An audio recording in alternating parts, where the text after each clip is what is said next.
The earth burns, the sky collapses, and the world is about to face destruction. Beside him lie fallen comrades, endless monsters, and the grinning figure of the Abyssal Eye. This scene freezes in Chen Mo's vision.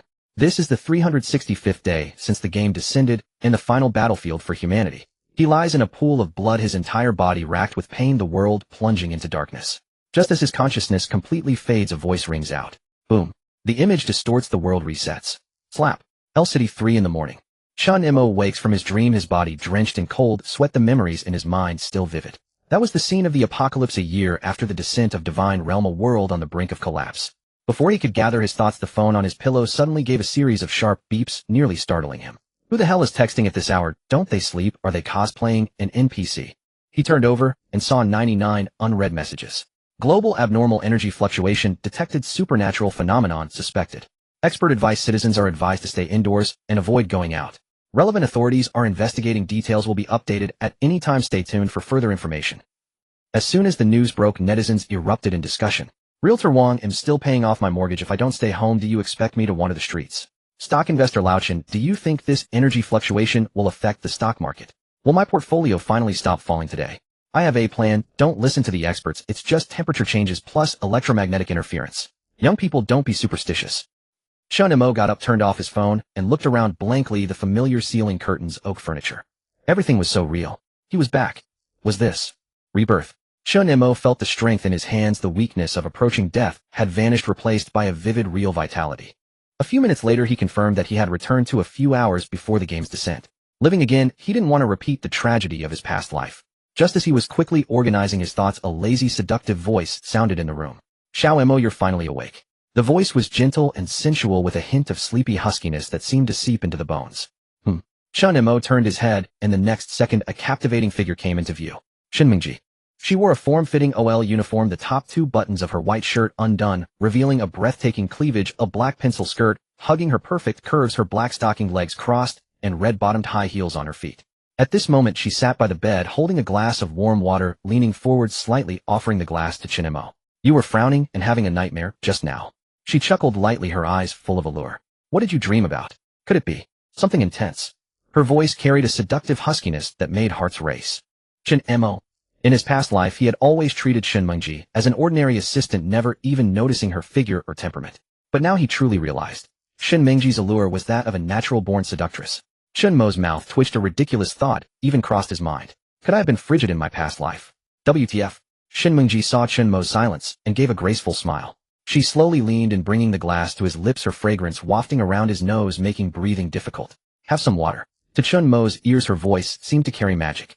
If Xiao Mo still feels uncomfortable, I can help you relax. Chen Mo.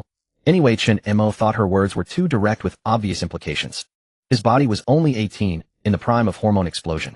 A supreme beauty like Shinmingji, once closed, no ordinary man could resist. Chen Mo forcefully suppressed the inexplicable fire rising inside him, took the glass, and drank it all in one gulp.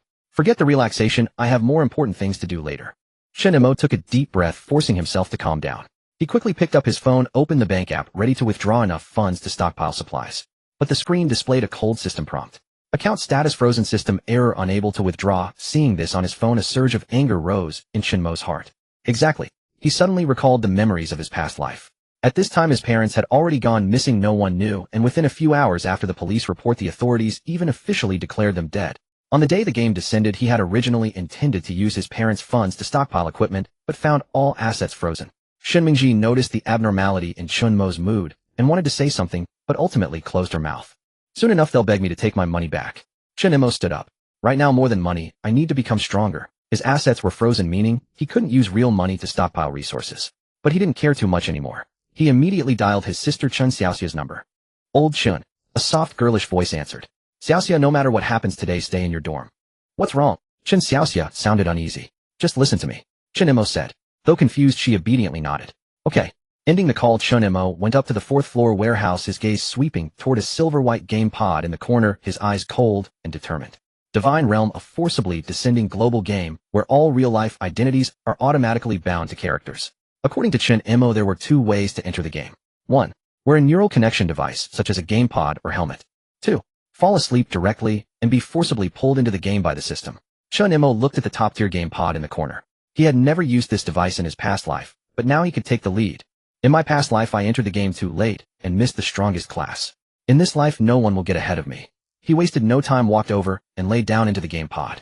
Beep. Neural connection initiating. Player identity binding. Game descent countdown 000500. Time ticked by. The previously clear sky suddenly flashed with golden light. An announcement echoed across heaven and earth: the game Divine Realm has officially descended. All humans are forcibly bound to characters. From now on, reality and game are synchronized. Everyone was forcibly pulled into the novice square and began the class selection. The forum immediately exploded. Is this game too realistic? I wonder if we can. Haha, I just tried, it's pretty good. Holy shit. I only got a C-Rank Swordsman. Chen Mo stood among the crowd, gradually blending in. In this life, I will completely change my destiny. All players began to draw their classes. Frank Laborer, E-Rank Ranger, Drank Warrior. Even Brank classes were. The forum completely exploded. Holy shit. I got Drank Pharmacist. This garbage class. Upstairs, don't leave, I have a question. Frank Laborer. What does that make me? Answer me. Tell me why. Speak. In the Divine Realm Square, Chen Mo faced the class selection interface and made no choice. He deliberately did this because in his past life this method only circulated on the black market a few months after launch. Patience is key to life. After waiting a moment, he noticed a nearly transparent small text prompt in the bottom right corner. Do you want to reject the default class and undergo a class trial? Without hesitation, Chen Mo selected yes. The next second the system prompt rang out. Detected player has special bloodline entering hidden class test. Chen Mo's vision changed, and he suddenly appeared on a burning altar. Flames surged all around, and even the air was thick with the smell of blood. Everything before him seemed like some kind of coronation ceremony. The distant sky was pitch black with countless figures vaguely visible roaring and struggling in the flames. Interface prompt: you have entered the hidden class trial ground Azura. Hell mission objective: survive for 3 minutes, slaughter 50 Azura shadows. Mission objective: survive for 3 minutes, slaughter 50 Azura shadows. Chen Mo was startled. Hidden class. Could the ultimate answer be revealed early? The next second a series of low roars erupted. A whoa. Chen Mo saw countless Azura shadows wreathed in black flames rushing from the depths of hell. They were humanoid, but had horns, sharp claws, tremendous speed, and foul breath. A combat trial. He entered battle mode almost instantly. This was muscle memory. He quickly grabbed a black longsword from the ground and prepared to fight. If it were his past life, Chen Mo wouldn't have lasted 30 seconds. But now not only did he possess complete combat experience, more importantly in this life, he was going to be stronger than everyone else. The Azura shadows attacked with savage ferocity, their claws tearing through the air with scorching heat. But Chen Mo remained unruffled. He stepped forward using the momentum to make an extreme dodge.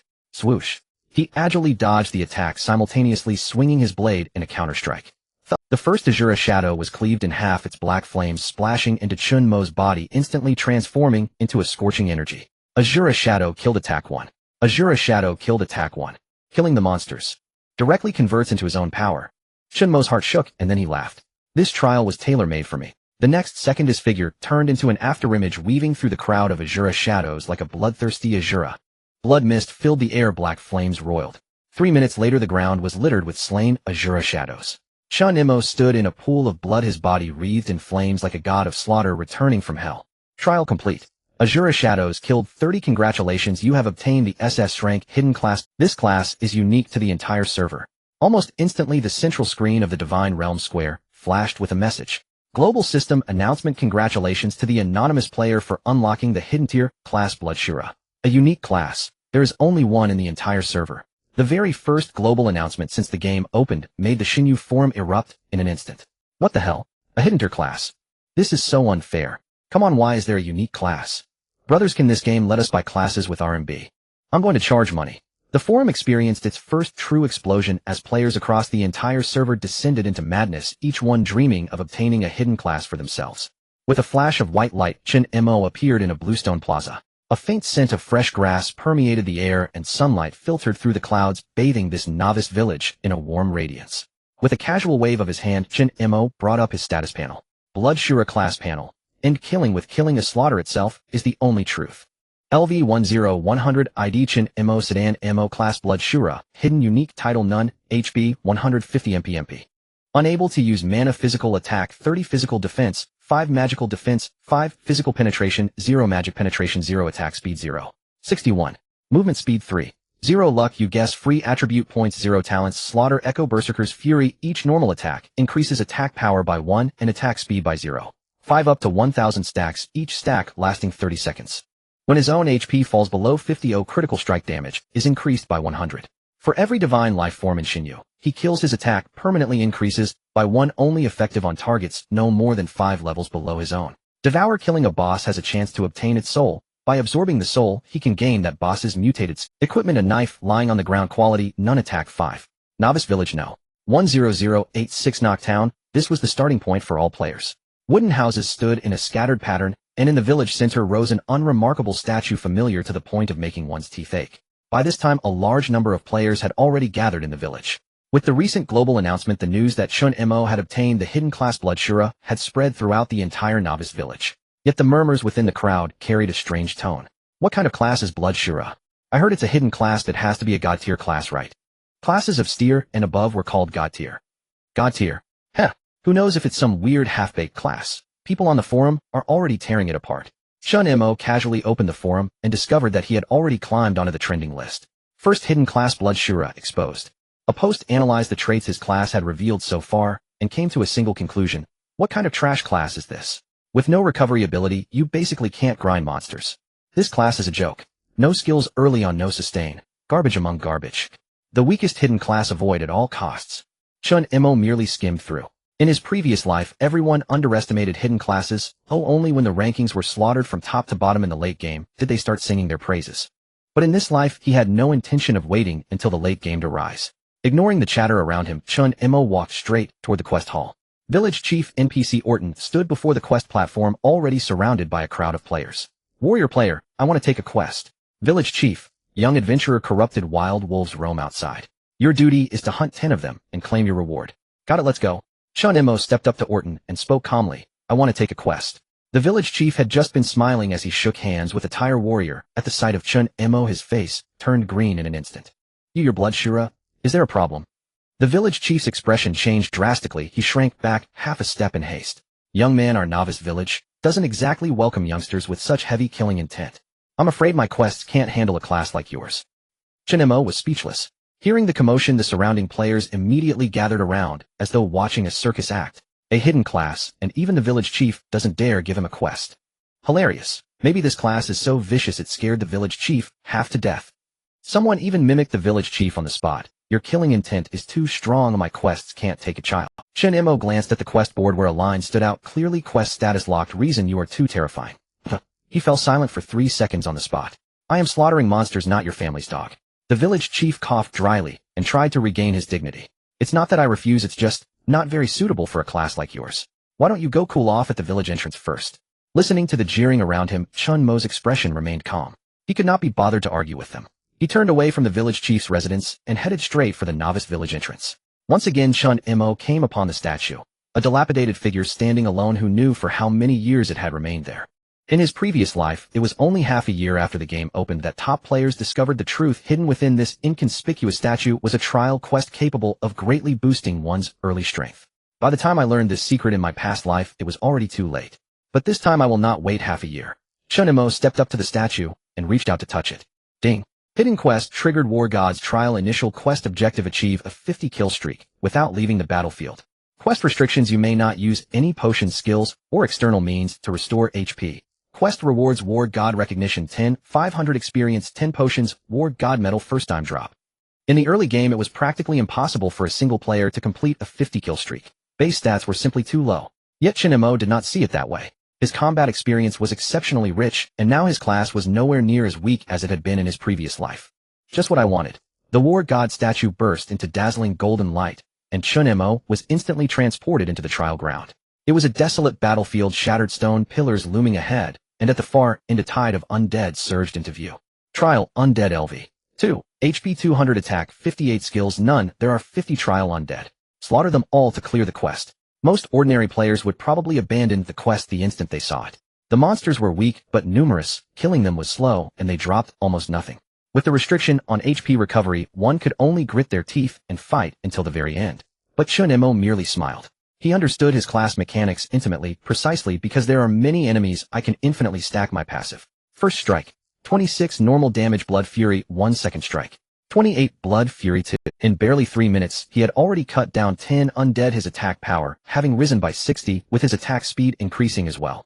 On average 3 strikes per target. More importantly, Chen Mo maintained precise footwork, never allowing himself to be encircled by the undead so that he could pick them off one by one. Even so, his HP was falling rapidly.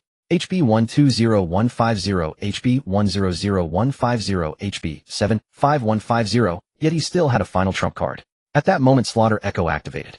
At less than 50 HP, critical damage 100, attack power 100. Now he lacked nothing. 300-250 each strike, felled an undead in an instant. Chen Mo showed no mercy. The blade in his hand danced effortlessly as he hacked and slashed at will. When the final undead lunged at him, Chen Mo's gaze turned razor sharp. His blade descended in a single stroke. 1000. Critical. Trial completed. Ding. Congratulations to the player for clearing War God's trial initial. War God recognition 10. Ding. Congratulations to the player for clearing War God's trial initial. 500 experience gained. Ding. Congratulations to the player for clearing War God's trial initial. War God medal 1 obtained. Ding. Congratulations to the player for clearing War God's trial initial. Basic potions 5 obtained.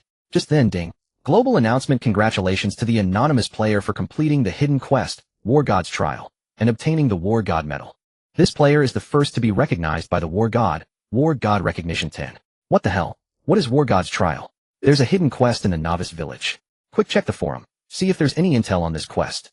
Chen Mo paid no heed to the heated discussions on the forum. He went straight into the novice village auction house and listed the quest clue for sale. Auction item War God's trial quest clue. Starting price 1000 gold. Immediately afterward, he listed a piece of jewelry with mysterious quality. Auction item War God medal. Starting price 1000 gold. The Xinyu servers exploded. Players went insane in an instant. Quest clue. Bid now. It's just a medal. How can it be that expensive? Why don't you just rob us instead? The War God medal was merely a starting point. He had no intention of selling it. In the early game, it was extremely difficult to obtain. Only those who cleared the trial alone could earn one. By the time he learned all this in his previous life, it was already too late. Someone had already collected 5 medals, and rumor had it they obtained an unimaginable treasure. Chen Mo opened his status panel. LV3 panel ID Chen Mo, Sedan Mo class Blood Shura, hidden unique LV30 500 free attribute points. 5 The benefits gained upon leveling differed between classes. Some received extra growth in specific attributes. For example, warriors gained additional defense and attack. Blood Shura leaned toward the warrior archetype. In Chen Mo's mind, his decision on how to allocate the points was already made. That's right, attack speed. Attack speed 0. 61-0. 71 10 minutes later, a crisp chime sounded. System notification: your auction item has been successfully sold. You have gained 2100 gold. The gold earned from the auction has been deposited into your account. Please check your balance. Faster than expected. This money is his first pot of gold in the game and the first step in gaining control. In Chen Mo's view, the value of early information is always worth more than equipment. Meanwhile, the guild channel of the Battle Alliance was in an uproar. Battle Alliance Black Blade Brothers, we got it. Battle Alliance Flame, the price is a bit high, but if we can clear the trial, this investment is absolutely guaranteed to profit. Battle Alliance Frenzied Blade, everyone get ready. Today we charge into the God of War trial to seize the U. As one of the top 3 major forces in the server, the Battle Alliance controls a vast amount of resources, and everyone believed they would easily crush this trial. Ding. Battle Alliance Frenzied Blade actively added Chen Mo as a friend. Chen Mo agreed, and a few seconds later he received a new message. Battle Alliance Frenzied Blade Brother, silence. We have found the God of War statue according to your clues, but the triggering conditions are still unclear. Could you take us there? Battle Alliance Black Blade, yes, we are willing to pay extra as long as you can help us successfully enter the trial. Alright, I marked the location for you. Chen Mo naturally did not refuse, but chose to go with the flow and take them to the in front of the God of War statue in Nox Village. The elite team of 10 from the Battle Alliance had gathered with some Padawan players, even equipped with gear, knowing it was the very first day of the server launch. For such a quest, we have to pay money to buy it. It's probably an ordinary dungeon. With our 10 members from the Battle Alliance going in, we will definitely crush it. Haha, maybe Brother Silence just got lucky and encountered a very simple challenge. One team member grinned widely, clearly not caring. Chen Mo did not refute, silently hoping they would laugh long enough. The quest has been triggered. Battle Alliance Frenzied Blade shouted excitedly as the group clicked on the God of War statue to trigger the trial challenge. Everyone prepare, enter the battlefield. Once the quest is over, we will be the only guild in the server recognized by the God of War. Everyone was filled with confidence, and thus all 10 members of the elite team entered the trial space. Players from all over the server were watching the movements of the Battle Alliance, and many were speculating about the outcome of this hidden quest. While the Battle Alliance has made a move, they are going to challenge the God of War trial. The resources of a top guild are indeed powerful. Directly sending an elite team to the field, 10 people going in will definitely clear it without a doubt. This hidden quest is likely to be broken soon. However, half an hour later, System announcement: the elite team of the Battle Alliance has failed the challenge of the God of War trial. All members have perished. The world channel exploded. What, the Battle Alliance also failed? What happened? Isn't it a 10-person team? How could they be wiped out? The difficulty of this quest can't possibly be that extreme. The guild channel of the Battle Alliance fell into silence. At the revival point, the group stared blankly at each other. Battle Alliance Frenzied Blade: what a joke. Kill 50 monsters. I barely had time to escape. Battle Alliance Black Blade: we all brought our best equipment, but unfortunately one person really can't hold out. Battle Alliance Flame: the team was forcibly separated, and our combat power was weakened. They realized that the true difficulty of this quest was challenging alone. Once their 10-person team entered the shadow of the God of War had already separated them, making it impossible to share the fight. This meant that each of them had to face the trial of the God of War's phantom alone. Thus the team tactics they prided themselves on were completely ineffective here. Only personal strength could determine everything. The elite team of the Battle Alliance was annihilated, and no one could clear the trial. The failure of the Battle Alliance immediately caused a sensation across the server, with everyone speculating what kind of player could clear this trial. At this moment, the manager of the Battle Alliance Frenzied Blade released an announcement. Battle Alliance Frenzied Blade: this quest is extremely difficult. We have attempted to clear it with a team challenge, but failed to gain the God of War's recognition. Battle Alliance Frenzied Blade: only a solo challenge can earn the final reward. Battle Alliance Frenzied Blade: if any player can successfully solo it, our Battle Alliance is willing to pay a high price to accept and purchase your God of War medal. The failure of the guild's challenge directly led to the leak of quest information, which attracted unavoidable attention. If the Battle Alliance can't clear it, it's impossible to solo this quest. The reward for this quest today will probably be unattainable for anyone. After all, everyone's levels haven't gone up yet. Wait a minute, could it be that someone has really soloed it? Soon some observant players discovered a shocking fact. God of War trial clearance progress 15, beginner LV 110, intermediate 1120. This means someone has already passed the first stage. With the entire Battle Alliance failing, who could that person be? Some clever individuals have already guessed it. The only one who meets the criteria is that mysterious player who sold the quest information back in silence. Just as everyone was discussing, the instigator Chen Mo had already logged off from the game. Chen Mo woke up from the gaming pod and realized it was already 2 in the morning. He went to the kitchen and opened the fridge, which was nearly empty, with only a few bottles of mineral water and a box of milk nearing expiration. In the past, he never worried about such issues, but now he didn't even know where tomorrow's breakfast would come from. His assets were frozen, he couldn't withdraw money from his card, and the earnings from the game hadn't been credited yet. He didn't even know how to live next. But his home didn't seem like a dilapidated mansion, but rather like a home that was still being cared for. He noticed a plate of fresh fruit on the living room table, evidently bought recently. The house was still tidy, the plants on the balcony had been watered, and even the clothes were washed clean. Despite being bankrupt, everything in the house hadn't fallen into ruin, instead it maintained its past appearance. He realized he was not alone, as someone was still taking care of this home. He walked to the study and saw an account book on the desk, clearly recording living expenses. Last month's utilities, his sister Lin Xiaoxia's tuition, property fees, daily necessities. All these expenses were not paid by him, but by Shen Mengji. She quietly supported this home with her own money, yet he never repaid her in his past life. He finally recalled everything from his previous life, realizing that after he became strong, he had distanced himself from Shen Mengji and always thought of her as just a guardian left by their parents. He had countless opportunities to thank her, but selfishly lived on until she completely disappeared from his world. In my past life, I was a complete jerk. He took a deep breath and secretly vowed that in this life, he would repay Shen Mengji and no longer let her suffer harm. You're back. The study door was gently pushed open, and Shen Mengji, wearing a silk nightgown and with her long hair cascading down, stood at the door. Chen Mo looked up at her, feeling a mix of emotions and not knowing what to say. Shen Mengji sat on the sofa and sighed softly. I know what you're thinking, but you don't need to feel burdened. You are still you, just like before. Sister Shen, thank you. Shen Mengji was slightly taken aback, then smiled lightly. You never used to say that. Chen Mo looked at her seriously, his tone firm. I was a jerk before, but I won't be anymore.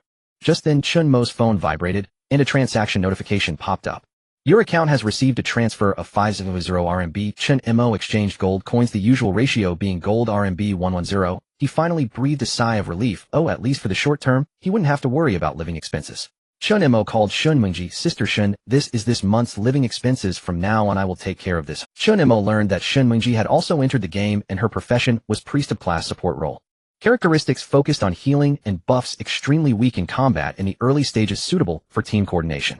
Weakness, highly reliant on teammates for protection, with almost no self-defense capability in solo combat. The profession has good growth potential, especially in the later stages. Ding! His phone vibrated. It was a call from his close friend Lin Feng. Chen Mo picked up, and Lin Feng's loud voice immediately came through. Mosey, are you already playing Divine Realm? What's up? Let me tell you, all the guilds are going crazy trying to recruit players who can clear the God of War trial. Even those top guilds are offering high signing bonuses to poach players. Lin Feng said excitedly. You should hurry over. There's a guild here recruiting. You can come take a look. Alright. Give me 5 minutes. I'll come over. Lin Feng was located in the center of L City, and Chen Mo arrived in just a few minutes. Of course, he definitely wouldn't join a guild at this moment, especially since he was only level 3. He probably wouldn't be valued. In the guild hall, hundreds of players packed the entire building, all eagerly waiting in line for interviews, their aim being to join a powerful force. Lin Feng waved to Chen Mo from the crowd. Over here. Chen Mo walked over. Lin Feng led the way, saying, I've inquired. This guild, Broken Army, is a medium-sized guild. Although it can't compare to the likes of War Alliance, they are also frantically recruiting players related to the God of War trial. Everyone is looking for silence. Chen Mo raised an eyebrow. That's right. Lin Feng whispered. You don't know the forums are buzzing with rumors about him. The news of clearing the God of War trial has exploded, and all the guilds are searching for that mysterious player. Voices discussing this could be heard throughout the guild hall. Who exactly is this Silence? Did he really clear the God of War trial solo? That's just insane. Even the elite team of the War Alliance was wiped out, yet he managed to survive. If we could recruit him, our guild would soar. Soon it was Chen Mo and Lin Feng's turn for the interview. The interviewer from the Broken Army glanced at their levels and immediately frowned. Chen Mo LV. 3 Lin Feng LV. 5 Ha only level 3. Broken Army Thunderstorm scoffed. To be honest, he had seen countless players like this, so it was no surprise they were turned away. You dare to come for an interview with these levels? Do you think this guild is a charity? Guilds don't support idle players. This isn't a place where just anyone can come. Broken Army Shadowblade sneered, waving his hand dismissively. Go on, you're too low level to even talk about skill. I think you guys are less than a hair on the head of the great Silence. Uff. The entire room burst into laughter. Ha, they probably don't even know where the God of War statue is. Maybe they've never even seen the God of War statue. Lin Feng's face turned red. He was still inexperienced in the world. You're hiring based on level. The God of War trial just opened a few hours ago, and you want max level players. We're looking for players with potential, not trash. Broken Army Thunderstorm looked down on them, emphasizing the word trash. Lin Feng stood up directly. You guys are blind. You will regret this sooner or later. Kid, you better go home. Trash is trash. Oh, do you really think you can become a mysterious big shot and shock the divine realm? Stop dreaming. The two interviewers continued to speak aggressively, giving no chance for a graceful exit. Lin Feng was furious, but just as he was about to retort, Chen Mo pressed down on his shoulder. Let's go if this place isn't worth it. Let them laugh. Oh, I actually hope they can keep laughing in the future. After leaving the Broken Army Guild Hall, Lin Feng was still a bit upset, having just been mocked and feeling uncomfortable. But at this moment, Chen Mo didn't care about that. He knew his level was too low and he had to level up quickly. Before leaving, he specifically reminded Lin Feng, the guild is just a stepping stone. Oh, don't rely too much on it. Now is a critical period for grabbing resources. The vast majority of players will be leveling up fast. Remember, first stockpile free attribute points. Don't rush to allocate them all. Flexible adjustments are the key. Chen Mo returned home and entered the game pod to log in. System prompt: welcome back to Divine Realm. Wish you a pleasant gaming experience. At that moment, at the headquarters of the Nork Village War Alliance, the atmosphere was stifling. Hundreds of elite players gathered in the guild hall, but all eyes were focused on a round table in the center. Brother Crazy Blade, we have dispatched over 200 intelligence personnel, even placing a bounty in Nork Village, yet we still cannot find any trace of Silence. How could that guy leave no trace at all? Is he hiding under the protection of some big guild? If he joined the Black Flag Alliance or the Celestial Pavilion, it wouldn't be good for us. Damn it. We must find him quickly. The entire War Alliance was in a frenzy, trying to locate Silence, even offering a bounty of 1 million credit points on the World Channel to uncover Silence's true identity. However, they could never have imagined that the real Silence was currently leisurely staying in a low-level monster area, grinding level 1 mobs. On the outskirts of the Novice Village at a remote wolf spawn point, Chen Mo stood on a meadow surrounded by a pack of low-level wild wolves. After novice players enter the game, they typically choose to challenge higher-level monsters as quickly as possible to gain more experience points for rapid leveling. But Chen Mo did not do so. He went against the tide and came to this novice dumping area. Monster Wild Wolf LV. 1 health, 30 attack, 25 characteristics. Likes to group up. For ordinary players, these monsters have no challenge value at all. One could even say they are a waste of time. But Chen Mo was different. His talent Fury of the Berserker permanently increases his attack power by 1 for every unit he kills. Especially in the early stages when levels are not too far apart, the value of these resources is extremely important to him. Theoretically, each kill grants him the potential for infinite growth in combat power. 30. Normal attack: you have killed a Wild Wolf LV. 1 attack power 1 experience 530. You have killed a Wild Wolf LV. 1 attack power 1 experience 534. You have killed a Wild Wolf LV. 1 attack power 1 experience 5. 1 minute. 5 minutes. 20 minutes. No matter how fast the wild wolves respawn, they could not keep up with his clearing speed. In half a day's time, Chen Mo killed 300 wild wolves, such that the wild wolves no longer respawned, and his attack power increased by 300 points. However, the subsequent level 1 wild monsters would likely not allow him to continue improving. In Divine Realm, most wild monsters outside of dungeons are around level 1, so he had already set his sights on the Novice Village dungeon. When he opened his attribute panel again, the data had undergone astonishing changes. Character Silence level LV 5, 400,700, attack power 4,400. After grinding a large number of wild wolves, Chen Mo found that his mailbox was already flooded 99. Almost all of them were messages from the Vice President of the War Alliance, Crazy Blade. Crazy Blade, brother, have you considered joining the War Alliance? Crazy Blade, Great Silence, our War Alliance is willing to provide generous treatment resource sharing. Crazy Blade, we are organizing a leveling party for the Novice Village dungeon. If you lead the team, we can negotiate any conditions. Crazy Blade. It seems the War Alliance is already panicking, especially since they have yet to clear the God of War trial, while he has already taken the lead. Silence. Buzz. The next second, Crazy Blade's voice directly exploded in the channel, his tone enthusiastic, like a long-lost brother. Brother Silence. You finally responded to me. Chen Mo replied with a simple saying no more. Kwang Dao evidently noticed his coldness and plunged straight to the point. Brother, our War Alliance is organizing a dungeon run aiming to reach level 10.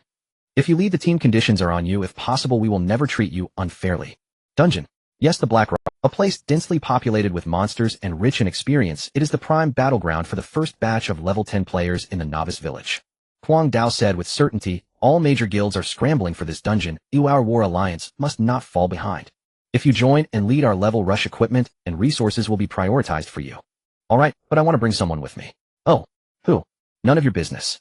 Kwang Dao was momentarily stunned, then laughed heartily. Fine. Bring whoever you want as long as they can help us clear it. Meanwhile, the World Channel was flooded with news from the War Alliance.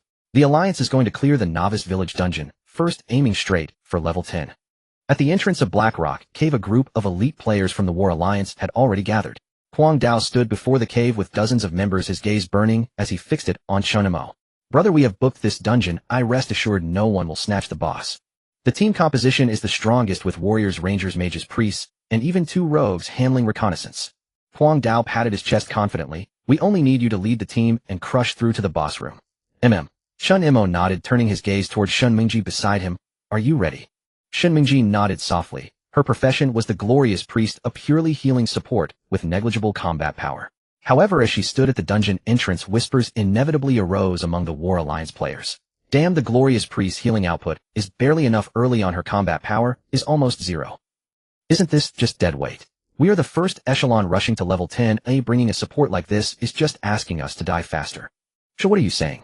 Maybe she's the secret lover of the silent big shot. Hearing this, Shen Mingji frowned slightly. How about you go in yourself? But Chen Mo only smiled faintly and gently patted her shoulder. Stay with me. No one will dare lay a hand on you. His tone was calm, yet carried an undeniable domineering authority. The War Alliance members wanted to complain, but seeing Kwang Dao remain silent, they had no choice but to suppress their discontent and prepare to enter the dungeon. System, notice you have entered the dungeon Blackrock Cave. Blackrock Cave is a novice dungeon below level 10, filled with damp rocky walls and moss-covered stone paths. The outer cave is teeming with lizards that spawn rapidly. A careless pull can easily lead to a wipe. Cave Lizard. Normal, LV 3. HP 300. Attack 15. Skills none. The War Alliance members quickly began advancing according to traditional tactics. Warriors tank. Mages attack from afar. Rangers kite the monsters. Everyone be careful, don't pull too many at once. Kwang Dao commanded loudly. Maintain formation, clear wave by wave, don't rush. However, just as they proceeded methodically, Chen Mo impatiently shook his head and suddenly charged forward. Facing swarms of cave lizards, he plunged directly into the monster pack without any defense. Ordinary player strategy: pull monsters, focus fire control, and gradually kill them. But he pulled a whole cluster alone and fought heat into the end. This guy is playing recklessly. Watching this, everyone was surprised, but not thinking it impossible. Just this. Pretty good, but not outrageous. Mainly the aggressive operation and unique style, but if our main War Alliance team did this, it would be doable. Probably a berserker player exchanging health for damage, playing so fiercely. Some War Alliance members began to speculate. Is this a hidden profession? Kwang Dao waved his hand. Doesn't look like it. It feels more like a berserker. If it were us, we definitely wouldn't play like this. Kiting and maneuvering is the key. This style of health isn't enough. Death is instant. Some War Alliance members began to feel that Chen Mo's style was too unique and unsuitable for team cooperation. Sometimes it's not about being fierce. In team dungeon, stability is paramount. As they discussed, a series of red damage numbers exploded within the beast pack. 320. Normal attack. 340. Normal attack. 360. Normal attack. Chen Mo dragged over a dozen monsters, continuously chipping away at their health with normal attacks while avoiding being surrounded. Judging by this guy's positioning and attack style are definitely not that of a novice. Huang Dao murmured. If he can clear the War God trial, it's quite possible. At this moment Chen Mo pushed forward like a bulldozer. Thus Chen Mo advanced deep into Black Rock Cave. The War Alliance cautiously proceeded, unwilling to relax, as a second wave of monsters appeared ahead. Black Rock Wild Wolf LV. 5. HP 5000. Attack 250. Defense 50. Skill Bite debuff bleeding. Although Chen Mo's past life battle experience was vast, he did not dare underestimate pack creatures. Their group assaults combined with the biting skill could easily cause players to bleed out to death. Warriors step forward and tank. Rangers provide ranged attacks. Mages prepare EVOE skills. The War Alliance members began to deal with the monsters, methodically following standard dungeon tactics. However, their efficiency was low. Nearly every wolf slain caused the warriors' health to drop significantly, thus requiring the healers in the backline to constantly recover their HP. The advantage of this method was that no one would fall, but the drawback was obvious. HP and MP depleted rapidly. By the time they reached the boss stage, it was essentially a death sentence. While the War Alliance members were overwhelmed, Chen Mo stood aside and remarked, pulling monsters too slowly. Then, he charged straight into the monster pack. Damn, coming again. Someone could no longer hold back. This was no longer like before. Black Rock Wild Wolves were not comparable to the lowest level cave lizards. Yet Chen Mo knew full well that Black Rock Wild Wolves were mutated lupin creatures, their fangs extraordinarily sharp and their bodies covered by dark greenish rocks. Thus their attack and defense were several times greater than those of cave lizards. More troublesome was their high intelligence, capable of encircling and launching coordinated assaults. But remember, they faced a Chen Mo who had gone berserk, who had triggered the Berserker's Fury 500-1000, with 5-fold attack power stacked. Even 100 Black Rock Wild Wolves would be insufficient. A single Black Rock Wild Wolf fell after just 2 normal attacks, leaving the entire War Alliance team dumbfounded. What kind of damage is this? Chen Mo moved his feet lightly beneath the Black Rock Wild Wolf in front of him. The next moment his body slid leftward as a blade gleamed past the wolf's throat, leaving a deep blood streak. Quick look, is this guy even human? This is a kiting technique even archers struggle to master. The true essence of APM lies in the ultimate mastery of rhythm. While ordinary players can only stand and hack at the Black Rock Wolves, or maintain a distance before launching their attacks, Chen Mo's maneuvering was on an entirely different level. With each attack striking, his feet were constantly in motion, not only precisely calculating the trajectory of the Black Rock Wolf's pounce, but also preemptively widening the range of his strikes. This approach kept him in a position to deal damage, while preventing the monster from retaliating effectively. Lean to the left, then pull back to the right, and don't forget to turn around for a finishing blow. Not only did he predict the wolf's charge, but he also cut into its blind spots beforehand. What a smooth operation is this? The members of the Battle Alliance stared in disbelief. He hasn't taken a single hit. Chen Mo's tactics and maneuvers were nearly flawless. He didn't allow the wolves to stray from his attack range, yet he continuously evaded their strikes by staying in their blind spots, leaving them no opportunity to fight back. He made sure the entire pack of monsters could not keep up with his rhythm. What appeared to be an ordinary hunt transformed into a jaw-dropping performance.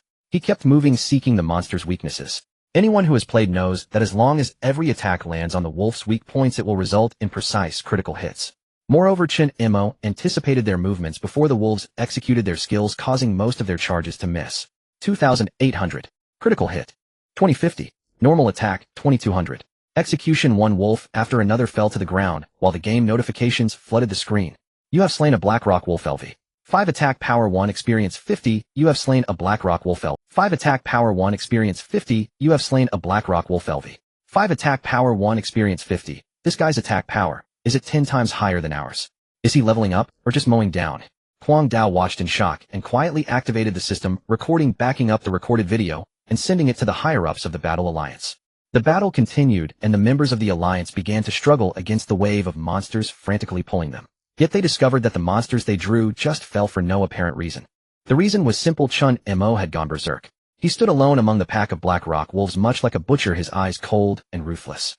Player Silence dealt 2265 damage to the Black Rock Wolf. Player Silence dealt 2321 damage to the Black Rock Wolf. Player Silence dealt 2856 damage to the Black Rock Wolf. Critical hit. His normal attacks had already overwhelmed most players' skill outputs. Before the members of the Alliance could react, they were left dumbfounded. Huang Dao fixed his gaze on Silence, realizing this guy is likely a hidden class. He gets stronger with each kill, showing no limits. Meanwhile, Silence ignored the astonishment around him, continuing to swing his blade and reap lives as slaughter was his best way of leveling up, and he wouldn't let this opportunity slip away. In fact, when the members of the Alliance first entered the dungeon, they thought they would have to fight desperately. Now they realized they hardly had any opportunity to deal damage. Wait, did I not land a single hit? What the hell, why is the experience shooting up so fast? Brothers, are we here to fight monsters, or just to win by lying down? The system notifications flooded the screen, and everyone was leveling up like crazy. Shin Mingji's level was also climbing rapidly, but she was more focused on Chen Mo's calmness and fighting style. In his 2 lives, the current Chen Mo gave Shin Mingji a strange feeling. You gained experience 250, you gained experience 300, you leveled up. You gained free attribute points 2, you gained experience 280, you leveled up. Unsurprisingly, the members of the Alliance all leveled up twice, completely filled with experience. Huang Dao, all members of the Alliance. Everyone exchanged glances with only one thought in their minds: who am I? Where am I? What am I supposed to do? Inside the dungeon, the bodies of the Black Rock Wolves piled up like a mountain, the air thick with the stench of blood.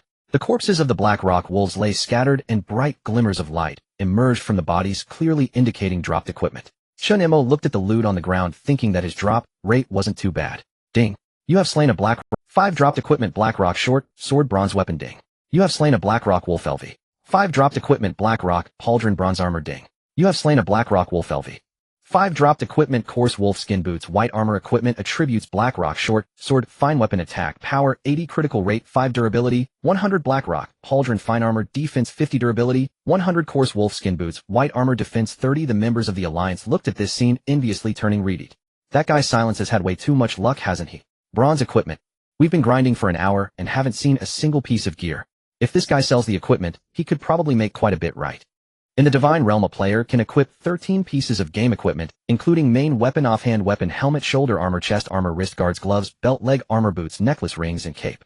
It is worth noting that each piece of equipment provides unique effect attributes to the player. Chen Mo casually equipped the Black Rock short sword, further boosting his attack power. He knew that the current equipment wasn't what he should be wearing, but rather something to exchange for gold to stockpile more valuable resources. However, just then an inexplicable sense of pressure descended. System warning: you have wantonly slaughtered the Black Rock Wolf's kin, provoking its wrath. System announcement: the Black Rock Wolf King has awakened early and is about to descend onto the battlefield. Wait, the boss was supposed to appear only at the end, right? Someone quickly reacted and realized that something was. A deafening roar echoed from deep within the dungeon, causing the ground to tremble. Everyone looked up to see a giant wolf towering 3 meters tall slowly emerging from the deepest part of the cave, its blood-red eyes locking onto Chen Mo. Monster name: Black Rock Wolf King LV. 10 health 100000 attack power 1000 defense 80 skill 1. Frenzied Tear bites the target in front, dealing 300 physical damage. Skill 2. Fearsome Wolf Roar intimidates all, reducing movement and attack speed by 50, lasting 10 seconds. Skill 3. Black Rock Charge locks onto the target, forcibly displacing and dealing massive damage. Players of the War Alliance were still immersed in the exhilarating rush of grinding monsters, slaughtering with unrestrained fervor, until in the next instant the entire party fell into stunned silence. Wait. What is this? A flood of system notifications erupted across their screens, and your team's monster killing speed far exceeds normal parameters. Hidden event triggered. Dungeon Blackrock Cavern difficulty escalated to hell tier. In Blackrock Wolf King enraged, imminent descent. In wow, what? Huang Dao paled visibly. Hold on. We were running normal mode. How did it suddenly escalate to hell tier? Others stood frozen in disbelief. Isn't this dungeon fixed at a set level? Why has the boss appeared early? We're utterly cursed. Did the devs introduce a bug? Terror seized them all as they turned toward the cavern's depths. A colossal shadow emerged, slowly radiating overwhelming dread. Blackrock Wolf King appears prematurely, and its state is unmistakably monstrous, far beyond normal mode. Chen Mo's gaze sharpened. After a moment's contemplation, he murmured, as expected, the hidden hell mode has been activated. In his previous life, he'd heard tales of an elite guild that, while grinding relentlessly in a beginner dungeon, inadvertently summoned the boss ahead of schedule, only to be annihilated utterly. Huang Dao grimaced and turned to Chen Mo. You mean, we've accidentally triggered the hidden mode? Chen Mo nodded. Precisely. This boss is now at least 3 times stronger than normal mode. 3 times. And this is still a beginner village dungeon. War Alliance members swallowed hard, until the boss's stat panel materialized, leaving them utterly speechless. Boss Blackrock Wolf King, healthier in LV. 12 Lord in HP, 80 over normal mode in attack, doubled in defense, 120 in skill 1. Feral Roar reduces all players' defense by 50 for 30 seconds in skill 2. Blackrock Charge locks onto a single target, inflicting 400 physical damage in skill 3. Monarch's Domain grants all wolf-type monsters 50 attack, and the entire War Alliance turned ashen. Someone broke the silence with a furious curse. Is this even a beginner village boss? Huang Dao gulped audibly. The normal mode boss only deals 1 to 0 damage. This one doubles it. Shun Mingji's face drained of color. Who can possibly tank this damage? And the Blackrock Wolf King strode forth, its gaze cold and merciless locked onto the entire War Alliance. It threw back its head and unleashed a deafening roar. The air itself trembled, and a wave of suffocating pressure surged across the cavern. In Blackrock Wolf King activates skill, Feral Roar. All players' defense reduced by 50. And what the hell? And everyone frantically checked their status bars. Within an instant their defenses had been halved. They had become little more than one swipe fodder for the boss. In this boss, we stand no chance, someone screamed in panic. No point dying needlessly. With the dungeon's difficulty, double death means wasted experience. Exactly. Let's bail out first. Survival comes first. Several players instantly exited the dungeon without hesitation. Kwang Dao glared at them furious. What? We outnumber it. We just need coordination. Coordination. Someone roared back. Look at its 2000 attack. How many hits can you take? Despite Kwang Dao's shouts, half the party fled anyway, terrified of losing levels. Chen Mo watched coldly then scoffed. Just a pack of cowards. Utterly unreliable when it matters most. He knew full well though formidable this boss was not invincible. And those who fled were merely spineless, not worthy of the name warrior. In the end, only 3 remained from the War Alliance's original 20 Kwang Dao LV. 7. A Shield Warrior Chen Mengji LV. 6. Radiant Priestess Chen Mo LV. 6. Blood Azure Senior Chen. Can we still fight? Kwang Dao studied Chen Mo's expression. Had it shown doubt, he'd have bolted long ago. Of course we fight, Chen Mo replied with a bloodthirsty smile. The boss is already at our threshold. How could we possibly retreat? And the Blackrock Wolf King regarded the trio with icy disdain, then launched its charge targeting Chen Mengji directly. Danger! Kwang Dao cried out, lunging to intercept. But Chen Mo moved first. A flash step carried him precisely sideways, placing himself squarely before Chen Mengji. He had calculated the boss's trajectory perfectly, adjusting his angle at the last possible millisecond so the charge grazed past his shoulder. In Blackrock, charge missed. Blackrock Wolf King enters 0. 5-second stun. Kwang Dao's eyes widened in disbelief. But isn't that charge guaranteed to hit? Chen Mo replied coolly, mere prediction. Experience will teach you the same. His combat intuition ran deep, forged through 10,000 life-or-death battles atop the Celestial Ascension Tower in his past life. His positional mastery had long since transcended mortal limits. Kwang Dao blinked once, then awestruck his eyes lit up. Understood. I'll draw aggro. And he raised his shield and activated Iron Wall taunt, successfully locking the boss's hatred. Shun Mingji immediately cast Luminescence of Life, restoring Kwang Dao's vitality. But the Blackrock Wolf King's assault was too devastating. Within 3 seconds, Kwang Dao's health plummeted into the red zone. N500 N468. Senior Chun, I can't hold much longer. Kwang Dao bellowed.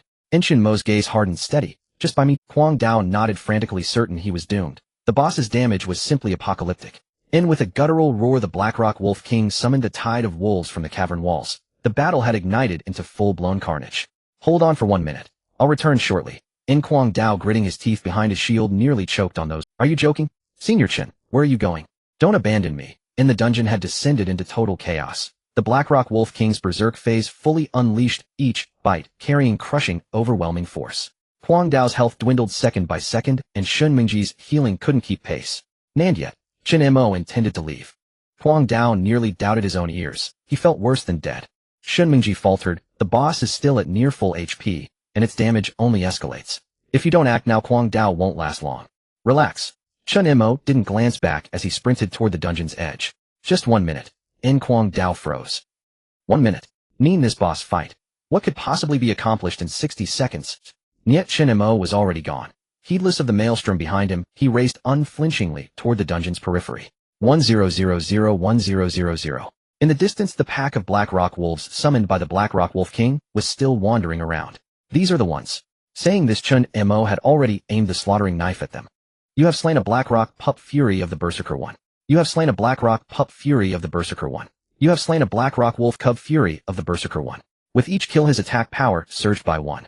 At this moment, the layers of Chen Mo's skill Fury of the Berserker were continuously rising. 564-1000. 712-1000. This was a unique talent belonging to the Blood Azure Fury of the Berserker. Each attack can stack layers, and when it reaches 1,000 layers, the Blood Azure's attack will reach a terrifying 10 times the attack increase. In the distance, the crazy blade was dumbfounded, thinking to himself, what is my brother doing? I'm being attacked by the old one here, and you're over there fighting the young ones. Is this mutual damage? Is my brother's thinking so advanced? Has he gone mad?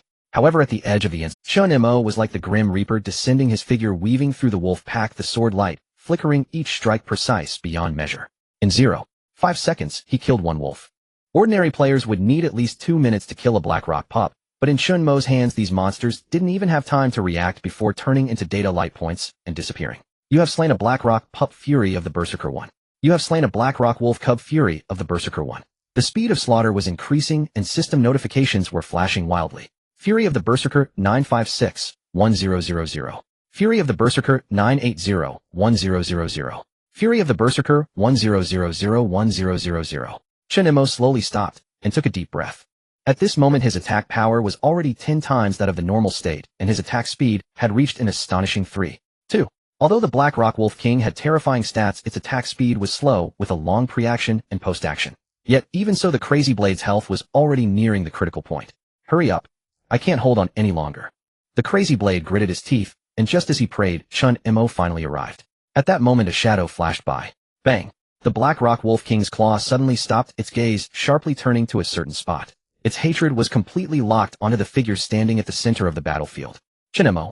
The Black Rock Wolf King activated its hate lock skill target silence. Shin Mingji immediately cast a buff spell. Battle Blessing targets attack power 20, critical hit rate 10. Chen Mo took a deep breath. He was in extraordinary condition. Despite holding an ordinary knife, he was confident in facing everything ahead. He looked up at the Black Rock Wolf King. Come on. The Black Rock Wolf King roared and suddenly charged. Black Rock charge locks on target, inflicts 400 physical damage. The boss charged like a black meteor too fast I can't even see. The Crazy Blade shouted, his eyes almost popping out. But in that instant Chen Mo suddenly sidestepped, accurately predicting the boss's charge trajectory, narrowly evading the attack. This was pure prediction and reaction without any fancy techniques. Black Rock charge missed. The Black Rock Wolf King was left in a 2-second hard stun. Chen Mo seized the opportunity, his figure flashing, rushing towards the boss. The Black Rock Wolf King's fatal weakness was in its throat, and Chen Mo intended to strike there for a precise critical hit. You launched an attack triggering 1,000 layers of Fury of the Berserker. Current attack multiplier 1100. Triggered talent slaughter echo targets health below 50, critical damage 100. Silence dealt 11,200 points of critical damage to the Black Rock Wolf King. Silence dealt 12,420 points of critical damage to the Black Rock Wolf King. Silence dealt 12,830 points of fatal damage to the Black Rock Wolf King. 3 strikes in 1 second, 6 strikes in 2 seconds. In an instant the boss's health bar evaporated by half. The Black Rock Wolf King's health fell below 50. In an instant the entire cave seemed to plunge into darkness and a brutal gale swept through. The Black Rock Wolf King entered a berserk state. The Black Rock Wolf King gained the effect of being unmovable, immune to knockbacks, knockups, and stuns.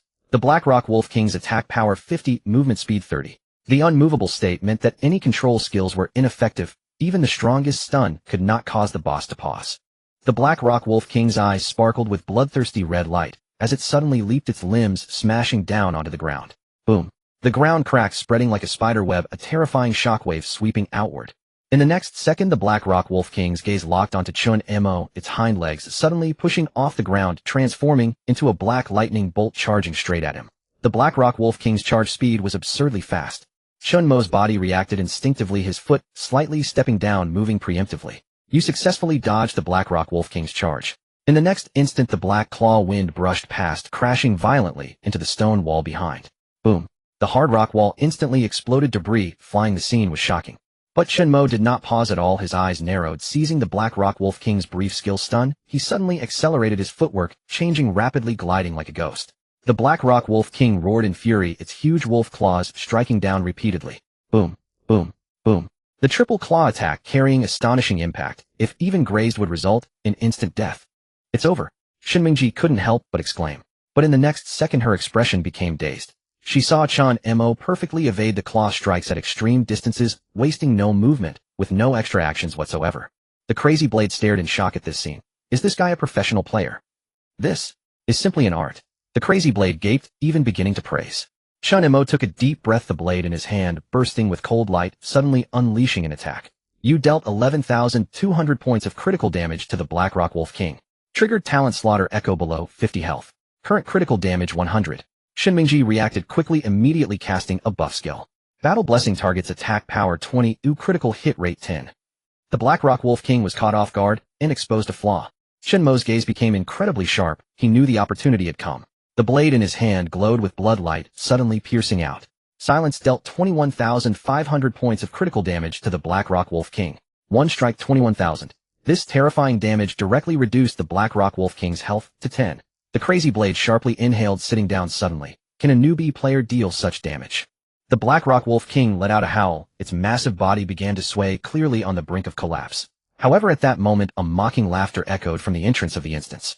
Young friend, get away from there quickly. This boss is exceptionally dangerous. I am willing to join you to take down this. The Blackrock Wolf King's health plummeted below the final 100 points, tightening the tension across the entire battlefield to its utmost peak. Just as Chen Mo prepared for the finishing strike, a figure suddenly strode forth from the dungeon entrance. It was a player clad in a tattered Taoist robe, a withered blade of grass clenched between his lips, his eyes gleaming with a cunning and triumphant smile. He lazily lifted his head, surveying the battlefield as he murmured to himself, "This humble Taoist K-da, having overcome countless trials, has finally found the pivotal moment of this battle." With a confident smile, K-da transformed into an afterimage and instantly entered the fray, lightly landing atop the Blackrock Wolf King's head. Arriving at this moment, neither too early nor too late, is precisely when this humble master reaps the fruits of battle. K-da's illusion stood with hands behind his back, speaking with serene self-assurance. At K-da's sudden appearance, everyone was stunned. Shinmengji frowned. Who is this? Furious Blade could not tolerate the presence and shouted angrily, "What damn Taoist is this? Get lost immediately." Yet K-da bore the demeanor of a man destined by fate, smiling with utmost confidence. "Dear benefactors, the boss was fought admirably, and this humble Taoist is truly gratified." However, he leisurely flicked his sleeves, his tone as casual, as if proclaiming an imperial edict. "This boss, you may all rest, and leave it to me to finish the task." His attitude was presumptuous throughout, as if the Blackrock Wolf King were prepared solely for him. Furious Blade's gaze darkened, his tone harsh. "This person does not seem to be joking." Chen Mo merely cast a cold glance at K-da, a frigid glint flashing in his eyes. "Stealing the boss? That depends whether your fate allows it." Yet K-da paid no heed to Chen Mo's threat, lightly waving his robe, a profound and inscrutable smile curling his lips as he whispered, "Heaven and earth reversed, boundless and infinite, today, this humble Taoist will settle the cosmos with a single sword." Before his words had fully fallen, a golden talisman appeared on his forehead, as if preparing to unleash a powerful Taoist art. However, just as he was about to cast the spell, boom, a blood-red blade of light surged forward like thunder, ripping through the air and instantly crossing the entire battlefield. Chen Mo dealt 21890 critical damage to the target. Chen Mo dealt 1000 damage to the Blackrock Wolf King. Target has been slain. 1 arrow, 2 kills. In the next moment, K-da's illusion was cleaved in two from head to toe, not even a scream escaping his lips. His figure froze midair, golden light dissipated and finally shattered into countless specks of light with a thunder. His original Taoist robe lay scattered on the ground, his boots still smoking in place, as if this person had never existed at all. The entire battlefield instantly fell into a deathly silence. Shinmengji and Furious Blade looked on in disbelief. Everyone was dumbfounded, the air seemingly frozen. K-da is dead. Furious Blade's mouth could barely close, beginning to doubt his own eyes. K-da had just been spouting grandiose words, claiming he would settle the cosmos with a single sword, yet in the next moment he was nothing but a corpse. Was this script flawed? Meanwhile, in a safe corner outside the dungeon, the real K-da was leisurely slurping instant noodles. He blew on the noodles calmly as he chewed, simultaneously opening the system interface to check the battle's progress. This time it's secure. All the trouble of traversing multiple beginner villages was worth it. K-da murmured to himself as he sipped the broth. The timing to steal the boss was perfect. Once the illusion reaps the rewards, this humble Taoist profits without loss. However, at that moment, system notification appeared: your illusion has been killed. K-da's eyes widened in shock, and he spat out a mouthful of noodles. How is this possible? He hastily opened the battle replay, and as the footage played, his hands began trembling uncontrollably. On the screen, a blood-red blade tore through the sky, instantly cleaving his illusion in two. Then the damage number burned into his retina. This was game over. 21890 K-da. Infinite damn heavenly venerable, is this really damage achievable in a beginner village? He collapsed stiffly onto the ground, face pale as death, noodles slipping from his hands and spilling all over them. He had originally thought this boss-stealing plan was flawless, yet unexpectedly, he did not even reveal his true face before his illusion was directly sliced apart. What kind of monster is this guy? K-da swallowed nervously, his eyes filled with terror, abandoning all thoughts of stealing the boss. This humble Taoist had better run first. K-da scrambled and fled, thinking to himself that this youth was terrifying beyond measure. His 20 years of cultivation were utterly ineffective before him. Given time, this one would surely stand shoulder to shoulder with the sun. Lin Yuanzhou's fingers hovered above the keyboard, frozen for a full 10 seconds. The day he died had been April 3rd, 2026. This was impossible. Its claws had yet to fall, its crimson eyes still filled with lingering ferocity. A sharp and unmatched blade of light flashed like a thunderbolt, suddenly splitting the night sky. The Blackrock Wolf King's body stiffened abruptly before crashing down with a thunderous roar kicking up a cloud of dust. Server announcement. Player Chen Mo has slain Blackrock Wolf King held difficulty and earned the first kill reward. Rewards gold 100, world reputation 100, hidden achievement, hell, first kill. The world channel exploded the next second. World channel. What a... Someone killed the Blackrock Wolf King. Hell difficulty. Are you kidding? A beginner village boss can be hell level. Who is this? Chen Mo. Never heard of him. Wait. World reputation 100. That's a privilege reserved for top guild leaders. Could Chen Mo be an alias for some professional expert? In an instant the entire game world was shaken to its core. Ding. You have slain the Blackrock Wolf King LV. 10 held difficulty boss. Boss loot is being settled.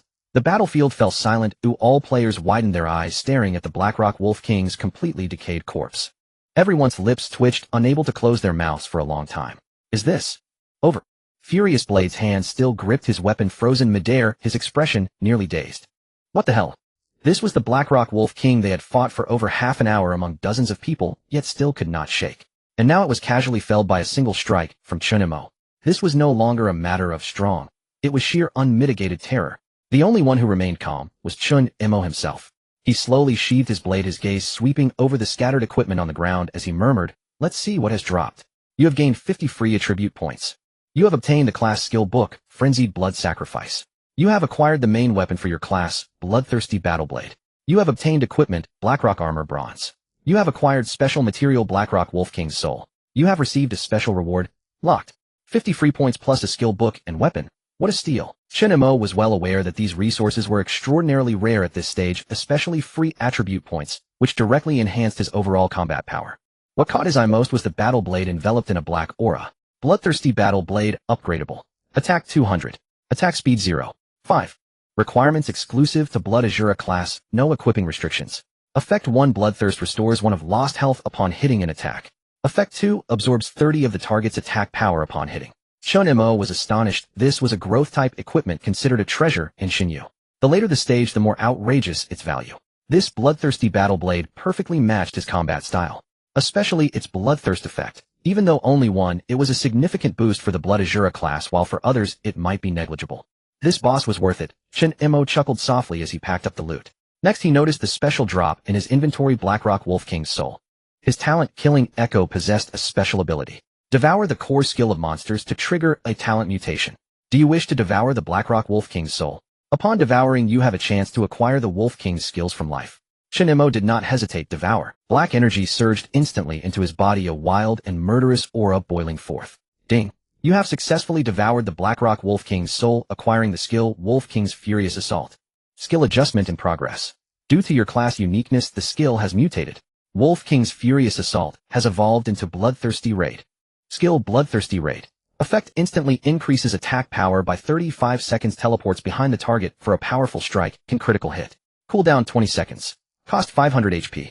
Proficiency 0, 100 proficiency, increases with usage. At this moment, a server-wide announcement abruptly sounded. Xinyu level rankings have been unlocked. Rankings will refresh automatically. Players across all servers hastily opened the leaderboard, eager to see the current top masters. Xinyu level rankings. 1. Silent Extinction Sovereign LV. 12. 2. Night King LV. 11. 3. Demonic Eye LV. 11. 4. Qi Ling Luoxue LV. 11. 5. Hidden Player LV. 11. 6. Holy Judgment LV. 11. 7. Emperor Fall LV. 11. 8. Chen Mo LV. 10. 9. Invincible Taoist LV. 10. I have a plan LV. 5. I'm not targeting anyone LV.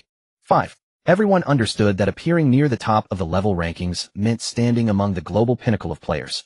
With the leaderboard unlocked, the entire Xinyu welcomed a true era of competition.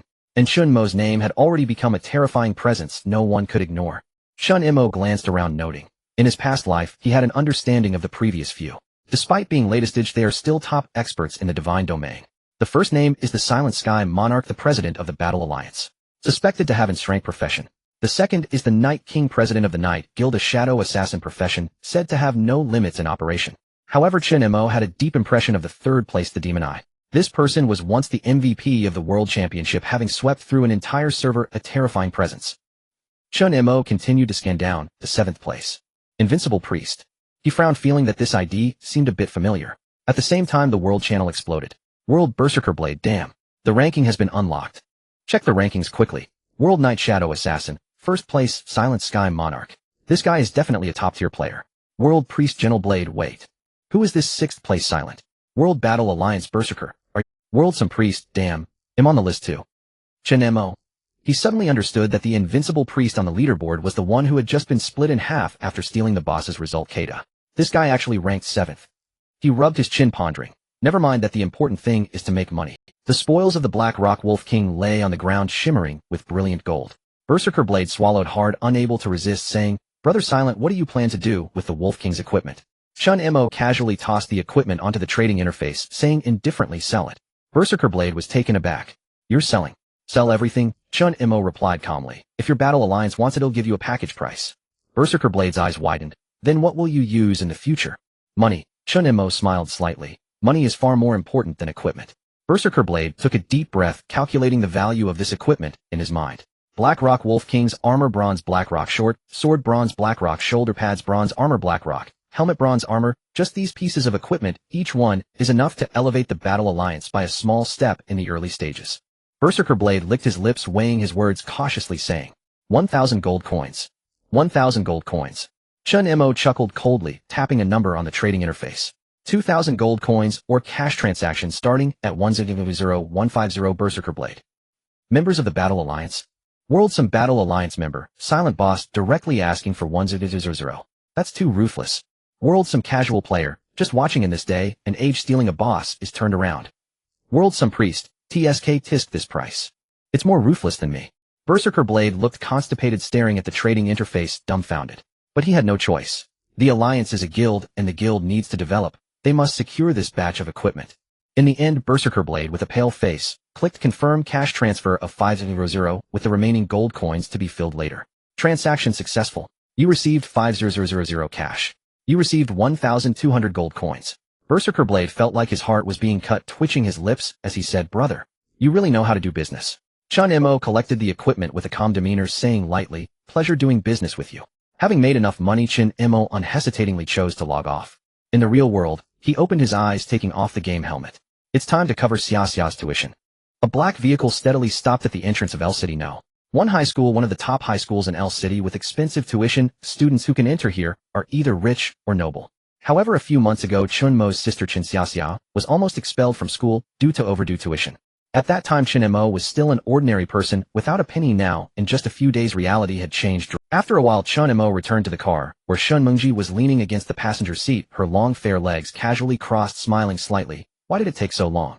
I don't know how this girl has become so clingy after a few days apart, insisting on staying with me for a while. Chen Mo shrugged helplessly. Shen Mengji raised her hand to tuck her hair behind her ear, slightly squinting her fox-like, alluring eyes, her voice lazy. So, shouldn't I be rewarded today?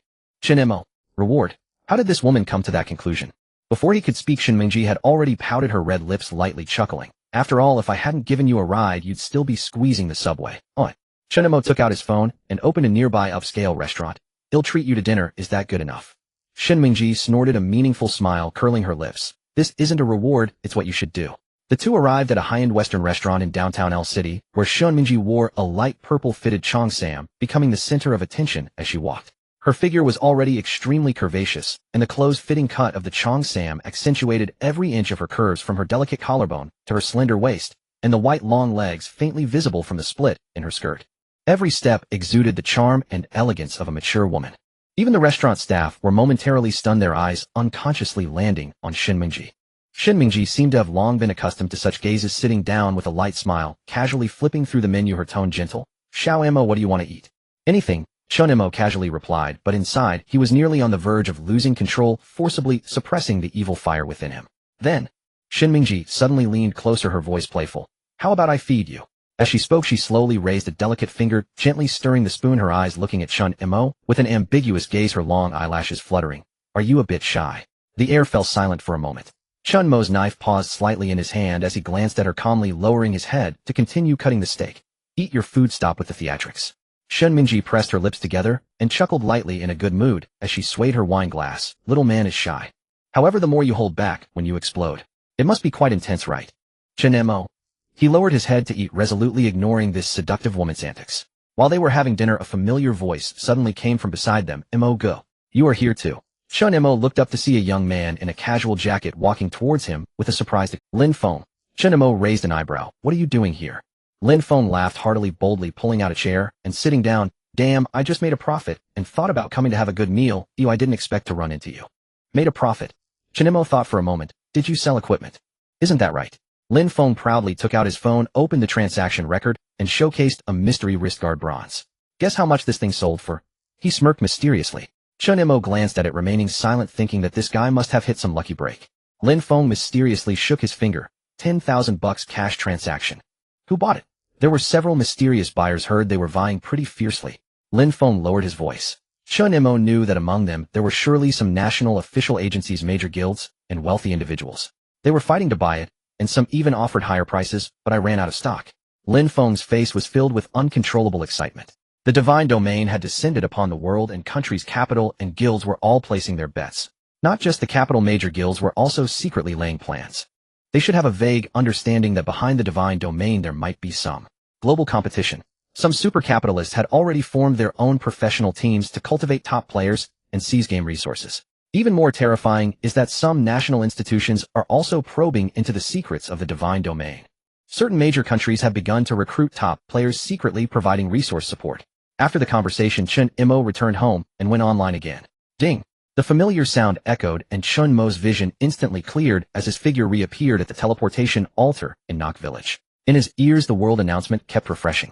Currently God of War Trial Phase 1, number of cleared players 35. The list can be checked by all players. Their speed isn't too slow, Chen Mo thought. As levels rose, the first phase of the God of War Trial was nothing significant for everyone. Especially for the top guilds in today's Dragon Country, their strength was beyond doubt. Opening the attribute panel, his attributes had been comprehensively enhanced after the previous battle with the boss kill, and the additional free attribute points reaching as high as 80. Without hesitation, Chen Mo directly allocated points to health and attack speed, as his attack had astonishingly reached 700. HP 6000, attack speed 1. 3. To the southwest of Nock Village, the mist surrounded the mountains, and the wild grass was knee-high. This was an abandoned area that most players would not venture into, and even the map did not mark it. But Chen Mo was very clear this is the place. He remembered that in the early stages of Divine Domain, there was a mad player who loved to explore the seams of the map and discovered a visual remnant in this wasteland. It was said to be a shell from the map modeling, which was forcefully cracked to reveal a hidden dungeon. Forest of Temptation. Back then, a major guild sent 30 players to forcibly explore, taking 4 full days to clear the first phase. Chen Mo followed the remembered route to the mountain pass. The entrance was right here. A gust of cold wind rushed towards him, and players approaching this area would be forced into a mental oppression state, losing 1 of health every 20 seconds, unable to use Mount's teleport or crystal resurrection. But Chen Mo didn't care about these things. He slowly took out the War God medal from his backpack, flicking it with his fingertip, causing the medal to draw a silver arc in the air. A gap appeared out of thin air. Hidden dungeon opening. The ground trembled violently as the entire mountain pass was slowly torn apart, revealing a vine staircase extending downwards. System announcement: player silence has opened the hidden dungeon Forest of Temptation. At this moment, Chen Mo had already stepped into the entrance. The mountain pass closed, and the light was completely swallowed. As Chen Mo stepped into the Forest of Temptation, the surrounding light suddenly diminished, and even the originally clear sky turned dark. He looked around. The mist was thick, and visibility was limited to within 10 meters. The tree trunks were plentiful, and the ground was covered in vines with a faint slime flowing. Dungeon information: current area Forest of Temptation LV 10, environment status visibility suppressed, maximum visibility 10 meters. As Chen Mo took his first step, he immediately heard a crisp crack under his feet, and a vine exploded, releasing a puff of pink poisonous mist. You triggered the trap. Bewildering vine status: mildly poisoned, losing 10 HP per second, lasting 30 seconds. He remained still, quietly glancing at his health bar. Tick-tock, it slowly dropped. Chen Mo calmly drew his weapon, neither detoxifying nor taking medicine. Just as he had expected, several brightly colored plant-like monsters slowly emerged from the shadows, dripping juice as they walked. Monster encountered: Lost Wildflower LV 8, 10 HP, 3000 attack, 500 skill 1, pollen burst, area silence for 2 seconds, skill 2, root bind, 3 second immobilization chance. Ordinary players would be well prepared for a tough battle against such monsters, as their numbers were overwhelming and all their skills were crowd control. Yet Chen Mo remained unperturbed. For him, these were excellent materials for stacking passives. He swiftly moved, creating an angle, and with a swift slash of his long knife, his normal attack hit. Attack 1, rage of the Berserker stacks 60, 80, 90. He moved with an erratic step, relying entirely on his own experience, constantly weaving between the vines. The roots of the lost wildflowers were anchored in the soil, so they moved slowly. To Chen Mo, they were like live targets, allowing him to slaughter them at will. The only skill he feared was the root bind. Once controlled, combined with the pollen burst from the lost wildflowers, he would have to meet his demise on the spot. Therefore, when facing the lost wildflowers, Chen Mo prioritized dealing with their roots, and during their recovery, he could unleash a flurry of attacks. Relying on this technique, Chen Mo had repeatedly succeeded in his encounters. 1,500. 1,423. You have slain a lost wildflower. You have slain a lost wildflower. Without a doubt, he could accurately deliver the finishing blow every time. Just then a warning flashed. Danger. Hidden monster approaching. The ground suddenly bulged as a pitch-black vine tore out from the soil. Parasitic vine spirit LV. 10 appears. Danger. Hidden monster approaching. The ground suddenly bulged as a pitch-black vine tore out from the soil. Parasitic vine spirit LV. Chen Mo raised an eyebrow. Here it comes. As soon as the parasitic vine spirit appeared, it launched a surprise attack. It lashed out with 3 vine whips, simultaneously attacking from 3 directions, accurately blocking Chen Mo's movements. Good thinking. Chen Mo quietly commented as he stepped forward, instantly retreating 2 steps to create a position. It was best to create distance from unknown monsters. He once again shifted to the right diagonal. However, the vine spirit actually predicted his evasion movements, simultaneously abruptly redirecting the vine whips and forcefully blocking his retreat angle. 1,000. Chen Mo's expression turned serious as he swiftly unleashed 2 normal attack slashes with his long knife, combining it with a diagonal step, no longer dodging sideways, but advancing forward. This time the vine spirit failed to predict. Critical hit. You dealt 2180 damage to the parasitic vine spirit. But immediately after, the color of the vine spirit began to darken and the number of its tentacles increased from 4 to 6. Monster skill Mimic has been triggered. It was actually mimicking Chen Mo's movements. Chen Mo finally understood why this monster had wiped out a 10-man guild in his previous life. Because it didn't rely on thick health, but on learning. But Chen Mo glanced at his health 62. No matter how fast you learn, 1 strike is enough for me. The next second he no longer retreated, but deliberately stood in place, allowing the vine spirit to lash out, bringing his health down to only 30. Talent triggered Berserk Blood Sacrifice. This was the skill he obtained after defeating the Blackrock Wolf King. Effect: for every 1 health loss, damage increases by 2. Below 50 health, critical hit rate 50, critical damage 50. Rage of the Berserker 400, 1000, 8000 critical hit. With 1 strike it was over. The vine spirit turned into a pile of debris from which 3 faint green crystal fragments emerged. Chen Mo stepped forward and picked them up. Spirit Plant Crystal Dungeon exclusive material description can be exchanged for mystery skill book or rare equipment box at the dungeon exit. In just 30 minutes, Chen Mo had already cleared 2 large areas. The layers of killing echoes increased to 712. Attack power 712. Basic attack panel broke through 5000. At this moment he stepped into the 3rd area and a series of crisp crack crack crack sounds rang out. You have entered the center of the jungle poison spore layer. Terrain hint: current area contains high density fear spores. Prolonged stay will cause mental value decay and further decrease visibility. Another mental attack. Chen Mo did not stop his steps and continued deeper. Memories of top players from his previous life surfaced in his mind. Some had spent enormous amounts of gold to hire priests for purification, and even with high-level potions they couldn't advance into the poison spore zone. Yet now he alone, lightly equipped, had slaughtered his way through. What was even more terrifying was that he hadn't used any potions or healing skills. In his continuous battles with the bloodthirsty warblade in hand, every strike could restore his health. While you rely on stacking items, I rely on stacking corpses.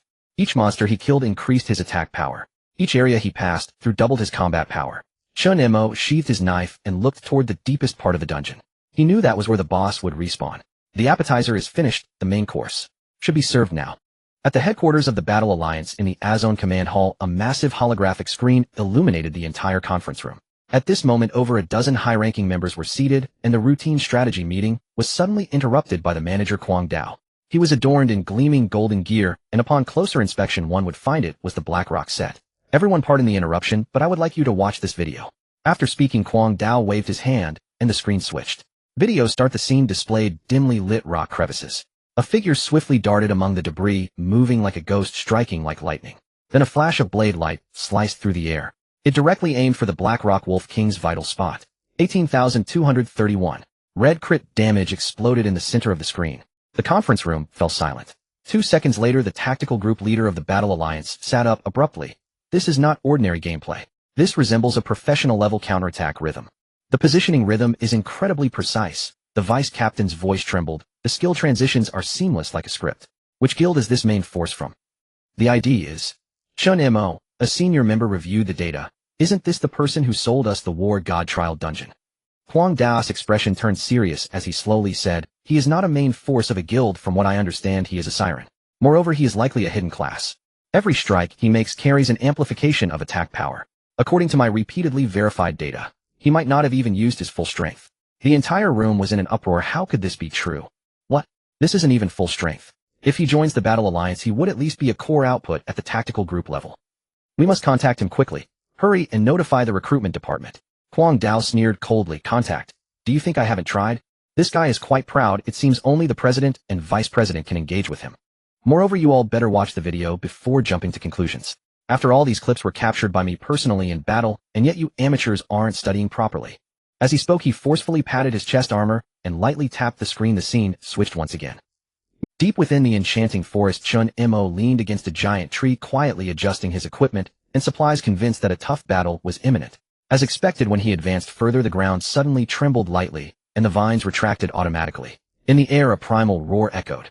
Ding! Warning! You have attracted the attention of the area boss, Corrupted Vine King of Fallen Branches. The boss is approaching.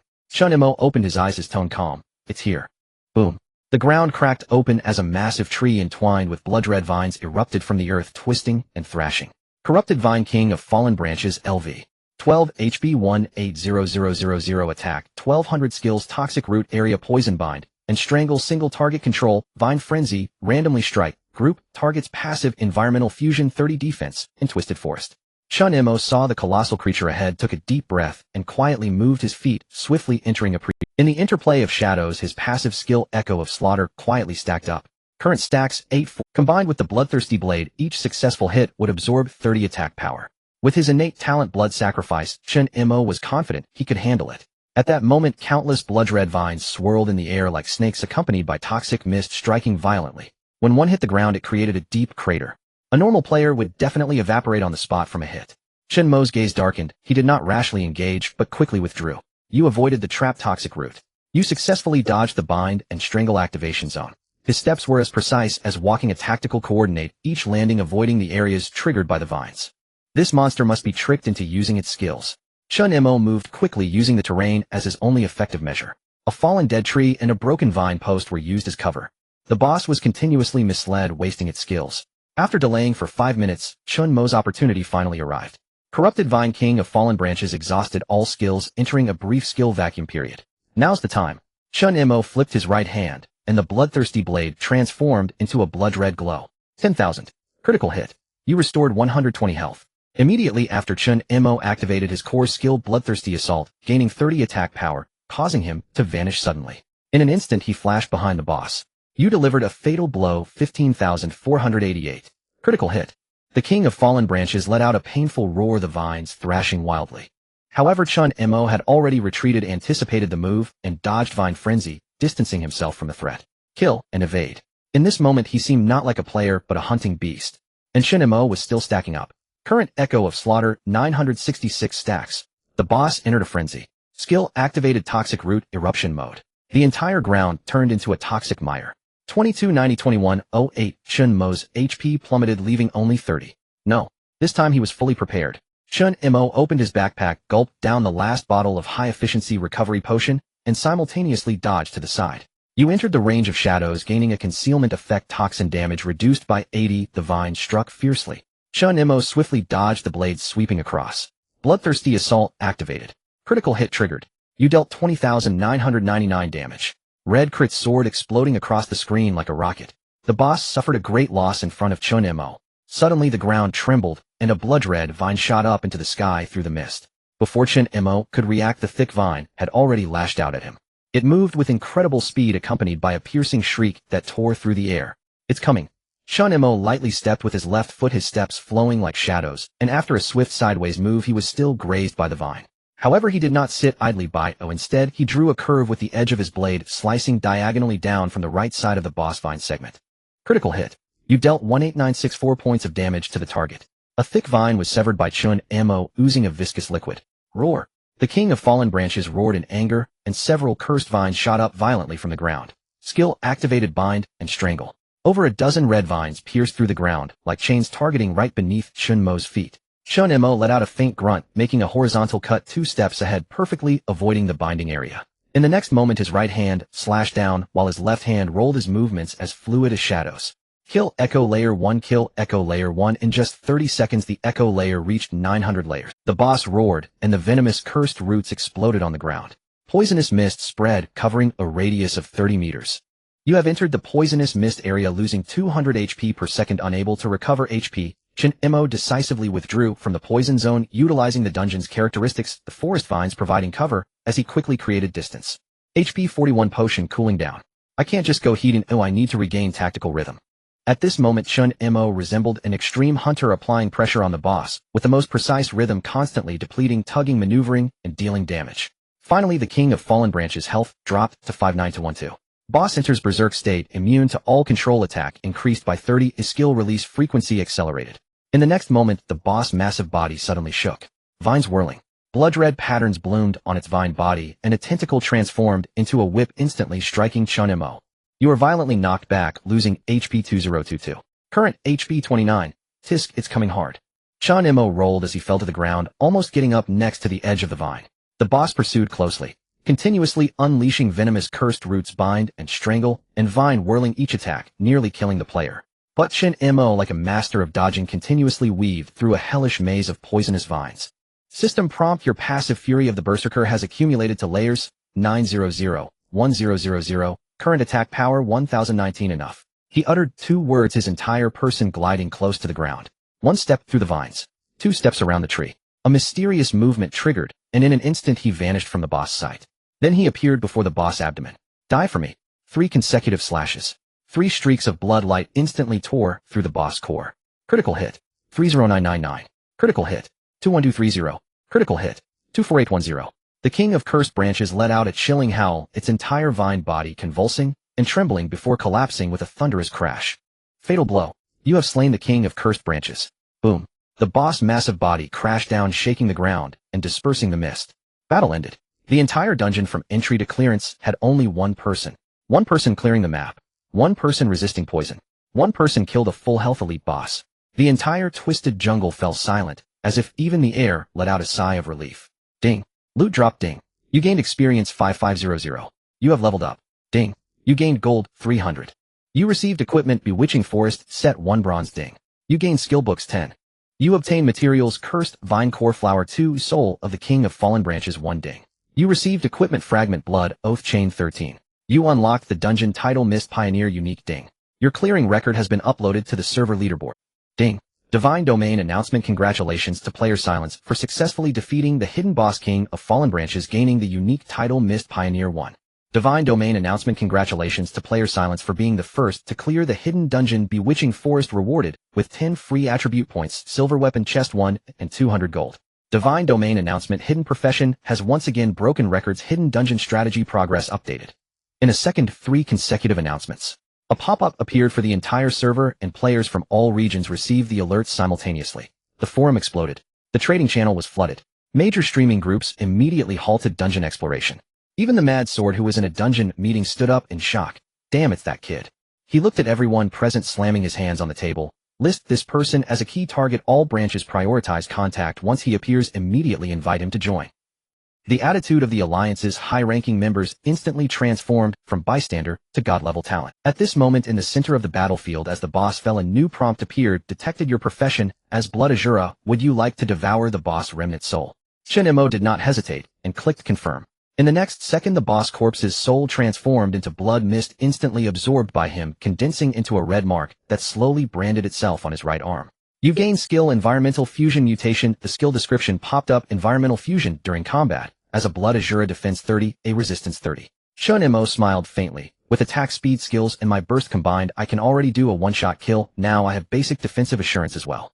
The Blood Azura is starting to take shape. Just as he prepared to leave, a shocking message echoed from the world announced. According to eyewitnesses, the Tianji Guild is organizing a group assault on the hidden dungeon DD Mingku, located south of the newbie village. Suspected entrance to the mainline instance.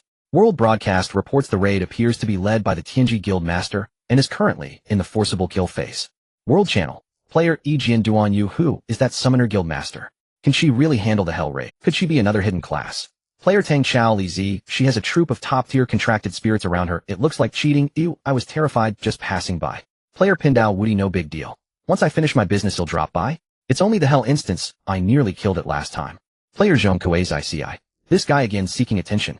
Aren't you supposed to be training life skills? Player Pindao Woody. The path of cultivation is about moving with the tide of circumstances.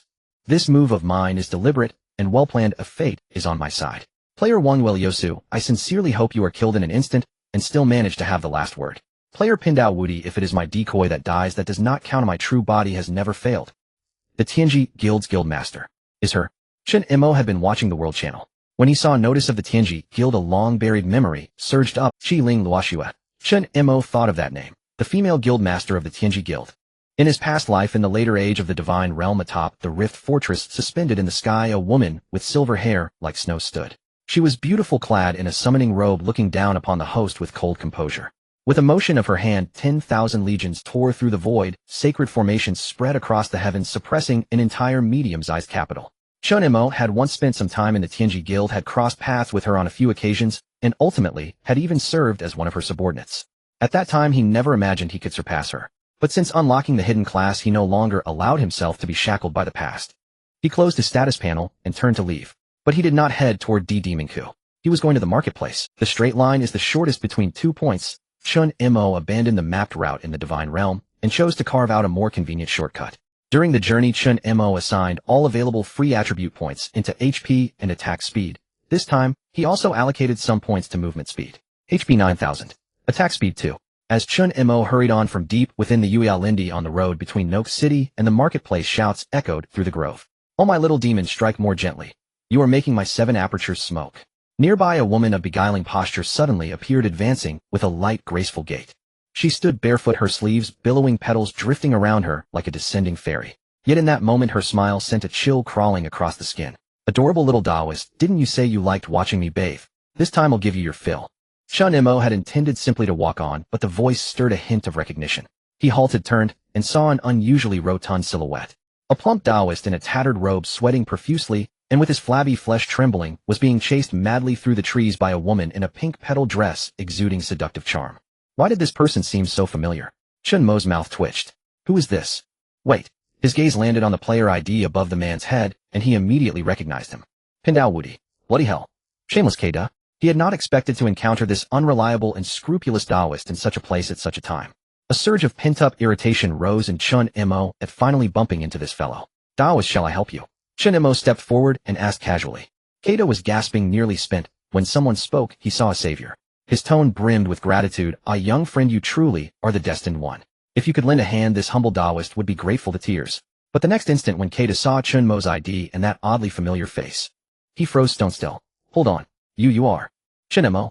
K-Da's eyelids fluttered, his scalp tingled, and his jaw nearly dropped. This is no destined child. He's a harbinger of death. Hidden boss appeared. Meiji. Chen Mo ignored him and instead focused his gaze on the distant boss info panel. Hidden boss Meiji. Type mental attack, charm class boss. Skills charm, voice flower, shadow clones, death stare. Traits immune to control effects, extremely rapid HP regeneration, very high spell penetration.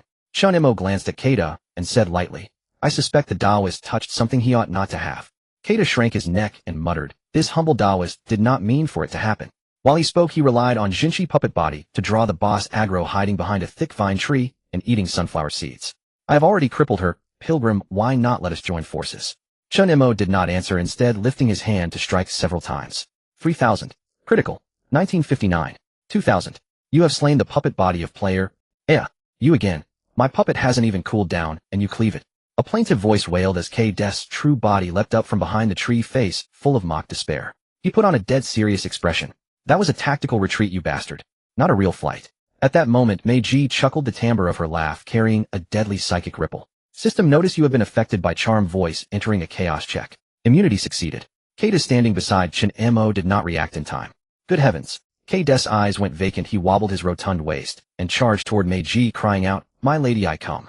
As expected, Chen Mo raised his blade and cut, knocking K-Da down to half health and snapping him back to his senses. Hiss. Kid, why did you hit me? Taoist, you nearly flung yourself into her arms. You can't blame me for that. Chen Mo shrugged with an innocent look. K-Da rubbed his backside and widened his eyes. Nonsense, this humble Taoist is not that kind of Taoist. Chen Mo, face clouded with exasperation, wondered what despicable thing the scoundrel had done. Who is she? Meiji, K-Da panted. A deeply hidden boss disguised as a merchant NPC. I was grinding AFK the day before yesterday and happened to see her change clothes. And then it happened. Happened to. Really just one glance.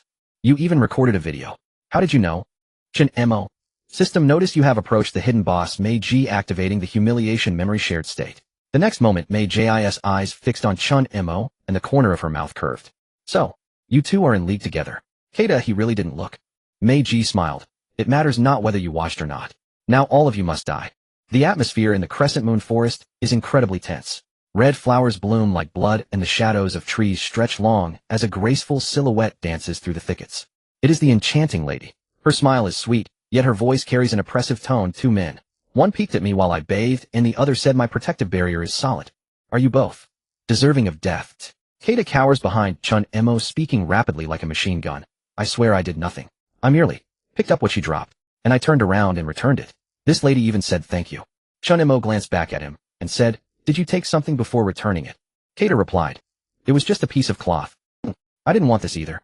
Who knew she would react so strong? Just then petals began to swirl, and the enchanting lady soared through the air, her gaze as cold as ice. Enchanting lady boss information, level LV. 13 hidden boss.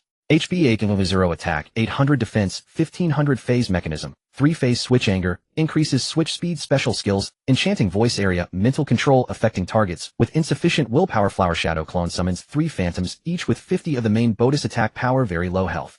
Death stare seals the target's movement skills for 5 seconds. Cursed kiss curses the target to be unable to recover health for 10 seconds. Soul recoil activates only in the 3rd phase, forcibly drains health, and skill cooldown.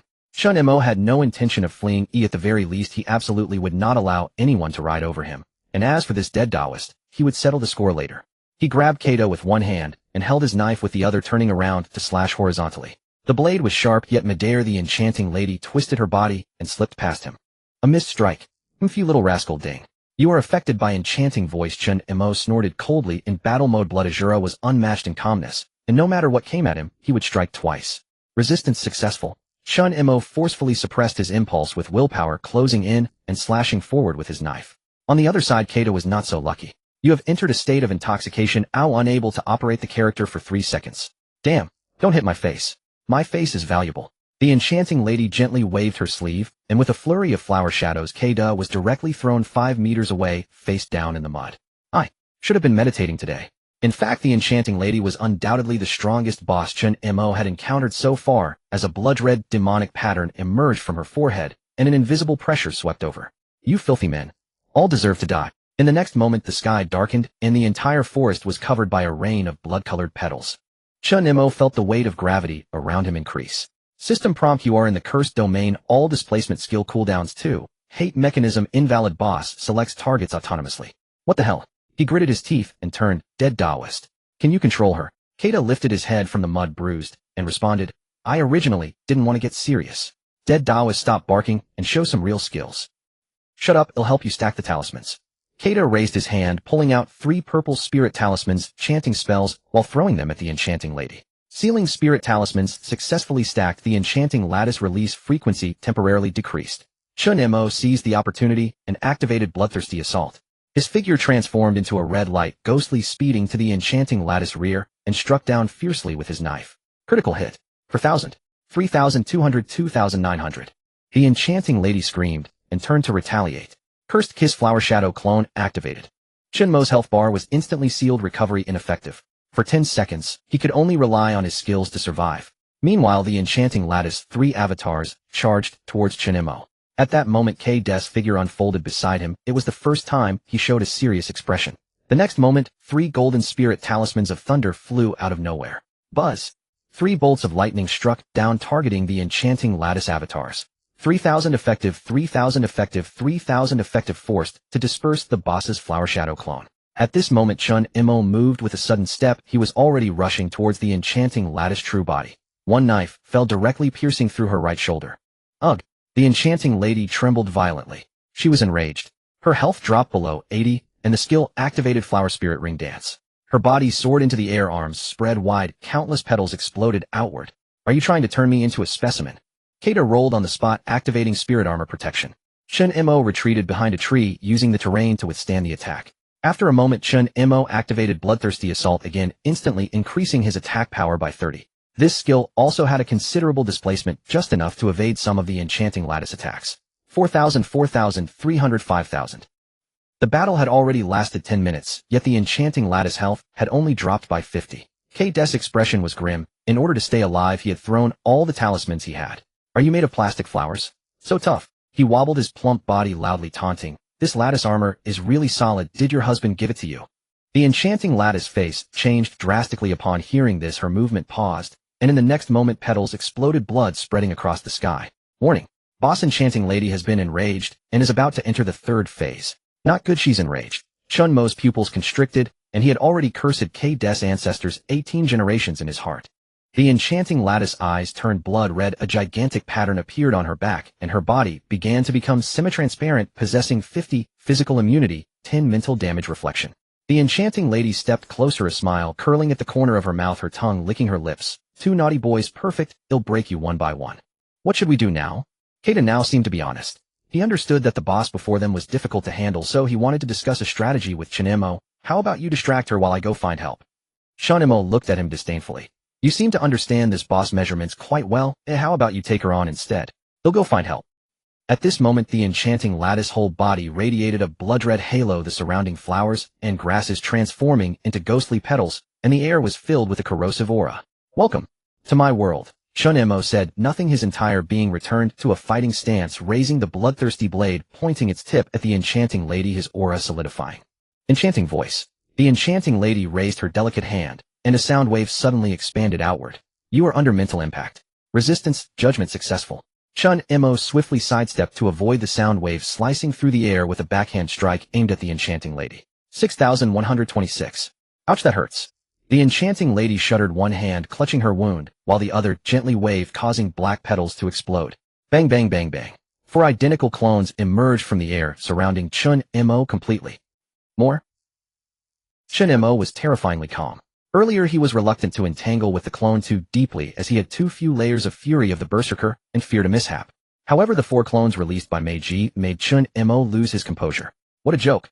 But he quickly regained his composure, understanding that Meiji possessed the wisdom of an NPC, so how would she think as a human?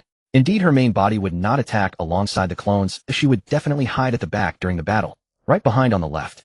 Chen Mo noticed that Meiji seemed to have no intention of attacking, as she was watching the battle as an observer. He slipped and darted towards the left rear, slicing backward with a strike.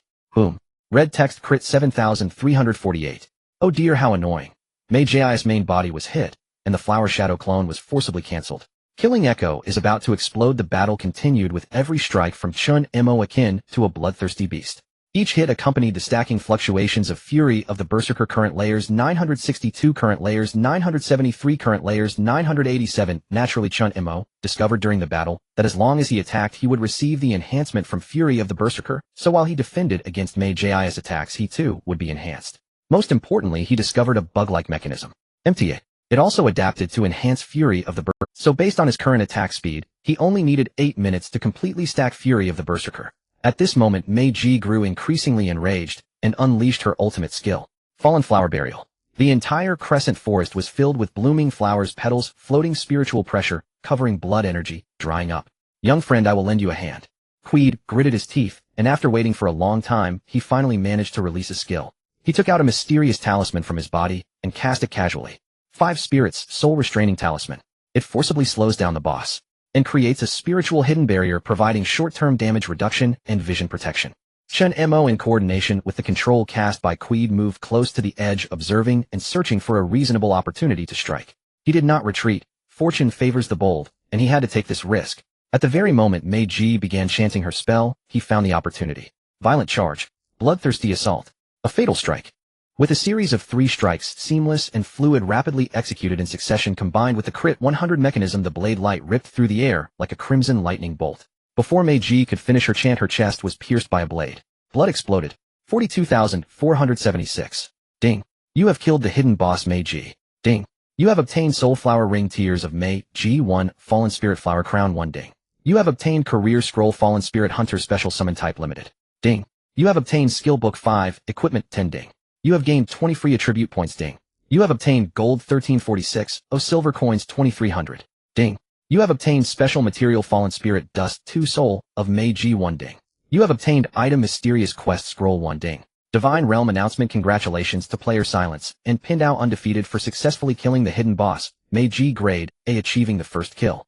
Divine Realm announcement players Silence and pinned out undefeated have obtained the hidden title Fallen Terminator, greatly enhancing their combat power. With another sound of ding.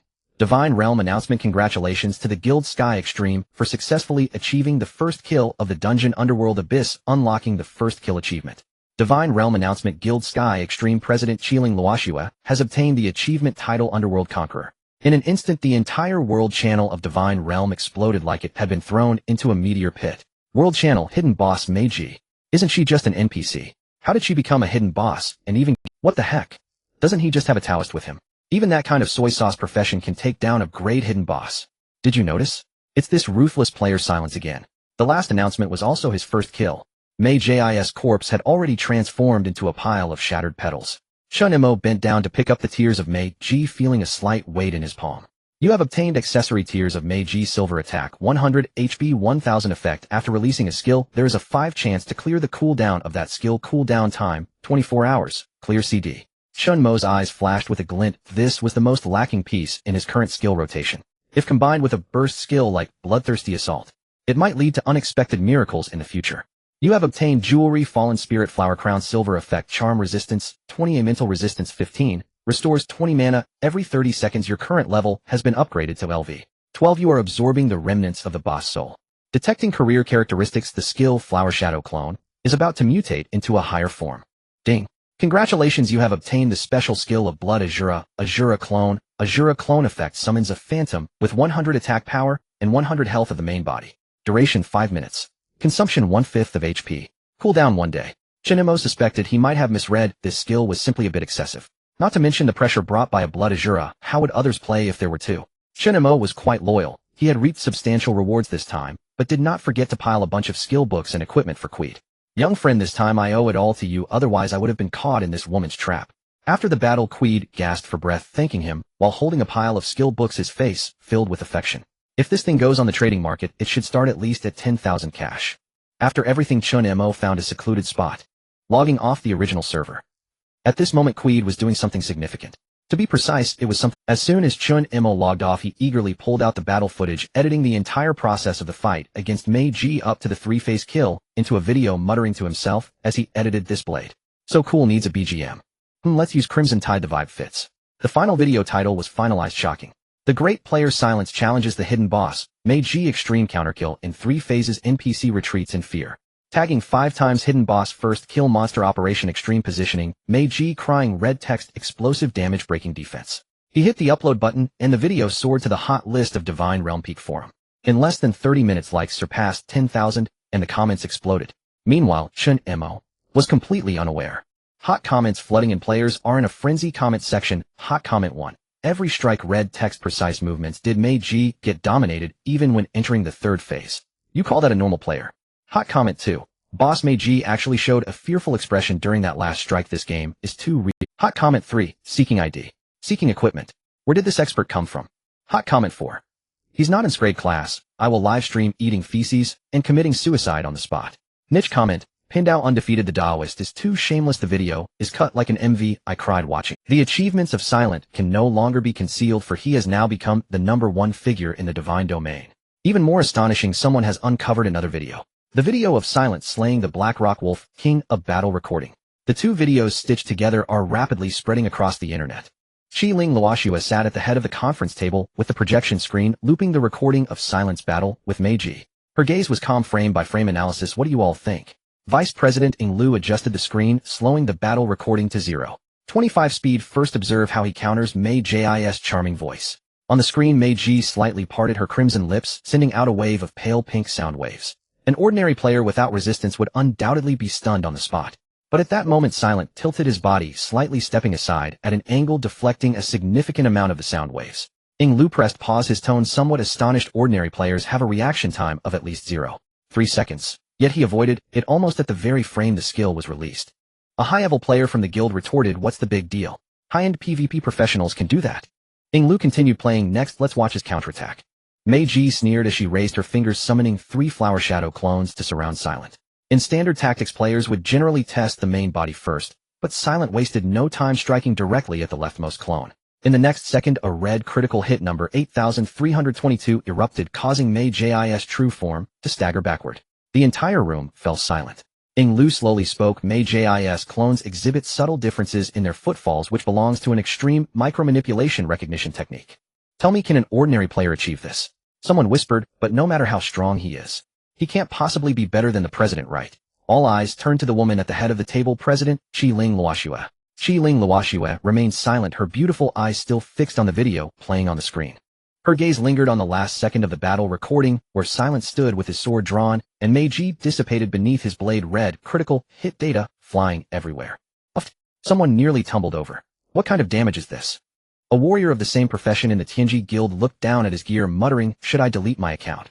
Qi-Ling Luoxue replied calmly, "Add this ID to the Tianji Priority Watch List Level S."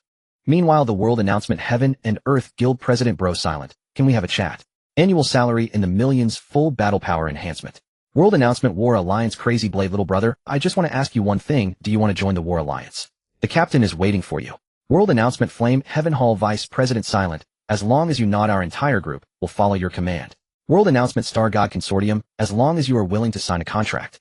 We are willing to provide game pods, luxury residences, and supporting offline resources. The private message section was flooded. Friend requests dinging. Ding, ding, 10 messages per second. The World Announcement was bouncing around in the divine domain like it was free. Anyone who has played knows that resources in the early game are extremely valuable, and the World Announcement is no exception. One announcement has already been inflated to 300 gold. Yet now major guilds are frantically throwing out announcements for one person. Simultaneously on the homepage of the Divine Domain live broadcast, the most clicked video was titled "Poor Taoist Invincible, My Battle with Silent Against Meiji in Full Record. Believe me, once you click it you'll be addicted." In the live broadcast room, the bullet comments were like a tornado. Taoist, are you there to assist in battle or cheer? Didn't you run away from this boss? Taoist, stop pretending. We saw you in the back eating potions and turning into a balloon. Kate Des' face flushed red, and he continued to stubbornly deny that was a tactical retreat. Poor Taoist was sensing the enemy's flaws with my soul. As he spoke, he opened the donation rankings and saw the streaming revenue. Oh, this wave, even if I explode, it's worth it. The next second, a highlighted comment appeared. Silent Kata, remember to blur my face next time, or he'll cut you. Kata abruptly turned off the camera. I was wrong. Poor Taoist did nothing. Chen Mo logged in again in the trade district of Nox City, inside a secret private club. Kata sat cross-legged on a cushion, holding a string of prayer beads, a root of grass stuck in his mouth, looking completely devoid of the demeanor of a master. However, at that moment, Chen Mo was staring at him with a subtle expression. So in reality, are you really a Taoist? Chen Mo stopped pretending and asked directly. Kata blinked, wearing an expression of this was expected, and nodded. What, doesn't poor Taoist look like one? Not at all. He looks like a total charlatan. However, as Chen Mo observed him, although the black Taoist robe was somewhat old, the patterns on the hem and cuffs were distinctly of a certain branch of Longhu Mountain, indicating that Kata was indeed a genuine Taoist. Unfortunately, judging by his casual demeanor, he didn't seem to be a serious practitioner. You come from Longhu Mountain? Chen Mo asked in confusion, wanting to probe further. Kata smiled and waved his hand. Used to be, but now I was kicked out. Why? Poor Taoist is inherently carefree and dislikes strict rules. Kata spread his hands. To put it bluntly, I prefer to wander the world than to be cooped up in the mountains. Chen Mo did have some impression of this ID, poor Taoist invincible, from his past life. This guy was quite famous in the game, with information spreading widely, almost knowing all the insider details. Some even suspected that Kata was backed by some mysterious organization. However, he had never heard of Kate's real identity in his past life. This guy surely has many secrets. Seeing that Chen Mo was silent, Kata chuckled and shifted his tone. So do you want to make big money? Kata cleared his throat, his expression becoming unusually serious. Poor Taoist belongs to a special organization, and we know a lot about the truth of the divine domain. This game is not as simple as you think. Join us, and poor Taoist guarantees you will rise to great heights. He looked at Chen Mo, his gaze containing a hint of certainty, as any smart person in the world would not refuse such an invitation. A powerful solo player, a genius of a hidden profession, once they come into contact with the true insider secrets of the divine domain, they would never remain indifferent. Chen Mo quietly observed him, and after a moment the corners of his mouth slightly curled up, not interested. Kate's smile instantly froze. Don't you want to know the true purpose of this game? Kata asked tentatively. Chen Mo coldly laughed. If you truly know, why are you trying to recruit people everywhere? Kate's expressions. In Nox City, the evening sun cast its golden rays, and the entrance of the exchange bustled with people. Chen Mo followed his original path and arrived here. At that moment, ding. A system notification popped up frantically. Ding. Your friend request limit has been reached, 999, please handle it promptly. Ding. Your private messages have exceeded 1,000. Ding. You have been marked as a world-renowned player, and all channels will prioritize your messages. Chen Mo casually opened the private message window to clear the friend requests one by one. To be honest, he had only added one friend before Battle Alliance Frenzied Blade. This guy was still very enthusiastic in his private messages. Battle Alliance Frenzied Blade brother interested in coming over for a chat. I've saved you a spot in the deputy team. Next was his private message section where a row of names caught his eye. Tianji Vice President, I heard you soloed the Charm Princess. Would you be interested in teaming up to take on a hidden dungeon? Divine Domain TV official hello Silent, could we conduct an interview? We are willing to pay. Starwell Consortium Sir Silent, we are willing to customize a dedicated gaming pod hind department for you. Chen Mo glanced at them, moved his finger, and clicked ignore all. He just wanted to deal with the items in his bag to prepare for the next phase of the mission. The exchange hall was packed with people, and the auction channel and private trading hall were filled to the brim. The reason was simple. Everyone was currently in the stage of leveling up and grinding monsters, and the demand for equipment and items was extraordinarily high. Chen Mo donned a cloak and discreetly walked to the self-service counter to register his goods. He hung up items he had obtained from the Charm Princess and the King of Sinister branches, such as Charm Spirit Step, Fallen Spirit Crown, and Refined Bloodstone. Just as he was contemplating what price to list them for, suddenly a gentle breeze brushed past him, and a soft female voice came close to his ear. Is it you, the great god? Chen Mo's mind raced. That voice must have been referring to him. He saw a girl wearing a white short-skirted priest robe with high-heeled boots, smiling brightly as she gazed at him, her clear eyes carrying a hint of mischief. She raised a small hand, her charming face radiant, and softly said, that scene where you slashed the Charm Princess in the video, I replayed it 20 times. I almost dreamed about you. Chen Mo was momentarily stunned, still in shock. Who are you? The girl did not respond. Instead, a young man beside her, dressed in a custom black and gold trench coat, stepped forward and smiled as he extended his hand. Su Yuanchuan, one of the heads of the Su Consortium and a loyal viewer of your videos. Coincidentally, my sister dragged our team to check out equipment, and I didn't expect to run into the real deal. Chen Mo nodded lightly and greeted hello. He recognized this guy, an old acquaintance in the gaming world with a powerful background. In his past life, the small team they organized had participated in the strategic layout of the Divine Domain world and was hailed as a mobile treasury. Su Yuanchuan was neither servile nor overbearing, maintaining a humble demeanor. I heard you have quite a few rare items. Our team is preparing to explore the Bone Forest and urgently needs control and healing equipment. If it's convenient for you, could we discuss it here? Chen Mo was not evasive. After all, selling to anyone was still selling, and it was better to make a friend.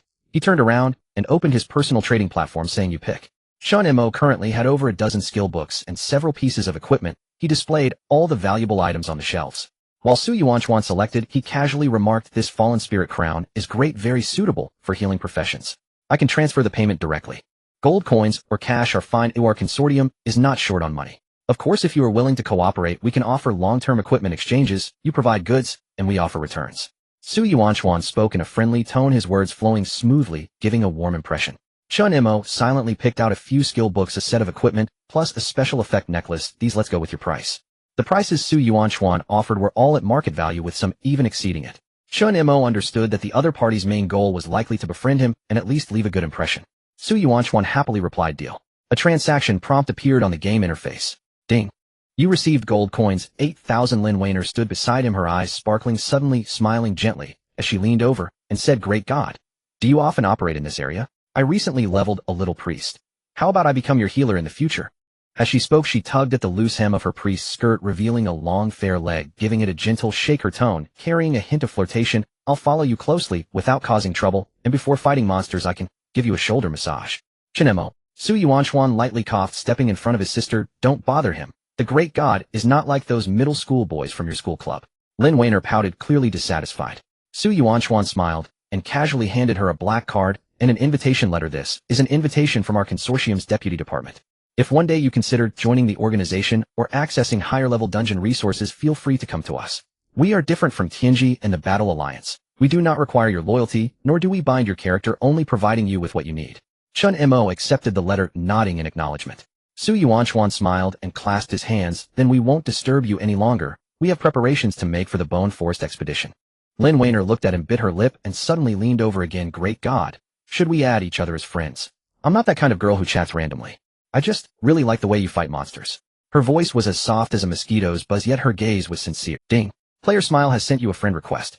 Chen Mo glanced at her, and surprisingly did not refuse, silently clicking to add as a friend. In the next second, a system prompt appeared. You have successfully added a friend, Lin Weiner LV. 8 Priest. Lin Weiner instantly beamed. Yay. We won't disturb you any longer. Oh, let's go, Lin Weiner. Su Yuanchuan said politely, then took Lin Weiner by the hand, ready to leave. Before leaving Su Yuanchuan, did not forget to add, by the way, Mr. Silent our consortium never looks at who is the strongest, only at who is the most worthy of respect.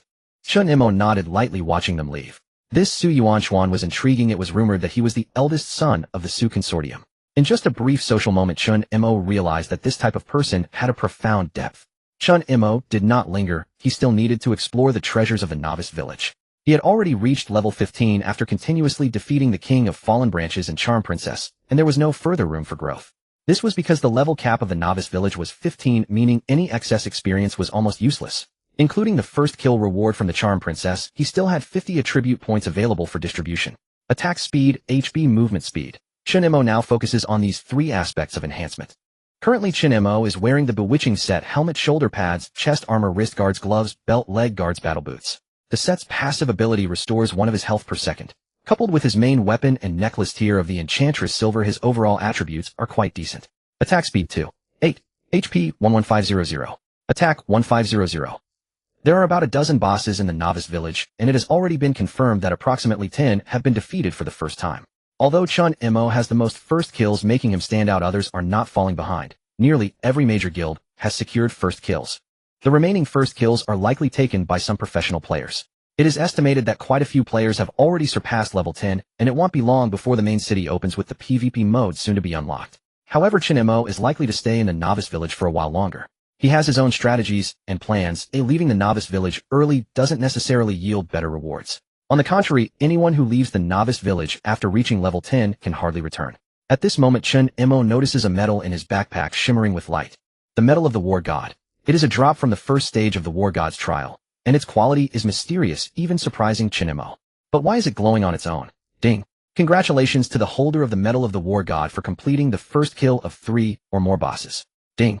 The second phase of the War God's trial is now open.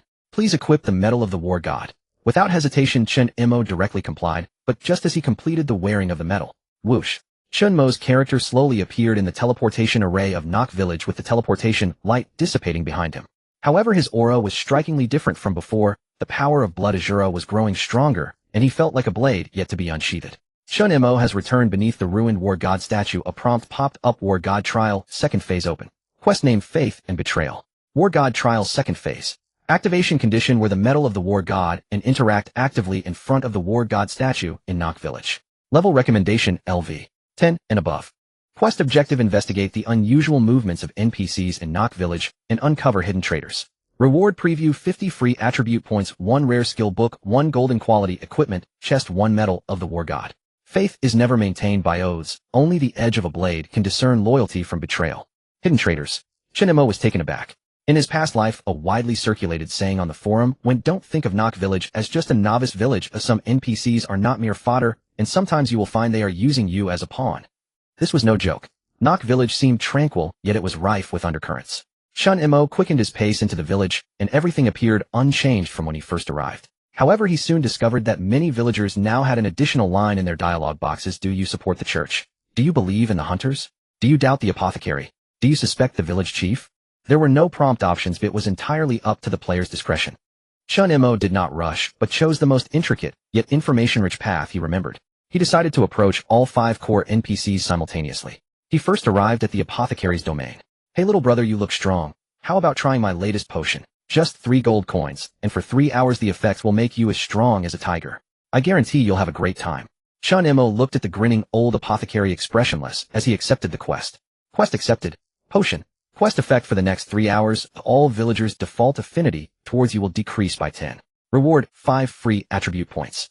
Although Apothecary Ryan is known as the Saint of Potions, he has long been detested by NPCs for privately testing potion effects. He then approached the hunter Karina. "There are wolf cubs out of control in the eastern Forbidden Forest. Can you help me eliminate a few? Don't tell the priest." Chen Mo accepted the quest and headed to the Forbidden Area to slay Blackrock Wolf Cubs 5. After returning from the kill, he was stopped at the village entrance by the night watchman. "You have been recorded as an intruder in the Forbidden Area. Current village order score 5. Next was Priest Carlo. "You arrived just in time, child." Inside the church, Priest Carlo's gaze was kind. "I suspect Karina is hiding forbidden materials, as she was once a witch hunter, and her faith may have fallen. Keep an eye on her, but do not act. Just report her movements." Chen Mo unhesitatingly clicked accept quest objective: follow Karina 3 times and record her path. Carlo is the most difficult NPC in Nock Village. All his quests do not require action on your part, only observation. However, as long as you help him observe other NPCs, will become suspicious of you. The village chief Orton is the NPC Chen Mo encountered at the start. Yes, he does not give Chen Mo any tasks. Things have been a bit uneasy in the village lately. Outsiders should be cautious. Village chief Orton handed him a handwritten letter. I need you to convey the stance of peace and order to the blacksmith and the priest to avoid internal conflict. Chen Mo silently accepted the task. Upon arriving at the blacksmith shop, a rough voice rang out. If you're an outsider, do you believe I'll break your legs? The old blacksmith muttered through gritted teeth while hammering iron. The rune stone from the church is our family heirloom claimed by those pretentious fools. I'll give you the blueprint, you help me steal it back. Chen Mo stood at the village entrance, 5 quests progressing simultaneously, prompts cascading rapidly before his eyes.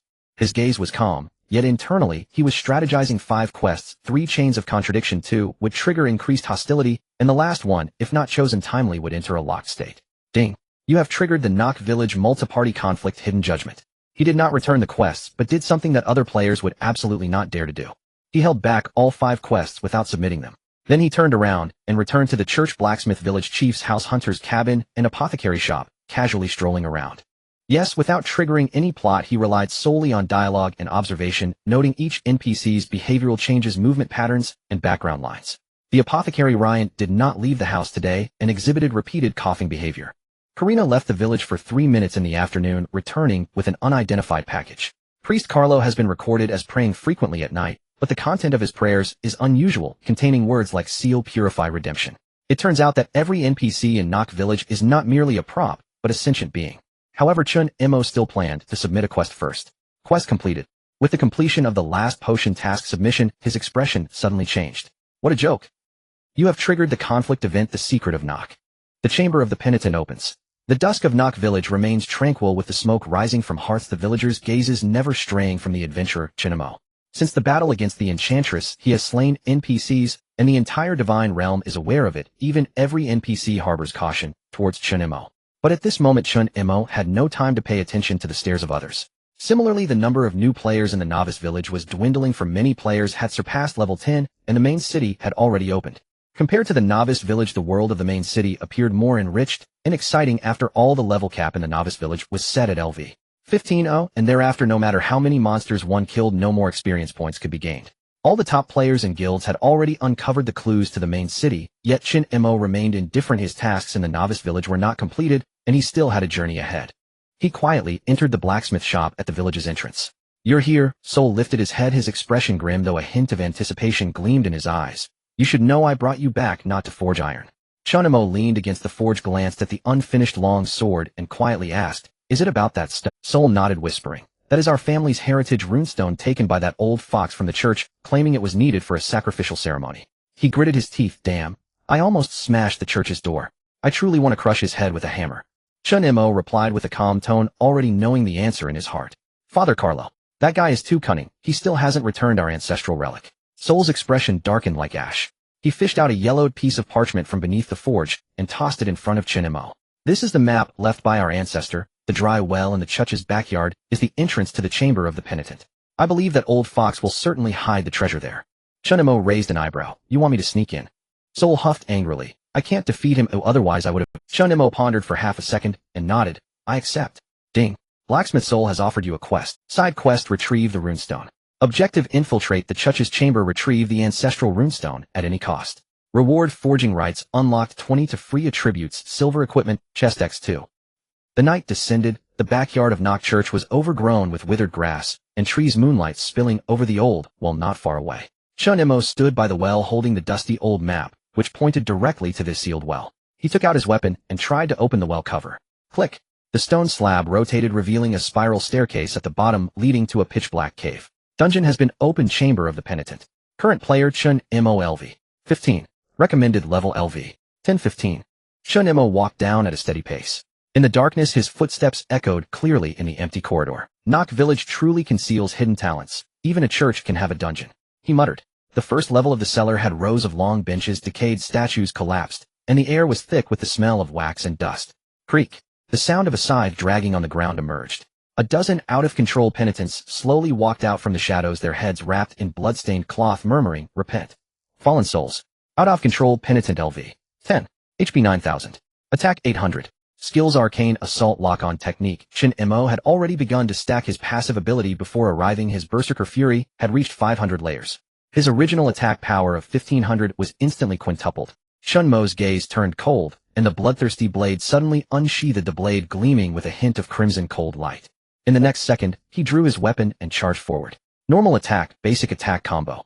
The penitent on the left was split in half, its health bar plummeting instantly. 8,000.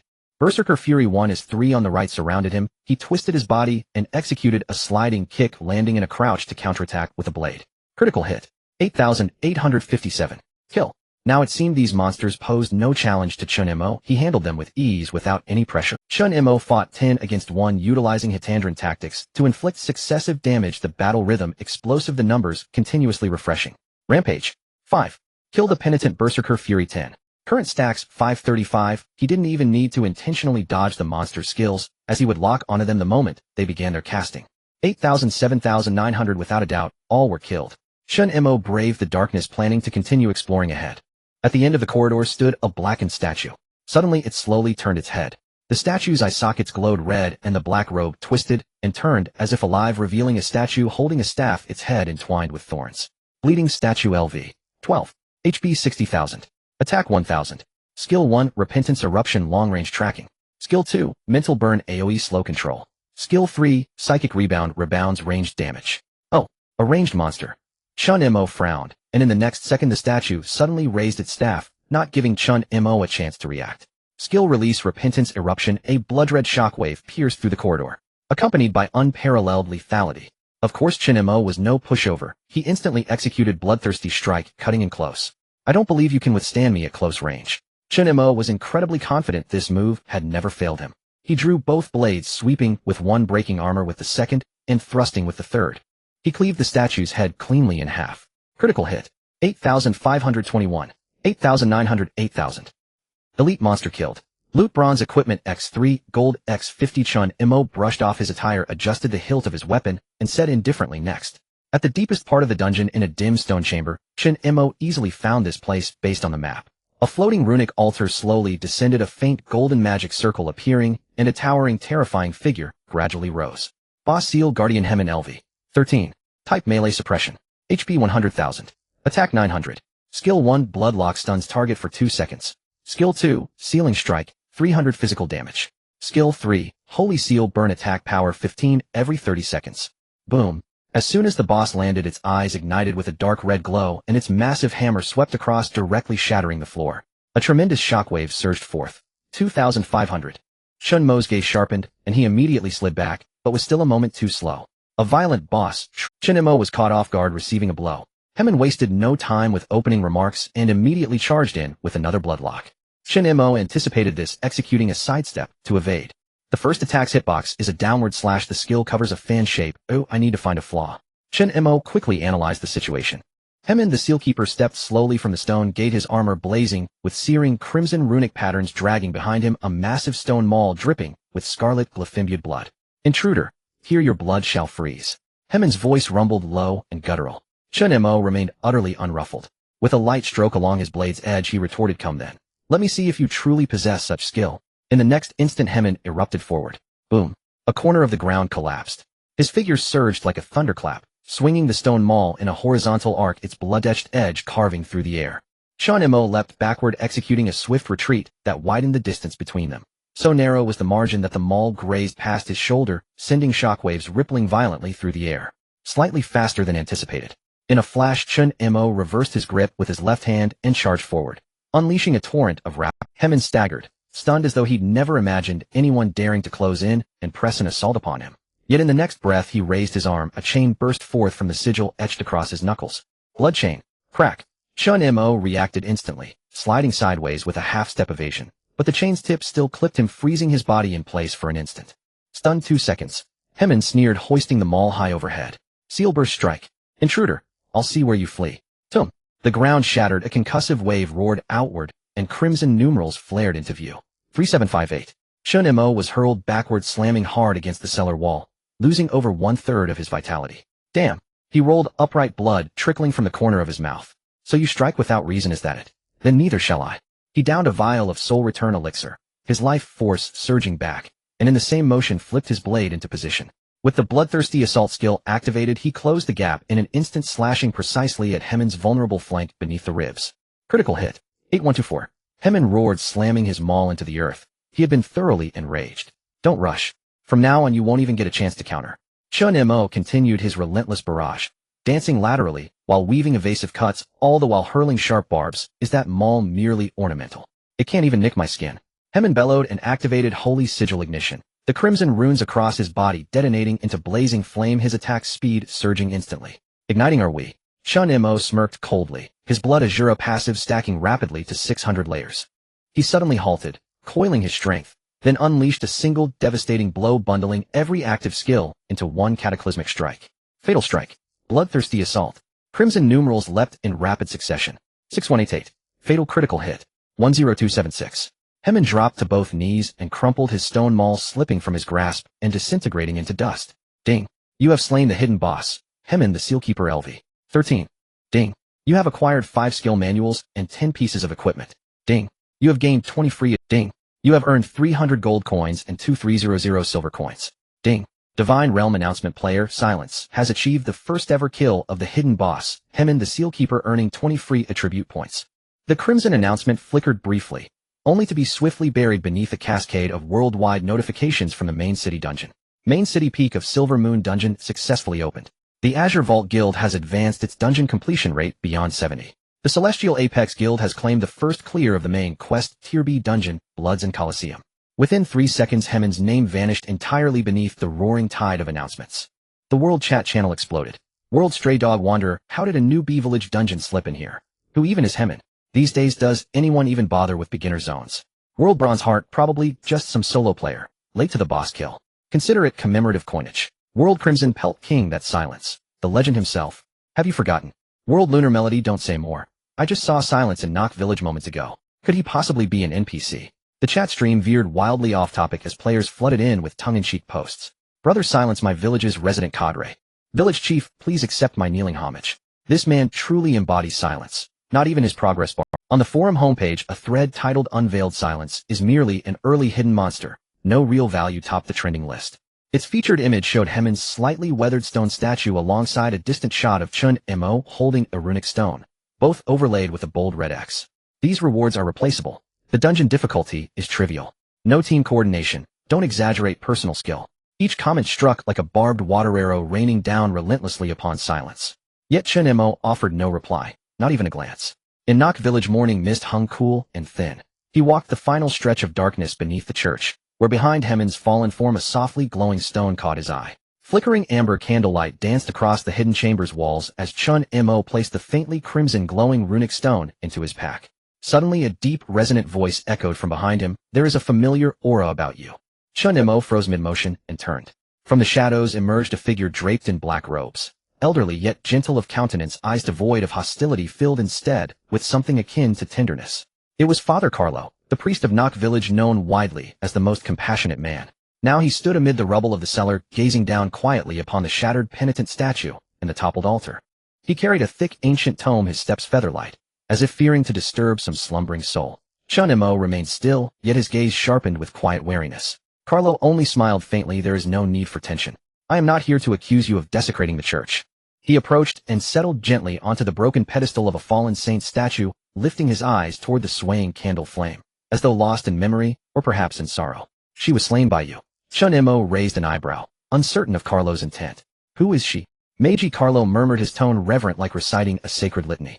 One of my youngest children, and the brightest. Chen Mo asked flatly, so you've come for vengeance? Carlo closed the gospel book with a soft sigh. You killed her, did you not? Chen Mo said nothing. Good, Carlo replied, a serene smile touching his lips, free of malice, brimming instead with a sorrowful release. She suffered for far too long. Thank you for granting her peace. Chen Mo couldn't help but ask, you bear no hatred toward me? Carlo lifted his gaze. Deep, clear, unwavering hatred. No, I have never hated any who take life. I have saved countless children. Ava from the hills, brought out of the Blackrock wolf pack with but a single breath left in her lungs. And Michelle, whose parents were infected into fanatical zealots. I myself set their pyre alight to save him. I taught them to read, to write. I fed them. I sheltered them. Yet there remains one truth: I could never teach them why this world is so cruel. Carlo rose and walked slowly to the fractured penitent saint statue, gently tracing the worn, damaged carving upon its forehead. The divine does not speak, and the hearts of men are untrustworthy. All I can do is protect this last church. He turned to look at Chen Mo, his eyes calm and unwavering, saying, because I know it must not fall into the hands of the unbelievers. Faith is fragile, but if even I waver, then this village will be left with only beasts. Chen Mo was perplexed. After all, he was merely an outsider and did not understand Father Carlo's intentions. Carlo did not deny it. He simply stepped in front of Chen Mo, his tone still calm. I have never denied that I have used them. Every loaf of bread and every act of shelter has been exchanged for their loyalty and reverence. You can blame me if you wish, he continued. But please remember, I have never forced anyone to believe. They chose to enter this church voluntarily. Chen Mo lowered his gaze to his hands, tightening his grip slightly. That rune stone was never mine to begin with. You can take it back. Carlo turned and walked into the shadows of the church, his figure disappearing as he left one last sentence. The candlelight flickered gently, as if bidding farewell. In that moment, Chen Mo stood in the secret room, holding the still warm rune stone, feeling a vague, indescribable sensation in his heart. Enemies. He couldn't figure it out. As an adventurer, should he really get involved? But on the other hand, he had no choice. Chen Mo looked at the man in the black robe before him, momentarily silent. Father Carlo picked up an unopened sheepskin letter from the table, looking somewhat astonished. Adventurer, I truly need your help this time. Ino left his post without permission last night, and secretly left the night watch station. We suspect he has betrayed the church. He is strong and vigilant. Ordinary people cannot subdue him. Are you willing to take a trip? Side quest: investigate the night watch. Objective: assist Hunter Karina in capturing the night watch traitor Ino. Quest reward: silver grade treasure chest X1, free, attribute points 30. Chen Mo accepted the quest, but a sense of unease lingered in his heart. Are you sure he is a traitor? The priest remained gentle. If he is not, I will personally vindicate him. But if he is, then I must clear the ranks. His tone held no anger, only sorrow. You have received quest rewards: free attribute points 10, silver grade treasure chest X2. You have unlocked NPC feature Blacksmith Saul's private forging permissions, allowing you to upgrade any equipment by 1 tier at will. In the blacksmith shop, sparks flew as Soul, with arms as thick as a bull, stood by the anvil, his face more sour than the red-hot iron. Chen Mo stood before him, extending the ancestral rune stone he had retrieved from the depths of the cellar. The stone was the size of a fist, its surface covered in aging patterns, yet at its center was a gold-red fire seal that pulsed with a warmth in the dim light. Soul took the rune stone and remained silent for a moment. He did not immediately thank Chen Mo, but clenched his fist tightly, making a cracking sound. Then he patted Chen Mo's shoulder and said softly, "You did well, kid." Chen Mo chuckled lightly, remaining silent. The system's taskbar displayed quest completed, and the rewards had been credited. However, he did not leave immediately, but raised his gaze to the blacksmith's back. This man, who was filled with the scent of smoke and fire and cursed the priest as a hypocritical dog every day, had now said not a single word of reproach, not even thank you for reclaiming the family heirloom. Chen Mo did not believe he could be so composed. He did not press further, but made a note of this strange behavior. Ding. You have accepted the priest's commission. Please head to the hunter's cabin to meet with Hunter Karina. On the west side of Nock village, the fog was thick. Chen Mo retracted the taskbar and made his way through the forest path, the wooden eaves of the hunter's cabin faintly appearing. The novice village seemed particularly calm, but the world of the divine domain was far from peaceful. Is he still pursuing this task? What rewards can there be in the newbie area plot? The taunts in the world channel rolled on endlessly, yet Chen Mo remained expressionless, as if that group of people had never existed. He pushed open the door to the hunter's cabin, where Karina sat by the hearth adjusting her silver longbow. Her face was cold in the firelight, but she looked more fatigued than Chen Mo remembered. You are. She looked up, her expression changing slightly. An adventurer. There aren't many adventurers like you. They don't stay here for long. The priest sent me to assist you in capturing Ino. Chen Mo stated the facts. Suddenly Karina stood up abruptly, disbelief flickering in her eyes. The priest wants you to kill Ino. Chen Mo did not answer directly, but projected the shared task panel. Assist Karina in capturing the night watch. Karina's hands trembled slightly as she murmured, Ino is someone he raised personally. I know. Chen Mo nodded, his tone somber. He grew up following the priest and was always the most obedient child, she said with a complex tone. What exactly is the priest doing? Ino certainly has issues, but why would the priest do this? She fell silent for a while, then suddenly said softly, do you really intend to kill him? Chen Mo did not answer. Karina turned her back to him. If you can still strike after seeing Ino's eyes, then you are more ruthless than I am. System prompt: you have accepted the dungeon quest Night Watch Station, out of control zone.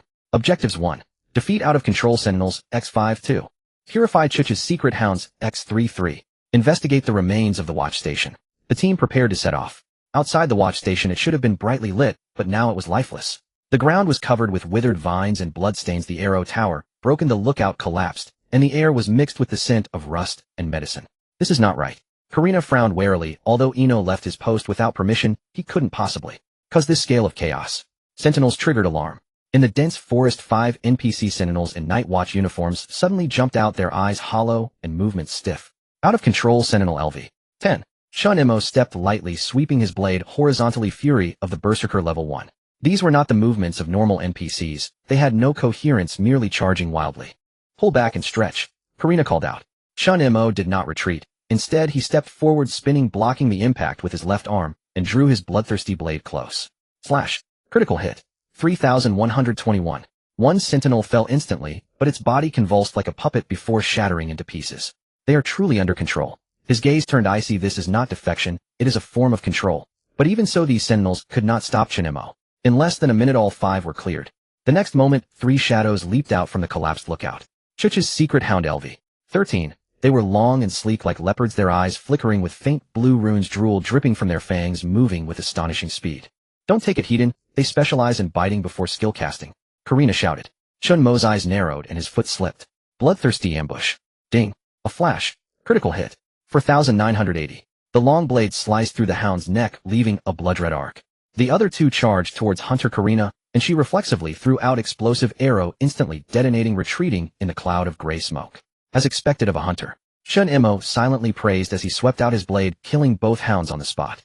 The night was deep, and the remnants of the camp remained with only a tattered tent and a pile of charred embers.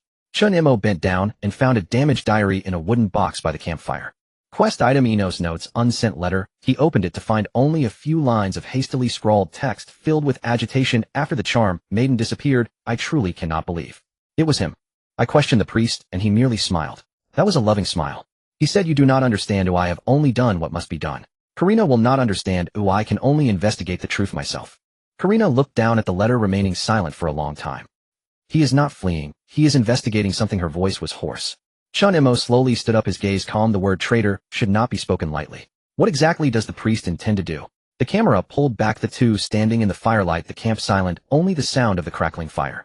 Thick fog surged, remnants of walls and broken stones lay scattered as silence, and Karina stepped carefully, crushing dry branches, continuing deeper into the unknown. They gradually approached the edge of the cliff. Chen Mo halted, gripping tightly the bloodthirsty battle blade in his hand. His footsteps were steady, yet it felt as if an oppressive force was blocking his path. Within the mist, a gaunt figure. At the cliff's edge, a tattered church cloak fluttered in the wind as a young man with black hair stood alone, kneeling on one knee. His silver-white light armor was already shattered, and blood trickled down his arm, dripping onto the rocks. He did not turn back, merely tilting his body slightly, his eyes revealing a familiar resolve. "You've come, huh?" The young man's voice was slow, tinged with fatigue and sorrow. Karina froze, recognizing the person. "Eno, is it really you?" She stepped forward, but was stopped by Chen Mo's eyes were sharp as he coldly said, "Although this matter is bizarre, you have left your post and trespassed into a forbidden area. Now, how do you explain this?" Eno slowly stood up, a bitter smile creeping across his bloodstained face. "I have never betrayed anyone. I am simply doing one last thing for the priest." Karina's expression changed dramatically. "What do you mean by one last thing? What do you intend to do?" Eno, he did not draw his weapon, yet he appeared more like a warrior than ever. "To stop the village chief and divert Karina and the adventurers.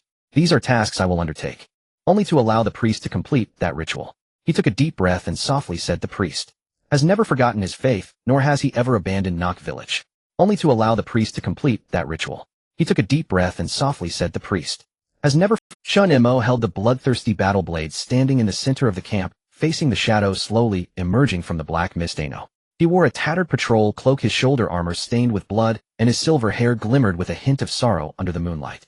Chen Mo squinted his eyes. "Boss Night Watcher, Eno LV. 15. The next moment the air froze. Silence. Eno spoke, his voice low yet clear. "I advise you to turn back. This is not your battlefield." Chen Mo did not respond, slowly raising his blade, the blood-red tip pointing at his opponent. "I did not come here to listen to your confession." Before he could finish his words, Eno's figure suddenly blurred. Skill Night Watch flash. A phantom darted across the battlefield. Chen Mo quickly retreated, his footwork spinning lightly to evade the thrust, and countered with a horizontal slash. Missed. "Good move." Eno's voice came from behind him. Skill Soul Chain. Several gray-white chains shot out from all directions, binding Chen Mo tightly. "You are too fast. I can only restrain you first." In Eno's eyes there was no intent to kill, only profound exhaustion. Chen Mo furrowed his brow and immediately unleashed his power to break free from the chains, activating Bloodthirsty Assault, teleporting to Eno's flank, and struck down with a blade. Critical hit. 7,032. Yet Ano did not defend. He merely grunted, using the force to retreat, his right hand pressing down on the arm guard's runes. Skill Starry Night Barrier activated. A light shield expanded, enveloping him entirely, and his presence faded back into the black mist. You clearly had the chance to kill me, Chen Mo murmured, yet you are still buying time. Ano remained silent, as if his opponent was not Chen Mo, but time itself.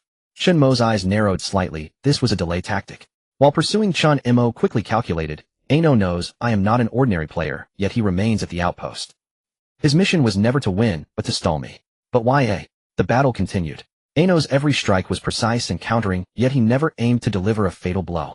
He continually used various control pull and slowdown skills. Night Watch / reduces movement speed by 30 upon hit, Star Chain Disturbance interrupts the target's chant, and causes skill cooldown delay. Night of the Dead suppression casts an area-wide darkness, reducing player visibility by 50. Yet none of his moves could kill Chen Mo. You don't really want to kill me, Chen Mo finally spoke. You just don't want me to go back. Ano was taken aback, his gaze momentarily wavering. You truly are an exception. It is no wonder you have gained the recognition of the god of war, he murmured softly. So I promised him that if it were you, I would try to stall as much as possible. For whom? Chen Mo asked quietly. For the priest. Ano raised his head, his eyes regaining their calm. He is the most compassionate person I have ever met. While others throw orphans into ravines and burn the fallen with fire, he took me in, along with the succubus Anna Cole and countless others deemed abandoned. Do you know what faith is, I do not know if he is mad, but I know he has ideals. So you would rather die here to buy him? Chen Mo asked. Ano nodded, his expression unchanged. We will all die someday. The priest. He just needs 10 more minutes, and that will be enough. In that moment, Chen Mo fell silent. He understood the priest's gentleness. It was not a facade, but a form of faith. Just like Ano's battle was not a fight, but a form of protection. A system prompt appeared. Boss health 15. Ano lowered his head slowly, driving his long sword into the ground. Thank you for not using a fatal move. But this is enough. He looked at Chen Mo with gentle eyes, softly saying, You are a good warrior. If there is a next life, I would wish to stand shoulder to shoulder with you, not oppose you. Skill Night Watch Judgment. Ano self-detonated the runes within him, reversing, scattering into remnants of light. Chen Mo stood still for a long time. You have obtained a unique item. Ano's last words. The scene pulled back. Moonlight, cascading down the Night Watch outpost, was silent. Chen Mo stood still for a long time. You have obtained a unique item. Ano's last words. The scene pulled back. Moonlight, cascading down the Night Watch outpost, was silent once more. And he finally understood that the group of people under the priest were not mere followers, but a band of companions. They chose to believe not because the priest was faultless, but because he dared to fight for what is wrong. Karina slumped to the ground, feeling somewhat incredulous. He is not a traitor. He was merely fulfilling his... Chen Mo tightened his grip on the battle blade, his eyes growing colder. Who after all was the traitor in the trial of the god of war? Can those whom everyone scorned truly be called traitors? Priest, what exactly do you intend to do? The night wind was cold, and the mountains were silent. Chen Mo stood outside the night watch station. Beside him lay the increasingly cold body of Ina. He should have turned and left, returning to report to the priest. But he did not move, not even a step. Chen Mo did not immediately open the reward panel. His gaze lingered on Inuo's eyes, those eyes that had stared at him until death, devoid of resentment or anger. Only relief. If he truly wanted to escape, Inuo had every chance. If he were indeed a traitor, Inuo would not have hesitated to strike. Yet during that battle, Chen Mo could feel the opponent's movements were sluggish, the deliberate defense, and even the repeated concessions. More importantly, the act of self-destruction. Who would end a battle with self-destruction? Who would leave behind a sigh of "you are too late" as their remains? He is not a traitor. Chen Mo exhaled softly, his gaze becoming increasingly clear. You have obtained a special item. Inuo's last words. Chen Mo opened the torn page, which contained Inuo's final message, brief, yet thunderous. Even if I bear the title of traitor in the end, I will help him fulfill his only belief. Chen Mo took a deep breath and put away the torn page. He turned to leave, leaving only 2 words in front of Inuo's body: thank you. Nuaku Village, western border ruins. Entranced, the ancient statue of the war god was shattered and covered in cracks, as if it might collapse at any moment. Priest Carlos stood beneath the statue, hands clasped, murmuring a prayer. Though the prayer did not cease, the priest slowly opened his eyes, gazing into the void. His gaze pierced through the wind and rain and night, looking towards a distant, unattainable direction. Inuo, you ultimately did not escape. His voice was hoarse yet gentle. Child, I am sorry. I let you walk this path alone. He knew Inuo was dead, just as he had long known this day would come. What a pity. I am ultimately not a completely good person. I would willingly die for my faith, but I do not wish for you to lose your life for me. The priest closed his eyes, murmuring to himself, if I fall, then please remember, I once wanted to protect the world. Priest Carlos stood directly in front of the ruins, his white robe billowing in the fierce wind, making a rustling sound. His staff had long been planted in the ground, the ceiling array, quietly awakening the flame of the war god, faintly appearing in midair like a breath from a slumbering deity. He closed his eyes, murmuring, Lord, Please have mercy on this corrupted land. Footsteps sounded behind him, a deep humming louder than the wind. Came, you should first have mercy on yourself. The priest opened his eyes, his voice unchanged, yet his gaze emanated a faint glow, as if everything was just as he had envisioned. Thor. It was a figure as solid as iron. The blacksmith Thor approached with his giant hammer still covered in unclean forge ash, but his eyes were darker than the night. The two men stared at each other for a long time. The priest sighed. You came to stop me. Thor stood firm, planting the hammer's handle in the ground, coldly replied, you want to ignite the flame of the war god and burn down the entire Nuaka village. You're still as crazy as before, Carlo. If you hadn't come, I would have thought you had already given up. The priest smiled, a trace of sorrow and relief flickering in his eyes. That runestone was left to you by your grandfather, right? Thor slowly raised his left arm, revealing a deep red pattern beneath his sleeve entwined, like flames and ancient seals. It was a symbol of the bloodline of the war god. You know, his voice was hoarse. I never intended to betray the war god. It's just, I do not agree with your method. The priest smiled, instead of getting angry, gently nodding, I know you won't agree. But you also know this is the most effective. Thor, we are out of time. The wind blew and the dense forest behind them rustled, as if countless ancient gods' eyes were watching this conversation. The priest's gaze suddenly sharpened like a knife. The village is already sick. Those children are baptized at the old god's altar, thinking that it is redemption. Do you think I cannot see? They no longer believe in the war god. What they believe in is power, the power granted to them by the old gods. Thor fell silent. He certainly knew. The weapons he had forged by hand had silently killed countless people in the night. Of the few apprentices he took, 2 had gone mad, and 1 had completely become a follower of the old gods. But to burn down the entire village. Carlo, he slowly raised his head. Do you think that burning everything will purify faith? What you burn is not just sinners, but also those who once regarded you as hope. The priest lowered his head, watching the ceiling array beneath his feet awakening inch by inch. He whispered, I am not a savior, I am merely a guide. If we do not cleanse the rotten flesh, how can the newly born faith take root? This fire will burn sooner or later. Rather than letting the power of the old gods completely erode this village, it is better for me to personally end it. Thor stared at him for a long time. Finally, he took out a rune stone engraved with blood-red battle marks. That was the flame of the broken realm. 3 generations of war god descendants passed down for the sake of igniting for a moment. You know I cannot stop you. You are a priest. Oh, I am just a blacksmith. Carlo chuckled lightly. Thank you, Thor. He accepted the rune stone and turned to step into the array's center. Flames consumed the surrounding air like the tide. Thor stood and placed the hammer resting back on his shoulder. He seemed to have become a silent giant stone outside the ruins. You haven't changed, Carlo. Indeed, he and Priest Carlo had orchestrated a drama that had begun long ago. Thor, as a descendant of the war god, held the rune stone originally meant to ignite the flame of the war god and awaken the will of justice. He once thought he had to become a savior. But the truth was he was not ruthless enough nor cold enough.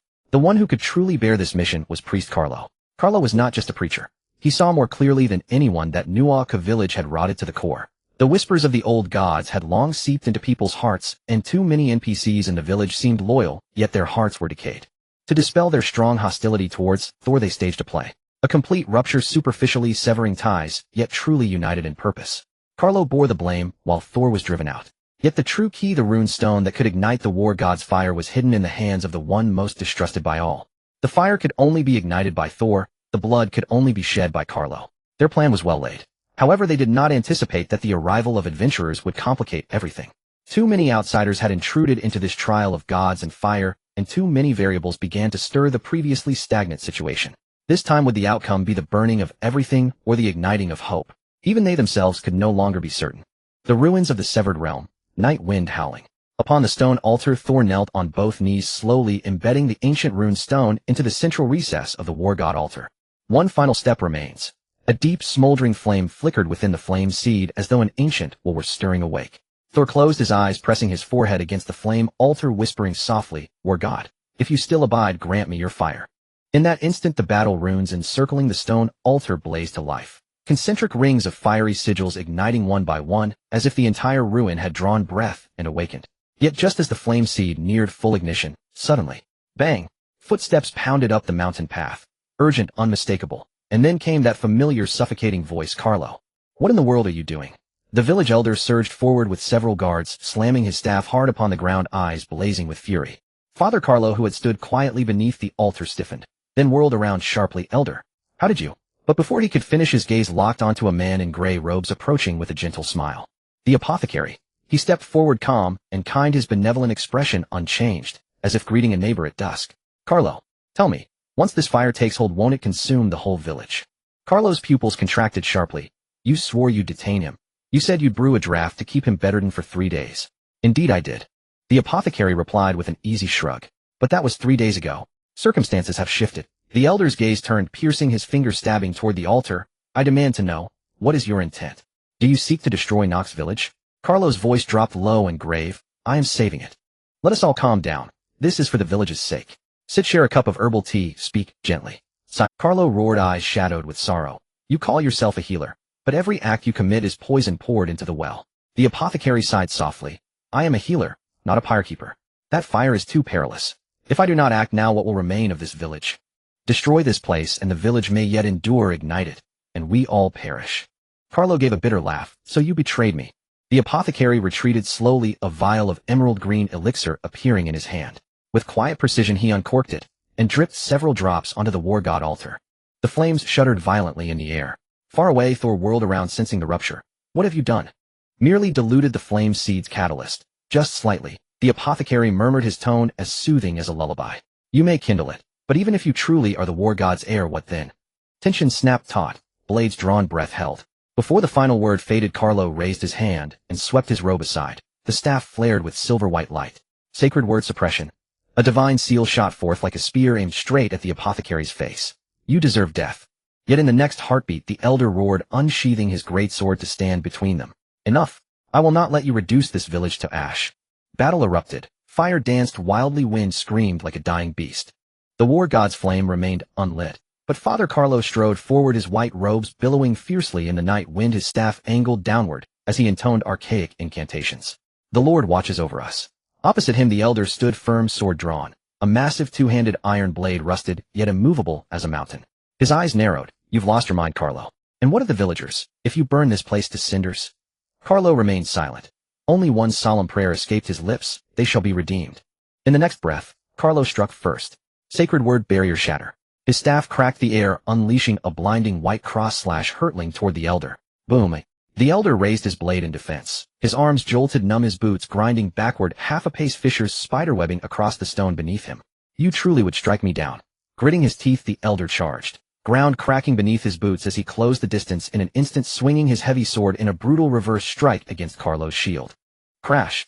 3476. Carlo staggered back, 2 steps, exhaling coldly. Sanctified shield bastion. He raised his staff. Translucent circular light coalesced around him, barely absorbing the elder's second crushing blow. Did you think I'd come unprepared? Then test me. The elder bellowed, shifting stance, his greatsword arcing downward from a diagonal angle. Carlo met the strike, heat in, clang. Sparks exploded outward. His staff split with a sharp crack, his arm trembled, and fleeting shock flashed across his eyes.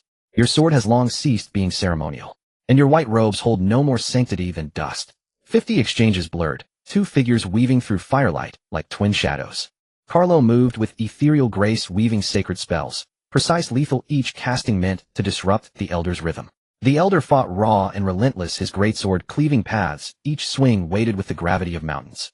He never dodged, relying only on sheer grit, enduring blow after blow. Your spells cannot even chip my armor. How dare you claim to cleanse this village? Carlo roared, slamming his staff into the earth. Your blade cannot cut through rot, nor save a single soul. A radiant shockwave erupted, hurling the elder meters backward, crashing onto stone slabs with bone-deep impact. Cough. Kneeling, the elder clutched his chest, but his expression had hardened into eerie calm. You haven't seen our people truly alive. They breathe, and therefore hope remains.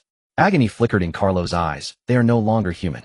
His staff swept sideways. A bolt of white lightning detonated, shaking the war god altar to its foundations. The elder swung his blade mid-retreat, shouting hoarsely, Thor, halt. But Thor did not answer. Standing at the heart of the flame altar, eyes shut, his face bore a grief-stricken serenity. He continued, kindling the flame seed. The ancient will within him forbade cessation.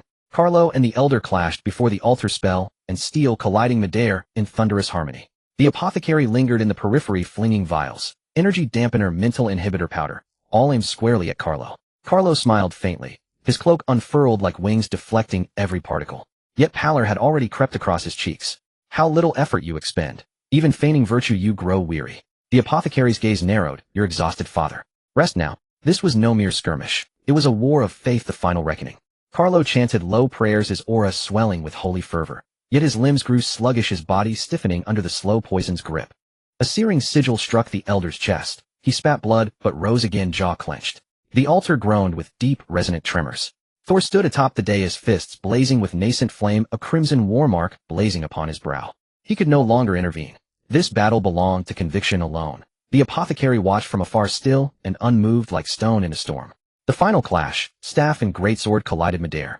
The ruins convulsed. Stone shattered, fire erupted, dust choked the sky thick with the scent of burning flesh and iron-rich blood. When the ash settled, Father Carlo knelt on one knee, his staff snapped cleanly into his face, ashen as parchment.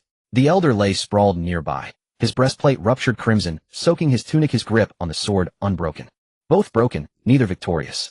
Yet at that moment the altar's runes blazed at their zenith. Thor opened his eyes. Slowly, painfully he rose, and raised his right fist, embedding the rune stone deep into the altar's core. O war god, behold the darkness that festers in this world. Boom. The war god's flame erupted, scorching the heavens crimson. In the ruins of the broken realm beneath the night sky, the god of war's flames were ignited, a blaze soaring from the stone altar, illuminating the heavens and staining the entire Nock village in crimson. The server announcement flooded the screen, a 5-part notification. Players in the dungeons, masters at the guild stronghold, and casual gamers in the wild were all stunned into inaction by the sudden system message. World announcement: the blacksmith soul has successfully ignited the god of war's fire, and Nock village is about to face destruction. World announcement: Nock village has been classified as in strength forbidden zone, and the followers of the old gods will undergo mass corruption. At the top of the spirit crystal tower in the heavenly extreme stronghold, Chi Ling Loashua stood at the pinnacle, the highest point in the main city, having noticed the changes in the novice village long ago. Her silver-white hair fluttered slightly as her gaze locked onto the distant flames shooting up into the sky. The god of war's fire, and strength forbidden zone. Her expression sharpened slightly, whispering softly, a hint of unusual brilliance flashing in her eyes. The deputy quietly asked, "President, should we send someone to Nock village immediately?" Chi Ling Loashua did not answer immediately. Instead, she gently curled her lips, her voice indifferent. "The novice village does not allow players from the main city to return. Let's send some newcomers to investigate." If anyone was anxious right now, it had to be the undefeated Mock. Just moments ago, Keda had taken a sip of noodle soup, when in the next second the server announcement flashed, nearly causing him to spit it out. Cough, cough, cough. He stared wide-eyed at the glaring world announcement on the screen, almost thinking it was the end of the world. Strength forbidden zone. Why is trouble always following me?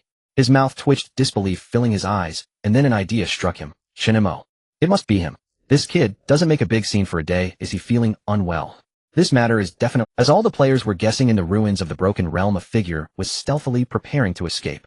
It was the pharmacist Ryan. His face was grimmer than anyone else's. Crazy. They really ignited that fire. Insane. He cursed under his breath, but his hands moved quickly. While frantically tapping on his backpack, he pulled out a sealed wooden box from under the tree roots. With a snap, the box popped open, revealing a core device radiating blue light, the teleportation source crystal.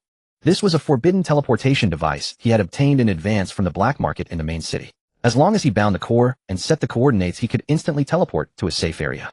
As an NPC, as long as he successfully escaped, it would have nothing to do with him if Nock village turned to ash. He mumbled softly, "Those foolish supporters of the god of war. Do they really think they can rebuild the world just by lighting a fire? I won't go down with them." He took out the source crystal, bound the coordinates, and set the teleport. Just one more step left. In the distance, a figure appeared carrying a cold blade. Chen Mo had arrived just in time.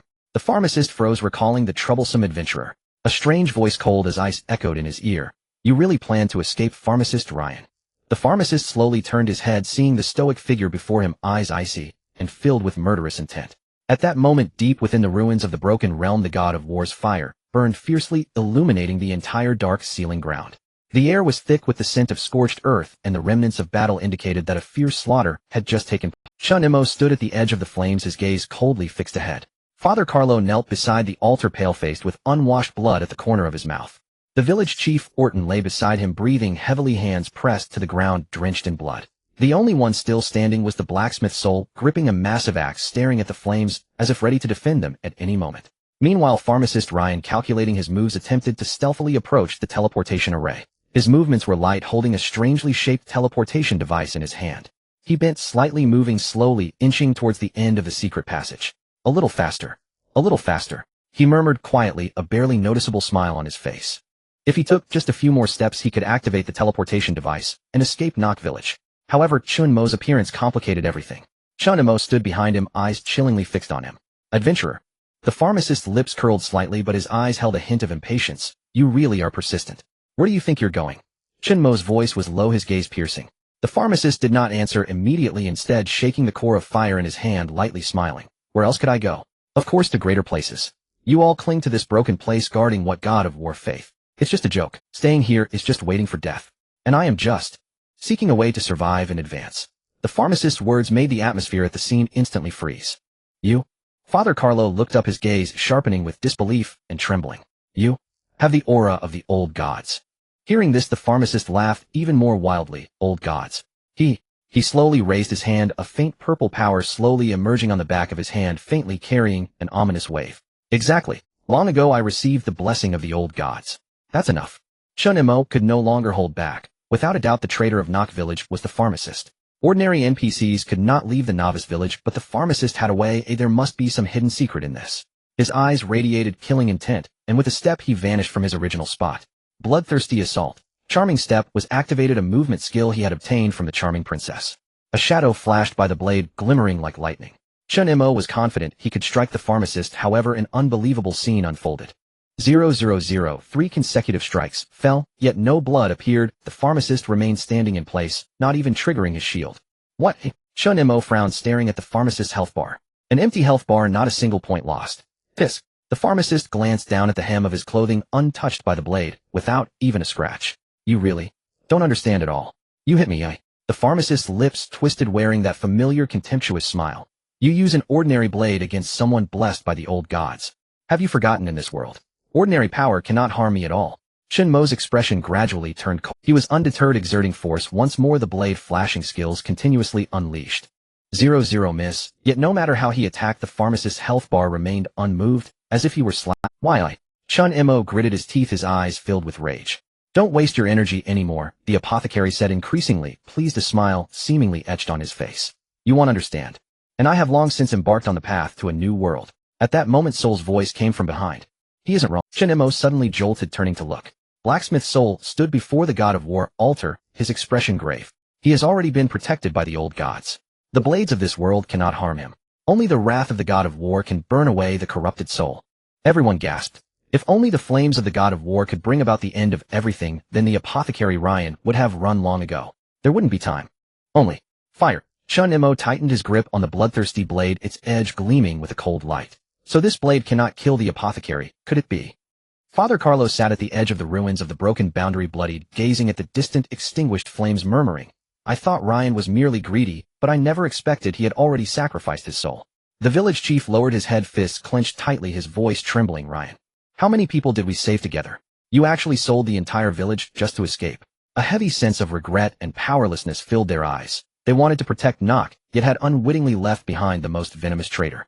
The unwillingness in Chen Mo's eyes was nearly uncontainable. He had not anticipated such an ending. In the distance, the apothecary turned, now standing before the portal, his fingers just a step away from the energy core. With one more step, he could leave Nock Village, taking the core of the spark to the main city, and from then on rise to greatness. Chen Mo stood before the charred altar of the god of war, the bloodthirsty blade resting at his side, its blade already modeled. In the previous battle, he had nearly pushed this weapon to its limits, yet was unable to draw even a drop of blood from the apothecary. That guy is blessed by the old gods. Our current blades cannot harm him, Chen Mo whispered. This was the truth. The power of the old gods was too bizarre, and the only thing that could suppress such power was probably the flames of the god of war. The flames of the god of war had only just ignited. By the time they reached the apothecary, he would have already fled. What should I do? If the apothecary escaped, his trial of the god of war would likely remain uncompleted, a result he did not wish to see. Chen Mo fell into deep thought. Old gods blessing flames of the god of war and slaying the apothecary. This was a difficult task, as he had never seen anyone complete the second phase of the trial of the god of war in his entire life. As for him, having finally reached this point, was he to let it all go to waste? He was unwilling, but was there truly no opportunity left? No. There was still a chance. Even if it was just Chen Mo was momentarily stunned. He opened his mouth. That's right, he remembered that he had once obtained the Forge Master's permission from Soul. In an instant, Chen Mo looked at the blacksmith Soul beside him. A wildly ambitious idea surged in his mind. In an instant, Chen Mo looked at the blacksmith Soul beside him. A wildly ambitious idea surged in his mind. Soul, I need you to fulfill the promise you made back then. Chen Mo shouted at Soul, his tone incredibly resolute. With that, he recklessly hurled his blade towards Soul. Is it the Forge Master's permission?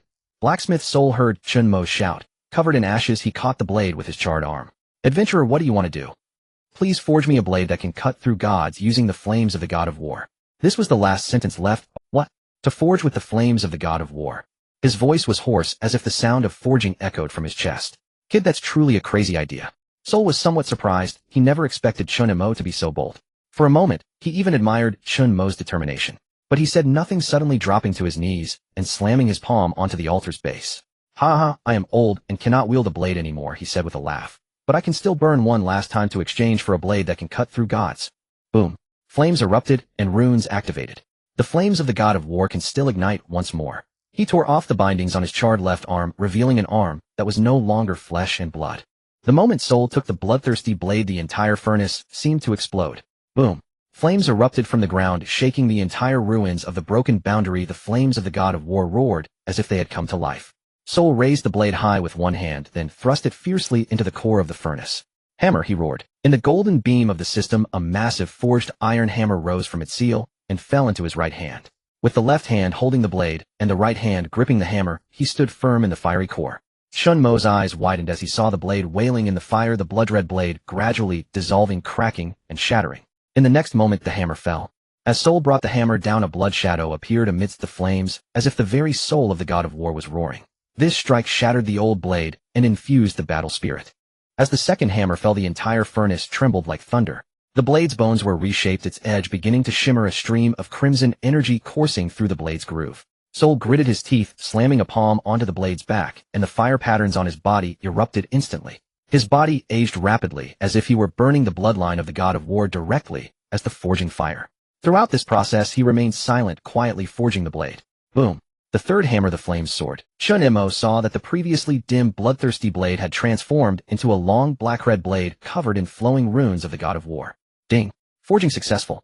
Blade of the broken boundary, silver grade, unique growth potential. This blade once drank the blood of believers. Now reborn from the flames, it exists only to cleave through hypocrisy and betrayal. Equipment type: one-handed blade. Main weapon base attributes: attack power, 500 attack speed, increase 30 critical hit rate, 15 lifesteal, restores 1 of lost health with each normal attack. Special effect: one-day boundary break strike. The first hit will definitely trigger 300 true damage and absorb 30 of the target's attack power.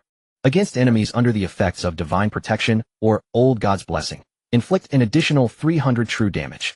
Special effect 2, Spark Inscription. Unique binding. Players who equip this weapon will automatically obtain the title Bearer of Flames. In hidden maps, all damage dealt is increased by 20. Amidst the flames, Sol swayed unsteadily but grinned, tossing the hammer aside. "Brave adventurer.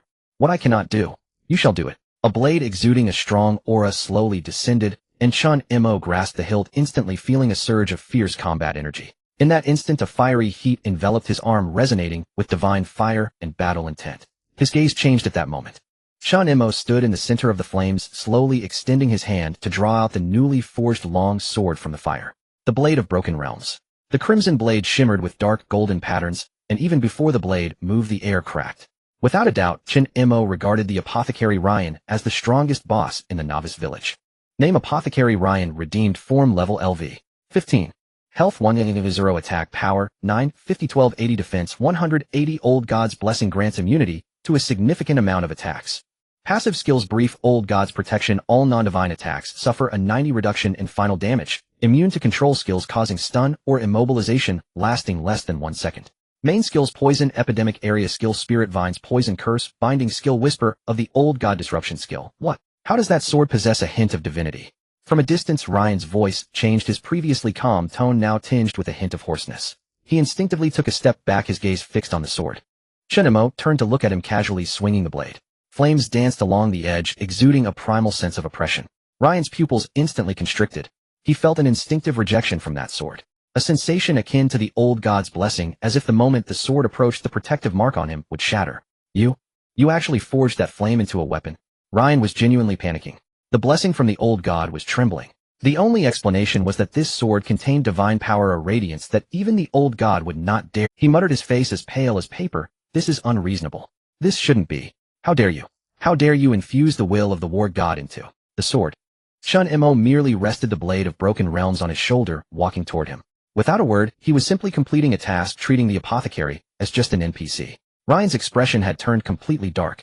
He originally wanted to use the old god's blessing to buy time and quickly activate the formation to escape. However, just as he began to chant the spell, Chen Mo's cold reminder reached him. "You're starting to panic." Ryan's lips twitched, forcing a smile. "You're just a tool serving the war god." Chen Mo was not interested in idle chatter. He swiftly drew the sword and executed a horizontal slash. The air erupted with a thunderous boom, directly targeting Ryan's feet. Ryan abruptly retreated, taking advantage of the momentum to create distance, shaking his sleeve to throw out 2 vials of poison. Bang! Bang! Poison mist instantly enveloped the battlefield, dark green and highly corrosive. You are affected by the poison curse, losing 300 health points per second for 10 seconds. Chen Mo's eyes narrowed, his foot pressed down, and his figure shot forward like an arrow. He weaved through the gaps in the poison mist, utilizing the 30 speed boost from Charming Spirit Steps, steadily closing in on the apothecary. Get back! Ryan saw Chen Mo getting closer and pointed his hand, activating the Spirit Vines technique. Spirit Vines entanglement activated. Several black vines shot forth, coiling around Chen Mo's feet. 1376 speed reduced by 25. Chen Mo countered with a spinning slash, his foot pushing off as the blade light whirled, directly severing the vines. Your little tricks are useless. As the words left his mouth, Chen Mo executed a sliding maneuver to close the distance, the blade of broken realms sweeping horizontally. The apothecary roared in anger, raising his right hand fiercely. Skill activation, poison mist technique, hiss. The green mist erupted instantly, enveloping a 5-meter radius with poisonous gas, as several spirit vines poison curses surged from the ground, wildly entangling the area.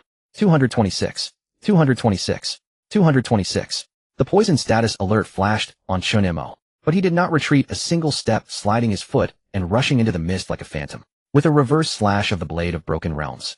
Breaking strike. 8,888. The apothecary was pushed back 3 steps, his face pale. What? The damage was too high. That strike greatly diminished his momentum, and he wanted to retaliate with a control skill, raising his hand to release the poison vine's entanglement. Chen Mo maneuvered with ease, his speed was rapid. Suddenly, he made a sweeping motion, slicing. At this point, Apothecary Ryan understood that the sword in Chen Mo's hand was terrifyingly powerful. Ryan's expression changed slightly, retreating hastily. Without that sword, you are nothing. Of course I won't go easy on you, Chen Mo replied coldly. With your level of poison techniques, do you think you're fit to be a traitor? The two exchanged blows, with skills colliding frequently, the battle's tempo escalating. The apothecary's toxins turned the ground into a poisonous purgatory, with green mist constantly proliferating, blurring visibility. Yet Chen Mo seemed like a beast.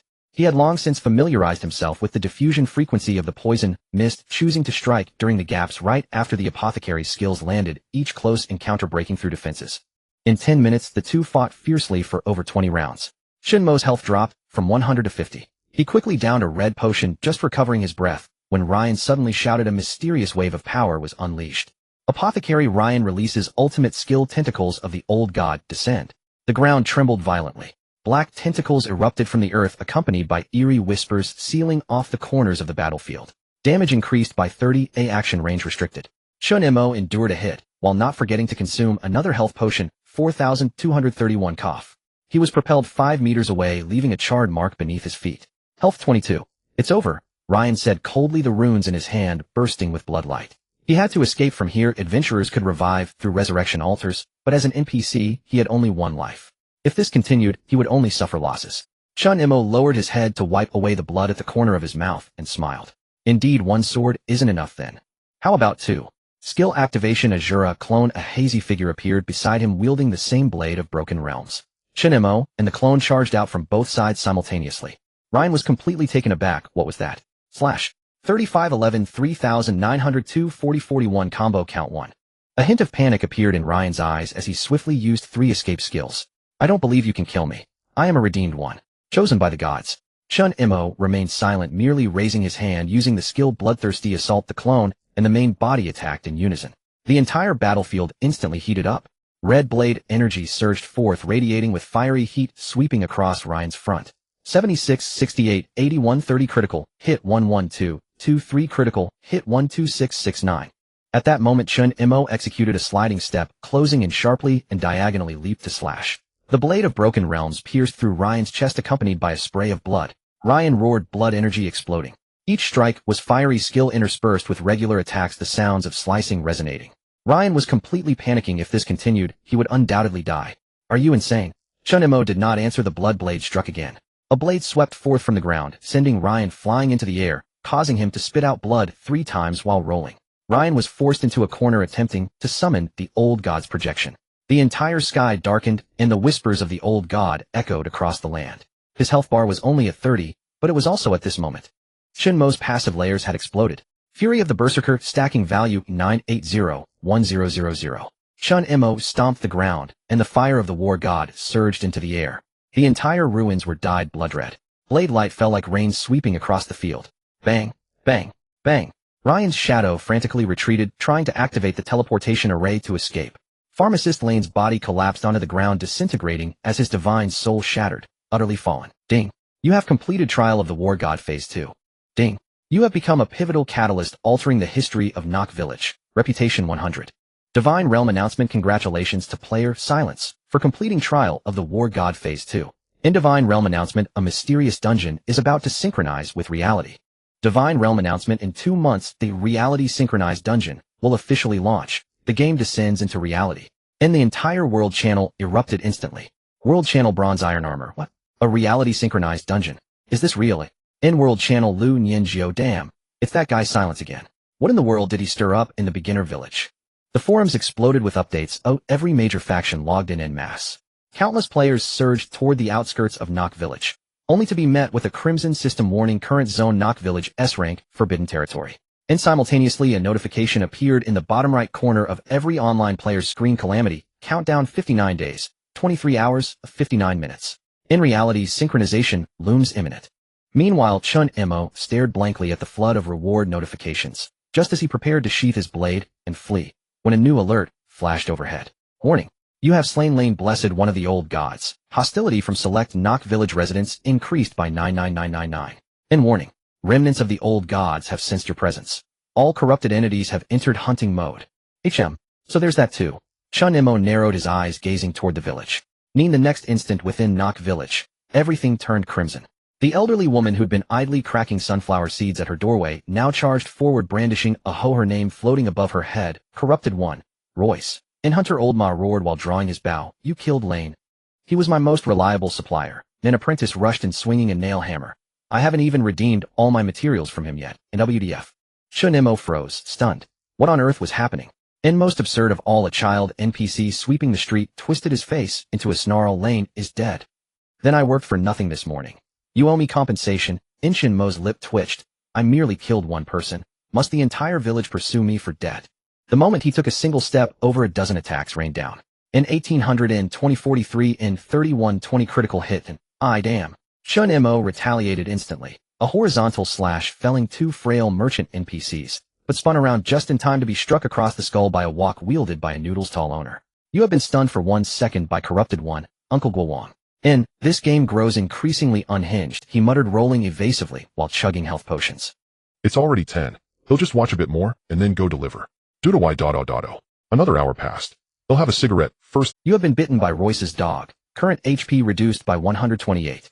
And you have been pecked by the village chief's chicken. Defense reduced by 5. Chen Mo stared at the barrage of bizarre notifications, took a deep breath. This was not going to be easy. At first he'd held his own, growing stronger with each strike, until suddenly a grandmother tier NPC charged in. Chen Mo, grandma's leg. Wait, I didn't mean to. In system notification, you have been slain by corrupted elder auntie. Current level LV. 14. Dropped bronze tier equipment 5 skill scrolls 2. And damn. Have these NPCs gone completely mad? I killed just one person, and the whole village mobilized. Even the farming aunties chase me, screaming dog of the blessed one. Are you running a mob simulation? Emerging from the resurrection point the moment his feet touched the ground, a cold system prompt materialized. Your hostility level is critically high. All blessed ones of the old gods NPCs in Nock Village are now marked hostile. Seriously. Before he could steady himself, a sharp crack echoed overhead. Naho plummeted from the sky, striking his shoulder with surgical precision. Chen Mo crumpled to the ground, revived, instantly brushed dust from his clothes, and sighed. Fine. This game. I'm stepping away for now. And fine. If I can't beat it, can I just log out? He opened the system menu and selected log out, without hesitation. And confirm. And confirm. And beep. You have exited the Divine Realm. The next instant, every NPC pursuing Silence within Nock Village froze, suddenly losing their target. They fell utterly silent. Far off stood a Taoist-robed youth idly spectating. Daoist Wu Di. Nate assumed Chen Mo had once again pulled off something monumental, and had come hoping to claim a share of the spoils. Instead he witnessed this. Nkda. Esteemed elders and fellow villagers, greetings, in holy hell. Where's Silence? Did he flee? And hey, Chen Mo, did you log out? And you actually logged out. And the commotion drew the attention of nearby NPCs, who turned in unison. And then, their gazes blazed with sudden fervor as if they'd found a new quarry. This one's allied with Silence. I remember. He filmed Silence's exploits. Exactly. They were the same pair of trousers. NK-da exploded. I change my undergarments daily, okay? N sees him. That guy featured on the forum's front page. That's him. NK-da's face paled. Misunderstanding. I only handle publicity, and I am neutral. And the NPCs offered no chance to explain. You have been launched airborne by Corrupted One, Old Ma. And you have been slapped by Corrupted One, Royce. And you have been tackled by Royce's dog. And you have been torn apart by Royce's dog's dog. NK-da's health bar plummeted. 2 pieces of gear dropped clattering to the ground as he clutched his head, wailing, Chen Mo. If you ever log back and I'll be the first to curse you. Ding. You have perished. Level decreased by 1. Drop Taoist Robe 1, Spirit Sealing Pearl 1. N. I now profoundly understand. Reviving on the spot and logging out is indeed the safest option. The scene shifted one final time to the ruins of the Grand Cathedral. In the war god's flames still burned fiercely, but no longer consumed believers. Instead, it purified the lingering essence of the old gods throughout the village. Before long, those flames would consume every NPC blessed by the old gods. And the village chief sat slumped nearby, worn and racked with remorse. Priest Carlo leaned against a broken wall, whispering prayers. Nan Chen Mo, back in the real world, slowly removed his headset. Chen Mengji had already prepared a nourishing meal. He slurped noodles while scrolling through the forum's trending posts. The headline blazed in shocking. After slaying the pharmacist in Nock Village, Silence was hunted down by the entire populace, dropped 2 levels, and logged out immediately. And below, comments spiraled into frenzy. Did Silence really run? What happened? He defeated the boss, then lay down flat. First recorded instance of NPCs turning the tables on human players. Humph. I warned you, Wu Di was already suspicious of him back in Nock Village. Now karma has struck. Wu Di can only say one thing: heaven's justice is an eternal wheel. The hatch of the game pod slowly rose, allowing warm light to pour in from the window. Chen Mo let out a long breath, sitting up from the pod, a layer of heat emanating from his body, as if he had just finished a sauna. Even his breath carried a hint of warmth. He got up and walked to the mirror, staring at his reflection in a short-sleeved shirt for a few seconds. His physique had tightened. What was once an ordinary body now exhibited clearly defined muscles on his arms, and faint hints of a six-pack were visible on his abdomen, especially around the shoulders, which were noticeably broader than before. Reality synchronization effect: physical strength 3, coordination 5. He raised his fist, the joints cracking, and the muscle definition was more pronounced than ever, veins bulging, as if he could unleash astonishing power at any moment. This feeling is worth more than a year of working out. No wonder it was a reality synchronization. During this stage in his past life, he could not have possessed such strength. This also indicated that his attributes in this life differed drastically from those in his past life. Chen Mo had a premonition and walked towards the training sandbag in the corner of the room. Bang! He unleashed a punch. The air exploded, and the sandbag flew backward, the hook creaking as the entire stand shook. The surface of the sandbag even split open with a shocking gash, the white filling nearly bursting out. Damn! Chen Mo looked down at his fist, frowning. This punch, he hadn't even used his full strength. Indeed, this was the synchronization of reality and the game. It was no surprise that supernatural events were occurring. Divine realm and reality synchronization, body synchronization, rate 3-3. Is that it? Chen Mo took a deep breath, a wave of shock surging in his heart. If it were 10, or even 100, he did not dare to think further. This power made him feel as if the game was about to become reality. Boss, it's time to get up. A charming female voice sounded from outside the door, the tone slightly rising at the end, carrying a hint of seduction. Sister Shun. Chen Mo raised an eyebrow, a slight smile forming at the corners of his mouth. Shun Mingjie, Chen Mo's personal secretary, was seen by the outside world as a captivating senior assistant, but those who truly knew her understood.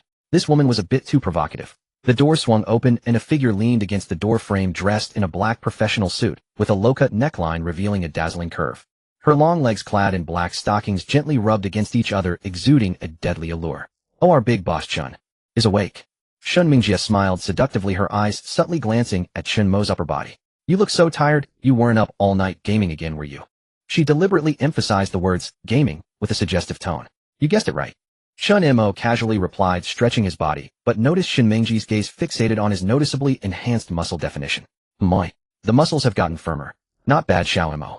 Have you been working out recently? Shin Mingjie squinted, licking her red lips with a smile full of implications.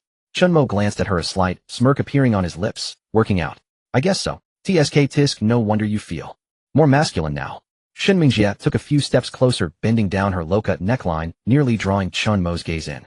How about we exercise again tonight, Sister Shun? Chen Mo's tone was calm, but his eyes held a hint of warning. Shin Mingjie immediately straightened up, but her eyes still sparkled, enticingly, smiling like a charming fox spirit. Alright, I won't joke anymore. She lightly flicked her fingers, the seductive demeanor fading as she switched to a professional secretary mode. By the way, the trending news is blowing up. Did you know? Trending news. Chen Mo raised an eyebrow as if he understood something. Shen Mingjie directly tossed her phone onto the bed. Chen Mo picked it up and saw various shocking headlines on the screen. Silent killing hidden boss Nock Village burns world plot node exposed expert analysis. This game may hide the key to human evolution. Major streaming platforms and game forums are broadcasting this news. Even international news has featured you. Shen Mingjie leaned closer, gently pressing against Chen Mo's side, her fingers lightly tapping the screen. A faint scent surrounded Chen Mo's nose, making him feel a bit dazed. She had quietly moved closer, her soft body nearly pressed against Chen Mo's arm, a strand of long hair sliding onto his shoulder, the tingling sensation tightening his heart. Calm down. Don't make mistakes. Look at this. Shen Mingjie's voice was light as a feather, carrying a hint of natural laziness and charm. Her fair fingers swiped the screen, and the news popped up prominently. Chen Mo frowned, but didn't rush to respond. Instead, he instinctively shifted half an inch to the side, resulting in Shen Mingjie giggling and pressing even closer, her chest brushing against his arm. Don't hide. The news is very important. She gently blinked, her gaze carrying a hint of mischief. Chen Mo's throat tightened, a wave of heat, making him unable to resist temptation. Although his gaze fell on the screen, he couldn't focus. Look, this is your influence. The screen displayed media reports one after another. A player codenamed Silent is suspected of being related to the flames rising from Nock Village. His battle was fully recorded by the official system and has been permanently uploaded as a combat example to the Divine Realm War History Museum. Based on the degree of synchronization with the system, this person is likely the first player to achieve physical enhancement in reality. Xiao Mo, you are now the most wanted person in the Dragon Kingdom. Shen Mingjie said with a smile, her tone. Even the top guilds want to recruit you. This treatment. TSK. There's even more explosive news. Shen Mingjie suddenly squinted, her tone serious. Various national powers have begun to intervene. What do you mean? Various countries have started issuing recruitment announcements calling on experts from the Divine Realm to form special task forces. Shen Mingjie showed Chen Mo a series of screenshots. Dragon Kingdom official announcement: nationwide recruitment of top Divine Realm players starts now. United Federation military officially establishing a Divine Realm research department to analyze potential threats of reality synchronization. Sakura country announcement revealing the special operations plan for the Divine Realm, preparing to connect with high-end player training plans. Chen Mo was not surprised. He had known about these things in his past life. In his past life, 3 months after the launch of Divine Realm, everything initially seemed normal. Players were still immersed in the excitement of game innovation. Major guilds scrambled for dungeon resources, competing for hidden quests, and the major forces in the main city engaged in both open and covert battles. Everyone believed that the Divine Realm was just a miracle of a virtual world, until a certain hidden quest was triggered. At first, players thought it was an ordinary quest. No one noticed that after the system update, everyone's life-binding agreement had quietly changed. At that time, only a small number of advanced players sensed something unusual. Most players just laughed it off, but a month later, when players died in the game, they would experience an inexplicable sense of weakness in their bodies. Later, projections of game dungeons began to appear in reality. In cities, low-tier players suddenly transformed, rampaging in the streets, wielding shadowy weapons of dungeon bosses. Some even unlocked extraordinary powers in reality. Countries fell into a state of panic. The Dragon Kingdom reacted first, immediately gathering top guild players nationwide, attempting to control the situation. European and American countries urgently issued warnings, classifying the Divine Realm phenomenon as a global supernatural threat. This is no longer a game. Chen Mo still remembered the feeling of coldness when he stood on the front lines of disaster, witnessing the entire city being devoured by a boss. Meanwhile, a wave of excitement surged across gaming forums, social media platforms, and news channels. Chen Mo glanced down at his phone and entered the Divine Realm forum, clicking through an entire page of trending threads about Silence. Shocking. Silence once again broke the record for dungeon completion, though it was just a beginner village dungeon. Nock Village's Forbidden Ground storyline opened. Silence exclusively awarded the S-Rank title. Silence isn't the planner's favorite. I just take it. Please stop hyping him up. My girlfriend even calls out his name in her sleep. He silently put on a mask, a baseball cap, and sunglasses, pulling up his collar like a fugitive preparing to escape. He peeked around the elevator entrance, confirming there were no delivery guys or acquaintances before carefully walking out of the community. I'm now a wanted criminal across the entire server. Being discreet in real life isn't too much to ask, right?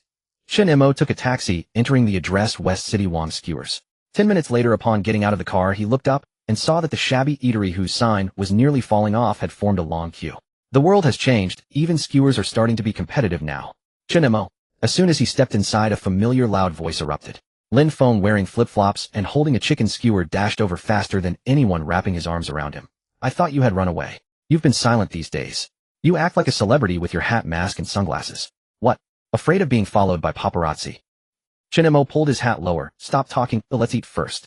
Tisk tisk, you look like you've recently gone through. Lin Feng narrowed his eyes, sizing him up. Or have you secretly been grinding a character to madness? I dreamed about you fighting a boss in my dream yesterday. Isn't that funny? Chen Mo twitched the corner of his mouth. It was truly impressive that Lin Feng could even dream about the plot. The two settled down, and as the grill was set up, the meat skewers sizzled and the grease dripped onto the charcoal, emitting a mouth-watering aroma. While scrolling through his phone, Lin Feng excitedly spoke up. Have you seen the Divine Realm forum lately? It's explosive. My bro, I now check the forum every day. That Silence is indeed a formidable person. That guy is simply not human. Look at this thread. He shoved his phone in front of Chen Mo's eyes. Silence's boss kill highlight reel. Exploding from the 7th minute onward. Which team is Silence a substitute for? Our team is eager to collaborate. Did you know? Lin Feng's eyes sparkled. I watched that dungeon segment 10 times. Each time I felt he was too strong. Especially that last strike, when he shattered the boss. I nearly jumped off my bed. I tell you, as long as Silence releases a tutorial video, I would willingly watch it on my knees. If he would take me through the bewitching forest, I could even call him daddy. Chen Mo picked up a chicken wing and leisurely gnawed on it, as if he hadn't heard. Lin Feng squinted his eyes, suddenly fixing his gaze on him. Something's off. Oh, why aren't you talking? Aren't you the one who loves to complain about playing games being worse than working? You can't be. His voice halted, and his expression gradually stiffened. Wait a minute, Chen Mo. Silence. Could it be? Chen Mo glanced at him with a smirk. My name is Chen Mo. Snap. The hat was removed. The mask was pulled down. The sunglasses were taken off. He looked calm. What else could it be? Lin Feng was stunned, his entire being frozen, the chicken wing dropping from his mouth and his chopsticks clattering onto the table as he nearly toppled backward on the stool. You are Silence. The Silence that I talk about every day, the childhood friend I grew up with. His face was filled with shock, regret, and mixed emotions, finally settling on a single expression: social death. He remained silent for a full 5 seconds. Suddenly he slapped his thigh and instantly became overly enthusiastic. Mo goo, mo goo, mo goo. Why didn't you tell me sooner? You solo cleared the forbidden ground in cloth shoes while I was out there in AJ battling monsters. Who could endure that? We've been brothers for 10 years, though I've bought you fried chicken. You can't leave me behind. I've got everything ready now. Oh, I've signed the practice contract. When are you forming a team? Call me. It'll work for free. Chen Mo couldn't help but laugh. Are you trying to ride on my coattails or gain popularity? Both. Lin Feng cheerfully poured drinks into his cup. From now on you charge ahead, and I'll handle the cheering. With just one shout from you, I could topple half the forum. Chen Mo laughed and took a sip, his gaze gradually returning to calm. Unfortunately, I didn't come here to discuss this with you today. Lin Feng paused. I'm not here to game with you. Chen Mo looked at him, lowering his voice. I'm here to prepare something. Lin Feng, what preparation? Didn't we just eat? Chen Mo suppressed his smile, softly uttering a few words. The Divine Realm will soon synchronize with reality. Lin Feng froze, becoming serious. I've heard some rumors. Is this true? Chen Mo stared at him, his eyes as calm as when he raised his sword during the final battle of the Boundary War. This game is not just a simple game. Before long, the next dungeon will be the beginning of a real conflict. Lin Feng's smile froze on his face, the skewers sizzling on the grill, but the surroundings suddenly fell silent. The street was bustling with people, yet it felt like a thin membrane separated the atmosphere between the two. Are you saying this game will affect reality? Is this really happening? It's even more serious than you think. After saying this, Chen Mo stood up, leaving behind a line. I'm leaving first. I need to prepare for the next few days. Lin Feng, do you want to join me on stage? Lin Feng didn't respond, only staring down at the skewer that was. Let me finish this skewer first. We've trained in martial arts together since elementary school and gamed through college. We've come this far together. You charge ahead, and it'll cover your back. In the future, there won't be only your ID in the hot threads of silence. By the way, my game ID is I have a plan. Chen Mo twitched the corner of his mouth, feeling that this ID sounded somewhat familiar. He said nothing and turned to leave. The sunlight slanted across the street. Traffic flowed by, and the world continued with its daily life. But no one knew that a true storm was quietly on the road. Chen Mo walked alone along the street, dressed in a black t-shirt, wearing a cap and a mask.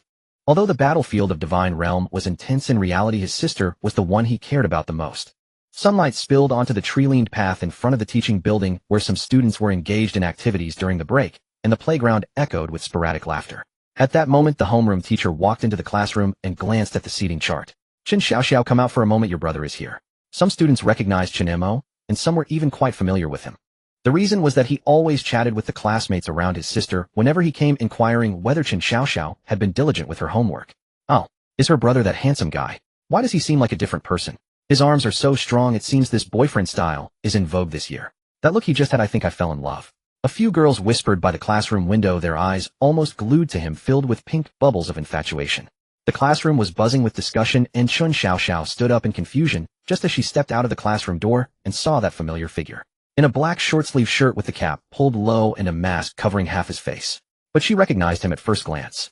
Brother. She almost ran towards him and threw her arms around Chen Mo. Chen Mo was pushed back half a step, reaching out to ruffle her hair, unable to suppress a smile. I missed you came to see. He took out a bag of candies from his pocket. Your favorite milk candies, original flavor, nothing has changed. How did you remember this again? Chen Xiaoxiao blinked her eyes, taking the candy, her eyes crescent-shaped. Your brother has a good memory. Chen Mo chuckled. The two of them walked out of the school gate and sat down at a nearby. Chen Xiaoxiao, holding a cup of taro balls with a bit of sugar, suddenly looked up and asked, Brother, have you been playing Divine Realm recently too?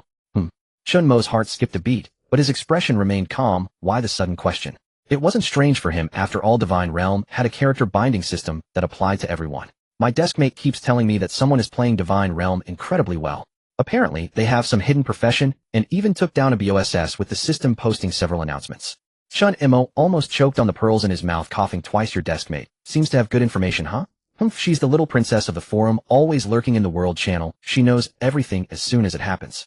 Chen Xiaoxiao rolled her eyes. She even said this person is called. Silence seems particularly arrogant. Chen Xiaoxiao shot him a look and couldn't help but laugh. You wouldn't want to say that person is you, right? What? Doesn't seem like it. Chen Mo held the milk tea down, playing it, thinking to himself, your brother is called Chen Mo, right? Looks like a ghost.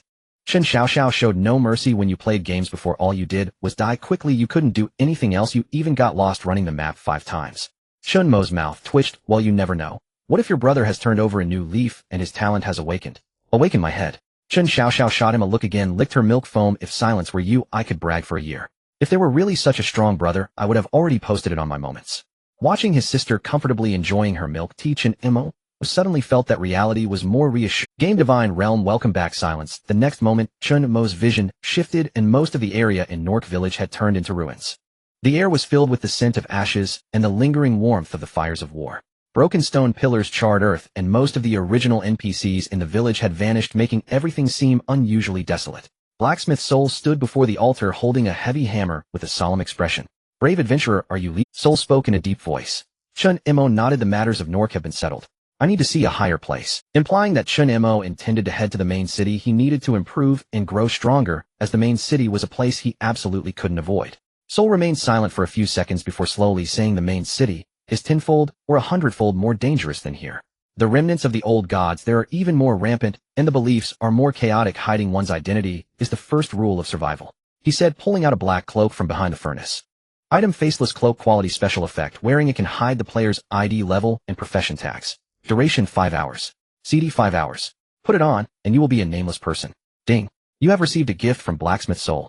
Item: faceless cloak. Chen Mo was pleasantly surprised, not expecting the blacksmith to give him a surprise. In fact, Chen Mo was quite worried about this, as he had already appeared in the public eye. He took the cloak and gently draped it over himself, instantly obscuring all his interface information, resembling an ordinary traveler. Soul stepped forward and patted him on the shoulder, speaking solemnly, the fire of the war god has not yet extinguished, and your journey has just begun. Nork Village should not be your endpoint. Chen Mo said nothing, only nodded slightly, then turned and walked towards the village exit. Outside the village station carriage, as the sun set in the west, Chen Mo, carrying the blade of the broken realm, dressed in the bewildering set, and wearing the faceless cloak, embarked on his journey to the main city. The wooden carriage creaked and swayed as he sat in the corner, closing his eyes to rest. Beside him sat an old man draped in a gray robe, his hat pulled very low, chewing on a piece of grass. Hey little brother. The old Taoist suddenly leaned over and whispered mysteriously, I heard the main city has updated new plots. There's some woman bathing plot. This poor Taoist needs to verify it personally. Chen Mo raised his eyelids, slightly casually replied, just don't get yourself killed. The old Taoist was taken aback, his expression suddenly changing. Huh? Your tone.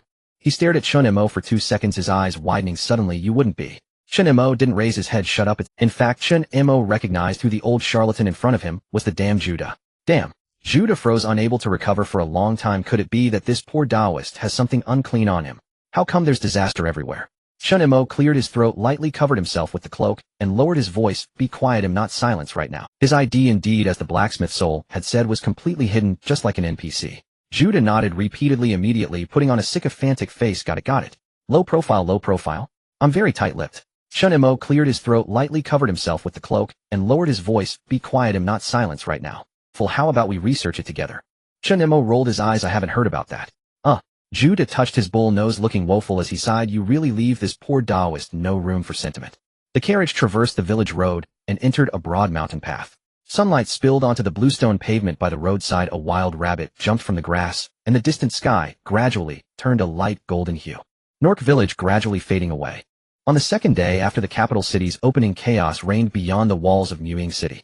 Just 6 hours after the global announcement, declaring the arrival of real-world dungeon instances, the influx of players into the capital had surged over tenfold compared to normal. The reason was simple: everyone scrambled for resources to grow stronger. Teleportation nodes were clogged beyond measure, trading districts devolved into frenzied bazaars, and most players crowded together like pilgrims at a grand fair. Who stole my quest? Step forward this instant. What's a priest doing hogging kill credit? Want me to drag you into a dungeon and feed you to the boss? Guild group forming now? 3 healers, 2 warriors, voice chat for damage reporting. Just get it done. Muying City was no longer the beacon of hope players once imagined. Trading districts were seized by guild monopolies, main quest NPCs were besieged by hundreds of players, and live streams featured nothing but intragroup quarrels or dungeon wipeouts. What the hell? Whose hands just stripped me bare? This damn capital is more cutthroat than the wilds. Who triggered the noble red name mechanic and got me thrown in jail for 10 minutes? Overnight, this steel-forged metropolis transformed into a battlefield where every soul fought, seized, and slaughtered. Yet while all eyes burned with greed and fury, a figure in ash-gray robes emerged silently from a long-abandoned western transit channel, unseen by anyone. Faceless cloak, active current identity, Yi by hidden effects, level concealed, class tag concealed, equipment appearance camouflaged. He wore a cracked iron mask and a tattered cloak, appearing at first glance like a nameless street vagrant whose level remained entirely invisible. But none knew he was silence. Chen Mo surveyed the teeming main avenue, his ears filled with the cacophony of players. He bypassed the central thoroughfare entirely, slipping through the periphery toward the city's poorest slum district. Ironforge Alley. Chen Mo glanced down at his quest log. Side quest: Rusty Iron Key. Blacksmith Thor of Nock Village instructed him to seek a man named Jurgen. Ironforge Alley, who held clues concerning the war god. Muying City had only been open for 2 days, the peak of fierce guild rivalry, leaving no one willing to waste time on this barren slum. He navigated the crumbling streets with practiced ease, following Thor's directions until he stood before a rusted iron door, swaying precariously on its hinges. From within came the familiar roar of a forge and the rhythmic clang of hammer upon metal. Unknown adventurer, this place is not meant for you. The iron door creaked open. An elderly man with ashen hair sat behind the anvil, his milky eyes seemingly blind, yet each strike of his hammer fell with uncanny precision. Chen Mo instantly recognized him. Jurg. Without a word, he casually drew the blade slung across his back. That blade, his blade. Jurg leapt upright the moment he laid eyes on the severance edge, his expression shifting instantly to solemn reverence. Ding. You have shown Jurg the severance edge. Ding. Hidden side quest triggered: the war god's manuscript. Chen Mo spoke calmly. Thor sent me to find you. Is he still alive? Rumor says Nock Village has become nothing but ash. He lives, for now, Chen Mo replied truthfully. Jurg fell silent for a moment, then withdrew a charred parchment from his pocket. This fragment holds what the war god. If you wish to learn it, go and claim it. Ding. Jurg has assigned you a quest: retrieve clues about the war god's manuscript from the dungeon of ironbound cells. Dungeon restrictions: once daily. Recommended party size 5. Level range 16-18. Current level 15. Chen Mo said, I am alone. Jurg paused, surprised, then after a beat muttered only 2 words: madman. Chen Mo smiled faintly. Lin Feng was deep inside the capital, far too distant. And Kada, that unreliable companion, had vanished from sight the moment they entered the city. Besides, the man lacked honor. Chen Mo knew his presence would inevitably invite disaster. Dungeon rusty iron cells. Following Jurg's quest directive, Chen Mo arrived at this slum-adjacent zone. Here NPCs vastly outnumbered players, except near active dungeon entrances. At the dungeon's threshold, several members of a guild stood gathered, enthusiastically assembling their party. Chen Mo feigned indifference and slipped past them unnoticed. Hurry up, the healer's late. Damn, someone just went in. Who even is that? The gray-robed masked guy. A newbie attempting this dungeon. Huh. Brothers, record this. Bet he won't last 60 seconds. Let's watch him drop gear. Ding. Dungeon initialized. Current player count 1. The moment Chen Mo stepped inside, the clank-clank-clank of heavy chains echoed through the air. At each corner of the floor, 4 reniched mechanical towers rose skyward, converging upon a central quadruple-layered formation. Dungeon prompt: 4 players must simultaneously stand upon the activation platforms to dispel the seal. Chen Mo did not slow, not even for breath. The problem was clear: he stood alone. How? No matter. Forward. Bloodthirsty assault. You teleport to target location. Attack power increased by 30 for 5 seconds, consuming 500 HP. Like a wraith he vanished, reappearing atop the first platform. His foot struck the ground, a basic strike flowed seamlessly into a crushing blow, the severance edge carving a crimson crescent moon through the air. Boom. The first rune chain shattered, flooding the chamber with pulsing crimson light. Chen Mo moved without pause, lighting off the platform with a single toe tap, gliding sideways into position 2. Simultaneously, he raised his arm for a diagonal slash. Basic strikes chaining flawlessly into a devastating upward thrust, landing a full combo upon the mechanism. Warrior's Fury 6. The chain detonated. Third tower. Chen Mo murmured low. The severance edge spun backward in his grip, then swept along the ground as he slid beneath a trap's edge, dodging poison needles mid-glide. In the same motion, he unleashed a brutal cross slash. 2 simultaneous cuts tearing violently through the formation's barrier. Warrior's Fury 8296. Turning back, he saw the 4th tower crowned by a small AoE lightning trap. Chen Mo charged forward, unflinching, as electricity seared across his body. ZZT. 837. His health plummeted, but in the next heartbeat he swung back with a thunderous critical strike. Critical damage inflicted. 4627. Break. At his command, all 4 towers ignited in unison. The central formation collapsed with a deafening roar. Ding. You have forcibly overridden the mechanism system. Instantly, the massive iron gate before him groaned open, revealing a shadow-draped corridor stretching into darkness. As expected, the moment Chen Mo crossed the threshold, 3 towering figures emerged from the blackness flanking the iron cells. Steel-clad Executioner 3 HP 900 attack 100 mechanic triune synchrony skills blazing neck seal chain entanglement. Truth be told, Chen Mo had never encountered such a foe before. Unexpectedly, the trio moved in perfect unison, not only sharing identical movement patterns, but also linked health pools. Worse still, each possessed potent crowd control abilities and self-healing skills. This rendered conventional tactics useless. No chance to isolate and eliminate one by one. For Chen Mo, the difficulty escalated exponentially. Annihilate. In the next breath, 3 colossal battle axes flashed, cold steel gleaming.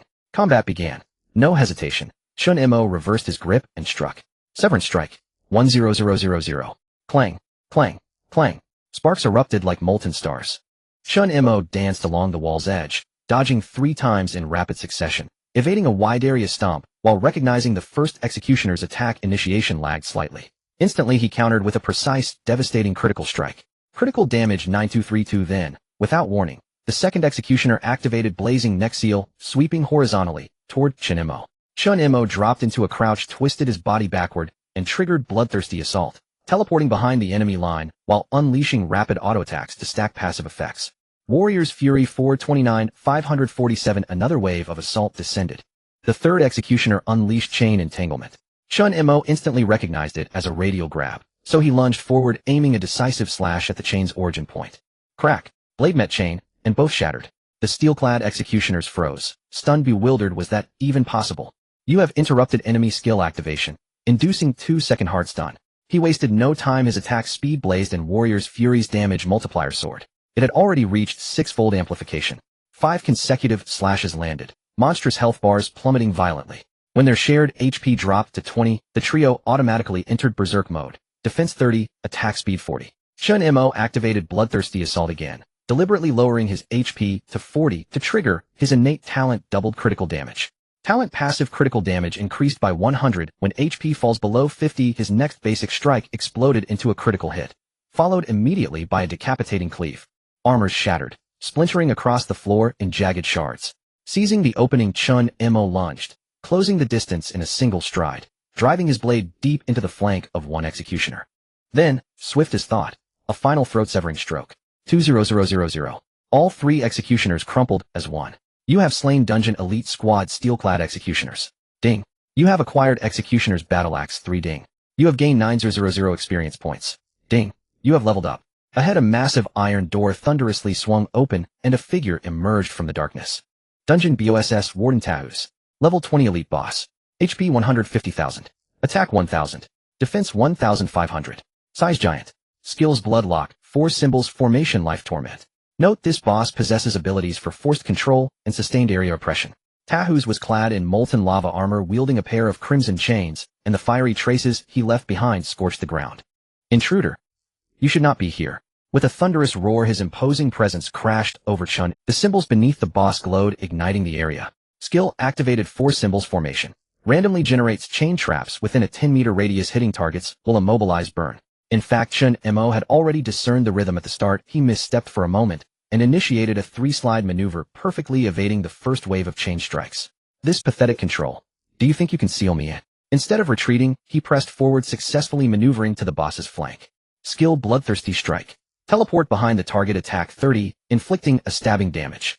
Chen Mo's figure flickered almost instantaneously, appearing in the blind spot of the BOSS, not forgetting to deliver a horizontal slash that sparked against the warden's back. Rage of the Berserk 10001000. 18,277. Critical hit. 14,000. Roar. Tahus roared in fury, raising his hand to unleash Bloodlock. Chains surged forth, intending to trap Chen Mo in place. Chen Mo bent down, countering with the blade of the Broken Realm spinning to precisely interrupt the chain's trajectory. You interrupted the enemy's skill activation. Boss stunned for 0.7 seconds. Is that all? Without waiting for the control to end, he forcefully swung his blade down. Tenfold attack power increase plus a fivefold attack speed boost. Ever since he defeated the Enchantress, he still had over 60 free attribute points, and was not in a hurry to allocate them. However, his base attack still had a terrifying 1600, and his attack speed reached an impressive 2.9. At this point, no special techniques were needed. 0.7 seconds meant 10 strikes. But he couldn't land all of them on the boss. Tahus was covered in extremely tough lava armor, and a combination of strikes forced Tahus to stagger back 2 steps. With a loud bang, his armor shattered completely. Bloodthirsty stab. Skill activated, targeting the heart. 3 consecutive explosions of red light caused Tahus's health to drop to 60. You dealt consecutive critical hits, triggering the boss's defense to shatter. Tahus, in a fit of rage, unleashed his ultimate suppression, Life Torment. Creates illusionary chains, inflicting strong control, 20 life drain. Chains erupted from the ground, appearing above Chen Mo as threads of crimson ghostly flames. Are you trying to steal my health? He growled, the entire process taking less than a second. If he didn't move now, it might be too late. 3,000. Chen Mo's health suddenly dropped by 1/5. Suddenly, the necklace tier of the Enchantress Silver activated its passive. Effect 5 chance to remove the skill cooldown after casting, cooldown time 60 seconds. Bloodthirsty Strike activated again. Chen Mo not only needed it to evade skills, but also to time his moves. He slid and slashed at the core chain of the BOSS, interrupting the skill. Bang! You interrupted. Life Torment. Boss is briefly stunned. Chen Mo unleashed a series of critical hits like a glowing war chariot. Normal attack 2. Chop. Blood burst combo. Decapitating strike. After finishing the 5-hit combo, Tahus's armor exploded, his body swayed, and he collapsed. Ding. You have defeated the dungeon boss Warden Tahus. Ding. Experience 13,000 gold 450. Ding. You have obtained additional rewards: Sealing Blueprint 1, Ancient Lock Ring 1, a damaged armor of Tahus 1 can be restored to silver, damaged armor of Tahus 1 can be restored to silver. Ding. You have acquired Tahus's soul. Ding. You have leveled up. Ding. You have leveled up. Chen Mo stood before the boss's corpse, gripping his blade with one hand. The previous scene had been incredibly close. If it hadn't been for the passive activation of the tier of the Enchantress, he would have almost met his end just now. Meanwhile, at the dungeon entrance, for players clad in metallic armor and cloaked in the Breaking Army Alliance, Cape approached, preparing to enter the dungeon. The leading mage player, while adjusting his staff, complained, "I personally led the team yesterday, and we got wiped 3 times at the second stage." The berserker behind cursed, "Damn, those 3 executioners are so disgusting. Healing, locking health, sharing health, it's simply nauseating. This time we brought the main lineup: 1 healer, 1 controller, and 2 warriors. We have to take him down this time. By the way, did you confirm that a player went in ahead of us?" The leading mage frowned again at this moment. Yes, the backend data shows that a Knight White entered the dungeon first, but judging by level and gear records, he seems to be a solo player. He probably died shortly after entering. That makes sense. Can someone clear this dungeon alone? That guy probably couldn't even complete the mechanics. The healer in the back laughed, adding, "Last time we 4 couldn't even manage it. How could he do it alone? Can he sprout 4 legs? By the time we enter, we might be able to loot the gear he drops." But the next second, the scene before them changed. At the dungeon exit, a figure in gray robes slowly walked out. A bloodied blade, light armor, and a cloak fluttering in the wind. He stepped through the blood of the fallen BOSS, with Tahus's lifeless body grotesquely sprawled behind him, and the great door at the dungeon exit in front. This? He just came out from inside. He alone. The 4 members of the Breaking Army Alliance stared in disbelief. What was going on? The mage player instinctively recalled. "Yesterday we were stuck for 2 hours at the second stage. Those 3 monsters were impossible to get past. And the first stage's mechanism dungeon must have 4 people stepping on it." The berserker was dumbfounded. "You tell me this person cleared the first stage alone, dismantled the second stage by himself, and took down the boss in the 3rd stage?" The gray-robed figure did not stop merely walking past them. A gust of wind lifted, and the blade of the Broken Realm on his shoulder reflected a cold light. The 4 stood frozen, petrified in place. The next second, a dungeon system prompt appeared. "Dungeon has been cleared. Today's entries are on cooldown." Who is he? The 4 present could no longer remain calm. The facts were already very clear. Even the system had confirmed that the dungeon was cleared, leaving only one possible answer. The gray-robed figure before them was the mastermind behind the solo clearing of the dungeon. Before the dungeon entrance, 4 players from the Broken Star Alliance remained motionless. One of them had attempted this dungeon yesterday, but stalled at stage 2 and was unceremoniously beaten back to the main city's resurrection point by 3 steel-plated executioners. Today freshly assembled and ready to rush, and they froze in disbelief. They watched, with their own eyes, a single player stride alone into the dungeon. Then another figure emerged, stepping calmly from a pool of blood. Behind him the corpse of Tarx still steamed. The female priest standing farthest right bit her lip, her gaze never once leaving Chen Mo. A gaze layered with scrutiny, appraisal, calculation, and a flicker of quiet exhilaration. She was Lena, a priestess of the Broken Star Alliance. Her voice danced lightly with amusement. Hello there. I'm Lena, a priestess of the Broken Star Alliance. You just soloed Rust Iron Penitentiary. She teased, stepping forward and casually adjusting the strap slipping off her shoulder. I like that kind of strength. How about joining us for a while? I'll sponsor you for a month and teach you every position. Her words sent shockwaves through the group. Their faces paled. Lena, get a grip. The mage snapped, flustered. We don't even know who he is, yet you're flirting like it's a tavern bar. Lena scoffed. Oh, go ahead, try it yourself. Dare you? The berserker shook his head without turning. Not me. The mage fell silent. Chen Mo studied the priestess before him. His eyes unmoved, yet the corner of his mouth lifted faintly. Your healing output. You couldn't keep me alive for 3 seconds. Lena blinked, then burst into laughter, eyes crinkling with delight, as if utterly captivated. She leaned half a step closer, emboldened, just as she lifted her foot to close the distance further. Suddenly, the air thickened, frozen mid-breath. A soft click echoed beneath her feet as a wave of searing battlefield-forged solemnity crashed over her, raw, ancient, and unbearably heavy. Her body locked rigid as though striking an invisible wall. Hidden title activated. The Flamebearer. All nearby units suffer war gods will pressure, morale suppression 40. Lena's breath caught, every hair on her body stood on end. Chen Mo tolerated no strangers drawing near, not with PvP active. He wouldn't risk being ambushed mid-stride. Keep your distance. If you get hurt, I won't compensate you. Lena's pupils contracted sharply, her heart hammered against her ribs. This man, he's no ordinary player. Even her 3 companions frowned. What had just happened? That was an illusion. Yet Chen Mo had already sheathed his blade, brushed dust from his shoulders, slung the weapon across his back, and walked away unhurried into the distance. His silhouette receded into the crimson glow, leaving only 4 stunned figures staring at one another in silence at the dungeon gate. Back in the city, in the Dusk Shadow district at his temporary residence, Chen Mo emptied his pack, methodically inspecting each newly acquired item, until one unassuming rusted iron ring drew his attention. It was among the key spoils of the run. Item: ancient lock ring. Rarity: unknown. Description: none. Not even a single line of explanation. What was this? This was the dungeon assigned by Yug, so why not a single clue? He tossed it carelessly beside the war god medal into a corner of his pack. Click.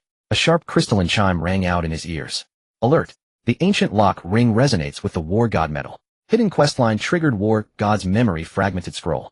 Objective: proceed to the High Library of Dusk Shadow City. War god's memory. So Rust Iron Penitentiary was merely the prelude. Yug hadn't lied. He wasted no time deciding his next destination, the High Library. After a brief logout and rest, Chen Mo logged back in. Dressed anew, had drawn low the blade of severance slung diagonally across his back, the war god medal concealed beneath his tunic. His destination this time lay at the city's political heart, the Noble District, and its crown jewel, the High Library. Cloaked in gray, hood pulled deep, he moved silently along the northern arterial road. Street vendors haggled, players streamed, live guilds rallied, NPCs recruited, lovers quarreled. Chaos boiled into a cacophony of overlapping sound. Though silent and steady in stride, his ears absorbed everything. Did you hear? The silent sovereign claimed world first in the Frostvale thicket. Soloed it, with a mage wielding a great sword. He scolded the strategy team so fiercely they shut down their stream. The Snowfall goddess shattered another dungeon record. You missed the Skyfall glacial prison. 300 critical damage. The boss evaporated on the spot. Then came news that nearly made him chuckle aloud. About a certain Taoist master. Huh. Taoist Woody, didn't he just confess love? Yes, to an NPC maiden, who turned out to be a male NPC in disguise. He even recorded the whole thing, and uploaded it to the forums. The system awarded him the exclusive title Master of Illusory Romance. Absolutely hilarious. Chen Mo's lips curved faintly. That Taoist account survives solely on sheer metaphysical willpower. As he passed the Rust Square, familiar words caught his ear again. Have you seen it? That player, Yi Bai, soloed Rust Iron Penitentiary. Impossible. Isn't it a trap-heavy dungeon? Our 5-man team died in stage 1 yesterday. I watched the video. He broke the boss's core mechanic with one basic attack. Absolutely insane. Could he be a silent alt? Don't guess wildly. Silence hasn't logged in for days. He's probably quit. Or maybe he's an official test NPC, designed to suppress player morale. Chen Mo exhaled silently. It's getting absurd. He quickened his pace, switching carriages twice before finally arriving at his destination. What incensed him most? Being overcharged 100 gold upon disembarking. That NPC driver's acting rivaled 21st century talent. Had Chen Mo not been committed to maintaining his enigma, he'd have drawn his blade and ended the charade then and there. Before the Dusk Shadow Library, the atmosphere shifted entirely. No hawking, no clamor. Only solemn marble steps and metallic sentinels, standing motionless, unwavering, eternal. 2 NPC guards clad in golden armor stood straight, wearing expressions that conveyed an unyielding, "I don't care who you are." Chen Mo had just stepped onto the white stone staircase, and before he could reach the door, 2 long halberds were thrust in his path. This is a restricted area for nobles. Unauthorized members are not allowed to enter. Chen Mo glanced at his gray robe cloak, and then at the 2 NPCs with their stern faces. He almost forgot he wasn't an NPC. So he conveniently found an empty spot. "Are you using the faceless cloak? Effect disguised as the lowest level NPC of the current faction library scribe. Use it." In the next moment, Chen Mo's figure subtly changed, and in the blink of an eye he transformed into a work robe adorned with the emblem of the main city, carrying books at his waist, and a scroll in hand, looking just like a book mover finishing his shift. He shook his shoulders and swaggered past the guards. Did the shift change today? Why do these scribes look so unfamiliar lately? Oh, never mind, it's not within our jurisdiction anyway. Deep within the library's restricted area, the air was filled with the scent of paper and ink. Chen Mo stepped on the wooden floor, looking convincingly like a library scribe. He strolled between the heavy bookshelves, looking left and right, finally stopping at a corner. An old bookshelf was fitted with a metal protective case, ordinary to the point of being excessive. "It should be you." He took out the rusty ancient lock ring from his chest. This item had emerged from the rusty iron prison district. Its description was scant, yet he felt it was more than just. He gently pressed the lock ring against the bookshelf. "Come on, don't let my hour of being an NPC be in vain." A buzzing sound. Ding. Your ancient lock ring resonates. Unlocking the seal. War God's Journal Prologue Fragment. You have obtained a special item, War God's Journal Fragment. A dark-covered old book with golden edges slowly popped out from the compartment, falling into Chen Mo's hands. Chen Mo's eyes lit up, but just as he reached out to explore further, a commotion suddenly erupted in the library. Footsteps were heard in the distance, and they were approaching him. What the hell? Chen Mo quickly realized that the noise he made had attracted attention. In the library's first floor within the hall, the NPCs froze the earlier commotion, drawing their attention. What happened? It seems to be from the restricted area. Damn, could it be some blind fool rummaging through books again? Do you think the restricted book area is accessible to anyone? That's a place only nobles can lead into. But the noise came from there. Even the library guards have drawn their swords. At that moment, within the restricted area, Chen Mo was quietly closing the War God's Journal, tucking the lock ring back into his chest, and shoving the scroll into the innermost pocket of his work robe. To an unknowing observer, he looked like an ordinary library worker who had just finished transcribing books. A heavy sound of footsteps approached as the library administrator team entered with guards. "Who are you? Who allowed you to enter the restricted area?" Chen Mo blinked, smiled, and said, "I'm new. Just moving books." "Move your head."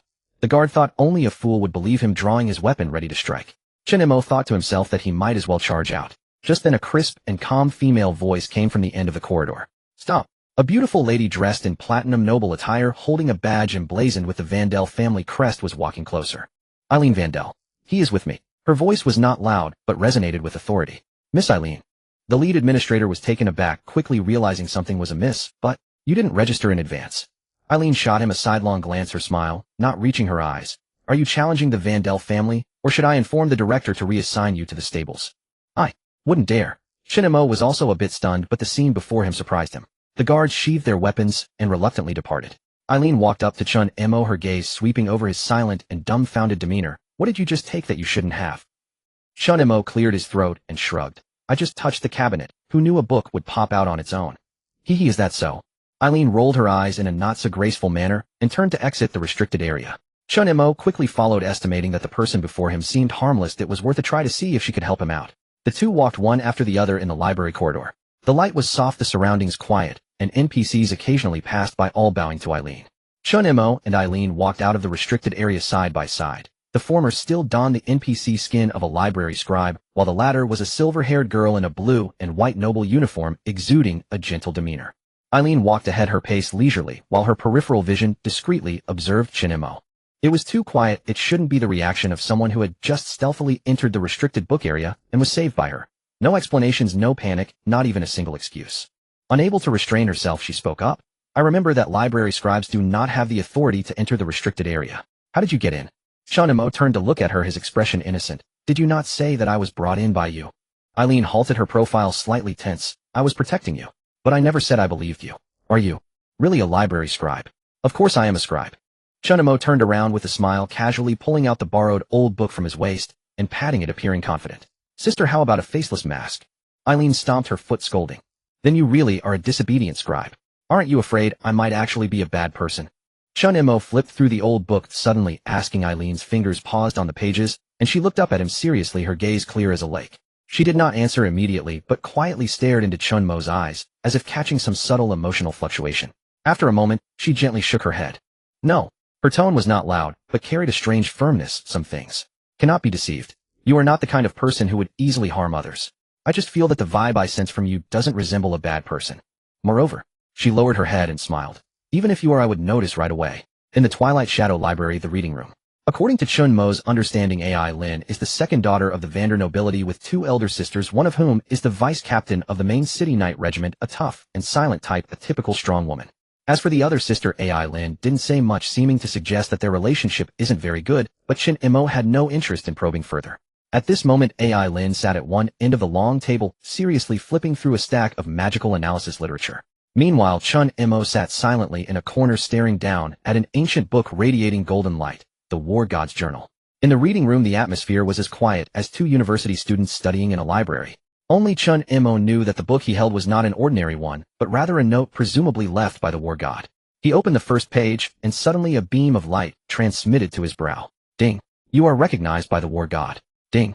You have opened the War God's Journal. Prologue. Skill. War God's technique. /skill effect compresses normal attacks into 3 slashes in a fan-shaped area ahead, with the first slash dealing 100 true damage, the second slash 200 true damage, and the third slash 300 true damage. And it comes with a severe injury effect, preventing the target from recovering health for 5 seconds. Chen Mo's eyes brightened slightly as a vision appeared in his mind. He silently simulated the skill release action in his mind. The War God's skills perfectly align with my blood-based Azura system. Moreover, there's a severe injury. A nightmare for healers in PvP. You have learned the skill /War God's technique. Chen Mo's lips curled into a mischievous smile, even letting out a chuckle. On the opposite side, Lin closed the document and walked over, asking, what are you laughing at? At you. Oh. You, the noble lady, are neither delicate nor pretentious, and even save people without asking for a debt. How can there be such a foolish child in the world? Lin was momentarily stunned, then rolled her eyes at him. You are the first person brave enough to evaluate me like this. If I were a noble from the main city, I would have married you long ago. When saying this, Chen Mo didn't even blink, almost as if it was a natural part of the conversation. You. What? Lin's face flushed red in an instant, feeling quite shy. How did the conversation suddenly turn to marriage? After all, she was an untouched flower in a grand manner, having never been teased like this as a noble princess of the... I'm not talking to you, not talking to you. Chen Mo shrugged, not continuing to engage with her as a message caught his attention. Private chat channel. Linfeng is online. Linfeng ID. I have a plan. Send a series of voice messages. Wow, did you see that? Big news. The Illusionary Feather Alliance, the Blade Society, and the Breaker Alliance are teaming up to prepare for the first kill of the Moonfall Maze. That is a level team dungeon in the main city with rare equipment, title rewards, and announcements for the entire server. Should we join? I'm already waiting at the dungeon entrance. It's packed with people, and it's hot as hell. Chen Mo finally reacted, realizing that he usually paid little attention to world announcements. World announcement: the large dungeon Moonfall Maze will open in 30 minutes. Current participating teams: Breaker Alliance, Illusionary Feather Alliance, Blade Society. Chen Mo sighed. Here we go again with the Breaker Alliance. What a narrow path for enemies. The Breaker Alliance was not unfamiliar to him. In fact, there was some history there. He originally didn't want to cause trouble, but upon further thought it seemed no one had said it was prohibited to contend for the boss. In Twilight Shadow City South Street, at the Wolf Tooth barbecue stand, steam rose filled with the smell of smoke and fire. The skewers were crowded with players, some were eating while watching live streams, others were chatting via voice, and the atmosphere was comparable to an esports competition. Linfeng sat at the farthest corner, gnawing on 5 spiced beef skewers, his eyes glued to the dungeon live stream screen. A hooded figure sat down on the stool beside him. Wow, you're here. Linfeng looked up and almost swallowed half a skewer. Chen Mo sat down calmly, taking a bite of barbecued lamb chop with one hand while pouring a drink for Linfeng with the other. I knew you couldn't resist. Chen Mo chewed a couple of bites and nodded in appreciation. It tastes just like in reality. I wonder if it's filling. He sat here, gazing at the entrance of the Moonfall Maze dungeon, where players gathered like a tide. The 3 major guilds joined forces to blockade the entrance, with players crowding around the teleportation point, forming a cross formation that completely blocked the dungeon entrance.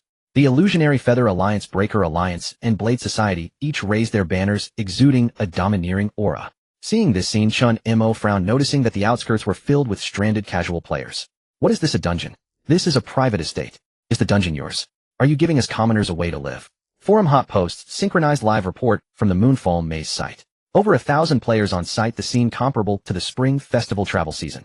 Casual players collectively protest. Resist dungeon monopoly. Silence, are you still there? Of course Chen Mo was there, but he also understood that the survival of the fittest was the law of nature. Even if casual players from the same origin supported him, there was nothing to be done. But, now at least he had two legitimate reasons to deal with these guilds. Chen Mo finished his last skewer, and seemed to have made a final decision. Lin Feng, eat up, and let's get to work. Wait, Lin Feng's smile gradually split open. What kind of joke is this? You say it, but there are only two of us, can we manage? However, at this moment Chen Mo's figure had already walked further away, and Lin Feng didn't care anymore, and rushed over. Amidst the clamor, a Breaker Alliance warrior disdainfully scanned the crowd. You might as well not get involved. This dungeon has already been claimed by our 3 guilds. His voice was sharp, carrying an arrogant tone of a high-ranking individual. Despite the large number of people gathered here, some still stood up to accuse. How can you do this? The dungeon isn't specified as yours. On what basis do you claim it as your own?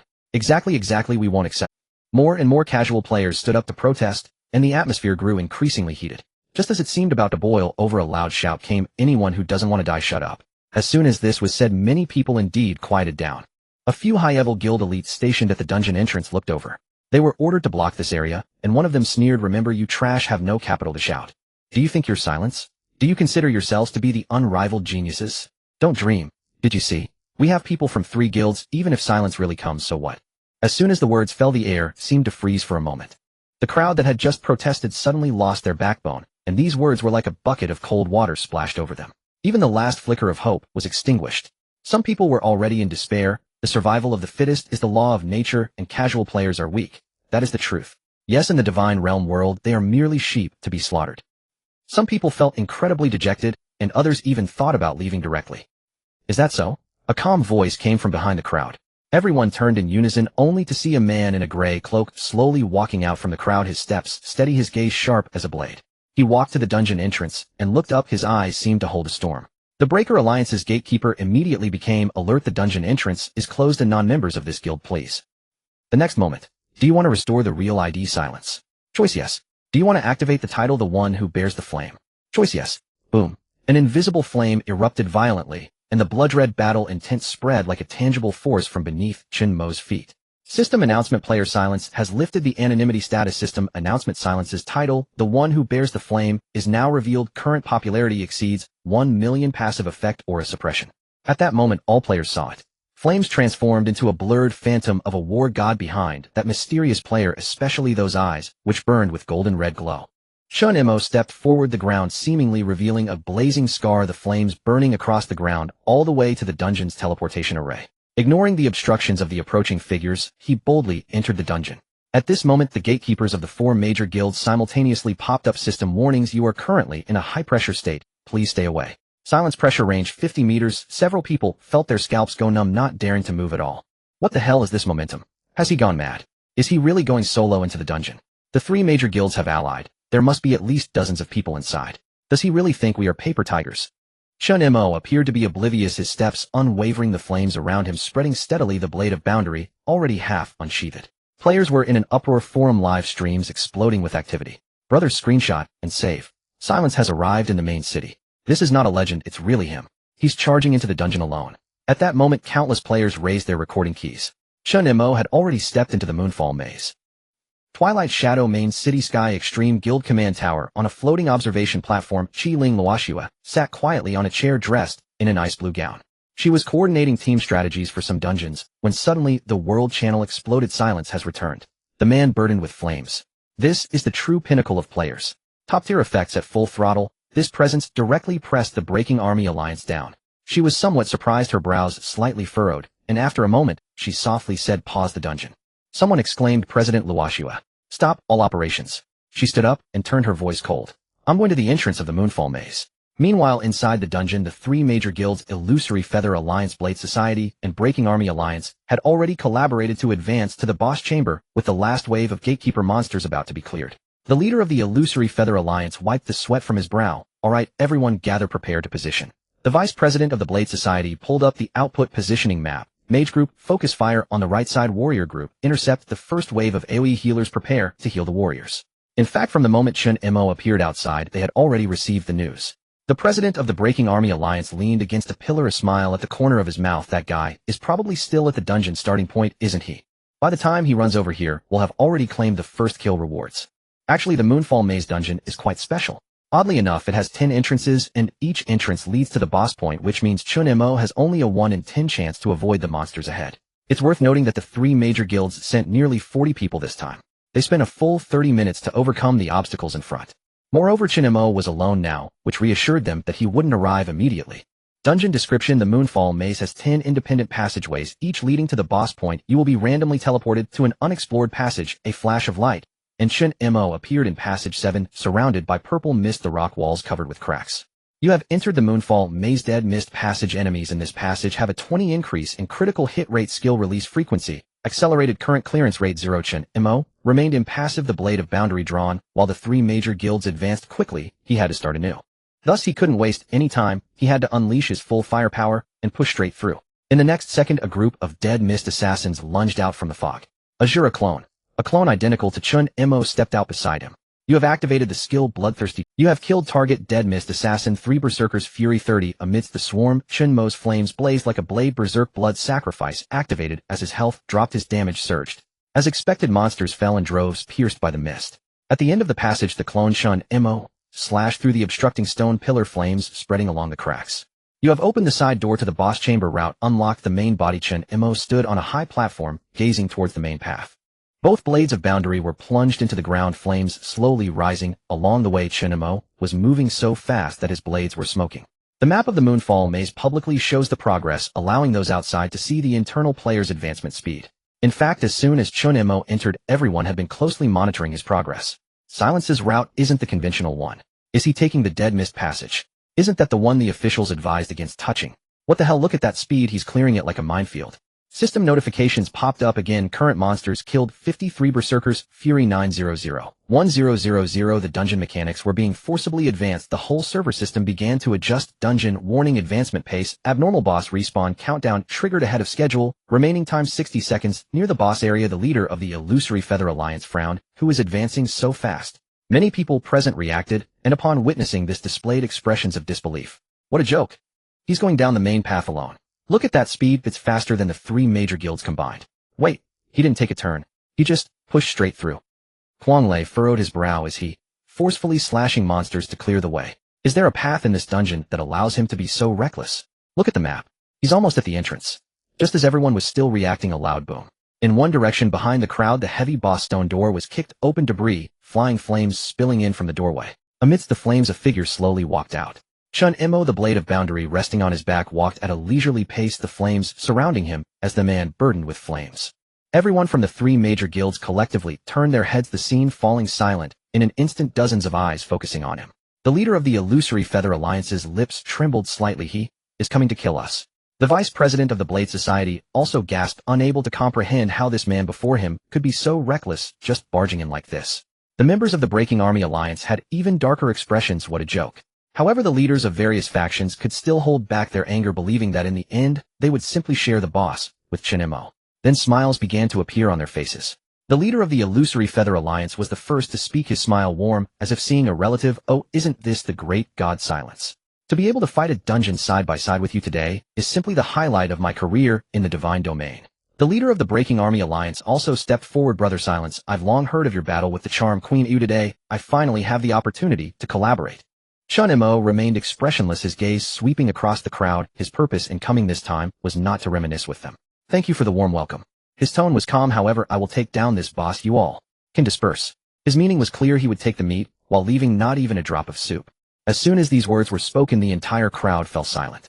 As soon as the words were spoken, the entire venue fell into silence. Then it erupted. What did you say? You single-handedly claimed the first kill, eh? Shema, don't look down on others too much. The leader of the Pajuan Alliance forced a smile and offered a way out. Brother Shenma, let's not say that. We can work together, and the loot will be distributed based on contributions. The leader of the Knife Society frowned as well. There are so many people here, the ownership of the dungeon isn't solely up to you. Chen Mo slowly looked at them, his gaze calm, yet sharp. He spoke, I'm not here to seek your opinions, I'm merely stating a fact. The atmosphere in the room quickly turned cold, and the members of the 3 major guilds showed displeasure. At that moment, someone in the crowd secretly commanded, everyone prepare to focus fire on Shenma. Control him to death and take him down in an instant. Yes, stop wasting time with him. Are we afraid of just one person? The morale of the three guilds surged, and some mages even began to charge their spells while the assassins of the Knife Society entered stealth, and the warriors all launched their charge slash. Chen Mo's gaze shifted slightly as he calmly observed his surroundings. Almost the instant the enemy launched their attack, he drew the blade from his back. The first strike is the best, catch them off guard. War God technique, continuous slash. 1 strike of severing realms. 30 attack absorption. Fury of Berserker 950-1000. Plus the 10 attack increase from the blood sacrifice after losing health. A crescent-shaped flame erupted, sweeping directly towards a large group of players ahead. With a loud bang.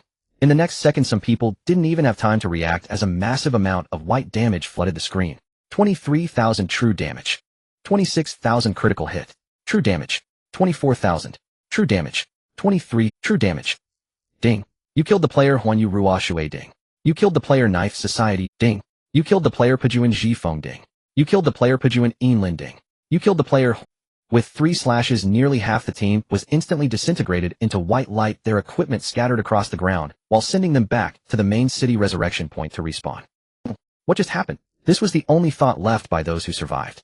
Some people were so frightened they wet themselves up. Honestly, they could hardly believe what they had just seen. What a joke. Are you a poet? What did I just see? My buddy just popped 5,000 armor and was instantaneously turned to dust. Report him for hacking. Chen Mo swung his long knife, flames splashing on the ground as the remaining enemies retreated in fear. With a movement, he dashed forward again to harvest the remaining low-health foes. The first strike took down a low-health berserker. The second strike instantly killed a rear archer. The third strike slashed 3 people in a row, causing flames to explode and AoE clearing the field. Each hit dealt unparalleled damage. The enemies couldn't even get close. This isn't a fight. This is monster clearing. He's stronger than 10 of us combined. In just one encounter, the disparity in numbers between the two sides rapidly diminished. Chen Mo's health loss was merely the result of skill consumption. On the other side, the remaining members of the 3 major guilds looked at each other, wondering what kind of monster they had provoked. However, they still had the advantage in numbers and a variety of classes, making them well-suited for a drawn-out battle. In the next second, under the command of the leader, the mages raised their hands to charge, while the warriors of the Pajuan Alliance also initiated their charge slash. In Chen Mo's eyes, everything before him was merely a facade. In the face of absolute attributes, it was hardly worth mentioning. In the next second, a flash of his blade slashed out, directly hitting a newly emerged assassin. His timing was good, but Chen Mo still noticed the slightest clue. However, just as he realized something was off, it was already too late. 20,000. Ding. You killed the player Knife Society vice leader, the title bearer of Flames activated. The chants of the mages on both sides were interrupted. As the Pajuan Alliance warriors rushed out a few steps, wanting to confront Chen Mo Hedon. Bloodthirsty assault. Chen Mo's figure turned into an afterimage, instantly dashing into the rear of the Huan Yu mages. 20,052. 20,000. The blade light did not cease, and with a series of slashes, 2 Huan Yu mages fell to the ground, turning into light spheres, their equipment scattered all over the ground. You killed the player. You killed the player. Mages should stand in the back. Why are you crowding? Chen Mo commented. Meanwhile, 3 assassins from the Knife Society activated Shadow Escape and lunged towards Chen Mo's rear. At the same time, the berserkers in the front row of the Knife Society charged in, while the Huan Yu mage group raised their hands to cast Ice Prison. The shadow blades of the Pajuan Alliance activated stealth and sprinted, targeting Chen Mo's back. Another wave of attacks. Pressure from 3 sides surged. Yet Chen Mo remained still, and in the next moment flames erupted explosively. Continuous slash. The first horizontal slash sent the blade light spinning, directly launching 4 front row members of the Knife Society into the air. The second strike pierced through the Huan Yu mage area, and their control technique was annihilated before it could take shape by the devastating AoE. The third critical hit fell, and the leader of the Pajuan Alliance was sent flying as soon as he revealed himself. The 3 assassins, upon making contact with Chen Mo unexpectedly, felt an invisible pressure that forced their agility to drop. In response, Chen Mo executed a ruthless counter-slash. He moved as if in a world devoid of enemies. The blade light fell like rain, and each slash released massive bursts of white light. This isn't fighting. This is slaughter. Someone exclaimed, awestruck by the terrifying sight of Chen Mo. The 3 major guilds with dozens of members were annihilated by a single person, and it was indeed a massacre. No one could tolerate this. The leader of the Knife Society roared, his eyes filled with fury, "Die for me." He entered a frenzied state, charging toward Chen Mo, swinging an axe straight for Chen Mo's vital point. Chen Mo countered with a diagonal slash, directly clashing Hedon. With a loud bang, the incoming axe was shattered into pieces. 16,000. 15,000. Ding. You defeated the player Knife Society leader. The battle concluded. Everything was settled, and Chen Mo single-handedly tore apart the so-called Triple Guild Alliance. At the same time, main city resurrection altar at 1201 p.m. In the next second, a flood of white light surged together. A new player noticed something was off. What the heck, what's happening? Why are so many people resurrecting at once? Buzz. The white light exploded continuously and a dense crowd of players emerged in the resurrection array. The three major guilds with over 40 members couldn't even stand directly, overwhelming the resurrection point. Some players appeared dazed, and before they even spotted Chen Mo, they were already struck down. Brothers. Did we win the dungeon? The assassins from the Knife Guild were frantically spamming their skills. I dodged. How did I die? Did we get wiped? The next second. Ding. You have been killed. Killer Silence has now respawned at the resurrection point. Ding. Your helmet is shattered, your chest armor is cracked, including your dignity. It's all gone. The air fell into a profound silence. No way. Big brother. Did Silence take us all out by himself? That 8 bronze set of mine. It was just reinforced. I just cast my skill. Hadn't even hit anyone, and I was sent back to town. Outside the Moonfall Labyrinth dungeon, casual players had already noticed the gathering of the 3 major guilds at the resurrection point. Without a doubt, they had been brought here by Silence. At this moment, the world channel became lively. What the hell? The 3 major guilds were wiped out. Silence is red named now. Red like a lantern. I think he treats the dungeon like a graveyard for grinding. Meanwhile, in the distance from the dungeon stood an exceptionally beautiful woman, the president of the Tianji Guild, Qi-Ling Luoxue. Ever since she heard that Silence appeared outside the Moonfall Labyrinth, she hurried over. Qi-Ling Luoxue stood on a platform, her gaze calmly observing the battle replay coming from afar. On the screen was a shocking scene of Chen Mo single-handedly overwhelming dozens of players from the 3 major guilds. She tilted her head slightly, her red lips parting, unreasonable, breaking the numerical limits. This style of operation is anything but ordinary. Only an S-Rank hidden class could possibly deliver such extreme output. She slowly raised her hand, and a crystal rose from her palm, transforming into a beam of light. Surprisingly, the crystal replicated Silence's fighting style and methods. On the other side, the battle within the dungeon had reached a fever pitch. Roar! The Moonfall Demon Lord hid within the black mist, its massive form towering like a mountain, with 2 wings sprouting from its back, and a gray-purple crystal trembling at its chest. Chen Mo stood directly in front of the boss, wielding the Blade of Boundary, with flames rising. Lin Feng, accompanying Chen Mo, could only watch from a distance as a ranger. After all, he was just a crank class, able to stealthily loot gear and sneak attack from afar. If he were to face a level 25 boss now, he would definitely run away if Chen Mo weren't there to support him. Ahead, Chen Mo unleashed a series of devastating slashes. You activated the skill chain slash. 21,232. True damage 29,232. True damage 31,232. True damage. Boss enters critical injury. Cannot recover for 5 seconds. 3 minutes later. Boss Moonfall Demon Lord has been defeated. Ding. You have killed Boss Moonfall Demon Lord. Normal. Ding. You gained 500 gold coins and 1356 silver coins. Ding. You received the Demon Lord Cloak Silver X1. Ding. You obtained Equipment X10 and Skill Books X10. Ding. Extracting the soul of the Moonfall Demon Lord. Ding. Failed to absorb the soul. Ding. You gained 15000 experience points. Ding. You leveled up. Ding. You leveled up. World announcement: congratulations to player Silence for achieving the first kill in the dungeon Moonfall Labyrinth normal. Reward 40 free attribute points and 5 silver level treasure chests. A failed skill absorption. Chen Mo remembered not succeeding after the last boss kill either. That stings. However, it doesn't matter much, a life must go on no matter how tough it gets. Before the dungeon teleportation array, a flash of light appeared, and as Chen Mo stepped out before he could catch his breath, he was met with a chorus of screams. Oh my god, it's really the great god Chen Mo. Just now he wiped out the 3 major guilds. Oh, please take a photo. Please take me into the dungeon. I want the same knife. At the teleportation exit, he was surrounded by a throng filled with people who had come out of admiration. 3 circles of people, from novice players to professional streamers, from little healers to muscular warriors, all gathered around this handsome guy, Silence. Ding. Your reputation 100. Ding. Congratulations, you are now the top 2 player in the current main city. He recalled that he should have gained quite a bit of reputation points before, so why was he still second? Who was first? This question quickly popped into his mind. Chen Mo casually opened the leaderboard. Main city popularity list: top 1, Port Daoist Invincible Puffed. Chen Mo's eyelid twitched, silently cursing that damn Kata. No wonder even black and red is still red. Ding. You received a private message. I observed the heavens last night and discovered your fortune is off the charts, and today I see. I observed the heavens last night and discovered your fortune is off the charts, and today I see. I owe indeed a protagonist's fate. Poor Daoist Invincible, I saw that your strike was a sea of red, so domineering. I must have misjudged you back then. Brother, I have already compiled the materials into a collection. Chen Mo's mouth twitched as he mentally cursed Kata's ancestors for 18 generations. This guy is simply insufferable. This guy always manages to profit from Chen Mo. Chen Mo vowed to teach him a lesson if he ever got the chance. Just as he was feeling speechless, another private message popped up. You received a private message from player Smile. Chen Mo raised an eyebrow and clicked to open it. Smile, brother Silence, do you remember me?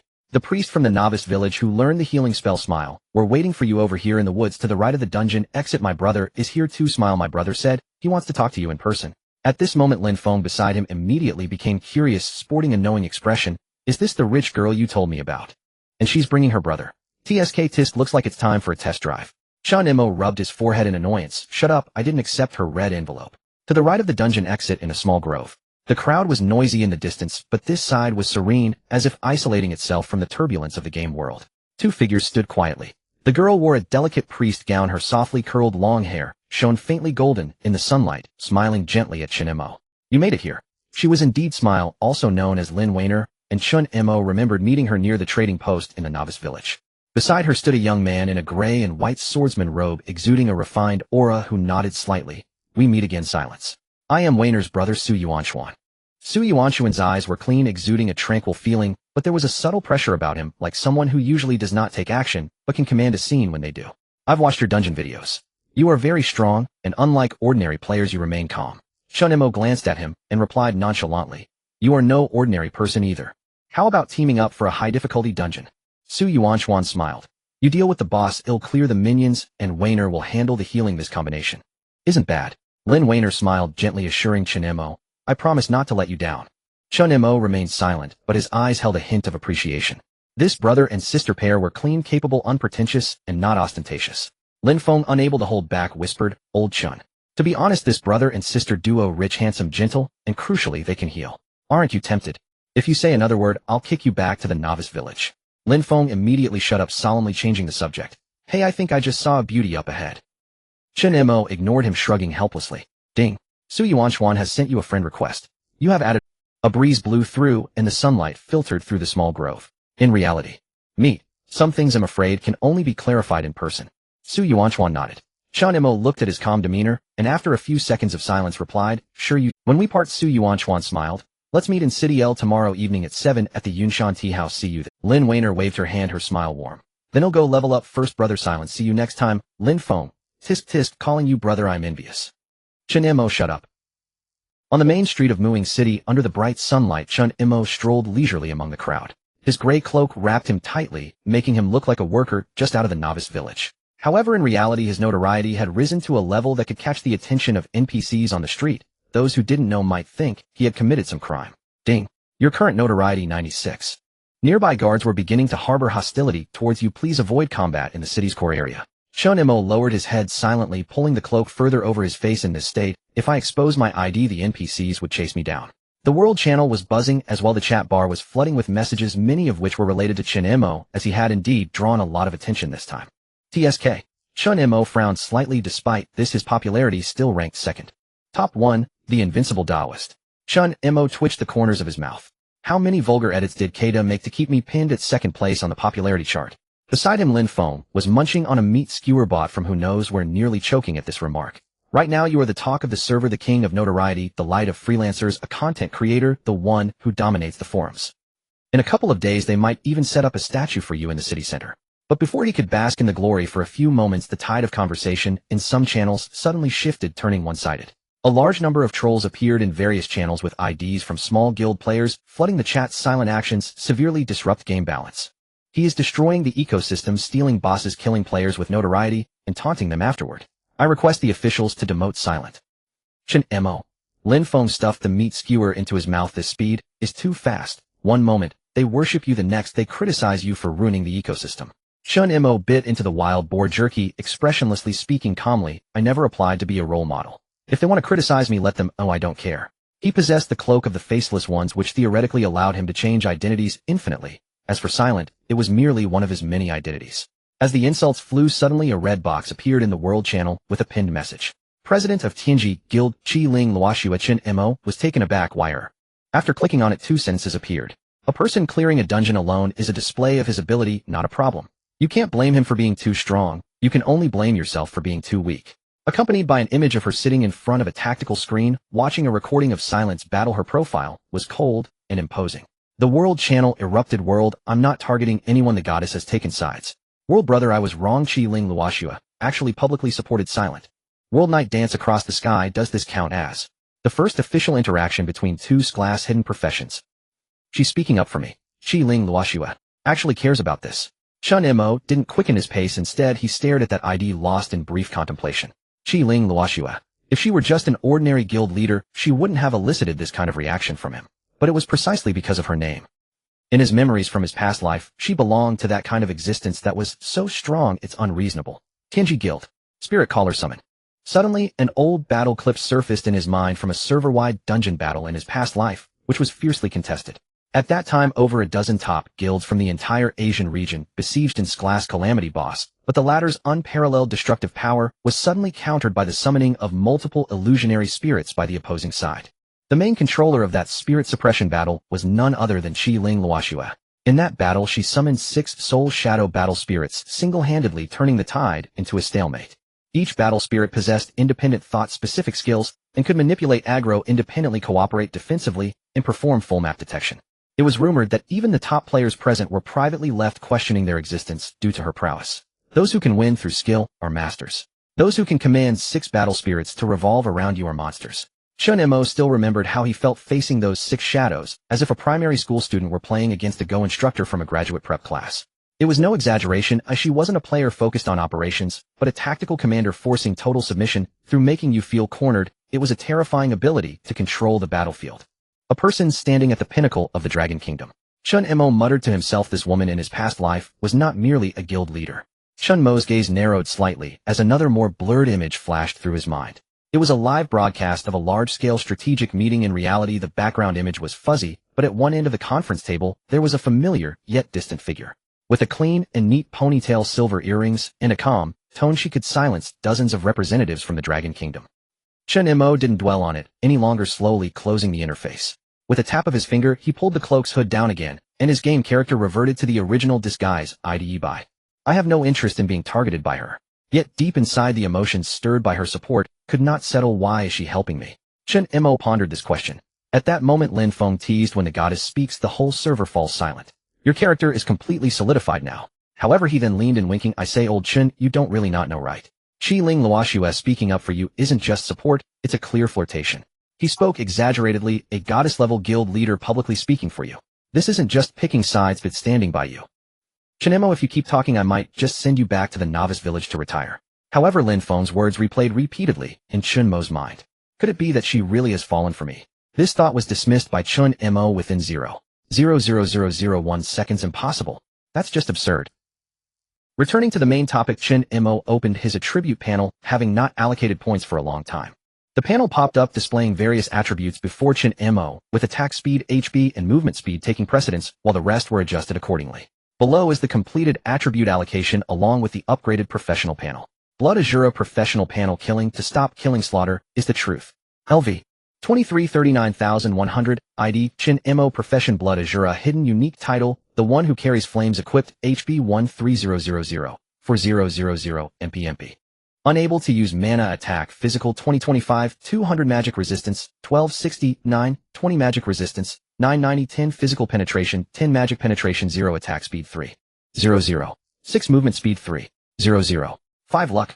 Free distributable attributes 0 talents. Echo of Slaughter Devour. Equipment missing rings. Secondary weapons. Blade of Boundary Breaking silver grade unique, can grow. Tears of the Enchantress silver. Enchanting set bronze. Helmet, shoulder armor, chest armor, wrist guards, gloves, belt, leg guards, boots. Demon Lord's cloak silver. Physical resistance 1000 magic resistance 2000 effect. When attacked, there is a 1 chance to miss. Primary skills. Bloodthirsty Assault proficiency 589 1000 skill kill count. Furious Blood Sacrifice proficiency 16100 release count. Azura Clone proficiency 310 release count. Environmental Fusion no proficiency. Divine Skill continuous / proficiency 550 release count. In the main city at the Twilight Exchange, the Grand Hall glittered with golden light and was filled with a throng of people. As soon as he entered, the first thing that caught his eye was the crystal column embedded with magic crystals, the entire hall polished to perfection, where even stepping on it reflected his greenish face. But no one cared about these details, for at this moment the hall was packed with people. Each counter had dozens of individuals lined up, some draped in the same cloak, others sporting uniform guild IDs. The Star Ring Alliance is clearing out life potion materials. Sweep that bronze blueprint clean, no matter the cost. Buy golden pearls, not a single one left. At the center in front of a special window, a crowd gathered around a middle-aged man in a silver-patterned robe who was holding a bag of gold coins and signing a bulk purchase order worth several thousand gold coins in one breath.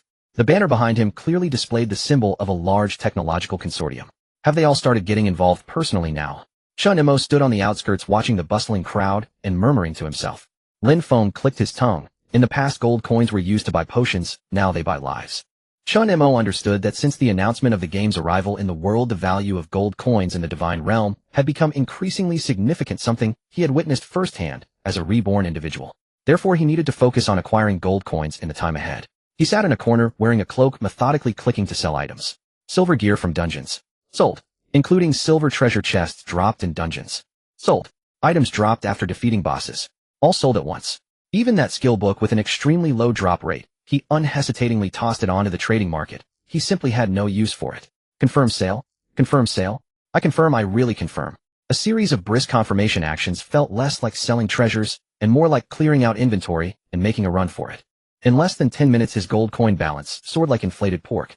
41,754 gleaming gold coins lay neatly in his account balance. Lin Feng, sitting beside him, glanced at that string of numbers somewhat dumbfounded. Old Chen, did you enter a treasure map dungeon, or did you rob a consortium's warehouse? How come there's so much? Chen Mo leisurely replied. I took my time grinding monsters, carefully picking up trash, and occasionally taking a head. You call that occasionally? Lin Feng's astonishment grew. With the current exchange rate, 1 gold coin sells for 250 cash, this means 10 million. Chen Mo didn't respond, instead raising his hand to convert all the scattered silver and copper coins in his account into gold coins. After the exchange, the page was left clean with just one line of numbers. Gold coin balance, 42574. Lin Feng's face was almost touching the screen. 10 million, brother. I swear my dad has been trading stocks for 10 years and hasn't seen such a surge. Chen Mo shrugged as if to say, it's just a small scene, no need to get too excited. Don't say anything, Lin Feng whispered, leaning in as if engaging in an underground trade. Yesterday, I saw a message in the group saying someone in the northern district is already offering to buy gold coins at 251 each, but there's a queue to get in. Is that true? Of course it is. Lin Feng's eyes sparkled with mischief. Chen Mo was well aware that Lin Feng was speaking the truth. Now some guilds had begun paying their main players' salaries in gold coins, and companies were directly exchanging gold coins for internal rewards. Chen Mo's expression remained unchanged, just smiling slightly. What are you smiling at? I knew it long ago. Lin Feng. Chen Mo analyzed. Right now the game's popularity is nearing its peak, and the reality synchronization mechanism has just begun to ferment. This wave will soon sweep all casual players into the fray.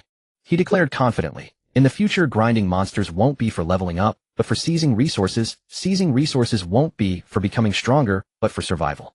Lin Feng felt a chill run down his back. After hearing you, it feels like if I don't run dungeons, I'll starve to death. Chen Mo smiled, silently planning to acquire some items next, but he didn't intend to purchase within the exchange. Because the items listed in the exchange were all common goods in Divine Realm with a high transaction volume. He aimed to find some rare items, which meant he needed to go out and try his luck.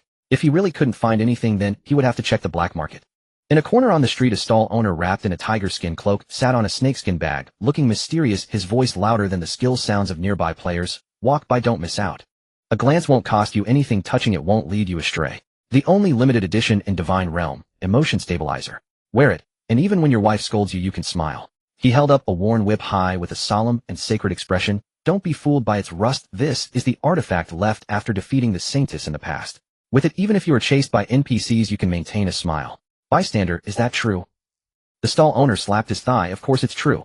The last buyer wore it and never returned. You see how stable it is. Someone simply couldn't help it, having tricked into both food and drinks, now even into the Divine Realm.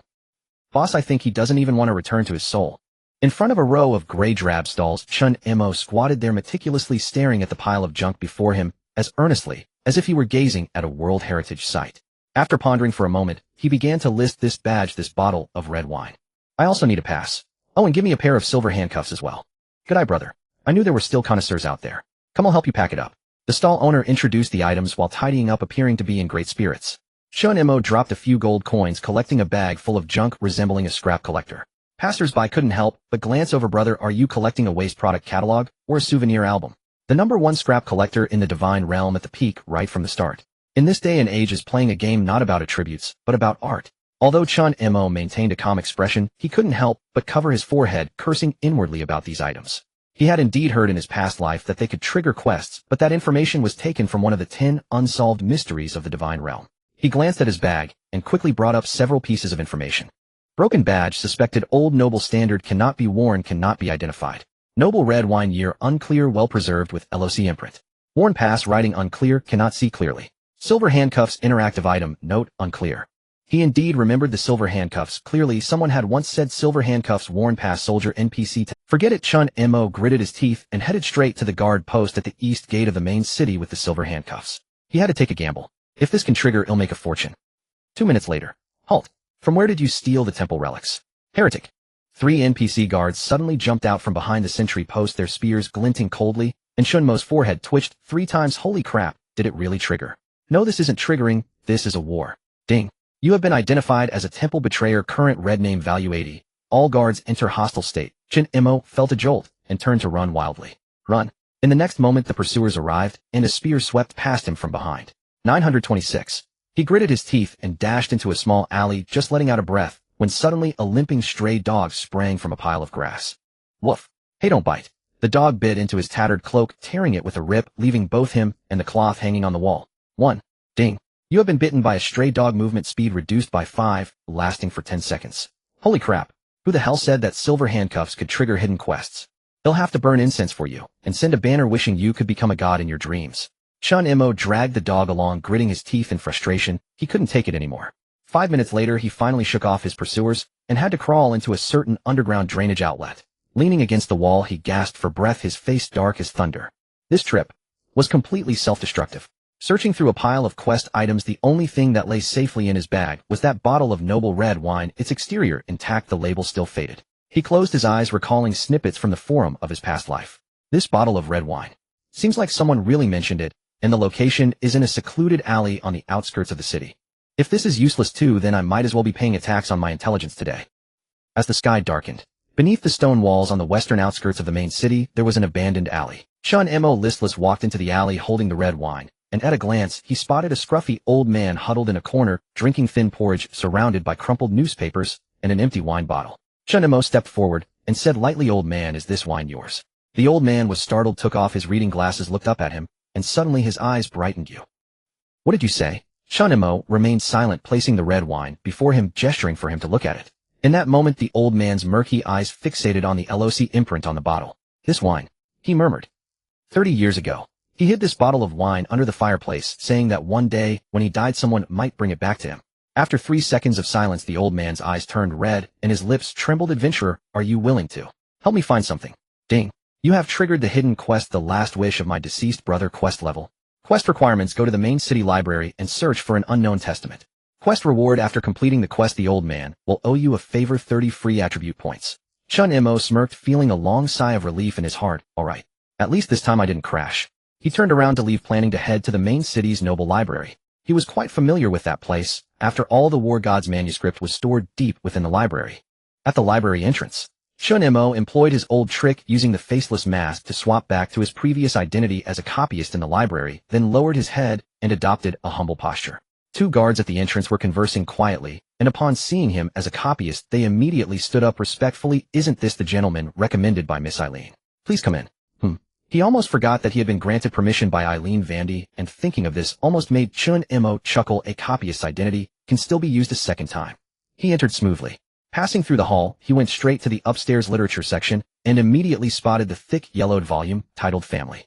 He remembered this news very clearly. Someone mentioned it during a live stream in his past life. The testament seems to be on the 9th chapter's inserted page of that book. Flipping to the 9th chapter, sure enough, a yellowed letter fell out from the inserted page. Found it. Taking out the envelope, he saw a few hastily written lines. "If you can see this letter, it means I have already died. I have hidden everything of the family in that deserted house, which is our starting point, and also our final farewell."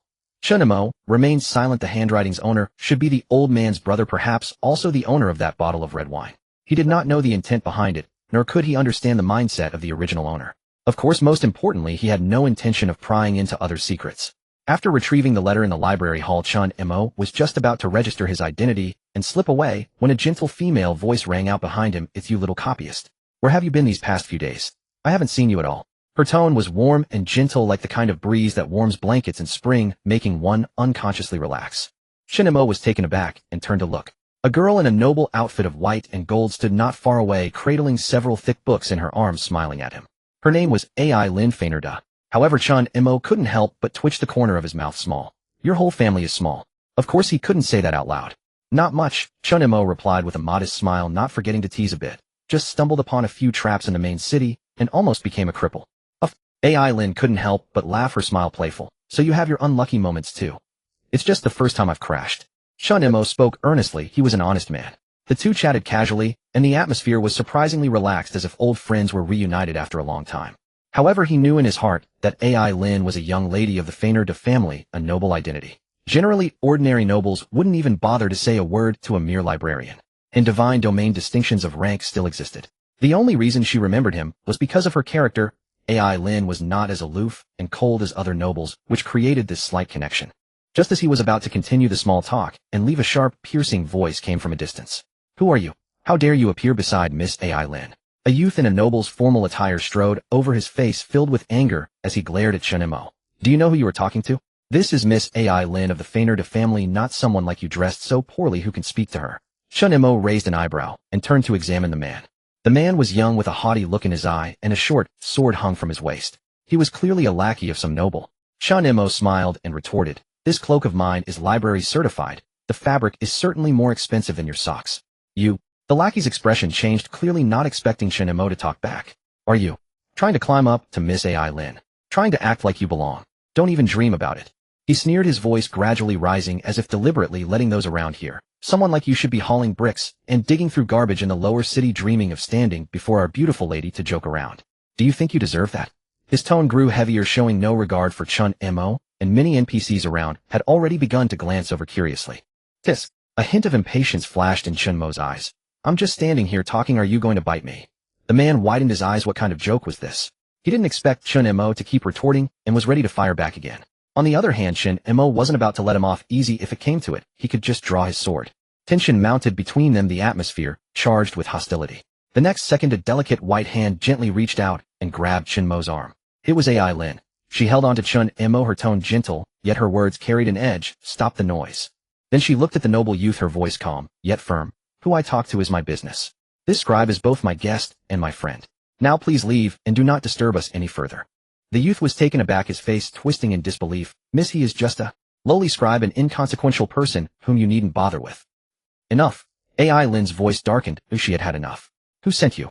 The lackey's gaze flickered, his mouth twitching, but he dared not speak the name. AI Lin nodded, a smile that was neither here nor there. Tell the person behind you that if they want to know my whereabouts in the future, they can come to me openly. There's no need to send people to sneak around. She gently patted the books. If he doesn't dare to show up in person, it means he lacks confidence, and there's no need to meet a second time. Do you understand? I understand. The noble youth felt powerless. The only reason AI Lin could lecture him was that she was of higher standing. He lowered his head, his face pale, his lips moved, but didn't dare to say another word, retreating in defeat. The crowd began to whisper, and many had witnessed this scene. AI Lin of the Feinerda family is actually protecting a lowly scribe. That scribe must have offended some. Hey, I've heard that the master's background is. On one side, Chen Mo looked at AI Lin in surprise. This girl is quite interesting. Sorry, little scribe. AI Lin turned around, her eyes filled with sincerity and a hint of seriousness. Chen Mo smiled. It's fine, after all, I have thick skin. Being scolded isn't a loss for me. AI Lin chuckled softly and added, but thank you for not making a move. Your expression just now made it seem like you were about to chop someone in half. Chen Mo scratched his head, pretending to be very cultured. I'm just a scribe. How could I use a knife? Not to mention that guy isn't worth it. I wouldn't bother unless he dropped some gear, otherwise I would seriously consider tearing him to pieces. However, this scene was being closely observed by the noble youth. Chen Mo did not leave immediately, as moving too quickly could raise suspicion. So he casually pulled out a few tattered history books from the shelf and sat down at a nearby writing desk, beginning to grind out tasks. Although he said he was grinding tasks, his writing speed was absurdly fast. The NPC librarian who was just passing by was shocked when he got closer, almost dropping his reading glasses. This writing speed is simply more professional than our royal scribes. Chen Mo smiled, unperturbed. This skill comes with practice, provided you often copied classical texts in high school. You have received a reward book, page fragment X1, a scribe's cloak, disguise item. The time was about up, and Chen Mo put away his things, stood up, and prepared to leave. Just as he reached the library's entrance, a familiar voice suddenly came from behind. Hey, little scribe. Chen Mo turned around. AI Lin was standing at the stairs, a strand of hair brushing against her eye, smiling. It's great to see you today. She meant it not in an NPC-like polite manner. Chen Mo was momentarily stunned and smiled back. He had barely taken a few steps out of the library when he felt a stir behind his ear. He paused momentarily, his expression turning cold as he sensed movement behind him. Here they come. He quickly noticed that on either side of the street, 3 men in black were pretending to walk casually, yet they maintained a distance of 20 steps from him. Not too far, not too close, silent, yet always shadowing him. Chen Mo's expression was calm, but in his heart he regarded them as enemies. I can't make a move here, causing a scene at the library entrance would be too conspicuous. He rounded the street corner and suddenly stepped down, swiftly twisting his body back. You used the skill charming spirit step. He became like a wisp of thin mist, instantly merging into the shadows of the alley. The 3 pursuers were taken aback. Where did he go? How did he just disappear? Holy crap. Is this a ghostly shadow skill? What the hell are you talking about? Just chase after him. They rushed into the alley like madmen, only to be greeted by silence, dilapidated wooden boxes, and a wild cat running away with a pair of pants in its mouth. On the other side, Chen Mo had already slipped out of the back alley, leisurely strolling back along a quiet path. To those few he appeared merely as a librarian scribe, but his true identity was that of an adventurer, and it was not difficult for him to shake them off. Old man in back. In the depths of the courtyard, a familiar stooped figure slowly emerged with a cane. Chen Mo took out the already sealed letter of testament and handed it over, saying, I found the things. The old man extended his hand, trembling slightly. He took the envelope as if reaching through the years to touch some incredible memory.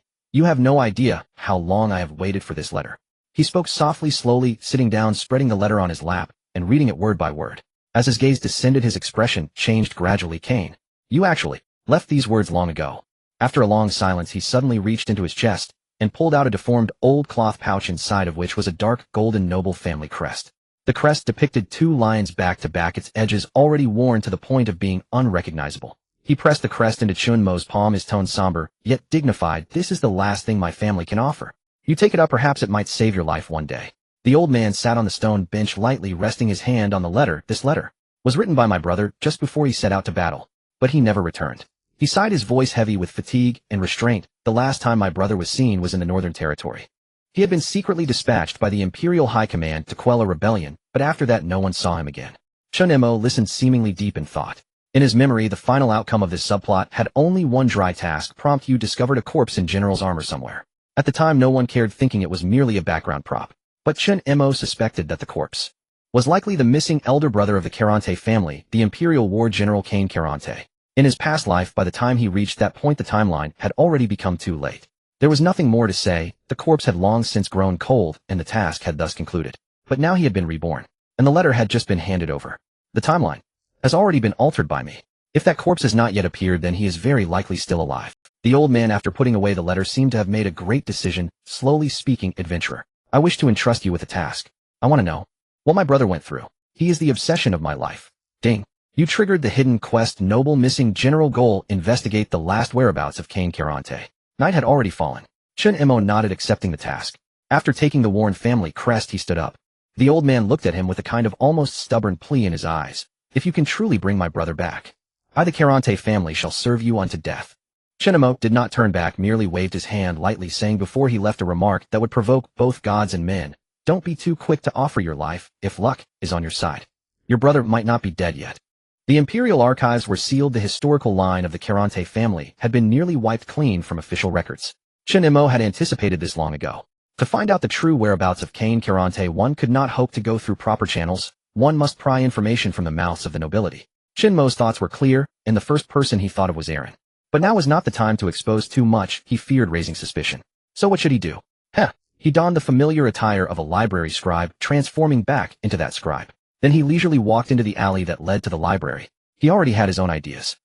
Today was indeed— Upon binding, the host will have to pay a certain price, possibly death. Final interpretation rights belong to the system. I actually have a system. Basha, are you sure he will come today? The speaker was a blonde-haired lad looking rather dim-witted. The leader, Bart, who had confronted Chen Mo at the library yesterday and followed him, wore a smug expression as he boasted, Of course I am sure, who I checked, and his identity is that of a library scribe. He has been wandering near the library these days. This guy dared to disrespect me yesterday. While I went to stop his actions, he even had the audacity to insult me to my face. Truly oblivious to the heights of heaven and depths of earth. His expression darkened slightly. You should all be aware that Miss Erin is the fiancée of Fair. Another fellow with slicked back hair nodded along. That guy is just a library scribe earning 2 silvers a day, can't even afford books, and probably will have to rely on us to eat leftovers one day. Does such a person even deserve to associate with her? Exactly. Does he think that writing and pretending to be cultured makes him the male protagonist of a story? Reading too many books has made him delusional. When he shows up again, I suggest we give him a beating enough to make him kneel and apologize on the books. Bart squinted his eyes, grinning mischievously. Don't worry, Bart am a man of principle. When he comes, I will make him understand one truth. Dogs are not allowed to look up at people. Just as they were laughing heartily, someone suddenly exclaimed, damn. He really... At the corner of the alley, Chen Mo, clad in the familiar library scribe cloak, walked at a leisurely pace, one hand in his pocket and the other holding an old book, looking as if he had come for afternoon tea. I told you Basha is a fortune teller. The four quickly surrounded him. Bart stood in the middle, twirling a silver-handled cane, and began with his familiar arrogant tone, oh, isn't this the scribe next to Miss Aaron? One of them immediately chimed in, do you think this person deserves to stand next to Miss Aaron and speak? Is he not trying to curry favor with Miss Aaron and reach the peak of his life? Their sarcasm came one after another, their tone dripping with typical noble malice. Chen Mo stood still, unmoving. He had long anticipated that someone would be waiting for him. Last time it was inconvenient to act in the library, but today they had chosen a good place for themselves. Then I shall not be polite and teach you a lesson. As his voice fell, Chen Mo stepped forward. Boom. In the blink of an eye, his figure vanished from the spot like a gust of wind. Bart on the opposite side still wanted to say something, but before he could react, a sudden punch appeared, landing squarely on his noble face. Bang! Bart flew out like a rag doll, crashing against the wall of the alley, and as he slid to the ground, foam was already bubbling from his mouth. Basha! The remaining three were instantly dumbfounded. How did the Bart who had been boasting just now end up lying on the ground? Who was actually taking care of whom? Deep within the alley, the air hung unnervingly still. Bart had just been punched by Chen Mo, sent flying into the wall, and now slumped down, foam bubbling at the corner of his mouth. Another noble's lackey barely managed to draw his sword when, before his eyes could even register movement, his shoulder was seized and the world spun violently. Wait, I haven't even. Don't hit my face. Thud. He slid slowly down the cobblestones, eyes rolling back as he collapsed into unconsciousness. The remaining two stood frozen, witnessing it all, their faces pale with disbelief. Wasn't he just a scribe? A clerk is supposed to be administrative. Does he study martial arts? One tried to flee, but the moment he turned, Chen Mo kicked him straight into a trash bin, leaving him headfirst and wedged tightly at its rim. Oh gods! The other trembled uncontrollably, legs buckling before he could utter a word. Chen Mo delivered a precise elbow strike, sending him instantly into oblivion. Clean. Efficient. Seamless. The alley stood silent, empty save for Chen Mo alone. An hour later, four noble-born youths sat bound tightly in a neat row against the wall, each gagged with a scrap of worn sheepskin the size of a steamed bun. One stirred awake, blinking groggily at the surreal scene. What would happen to me? It was Bart, struck first, and thus the first to regain consciousness. Chen Mo sat opposite him atop a small wooden crate, watching with quiet fascination. Awake. I have a question for you. Chen Mo removed the sheepskin from Bart's mouth. He coughed once, then lifted his gaze, locking eyes with Chen Mo, and underwent an instant dramatic reversal of demeanor. I was wrong. Chen Mo. He frowned. Weren't you telling me yesterday to get out of the library? I was wrong, catastrophically so. Yesterday my vision blurred, my mind filled with wind, my tongue ran loose, and my fortune ran dry. My one redeeming virtue. I admit fault, and change course instantly. The blond youth beside him, just regaining awareness, hurriedly bowed his head too. Your magnanimity dwarfs our shallow existence. We're but frogs in a well. Only a woman of Lady Eileen's lineage, grace, and bloodline could possibly match a man like you. Let me serve as your loyal hound. I beg to deliver your affections gladly, and without reservation. Chen Mo fell silent. Who said nobles couldn't grovel? When they did, it flowed smoother than a stray dog's tail wag. Ahem. If you wish to live, answer my questions honestly. Chen Mo tapped each of their shoulders, lightly smiling. Bart instantly straightened his spine. I swear, I'll reveal everything I know. The Kalent family, you've heard of them. At the name, Bart's expression shifted, but he nodded. Yes, though it's a forbidden. Years ago, their eldest son became the Empire's youngest supreme commander.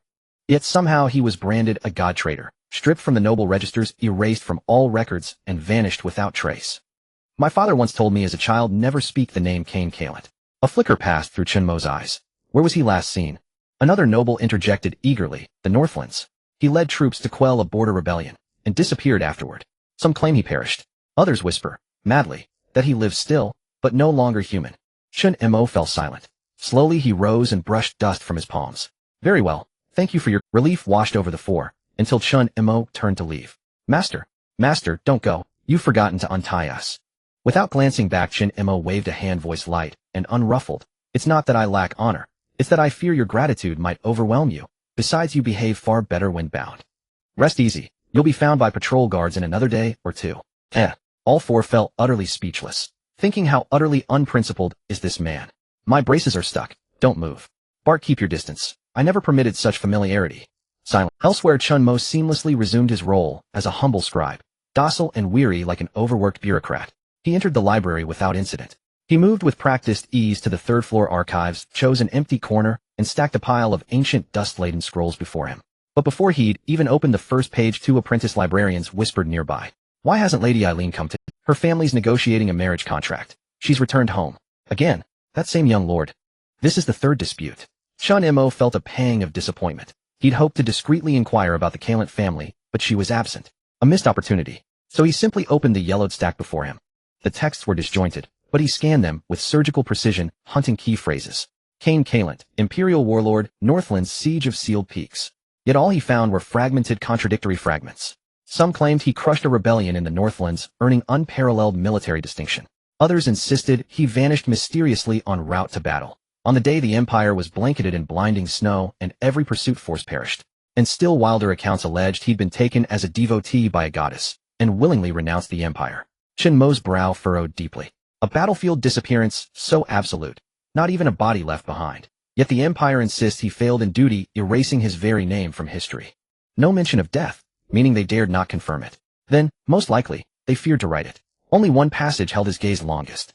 General Kalent's final known sighting was at the western gate of the capital. That day he marched westward, scheduled to return within 3 days. He never did. Muying City's western gate. Accounts varied wildly. He flipped further, only to find redactions, revisions, and narratives so mangled they ceased to cohere as stories. He sighed softly and closed the scroll. What the Empire dares not record cannot be trivial. Kane's disappearance coincided precisely with the Empire's inaugural Divine Ascension Initiative. If this thread leads deep enough, it may well tear open the heavens above the capital itself. Chen Mo rose, shook dust from his cloak, and walked steadily toward the exit. Then, choosing a secluded spot, he logged out, remembering he still had to meet Su Yuanchuan in the real world.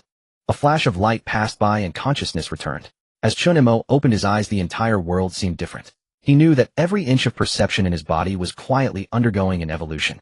Reality synchronization rate 10. Only 10, oh, and it's already this obvious. Chen Mo looked down at his palm, a hint of seriousness in his eyes. Just like in his previous life, since the game descended upon the world, the synchronization rate would gradually increase. He sensed that this world was about to change. He splashed some water on his face and opened his phone. A new message popped up. Shen Mingji, I'm going to school to check on Xia. The message was sent 5 hours ago. Chen Mo casually clicked on it and replied with a simple, okay, but he didn't pay much attention. He put on his coat, opened a drawer, and took out a baseball cap, pulling it down low to cover most of his face. In the elevator mirror, his appearance resembled that of a regular young man, just off work, showing nothing unusual. Destination, L City, Yunshan Tea House. This is the most prestigious private reception venue in L City, a Chinese-style, elegant hall nestled by the mountains and water. On the surface it's a tea house, but Chen Mo knew that it was actually a gray area for the powerful to scheme. Those who could enter, even if just sitting in a corner sipping water, had impressive backgrounds. Chen Mo arrived at the entrance, and the doorman bowed, saying, Sir, welcome to Yunshan. The reservation is under Su Yuanchuan, Chen Mo said blandly. Please follow me. As soon as he stepped inside, Chen Mo was enveloped by a rich fragrance. The maids lined up on either side, each with exaggerated figures and tight uniforms, exuding a professional aura amid their heavy makeup. It was indeed a good place. Those who came here had taste, he praised to himself. Just as Chen Mo was about to enter the private room, he suddenly heard the sound of high heels clicking behind him. Tap, tap, tap. The scent of perfume wafted over, and a shadow loomed. Before Chen Mo could turn around, he heard a man's impatient voice behind him. Excuse me, sir, please step aside. Though the tone was polite, the manner was arrogant. Chen Mo remained unmoved, standing still, as if he hadn't heard. The man was a burly figure wearing sunglasses, his robust physique straining against a suit that seemed about to burst. He frowned and reached out to politely push Chen Mo aside. However, at the moment of contact, his expression changed. He initially thought Chen Mo was just an ordinary person, but upon touching him it felt as if his hand was pressing against a concrete wall. Why is this guy so solid? The burly man, disbelieving, exerted more force. His arm muscles bulged, his face reddened, and sweat began to bead on his forehead. But Chen Mo, he stood there unmoved, one hand resting on the door handle, as if contemplating how many minutes would be suitable for brewing tea.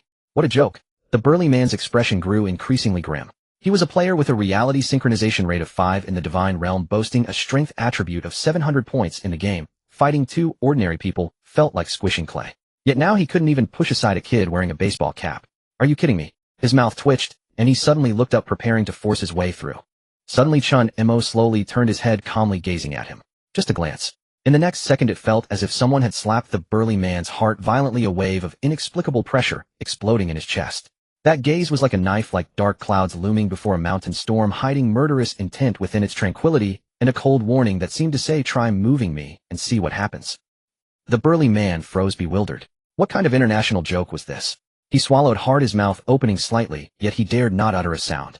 In that moment he even doubted whether he might have misjudged the person. That glance just now. Was it an illusion? Who exactly is this kid? Just then the woman walking behind finally spoke. Her voice was not loud, yet it carried an oppressive authority. What are you still standing there for?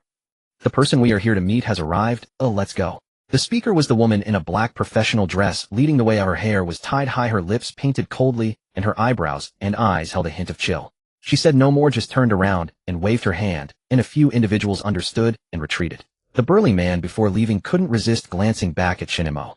His gaze was complex, guarded, mixed with a bit of unease. What is this kid's background? Is he real? The corridor was deep and dimly lit with flower windows partially concealed. The sound of elegant music could be heard, and the air was filled with a blend of sandalwood and premium black tea. As Chen Mo walked, he scanned his surroundings.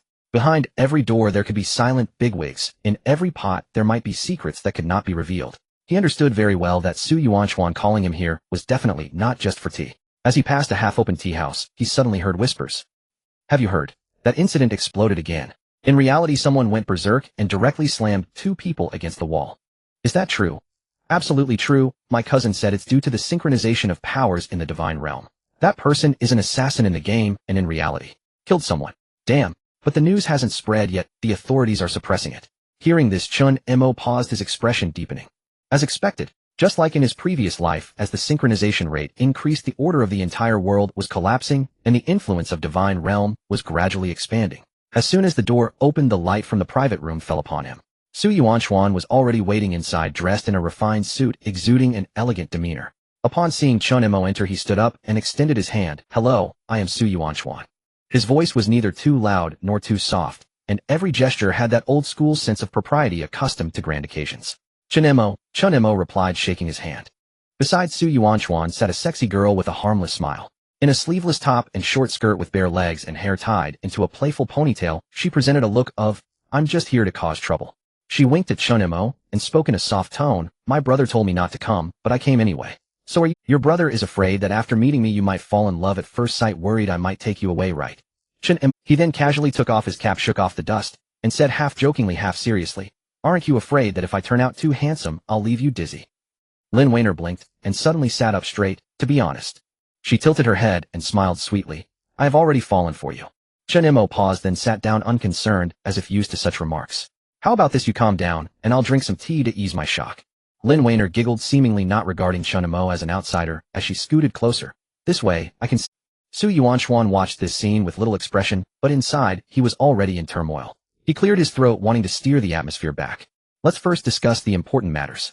Recently, you should have sensed that the impact of the divine realm on reality will likely continue to rise. Chen Mo was very clear about this. Su Yuanchuan's voice grew solemn. We have received similar reports more than once. Several countries worldwide have entered the response plan phase, but everyone knows that the lockdown won't last long. This synchronization phenomenon is not localized, it is expanding comprehensively. Chen Mo remained silent, his gaze as calm as a lake. Beside him, Lin Weiner rested her chin on her hand, silently stealing glances at Chen Mo. Su Yuanchuan directly stated the purpose of this invitation. We have a developing resource point near the main city which is likely to spawn superclass bosses. Ordinary guilds can't handle this, and we do not plan to publicly compete. We need you. You are Chen Mo, currently one of the strongest solo players in the server, and our consortium wishes to collaborate with you. Chen Mo looked at him. Do you value my fighting ability or the fact that I have no backing? Su Yuanchuan smiled, not hiding his thoughts. Both. At this moment, it was crucial to show Chen Mo their sincerity, and it must be genuine. Lin Weiner, while peeling grapes, chimed in. I told them you not only fight well, but are also handsome. Chen Mo took the peeled grapes from her, chewed a couple, and leisurely said, Alright, I can cooperate. But I won't do it for free. Su Yuanchuan's expression shifted slightly. You name your terms, and we will do our best to meet them. Chen Mo raised 2 fingers. First, the service fee, 10 million cash, with 5 million paid up front, and the remainder settled based on the outcome.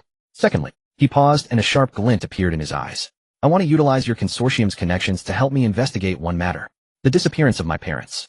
Lin Weiner was taken aback, and Su Yuanchuan raised an eyebrow. They went missing in reality within 6 months after the divine realm opened. All the files have been sealed, the police won't file a case, and their assets are frozen. I want to know where they have gone. Su Yuanchuan looked at him seriously, fell silent for 3 seconds, then nodded. Okay. I can guarantee that we can get these two matters sorted out. The night was heavy and the neon lights in front of the Cloud Mountain tea house flickered. Chen Mo adjusted his cap and walked out of the tea house alongside Su Yuanchuan.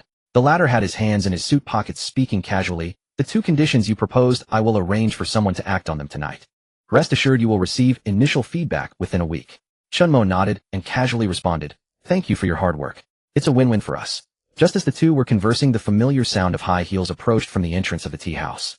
Chen Mo turned his head and sure enough, there she was. The woman he had bumped into when entering. Behind her, several bodyguards in black suits followed closely. The woman's brow was slightly furrowed, having just come from another private room and looking somewhat displeased. She had not intended to linger, but upon spotting Su Yuanchuan, her step faltered slightly, and her expression softened as she walked straight over. Yuanchuan, long time no see. Su Yuanchuan smiled in response, his tone unhurried. Qing Yin, what a coincidence. Are you here to discuss collaboration? Yes, but it hasn't gone smoothly. Lu Qingjian's expression was flat, as if recounting a very ordinary matter.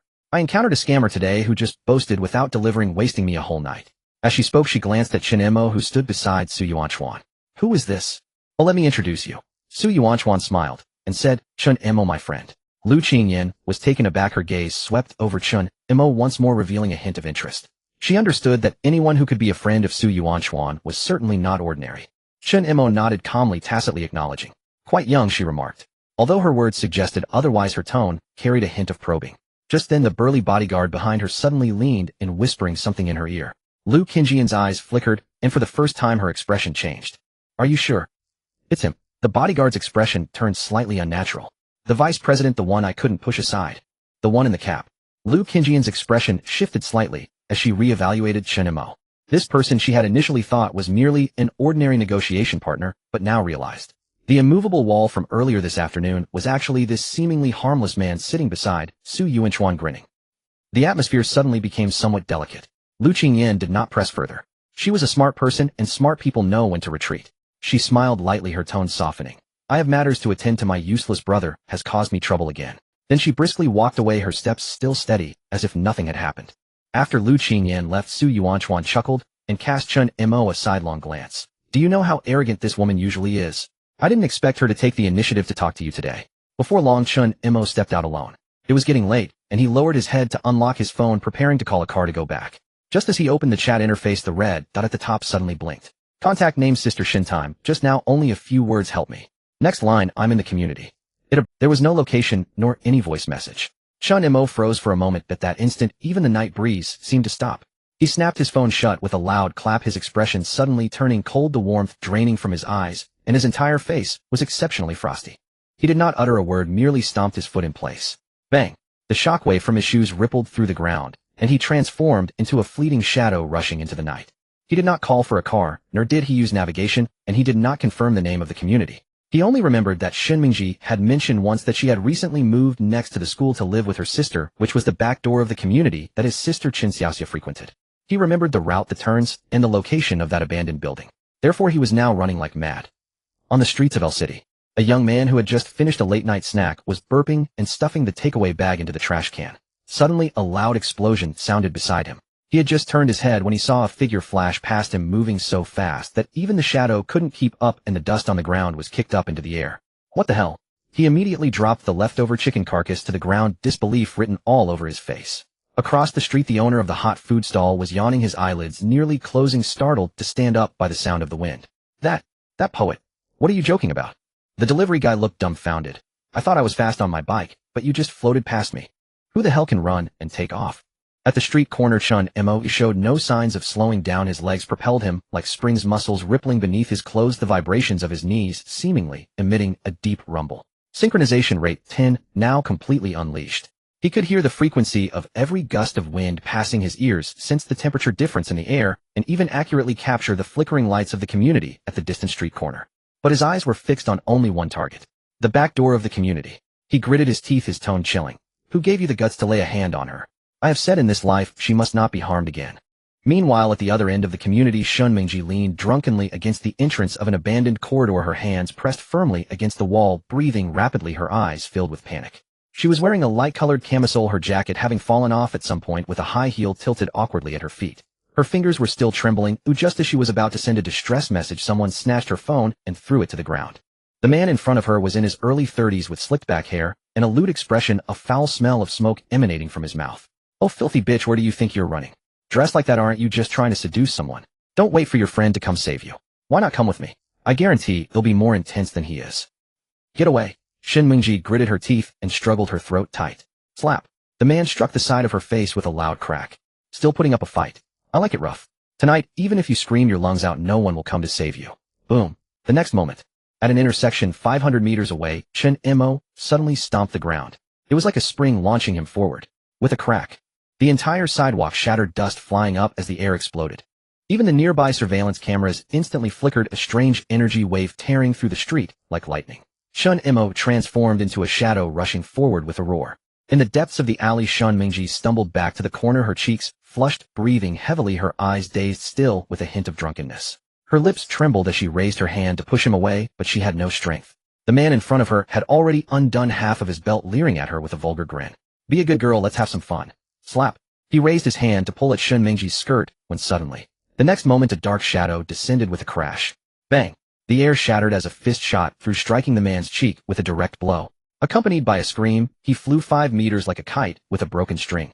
With a clang, he crashed into a distant iron gate, denting the entire door. He didn't even have time to see who had come. His face was left with 2 words: stunned. Chen Mo stepped forward, his gaze as cold as ice, as if he had just walked out of hell.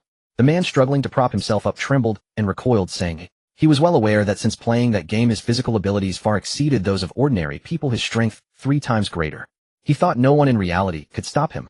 But unexpectedly, on his first outing, he crashed and burned. What a joke. He was scared into a defensive posture. "Don't come near. I know I was wrong. Please forgive me. Only children need forgiveness for mistakes, as for adults." Saying this, Chen Mo lifted his foot and kicked, delivering a powerful blow to his lower body. Crack. A crisp sound echoed. The man's face twitched as he covered his lower body, feeling as if half of him, it hurt. Slap. Chen Mo struck again, not using much force, yet the man spat blood. He was now completely stunned, wondering what kind of monster he had encountered. In a single encounter, he instantly lost the ability to fight back. It was over. Then Chen Mo took out his phone and dialed a number, describing the scene clearly. After finishing his cold statement, he put away his phone and shot a cold glare at the man, making him shiver all over. Then he turned to look at Shen Mingji in the corner. She was sliding down the wall, her legs weak, her hair a bit disheveled, and her camisole had slipped to one side, revealing red marks left from her earlier struggle. She blinked her eyes. "Xiao Mo. You came, huh?" Her voice was a bit weak, tinged with a hint of tears, but more so with relief. Without saying a word, Chen Mo picked her up. "I'm late, it's my fault." Holding her, he walked step by step out of the alley. The rest would be handled by the relevant authorities. Soon they arrived at his sister Chen Xiaoxia's residence. The door was pushed open and Chen Mo held a high heel in one hand and carried the drunken Shen Mingji into the living room. However, just as he stepped inside, he heard a disdainful voice say, "Oh, Lao Chen, when did you learn the trick of saving the damsel and getting cozy at the same time?" The speaker was Chen Xiaoxia, squatting on the sofa watching TV, her face adorned with an expression of someone enjoying the drama. Chen Mo looked down at the person in his arms, who was a bit too close, thinking it was unfair. She was drunk. "I couldn't just carry her in, could I?" Xiaoxia rolled her eyes. "Don't act all righteous. Who knows what kind of thing is hidden beneath that good-looking face of yours?" Chen Mo raised his hand and swore, "I swear to heaven, I didn't even glance inappropriately." Chen Xiaoxia said nothing further and helped Chen Mo settle Shen Mingji. The two walked out of the room, returning to the living room. Chen Mo plopped down, letting out a long sigh. "Recently, you and Sister Mingji should both stay home for a few days." After a brief explanation, Chen Mo returned home alone. Loading. "You have entered the divine realm." The screen lit up as Chen Mo's character slowly opened his eyes, standing by the tower at the north gate of the main city. He murmured softly, his gaze gradually regaining its calm. "It's time to handle matters in the game." He casually opened his backpack, and the golden icon on top was the golden chest obtained after completing the second phase of the God of War trial. Chen Mo opened it, the golden chest, emitting dazzling golden light. Ding. "Congratulations on opening the golden level chest, obtaining rare golden equipment, War Ring Reverse Fate, equipment level gold restrictions LV. 30, special effect 1 in 5 chance of reviving on the spot after death, cooldown 24 hours, special effect 2. Wearing it increases HP by 1500, attack by 500, resilience by 50, then the entire server exploded. World announcement: congratulations to player Chen Mo for opening the golden chest and obtaining the rare equipment War Ring Reverse Fate. World channel: holy shit, a golden level chest. I heard one chest can sell for 5,000 gold. Everything that comes out is golden level equipment. So rare it's hard to come by. This is a resurrection ring, folks. A god tier skill for saving lives. Chen Mo didn't look at the channel directly, opening the equipment ranking. The interface flashed, and the new ranking list refreshed. Current equipment ranking: Gold War Ring, Reverse Fate, Gold Golden Scepter, Gold Annihilation Blade, Silver Blade of the Broken Realm, Unique Growth, Allowed Gold Cloud Sword. This was a player-driven equipment ranking with 2 items belonging to Chen Mo. Golden equipment required a character level of over 30, which he couldn't yet equip. He flexed his wrist, opened the friend list, and found Su Yuanxuan's avatar. Chen Mo, where are you? Send me the dungeon coordinates, let's gather online in 3 minutes. 5 minutes later he arrived at the destination after receiving a message from Su Yuanxuan in a hidden place outside the main city. From a distance the desolate ruins were overgrown with weeds. As Chen Mo reached the edge, a large area of reflective equipment lit up before him. A well-organized high-end team of 20 with each member clad in silver gear. A row of warriors, a row of archers, several healers, and in the corners mages and assassins were mixed together. I heard that today the boss Silent is leading the team. Is that true? Is it true? Isn't that guy a solo player? Shut up, he seems to be coming. Everyone get ready.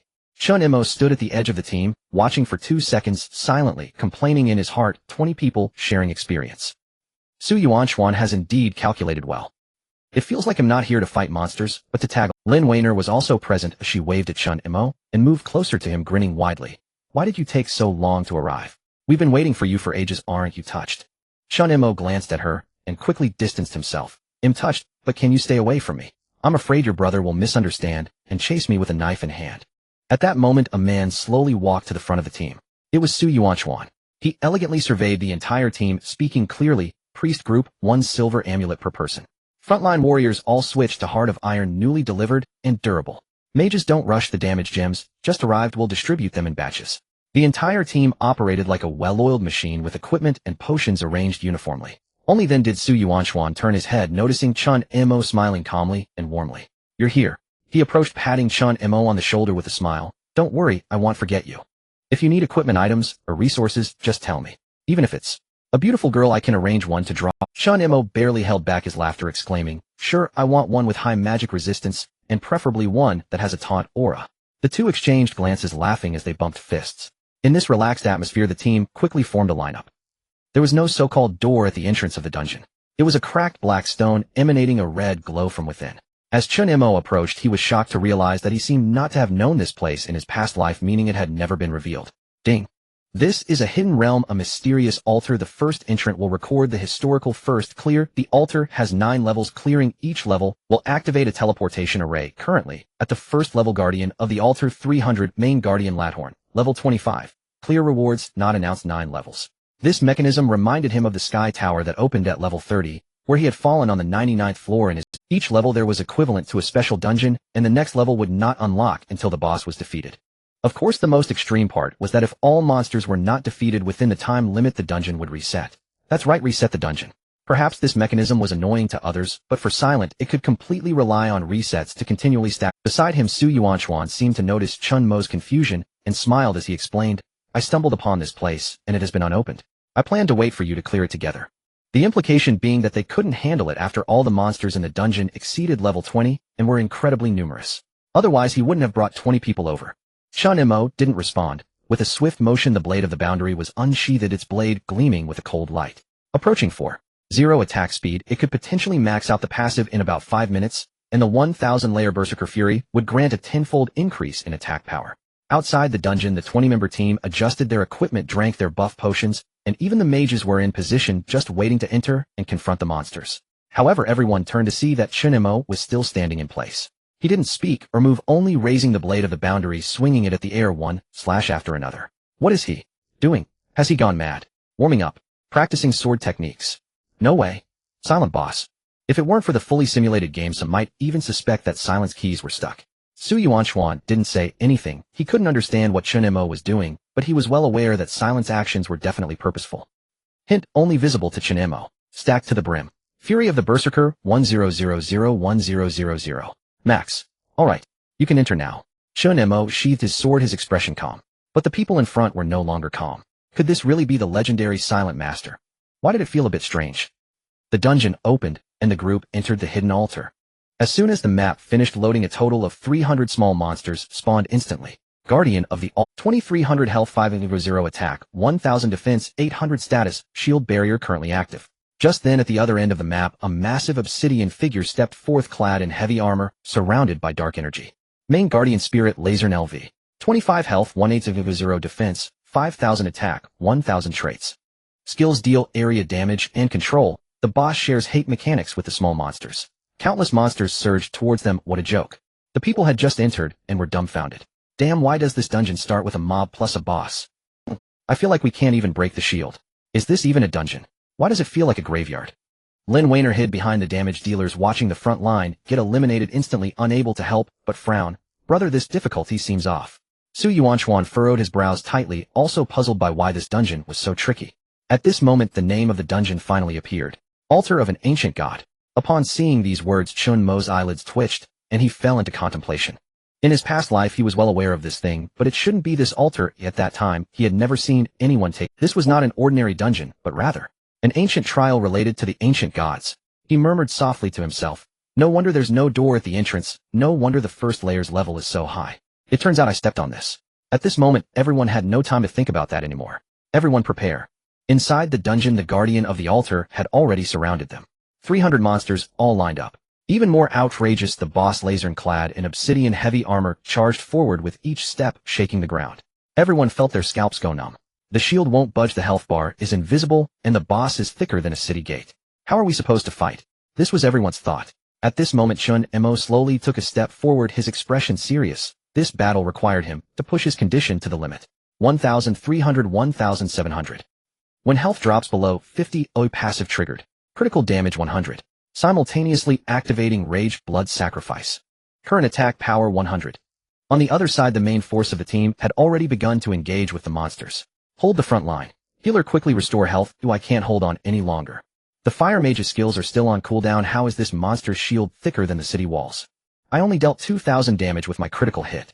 Is this shield inhuman? 5 warriors circled around 2 guardian death warriors, hacking away for nearly 30 seconds before finally breaking the shield. The little healer at the back was frantically healing, her hands moving so fast they were almost cramping, and she couldn't help but curse. Is this really a level 20 dungeon? Why do I feel like I'm on the battlefield? In the distance a mage cast a fireball, but it hit the monster with no reaction at all, like hitting air, only taking down. Did I use the wrong skill? You're not wrong, it's the monster that's wrong. With this strength, ordinary players might as well be background props, right?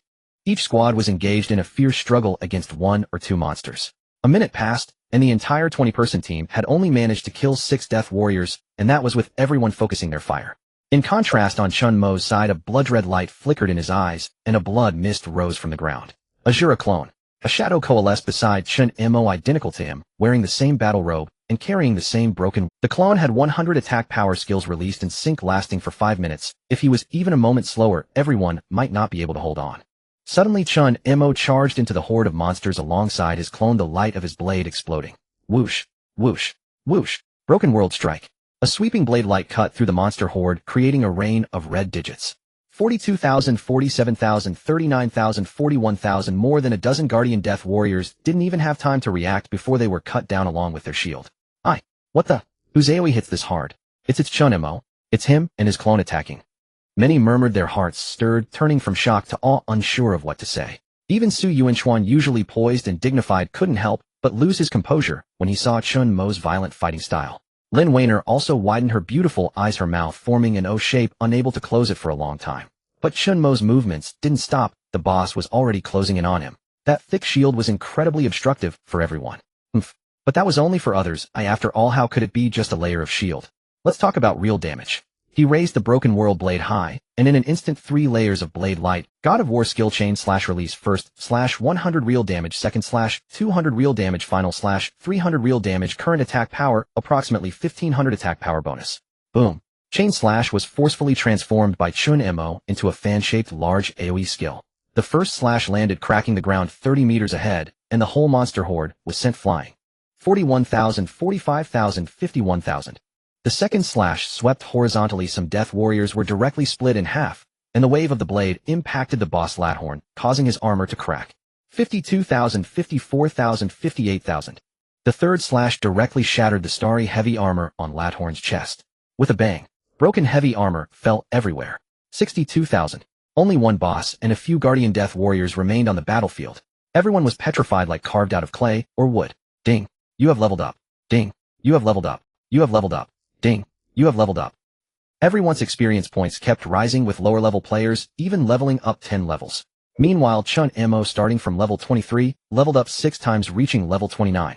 Chen Mo slowly sheathed his blade, the blood aura of the Azura still lingering around him. With one strike, his attack power permanently increased by 280. Not far away, Su Yuanchuan's eyes lit up. Even though he was usually calm, he couldn't help but gasp in amazement at that moment. He'll offer 10 million to hire him. It feels like I've struck gold. Looking at Lin Weiner, she was completely stunned, her expression a mess.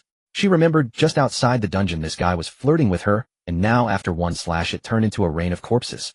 This guy is a killing god, isn't he? The boss's roar sounded like thunder. Main Guardian Spirit Lathorn has entered the Berserk phase. Attack frequency 50, movement speed increased, aggro locked on Chen Mo. Damn, he's targeting me. Chen Mo had just dodged a heavy blow, almost getting smashed into the ground. He glanced at his health bar, which was below 30. I can't hold on much longer. If I take 2 more hits, I might be sent to see my ancestors. The boss's steps were getting faster, swinging his hammers as the ground collapsed. I can't just brute force it, I need to change my strategy. Chen Mo exhaled sharply and retreated a few steps while shouting, I need to draw its attention. Hold it down, give me a window to output. Su Yuanchuan immediately made a decisive call, raising his hand to command. Everyone listen up. Warriors move to the front, healers keep us alive, mages and ranged fighters interrupt the skills, cooperate with Chen Mo's tactics. The team quickly moved into action, with 2 warriors charging forward using skills to draw aggro and absorb fire. The mages continuously unleashed frost arrows and flame bursts, attempting to limit the boss's movement. Lin Weiner raised her staff, and a holy light chain accurately struck Lathorn's feet, forcibly immobilizing him for 1 second. I've got him controlled. Chen Mo immediately circled to the boss's blind spot, his gaze fixated on the crack in the boss's armor. Boss's armor damage, defense 60, resistance 50. Good opportunity, I almost got smashed by you just now, now it's my turn. He took a deep breath and simultaneously unleashed the skill Bloodthirsty Assault. The red glow flashed beneath his feet, and Chen Mo dashed behind the BOSS, aiming for the weakness with his blade. 20,000. 19,200. A series of quick slashes caused Lathorn to stagger, his health plummeting, while Chen Mo's health surged from 30 back to 50. At the same time, the boss activated Unyielding Body. Ignoring all control, Lathorn suddenly turned around, swinging his hammer to strike directly at Chen Mo's face. Skill released Spirit Step. In an instant, Chen Mo evaded like a blood shadow from behind the boss. As a result, the boss's body stiffened, instantly losing its attack target. Su Yuanchuan seized the opportunity and immediately issued the command, Concentrated Fire, bring it down. Hurry. Almost got it under control.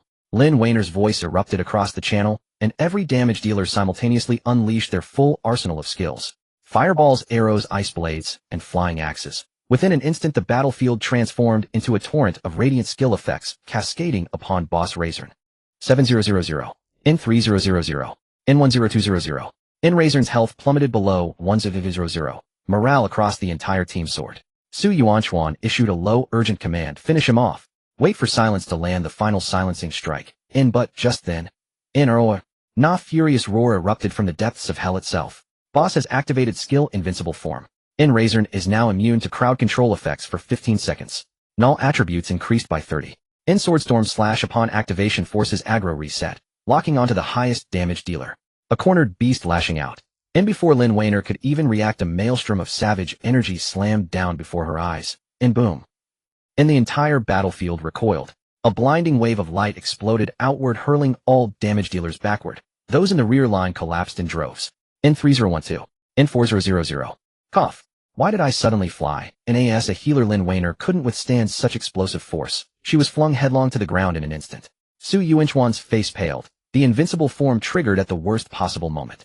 At that very instant, Chen Mo sidestepped sideways, barely evading Swordstorm Slash, when a crimson notification flashed beside his ear. You are now the current aggro target. Damn, he's picked me. Chen Mo stood leagues away from the boss, having deliberately distanced himself after unleashing his full rotation. Ding. Razorn is summoning Guardian Tomb Sentinels. The ground trembled violently all around. Thud, thud, thud. None by one, iron-chained sentinels clawed forth from subterranean fissures, blood-red eyes locked unerringly upon Chen Mo. 60 of them. Not tied of 60 level 20 monsters. Damn. So it really is targeting me. Chen Mo narrowed his eyes, the blade of severance in his right hand humming with resonance. Fine. Then let's play. He drew a deep breath, his health restored to 60, and his Azura avatar still had 1 minute remaining. Activating Bloodthirsty Assault or Frenzied Blood Sacrifice now would restore health and energy, but he knew better. Unleashing them too early meant absorbing a full boss combo, and worse, being swarmed and hacked to death by these sentinels. I must wait. Ni's gaze flicked upward, to the boss's health bar. In, invincible form remaining 9 seconds. In, just 9 more seconds. I must hold the line. By then the boss had already charged. Swordstorm slash detonated in a devastating AoE, catching Chen Mo completely off guard. 1200, N1500, N1720. Ni's health bar plummeted like a falling star. Lin Wainer, watching from afar, cried out in alarmed silence. Are you alright? And they all knew precisely how pivotal Chen Mo was in this dungeon. He was their anchor. Not dead yet. Hit him with crowd control, the instant invincibility ends. His voice cut across the battlefield. It had been brutal. Just moments earlier his Azura avatar had absorbed massive damage for him. Without it he'd have nearly wiped. The backline finally responded. Su Yuanchuan barked orders. Everyone prep your CC. The moment silence erupts, chain your crowd control abilities. Rangers, fire paralyzing arrows. Mages, precast frostbind. And simultaneously the entire party turned to clear surrounding mobs, pulling aggro far away. Chen Mo alone held the front line against Razorn's swordstorm slash. Footwork, deliberate stance, unwavering. Enduring each blow while calculating timing with razor precision. 3, 2, 1. In boss Razorn's invincible form expired. And now, Chen Mo exploded into motion. Bloodthirsty assault activated. Ni's figure became a streak of crimson lightning, blazing straight toward the boss's face. N21000, N19500. Razorn's health crashed from 8000 to barely 3000. N, not done yet, N2600. Another overwhelming slash cleaved downward. The boss staggered, bleeding out on the verge of collapse. N, lock him down. Su Yuanchuan roared, and the backline answered with surgical precision and frostbind. N, paralyzing arrow. N, the boss froze mid-motion, rigid, immobilized. Chen Mo held nothing back. The blade of severance rose high above his head, its edge coiling with dragon-like luminescence. Then slashed down, piercing Razorn's chest. 38000. Critical hit, fatal strike. N, Razorn bellowed once, then crumpled to the ground with a thunderous crash. Ding. Congratulations to players Silence Chuan and Wainer Smile on defeating Guardian Razorn first floor of the Old God Altar. N, boss loot roll initiated. As Razorn collapsed, the altar battlefield fell silent. Blood mist hung thick in the air, ash drifted softly, and severed limbs littered the shattered stone. Did we win? Lin Wainer gasped for breath, trembling slightly as she stared at the fallen boss. Exhaustion etched deep, yet her eyes burned with uncontainable fervor. Su Yuanchuan exhaled in relief, already preparing to direct cleanup and recovery. Yet, just as everyone assumed the run was over, Chen Mo remained motionless before the boss's corpse. Left hand dragging his blade, right hand pointing toward the dense ranks of Guardian Tomb sentinels surging forward from the distance. He hadn't forgotten the remaining 60 sentinels. The optimal way to purge such a tide was sheer area effect devastation. And your Divine Warrior skill chain slash has cooled down. N chain slash activated. 28000, N31000, N30200. Na geyser of blood erupted. Bodies shredded and flung in all directions. Dozens of minions were obliterated in a single sweep. Chen Mo stood wreathed in crimson flame. After 3 slashes his skill entered cooldown, but he didn't pause. Only a dozen low-health stragglers remained. In watching him the party felt as though they beheld an Azura god slaughtering deities, bathing the altar in blood. And 10 minutes later, the final sentinel collapsed with a deafening thud. Na global announcement detonated across every screen, ending. World Broadcast Guild Su Group has achieved the first ever clear of the Old God Altar. First floor. Ding. Players Silence Wainer Smile and Chuan have secured the world first kill of Guardian Razorn. Ding. First kill bonus rewards 60 free attribute points, 2x silver tier equipment chests. N. World Chatin. Whoa. What is the Old God? N. Where's the Old God Altar? How did they even get inside? N. Silence again. Wait. I'm seriously panicking now. Is this game even playable anymore? Inside the altar before the boss's corpse, the team's breathing grew ragged, each pulse heavy with awe. Incredible, Lin Wainer whispered in awe, her heart pounding fiercely. Yet she forcibly suppressed her astonishment. Others reacted likewise. Chen Mo's combat style was overwhelmingly domineering, truly beyond belief. The loot pool had refreshed, including drops from all 360 Guardian Sentinels. Loot list as follows: gold coins 4329, golden equipment chests 3, golden level 30, rare skill manual. Forbidden art 10,000, phenomena formation learnable by spellcasters, grants potent battlefield control effects, mysterious choice chest 1, domain core, divine edict light limited drop, essential artifact for establishing a faction. Good heavens, this reward is absurdly generous. A domain core, it's the keystone item for founding a faction. All eyes gleamed with excitement. Even Su Yuanchuan could barely conceal his fervor, fixating intently upon that domain core. This is a strategic tier resource. At that moment, Chen Mo stepped forward and selected 2 items directly from the loot. Mysterious choice chest and domain core, divine edict light. Per our prior agreement, I claim these too. Everything else belongs to you. No one spoke. Not a single voice dared dissent. Su Yuanchuan paused briefly then nodded. We agreed on the split. You're entitled to choose first. However, his tone shifted subtly. I offer 100 million credits to acquire this domain core from you. 100 million in cash, transferable instantly to your account upon acceptance. Su Yuanchuan's gaze burned with unfeigned sincerity, undeniably genuine. Chen Mo merely shook his head, offering a faint, quiet smile. Not for sale. He had far more profound use. Su Yuanchuan did not press further, only gave him a long, penetrating look. Very well. My offer stands perpetually, for this and similar artifacts, at prices always exceeding market value. The boss corpse of the first tier of the old god altar lay cold and lifeless. System notifications had long since scrolled past. Let's withdraw. The second tier locks at level 30. We can neither level up nor breach it. Su Yuanchuan promptly disbanded the party. Other players nodded in silent agreement. Most stood between levels 26 and 28, barely capable of clearing tier 1, let alone accessing tier 2's portal. Once we've leveled up, we'll push onward. Gradually the crowd dispersed, the dungeon battlefield sinking into tranquil silence. After bidding farewell, Chen Mo glanced at his experience bar, still 1/3 short of level 30, but felt no urgency. Levels after all rose steadily naturally. Yet one matter demands immediate attention. He turned and headed back toward the capital city, Muying City West District beside the player settlement NPC. Chen Mo located the faction establishment administrator NPC, sat heavily onto the iron chair, and withdrew an item from his inventory domain core, Divine Edict Light. A crystalline core radiant as captured sunlight rested in his palm. Domain core enables faction creation base establishment and grants area-wide attribute bonuses. All members gain 40 attack, 15 experience, gain 25 health regeneration, and 10 domain map expansion. Unlocking the core hall architecture system, pending activation.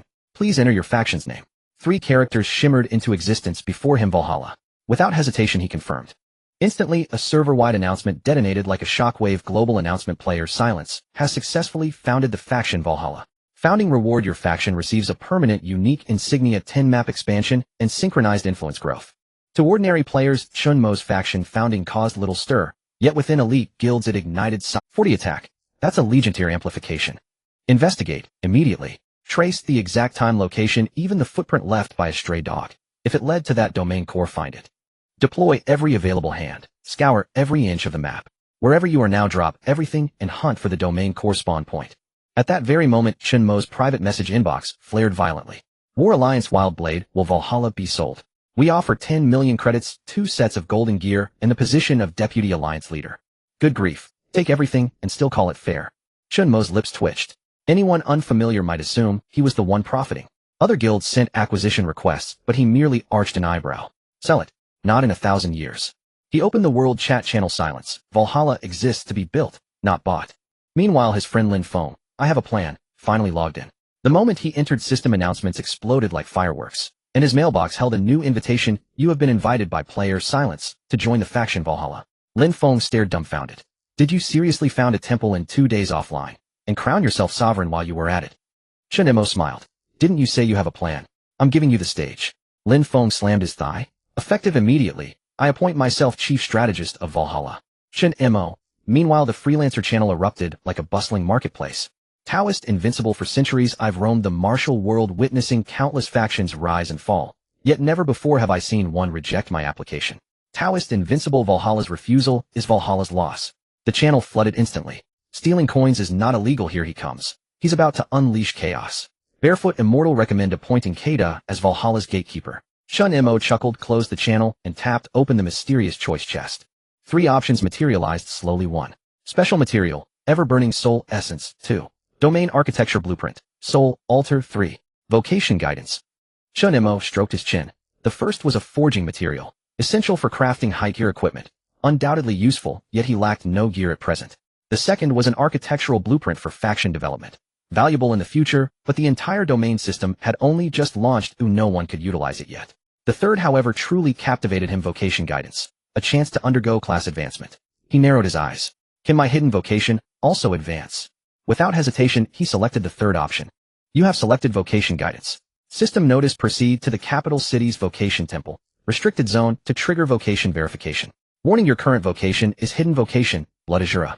Advancement is irreversible. Proceed with utmost caution. Current vocation: hidden vocation, Blood Azura. Possible ascension paths. Vocation clue unlocked: proceed to the capital city's vocation temple. Restricted zone to trigger vocation verification. Preview true Azura unique. Battle soul resonance. You reign as sovereign of the departed, capable of summoning heroic spirits forged from consumed souls to fight alongside you. Chen Mo stood at the teleportation point in the southern district of Twilight City, staring at the prompts on the panel without heroic spirit collaboration. Turns out my soul devouring all along wasn't in vain. He recalled the wails of every boss before their defeat, and each time after a kill the system would prompt him, "You have devoured the target's residual soul." At that time he thought it was just the attack mechanism of the Blood Azura. Now he realized it was all paving the way for his job change. Hall of Heroic Spirits. He gently tucked away the job change guide, knowing he wasn't yet at the required level, and felt no urgency. Let's set the job change aside for now. It's time to pursue the clues about Kane. He pulled up the mission list. The tracking coordinates for the hidden quest Kane's disappearance had refreshed, targeting the old town on the west side of Twilight City, a bookstore rumored to have connections with the Kane brothers. Chen Mo, shouldering the blade of the broken boundary, strolled toward the west city. However, as he reached the entrance of the book alley, he sensed something was off. It was too quiet. Why was there not a single person around? Suddenly a squad of soldier NPCs appeared on the street ahead, fully armed, their uniforms a deep crimson cloak paired with silver chainmail, not the standard gray-white armor of the main city's regular guards. The leading figure looked to be in his 30s, unfamiliar in appearance, wearing a half-iron mask and resting his hand on his waist blade, walking with a commanding presence. Red-named player Chen Mo. According to the Twilight City security regulations, your presence constitutes a threat to civilian safety. Please cooperate with the investigation immediately. His tone was steady, carrying the standard inflection of an enforcer. But the tone was somewhat sarcastic. Chen Mo paused, his eyes narrowing slightly, thinking to himself that he hadn't committed any crime. So what if I'm red-named? You're using that excuse a bit too easily. He glanced at these soldiers labeled as elite soldiers, but with special identifiers. Ding. You are currently facing the faction Virat family. Ding. Members of this faction have placed a bounty on your red-named status. Chen Mo let out a cold laugh. I thought it was a genuine city guard. Turns out they are just the private soldiers of two noble families. Tisk, is it this straightforward to stir trouble these days? I'm a law-abiding citizen. He raised an eyebrow, holding his blade with a swaggering attitude. What's the matter? Did the nobles pay you a few coins to start arresting people? The leading soldier's expression darkened. Stop the nonsense. Take him down. Chen Mo spread his arms wide, grinning provocatively. Sure, I'll just squat right here. Why don't you come and give it a try? 5 seconds later. Battle erupted. Enemy unit identification complete. Virat private soldiers, 10 LV22, 24. You have entered combat status. Current status red-named. If in legitimate self-defense, red-named value does not increase. Chen Mo's expression turned icy as he raised his left hand. If they truly provoked him, it wouldn't be so simple as just facing the consequences. A spear lunged towards him. Chen Mo sidestepped. Charming spirit step.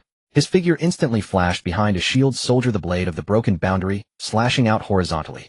The second private soldier had just raised his gun shield when Chen Mo unleashed bloodthirsty assault in 3 stages. 6-1006-40. The second private soldier had just raised his gun shield when Chen Mo unleashed bloodthirsty assault in 3 stages. 6-1006-400-8800. Instant kill. The archer on the other side hadn't even had time to draw back his bow when a bloody shadow pierced through. 5,700. 5,300. 5,600. Chen Mo's speed was astonishing, swiftly clearing the battlefield. Damn, this guy's movement is outrageous. Watch your positioning. Don't cluster too closely. The soldiers began to panic. Don't be afraid. He's still red-named. Capturing him comes with a bounty. However, just as the shout fell, Chen Mo let out a cold laugh, exerting force through his legs, stomping down powerfully. Combat intent erupted, a wave of crimson energy bursting forth, sending all targets within the range flying. The last 4 attempting to flee saw Chen Mo point his blade forward. What are you running from? Didn't you want to take me back? Now I agree. 3 seconds later the system prompt appeared. You have repelled Virat private soldiers 5 legitimate self-defense. You successfully halted illegal enforcement actions. Red-named value did not increase. You gain reputation 10. Chen Mo sheathed his blade, glancing at the fallen equipment, too lazy to pick them up. Not even a decent reward, truly dirty and poor. After the battle ended, the system prompts were still flashing, but Chen Mo did not rush to leave. He narrowed his eyes, scanning the fallen private soldiers, grabbing 2 who were attempting to play dead and lifting them like chickens. Running away. Didn't you say you wanted to take me with you? Now it's my turn to take you for a ride. The 2 private soldiers were dragged into a nearby alley, trembling in the air. Killing us won't do you any good. We are just following orders. Chen Mo's eyes were indifferent. Then make it clear whose orders you are following. One of them stammered. We are part of the Virat family's subordinate guard, only responsible for executing orders. Someone issued an arrest warrant based on your red-named status. Who issued it? We don't know. We only know it was dispatched by the family's affairs officer. Chen Mo let out a cold laugh, his gaze deepening. The Virat family, huh? He recalled that he had an old acquaintance from that. What was their name again? He had slightly forgotten. It seemed he had taught them a lesson before he remembered that they had been quite obedient back, and how could they have become so arrogant in just a couple of days? He casually tossed the two private soldiers to the ground, shaking his hand, and speaking in a low, yet resonant voice, "You little punks, since you won't take me back, I'll go on my own. And I'll conveniently take you back with me." In the next moment, he grabbed one person with each hand, dragging the two struggling, unlucky ones as he turned and headed straight for the Virate family stronghold. On the main city street, a player was preparing to log in and flirt with girls when suddenly he saw a familiar figure walking towards him. Wait, who is that? Chen Mo. Damn, what is he dragging along? People. Holy crap, isn't that the uniform of the Virate family? He's carrying two noble family private soldiers like bags. Bystanders quickly made way, some began recording, while others exclaimed, "Brothers, look quickly. Chen Mo is bringing people to slap faces at their doorstep." Along the way, many turned to watch, sparking considerable discussion. As for Chen Mo, he couldn't care less. Just like that, he swaggered along, dragging the two human-shaped bags towards the Virate family mansion. The Virate family inner residence conference hall. Sunlight poured through the intricately carved flower windows, casting its glow on the thick red carpet, making the entire room resplendent and filled with an air of nobility. However, more eye-catching than the furnishings was the person slumped on the sofa. Bart Virate, the eldest son of the Virate family, was grinning widely like a blossoming chrysanthemum. It's here. It's here. The funds have arrived." He waved the knife in his hand, excitement written all over his face, murmuring, 10,000 gold coins courtesy of the Broken Army Alliance. The Blade Society has also transferred 2,500 along with 5 sets of silver armor. The Moonblade sect was generous, stuffing in 5,000 coins and 2 enchanted scrolls. TSK, TSK, TSK. These guilds are truly willing to spend big bucks. A nearby servant quietly reminded, "Young master, are you planning to directly hand over Silent?" Of course, not just that. Bart's smile grew increasingly lewd. What they want is not a person, but the result. He squinted at the screen. Sending Silent into the main city prison is the result. What do you think? Isn't this a huge profit? The servant's expression was complex, but Silent is currently the focus of attention. What if his methods? You don't understand anything? What do you think? Isn't this a huge profit? The servant's expression was complex, but Silent is currently the focus of attention. What if his methods? You don't understand anything? Bart waved his hand, his face filled with pride. Did I not specially send a few elite soldiers to test his skills? A trace of coldness flickered in his eyes. If we can get him into prison, even if it comes to blows, we can still kill him under the pretext of resisting the city guards. At this moment, on the other side of the conference hall, a young man dressed in luxurious attire and exuding arrogance was quietly sipping tea. He had a prominent nose and defined facial features, clearly a noble child raised with a golden spoon. His name was Fayer Kalen, from another noble family and one of the collaborators in the silent operation. Bart's sharp eyes immediately brightened, and he cheerfully lifted his teacup, cautiously leaning closer. "Brother Fayer, today's event is truly thanks to your presence. To be honest, I have always believed that people like you and I uniting can put these grassroots miracles back in their place." Fayer sipped his tea and casually replied, "I've long had a distaste for that adventurer. Let's proceed, as you suggested." He set down his teacup, suddenly looking cold. "By the way, recently, there's a library scribe. Is he getting close to Eileen?" Bart's eyes lit up. "You really noticed this?" "This is a fact I witnessed with my own eyes." His voice dropped an octave as he leaned closer to Fayer, his tone overly sincere. "Brother, let me speak honestly, don't laugh at me. I truly wasn't doing it for myself, it was for you." He continued, "Think about it, a lowly library scribe daring to act serious in front of Miss Eileen. How could I stand it? The result, as you know, was that I acted impulsively and got outmaneuvered by that kid. Saw he played a trick on me." As he spoke, he casually pulled a piece of paper from the table to wipe his tearless eyes. If Chen Mo saw this scene, he would say Bart's acting skills rival those of an award-winning actor. "But you must know my heart is on your side. I truly consider you a brother." Fayer paused, his expression complex as his fists tightened slightly, murmuring, "I will remember this kindness." Bart nodded. "Eileen is the noble flower of our aristocracy of high status and cannot be desecrated. You can rest assured I will not stand idly by in this matter." Fayer concurred, "Yes. Whether it's that one called Silent or that scribe, anyone getting close to Eileen should be cleared out." On the other side of the conference hall, several attendants were taking notes on the capture plan dictated by the two young masters. Increase the private army to 12, divided into 3 shifts to prevent ambushes. Monitor the street west of the library to confirm the scribe's movements. If necessary, we can use the eagle-eye magic mirror provided by the Moonblade sect for remote locking. As Bart sipped his tea, he pulled out a yellowed portrait from his sleeve. The portrait depicted a young man in a gray-blue robe, hooded, holding a manuscript. Exactly the disguise Chen Mo had worn when he encountered him at the library. "This kid always turns into this street. He hides quite well. But I have already arranged for someone to keep an eye on him. As long as he appears again." Bart's gaze hardened. "I will make him understand the power of skill." He and Fayer clinked their cups lightly. "To justice, cheers. To Miss Aylin's purity, cheers." Before he could finish speaking, boom! A loud sound erupted as if thunder had struck the scene. The entire hall shook violently, shattering wine glasses, sending silver platters tumbling, and the floor creaked ominously. Who the hell is blowing up the street in my house? Bart slammed the table and stood up, his face as dark as a pot bottom. No one likes to have their afternoon tea disturbed. Which bastard is wreaking havoc in the Virate residence? He rushed into the front hall, just about to reprimand, when he saw the scene at the door and was stunned. Chen Mo stood in the doorway draped in a gray robe, holding a knife in his left hand, his right foot just pulling back, with half the door still wedged in the wall. The two guards at the door could barely make a sound. One lay unconscious on the ground, while the other was sent flying crashing into a stone pillar motionless. The door of the Virate family is quite sturdy. Chen Mo glanced at the broken door, quickly spotting Bart. We meet again, young Master Bart. His eyes narrowed, his face devoid of any emotion, yet his tone was cold enough to freeze the entire hall. I heard you wanted to have me imprisoned. The hall fell silent in an instant, the atmosphere dropping to the extreme, as if the very air had frozen. Bart's face twitched, struggling to maintain composure. Do you know where this is?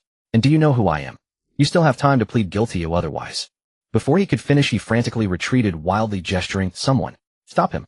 Protect me. Protect me. In the next moment, two 30-level elite guards rushed in, their golden armor gleaming as magical runes glimmered on their bodies. The combat power of the city's elite guard instantly gave Bart confidence. He hid behind and pointed at Chen Mo. Take him down. Whoever locks him up will be handsomely rewarded.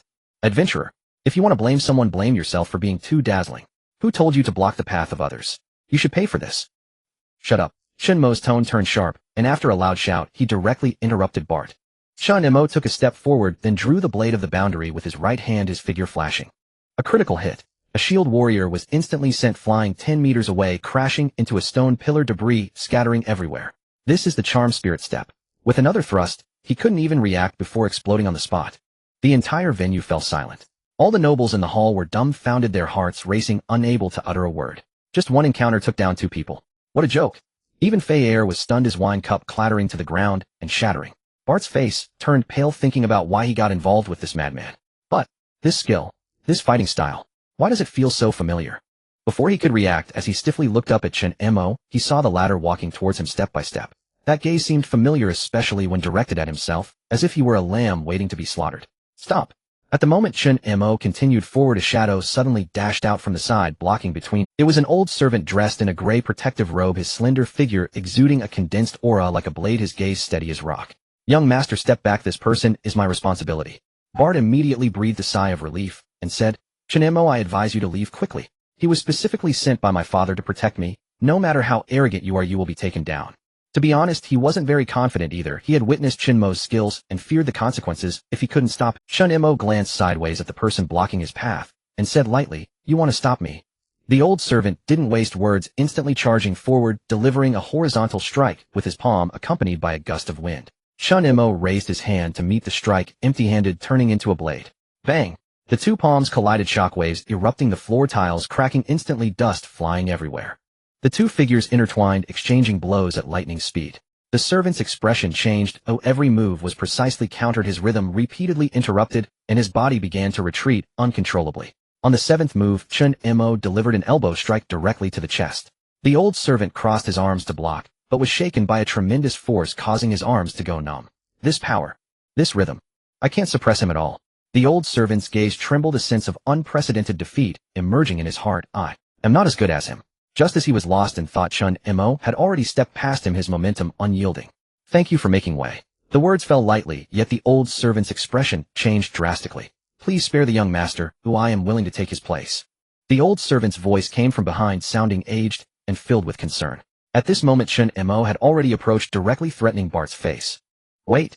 You even dare to. In the next second, Chen Mo's figure closed in like a ghost approaching. Bart slipped underfoot, retreating in panic, his voice trembling. You don't come closer. Slap. Chen Mo grabbed Bart by the collar. Wait, you can't touch me. I am Velo. Bang. Before he could finish, he was flung away, crashing hard into the wall, creating a human-shaped dent, his body half-embedded, eyes rolling back, frothing at the mouth. Chen Mo didn't even blink, looking up coldly at Fei Er beside him. Do you also want to join in? Aye. Fei Er couldn't even speak, his legs giving way as he collapsed to the ground. He certainly saw Bart's miserable state. It was truly tragic. In the next second, he didn't care about anything else and ran away. The faces of everyone in the room turned pale, the situation spiraling completely out of control. Bart hung on the wall for a long time before finally coughing, spitting out a mouthful of dust. No. This skill. Why does it feel somewhat familiar? This figure. Suddenly a scene that had caused him countless social embarrassments flashed in his mind at the library entrance, a low-level scribe in a gray-blue robe, defeating him with one move, leaving him eating dirt on the ground. Damn, it's that scribe. You are. Chen Mo. Chen Mo grinned, leaning slightly forward, his gaze sharp as a knife. No, I am. Your father. The hall erupted, just as everyone was about to go crazy. A light cough sounded, and everyone turned around simultaneously. At the doorway stood an old man dressed in a black and gold robe, his hair gray, but his spirit vigorous. He scanned the scene with a glance. Chen Mo stood still, the blade of the boundary hanging by his side. Bart was still in the wall, and Fei Air had long since disappeared. The old man sighed lightly. My son still hasn't learned his lesson. He nodded slightly at Chen Mo, speaking calmly. Brave adventurer. This time it is my fellow family at fault. Nobles should not interfere with the free competition of adventurers. This is the punishment he deserves. Chen Mo said nothing, just stared at him for a few seconds before slowly sheathing his sword and nodding. Bart, finally regaining consciousness, struggled to shout, Dad, did you back down? The old servant, hearing this, became anxious. Young master, you must not be disrespectful to the family head. The head of the Velo family didn't even look at him, leaving only a statement. You are not young anymore. Those who do not recognize reality will never deserve to stand among the nobles of the main city. He took a stack of gold certificates and a silver-sealed letter from the old servant's hands and presented them with both hands. These deposits are the ones that several guilds have hanging over your head. Now they are all yours. Chen Mo glanced at them, said nothing, and directly accepted them, his movements as brisk as collecting a package. It wasn't his style to leave money on the table. You have received a bounty transfer reward, gold 10,000, special item, black market item certificate 1. The head of the Velo family, seeing Chen Mo accept the reward, heaved a sigh of relief. If you can accept it, it can be considered a buffer for my family. Night fell. In the Velo family mansion, the side hall was still lit. Chen Mo casually leaned back in a chair, resting one hand on his chin, while the other leisurely fiddled with a gold coin. Opposite him, the esteemed head of the Velo family, Lestern Velo, was tiredly pouring tea. I originally just wanted to stabilize the Northern District Chamber of Commerce and handle the complex family affairs, but what happened? He chuckled wryly, rubbing his temples. My useless son actually accepted bounties from 3 guilds privately and took the liberty to use the family's private soldiers. This matter is indeed my oversight. He should be punished. Chen Mo shot him a glance, his tone indifferent. What are you? Reston raised his head, wasting no words, and stated his terms directly. First, punishment. Starting tomorrow, Bart will be confined to the family's seclusion spire for 3 years. He must transcribe the ancestral precepts 3 times daily. Failure to complete them means no meal. A single mispronounced character invites the lightning whip. Chen Mo furrowed his brow slightly. This sounded terrifying. He wondered whether Bart could endure it. Reston cleared his throat and continued. Second, the bounty promised to him by the 3 guilds has already been half paid. I intend to invite them next week under the pretext of negotiating cooperation at the old royal stables. Chen Mo immediately grew intrigued. He liked this part. Proceed. If your eminence would cooperate, I shall personally stage a performance whereby they not only return every coin, but also pay double interest in compensation. Reston's gaze sharpened. He rose halfway and bowed deeply. There is still more. Third, the Velet family formally invites you as an honored guest counselor, granting you a seat among our most esteemed patrons. At last a satisfied smile appeared on Chen Mo's face, not without sincerity then. In the side chamber, the fragrant tea had yet to cool. Chen Mo, emboldened, was already contemplating additional compensatory demands. Then, without warning, Lord Patriarch, a shrill, urgent cry exploded through the doorway. A servant burst in like a gale, face ashen, drenched in sweat, sliding across the floor on his knees for a full meter before halting. My lord, the family's secret realm, the upheaval has begun. What a... Reston shot upright. His teacup shattered instantly, tea splashing across the floor unnoticed by anyone. What upheaval? The ceiling altar was reinforced just hours ago. Explain yourself, now. The servant's face turned the color of dried ash, his voice trembled, nearly breaking into sobs. The seal array suddenly convulsed violently. The outer barrier has fractured in 3 places. Unidentified energy fluctuations now emanate from within, and new sigils have manifested upon the altar. Elders say they bear no resemblance to any we inscribed. They appear to be the mark of a deity. The entire altar is collapsing. Beside him, Chen Mo stood utterly bewildered. What on earth was happening? Reston's face darkened like scorched iron. He had just begun pouring the favor tea for Chen Mo. Now the favor hadn't even reached the throat, and the kettle had detonated outright. This is impossible. 2 hours ago I dispatched the deputy high priest with a team to stabilize the warding lattice. How could this? His voice faltered, drifting into quiet desolation. Perhaps I should never have made this decision alone. I ought to have returned to the altar 2 hours ago. Instead I spent those hours disciplining Bard, offering apologies to you, arranging that absurd bounty scheme with the guilds. All 2 hours wasted here. He finally grasped the gravity of the crisis and slammed his fist onto the armrest of his chair. The solid sandalwood seat split cleanly down the middle. Lin Xiaofan's short temper flared. You. Xiaobao, tell me, was it this stinking delivery guy who hit you? Enigmatic. No wonder he had entered the noble estate so effortlessly. No wonder Reston had shown no paternal defensiveness upon seeing him. Something far more urgent demanded his attention. Now Reston's face turned the color of storm-chilled steel. After cursing his son, he waved sharply. Summoning guards, saddle the horses. Issue the command seal. All high-ranking elders stationed at the altar, report immediately. Full guard deployment. Activate the family's Tier 2 war directive. If necessary, summon geomantic adepts to open the subterranean passage. Direct access to the realm's core. No sooner had he spoken than the ground outside shuddered with a low resonant boom. The entire manor swayed faintly, chandeliers swung wildly, hairline fractures spiderwebbed across the sky darkened abruptly, clouds churned like boiling ink. Far to the southwest, where the main residence burrowed deep into the mountain's heart, the direction of the secret realm, a crimson pillar of light began to rise, faint yet unmistakable. Chen Mo's eyes narrowed. This aura was chillingly familiar. Something has gone wrong. Reston's face went deathly pale. The seal is failing. Damn it. The entity has awakened prematurely. Once more the servant crashed inward, the sickening thud of his knees striking stone audible even over the din. The elder council begs aid. The outer barrier is fully breached. The suppression arrays are backfiring. We're losing control. We beg the patriarch's immediate return. From afar a voice cried out. Something has reached the altar's core.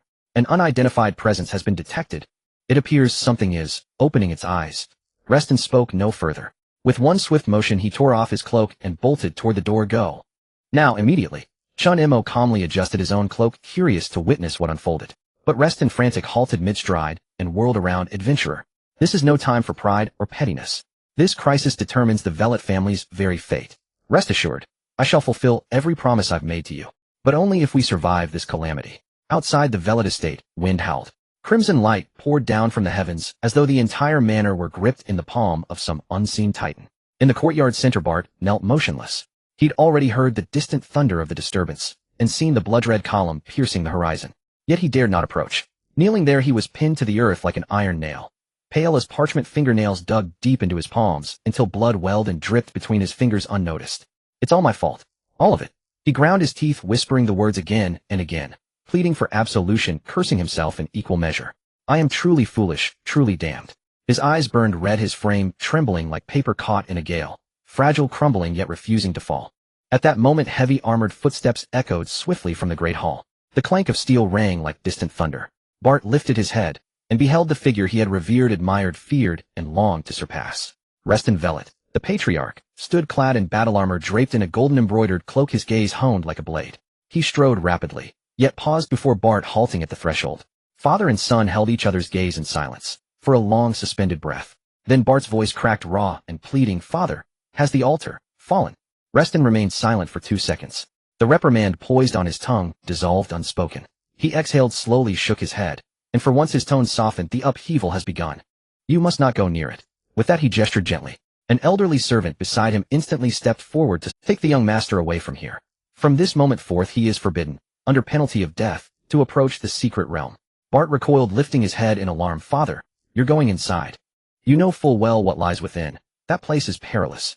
Reston gave a faint wry smile, not denying it. He offered no further rebuke. Instead he stepped closer, reached out, and carefully straightened Bart's cloak across his chest. The gesture was tender, yet carried the weight of mountains. You are my son. You were never meant to perish in this affair. He then placed a firm hand on Bart's shoulder, said nothing more, and turned striding resolutely into the wind. The wind whipped his cloak into a furious flutter. His back remained unbent, steady, unwavering, unhesitating. In that instant Bart's composure shattered, tears fell with a sharp wet sound. He forced his voice, ragged and desperate. Father, I was wrong. The gesture was tender, yet carried the weight of mountains. You are my son. You were never meant to perish in this affair. He then placed a firm hand on Bart's shoulder, said nothing more, and turned striding. Make way. Everyone clear the passage. Seal formation showing fractures, deploy a second layer of arcane defenses. Night deepens, the city does not sleep. Chen Mo raced with Lei Sidon to the outer edge of the Wailuot family's secret sanctuary, where the mountain roads swarmed with people and shifting lights. An arcane barrier unfurled at the zenith, silver-blue runes stacked in layers, wavering and warping as if poised to rend the vaulted sky. The ground itself trembled, accompanied by the sharp cracking of stones. Chen Mo stood halfway up the slope, watching an upheaval almost epic in scale, and could not help murmuring it looked like the birth of a world boss. As he leaned in to see more clearly, a hum rose. From his back the Duanjijiren suddenly sent forth an ill-timed. The scabbard trembled, the blade gave a faint ring as though hearing the roll of war drums. Chen Mo started the Duanjieji run is restless. When he reached the steady at the hilt felt warm to the touch as if infused with battle intent, like the will of some god stirring back to life. That impulse drew Lei Saiden's attention. His gaze sharpened with surprise. This blade. Where did you obtain it? Chen Mo did not lie. Nuaka village, an old blacksmith made it for me. You know it. Lei Saiden's pupils tightened. He murmured that aura. Indeed, it was the residual might of the war god. At that moment, a garrison sent to guard the Wailuot family's sanctuary outskirts hurried toward the commotion. Armored ranks gleamed as they formed up. Dozens of riders thundered to a stop, dust roiling, and a gold-trimmed banner was the first to be raised before the array. Muying City's garrison had arrived. At their approach, the soldiers went rigid. The leader vaulted from her mount in deep blue uniform, a cape snapping behind her hair, bound high, face cold and fierce. She drew her sword and stood at the front, voice clanging like metal. Any who attempt to approach the sealing core without a pass token will be intercepted.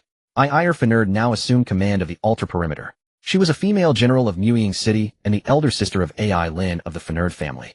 Her glance swept the scene like a blade. Whoever it fell upon dared not draw a breath. Lei Saiden had also reached. He wore partial armor and moved with haste. His boots were speckled with half-dried mud, his face taut, as if gripped by battle itself. Iyer raised a hand to bar him. Clan Lord Lei Saiden, the sealing area is on the brink of violent upheaval. Please remain calm and observe. Our garrison will handle what follows. Lei Saiden spared no words. I must go in. You know too little what lies beneath this seal. I know better than anyone. Iyer frowned. What exactly is inside? Lei Saiden glanced at the tearing magical canopy above and said softly, something left behind by a god. A weapon, a blade of an old god, a thing that rends human minds, corrupts souls, and awakens the dead. If we do not enter now to stop its full awakening, the whole of Muying City could become a city of the dead within 3 days. Iyer's face shifted. She grasped the gravity of the crisis. I see. Forgive me. Lei Saiden nodded, his gaze as dark as night. Iyer held silence for 3 heartbeats before stepping aside. You may go, but understand. This is not merely putting out a fire, it is stepping into the inferno. You very well may never come out. Lei Saiden gave no reply, only tightened his grip on the sword at his waist, eyes sharp like an old wolf. I've guarded it my whole life. Now that it hungers for blood, I will personally plug the breach. A few paces away, Chen Mo watched all of this with a complicated expression.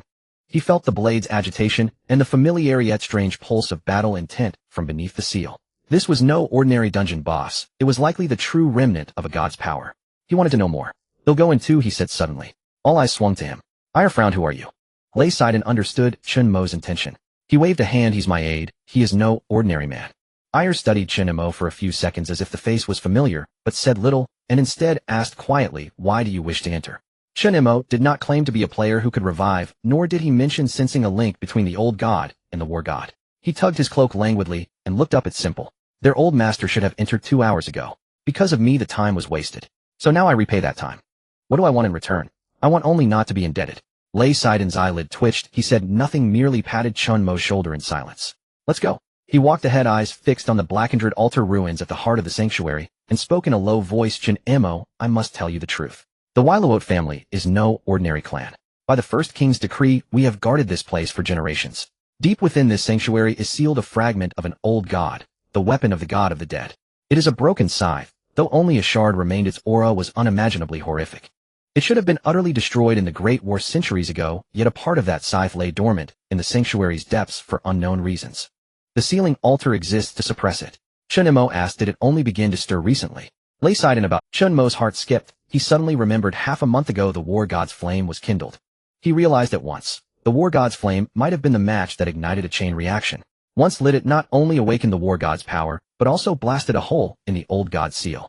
Lei Saiden nodded. We had ample strength to maintain the seal. Our foundations were more than sufficient. But recently matters have been strange, as if someone within has been sabotaging it. Chen Mo's expression shifted. You mean an old god worshipper infiltrated the ranks? Lei Saiden ground his teeth. We suspect there is a traitor among us. Most perilous is that the weapon fragment and your war god blade seem to have entered into a sort of resonance. The sealing array began to falter, likely awakened by that very battle intent.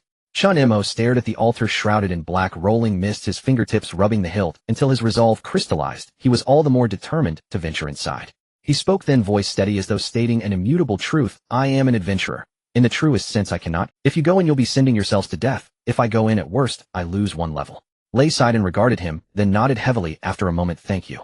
Once inside, do not try to endure the impossible. If you discover it spiraling out of control, withdraw at once.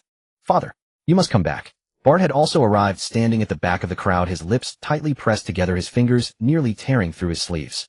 At the edge of his vision, Leston, clad in armor, walked steadily towards the seal of the secret realm. Beside him, a figure draped in a gray robe held a knife as steady as a mountain.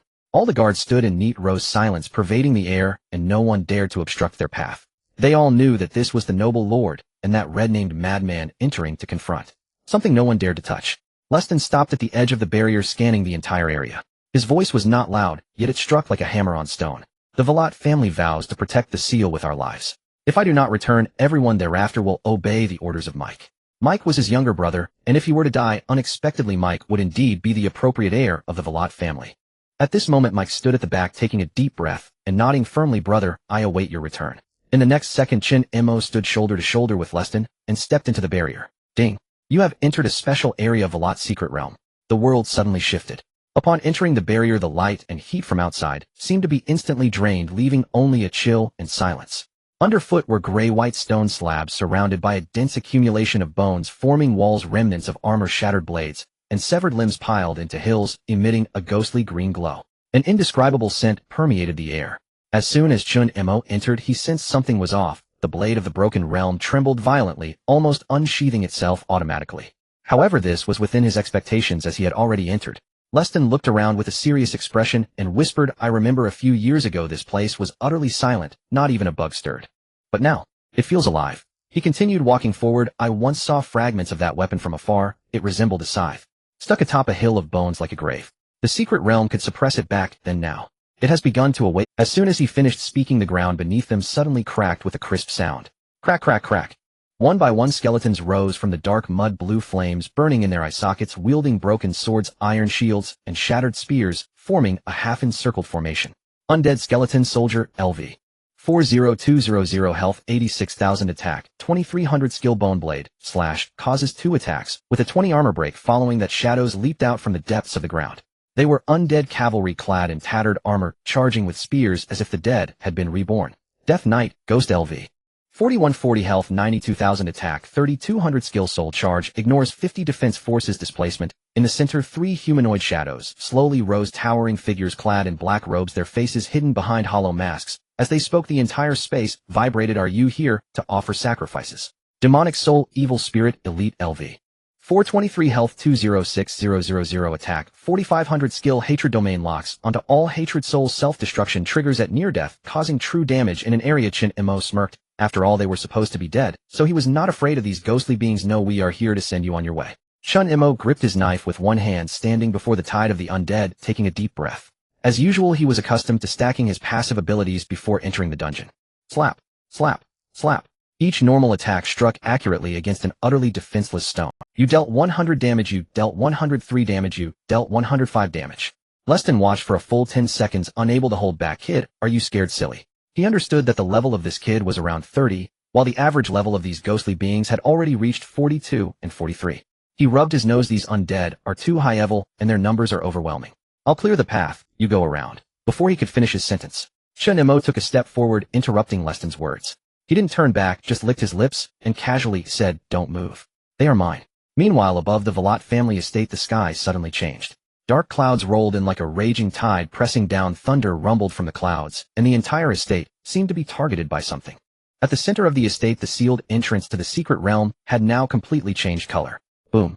A loud explosion sounded as if several shadows were trying to break through the seal and rush into the sky, yet exploded into soul mist at the edge of the barrier. The family guards surrounding the area stood in formation, sweat dripping down their foreheads. It moved. The undead are breaking out. Quick retreat, the barrier is unstable. Mike Velat, the younger brother of the family head, had just received the alarm and rushed to the scene. What's going on? Could it be? Something happened inside. The undead presence before him far exceeded the past, so he concluded that something must have gone wrong in the secret realm. He gritted his teeth quietly. If the undead tide breaks out, even if only a tenth gets out, it could wipe clean the civilian areas surrounding the main city.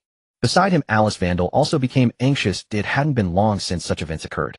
Less than 30 miles from our family. She murmured with a furrowed brow. The aide whispered, should we mobilize the main city guards? Alice paused for 3 seconds, her gaze never leaving. No, we wait for Leston's response. Little did they know, within the secret realm, Chen Mo was already prepared to unleash his power. Rage of the Berserker stacking. Current layers 996, 1000, 997, 998, 999, 1000, 1000. Rage of the Berserker attack power 1000. I'll send you on your way. Chen Mo lifted his head lightly, his eyes turning incredibly sharp. In the next second the ground exploded. Crack, crack, crack. Boom. At the same time the tide of the undead surged forth. It was at this moment, when they all gathered together. War God technique, chain slash. The blade of the broken realm burst forth in light blood-red radiance, surged, and the entire front line of the corpse tide seemed to freeze in an instant. Base attack 3200 War God multiplier 300 Berserker bonus, 1000 true damage, 46090. True damage 46,000. True damage 56780. The blade aura swept out, and the frontline skeletons evaporated on the spot. 56,000. 54,100. 51,300. Then Chen Mo paused, his steps leaping high into the air while forcefully striking the ground, his hands wielding the blade to slash at the sky. Get down. A whole line of slain specters was directly torn apart by the blade's glow. 49,000. The blade of the boundary split unleashed 3 successive blade shadows penetrating in a trilogy. 48,000. 42,000. Critical hit 48,000. The entire battlefield seemed to be cleaved apart by thunder. The sea of undead corpses was forcefully carved out at dead angle by Chen Mo. Reston was so shocked that he nearly dropped his sword as if doubting his own eyes. On Chen Mo's side a screen full of notifications blocked his view. Kill 1, kill 1, kill 1. Ding. You have leveled up. Ding. You have leveled up. Ding. You have leveled up. Each monster slain permanently increases attack power by 1. What kind of joke is this? These undead actually want revive. Reston's expression changed completely as this shattered his understanding. One must know that the most terrifying aspect of the undead is their ability to continuously resurrect in certain environments. They are almost immortal. The soul mist hasn't been released. This means they cannot be reborn. Why? Then Reston seemed to recall something, suddenly reacting and turning sharply towards Chen Mo's blade of the boundary split. Could it be that blade? As the tide of the undead receded, the aftershocks of the War God technique had just begun to calm. Undoubtedly, in handling a massive beast tide, Chen Mo's ability to continuously strike would be pushed to the extreme. The entire surface of the secret realm was charred black with skeletons piled like mountains, blood energy surging. Chen Mo's figure stood at the end of the blade of the boundary split, his fury as a blood azura still unquenched, radiating the afterglow of the War God technique. Reston swallowed hard, not speaking, only staring at the circles of skeletal trenches on the ground, his mind filled with 2 words: madman. In less than 2 minutes, over 100 undead assault units were completely wiped out. Yes, almost entirely wiped out, not heavily injured, not clearing half, but a true cleansing. Is this truly something a human can achieve? Reston's brows twitched repeatedly, unable to refrain from muttering. If I were to clash with him, could my shield withstand a single blow? The answer to him was an instinctive denial. However, Chen Mo did not turn around happily as he imagined, but instead his gaze sharpened, focusing on the shadows of the ruins ahead. There are still a few not fully dead. Evil Spirit of the Demon's Soul, Elite LV. 42 status, enraged, locked onto enemy health. 78 skill status, self-detonation mechanism about to activate. 3 figures slowly emerged from the shadows, the aura of the evil spirits swirling like mist. He tightened his grip on the blade of the boundary split and glanced at the status bar. Current HP 33, Fury of the Berserker, 1000-1000 attack, 1000 blood sacrifice has been triggered. Bloodthirsty charge cooling down, remaining 4 seconds, charming spirit step available, TSK. Chen Mo cursed softly, raising his head to look at the 3 evil spirits, 3 at once, all locking onto me. I haven't felt this stifled even when fighting a boss. This type of monster isn't flashy, just 2 attributes: hatred domain locks onto the highest damage dealer in the area, cannot change targets until death. Soul self-detonation automatically explodes when health falls below 10, causing 20 meters of true damage, ignoring defenses. This isn't something to tank with flesh, it relies on movement, strong kills, and hard control to deal with. Moreover, Chen Mo's current state isn't very good, a careless move could lead to his downfall. Thus Chen Mo turned back to Reston. Can you help me take one? He indeed needed someone to share the pressure, and evidently Reston was the most suitable for this task. He'll do it, Reston said without hesitation, pushing forward with his giant shield, roaring, just give me 5 seconds. Skill activated, holy shield suppression, boom. He charged into one of the evil spirits, forcefully pushing it back a step, while forcibly drawing aggro. The remaining 2 quickly locked onto Chen Mo, letting out a low howl accompanied by a deathly aura. Still 5 seconds on cooldown. Chen Mo glanced at bloodthirsty charge, his eyes growing cold. Then it was time to take a gamble. A crazy idea flashed through his mind. He clenched his left fist, bloodlight exploding. Triggered blood sacrifice, current attack power 160, anger, boost 1000, suppression of the old gods by the blade of the boundary split, 300 overall, burst multiplier 16 times. Instantly Chen Mo's aura surged, a war god phantom appearing behind him. Aren't you locking onto me with hatred? Then, try to catch up to me. Charming spirit step. Whooshed. Chen Mo's figure flickered like a phantom appearing behind one of the evil spirits, and the blade of the boundary split, swept down directly. The first strike followed by breaking the boundary strike. 56,250. The evil spirit let out a furious roar, its surface shattering, runes flickering. The armor on its body was nearly smashed by Chen Mo, while a stream of black pus flowed out. Critical hit. 51,310 damage. Ding. Target's soul shield shattered. Defense broken. Chen Mo shouted loudly. Crack. The blade aura roared. Soul fragmentation triggered, enemy's soul severed. Ding. Target enters near-death state, soul self-detonation mechanism activated. Here it comes. Chen Mo's eyes sharpened, one hand timing it just right, triggering Charming Spirit Step once more. Don't explode on my facey, I really can't take it. In an instant, he swiftly retreated, leaving the core explosion zone. Boom. The body of the evil spirit of the demon soul exploded like a soul nuclear bomb. It wasn't fire, it was a wave of soul energy tearing apart the space within a radius of 20 meters.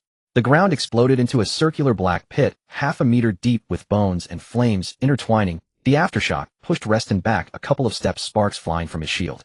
But most importantly, Chen Mo was not caught in the explosion. He used the displacement from Bloodthirsty Charge at the precise moment before the explosion, coupled with Charming Spirit Step, to dodge at the limit. Fortunately, he accurately disengaged from the center point 0.1 seconds before the explosion. Damn, if I had hesitated for 0.5 seconds longer, I might have been on my way out early.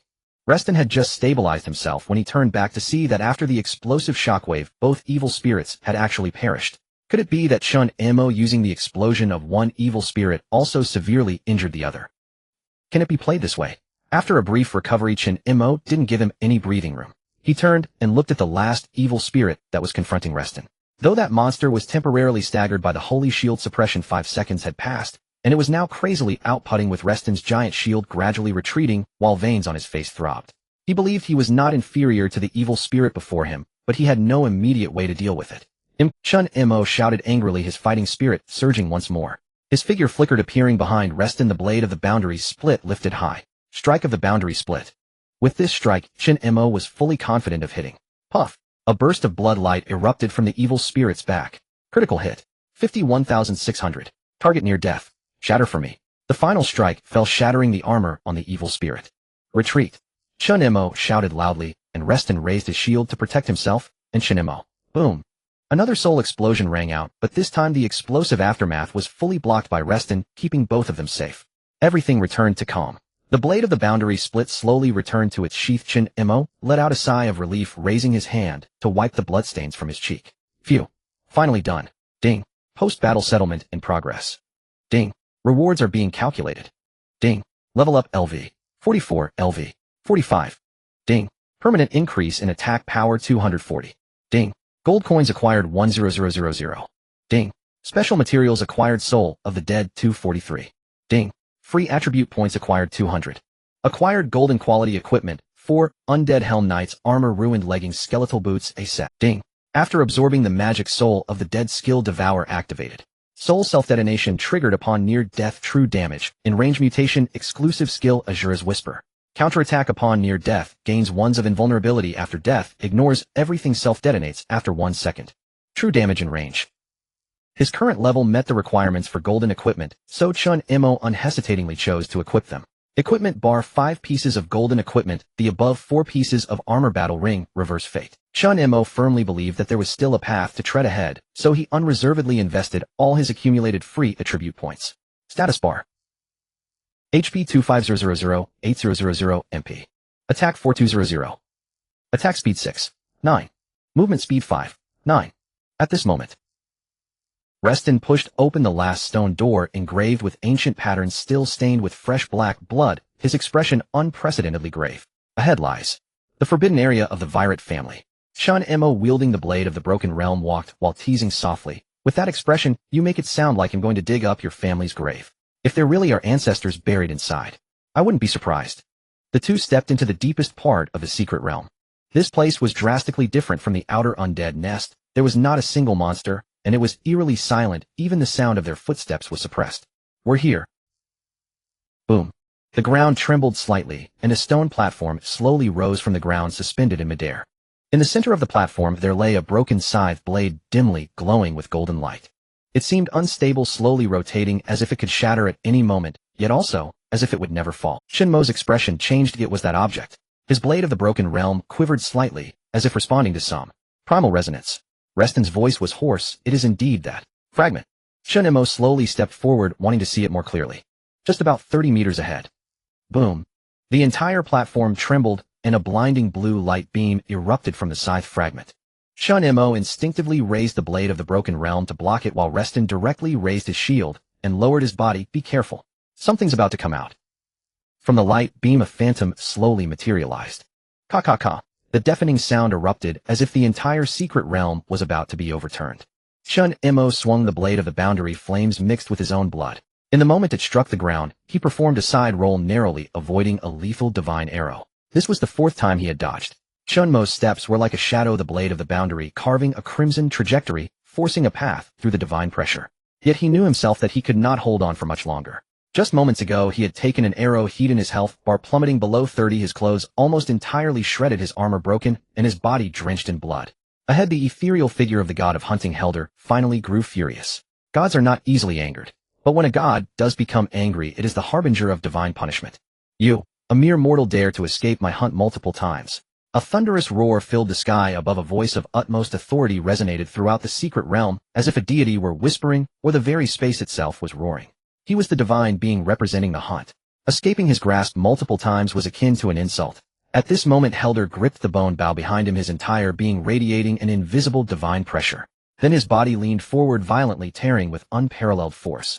Ka! The colossal shadow above had completely abandoned the divine bow. The bone bow actually underwent a transformation, morphing into a phantom of a heavenly axe entwined with the flames of divinity, reminiscent of Pangu splitting open the heavens. Chen Mo almost thought he was seeing things. The longbow, originally composed of starlight and shadow, instantaneously reshaped and stretched, transforming into a battle axe several dozen meters long. Kneel before me, accompanied by a loud shout. Boom. The entire secret realm collapsed, a straight spatial rift bursting forth from where the axe struck. As the heavenly axe descended, a straight crack was torn open in the sky above the secret realm, as if the very firmament had been cleaved apart by this strike.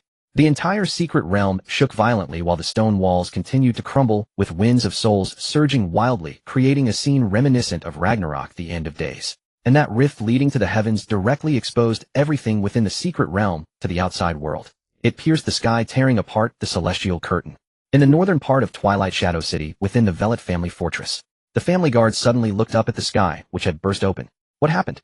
They saw that the once sealed sky of the secret realm had been forcibly cut open, followed by shouts filled, "The sky has cracked. Look at that rift, that's the space of the secret realm.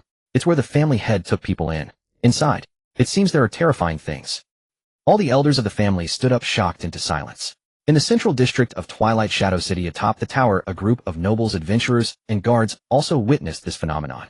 Who was that? That figure. From within the rift an image appeared that stirred the hearts and minds of all. Through the rift in the sky, everyone could clearly see a semi-divine figure standing in the center like a mountain, wearing a deer-horned mask, exuding pressure like the sea. Before the god there stood a gray-robed adventurer, carrying a black gold great sword, standing in a pool of blood, facing the god's pressure with no intention of retreat. They knew that the secret realm was not an ordinary dungeon, but rather the realm of the divine remains that sealed the ancient secrets of the Velet family. And now someone was actually confronting the god inside. That is the adventurer the family had brought in. No, look closely, he is not a mortal. He is fighting with a god. That is the adventurer. Ael from the Felt family, the current captain of the guard in Twilight Shadow City, even after countless battles, felt her knees weaken at that moment. She had practiced martial arts since childhood, highly esteeming the spirit of martial arts, which was also her reason for choosing to protect Twilight Shadow City. At this moment her gaze was fixated on the scene within the rift, forgetting to breathe. Undoubtedly this was a scene she would never forget in her life. Someone can actually contend with a god. She considered herself to be among the top 5 in combat strength in Twilight Shadow City, but at this moment, witnessing that scene, her heart was filled with a single impulse: kneel. She forcibly suppressed this emotion, clenching her fists tightly, watching the figure facing the god's back. I cannot kneel. That person hasn't kneeled, yet why should I? Elsewhere Eileen had also arrived. The young girl covered her mouth, her eyes filled with shock. He really is fighting with a god. In the main city council hall. What did you say? A god? The upper echelons of the Light Council were simultaneously receiving feedback from the secret realm. Is it confirmed? Is that an adventurer named Chen Mo? It can't be wrong, it's him. What nonsense. How could he fight with a god? Although it's just a remnant soul projection, but it is still a god. Divinity is not something mere mortals can contend with. Meanwhile, the Divine Realm forum was exploding. This time it was the channel for the entire Huaxiao server of Divine Realm. Breaking news. Player Chen Mo is suspected of breaking through the secret realm and engaging in direct combat with a divine entity. The sky has been cleaved. The World Channel is broadcasting the Rift's image to everyone. Crazy, is this really a player? The Huaxiao server is about to top the global rankings again.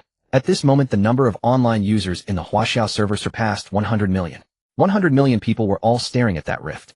All of them saw the figure in gray robes, and all went silent. Anyone knew that intervening in a battle of this level was futile. The only thing they could do was hold their breath and wait for the outcome. Meanwhile, Chen Mo dropped his sword half-kneeling among the ruins of the realm of the divine remains. A large piece of armor on his chest had shattered, blood gushing out uncontrollably. Even the recovery potion he held was suppressed and could not activate. Ding. Healing mechanism is locked. All control skills are ineffective. System notifications flooded his ears, as if pronouncing his death sentence. In the distance, the god of hunting Helder slowly approached. With each step, the ground trembled like a drum, and the sky grew dark. In his eyes, formed from the essence of the hunt, there was not a shred of emotion. He was a god, and Chen Mo was merely a mortal. Current status: divine domain suppression, continuous blood loss, real damage, healing, ineffective skill control, ineffective. Chen Mo gritted his teeth and stood up, feeling as if every drop of his blood was being siphoned away by the custom domain of his opponent. Damn it, this is nothing short of a natural disaster. He felt for the first time the real approach of death. Undoubtedly this battle was the most formidable he had ever faced. Restun wanted to rush over to help, but as soon as he stepped into the domain, it was as if he had been struck by a 1,000-pound hammer, flung away several meters, collapsing on the ground, vomiting blood and losing consciousness. Chen Mo's pupils trembled. I can't run. I can't escape. Helder's words echoed in his mind. As long as you are alive, my hunt will not cease, even if you are an adventurer. Chen Mo realized that if he didn't turn the tables today, he would be hunted by divinity for the rest of his life. He raised his head, his gaze as sharp as a blade. Was there really no opportunity left? The might of the gods lay in their overwhelming superiority over humanity in all aspects. He had no advantage, and even in terms of technique, he would be thoroughly analyzed by his opponent. What should Chen Mo do? Did he really have a chance? Was he really going to fall here? No. He still had trump cards. Yes, he still had trump cards. In an instant, a crazy thought flashed through his mind. Then I'll gamble my life. Chen Mo gasped for breath, standing before the deity in the secret realm, his body drenched in blood. The hunting god Helder slowly lowered his head, observing the mortal before him, who had abandoned his own life, a hint of scrutiny appearing in his gaze for the first time. You are quite bothersome. The voice seemed to descend from the heavens, carrying an undeniable authority that oppressed all doubt. The divine hunting ground has fully unfolded.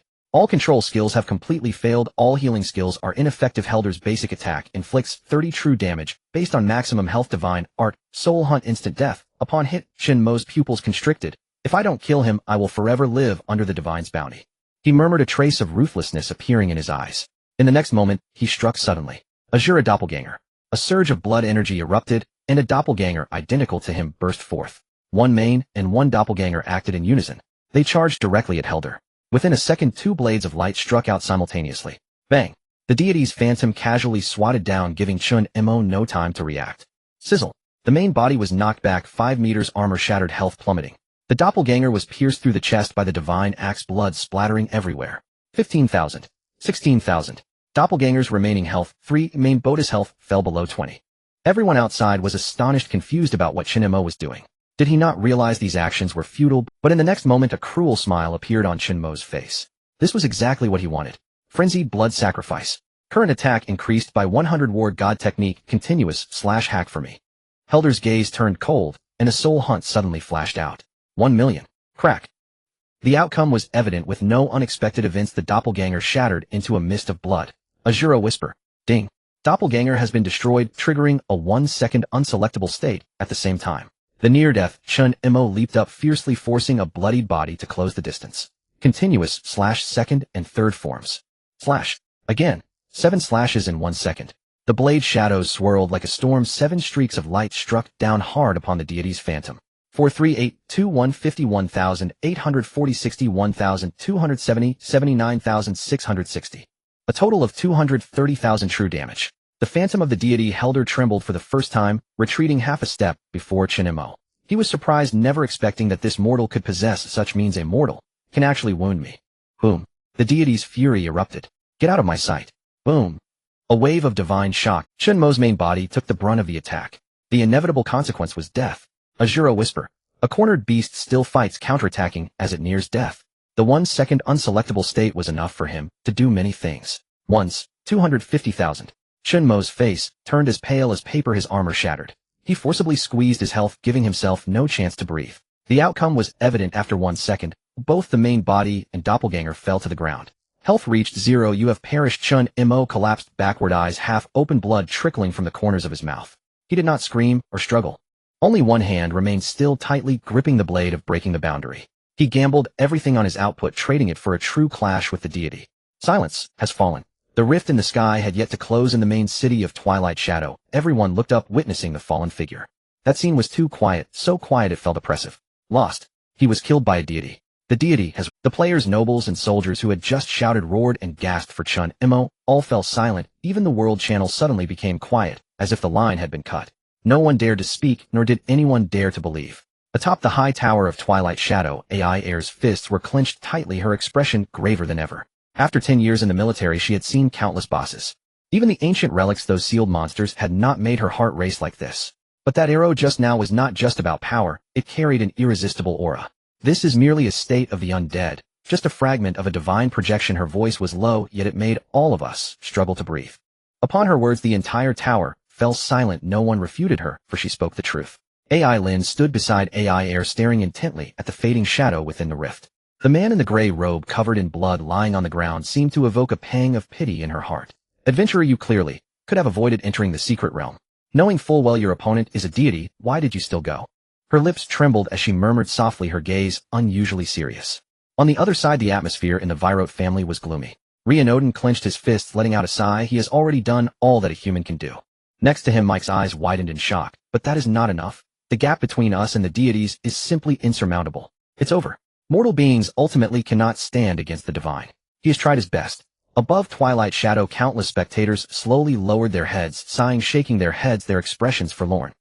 In the deep pit, Chen Mo lay motionless in a pool of blood. People sighed, seemingly resigned to the fate that Chen Mo was dead. Yet no one noticed the ancient black ring on his wrist, faintly glowing with a dim red light. The radiance quietly flowed along his fingertips, seeping into the ground through the blood. And in this silence, battle ring reversal of fate passive triggered. Main body and doppelganger will revive. Ding. The passive of the Charm Princess tier has been triggered. CD reset. Ding. Azura doppelganger CD reset.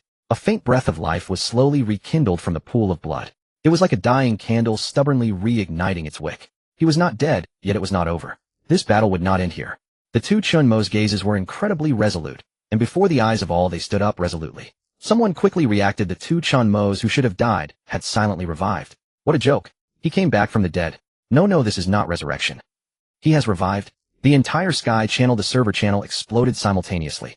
Everyone looked up again, gazing at the figure slowly rising. Eyes reignited, their throats instantly dry. Chen Mo is still alive. He has returned. No one knew that he had been gambling all along. Now he had gambled on everything he wanted. Chen Mo was confident he could turn the tide of the situation.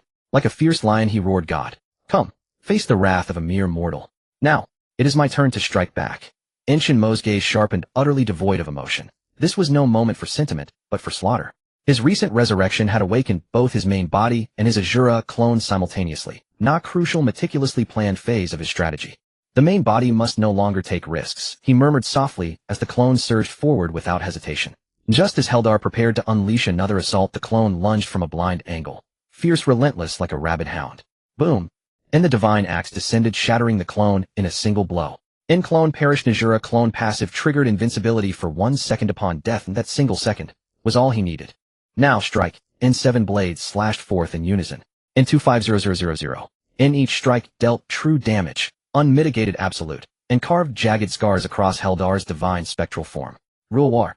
Helder threw back his head and roared, his overwhelming aura fracturing the surrounding space. The first Azura clone fell. War Ring Fate Reversal failed to activate. Chen Mo glanced at his system interface and smiled faintly. It didn't matter. Precisely then the second phase of his plan triggered. The passive effect of Mistress Tier. The cooldown of Azura clone had just been reset. Azura clone activated. The fourth counter-assault erupted. Again, and the clone coalesced instantly, rushing forward once more. Same entrance, same desperate life or death charge. Clone fallen. 1 second invincibility triggered. N7 strike combo unleashed. Again. 260000. Heldar cried out in shock. His divine form finally splintered wide open. Knee's health bar plummeted to a sliver. 100,99999. Just one thread remained. And it ends now. Chen Mo rose slowly, his eyes blazing with incandescent resolve. And he knew, whether delivered by this clone's final slash or his own main body's charge, it would be enough. The fifth and final gamble. A blade that severed divinity itself. And the second clone, unable to endure further, exploded into fragments. In War Ring Fate, reversal remained dormant. And let me end this, personally. Chen Mo's gaze turned glacial, razor-sharp, unforgiving. In wrath of the Berserker Maxn blood sacrifice activated war, god technique, chain slash. Chen Mo gathered power, again and again. This was no ordinary strike. It was the culmination of 10 full seconds of relentless focused build-up. And, you call me mortal. Then open your eyes wide, and witness how a mortal cleaves a god. And hiya. Knees blade flat, reality itself split down the middle. Chen Mo's main body was crushed into dust beneath an avalanche of divine radiance. In a Shura whisper, in the last desperate counterblow of a dying warrior. At last Helder's expression twisted into raw, unmasked horror. He barely raised his hand to block before being consumed by an onslaught of incomparable devastation. Kirkum. Knee's entire divine form detonated in blinding fury. N290000. And the god fell, extinguished. N. Ding. The hunt god Heldar in fragmented divine state has been slain. Ending. You have completed an impossible battle. N. Global announcement in player, silence, has successfully slain the divine projection of Heldar fragmented divine state. N. First divine slay achievement. Your name is etched forever in the annals of the divine realm. At that moment rainbows of light cascaded from the heavens. Serenity reclaimed the world as Heldar's divine soul shattered into luminous dust. And Chen Mo, finally slowly, collapsed. In War Ring Fate, reversal remained silent. And this time he did not rise again. N. Azura clone bloodthirsty lunge blood sacrifice, all skills exhausted. Chen Mo sank onto the bloodstained blade beside him, then lay back slowly. N. Ding. You have perished. Ending. You are no longer able to fight. And he watched the system prompt flicker across his vision, a faint smile curling his lips. Tired. In time to log out. Ding. You have perished. Ending. You are no longer able to fight. And he watched the system prompt flicker across his vision, a faint smile curling his lips. Tired. Spectators stood frozen, speechless. None had foreseen such an outcome. Brothers, silence just cut down a god. And, tell me, who in this world can even fight a deity? Where is he now? Why hasn't he reappeared? In-world chat scrolled relentlessly, but amid the global frenzy Chen Mo had already logged out.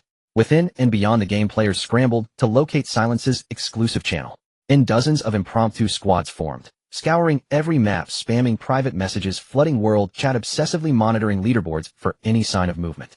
Yet their efforts met only two stark words in offline and in the real world. Less than 10 minutes had passed since the god Heldar fell. That footage rocketed to one worldwide trending. Its release sent shockwaves across the globe. Television networks interrupted live programming to broadcast urgent news. None of our nation's real-time synchronizers has slain the god Heldar within the game. Footage confirmed and synchronized. Nan overseas gaming region experienced synchronized divine unrest. A commercial tower was destroyed by a single individual. Scene sealed. In Special Forces Division publicly recruiting synchronizers with 10 sync rate for inclusion in elite combat observation units. And simultaneously China's Divine Realm Administration issued an emergency bulletin. If you experience physical anomalies, heightened strength, or awakened perception, report immediately to official registration centers.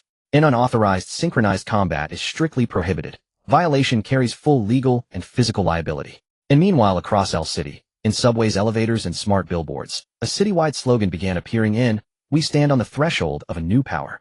New power. Not a joke. And from this day forward, a new term swept the world: transcendence. And those who carry power from the divine realm into reality are collectively known as transcendents.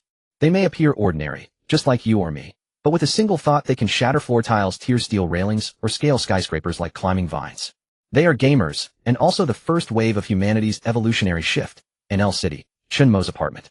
In Huff, Chen Mo jolted awake, drenched in cold sweat, his shirt clinging to his back as if pulled from icy water. He sat motionless for several seconds, the god's thunderous roar still echoing faintly in his ears. Ending. You have logged out. In real-world sync rate 7, in current sync rate 17, in 17% already. Chen Mo sat up and stared down at his hands. And though the room was dark, he could see, clearly, the terrifying power coiled within his flesh. He clenched his fist, rose, and walked. Each step unervingly precise, grounded, unstoppable. Undeniably sharper, swifter, even stronger. And he knew irrevocably he was no longer an ordinary human. Chen Mo stepped quietly to the window, pushed it open, and gazed out over the glittering metropolis. Then whispered, "This power is bleeding into reality faster than imagination dares conceive." After a swift cleanse and nourishment, he picked up his phone. News alerts cascading one after another. Then gently he placed the holographic projection model of boundary-cutting blade onto his desk, the lingering remnant of his divine-slaying logout, a phenomenon he suspected only high-sync individuals could manifest. A faint crimson glow still shimmered along its edge. Regardless of whether it's news app notifications, pinned forum posts, street screens, or even the entire world, all information about the extraordinary ones has begun to spread like wildfire.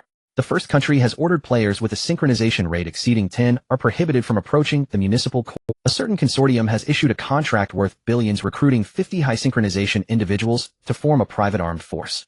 The United Nations has initiated a reality synchronization regulatory alliance requiring those with over 20 synchronization to register. Meanwhile, a secret organization has quietly gone online, reportedly specializing in hunting synchronized awakened individuals.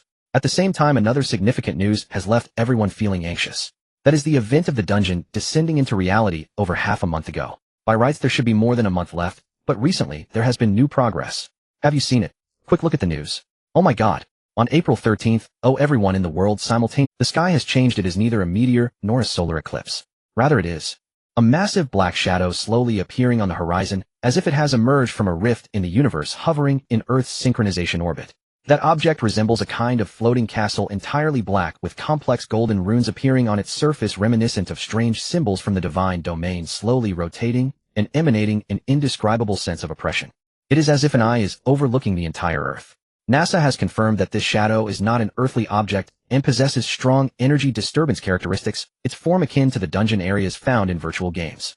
It has currently been filed under the name Celestial Remnant. Attention, this remnant is observed to be deploying mysterious fragments in 6 global locations: Huaxia, America, India, Australia, Africa, and Russia, suspected to be a precursor to dungeon descent. Please remain calm, players worldwide. Calm. What a joke, how can one remain calm? You tell me a dungeon has appeared in the sky and you think I could stay calm? You're a deity if that's the case. Everyone who saw it began to feel nervous. There was not a single person who wasn't alarmed. Oh my god, this can't be real. A dungeon falling from the sky. Don't forget the previous world announcement that clearly mentioned dungeons would descend into reality. In the game you can respawn after death. Who ensures your life in reality? If dungeons truly descend into reality, do we have to become NPCs? Even the president of a certain country stated coldly during a live broadcast, "We can no longer stop it, we can only face it heat-in." The next stage of life and death depends on each individual's strength. Once these words were spoken, the world fell silent, as it signified that true hell had begun. Everyone's synchronization rate became the focal point for the entire population. Almost overnight, everyone began asking one question: what is your synchronization rate? The synchronization rate has officially become the most important combat pass in reality. It not only determines whether you can establish yourself in this world, but also whether you can survive in it. According to Chen Mo's memories from his past life, the official organizations will make the following classifications: ordinary people synchronization rate 05, adapters synchronization rate 610, quasi-extraordinary synchronization rate 1120, extraordinary, awakened synchronization rate over 21, able to use divine domain skills in reality. But the problem is, reality is not a game. In the game you can heal by taking medicine. In reality, a single punch can puncture your lung, and there's no remedy. Don't think that you're a sword saint in the divine domain. If a dungeon monster swats you against a power pole, there's no saving you. Thus, reality dungeons do not speak in terms of values, but of life and death. Only synchronizers can combat these descending otherworldly forces. And so a nationwide selection regarding power and survival quietly began. Within less than half a day, governments across the globe unified their stance, no longer obstructing the rise of individual powerhouses. Rather than having everyone hide, it's better for everyone to awaken. Even some local governments began to actively support them. Training camps, armed bases, extraordinary rankings. Fully booked overnight. A consortium live-streamed an announcement. Our Blue Shield group is investing $5 billion to create a dungeon hunting team. Joining comes with equipment, custom potions, and personal team healers. You are a player. In our organization, you are an elite combatant. In no time, numerous private battle groups, mercenary guilds, and extraordinary organizations sprouted up like mushrooms after rain. Everywhere on the streets were advertisements for recruiting synchronizers. Welcome to join the Crimson Flame Assault Team. First tier activation of the dungeon, high danger, even higher rewards. Priority for those with synchronization rates over 10. No focus on education, only combat power. Sign a cooperation agreement. A dungeon profits split 50-50. Weapon and equipment companies cover all costs. Who would have thought that game dungeons would become a primary strategic resource in reality? Chen Mo stood on his balcony, quietly watching the floating black shadow in the sky. He said nothing, but his phone had already been bombarded with messages. Strange numbers came in one after another. Investment companies, private hospitals, and even national security agencies. There were even a few hidden numbers that simply stated, "We know who you are." Chen Mo knew that he could no longer hide his identity. As his notoriety grew, everything he had done was practically an open book to certain individuals. Now the problem arose: his allegiance had become an issue. This was also the primary concern of everyone. At this moment, in a certain underground conference room, in reality, a middle-aged council member was staring at the large screen on the wall. The screen displayed the first established force in the divine domain, the Hall of Heroes. Since the dungeon war began, they have killed the most bosses, explored the most dungeons, and monopolized the highest equipment drop rates, all by the Hall of Heroes. Their leader is the player who just killed the hunting god herder. This guy named Silence. We've already suspected, we have identified his real identity. We must determine his stance before the dungeon lands. This is a strategic level objective. At this moment, Chen Mo was lounging at home wearing shorts and slippers. The news on TV reported NASA's latest star map, and the celestial dungeon floating island was still slowly rotating. The outside world was in chaos, but Chen Mo's place was unexpectedly quiet. Until ding dong. The doorbell rang. Without lifting his head, Chen Mo casually said, "Come in." The door was unlocked. In the next instant, a familiar fragrance drifted in, accompanied by the delicate tap-tap of high heels on the floor. Xiao Mo, that day. I truly owe you my gratitude. Her voice was soft and alluring, and Chen Mo looked up. Shinmingji. Her presence preceded her, still unseen, yet already announced by her voice. She wore a white sleeveless top draped lightly with a translucent gauzy blouse, one hand holding a bag of fruit, smiling warmly as she stepped inside, like a vision incarnate. A refined, mature elegance radiated from her, a woman whose very aura whispered quiet authority and effortless grace. The way you burst in, it's like a courier delivering parcels for some distant relative, Chen Mo remarked, his lips twitching faintly. What an odd thing to say. I'm here to properly thank you, Shinmengji replied, her smile radiant and beguiling. You left so hastily last time. I never even got to say thank you. Then why bring wine? To atone. To repay a life. Fine. Why not just marry me instead? Save me the trouble of thinking further. How utterly presumptuous. Yet your tone doesn't quite sound like refusal, Chen Mo teased, tilting his gaze with a sly, mischievous grin. Shinmengji rolled her eyes, set down the fruit, and sank onto the sofa with a soft thump. I'm trying to discuss something serious, and you're just flirting. Merely setting the mood, Chen Mo drawled lazily as he rose to his feet. Her retort choked her mid-breath, her cheeks flushed faintly. She clenched her teeth and turned away with a soft and jesting aside. Business remained urgent. Su Yuanchuan asked me to deliver a message, Shinmingji said, pulling out her phone, opening a bank transfer record, and handing it over. It's been credited, exactly 10 million yuan. Chen Mo glanced briefly, then nodded. No emotion flickered across his face, as if the sum held no weight for him. At this stage, money mattered little. Shinming paused for 2 beats before shifting tone. Su Yuanchuan also instructed me to tell you he can barely conceal you any longer. Chen Mo lifted his eyelids slightly, but remained silent, waiting for what came next. You're no longer merely famous within some obscure circle, Shinmengji murmured, her voice dropping low. Those watching you now aren't just conglomerates or private players. They're powerful factions, government agencies, even foreign intelligence services. They all want to know who you are. A hush fell over the room, heavy and palpable. There's one more matter. Her voice softened further. The matter you asked me to investigate, about your parents. Chen Mo's brow arched. The jest had vanished entirely from his expression, replaced by sharp, focused stillness. Have you found anything? Shinmengji nodded. Su Yuanchuan pulled certain files and cross-referenced them with my own investigation results.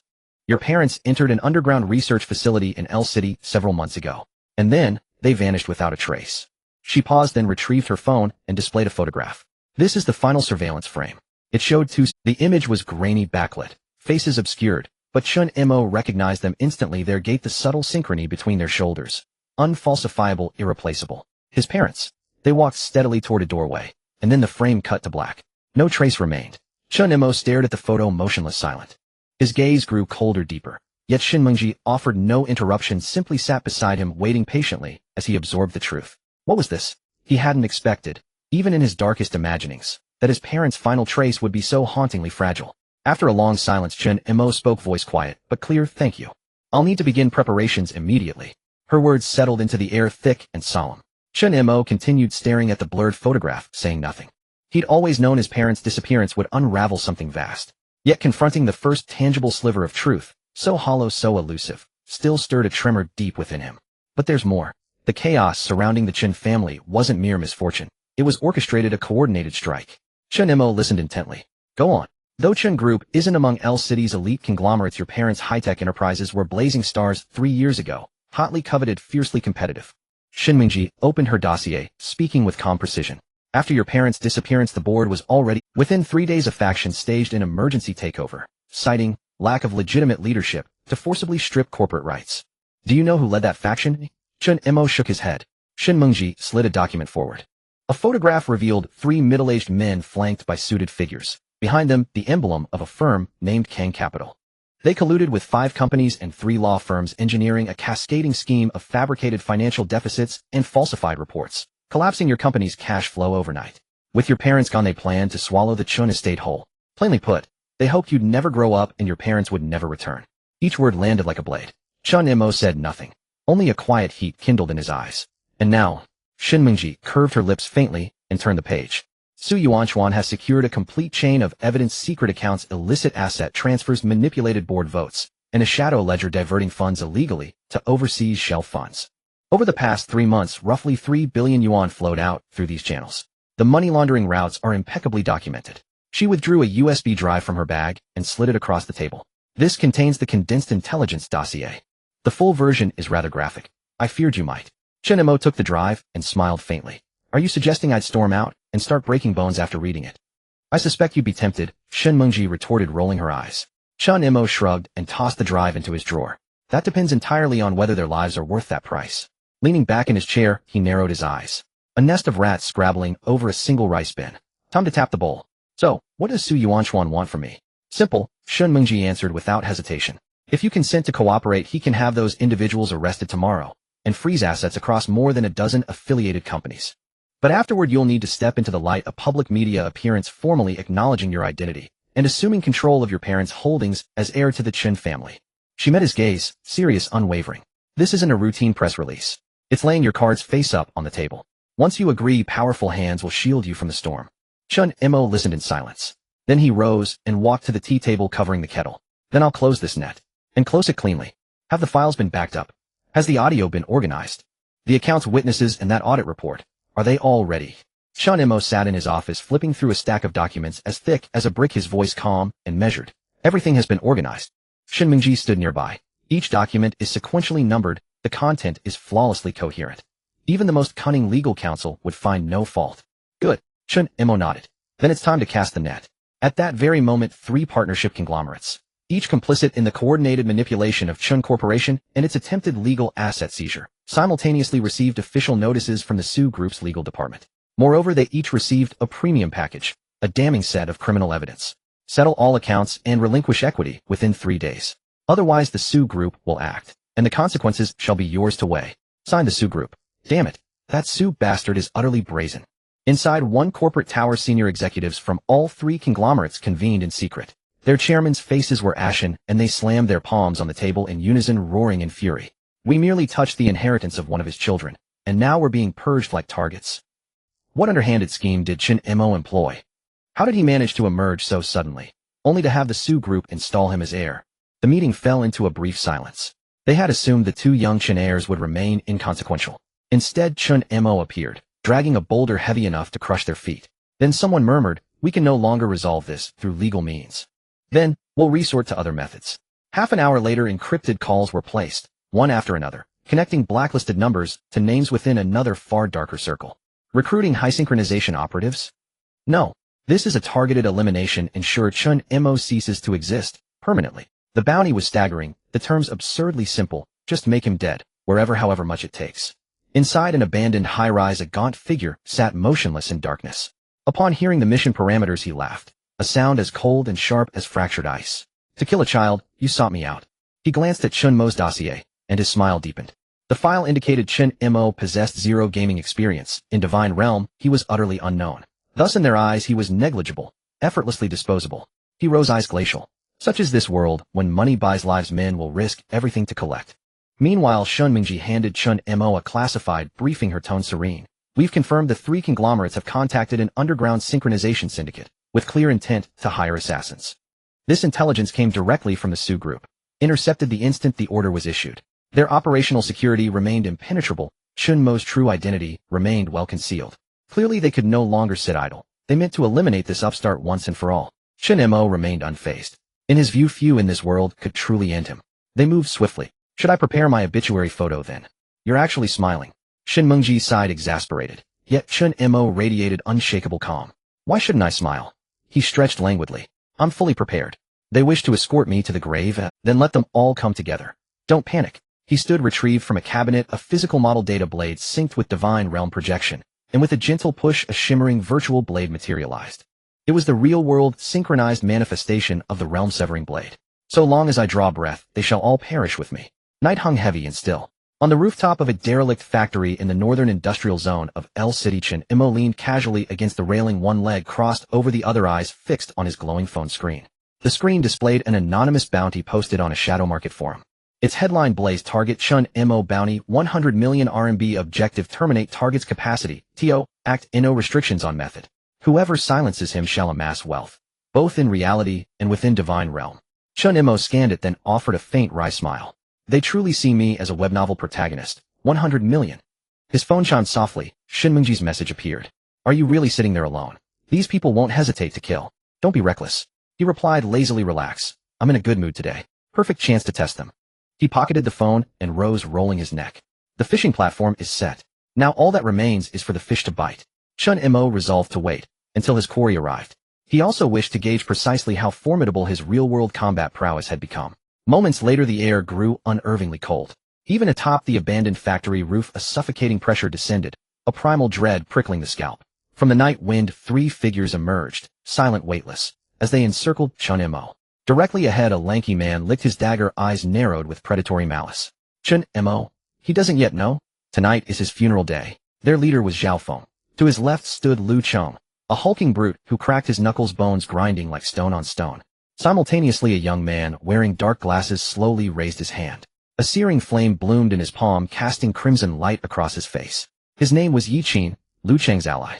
They were no ordinary humans. All 3 were near-transcendent operatives, synchronization rates exceeding 10%, capable of lethal real-world combat. And they were blacklisted mercenaries who killed without remorse. Tonight's target, Chen Mo. Chen Mo lifted his gaze, observing all 3 in the span of a single blink. Yet he did not move. Not to provoke, not to flee. He simply smiled, slow, unhurried. You took your time arriving.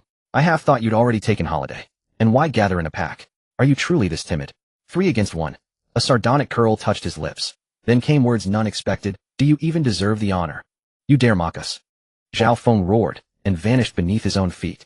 In an instant he reappeared behind Chen Mo, his dagger flashing, blade drawn in a lethal arc. Boom. In the next heartbeat his wrist was locked, immobilized in a vice-like grip. Chen Mo's left hand had reversed mid-turn, intercepting the trajectory with preternatural precision. Zhao Feng's face paled. How did you catch me? He believed his speed unmatched, yet reality shattered. Chen Mo regarded him coolly, voice low and quiet, as if sharing a secret. I've seen this move countless times in Divine Realm. The monsters I've slain in game were stronger than you.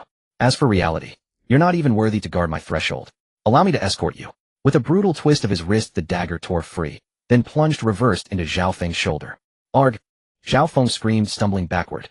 At that very instant, Lu Cheng charged forward with a die. Your fist wind is vulgarly loud. Chen Mo shifted his stance, raised his right arm, and drove his elbow straight into Lu Cheng's chest. Crack! Bones splintered audibly. Lu Cheng flew backward, shattering through a corrugated iron wall, before collapsing motionless. What monstrous strength was this? In Divine Realm, he ranked among the earliest elite. The power he carried into reality bore equal weight. Yi Qin watched, stunned and enraged. 2 allies incapacitated in a single exchange. He could wait no longer. Both hands shot upward. Burn! As a mage, fire erupted from his palms, engulfing Chen Mo in a roaring inferno. Chen Mo snatched a rusted steel pipe from the ground and struck. Shoo! A sonic crack split the air, the pipe blurred beyond sight. It pierced Yi Qin's palm with surgical accuracy. Guh! Yi Qin's eyes bulged, the flames guttered and died as his hand was impaled clean through. But it wasn't over. Chen Mo drew a deep breath, drawing upon something deeper, far more potent. A blade of black gold light manifested, searing absolute. It was the realm-severing blade. Duanjia blade. Chen Mo raised his right hand, as if invoking something. In the next instant a crack braided with black and crimson split the night sky. As though some force had torn reality itself, a colossal longsword, black and crimson, and etched with blood-hued runes, descended slowly from the void. Its edge cleaved the air with a humming, mournful keening. Thud! The blade's tip struck the ground, ripping a fissure through the old factory's concrete. The 3 synchronizers stood dumbfounded. Zhao Feng's pupils spasmed. That is a weapon from the game, he blurted, incredulous. Beside him, LV Cheng's hand trembled. They can actually bring that into reality. If even in-game equipment could be manifested, one could only imagine how high Chen Mo's synchronization rate must. Seeing this, Yi Qin stumbled back, 3 steps, pale as ash. Brother, calm down, he pleaded. Let's talk this out. Name your price, and he'll pay double. Chen Mo lifted an eyebrow, his gaze calm, yet bearing an inexplicable pressure. Weren't you the ones who came to kill me? Now you start talking about money. You came on strong before, why turn meek now? One snarled. No chance, another replied. You're already here, so stay, a third added. The next instant Chen Mo moved. The Duanjia blade became an extension of his shadow. He swung the colossal blade, and the air detonated with the strike. LV Chung had no time to react. He was hurled like a ruptured sack some 5 meters, smashing through a steel beam before landing with a sickening thud, half his body visibly dislocated. Zhao Feng fumbled for a spare dagger, but Chen Mo was already upon him in an instant, elbow driving into his crack. Knocked unconscious. Yi Qin unleashed a frenzied burst of flame to create distance, but Chen Mo closed the gap and swept the blade's spine across him. Boom. The fire scattered, Yi Qin slammed into the wall and collided with an iron pillar, spouting blood and slipping into unconsciousness. All three fell in unison. In less than 3 seconds the reality-synchronized assassins were wiped out. Silence reclaimed the factory. Only Chen Mo stood beside the Duanjia blade, breathing lightly, as if he had merely tidied away some litter. Is that all you've got? He muttered. He hoisted the Duanjia blade, dragged the three into a heap and bound them tightly to a pillar, their bodies twisted together like a braided knot. He wanted to know who had been maneuvering against him in the shadows. There was no doubt their interference had angered him. After some indeterminate time, the three staggered back to consciousness. He crouched, voice eerily composed. I do not have a quick temper. Before I draw the blade, I prefer to ask plainly. Speak, who sent you? The three exchanged glances, and none had expected this young man to be so formidable. None could withstand even a single encounter, yet they stubbornly refused to reveal more. They swore to die rather than confess, but Chen Mo would not let them off. The full extent of his methods had yet to be shown. Under relentless pressure, one finally cracked. Gritting his teeth, Zhao Feng admitted, it was Hui Shi that sent us. We are their peripheral contracting crew. Chen Mo's eyes narrowed. Hui Shi. Zhao Feng went on. After the game's arrival, many awoke to synchronization, but not everyone could join the great guilds or find powerful backers. Hui Shi is an organization formed by those who could not survive in either reality or the game, banding together to thrive on the margins. We are not part of the Xinyu official history, Zhao Feng said, but in secret we do the dirty work. Collect protection money, make real-world threats, settle scores with players. If the price is right, we take any job. This time, 3 major conglomerates pooled funds to have you eliminated, so you'd vanish forever, he added. Once you're dead, your parents' assets can be legally inherited by them. So that was it. In his former life, he had known of such outfits. Those who handled the mire and toil. Creatures like rats in the sewers whose sordid collusions were countless. Yet as the game's influence grew, these groups expanded and evolved to such an extent that even states found them difficult to rein in. Chen Mo remained silent, rising with a faint, almost indifferent smile. What terrible timing, he said lightly. I am faring quite well. Moreover, I am worth far more than you imagine. Zhao Feng stammered. You. What are you? Chen Mo's smile grew colder. None before him would suspect they faced a man who had once slain a god. It was 5 in the morning, still before dawn. A low-profile black business van idled outside the old factory gate. The door opened, and Su Yuanchuan stepped out in a suit, half awake, yawning, as he surveyed the three bound to the... Your delivery was timely, Su observed. Chen Mo clapped lightly. Too much trash, he said. My room couldn't... Su Yuanchuan had men lift the three into the van while he tapped the tablet. He had already compiled evidence of some of the dirty dealings between Hui Shi and the three conglomerates. Notably, this was not their first offense. A precedence existed that had gone unnoticed. Chen Mo raised an eyebrow and asked how much longer those three companies could keep dancing. Don't rush, Su replied. Tonight their boards will be made to jump ship. He'll set it in motion. He smiled and climbed. At 9 that morning, the entire network exploded with news. The reality assassination exposed the three conglomerates behind it unmasked and 3 criminal synchronizers apprehended. The black market organization, Hui Shi, surfaced. The 3 conglomerates were publicly named and investigated. Their share prices plummeted. That night, 3 executives attempting to flee with hard drives were arrested at the airport. One executive collapsed and screamed, why? Su Consortium, why did you intervene? Night fell again. Chen Mo sat on the rooftop staring at the shadow of the Xiantian instance projection overhead. Shin Mingji handed him a chilled drink. Is this not setting an example? Someone asked. Hardly, Chen Mo replied. It's self-defense. What's your next move? They pressed. He sipped and said calmly, the rats in the shadows can no longer restrain themselves. They want to kill me. I want to see whether they themselves deserve to live, he murmured. He looked up at the night sky, his gaze cooling like winter coming. In recent days, Chen Mo has been overwhelmed with the company handover matters, which has kept him busy to the point of exhaustion, as he is not adept at handling internal affairs. He slept until noon. When he opened his eyes, the sunlight was just right outside, and his phone screen had popped up with dozens of messages and over 30 missed calls. He paid no attention to them, slowly getting up, brushing his teeth, washing his face, toasting a slice of bread, and eating it while checking his email. The first email was a red-headed document, very mysterious. Before he could even click on it, there was a knock on the door. Knock, knock. Shin Mingji's voice came from outside. It's me, Xiao Mo. Chen Mo opened the door, and a wave of fragrance rushed towards him.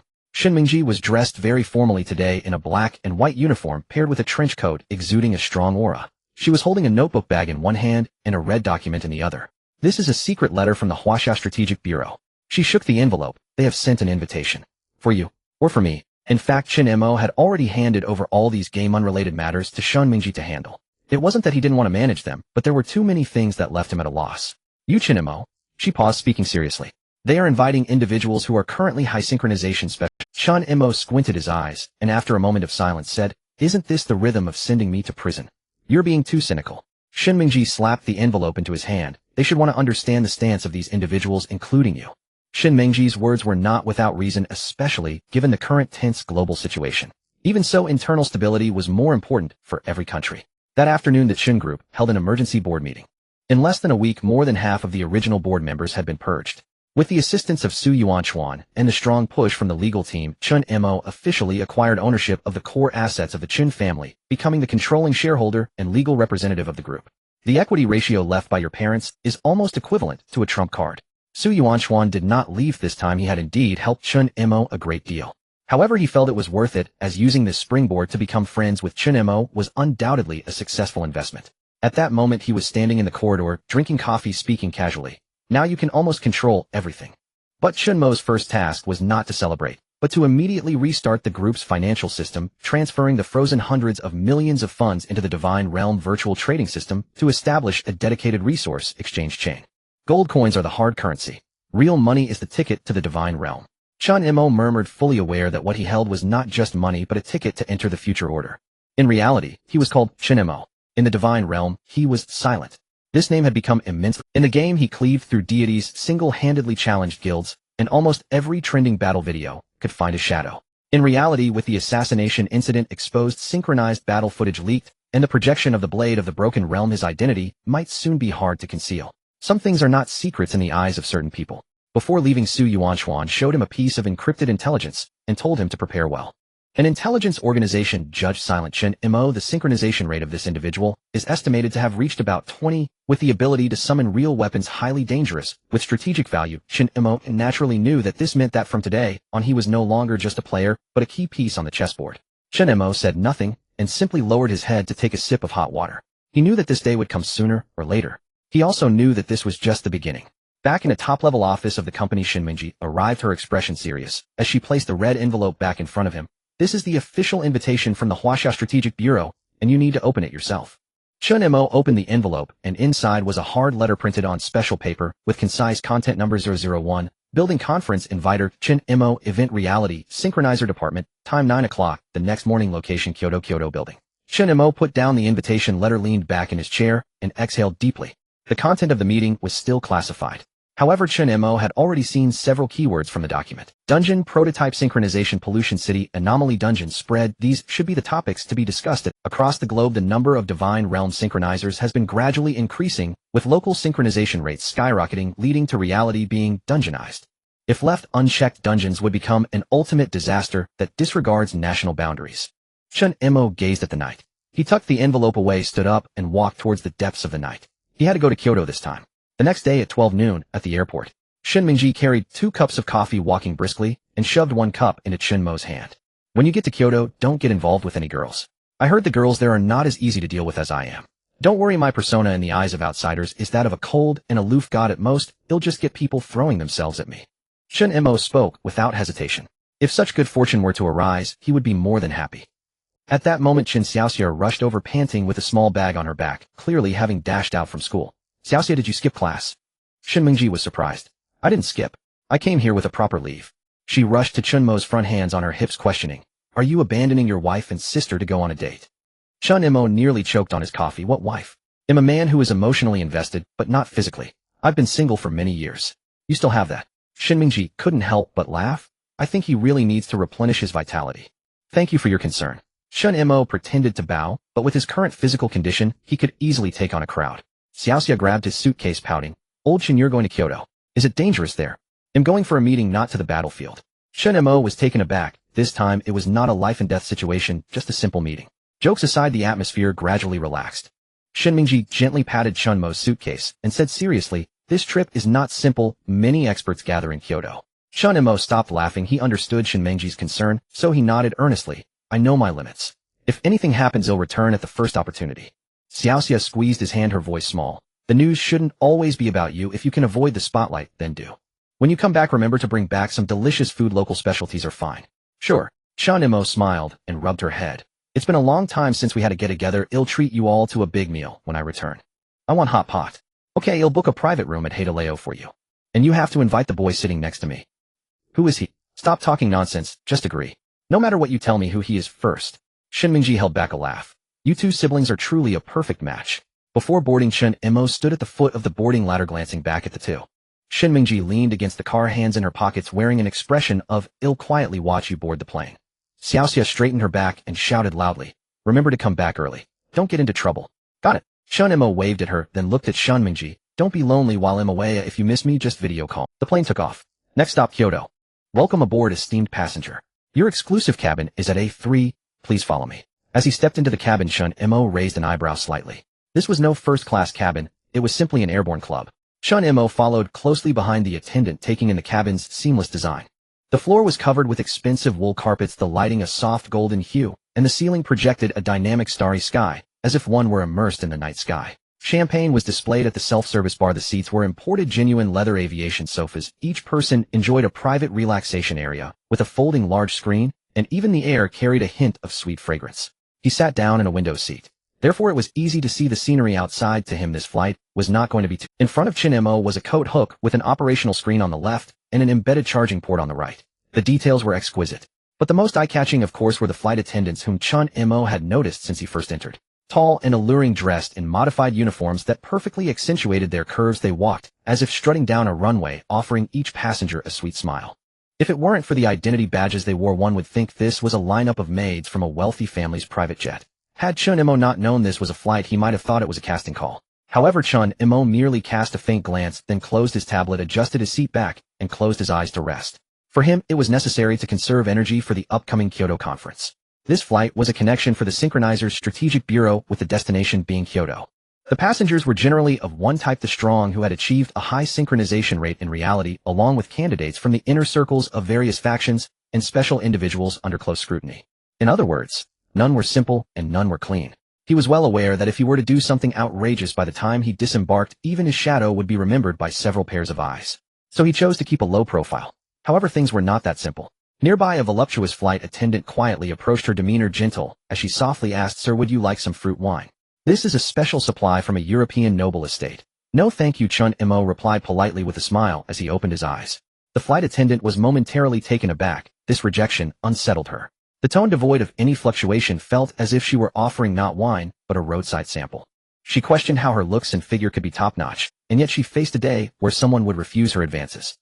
"All right, please enjoy your rest." She left, but her gaze lingered with curiosity. In this day and age, male passengers who don't engage in conversation, take photos, or flirt are exceedingly rare. After that, Chen Mo adjusted his breathing, closed his eyes, and listened to the noise-canceling music, preparing for a short nap.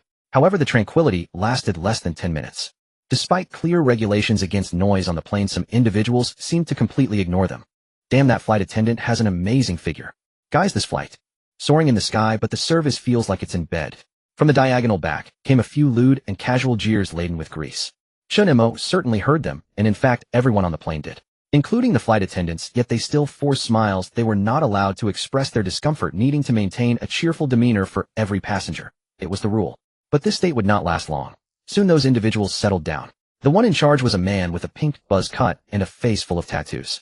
He wore bizarre clothing with a logo from some niche gaming team printed on the back, sporting an expression that screamed, "I am the coolest guy on this street. Hey, that chick is nice with a round and perky butt, TSK. The pink buzz cut licked his lips, clearly thinking that the flight attendant was in for a rough time. He did not whisper. Instead, he spoke cavalierly in front of everyone, utterly disregarding the flight attendant's dignity and the rest of the passengers' peace. "If you really want her, just get her as a maid."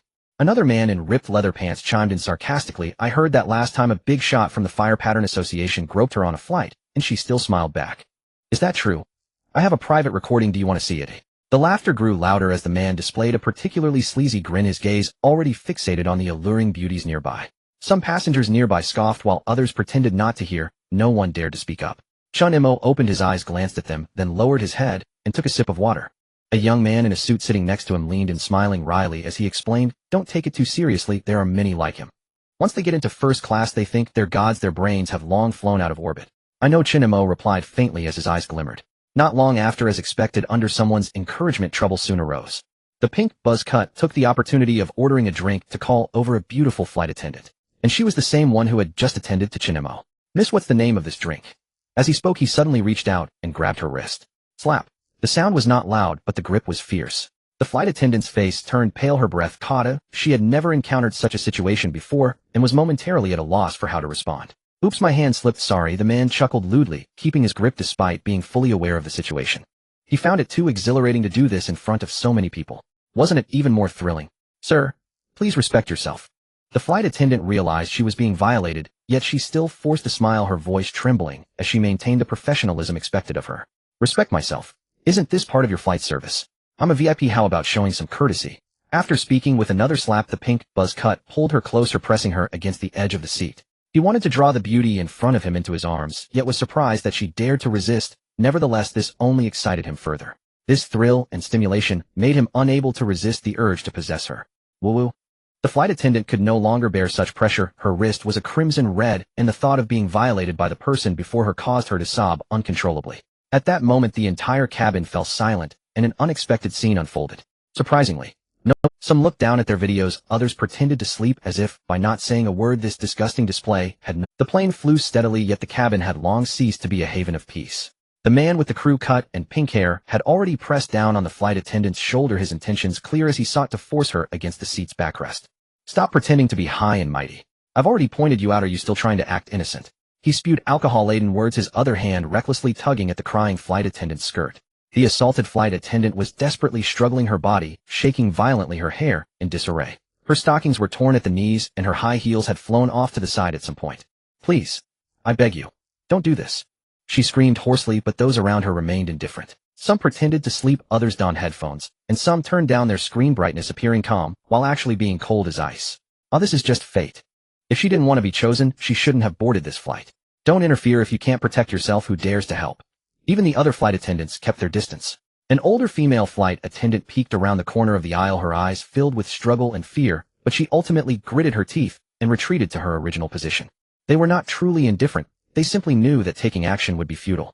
Many passengers on this flight were from large corporations, secret organizations, or synchronizers. Even the law enforcement feared to intervene. This was not merely a plane, it was a moving realm of real power, and they were merely arranged as vases standing on the edges of power. Not far away, the flight attendant was about to give in, tears uncontrollably streaming down her face.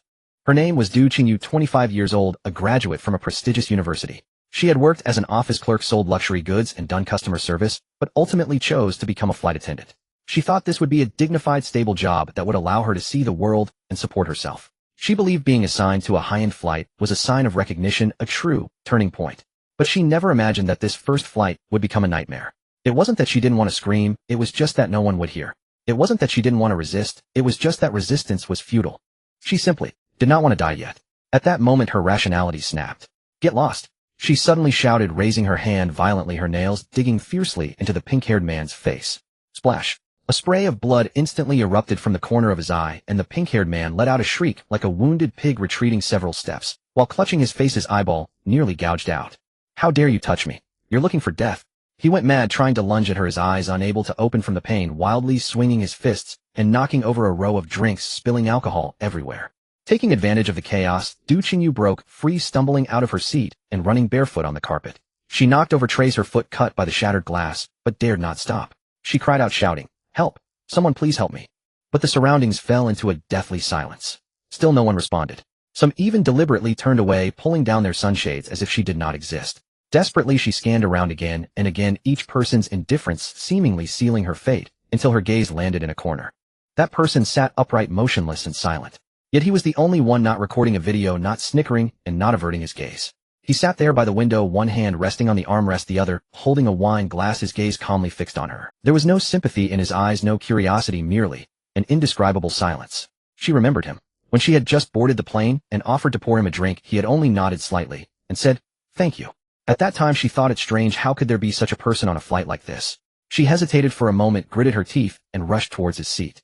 In the next moment, she collapsed at Chen Mo's feet, her knees hitting the carpet with a dull thud as her trembling fingers grasped his pant leg. "I beg you. I'll do anything you ask, just save me." Her voice was already hoarse, yet her eyes were filled with the struggle of despair. Chen Mo looked down. Red wine already spilled on his shoes, dripping drop by drop along the leather edge, making a faint sound. Anything you want. His tone was light, yet it cut through the atmosphere like a knife. Du Qingyu nodded vigorously, tears streaming down her face. Suddenly the surroundings fell silent. The pink-haired man was covering his face, cursing as he rushed this way. Where did that bitch run off to? You dare touch me? Do you believe I'll?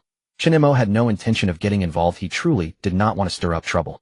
A man sat by the window, his ears stuffed with noise-canceling headphones, eyes closed, contemplating how to wrap up this synchronizing incident in Kyoto. But that hand gripped too tightly. Du Qingyu had hidden completely behind him, her back trembling, her face pale, even her makeup was ruined. Like someone who had experienced hell at the last moment, she clung to a lifeline that shouldn't have been grasped. Chen Mo. He sighed. He really wasn't there to be some kind of justice bringer. However, at that moment the pink-haired man was already striding toward them, his face twisted with complete rage and humiliation. You little slut, you're asking for punishment for not appreciating a toast. You think you can just hide? His tone could no longer contain his emotions. Like a dog whose tail had been stepped on, he was flailing, his voice rising to pierce the ceiling of the cabin. But when he saw this flight attendant was tightly hiding behind a seemingly ordinary handsome man, his steps halted for a moment. Oh, so you've hooked up with a rich benefactor. You're quick to switch sides. The pink-haired man sized up Chen Mo, his eyes narrowing. Brother, I advise you not to get involved in this. I see everyone here understands the rules, otherwise you wouldn't be so calm. This matter has nothing to do with you. Hand her over, and I'll pretend this never happened. As he spoke, he had already approached within a meter of Chen Mo, even deliberately stretching his neck to cast a lewd smile at Du Qingyu. Did you hear that, little beauty? You've got the wrong person. If this guy could protect you, he would have acted by now. Yet Chen Mo did not stand up immediately. A look of a bit annoying, don't want to get involved, but I'm really dragged into this appeared on his face. Are you sure? You really won't let go? He looked down at Du Qingyu behind him. His voice was soft like a greeting, yet also a final confirmation. Du Qingyu gripped his clothes tightly, her knuckles turning white. She had stopped crying, but her eyes were red like a bloodied wound. Even if you don't save me, I won't let go. She bit her lip. I don't want to hide anymore. Even if the next moment could be worse. Chen Mo paused for a moment, then smiled. He admitted he had been psychologically manipulated in turns. Did you hear that? Chen Mo suddenly looked up, shrugged, and helplessly glanced at the pink-haired man. She won't let go. The pink-haired man was taken aback, cursing loudly. Indeed, in this stalemate neither side could. However, he could not swallow this humiliation. He declared that today he would teach this little bitch a lesson. He coldly snorted and sneered. Just wait until the flight is over. You'll be without a backer. Oh, let's see how I'll deal with you. Du Qingyu saw the vicious expression on his face, as if he wanted to tear her to pieces. Indeed, after the flight ended, what would she do? This man beside her clearly did not want to get involved. Oh, was she really going? Thinking of this, Du Qingyu felt as if she had fallen into an abyss. This sense of helplessness filled her with. Soon after the flight was about to come to an end, and through the airplane window the expansive Kyoto airport could already be seen. Many staff members responsible for reception were gathered outside, and Chen Mo could tell that the authorities placed great importance on this conference, even forcing nearby flights to be cancelled. The plane began its descent, and the announcement came over the intercom. The flight is about to land. Please, esteemed guests, stow your trays, fasten your seatbelts, and welcome to Kyoto International Airport. The cabin pressure fluctuated slightly, creating a somewhat oppressive atmosphere. Du Qingyu almost leaned entirely against Chen Mo, trembling softly as she whispered, "What should I do after the plane lands and finished?" She knew that person would not let her go so easily. She also understood that someone like that had plenty of ways to make people disappear, and she was just an ordinary flight attendant with no one to back her up. Chen Mo remained silent, gazing out at the thick clouds outside, his expression emotionless, his eyes disturbingly calm. Yet the hand that Du Qingyu was gripping tightly was slightly tightening. He was not a saint, and would not strike out against all the injustices of the world. He had his own limits. The man with the pink hair was very clever. He knew how to control the safety line. The plane finally landed, slowly taxiing to the tarmac. The man with the pink buzz cut let out a long sigh, stretched his back, and a smug smile returned to his face. We finally arrived. He squeezed his neck, comfortably stretching his muscles, then licked his lips, and assumed his true arrogant demeanor, glancing over at Du Qingyu. Little thing, I told you I would make you remember today for the rest of your life. His words were spoken brazenly, laden with blatant humiliation. He stepped forward, coming in front of Chen Mo, and with a loud slap, threw a black badge onto Chen Mo's lap. Brother M from the gray tongue got it. I saw you were quite perceptive, just now managing to hold back without standing out. Not bad. The badge rolled on the ground for a couple of spins. His voice was so loud it seemed intended for everyone in the cabin to hear. Chen Mo looked down at the black metal, which bore a twisted snake totem with a gray tongue flicking out at the center. Gray tongue. The moment those two words were uttered, the previously quiet passengers erupted in an uproar. Gray tongue. Isn't that? Hiss. Gray tongue even infiltrated this flight. What's going on? Even black market organizations have made it in. No one dared to speak loudly, but different emotions quickly spread. Grey Tongue, a notorious black market organization in reality deals in information, specializes in assassinations, conducts live experiments, and underground transactions. They dare to do whatever you can imagine. Chen Mo stared at the badge, stunned for a full 3 seconds, realizing what he was dealing with. Grey Tongue. In the next moment, his expression suddenly darkened. One thought flashed through his mind. It's those damn dogs. An assassination organization. Just 2 days earlier, he had countered 3 of Grey Tongue's disciples, and one of the assassins had revealed intelligence about Grey Tongue under interrogation. And now, not only had they come after him, but they had also boldly appeared at the Kyoto conference. I didn't want to stir up trouble. Chen Mo's eyes revealed a heavy look for the first time as he slowly stood up, his voice deep. Yet some people insist on throwing themselves onto the barrel of the gun. I really dislike. The man with the pink hair was preparing to show off, a self-satisfied look on his face. You know what Grey Tongue does, right? We are not people that ordinary folks can mess with. Do you understand this circle? Before he could finish his sentence, Chen Mo moved, leaving him no chance to react. Moving almost like lightning, Chen Mo's right fist clenched, creating a whooshing sound as it struck heavily against the pink-haired man's jaw in a blinding flash. Boom. The pink-haired man flew away like a broken kite, crashing through the exit door of the cabin, all under the astonished gazes of the onlookers.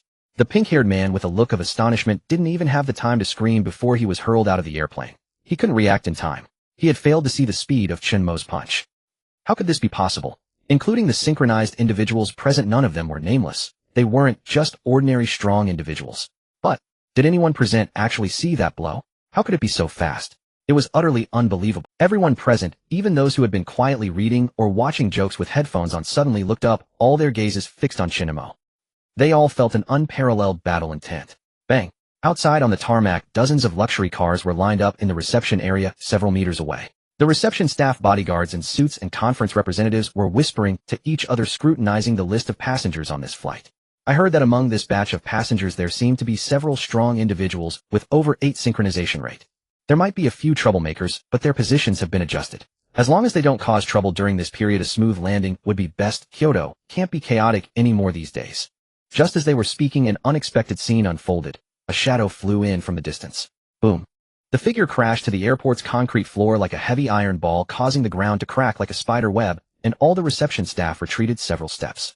What happened? The leaders quickly distanced themselves from the crowd, moving to the safety area while looking towards the smoke. It was a man with his head dyed pink who seemed a bit off. People saw his sunken face, blood at the corners of his mouth, and his eyes rolled back, lying still on the ground. This person was definitely a synchronized individual. An ordinary person would have undoubtedly died from such a blow. Yet this person seemed to be showing signs of recovery. But people began to speculate about what had happened. Who had beaten this person so badly? What's going on? Did that person fly out of the plane?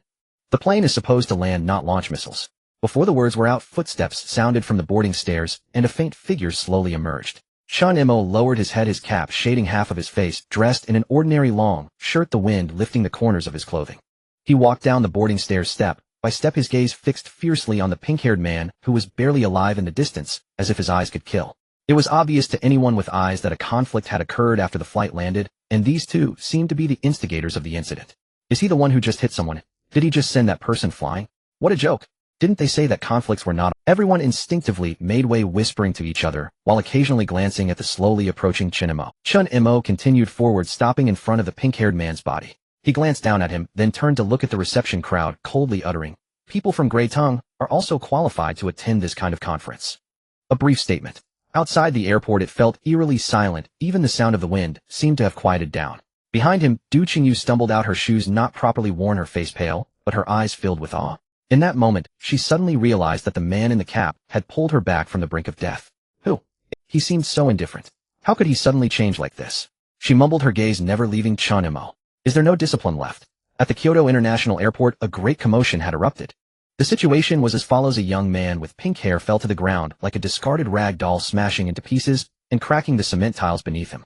It seemed he was not dead yet, but he was close. His head was tilted, his mouth twitched, his face swollen like a pig's head, with at least a dozen fractures all over his body and teeth scattered around him, a sight too grim to behold. He was wearing the black insignia of the Grey Tongue organization. A group of uniformed receptionists and security personnel swiftly arrived, coming from various organizations, most of them dispatched by the official system. Among them, one individual stood out, nearly 2 meters tall, clad in combat gear with the words "Molten Steel" branded on his right shoulder. He approached the scene with a composed expression and spoke in a voice as deep as a bell. Who did this? A series of footsteps came from the gangway, and Chen Mo had arrived. I did, he replied indifferently, as if it had nothing to do with him. Molten Steel's pupils contracted, staring at him for a few seconds before gravely turning to the nearby receptionist. Check. Who is this person? Yes. Immediately someone behind began to get busy. Generally, the information of synchronizers on the plane was registered, and such things could be checked. Faced with the scrutiny, Chen Mo remained unmoved, walking up to the body of the pink-haired man and lowering his head to take a look. Not dead yet. The pink-haired man heard his voice and suddenly jolted, trying to speak, but coughed up a mouthful of blood. He looked at the receptionist in front of him as if he had seen a savior. Cough. Spare me. I can be of use. Please save me. Upon hearing the words of use, many people on the scene changed their expressions. Grey Tongue, that was a globally wanted high-risk organization.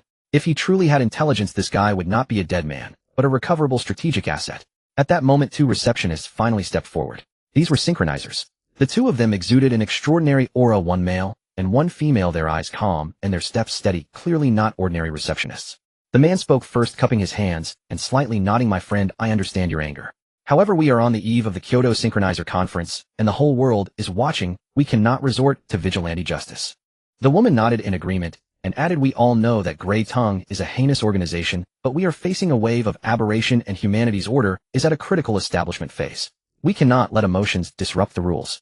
The crowd nodded subtly. Their words held some truth. At this stage, unity was essential, and everyone could only band together. Some echoed their sentiments, others remained silent, but most were observing. Would Chen Mo heed their advice? Chen Mo did not move. He looked at the already half-paralyzed pink-haired man, and then at the insignia, speaking calmly. Is Grey Tongue worth sparing? The two persuaders were momentarily taken aback, lowering their heads in silence.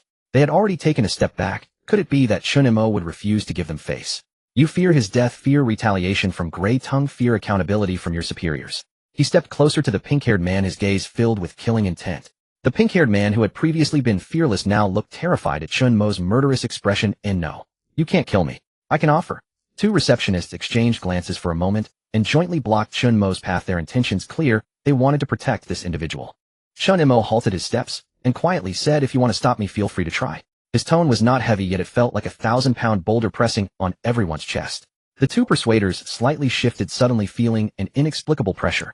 The atmosphere froze, the wind stopped, the sunlight dimmed, and even the onlookers forgot to breathe. In the next second, Chen Mo raised his right hand, flicking his fingers. The space seemed to be sliced in an instant.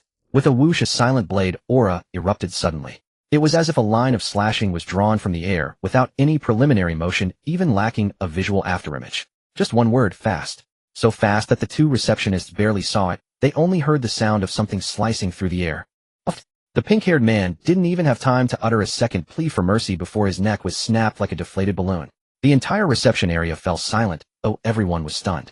Molten Steel and the woman beside him had their brows twitching, yet they did not move to intervene.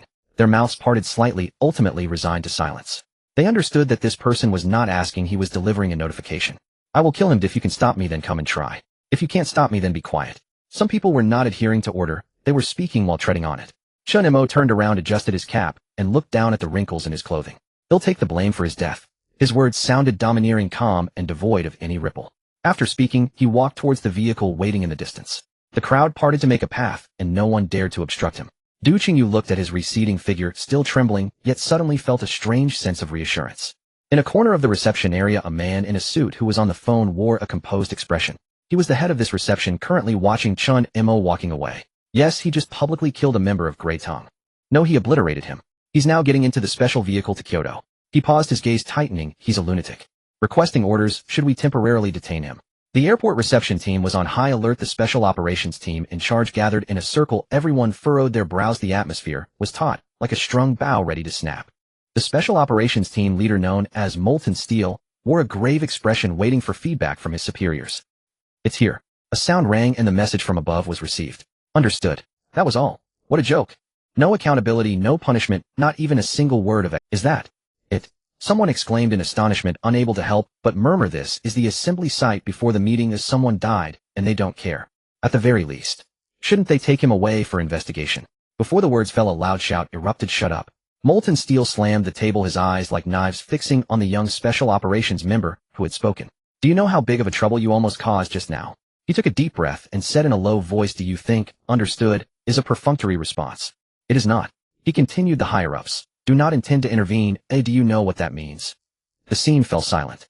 The young special operations member who had questioned turned pale, in an instant, cold sweat trickling down his forehead, as if suddenly realizing he had stepped on a landmine. The meaning from above was already very clear.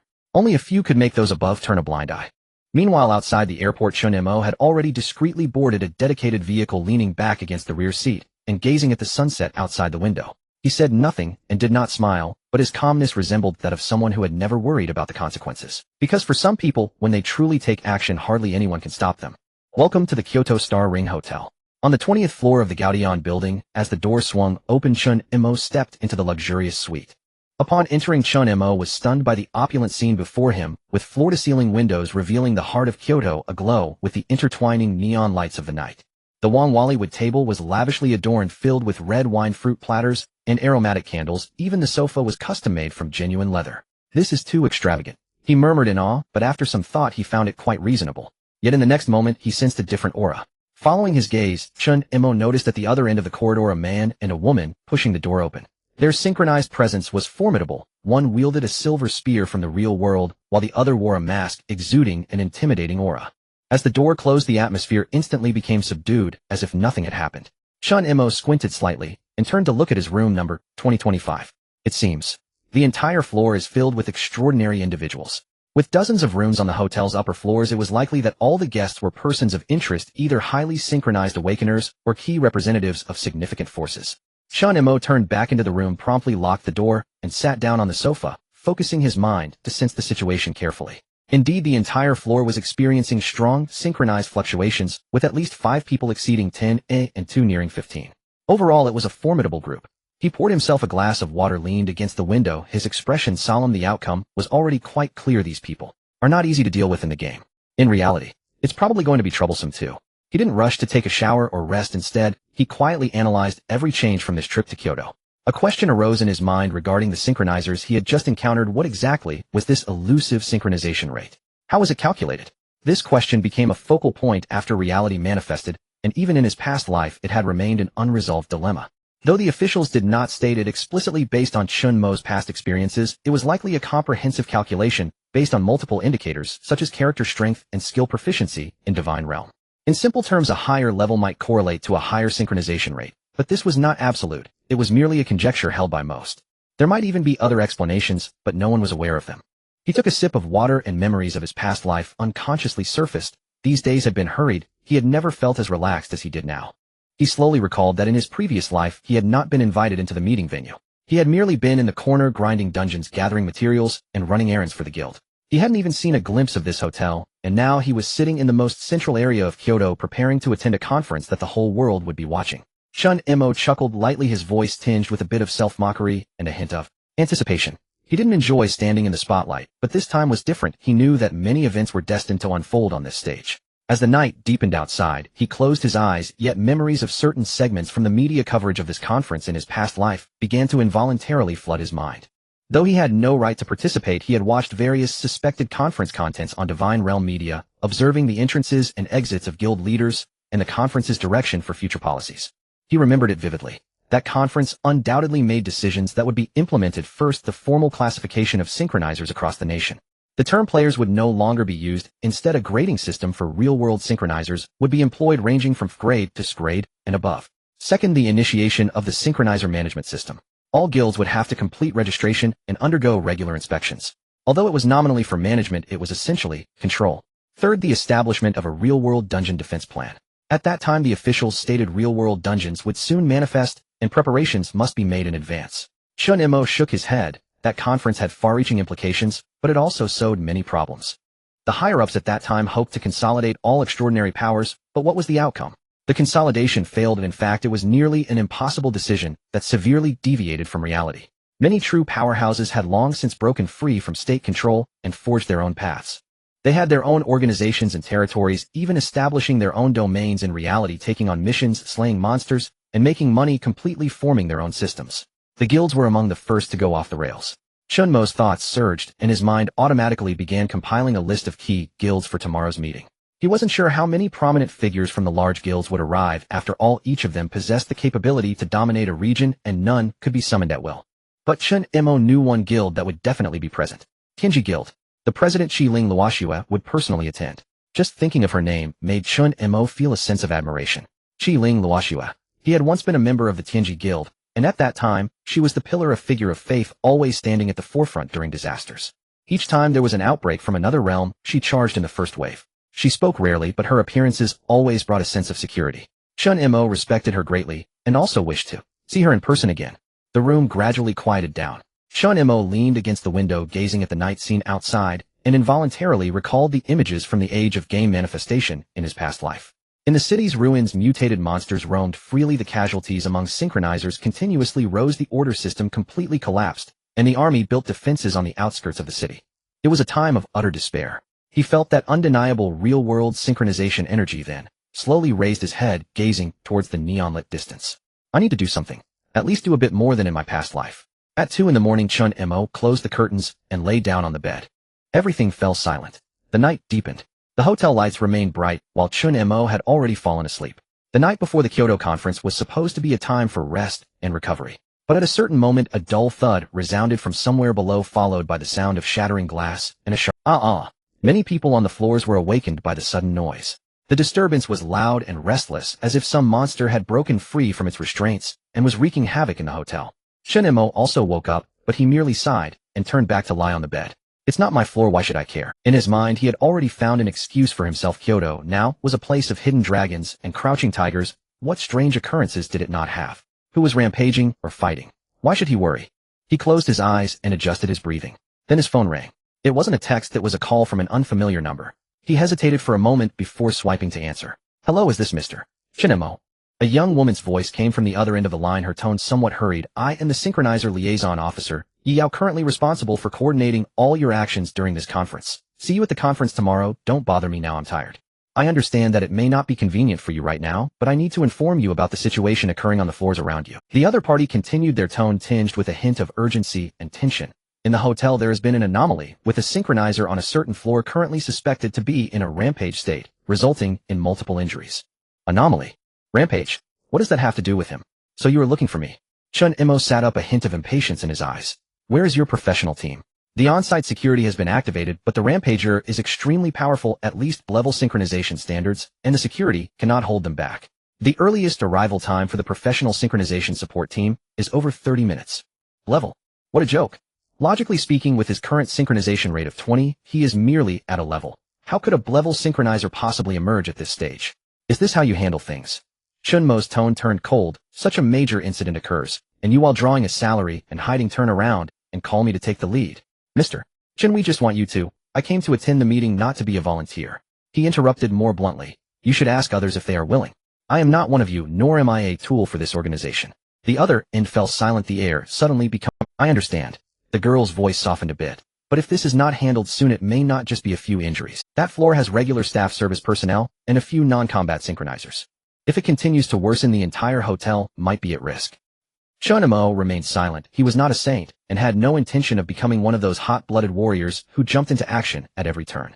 But he was acutely aware of the implications of her words. If this was not dealt with, it would not only be the hotel in trouble, but he might also become the person under key investigation tomorrow. In his past life, he had no memory of this incident, and he did not understand why the synchronization rate would fluctuate like this. But in this life, he was already a variable, and he could not allow certain things to spiral out of control. Chen Mo whispered, Are you sure that person is in a rampage? Not deliberately released. The other end paused for a moment, then replied softly. That's a possibility. Then you should keep a closer watch on them. Chen Mo's voice was low and very cautious. If I really go down to deal with him, what if someone says I intentionally caused trouble tomorrow? We will issue proof, including full monitoring. You take full responsibility. Yes. Chen Mo remained silent for a moment, slowly exhaling. He knew very well that he should avoid action as much as possible. Mr. Chen. The girl's voice on the phone became a bit urgent. As long as you take action after the matter is resolved. 20,000 gold coins, one piece of golden grade equipment, we will not go back on our word. Chen Mo's finger, which was about to hang up the phone, paused. Oh. He rolled over, his movements lazy, but his tone had clearly changed. You should have said so earlier. This isn't a plea for help, it's a hiring. The other end clearly let out a sigh of relief. So I'm getting dressed. Chen Mo hung up the phone, a smile playing on his lips. What ridiculous sense of order didn't move him? Money and equipment could. Not long after Chen Mo took his final step, arriving at the accident scene, where he was met with a floor that looked like it had been through an explosion. The walls were shattered, rebar exposed, the ground charred black, and a section of the ceiling had collapsed with visible cracks, even on the load-bearing beams. What kind of little monster used their ultimate move in here? Chen Mo said with a rather indifferent tone. You're speaking so lightly. Someone walked over beside him, giving him a sideways glance. Are you brave enough to go in? Chen Mo was puzzled, but it seemed from his words that this incident was not simple, perhaps even a bit tricky. The area was crowded with people, including security synchronizers, panic service staff escaping, and a few experts holding instruments examining the residual synchronization values. The synchronization rate is still rising. A researcher exclaimed in a low voice. If this continues, it won't be long before he demonstrates his strength from the game. Impossible. Someone beside him gritted their teeth. He just reached level. Is this a trend heading straight for S-level? The so-called S-level refers to synchronizers with a synchronization rate of over 70. No one could answer this question. The crowd fell into silence. Just then Chen Mo noticed that the gazes of those around him were all scanning towards the end of the corridor at the dented metal door that had been blasted in. Behind that door was the hiding place of the rampager. It looked like there had already been a fierce battle there, and Chen Mo guessed he was not among the first to arrive at the scene. Then Chen Mo shrugged. Alright, it seemed he was not the only one being deceived. This also indicated that the matter was not simple. The officials were afraid of problems and had cast a wider net. At that moment, a security captain with a grim face reported, "It has been confirmed that 6 synchronizers attempted to enter for suppression. 2 of them died on the spot, and the remaining 4 were all heavily injured and withdrew. I heard those 2 who died had been ranked on the leaderboard of Divine Realm." You mean 2 players on the leaderboard were taken out? Chen Mo raised an eyebrow. That's interesting. He said this, but internally he silently heightened his vigilance. This was not an ordinary control task. Ordinary people could easily end up in serious trouble. Now with Chen Mo clearly added, a new batch of people had come to fill the gaps left before. We can't delay any. We must launch a strong attack. At that moment, a man in his 30s wearing tactical glasses stepped forward.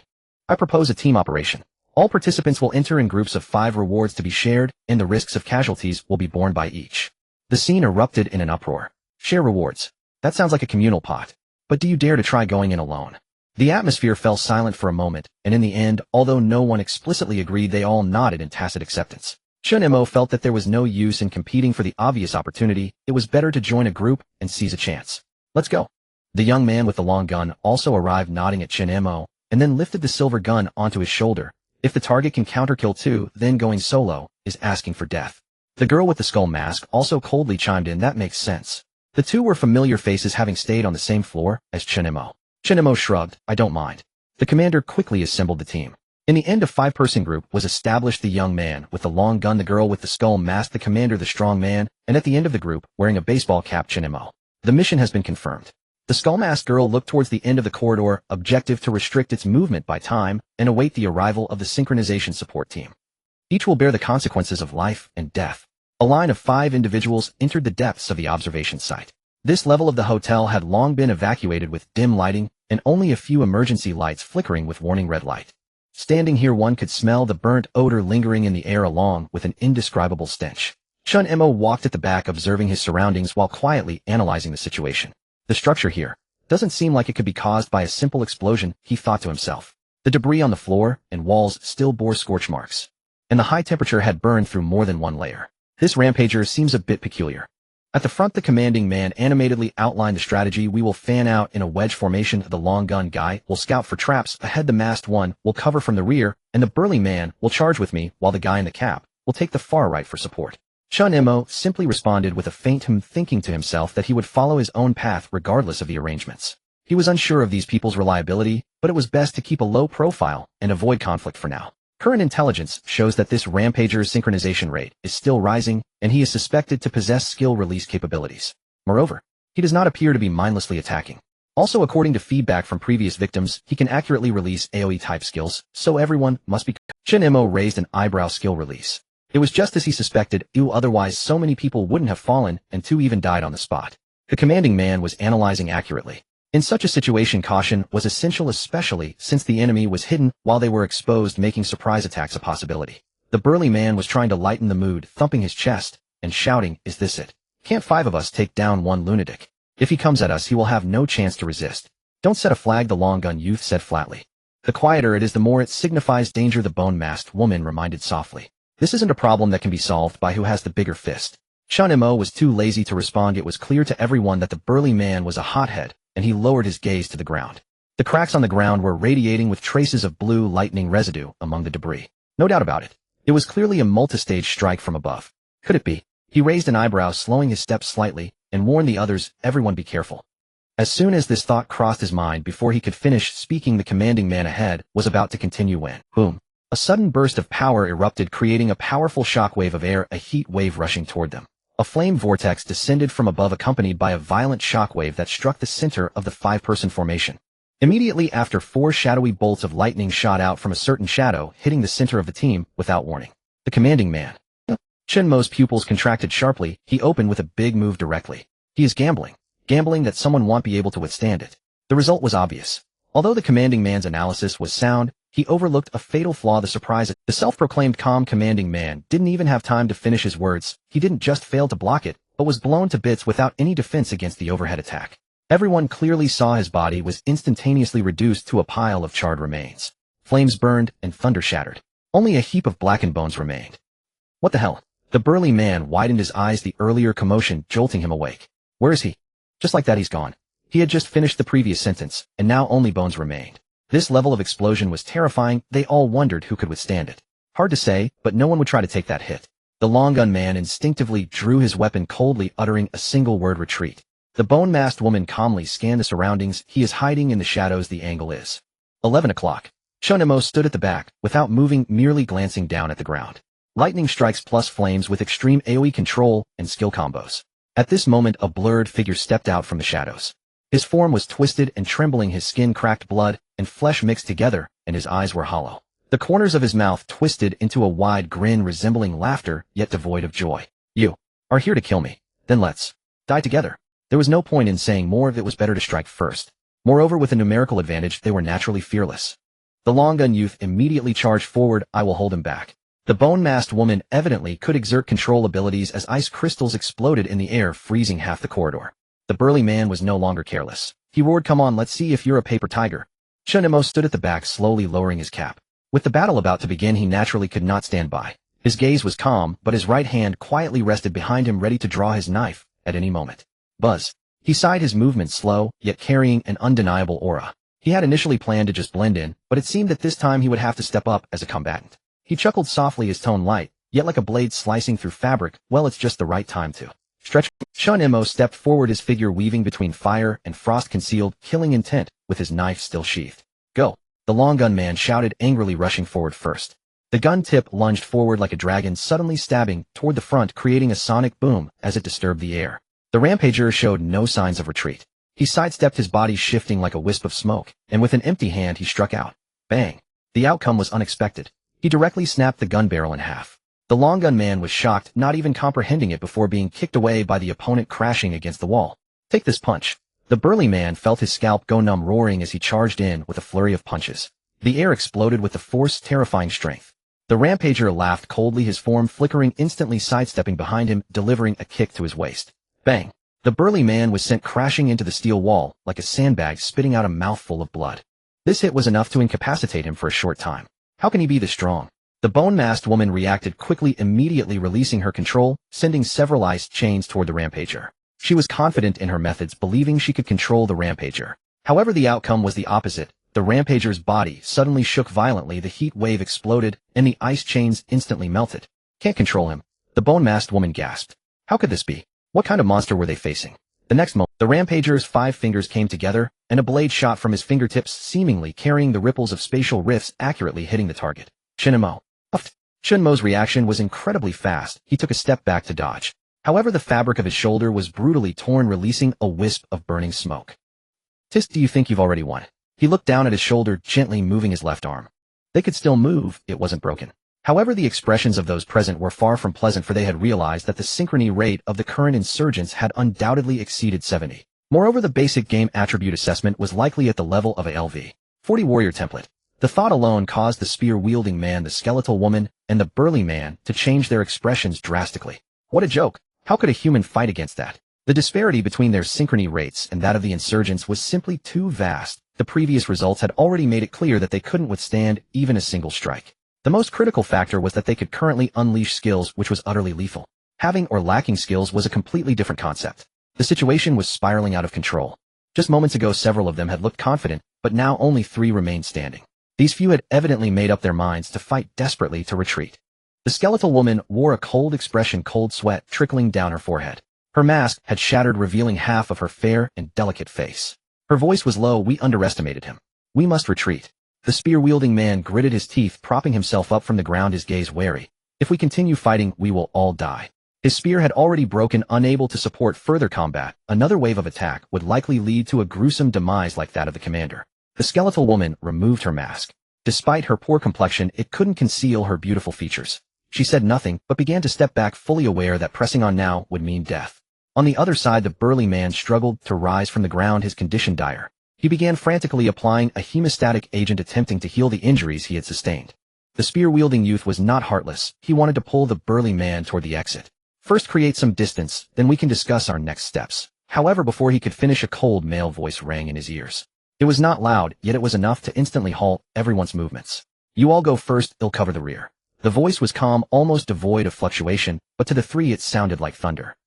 What? Their gazes turned simultaneously toward Chen Mo, who was gradually approaching the insurgents. The burly man halted, suspicion written all over his face. What did you just say? Are you out of your mind? Do you know what that is? It's a monster with a synchrony rate of 70. Not 7 but... The skeletal woman also abruptly turned her head, disbelief filling her eyes. Do you even know what you're saying? Chen Mo offered no further explanation, merely glanced at her, and repeated, I'm here to finish this. You all retreat. In that moment it was as if the air had been paused.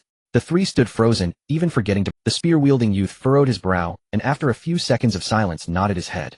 Take care.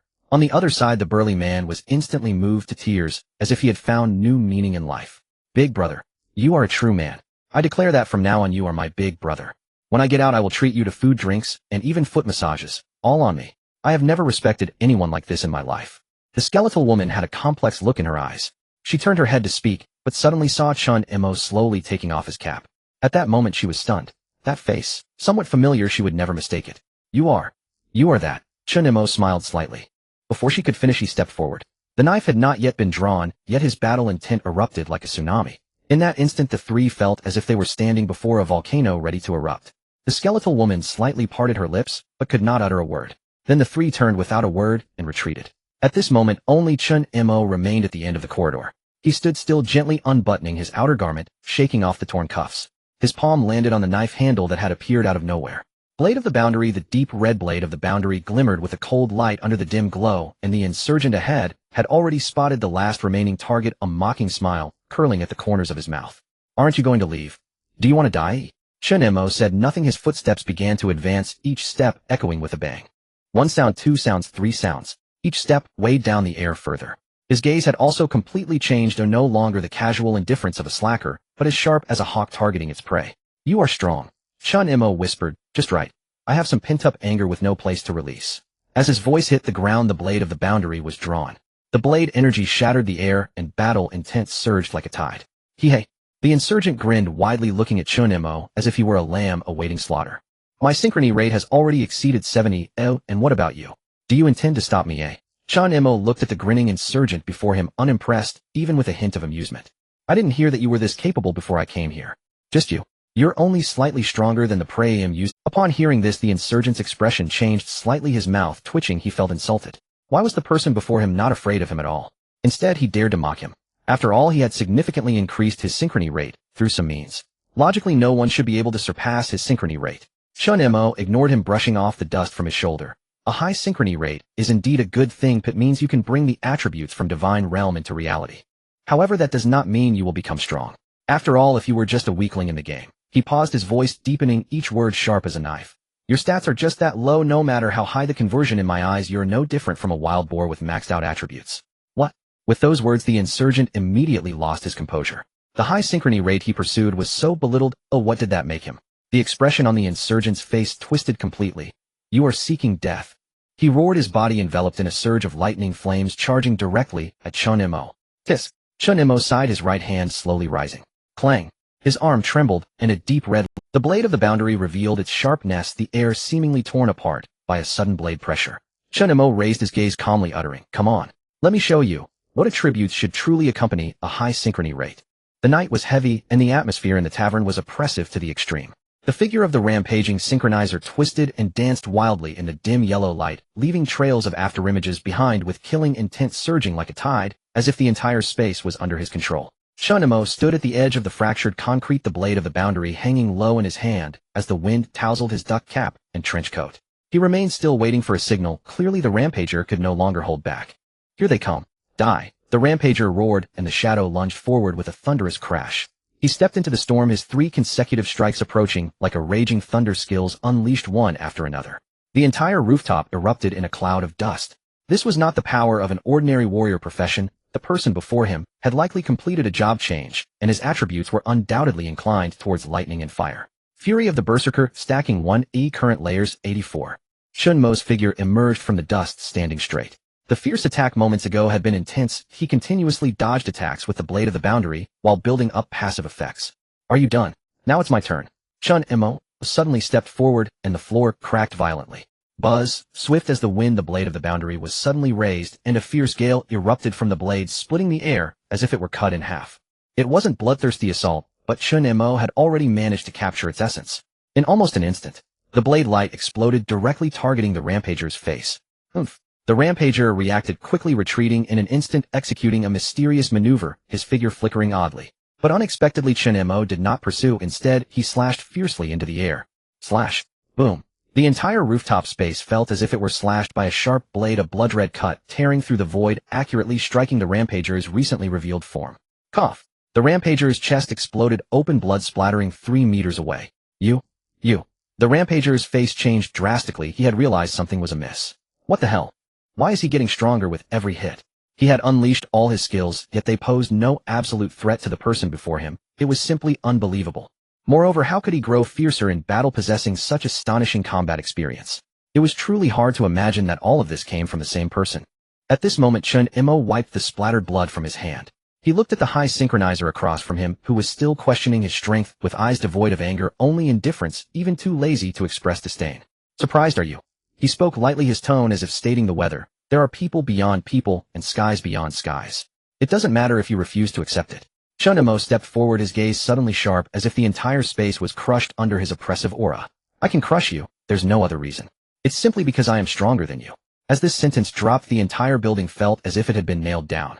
The Rampager dared not utter a word, not because of the severity of Chen Mo's words, but because they were stated so matter-of-factly. That kind of disdainful aura did not feel like a facade, it was something earned through battle. Chen Mo stood like a sharp blade, exuding an overwhelming sense of pressure.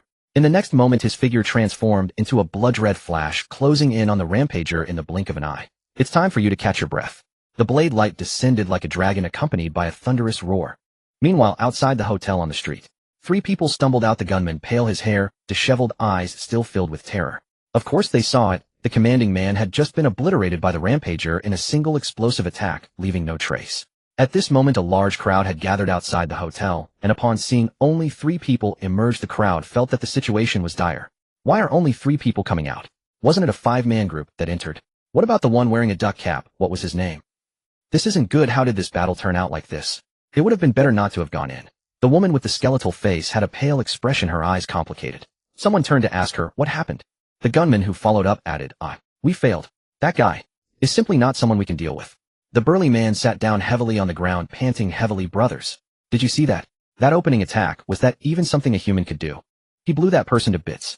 The skeletal woman fell silent for a few seconds, then suddenly whispered, the last person stayed behind for us. We have no idea what happened after that.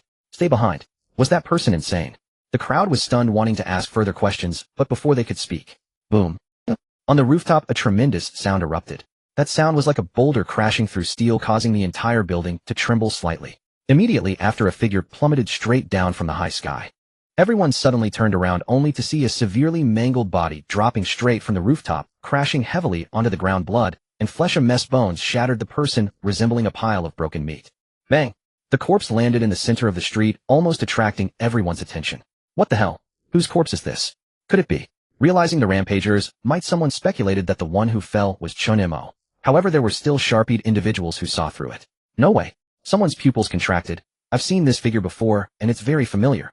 It's Wang Tai. Wang Tai was the synchronizer who had caused the uproar. As soon as these words were spoken, the scene fell into instant silence. What a joke. The person before them was actually the one responsible for the significant casualties, Wang Tai. This corpse was mangled beyond recognition, with a gaping knife wound on the chest, the face still bearing the terror and unwillingness from before death. Quickly confirm the identity. The special operations personnel rushed forward, checking it out. In less than 10 seconds, their expression changed drastically. Confirmation complete. It is indeed Wang Tai himself. He is already dead. As this news broke, the crowd erupted in an uproar. What a... He was in S-Rank Synchronizer? Do you know what that means? That means a synchronizing rate over 70, a monster capable of manifesting skills almost comparable to a dungeon boss. He was just killed. Who did this? No way. Oh, he's dead. Who killed him? It wouldn't be that duck cap guy, would it? Just him alone. Someone instinctively looked towards the 28th floor, which was Wang Tai's residence. He must have... The person in charge of the support troops also arrived. Upon seeing the result, he was also filled with shock, unable to help but murmur. The orders from above were to let them buy time until we arrived to handle it. I didn't expect. He fixed his gaze on the sky, vaguely seeing a blurred figure looking down. His voice was hoarse. There is actually such a peerless powerhouse hidden here. On the other side, the skeletal woman's beautiful face beneath her mask could no longer maintain its calm as she murmured, "Does he really have such strength? Who exactly are you?" The next day, in the early morning, sunlight poured through the hotel skylight, and a meeting was about to officially commence. The interior of the Key Hotel in L City was already brightly lit with layers of security, and a tense atmosphere permeated every inch of the air. Today is no ordinary meeting, it is the conference organized by the National Synchronizers. In response to the skyrocketing synchronization rates, the uncontrollable rebels, and the abnormal fluctuations brought by games descending into reality, all major factions, high-ranking officials from various nations, and representatives from various synchronizer guilds have sent delegates to attend. In an instant, the entire hall was bustling with people, but everyone lowered their voices, whispering to one another. Yet all topics seemed to converge on last night's incident, a sudden event that nearly shook the entire synchronizer community. The killing of the rebel Wang Tai. Have you heard? That rebel from yesterday wasn't S-Rank. The synchronization rate exceeded 70, brother. What does that even mean? That's a monster capable of fully unleashing skills in reality. I heard that even after 3 waves of replacements they couldn't take him down. In the end, the higher-ups even considered deploying military personnel. And yet, it turned out to be unnecessary. At the very first moment after the incident, clues were urgently sealed off, and not everyone arrived at the first scene, as the vast majority were in different hotels. But there were still people who knew part of the inside story. He lowered his voice and mysteriously interjected, "It wasn't the state that acted, there's a formidable person in our hotel." "What are you talking about?" "I swear, I saw it with my own eyes. That guy, wearing a baseball cap, single-handedly took down Wang Tai." The air slightly stagnated, and then a small commotion quickly spread. "No way. Are you kidding? And S-Rank Synchronizer can solo? What nonsense are you talking about? You must be joking." But no one dared to laugh for too long, as soon after someone pulled out the internal records from last night's support team. It directly confirmed that the body that fell from the building was indeed Wang Tai himself, confirmed dead, confirmed killing time. It was a full 30 minutes earlier than the official reinforcements arrived. The people present were left speechless. Is there really such a ruthless person? Damn, how many monsters are hidden among those attending the meeting this time?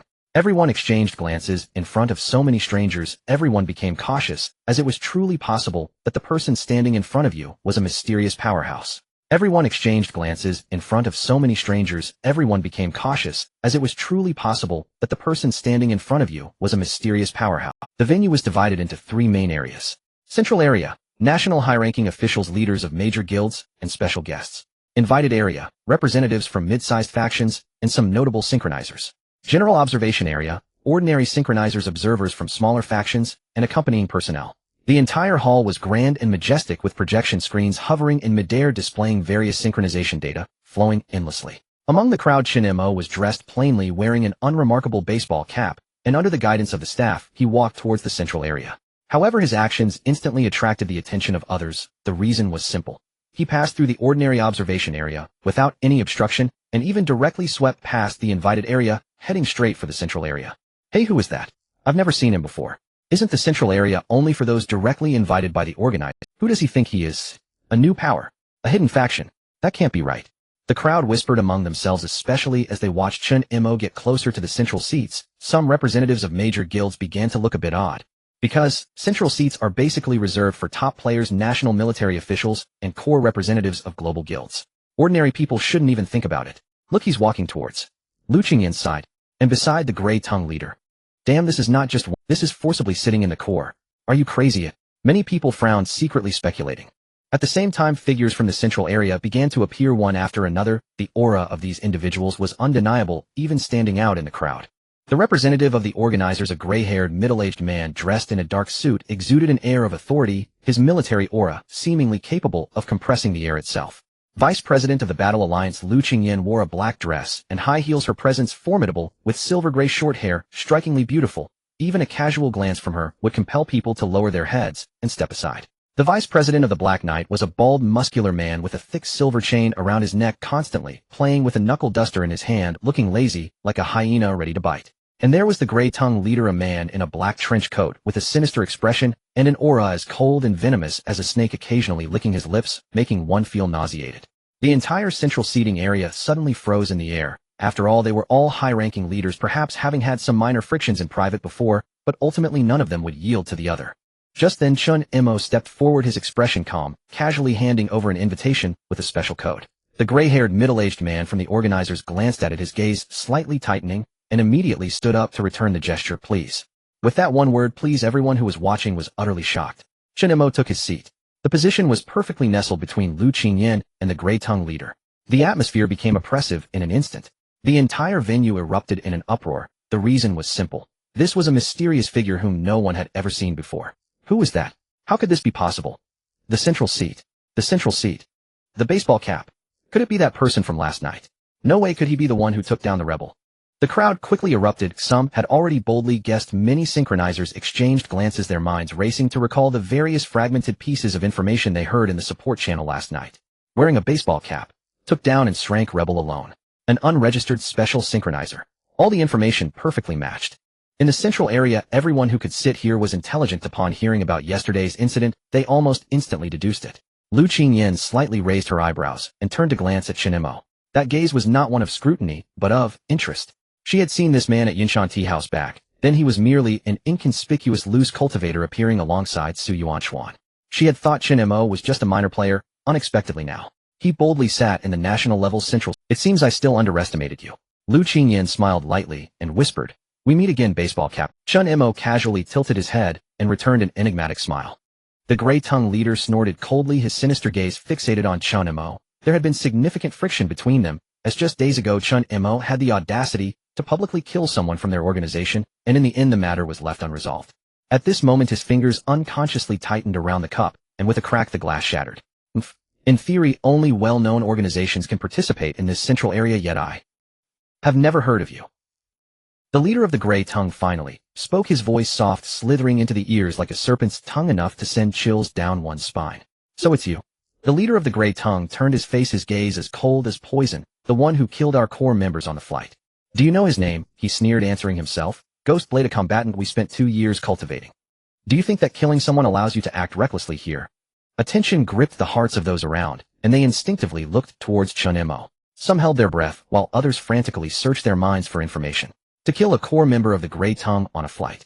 How terrifying must he be? Yet Chen Mo didn't even raise his eyelids. He simply continued to sit, hands crossed on the table, as if the leader of the gray tongue were just a meddlesome passerby next door.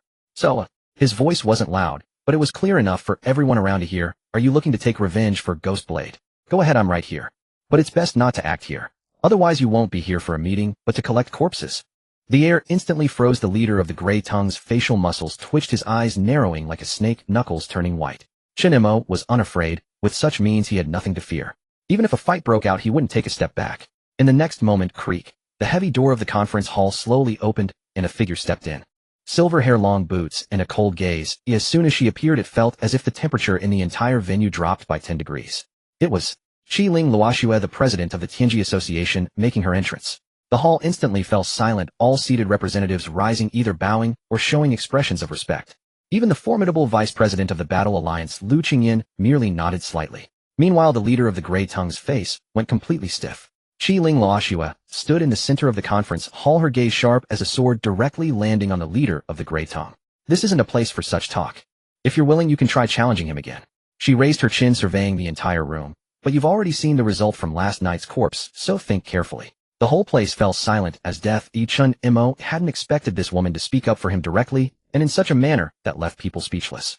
And this wasn't the first time. He remembered that last time in the Divine Realm, she had also spoken up for Chen Mo. He turned to look. Her icy face combined with her silent aura resembled a goddess commanding thousands on the battlefield.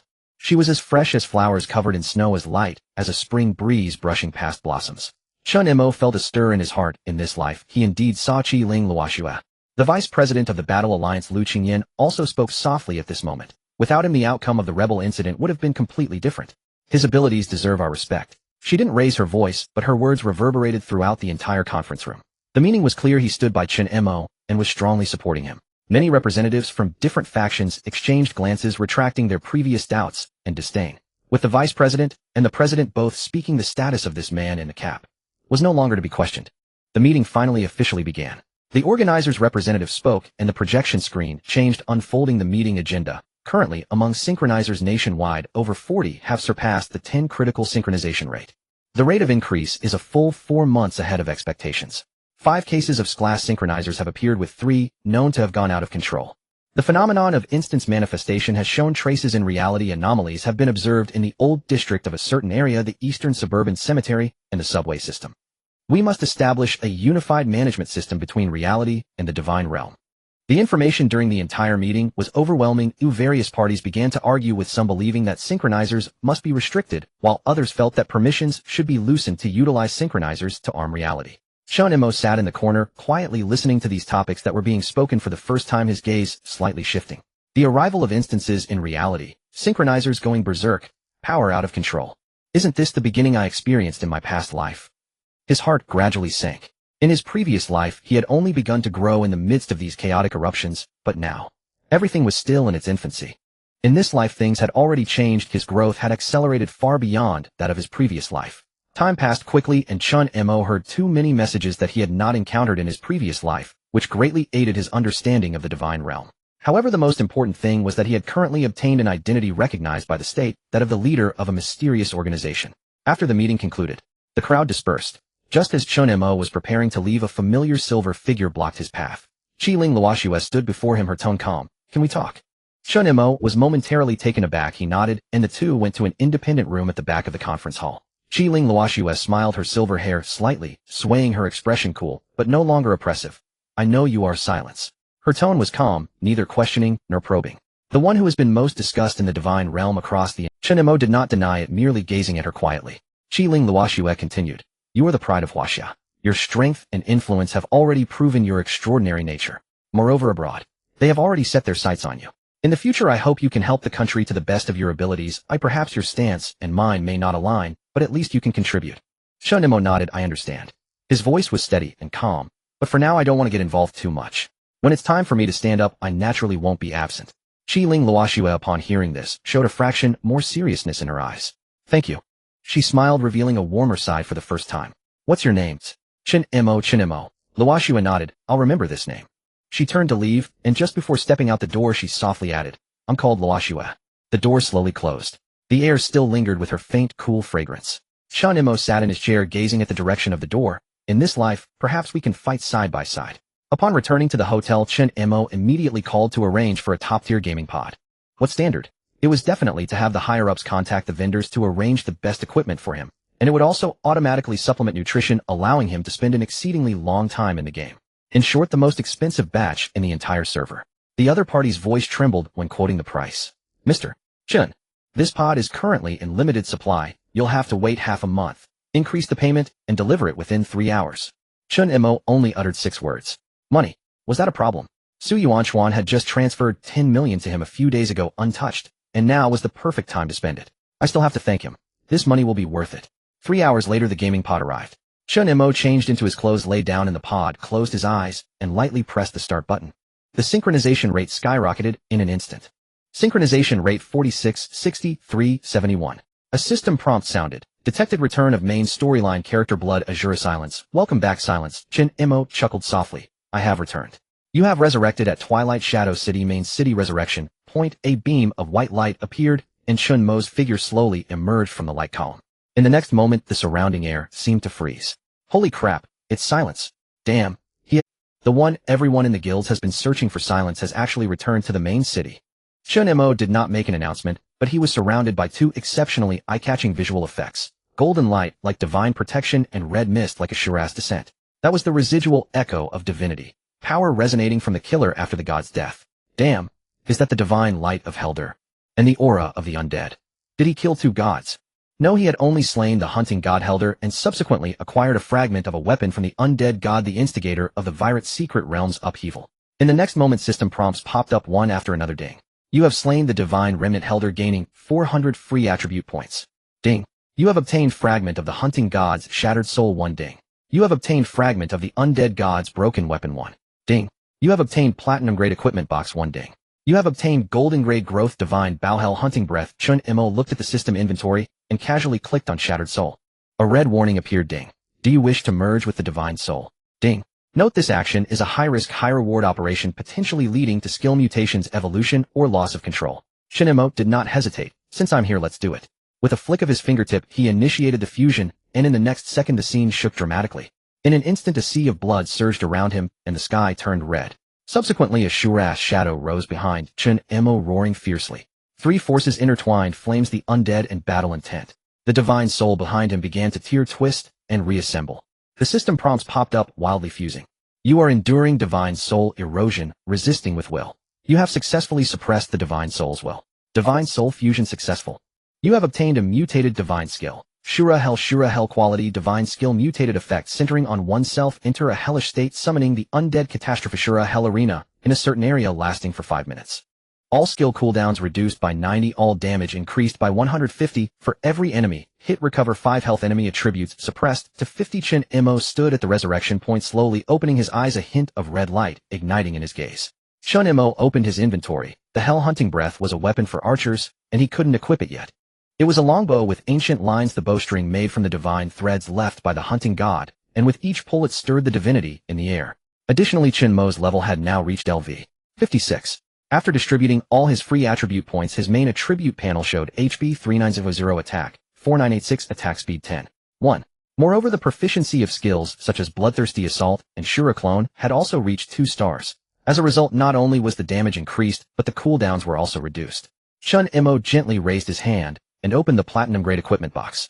Swish! A platinum light shot up into the sky, instantly attracting the attention of the entire street. A black and red cloak slowly fell from the air, carrying a faint divine fluctuation and the remnants of battle intent resembling a battle flag drifting from the relics of the war god. Equipment name Blood Shadow Cloak. Rank Platinum. Base attributes Attack 12. Special passive Battle Intent Burn. After successfully slaying a target, gain a 20 movement speed increase for 5 seconds. He directly put on the cloak. After Chen Mo organized his equipment and was about to leave, just as he stepped out of the teleport point, a group of familiar figures appeared before him. Reston, the head of the Virat family, had personally come with people. Since hearing that Chen Mo had returned to this world, he rushed over without stopping. Silence. Congratulations on your return. Reston was clad in the battle armor of the family head, his expression serious, yet respectful, holding out a gift. You have received a gift from Reston Virat Secret Treasure Box, 1 resource medium rare resource pack, 3 reputation, 1000 Twilight Shadow City. Reston solemnly handed the package to him, saying, "This is not compensation, it is our responsibility. Without you the entire Secret Realm front would have collapsed. The Virat family owes you one." Chen Mo smiled and took the package. "Alright, thanks is fine and no need to speak so heavily." Reston chuckled, not saying more. Just after delivering the Virat family's gratitude, and before catching his breath, Chen Mo was met with the second wave of visitors. This time, it was representatives from the 3 guilds that had previously conspired against him in the dungeons. Each one was humble, their expressions unusually respectful. Silence. We were ignorant back then. Please accept this small compensation. Each of them presented 100 gold coins, equipment, resources, bound skill books, cash compensation, and a system-recorded permanent neutrality agreement. This meant that they could no longer proactively treat Silence as an enemy. Chen Mo glanced at them, the corners of his mouth curling up. Fine, since it's already done, I'll accept the compensation. Your awareness could be considered not too late. The representatives from the 3 guilds sighed in relief and left in succession. Just as he finished dealing with a pile of rewards and compensations, Chen Mo was preparing to continue clearing his inventory when Reston approached him again. This time his expression was even more serious than before. Chen Mo felt it might be some necessary secret that made him so solemn. Silence. There is something you must know. Reston waved his hand, and a family guard brought over a sealed piece of armor debris. Item unknown armor fragment, status burned by the war god's aura, corrupted by the old god's aura. Reston said in a low voice, "In the days you were offline, we continued to clean the secret realm. As a result, we discovered this thing in a collapsed underground palace ruin. This armor is suspected to have been worn by Cain Kailanti." Chen Mo's eyes narrowed. "Are you sure?" Reston nodded. "I am sure. Moreover, this armor carries an extremely complex war god's aura, and..." He paused, his expression grave, "the traces of the old god's corruption." Silence. This is not just about your pursuit of Cain's whereabouts. Perhaps Cain himself is caught in some vortex between gods. Chen Mo did not respond, but his gaze grew increasingly profound. In his past life, Cain had died after the turmoil in the main city dungeon, leaving no clues behind. Yet in this life the clues had appeared ahead of time. Thereafter, Chen Mo took possession of the battered armor from Rexton. After all, he had single-handedly cleansed the entire secret realm, making this spoils rightfully his. It was only natural. In system alert, you have acquired an item. Shattered warplate in quality. In level unknown, in condition severely damaged, in equip effect. In note, this is the shattered warplate of Cain. To awaken its true power, you must locate the echoes of memory bound to it. Chen Mo gazed at the heavy armor resting in his hands. Its surface was riddled with charred fissures and corroded rust, yet as he studied it, faint traces of its former glory emerged. War god motifs, sacrificial inscriptions, and remnants of some arcane sigil shimmered beneath the decay. This is no ordinary artifact. Ni's brow furrowed slightly as he stowed the warplate into his pack. In Cain's, yet why does it bear both the aura of a war god and the taint of an old god's corruption? What then did you endure? He trusted neither fate nor fortune, but he trusted detail. And every detail now whispered one truth: the name Cain Kellant was far more layered, far more perilous than the main quest had ever suggested. He had no time for lingering thoughts. Much remained undone. Without hesitation, Chen Mo turned away from the east district of Muying City and headed toward the Old Quarter, where a single remaining thread of evidence awaited him. Muying Old Quarter, ruins of Book Street. And soon enough he stood at the fractured corner of the street, staring silently at the desolate expanse reduced to ash and cinder. The outcome was profoundly unexpected, nothing like what he had imagined. Though half a month had passed, during which he first resolved the Velet family affair, then attended the Synchronizer conference in the real world, his schedule had inevitably stretched thin. Logically, this site had once housed a modest bookstore specializing in war chronicles, run by an NPC who had recorded fragmented quest data concerning Cain Kellant. Now all trace had been utterly erased. Charred paper fragments littered the ground. The air hummed faintly with residual energy. Numerous footprints crisscrossed the ruin. He surmised they likely belonged to players, though NPCs could not be.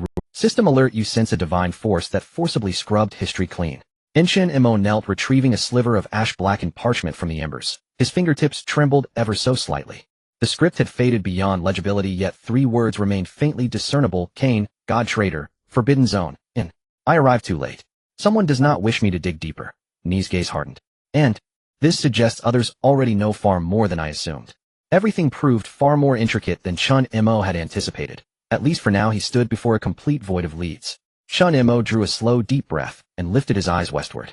He began retracing every step, from his arrival in Muying City through the conclusion of the Velet's secret realm, searching for any meaningful clue tied to Cain. Ultimately, he resolved to enter that enigmatic alley. I recall, Cain's elder brother still lives. It seems I must venture into that forsaken lane, shunned even by shadows. West Suburb, stone wall, derelict alley. NAS, always crumbling flagstones, stagnant water pooling in gutters, a zone so neglected that even teleportation arrays refused to anchor here, so deserted that even NPCs avoided prolonged presence. After walking the length of the alley, Chen Mo finally reached its terminus, and there, hunched amid tattered newspapers and empty bottles, sat a figure both familiar and alien, a disheveled, grime-streaked old man gnawing on mold-speckled bread like a beggar. Cain Kellant's elder brother. Chen Mo spoke directly. The old man jerked upright. His eyes flared with lupin ferocity, as if ready to lunge. Where is Cain? Chen Mo wasted no words. From his pack, he withdrew the shattered warplate. Apologies, the matter proved far more arduous than I'd foreseen. I did not find Cain, but I've come to ask you to examine this. Do you recognize it? At the armor's appearance, the air itself seemed to freeze. Though shattered, the warplate emitted a soft, solemn luminescence, the inner radiance undimmed by outer ruin. The old man shuddered violently. His face paled to ash, his throat convulsed as he raised a trembling finger toward it. Where did you obtain this? Chen Mo replied simply, a unique secret realm. Was there an old god there? The old man demanded, his tone certain as though the answer were already sealed in his mind. Chen Mo gave no verbal reply, only silent confirmation.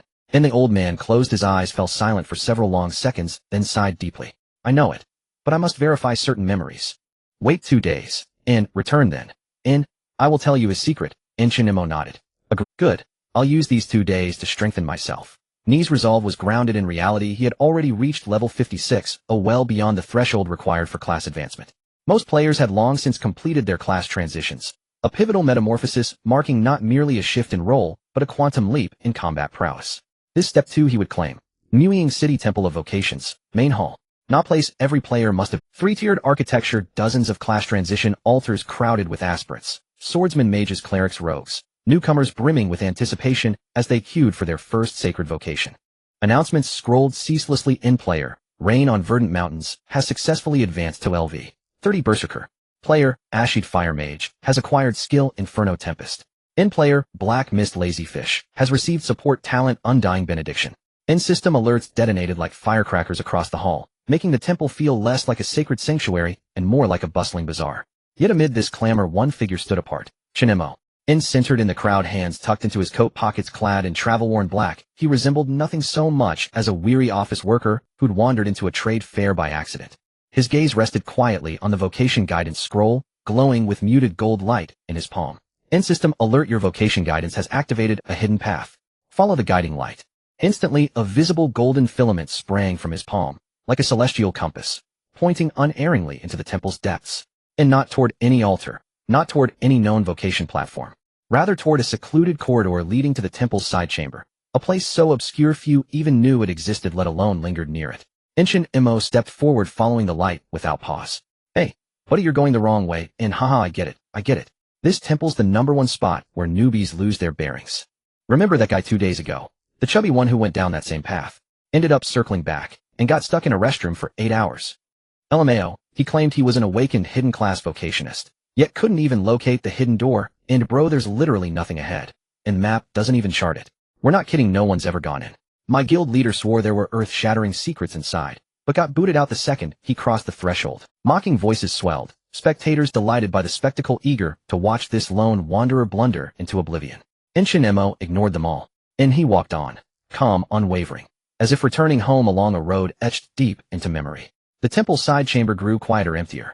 And beyond it, the architecture shifted. Walls bloomed with crimson Andabon battle sigils, ancient ceiling patterns pulsing like dormant veins. Heat rippled through the air, thick and ancient. End system alert, you are approaching a sealed zone. Ordinary players may not proceed further. The jeers behind him dwindled, then ceased entirely, when they watched Chen Mo's figure recede, fade, and vanish altogether at the edge of the map. Wait, could this guy actually have a hidden path? No way, he really went in. In the next moment, the entire temple trembled. The mysterious area ahead emitted a deep, low chant, as if some power sealed for 1,000 years was awakening. The light split open and a scorching red beam shot into the sky. The players in the corridor were stunned. Damn. This light column. This effect. It's not something a professional stage could produce, right? Is this a class change? It's almost like opening a dungeon. Some still hadn't reacted and murmured, another scene. Someone said they had seen a scene like this before. It seems their words were not false. Is it that fat guy? I heard him say it too. The guy who keeps shouting that he's invincible Taoist, always claiming he will awaken to become a deity, but ended up failing his class and meditating in the temple toilet for 8 hours.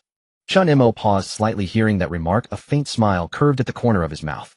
So he came to. He no longer lingered, striding into the innermost teleportation array of the temple. The light engulfed his figure. System alert, you have exited the safety zone of the main city's temple. You are entering an unknown territory. Proceed with caution. The ground beneath him began to shatter, as if the edge of the world was being violently torn apart. The space folded and distorted like origami. The normal map no longer loaded, and even Divine Domain was losing control. A series of errors and red warnings flickering wildly in the corners of his vision. Chen Mo advanced step by step, and his vision suddenly cleared. He entered a dim and vast boundary space. It was not the sky, but rather a dome formed by countless shattered glass pieces. Cracks in the ground crisscrossed, extending like a spider web around him. In the center of the empty space floated 100 doors. Each door hung, suspended in midair, quietly hovering, with glowing characters floating before them. Red, blue, gold, grayish, white. Various elemental energies shimmered and intertwined on their door frames, forming a magnificent Stargate map. Class change space loaded. Detected. You possess a hidden class bloodline, Blood Azura, initiating exclusive trial assessment. Result passed. Chen Mo's gaze swept across. Some doors were inscribed with Mystic Mage, Deep Blue, Gate, Divine Punisher, Judgment, Gate, Berserker, Blazing Gate. Even a few doors were slightly ajar, labeled in use. He remained unmoved, until he saw the door at the very center. The door was interwoven in black. It was not made of metal nor wood, but forged from a whole broken bone blade and obsidian, with searing hellfire gushing from the door, seemed crimson magma, seeping down from the door frame, dripping into the void with a hissing sound. 2 crimson gold runes were etched on the door. Azura system alert, unopened, class change door detected. Purgatory Azura, class type unique, hidden class. Trial rules, individual must independently endure the hellish trial. What an independent endurance. Chen Mo sneered, and the next moment he strode forward without hesitation, placing his hand on the door. The bone blade door exploded without warning, unable to resist, unable to act, as Chen Mo was pulled into a blood-red vortex behind the door. Falling. An endless fall. The ground beneath him churned like a blood pool, flames and remnants intertwining and rising, the sound of war drums and roars echoing in his ears. Finally his form halted. Upon opening his eyes again, he found himself standing on a massive blood-colored altar.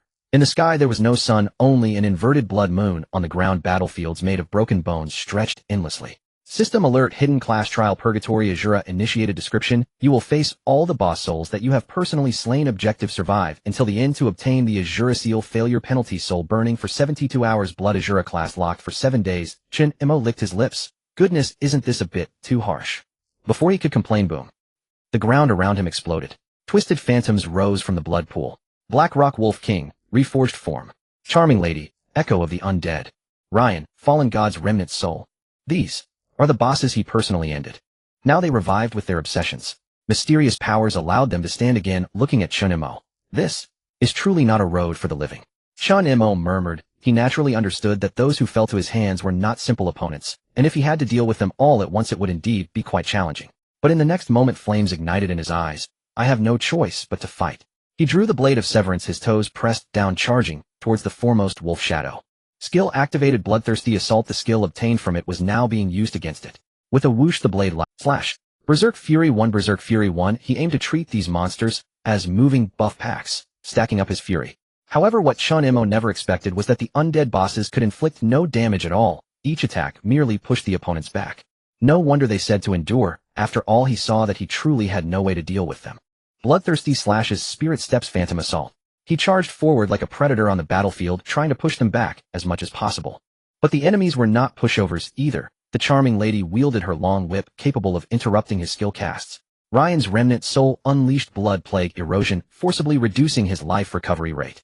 Immediately after the king of fallen branches appeared, large areas of vines emerged from the ground, targeting to control Chen Mo. Damn, how elaborate is this? Chen Mo was sweating, but his maneuvers became increasingly fluid. The battlefield continued to expand, and the number of undead bosses grew, with skills becoming denser. Just as Chen Mo stepped on Ryan's remnant soul and delivered the final blow, the blood sea erupted. The entire battlefield shook. The surrounding air suddenly became stagnant, as if even breathing was restricted. A tremendous divine might descended from the heavens. He had arrived. The god of hunting, Helder, revived in the form of a soul relying on the power of Azura. Helder. Damn. Chen Mo cursed loudly, then abruptly stepped back, gripping the hilt of his blade tightly. What a joke! He knew better than anyone what this boss represented. Was he really treating Chen Mo like a Japanese person? What kind of joke is this? As the words left his mouth, the space above suddenly erupted. A stream of pitch-black divine light fell like a shooting star, tearing apart the blood-red sky, stirring fierce winds and turbulent waves of blood across the battlefield. He looked up and saw that familiar figure that sent chills down his spine. Clad in beast skin armor adorned with fragmented divine patterns, the figure's shadow trembled, emitting the wrathful howl of the death horn. In his hand, a longbow with a blurred phantom forged from pure soul flames and remnants of divine bones twisted the void as he swung it, causing the dead to wail. Herd, god of hunting in a soul form. Current enemy: Herd's soul residual spirit form. Additional trial: reforged the undead legion revival form of previously defeated bosses. Battle rule: hold on. Chen Mo, what the hell is this transfer ceremony? This is clearly a mixed dungeons big boss wheel battle. Boom. The first wave of offense erupted directly. The Black Rock Wolf King roared and pounced, its claws slicing through the blood mist. The succubus flashed, and the charm wave struck instantly. The betrayer Ryan raised the twisted blood spear and charged with full force. And in the air, the death god Herd slowly drew that longbow, aiming it at Chen Mo. Just as Chen Mo prepared to strike back at the succubus, Herd's arrow had already arrived. 10273 actual damage, blood volume 8346 Damn. Chen Mo's vision darkened as he was violently pushed back 7 steps, nearly collapsing. It was still that feeling he had yet to escape the shadow of facing Herd before. Now he had to confront it once more, and he truly felt that this transfer was a bit of a joke. Chen Mo executed a charm step to cover the extreme distance, rapidly jumping back, while tossing out a recovery item, which activated instantly. 9,200 health. But the damage: Chen Mo executed a charm step to cover the extreme distance, rapidly jumping back, while tossing out a recovery item, which activated instantly. 9,200 health. But the damage could not be recovered at all. He finally understood why the rules stated for him to hold on. This was not a trial of winning, but a trial of survival. Got it. Just focus on stalling for time.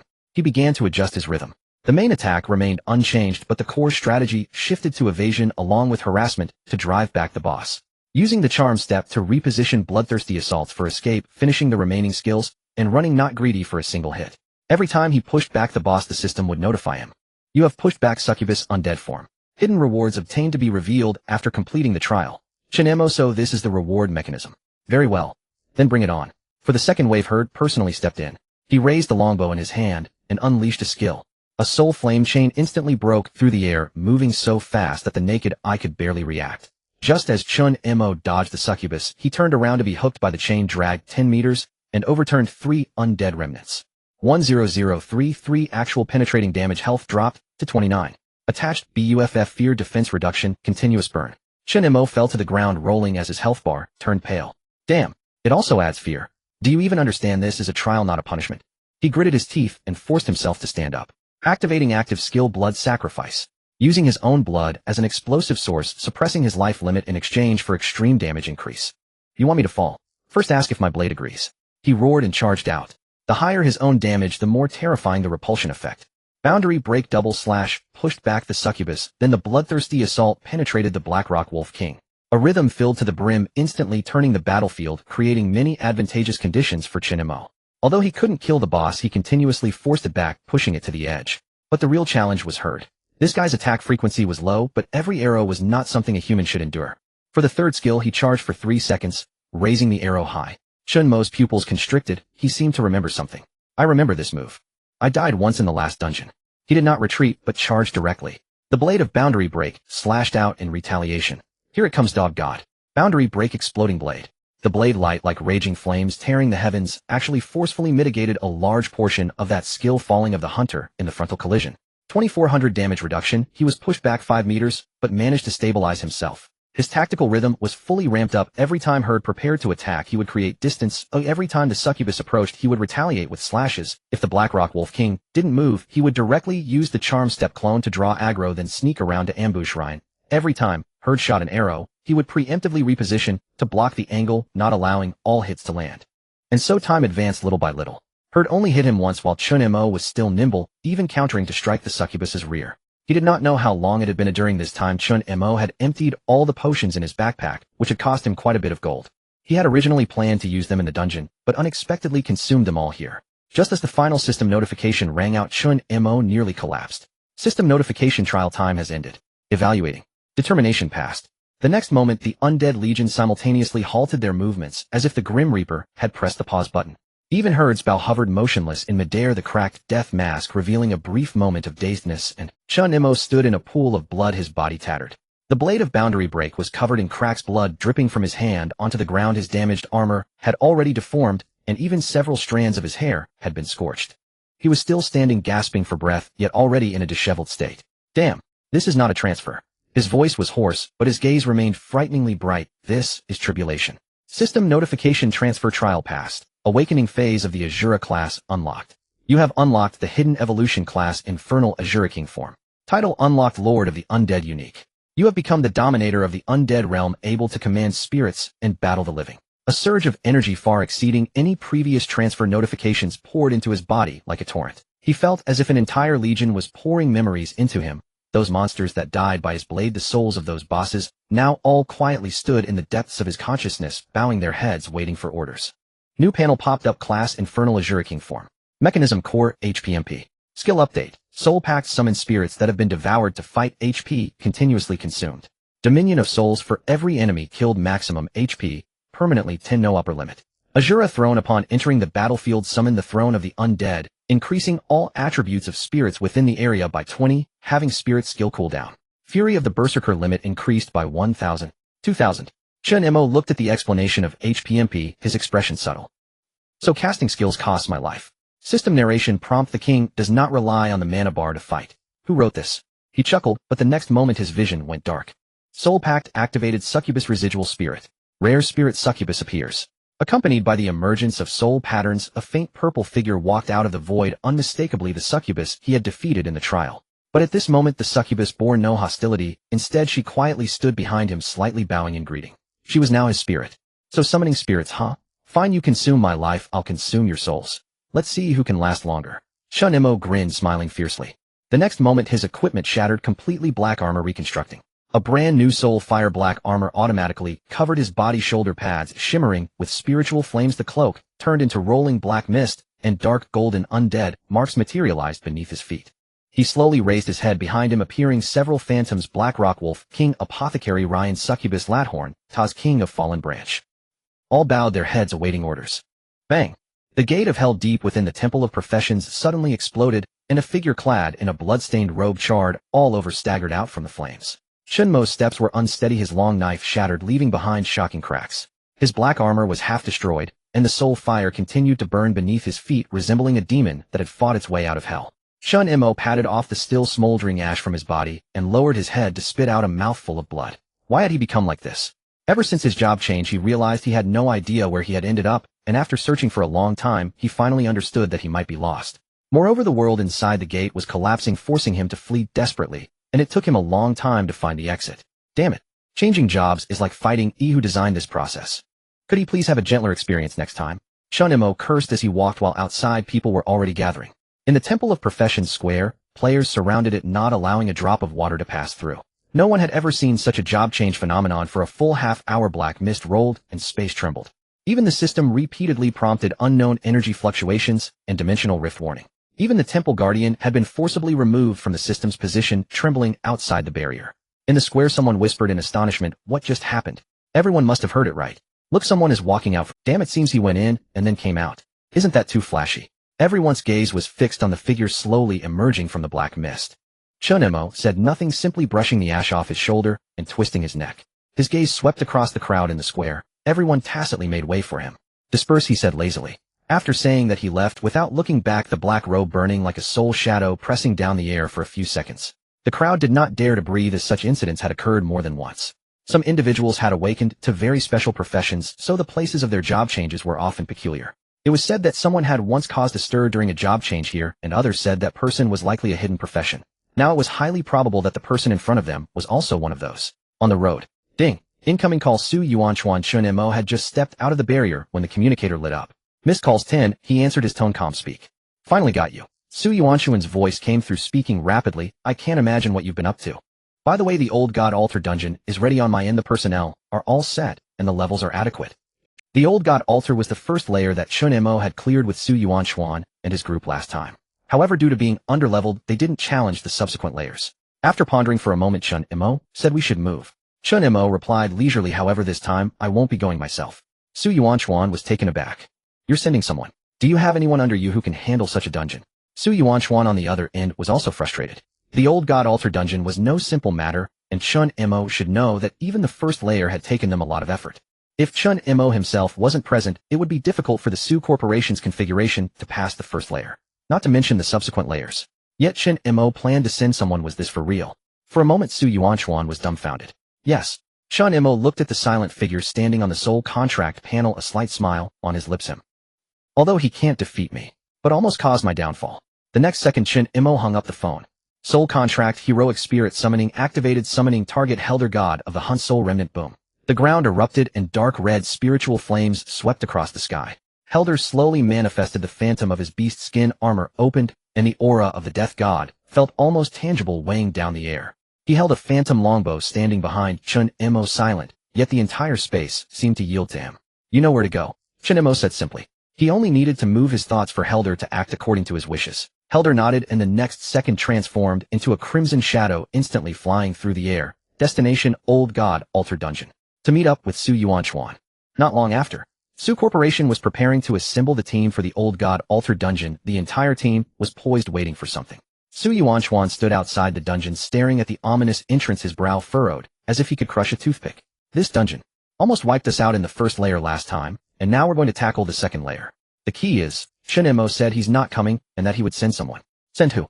In his mind, he had already cursed Chen Mo 3 times. "You're human, that's fine, but you can't assume your own strength is a universal template. Who can explode with your one strike against a god? You want me to just believe in some sent person?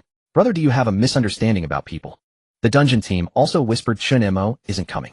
For real? Then are we still going to fight? What is sent? Who can match his power? I don't even want to confirm." The team, now feeling too insecure. Su Yuanchuan looked at the notification on the panel that read, "The silent dispatch is about to arrive," his expression darkening as he contemplated canceling the instance. Then the sky changed. Indeed, the sky changed. The heavens above the entrance of the instance suddenly shook, as if an invisible force had torn open a blood-red rift. Dark clouds rolled the air, trembled violently, and black spiritual flames swept across the ground, as if the entire space had been pulled into a realm of divine suppression. What the hell? What is that noise? It's coming, it's coming. Everyone looked up. At that moment, the entire entrance area of the instance fell silent. A tall black shadow slowly stepped out from the rift. Clad in tattered beast skin armor, its trailing remnants burned like soul fire, its figure standing tall, like a war god. The longbow dragged on the ground, producing whispers of the deceased as it sliced through the air. Helder, god of hunting in his soul form. Su Yuanshuan's face paled instinctively, taking a step back, almost colliding with the instance's stone pillar. Am I seeing things? Isn't this the boss that almost killed Chen Mo last time in the secret realm? Weren't you dead? How are you alive again? Don't tell me you were summoned by him. What kind of nonsense is this? Helder slowly raised his head, his gaze sweeping over Su Yuanshuan, speaking each word with a low tone. Su Yuanshuan. Su Yuanshuan. Su Yuanshuan. He sent a god. Divine suppression. Spirit Helper Unit Helder has entered the arena. Spiritual pressure level Divine Soul Remnant Shadow traits Undead Suppression Fear Diffusion Boss Intimidation. During combat, all undead enemies in the instance have their combat power reduced by 30 and skill success rate decreased by 50. Su Yuanshuan stood frozen for 3 seconds. Then suddenly exploded with a roar. Brothers, I got this. Second level. Let's do it. Don't just talk about the second level. If we don't clear this today, I would feel sorry for Helder's aura. Are you afraid? We have a god by our side. The entire instance team stared in astonishment. The team leader seemed like a different person. Just a second ago he was gloomy, and now he felt like he could tear the roof off. Who would dare not follow? This is the first time I've seen an instance with a god backing us. Can we still look down on ordinary healers in the future? Not long after, the moment Helder stepped through the entrance of the instance, it was as if the entire ancient god altar had been crushed under a layer of pressure. The minor monsters collectively retreated. The boss entry mechanism delayed. Without a doubt, this was divine suppression. Everyone behind him was dumbfounded. What was happening?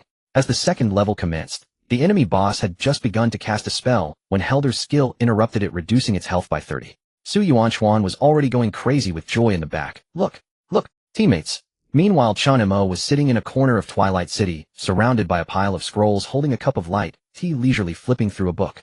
Soul contract synchronization. Helder's condition is good. Instance progress rate 65. He had a pile of life potions beside him, and Helder's entrance time and skill releases would continuously consume Chen Mo's health, but Chen Mo had plenty of gold. He had long prepared a large supply which was now put to great use. He closed the book, his expression cold. The instance can be left to Helder. But I need to personally search for the clues regarding Cain. Just as he stepped out of there, a cool breeze blew, refreshing his mind, but the next moment a strong smell of beard hit him. A scruffy figure suddenly sprang out from somewhere, blocking his path. Chen Mo squinted. The other party had a greased face, hair that looked like it had been pecked by an eagle, wrapped in a half-length burlap robe, and toes that moved more nimbly than hands, looking nothing like a normal person. Who are you? Chen Mo asked politely. Guess my brother is Cain, the scruffy old man said in a deep voice. Chen Mo quickly realized, almost not recognizing the old man simply because he was too scruffy. Chen Mo's eyelids twitched. Since Kes personally came to find him, it indicated that clues regarding Cain might have emerged. As for that broken armor, it's not just any old junk. The old man pulled out a pipe that looked older than he was, gently lit it, and began to speak as if telling a story. It was worn by Cain when he reached the summit in the arena. The arena? The summit. 2 clues just popped up. Chen Mo narrowed his eyes. So what I have in my hands is a set of champion battle gear that once reached the summit. And that's not all. Kes lowered his voice. That armor retains the aura of a war god. It is connected to the arena in some way. Are you sure? Chen Mo replied. This is just my guess. After all, my brother said he was a believer of the... He paused, his gaze deepening, meaning that this armor could very well be the key to unlocking the third phase of the war god. Since the second phase of the war god trial ended, subsequent clues had been cut off, and he hadn't been able to continue. Kes looked at him, said nothing but nodded. Chen Mo clapped his hands on the spot. All right, this is locked in. Arena, I must personally check it out. He had been chasing clues back and forth, and the main quest was still stuck without any breakthroughs. He had originally planned to continue slacking off. Who would have thought that a broken piece of armor would lead to a big pit of the third trial of the war god? What else could he do? Of course, jump into the pit.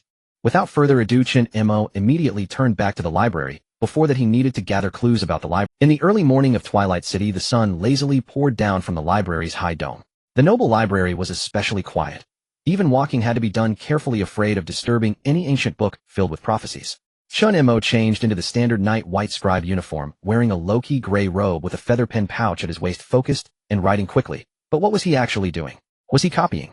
Of course not. He was organizing the clues about Cain. He knew that inside were fragments of previous records he needed to sort out. However, he still wore a serious, working hard for the noble's expression. Suddenly, familiar footsteps echoed from the end of the bookshelf, light and rhythmic. Wow, long time no see, Mr. Night White. A crisp voice rolled in like the morning breeze, lightening the pages of the books. Chen Mo had just written 4 characters when he paused, turning his head to see an old acquaintance. Aileen, the noble flower of Twilight City, wore a pale golden uniform, hugging a stack of ancient books taller than her, looking petite, like a character that walked out of an illustration. Her eyes sparkled as she looked at him, as if she had seen a holiday announcement. Where have you been? You haven't shown up for several days. She pouted, a small reproach mixed with teasing. Chen Mo casually twirled the feather pen, quickly making up a story. After all, he couldn't possibly say he had just killed a god, right? He smiled lightly. I went to chase some debts.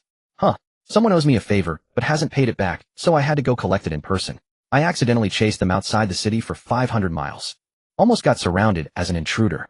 Aileen was stunned, then couldn't help but laugh. Aren't you a scribe? How come you sound like a bounty hunter?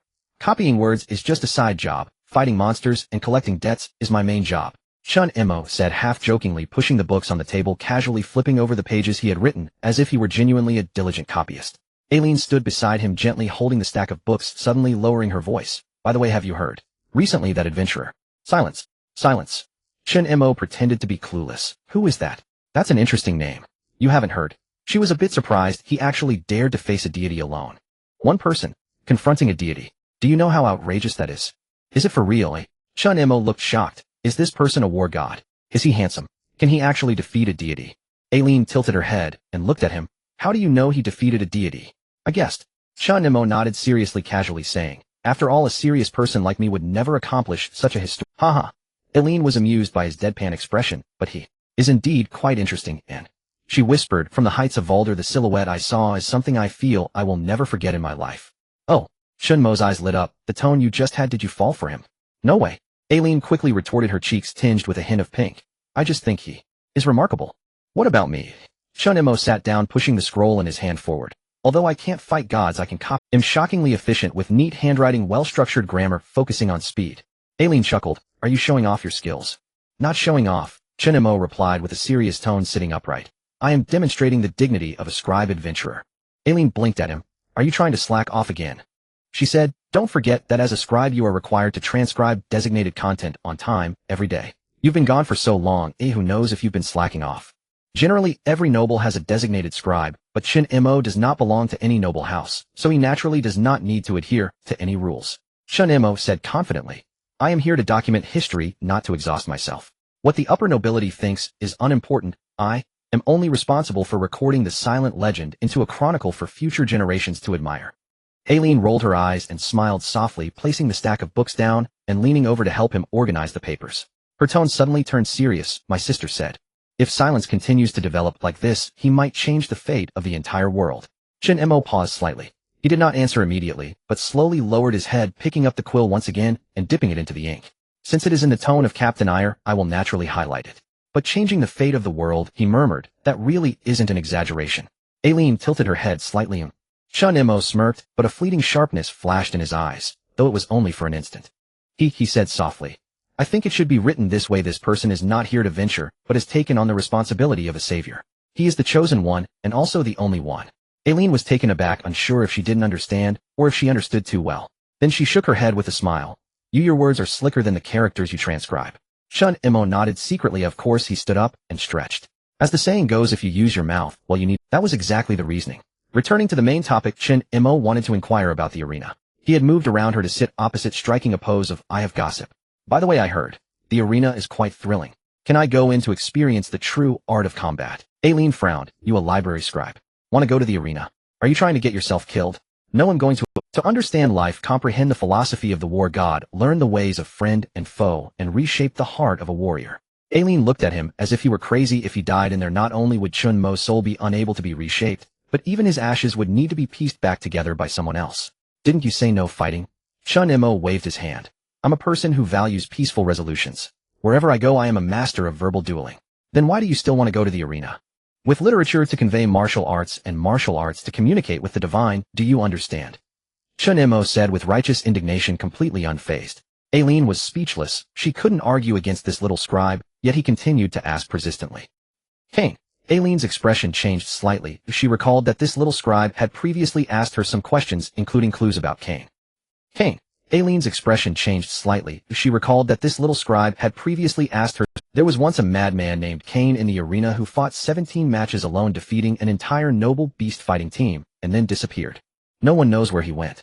Then let's go take a look. Oh, perhaps we might find something. Could you not say it so lightly? Aileen looked at him, her gaze calm. She was silent for a few seconds, seemingly hesitating. Finally, she sighed. All right. I happen to need to register some documents at the arena. If you really want to see, I can take you, but don't wander off. Oh, Mrs. Showing mercy. I'm not doing it for you. I still have my own matters to attend to. She turned her face away, though the corners of her mouth slightly curled up.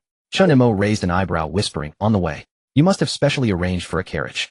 If you say one more word, I will throw you back to transcribe the Divine Chronicles right now. I'll keep quiet. Aileen had already prepared the carriage. Truly, as the cherished jewel of the Vander family, the carriage provided was of the highest quality, with even a dozen servants in attendance. Chen Mo, being straightforward in his nature, did not hold back. Amidst the astonished gazes of the many servants, he entered the carriage ahead of Aileen. Chen Mo didn't hold back, swinging his sleeves as he confidently stepped up the carriage's steps, effortlessly sitting down in the cabin as if it were his own. The guard at the door, who was tidying up, was frozen in shock. A servant moving books fumbled and dropped one which thudded onto his foot. Even the librarian in the distance, who was scolding someone, swallowed half a reprimand, turning into a statue. A mere scribe, actually, directly boarding the noble lattice carriage. Some people scrambled to pull out their notebooks to jot down notes, while others stood with mouths agape, as if they could fit a pancake in. Have I gone mad? In this day and age, even scribes can get involved with noble families. Should I go practice my calligraphy? Everyone silently screamed in their hearts, while Aileen naturally followed, gently pulling the carriage door shut. Once inside the cabin, she casually pulled the curtains to block all the astonished gazes from outside, then sat down next to Chen Mo, handing him a cup of chilled honey water. Hold on tight, it might get bumpy on the road. Chen Mo accepted it with one hand, propping his chin up, with the other a slight smile playing on his lips. Quite amusing beauty is hard to hide. Even if I do nothing, I naturally exude a captivating aura. The carriage started moving, the sound of the wheels echoing as they headed towards the Twilight City arena. Half an hour later, the carriage came to a slow stop on the east side of Twilight City. Chen Mo lifted the curtain and immediately saw a spectacular sight before him. The grand arena loomed like a slumbering giant beast, its circular structure towering into the clouds, with a massive archway carved with the visage of a war god, holding a spear, his gaze fierce. Outside the arena, a sea of people gathered. Adventurers of various styles congregated outside, some with great swords on their backs, some clad in light armor, others clutching staffs and chanting spells, all eager and full of vigor. Shouts, thumps on chests, and the clashing sounds of equipment intertwined to create a symphony of blood and fire. Damn, this place is even livelier than a market. Chen Mo sighed as he steadily jumped down from the carriage. Aileen quietly explained beside him. The arena opens weekly for ranking matches where adventurers can earn points to exchange for rare equipment or gain access to secret realms, constantly improving themselves. Points can be exchanged for equipment. Chen Mo's eyes lit up, in his past life, he had missed out on participating in the arena. Of course, but you're different. Aileen looked at him with a hint of concern. There are players losing just deducts points. But you. If you lose, it could mean death. Chen Mo raised an eyebrow. Sorry, but I'm not an NPC. On the surface, he merely replied with an "oh," while internally he was already bursting with joy. Isn't this the ultimate launching pad for adventurers? Don't worry, if I go in, I will definitely make it out alive. Chen Mo patted his chest, speaking with conviction. Aileen was speechless. Don't be reckless. The arena is merciless. As she spoke, she led Chen Mo around the crowd and towards the arena registration area. While Aileen filled out the form, Chen Mo casually opened the arena performance leaderboard. A line of golden names jumped into view. He was all too familiar with these names from his past life, all renowned legendary figures. First place, Magic Eye performance points 10520. The acknowledged war god of the Huaxiao region in his past life, shining in world-class competitions. Second place, Silent Celestial Lord guild leader performance points 10300. One of the founders of the guild who later swept across the land, instilling awe. Third place, Dark Moon Wolf performance points 9800. A legendary figure from the assassin class, it was surprising to see an assassin thrive in the arena, further showcasing his extraordinary skills. Chen Mo squinted. He had heard these names so much in his past life that his ears had calloused. Each one was bound to stir the realm of the divine world in the future. And now they were all here, diligently honing their skills and silently accumulating points. The arena was hiding so many powerhouse figures. So this is where so many future big shots are hidden, Chen Mo mused inwardly. Below the leaderboard there was a line of arena rules: win a match to gain points, lose a match to lose points, consecutive wins grant bonuses, consecutive losses incur penalties, every 1,000 performance points unlock a new difficulty tier. Special note: NPCs that die in battle are considered completely eliminated. Chen Mo's gaze turned cold. Oh, without a doubt. It's bloody and real, but also thrilling. He put away the panel and looked towards the arena's grand entrance. That massive bronze door seemed to silently call out to him as a phrase echoed persistently in his ears. Come spill blood here, wager your life here, then become the new war god. Chen Mo took a deep breath. he knew this time it wasn't just a fight for points. He aimed to climb to a sufficient height on the performance leaderboard through the arena to catch a glimpse of the clues regarding Kane and War God's legacy. Furthermore, to lay the groundwork for initial encounters with those future big shots. Seeing his serious expression, AI Lin thought he was scared and burst into laughter, quickly patting him. Don't worry, just take a look, don't sign up recklessly. If you accidentally run into someone tough, it could really mean your end. Chen Mo turned back and smiled at her. Don't worry, I'm just a scribe. As a scribe at most. I can just be a bystander. But in his heart he had already made up his mind. Without a doubt, he would strive to conquer a realm. Ding! Identity detection. Yi by Scribe of Twilight City. First registration for the arena meets the entry rules for newcomers. The system's prompt sounded and the lazy arena attendant glanced over. ID number X047. Go that way. Reach the registration area in 5 minutes, or you'll be treated as a runaway. Understood, dear. Chen Mo replied seriously with a salute, turning to blend into the crowd. Wow, there are getting to be more and more cannon fodder these days. Seeing Chen Mo's innocent expression, the reality of the arena was cruel. Even as adventurers, dying here was different from elsewhere, as it would genuinely affect their physical condition in reality. This was also the latest development after recent contestant deaths. One could say the game was getting closer and closer. On the other side, AI Lin finally finished her paperwork, clapped her hands, and sighed in relief. Alright, I can go. She turned around to look at the spot where she had left Chen Mo. It was empty. He was gone. Not a single strand of hair left. Huh. AI Lin was stunned for a second, looking around, but seeing nothing. A faint sense of foreboding rose in her heart. No way could something really have happened. Before she could think more, a broadcast suddenly echoed within the arena. Ding. The next match is about to begin. ID number X047 contestant. Yibai versus ID number C012 contestant. Black Fighter. The voice resonated clearly in the air. AI Lin froze in place. Yibai. Her tone shifted as if she had been struck on the head with a hammer. Yibai, isn't that him? This guy. He actually signed up. AI Lin's face turned pale, a chill running from her spine to her forehead. He's gone insane. She dashed towards the arena like the wind, muttering incessantly. This isn't a place for small skirmishes. One slip-up could truly mean death. The arena. This massive circular structure looms like half a stadium at the edge of the city walls, glimmering in the sunlight with its metallic framework. Countless spectators have already packed the stands, including noble youths, ordinary citizens, adventurers, and many betting shop owners, their shouts rising and falling, filling the air with the scent of flying gold coins. In the center, the battle platform is surrounded by towering observation towers reminiscent of ancient gladiatorial arenas. At this moment, dozens of newcomer matches are about to commence, with the registration list scrolling in real time on the holographic screen above the platform.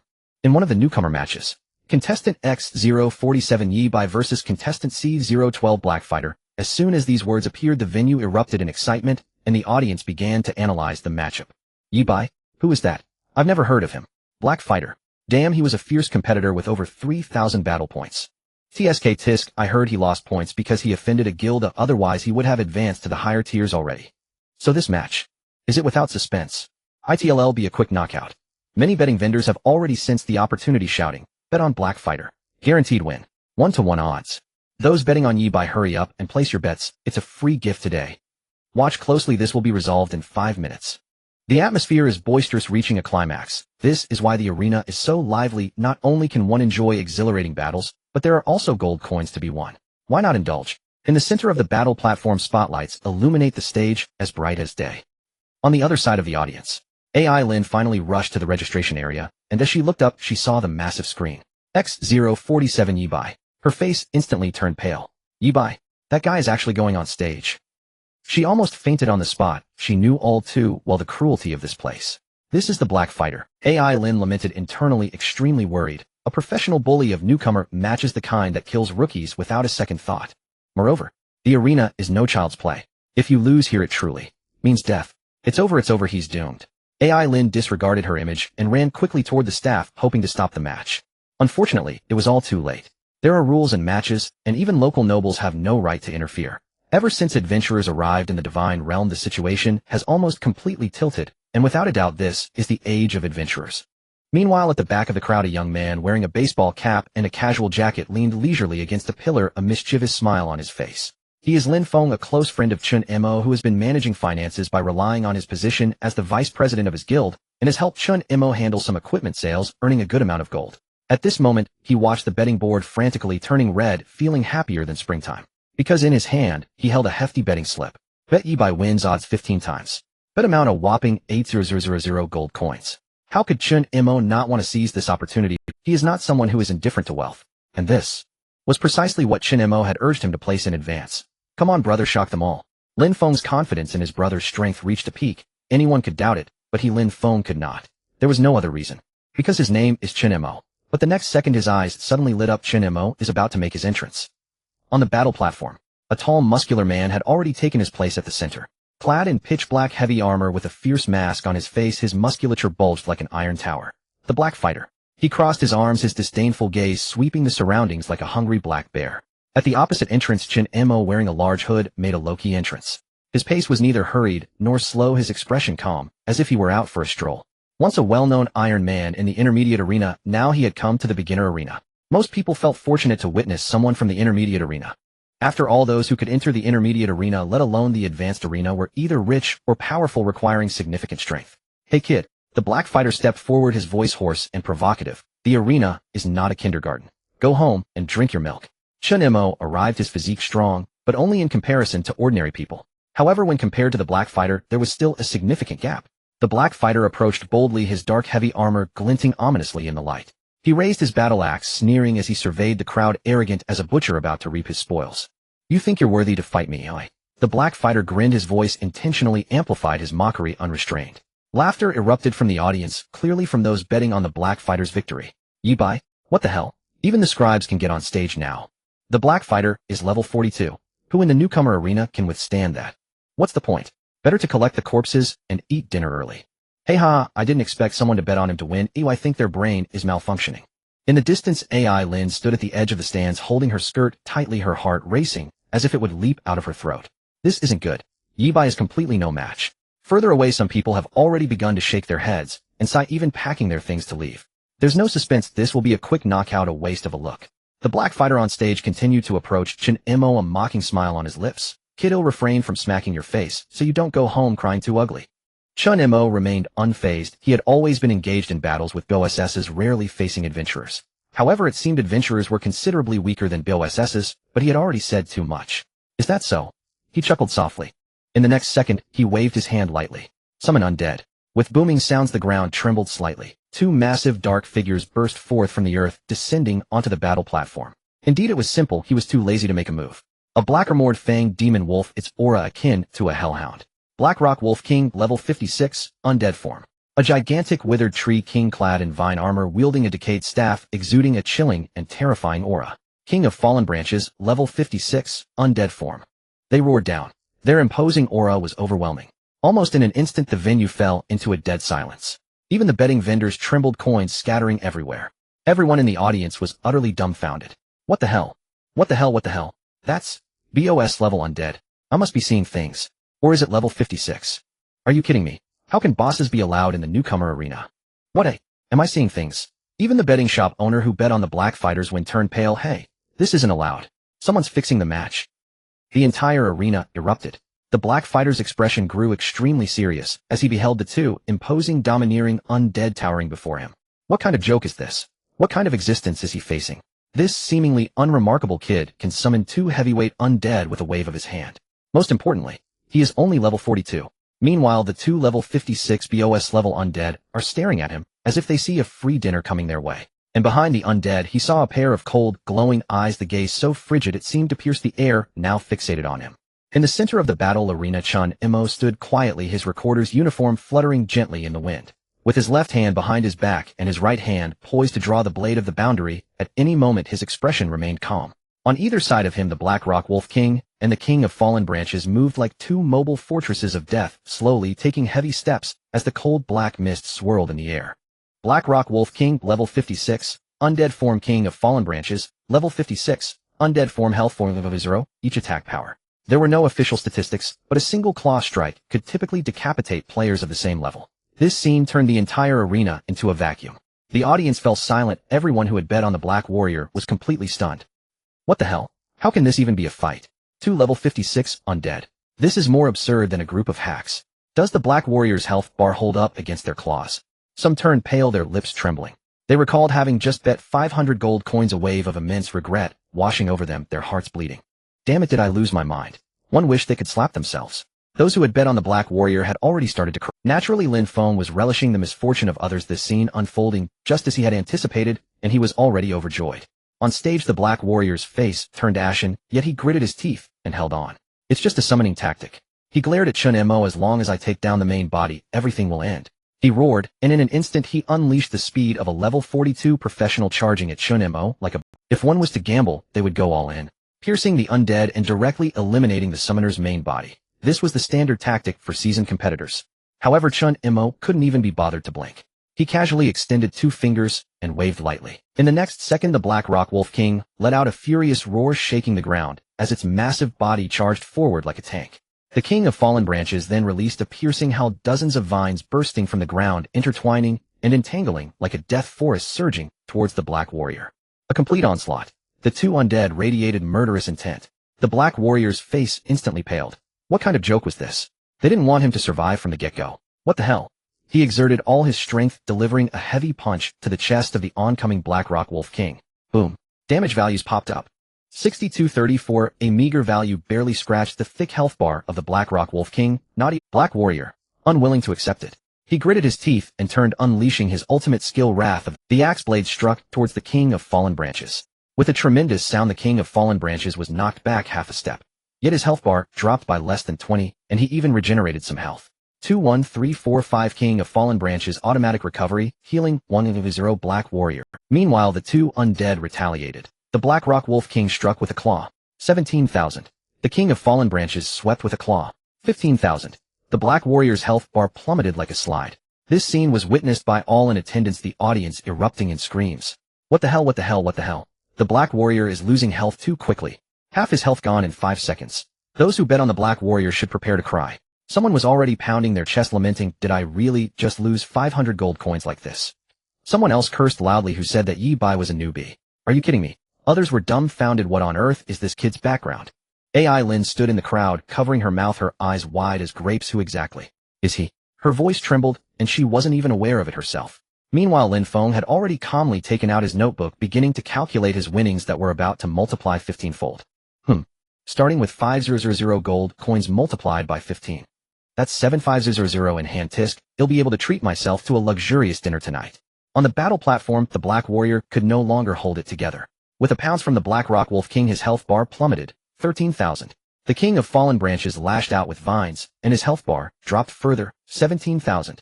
With his health bar nearing empty, he finally saw red roaring as he activated his berserk skill, Dark Explosion. His power surged, speed increasing. Dia. The Black Warrior charged at Chen Mo like a madman. However, how could the 2 undead give him... The Black Warrior's actions were nothing but futile resistance, striking a stone with an egg. In the next second, the Black Rock Wolf King unleashed a tearing roar. The King of Fallen Branches ensnared him. The Black Warrior was directly pinned to the ground, sliding along the surface for several meters. Dust flew everywhere. The screams were piercing. Health bar cleared. Ding. Battle ended. Contestant No. X047 Yi Bai victory. The arena fell silent for 3 seconds. Then the audience erupted. Ah, what the hell is this plot? The Black Warrior from the middle tier was instantaneously killed. Is the newcomer rampaging or crushing the veterans? Ah, what the hell is this plot? The Black Warrior from the middle tier was instantaneous. Amidst the deafening cheers, Chen Mo gently dusted off his clothes as if he had merely taken a stroll. He slowly sheathed the blade of the boundary, which he hadn't even fully drawn. His indifferent gaze swept over the corpse of the Black Warrior being carried away, a slight smirk playing at the corners of his mouth. This is an arena. Only those with fists the size of their heads are qualified to speak. He slowly turned around his back to the thousands of astonished gazes and walked away.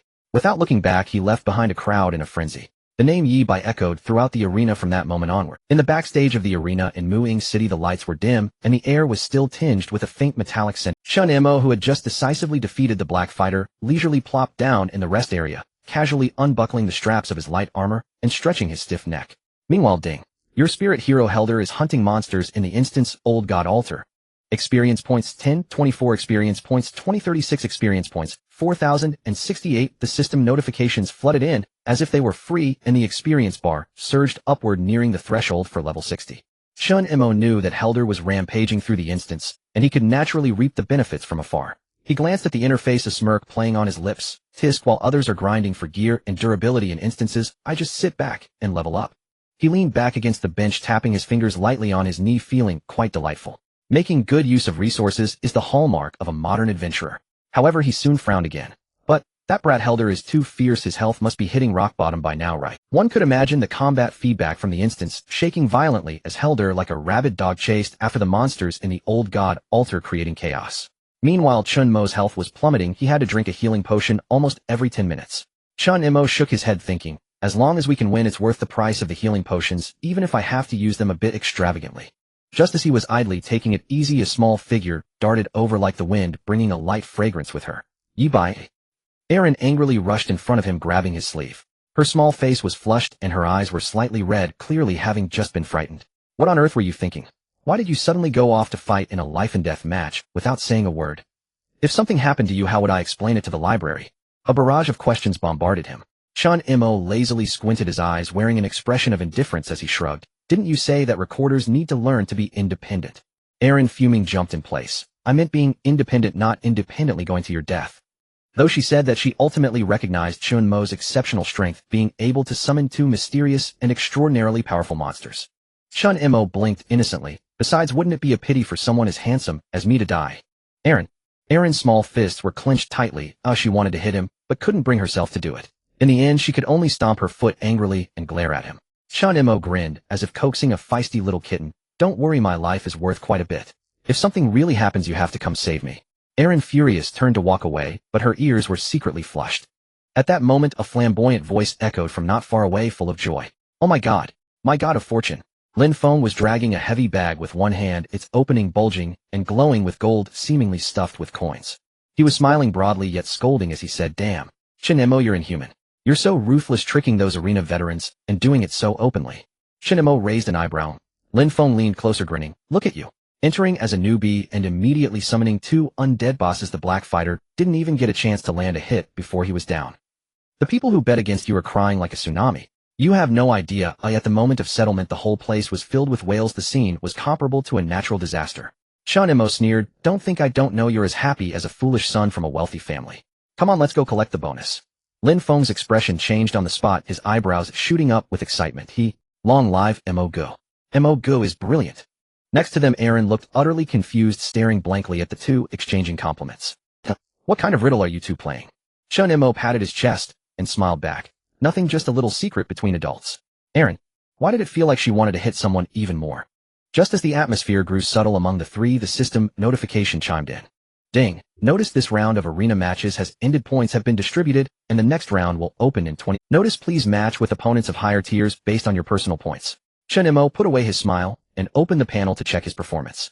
Current points 1200. He was still on the edge of the newcomer zone, but with his explosive victory over the black fighter today, he would definitely advance to the intermediate zone in the next round.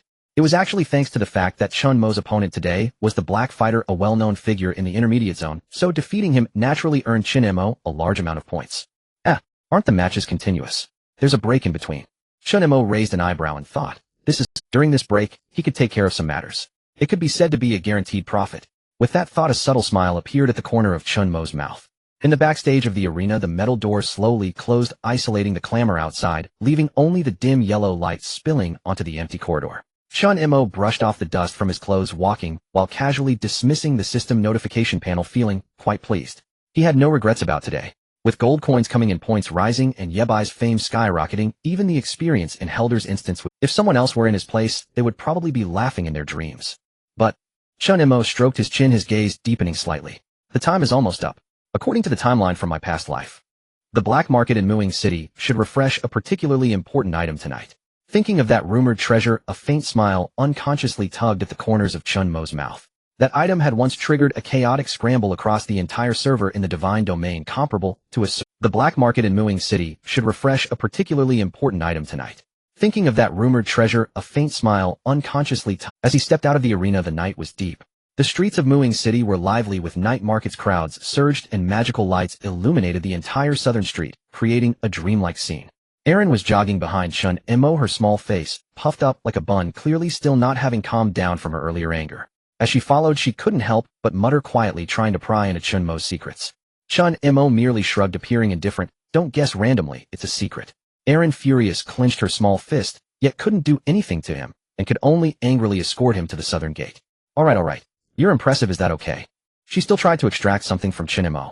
Chen Mo responded lazily, his mind already fixating on the obscure alley outside the southern gate.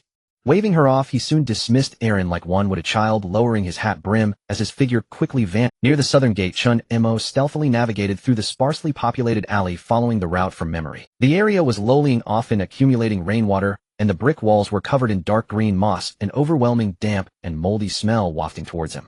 After turning 3 corners, a heavy iron door rusted and engraved with snake patterns came into view. There were no guards in front, only a faint magical barrier shimmering around the door frame, as if screening those entering and exiting. Chen Mo stood before the door, lightly knocked 3 times, paused, then knocked twice more. Click! The door creaked open, and a wave of warmth and chaotic noise rushed out. Before him lay a labyrinthine underground marketplace. Simple stalls, dim oil lamps, shouts, and haggling voices intertwined into a cacophony. Players and NPCs in various strange outfits mingled in the crowd, mysterious merchants selling rare potions, lone assassins peddling forbidden weapons, even black-robed men and women secretly trading live creatures. The trading methods were diverse: gold coins, magic crystals, and more, with some players even pulling out rare soul orbs for exchange. This was the officially acknowledged but never admitted in the city regulations black market of Muing City. A true gray area.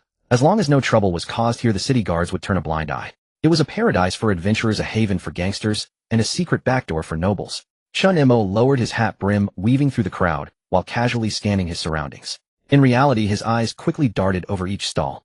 Passing through 2 rows of large stalls, I turned into a narrow alley selling pirated skill books. Sure enough, in front of a stall draped with tattered burlap, an old NPC, hunched over and wrinkled, was lazily yawning. The stall was piled high with broken odds and ends, a rusty short sword, shattered magic nuclei, cracked talismans, faded magical scrolls. It looked like a complete junkyard. If not for a specific purpose, no one would linger here for a second. But Chen Mo's gaze instantly locked onto a target. A gray, ordinary little stone. The stone was quite common, even somewhat dirty, its surface covered with fine cracks. But if one looked closely, they would find a faint golden glow pulsating from within. It was like a weak heartbeat imbued with a hint of divine power that did not belong to the mundane. Chen Mo's eyes narrowed slightly. He had found it. At that moment, his heart involuntarily quickened its pace. In his past life, this item had triggered several large-scale guild heists, eventually escalating to a national-level secret struggle. And at this moment, it was right before him. Moreover, it was treated as an ordinary spirit stone tossed among a pile of garbage, waiting for the chosen one to pick it up. I mustn't be too eager. Chen Mo suppressed his excitement and pretended to casually squat down. Amidst the clamor, Chen Mo squatted on the ground, lightly tapping a gray little stone with his fingers, his expression. The little stone lay quietly on the torn burlap, its surface covered in dust, but under the faint glow of magical energy, a soft golden light flowed within. Those who did not understand would think it was just junk. Those who did knew it was a divine fragment that could change one's destiny. He casually flipped a broken magic wand beside him and knocked on a shattered shield fragment. Finally, he pretended to casually point at the little stone and smiled, asking, "Boss, how much for this broken stone?" The old NPC lifted his murky eyes and lazily glanced at him. Then, grinning to reveal a few broken teeth, he chuckled, "Little brother, you have a good eye." Just when Chen Mo thought he could easily acquire it, the stall owner's murky little eyes suddenly sparkled. The old man's heart sank. Tisk, this kid is looking at it so seriously.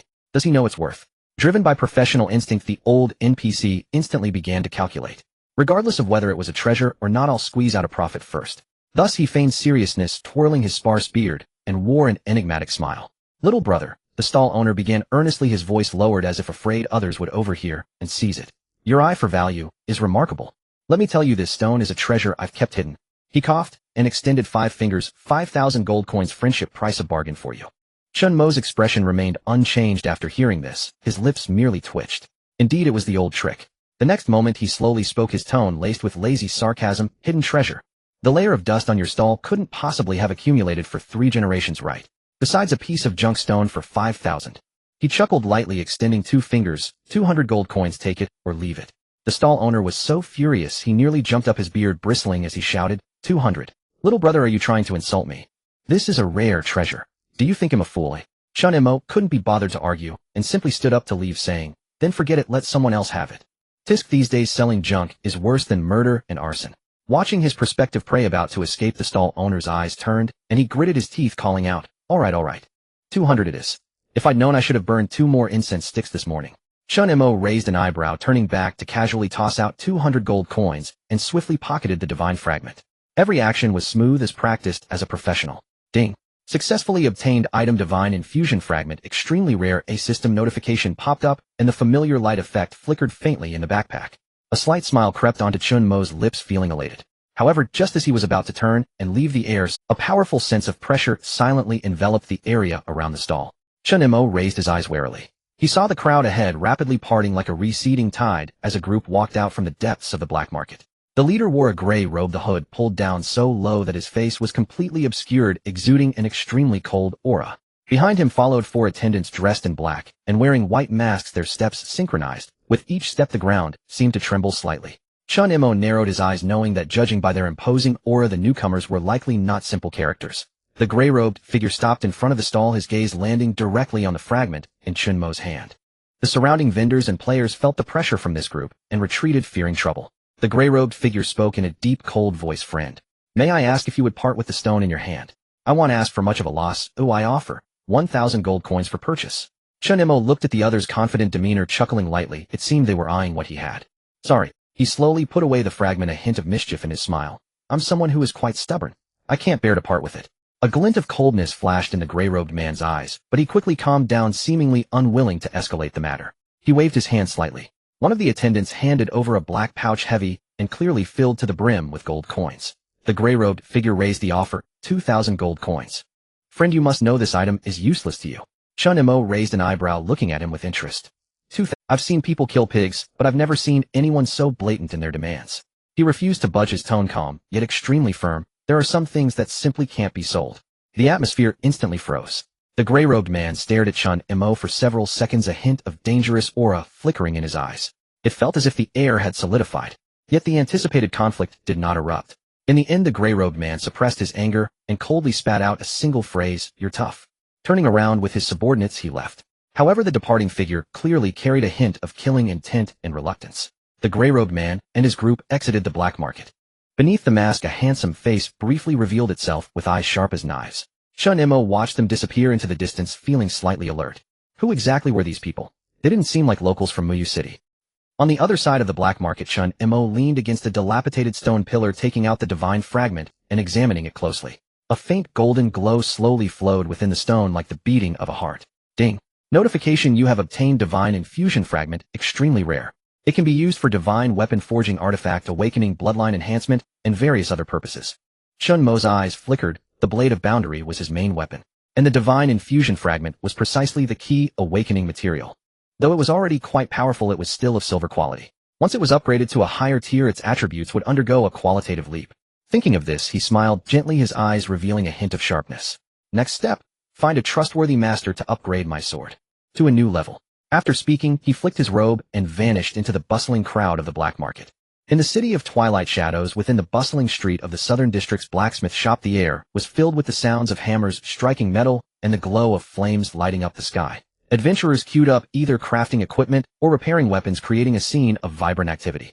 Dressed in a low-key black robe and carrying the blade of boundary, Chen Mo navigated through the crowd with his head down.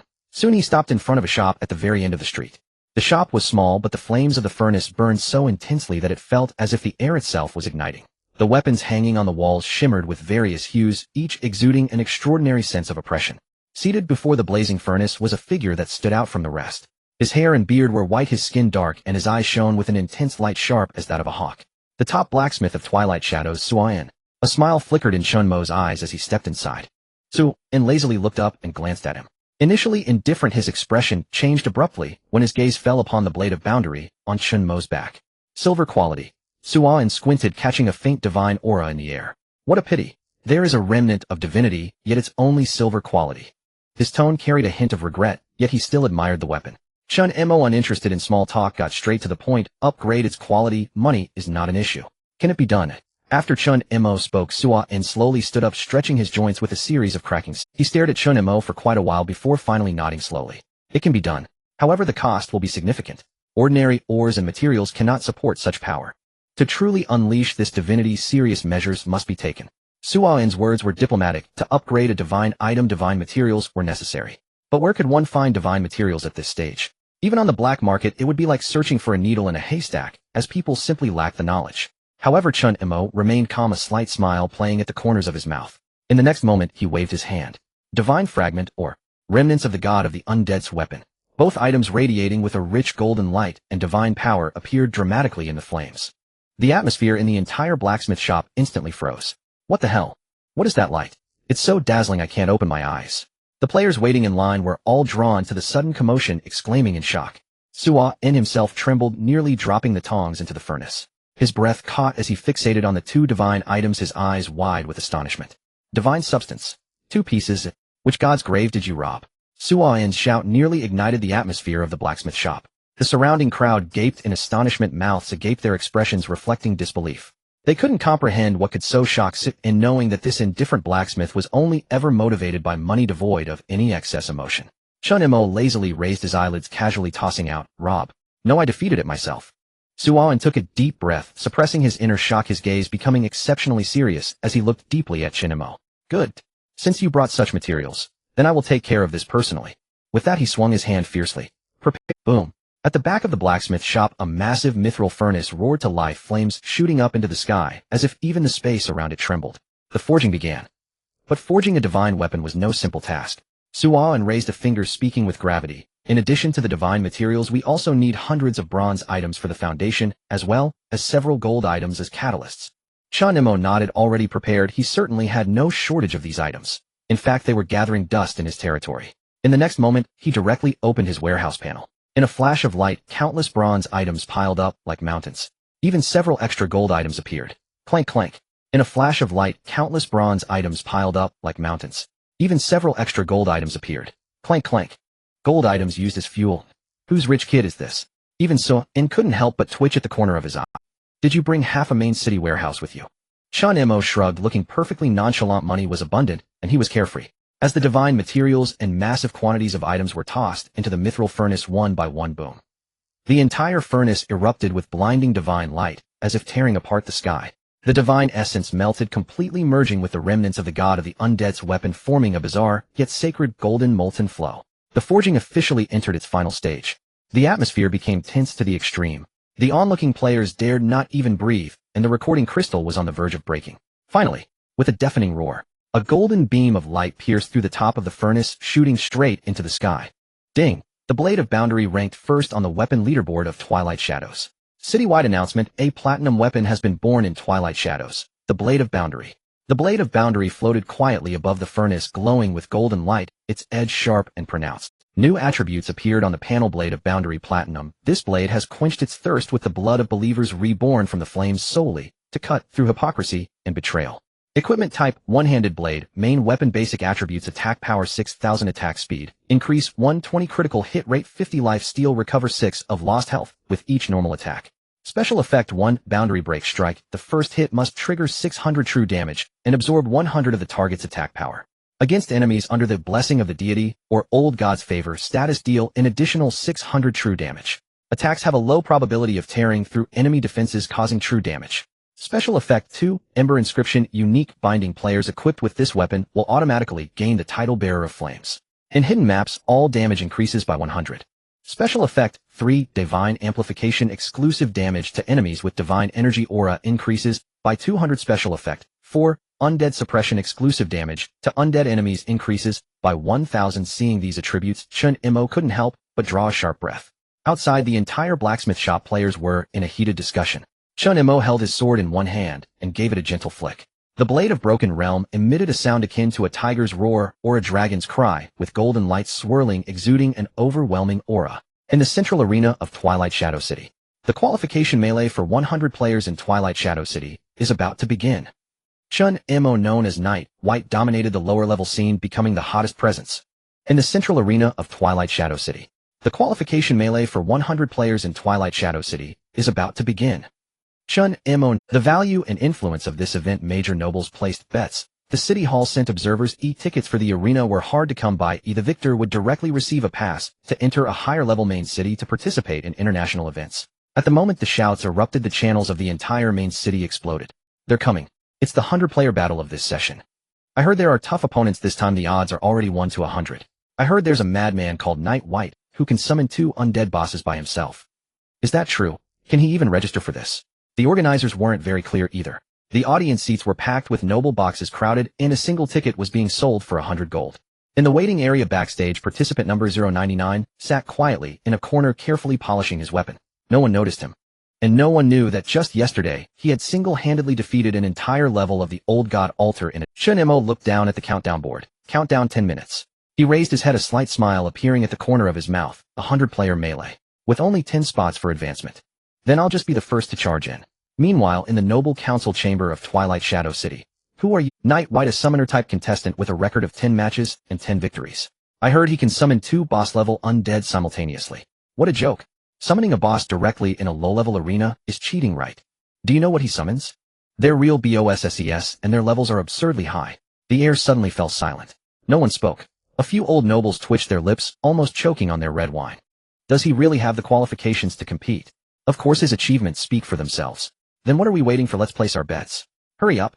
In the private meeting room of the City Council of Twilight Shadow City. What do you think of this Knight White? We can't find any information on him. His background is a complete blank. We suspect he may not be an ordinary player. Are you saying? It's highly likely he is a high-level arena player hiding his identity. If he wins, he'll get a pass and be sent to a higher-level main city. We need to make him leave quickly. At the same time, in the uppermost noble box of the audience area, Lin Feng sat down wearing sunglasses, sipping a drink while looking at the betting sheet. The odds for Knight White have dropped to 1. For just 2 days ago when I bet they were still 7. 5. It's multiplied 5 times, ha ha ha. Lin Weiner beside him rolled her eyes. Are you betting against your friend? Lin Feng. Wrong, I'm his brother, so I'm betting he wins big. Winning so much that even the organizers want to bail out. How can you be so ungrateful? If I were loyal, I wouldn't have bet. If I'm talking money, I'd bet to double. In the central ring of the melee arena, 100 players lined up and contestants began to take the stage one after another for a long time. Contestant number 099, Knight White, has arrived. Thousands of spectators immediately erupted. Knight White, Knight White, Knight White. Oh my, he really came in person. Do you think he will summon a boss as soon as he steps up? Chen Mo stood lazily at the end of the line, yawning as he glanced at the eager contestants in front of him. They're all just a bunch of scrubs. It makes me feel a bit embarrassed to even make a move. What are you being so arrogant about? Do you think you're silent? Exactly. Someone laughed and interjected, sneering. I thought you had some skill, but you're just a cocky rookie with a bit of ability. Chen Mo shook his head. I actually think silent might be my imitator.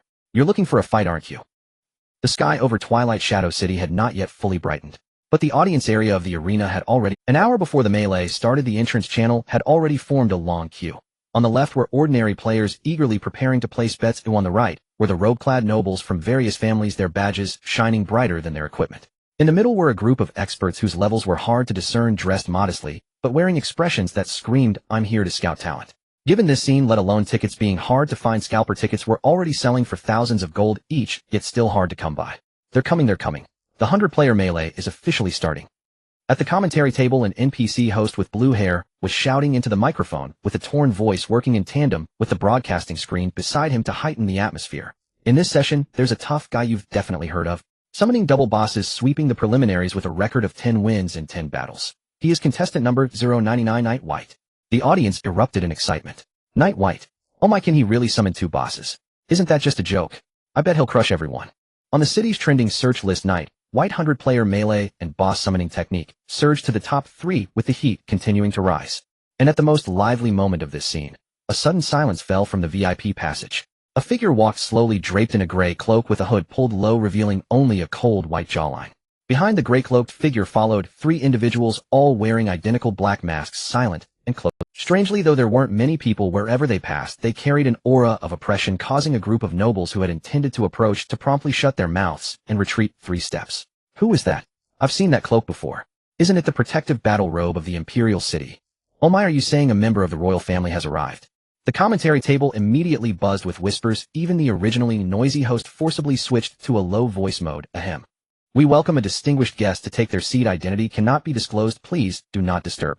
In the central golden seat of the VIP area, the gray-cloaked figure sat down, gently lifting a corner of the hood, revealing half of a handsome, yet cold face. The corner of his lips curled slightly. It seems today will be worth watching. The gray-cloaked figure squinted, gazing at the number just revealed on the stage. 099, Knight White. He murmured, silent. I've almost combed through Twilight Shadow City these past few days, even scoured the underground data networks in Grey Street 3 times, yet I still found nothing. It's either hidden too deeply, or he's simply not online. He paused, his tone turning calmer. However, since Silent isn't showing up, I'm quite interested in this Knight White. The 3 masked attendants beside him exchanged glances, then leaned forward to reply. Your Highness, we have investigated this person. Combat videos cannot be traced, and the information has been deliberately cleaned up, leaving only basic data. Currently we only know he uses summoning-type special combat skills often accompanied by undead bosses, and his combat power is extremely high. The gray cloak figure did not answer immediately, but smiled faintly. What do you think? One person pondered for a moment. If one doesn't know the mechanics his summoned units could easily cause ordinary golden-level contestants to die instantly. Another added his fighting style is irregular, lacking the standard processes of the competitive system, more like a madman. However, we cannot draw conclusions hastily. We cannot rush to conclusions. On the largest core battlefield of the Twilight Shadow City, a 100-person brawl is about to commence. From the viewer's perspective, an entire section of the battlefield is enveloped by a silver-gray energy shield measuring 100 meters on each side, with a varied terrain full of ups and downs and many hiding places. System prompt: the Twilight Shadow City Intermediate League Selection 100-person brawl is about to begin. Mode: free-for-all. The last 10 survivors automatically advance. Map opening: preparing for battle. The NPC host at the commentary booth is nearly losing his voice. Dear audience, please pay attention. This match not only determines the advancement spots for the Intermediate League, but may also decide who can ascend to greatness. Moreover, this time the battlefield is not just filled with powerful fighters, but also royal guests in attendance. Let's welcome the key players of this match. The big screen quickly switches through character images. No. 07 Broken Gun Guardian, a gun that strikes like a dragon, piercing shields and breaking armor, ranked 7th. No. 11 Bloodblade Dancer, a female assassin with strange footwork who once defeated 4 opponents in a single fight, ranked 11th. No. 29 Demon Rock Sorcerer, a master of crowd control capable of petrifying and blocking paths, making assassins weep on the spot. No. 44 Crimson Iron Fist, a berserker with tough skin and immense strength, using a simple and brutal fighting style. Anyone who disobeys will be struck down. No. 99 Night White, always mysterious and silent. All that is known is that he can summon 2 undead bosses, and the rest is all a mystery. Before long, all participants have arrived. With the host announcing the start, the battle is about to erupt. Battle begins. 3, 2, 1. Boom. At the moment the ground exploded before anyone could react. Chen Mo raised his hand. Summon Black Rock Wolf King. Summon King of Twisted Branches. 2 shadows emerged from the seams of the shadows. One is a Wolf King, covered in rocks roaring loudly, while the other is a shadowy throne entwined with branches exuding toxic gas. At the start, directly 2 bosses. The whole audience was stunned. This is Chen Mo's fighting style, overwhelming everyone right from the beginning. He's really gone for it again. The Wolf King roared and leaped onto a high slope, executing a triple assault that sent 3 people flying. The King of Twisted Branches extended its vines, releasing a cloud of toxic mist, instantly trapping 5 people in a state of continuous damage. Slow down. The audience went wild. This is not a competition, this is a dungeon raid. This is not Night White participating. He clearly brought a dungeon to the competition. To be fair, Night White is here to kill, not to reason. In less than 10 minutes, 20 people have already been eliminated from the battlefield. As for Chen Mo himself, he still stood motionless in the corner, like a behind-the-scenes big boss watching his 2 subordinates wreak havoc. At this moment, on the other side of the battlefield, Chen Mo's summoned undead are astonishing, with an unfathomable health bar and deadly damage. Once they charge into the crowd, it becomes an unavoidable massacre. The Broken Gun Guardian frowned. If this continues, we will be wiped out. The Demon Rock Sorcerer gritted his teeth and said those 2 summons are too disgusting. They have control, burst, damage, and harassment all at once. He must be fragile. The Bloodblade Dancer squinted. Summoners are always like this. If we can control the main body, we can take him down. The Crimson Iron Fist raised his battle axe, smacking his thigh. Then what are we waiting for? Let's take him down. The few exchanged glances and nodded. Chen Mo was unaware that they were secretly forming an alliance. Boom. With a dull sound, the ground exploded again, dust rising over 10 meters high, as if a giant beast had stepped through. The Black Rock Wolf King roared incessantly in the center of the battlefield, its body like a mountain, its claws wreaking havoc. The King of Twisted Branches lay in ambush behind the ruins of stone pillars, its vines dancing wildly, taking lives with every strike. In just 10 minutes, the 2 undead bosses had reduced the 100-person battlefield to just over 70 people. However, it was precisely this overwhelming performance that turned Chen Mo, Night White, into a target in everyone's eyes.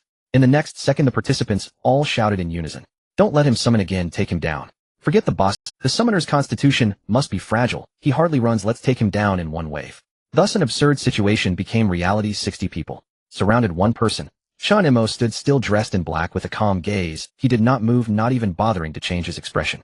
Yet the 2 bosses beside him were being held back. The Wolf King was being kited in turns by the ranged shooters and frozen.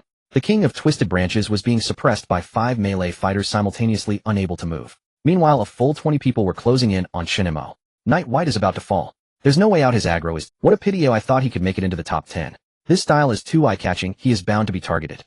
A sigh echoed through the audience, and even the NPC commentators began to speak with regret. From the current situation, Night White has fallen into a desperate situation. Although his summoned units are outrageously strong, the main body remains a fatal weakness. In the noble seats, the gray-robed prince clasped his hands, his gaze calm. He is too strong, which is why he is being focused, making him a target for everyone. But it should come to an end. The masked attendant beside him nodded. In such a situation, it is likely to be dire. Eileen sat in the far corner, tightly clutching the hem of her dress, her lips trembling. Night White, please don't fall. Even Lin Feng frowned slightly, a bitter smile forming in his heart. Chen Mo, you look cool enough pretending, but now, can you really hold on? On the battlefield, the enemies were drawing closer. Chen Mo looked up.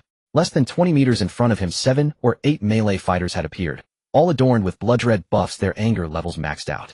Further away, ranged firepower was also beginning to charge. Wind archers drew their bows, fire mages raised their staffs, and all priests activated forbidden spells to prepare to burst his shield. Night White, prepare to die. A berserker roared as he charged forward, his axe slicing through the air with a whooshing sound. Behind him were several others ready to strike at any moment. One person versus 60 people, the scene was utterly despairing. All the spectators shook their heads, as if declaring the outcome of this battle. But at that moment Chen Mo smiled. He didn't dodge. He even leisurely raised a hand, as if brushing off dust. Then he spoke with an unusually relaxed tone. Who told you? I only have 2 summoning slots. At those words time seemed to freeze. Then people couldn't help but be stunned. What does he mean? Aren't there only— What a joke. Don't believe him. He's lying. Quickly kill him. Yet things took a turn for the worse. In the next second, right beneath everyone's noses, 3 abyssal rifts tore through the battlefield. From within the rifts, the aura of the undead continuously emerged. Upon closer inspection, people would find that this aura was eerily similar to that emitted by the Black Rock Wolf King and the King of Twisted Branches nearby. Even stronger. In the central arena of Twilight Shadow City, Chen Mo spoke softly, his tone as calm as if he were making an ordinary remark. Who said I can only summon 2? However, those words echoed in the ears of all the participants like a thunderclap. Before anyone could react, the space of the battlefield began to tremble. Crack! 3 dark red fissures appeared as if torn open by some internal force. A violent aura of the undead surged forth. An oppressive sensation quickly filled the air, accompanied by a heavy aura laced with divine pressure. From the cracks, 3 towering black figures slowly emerged, draped in tattered divine robes, carrying withered staffs, treading upon the land of the dead. Undead Pharmacist Lane LV. 56. Undead Take Shelby. 55. Undead Drazern LV. 57. Successful summon. Chen Mo glanced at the panel, nodding slightly. Fortunately, you are here. These 3 were souls he extracted from different dungeon bosses, which he could forcibly summon back after consuming their essence. The cost of summoning was immense, especially since he had already called forth 6 heroic spirits. These 3 were souls he extracted from different dungeon bosses, which he could forcibly summon back after consuming their essence. The cost of summoning, at most he could hold out for 10 minutes. But that would suffice. What? Another 3? What the hell? What kind of monsters are these? Their aura is even more ferocious than the previous Wolf King. Weren't we told he could only summon 2? What about the summoning cooldown? Class restrictions? The host commentator stammered.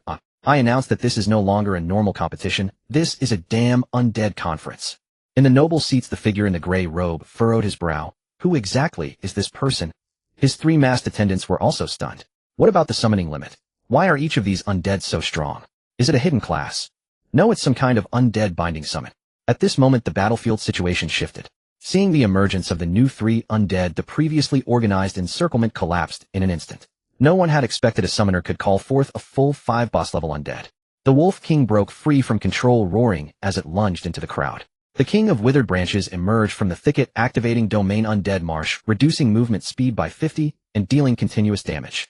Razorn leaped into the air, landing and unleashing a terrifying howl, causing a 5-meter radius around him to fall into a state of fear. Take swung his iron staff, smashing through the defensive formations of 3 shield warriors. Meanwhile, Pharmacist Lane was even more terrifying, striking the ground with one hand, causing viral spread to automatically infect 5 people, initiating a countdown to a deadly explosion. Chen Mo stood at the center of the battlefield, surrounded by 5 undead. Like an emperor commanding his army with a wave of his hand, advance my forces. The King of Withered Branches Takes and the Wolf King initiated their skills, entering a state of high-frequency movement and attack automatically, seeking out the masses to collide. Bang! The King of Withered Branches swept with a vine, sending 4 people flying. Thud! The Wolf King leaped off the ground, shattering the shields of 3 individuals with a single stomp. Boom! Take swung his massive hammer, sending 5 people flying from the corner like ragdolls. System prompt: remaining participants 28. I just leveled up to 50 and bought a new set. Is this it? I'm really dumbfounded. I came to compete, not to die. Summoning 6 bosses. Who can withstand this? What the hell? Is he a summoner or a damn undead legion commander? I can't handle this and going home to grind. On the battlefield, cries of despair echoed. With less than 30 remaining, half of them began to flee. The berserker at the front wanted to stand his ground, shouting, "I'm not afraid." Before he could finish, the king of withered branches ensnared his legs with vines, dragging him into the toxic mist. 3 seconds later, the system prompted eliminated. The audience went wild. Look, that's Crimson Iron Hand. The top 5 on the power rankings were all taken out in an instant. I declare this match illegal. Yibai isn't a competitor, he's an external boss. Chen Mo glanced at the few still struggling to survive, letting out a soft breath. I didn't want to stand out too much. He looked at the system cooldown bar. The next summoning will probably take 3 hours so for this round. Clear the field. The other undead scattered to sweep the battlefield. Chen Mo stepped onto the highest piece of rubble on the battlefield, his view unobstructed, as the undead surged like a tide, charging unimpeded. In the center of the battlefield, 5 undead figures were rampaging forward, sweeping everything in their path. Black Rock Wolf King slashed through the ground, taking down one foe at a time. King of Withered Branches unleashed toxic mist, controlling the field to deadly effect. Take swung his hammer, breaking defenses and crushing both people and armor. Pharmacist lane attack from a distance, with poison turning targets into countdown bombs. I Razorn howled, invoking fear and hard control in a wide area. The 5 great undead charged into the ranks, tearing apart the original temporary alliance within just 10 seconds. The alliance collapsed. A total free-for-all ensued. Someone terrified turned to flee. Stop fighting. He's not one person, he's a legion of 5. Some didn't even bother to shout and directly surrendered their exit tokens to save their lives. The system prompts flooded the screen. No. 22 eliminated. No. 34 defeated. No. 15 surrendered. No. 0 8 killer. Yibai. The audience erupted. What are we even watching? We came to watch a competition, but ended up witnessing a dungeon massacre live. Is this guy even human? He doesn't deserve to be a person, he should be a boss. Chen Mo stood among the 5 undead like a commander of an army. Without a weapon in hand, his gaze was sharper than anyone else's. With each gentle gesture, the undead surged forward like hunting wolves. System prompt. No. 66 Yibai. Personal kill count 51. Over 50 kills. He single-handedly took out half. What the hell? Is the system bugged? Even the NPC referee in charge of recording the match was dumbfounded, staring at Chen Mo's data and questioning if he had taken the wrong medicine. I'm the Gunbreaker, and I've been dominating low-level arenas for 3 months, only to be killed today by a Dog Wolf King. I'm the Bloodblade Dancer. I usually lose only 200 health per match, and today, I don't even know how I died. I thought Yibai was just showing off. Now I realize he isn't showing off, he truly doesn't regard us at all. Some fell to their knees, unable to move. Someone shouted into the mic, I'm done. I'm not worthy. Brother, please let me go, I swear I'll never provoke you again. Chen Mo heard it, and turned back calmly, don't run. My form is perfect today. Audience seats. Lin Feng dropped his popcorn, never even bent to pick it up. That's absurd. Eileen gripped her fingers tightly, cheeks flushed, whispering softly, Yibai. Truly formidable. Commentary booth, stammered viewers. I don't know how to commentate anymore. This isn't a match, it's a purge. A unilateral dimensional annihilation. VIP section. The gray-robed prince slowly rose to his feet. He is no ordinary man. His 3 masked attendants stood solemnly still. Your Highness's combat power has surpassed the lower-tier arena's limits. Perhaps what? Perhaps no peer at his level can withstand him. The gray-robed figure watched Chen Mo, standing alone at the heart of the undead legion, eyes narrowing slightly. It is time for the Imperial capital to take notice of this man. System alert, server-wide broadcast, Muying City mid-tier arena, 100-player free-for-all. Contestant 66, Yibai. Personal kills exceed 50. Current survivors remaining 9. Yibai confirmed for advancement. Congratulations to the newly crowned Kill King. Thus Yibai ascended to legend in a single battle. He is an entire legion. 1 man, equivalent to 5 dungeon runs. Muying City Central Arena, as the final opponent was hurled skyward by a whip-like tendril from the Lord of Rotting Branches, silence descended upon the arena. System alerts flooded the screen. Ding. Congratulations to contestant 66, Yibai, who has advanced to the mid-tier league with an absolute kill count of 82. Whom? The audience erupted. Call this advancement. It's a full-scale conscription. He turned a 100-player free-for-all into a coordinated undead assault. Who is Yibai? We've never heard of him before. Chat channels exploded, trending keywords updated. Yibai, undead legion, myth of the summoner archetype, deification in Muying City. Official forums, noble circles, adventurer guilds, even the mid-tier arena's reserve candidate groups burst into chaos. A member of the Noble Council declared outright, investigate. Immediately uncover everything about Yibai. In the guild channel, someone shouted, whoever secures him first claims next quarter's top revenue spot. Behind the scenes, NPC referees exchanged stunned glances, staring silently at the system data board for 10 full seconds. Are you certain he isn't a dungeon boss disguised as a player? How should I know? He's even hiding his level. We only see his combat performance metrics. Meanwhile, in the Farrell family manor, Eileen's chamber, the young woman had lain sleepless all night. She sat on the edge of her bed, knees drawn close, replaying over and over that image. His solitary figure standing at the center of 5 fallen foes. Yabai, just who are you? Memories surfaced one by one, that corner of the library, where she'd first covered for his suspicious behavior. He claimed to be a scribe, yet never once transcribed a single page with care. His words always carried a reckless edge, but those eyes were utterly unlike those of any ordinary. Could it be? Eileen's hand trembled, nearly knocking over her teacup. System sync. Su Yuanchuan channel held undead form. Completed Ancient God Altar 3rd tier clearance experience synchronizing. Character level LV. 60 LV. 65. Chen Mo glanced at the system panel, lips curving upward. Truly worthy of held. Tossing him into dungeons saves more effort than doing it myself. Meanwhile, Su Yuanchuan sent a terse message. I've never seen anyone clear dungeons like this. Are you even? Your setup isn't a player fighting a boss. It's a boss with minions. I suspect your next move will either be storming the capital city or challenging a god. Chen Mo replied. Congratulations, player Yebai, you have obtained the pass. Mid-tier Arena Imperial Capital Edition exclusive access. As Chen Mo prepared to confirm departure, another notification flashed. Warning, held. The undead is a dungeon tier entity. Cannot travel far beyond Mewing City's boundaries. He understood this was the inherent limitation of his summoning ability. Chen Mo gently rubbed his fingertips so to bring him to the Imperial capital. I must first resolve the mess left behind at the ancient god site. He lifted his gaze toward the arena's outer horizon, eyes settling upon the crimson-stained expanse marked on the map as ruined shadow, the ancient god altar. A faint smile crossed his lips. Looks like it's time I paid it a personal visit. Ancient god altar 3rd tier. The air still reeked of death and scorched ash. The charred ground cracked deeply, ruins and eldritch runes lay interwoven in chaotic heaps, as if a transcendent dungeon's final trial had just concluded. Cloaked in black, Chen Mo descended the stone steps with measured grace. Each footfall light, yet stirring dust and ripples of latent battle intent. Ahead, a figure knelt halfway, rising to meet him. Voice low and familiar beneath obsidian armor. Sovereign held murmured. Clearance is complete. The residual spirits of the 2nd tier's ancient gods possess no remaining combat capacity. Chen Mo surveyed the flattened, incinerated, and shattered boss carcasses strewn about, and nodded. I didn't come to inspect cleanliness, he said coolly.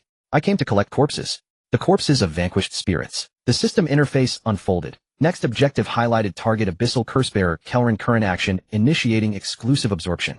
Begin. Chen Mo raised his palm. Within him the hellish Azura bloodline resonated faintly. A soul fire flickered into being, like a hellborn eye slowly opening in his hand. Instantly, ambient temperature plummeted across the tier. Concentric rings of ashen flame rose from the floor. System alert, attempting contract with high-tier spirit Kelrin. Danger level extreme. Prepare spiritual resistance. From the shadows a figure emerged, featureless, faceless. Only 3 floating cursed sigils orbiting. It roared, shrieked, the oppressive aura overwhelming. In an instant, Chen Mo's health bar plummeted. Catastrophic. Health 4200. Spiritual disruption 32. Held stepped forward urgently. Sovereign, shall I? Chen Mo frowned, not retreating an inch. If you intervene now, it'll be half the effort and twice the risk. Gritting his teeth, he pressed down hard on the soul fire with one hand, while unleashing Azura will with the other, forcibly sealing the fragmented spirit within his summoning space. 10 seconds. 30 seconds.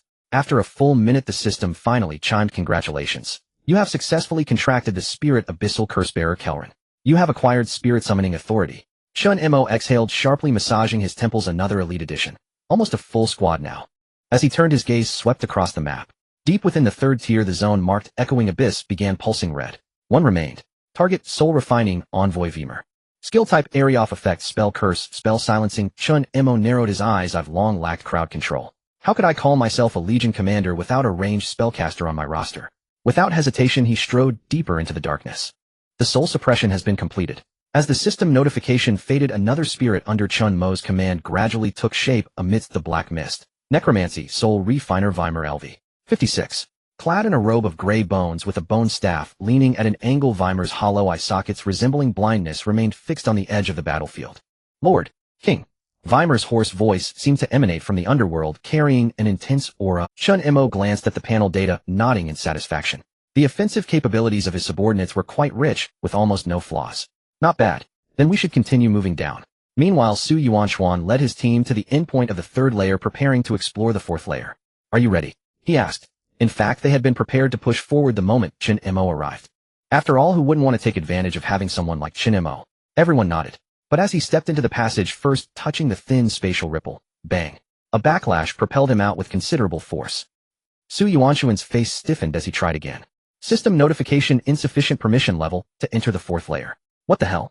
Blocked. He turned back to his team members. You all try too. Several capable teammates stepped forward, each getting rebounded even more severely. What's going on? Our levels are sufficient, and our combat power is fine. Why can't we even enter the door? Su Yuanchuan focused on the passage exit, his gaze wavering for the first time. Just then, not far away, Chen Mo, who had finished tidying up the battlefield, walked over. He said nothing, merely observing for a moment before lifting his foot. Smack. He stepped into the fourth layer. No notifications. No rebounds. Not even a ripple in the spatial fluctuations. It was as if that place had always opened only for him. What kind of joke is this? Su Yuanchuan's mouth twitched as he coughed. You really are on a different dimension from us. Chen Mo turned back and smiled lazily. Why don't you all study how to get in first? I'll go take a look by myself. Damn. Su Yuanchuan was almost infuriated to laughter, but the situation was evident, and he couldn't refuse. He waved his hand. Go ahead. When you come back, tell us what it's like inside. Chen Mo stepped forward, his gaze fixed on the darkness ahead as he moved slowly. Old God Altar, fourth layer. The passage's light suddenly dimmed as Chen Mo took his first step, feeling the oppressive nature of the entire space surge. The surroundings felt as if compressed by an invisible force. The air was thin, the temperature chilling, and even his own energy circulation began to stagnate. He tried to summon the King of Fallen Branches. Unable to summon. Damn, locking me out right away. As Chen Mo walked, he tested the frequency of skill releases, each accompanied by system notifications. Soul suppression, environment activation, recovery effect reduced by 50. Skill release requires delay. Field compression, cooldown delay, health threshold, strong control. Chen Mo squinted, seemingly recalling something. This mechanism. How is it exactly the same as that thing in the Sky Tower? Memories from his past life flashed in his mind. That towering, mysterious giant tower which gradually opened during the later stages of the game, spanning dozens of countries from bottom to top, driving countless players mad, yet no one had ever cleared it. And now this old god altar unexpectedly revealed a dungeon structure, an energy mechanism almost identical to the Sky Tower. Perhaps this altar is not a standalone dungeon. Could it be related to the Sky Tower? Chen Mo paused for a moment, his expression turning serious. This was significant as the Sky Tower held a profoundly deep status in the game. It had not been cleared for a whole year since its appearance. It could be considered one of the most mysterious entities in the world of divine domain. He took a deep breath and continued deeper. Not far away in the hidden darkness, bizarre architectural shapes began to emerge. Old God Altar, fourth layer. In fact, the moment Chen Mo stepped into the fourth layer, he sensed something unusual. It was not monsters or traps. It was the atmosphere here. To be precise, the entire space's atmosphere felt off. The air visibly stagnated, and the temperature plunged. Most perplexing was the view turning gray and white. In that instant, it was as if the game world had suddenly disconnected. The rules were completely severed, and all skills and passives fell into a temporary state of ineffectiveness. Chen Mo stood still, gently exhaling. What kind of place is this? 3 seconds later, the system notification slowly supplemented. Warning, you have entered an unknown area. Environmental laws are unstable. Please operate cautiously. Please do not linger for long. This altar's stench is starting to resemble incense, burning rather than monster fighting. Chen Mo's mouth curled up, and although he said that he was more cautious than anyone else as he stepped forward, with each step forward the sense of oppression grew stronger. In the gray mist ahead, a massive black structure. The surroundings were silent and empty, as if it were a vast deserted square, until he reached the edge of it. Chen Mo's gaze sharpened, and he unconsciously raised his head. What did he see? That was actually a gigantic statue. No, to be precise, it should be a divine statue. Faceless, eyeless, with 6 arms reaching for the sky, one hand holding a decayed scripture, another dragging a chain, and underfoot countless shattered undead bones. Its presence was too overwhelming. So much so that even as a stone statue, even in a collapsed state, it made Chen Mo feel as if he were being watched. Chen Mo remained silent for half a second, saying nothing. Yet the system notification did not pop up immediately, startling Chen Mo. Just a statue, and its deterrent power was enough to shock the system in the divine domain. But he knew that this was not just simple decoration. It was a symbol of a deity, or rather a relic of some deity. This was not the presentation of an ordinary boss. This had transcended the level of a dungeon. He instinctively tightened his grip on the blade of the broken realm, and in that instant the blade began to hum, an unstable vibration. Again like this. It felt just like the sensation he had when facing the remnants of the god of undead. In fact, Chen Mo had come this far. He had gradually been pulled from the god of war's flame in Nok village, embroiled in the three-way faith tearing between the priest and the old god believers. He had drawn the blade of the god of war, awakened a fragment of Helder's remnant soul, and seen the weapon fragments of the deities. He had slain the pharmacist redeemed form, and obtained the divine weapon, the blade of the broken realm. All of this was no longer just a game. Chen Mo squinted at the faceless statue, his gaze no longer filled with doubt, but rather a dangerous smile. Chen Mo stood before the faceless statue, gripping the blade of severing realms, attempting to analyze what level of existence this entity truly represented. The mist swirled at his feet. The plaza was as silent as a graveyard, and the statue was tall, broken, and eerie. It did not appear to be a living entity in any way. Then in the next second, An unbelievable scene occurred. Just moments ago Chen Mo had observed the statue countless times and confirmed there was nothing wrong with it. But now it actually moved. Boom. The head of the statue quivered slightly. Following that, two ghostly green streaks of light appeared out of nowhere on its empty face, like its eyes had opened. And the corners of its previously petrified mouth actually curved up, slightly forming a chilling arc. It smiled. A smile devoid of any warmth. Like a sadistic person watching their prey struggle, like a judge who had grown bored with humanity. Chen Mo staggered back half a step, his legs giving way, almost collapsing. It had smiled. What kind of joke is this? Isn't this thing a statue? The oppressive aura crashed down like a tsunami. No monsters appeared, nor were there sound effects to warn him. Just by the statue's smile, the plaza felt as though it had been instantly pressed into the depths of an abyss. This is bad. He immediately tried to summon the Wolf King. No response. Then he attempted to cut with the fallen branch and Vimer. Still no system prompt, skills forcibly locked. The blade of severing realms also shook violently for 2 seconds, then fell completely silent, even the built-in soul resonance extinguished. Even the hints from the divine realm were delayed by a beat. It was not intentional interference, but an invisible inherent disturbance. System prompt: you have entered the domain of the divine. Divine authority suppression activated. All summoning abilities are fully sealed. Undead binding frozen dam. Chen Mo's expression changed. Oh, what kind of perverse skill is this? Even Helder couldn't suppress me. What exactly are you? His mind was flooded with red text prompts, each one conveying a single message: you have truly entered the realm of the god. Yes, true divine interference. Just as he attempted to adjust his state, a new gray encrypted status appeared in the upper right corner of the system interface. Unknown divine realm emotional manifestation. Eerie smile. Chen Mo's pupils constricted. Emotional. Eerie smile. A fragment of a vague memory flashed in his mind. It was something he had seen while copying the War Gods notebook in the library, a phrase on a torn page: the gods are not dead, emotions do not fade. At the time he hadn't paid much attention, thinking it was merely some overly literary setting. Now it seemed, it was not a description at all. System prompt: divine corruption continues to accumulate. Please choose a countermeasure. A. Offer faith. Submit voluntarily. B. Kneel in submission. Pray for forgiveness. C. Resist to the end. Enter the divine counteraction trial. Chen Mo looked at these 3 options, and the smile on his face slowly widened, just like the statue. In this day and age, even you dare to suggest I kneel. I was silent. Oh, when have I ever knelt before anyone? Option C locked in. The system immediately popped up a red box. Prompt confirmed. Resist to the end. You will enter the consciousness confrontation space alone using willpower, battle memories, and faith projections. To resist task failed. Soul damaged. Level reverted. Will forever become a loyal follower of the divine. Task successful. Alright. Chen Mo chuckled softly. In fact, he had no choice but to brace himself. A flash of bright light engulfed the plaza. Chen Mo's figure was suddenly pulled into a pitch-black space. In the empty plaza, everything became as quiet and desolate as it once was. If Chen Mo were here, he would surely be terrified. The statue actually turned its head, its gaze fixated on Chen Mo as he slowly disappeared, the smile deepening. Where is he? On the 3rd level of the altar. Su Yuanchuan stared intently at the map before him. The blue light, representing Chen Mo, had just been on the 4th level coordinates. Then in the blink of an eye it vanished. It was not blurred nor obscured, it had simply disappeared, as if erased from the system world. What happened? The officer's face turned pale. Could it be a battle failure? Unlikely.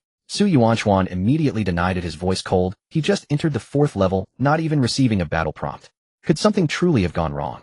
Silence enveloped the surroundings. If that were the case, it meant that Chen Mo was likely not battling a boss, but was facing something even more terrifying. On the other side, Chen Mo was ensnared by an invisible force, and after an indeterminate amount of time, he finally regained his vision.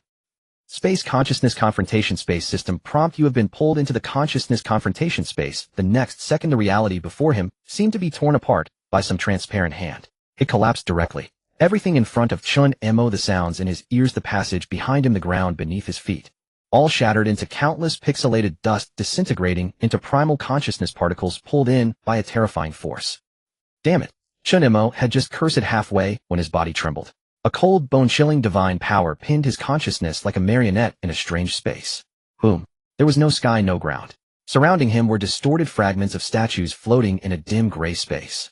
Each statue wore an eerie smile, as if welcoming his arrival. A hollow voice echoed in his ears, as if it were coming from a temple of billions of years ago, or whispering close to his ear.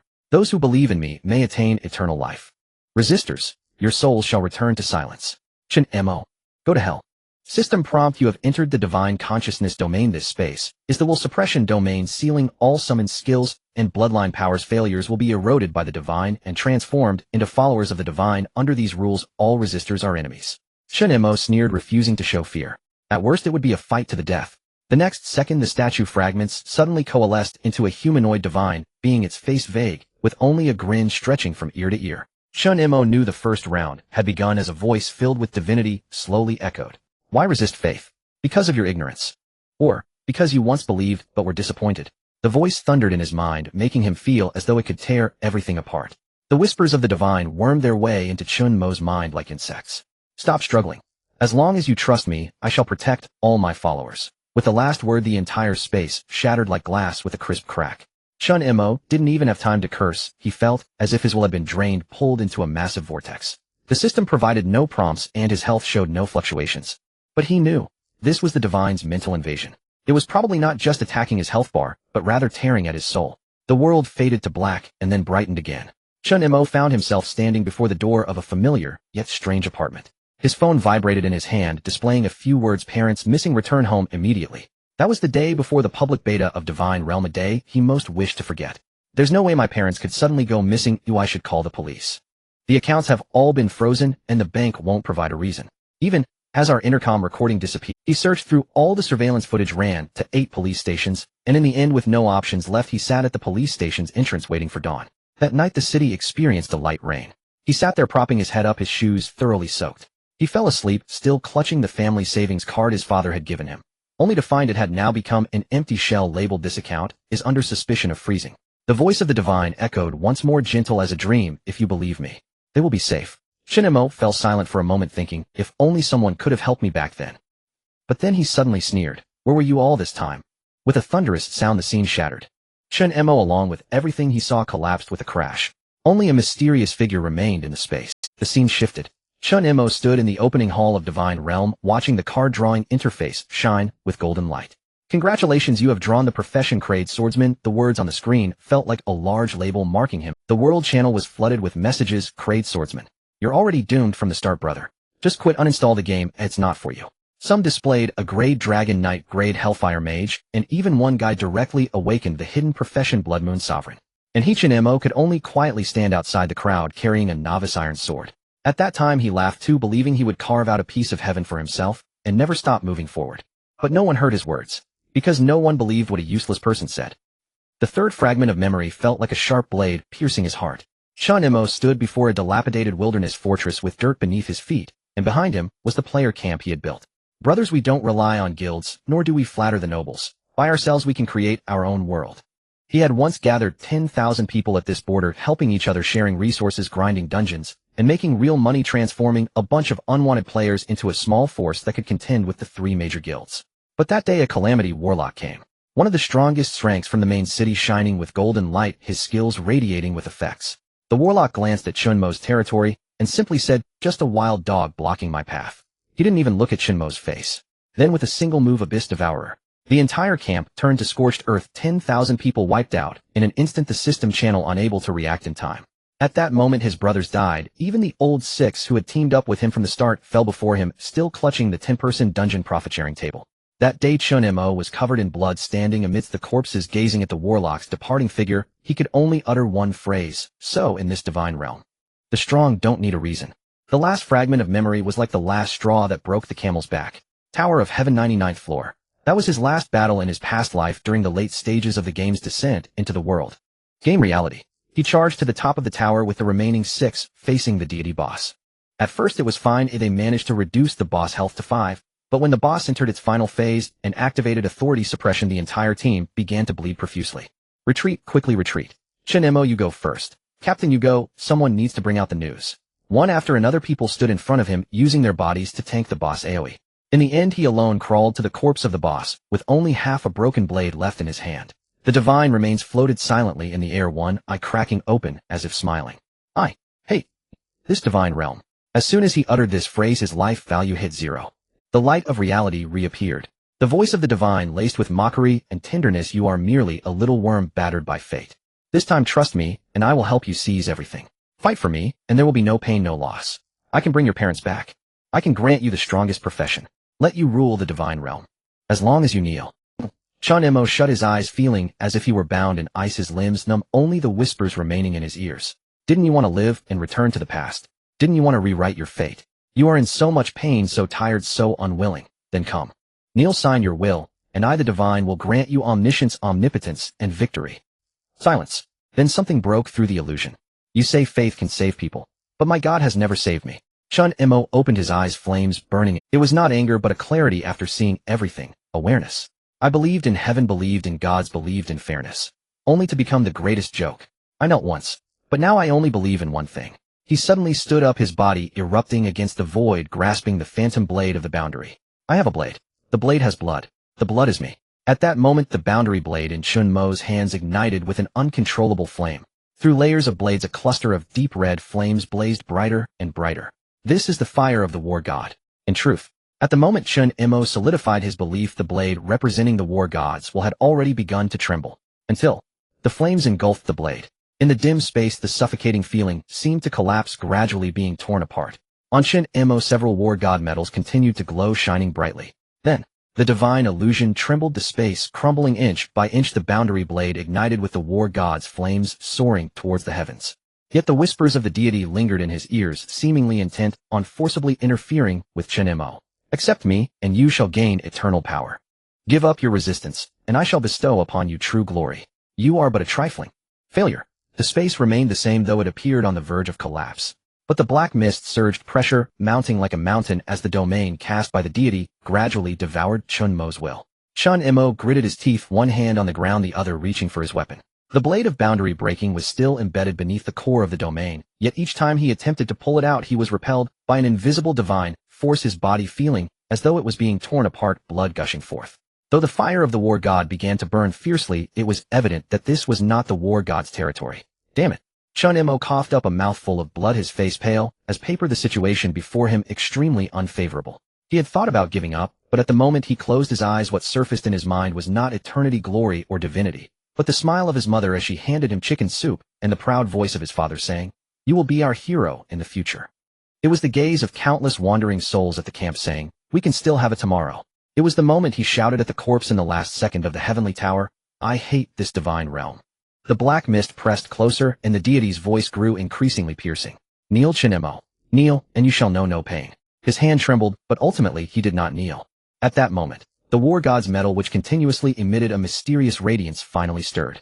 Unconsciously, it emitted a wave of scorching tremors from his chest, followed by a forceful surge of heat that felt almost like it was burning his soul, erupting violently from within Chen Mo. Buzz! The war god's metal erupted with a blazing red light, like a miniature sun exploding before his chest. What is this? Chen Mo froze momentarily. Before he could react, the metal seemed to be activated by some force resonating intensely with his will. He had not uttered the words, but the thought of, "I will never kneel to the gods," felt like it was heard by the entire world. In the next second, several war gods' metals vibrated at a high frequency. An ancient, immense flame surged into existence from beneath his feet. It was not an ordinary flame. It was the divine fire of will from the war god, sealed until now. Boom. The blade of boundary breaking emitted a clear sound like the beating of war drums. The scorching red flames surged wildly into the blade, merging with the war god's fire. The flames raced along the blade, as if intent on reducing the entire divine domain to ashes. The black mist surged frantically, sensing the threat, beginning to twist, scream, and collapse. And at the peak of that flame, a voice descended from the heavens. It was a deep, ancient, and time-worn voice, yet so majestic that it shook the very space. "Roll back to your shattered realm." The heavens shattered, and the earth quaked. The divine domain trembled violently, the black divine statue fracturing madly. The war god's fire sword conjuring a hazy yet towering phantom. It was a giant with blazing red flame wings on its back, wielding a heavenly blade clad in armor. There were no facial features, only overwhelming pressure. It stood behind Chen Mo, coldly gazing at the entire domain, stepping forward.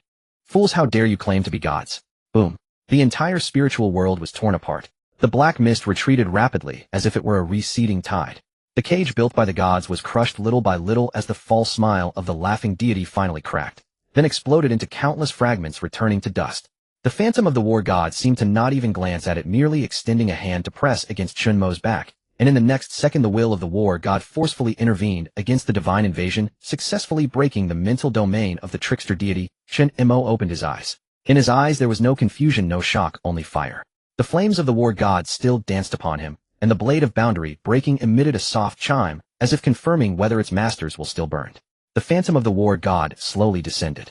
The flames swirled around his body like a warrior stepping out from the twilight of the gods, cloaked in the ashes of time, with no emotional fluctuations in his eyes. He stood before Chen Mo facing away from him, yet blocking the divine presence that had yet to fully dissipate. In that moment Chen Mo had never felt so distinctly that someone was shouldering the heavens for him. He only heard the war god speak softly, a solemn utterance like an ancient phrase. The altar of the gods has reappeared in the world, so soon the era of the old gods. Has it really been this long? The tone was neither excited nor angry, but a complex feeling that was hard to articulate. It felt somewhat nostalgic, yet also like he was confirming an answer he had always been unwilling to face. Chen Mo's heart jolted about to ask a question, but the war god suddenly paused, the divine flame in his eyes flickering, as if he had captured some lingering trace. Then he said something that would freeze one's very soul. Lacai, you actually didn't die in the divine war back then. Boom. Chen Mo felt as if struck by a muffled thunder. The god of mockery. The one who toyed with souls and belief. The phantom of the war god merely looked at the shattered square, at those divine statues and phantoms that had already vanished, and sneered, are you waiting for me to disappear? You still enjoy toying with living beings this much? Chen Mo clenched his fists, momentarily unclear about what the war god was saying. Everything before his eyes had vanished. Shouldn't it be over? But before he could speak, the heavens and earth suddenly cracked like a mirror splitting open. Not just one. All sides. The space he occupied began to collapse, shatter, and swirl like the mental domain he had just escaped, only to reveal an even deeper nested trap. I never actually escaped. Chen Mo's pupils contracted. What kind of joke was this? In this deep scheme, he had not realized he was trapped in a cage. He finally realized the scene of defeating the gods and awakening will earlier was still in the second illusion created by the god of mockery. At this moment, he felt a surge of embarrassment and fury at being toyed with. Damn it. Yet facing this deity representing mockery, he had no means to fight back. The gap between man and deity was simply too vast, especially as he still did not know if he was truly facing a god. If it weren't for the war god's phantom forcefully descending, he might have been forever trapped here. In the next second, the phantom of the war god faced the layers of obstacles and finally moved. Flames like seas and mountains burst forth and ignited. The fire of the war god. No, it was the true fire of the war god. Following this, the blade of boundary breaking behind Chen Mo sensed it instantly, the flames rising from the roots. He gripped the blade and flames erupted from his fingertips as if blood was burning through his bones. That was the true fire of the war god, no longer suppressed, no longer resonating, but burning wide open. The entire domain changed color dramatically. The sky seemed to be pierced by flames beginning to melt. The ground cracked inch by inch like a baking tray. Smack. The war god's phantom spoke with no trace of calmness, and the entire domain was filled with a cold, yet searing roar. If you continue to mock, do not blame me for unleashing the sacred fire to burn down your altar. Boom. Flames soared into the sky. It was as if the moment they ignited they could spread wildly in the blue. This was not merely a fire. It was as if the entire heaven, earth, and space had been ignited in an instant, akin to a divine level force being thrown into the core of the divine realm, shattering the boundaries of consciousness. Chen Mo had no time to react, feeling a surge of heat radiate from his forehead, a near-boiling wave of warmth brushing against his face.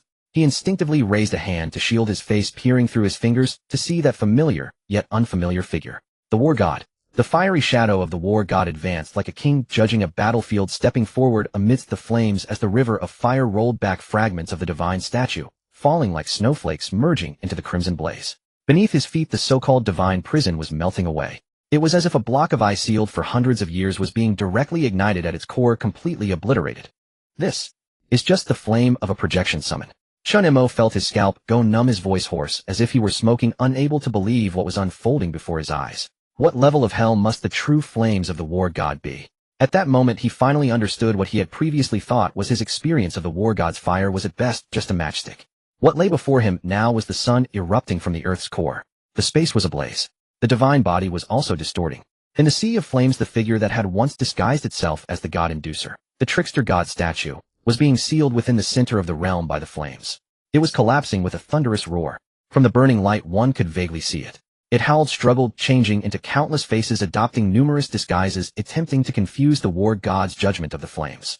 Yet the war god did not even glance at it, merely uttering softly, "You are not worthy to stand upon faith." Boom. The flames cascaded like a waterfall, instantly engulfing the trickster god's projection. That smiling face shattered instantly, unable to emit even a scream, turning into a wisp of black mist within the flames before being completely incinerated. The remnants scattered, divine ashes falling like meteorites, creating a chasm of fire. Meanwhile, Chen Mo felt the ground beneath him suddenly tremble. The entire fourth layer of the ground was actually beginning to collapse.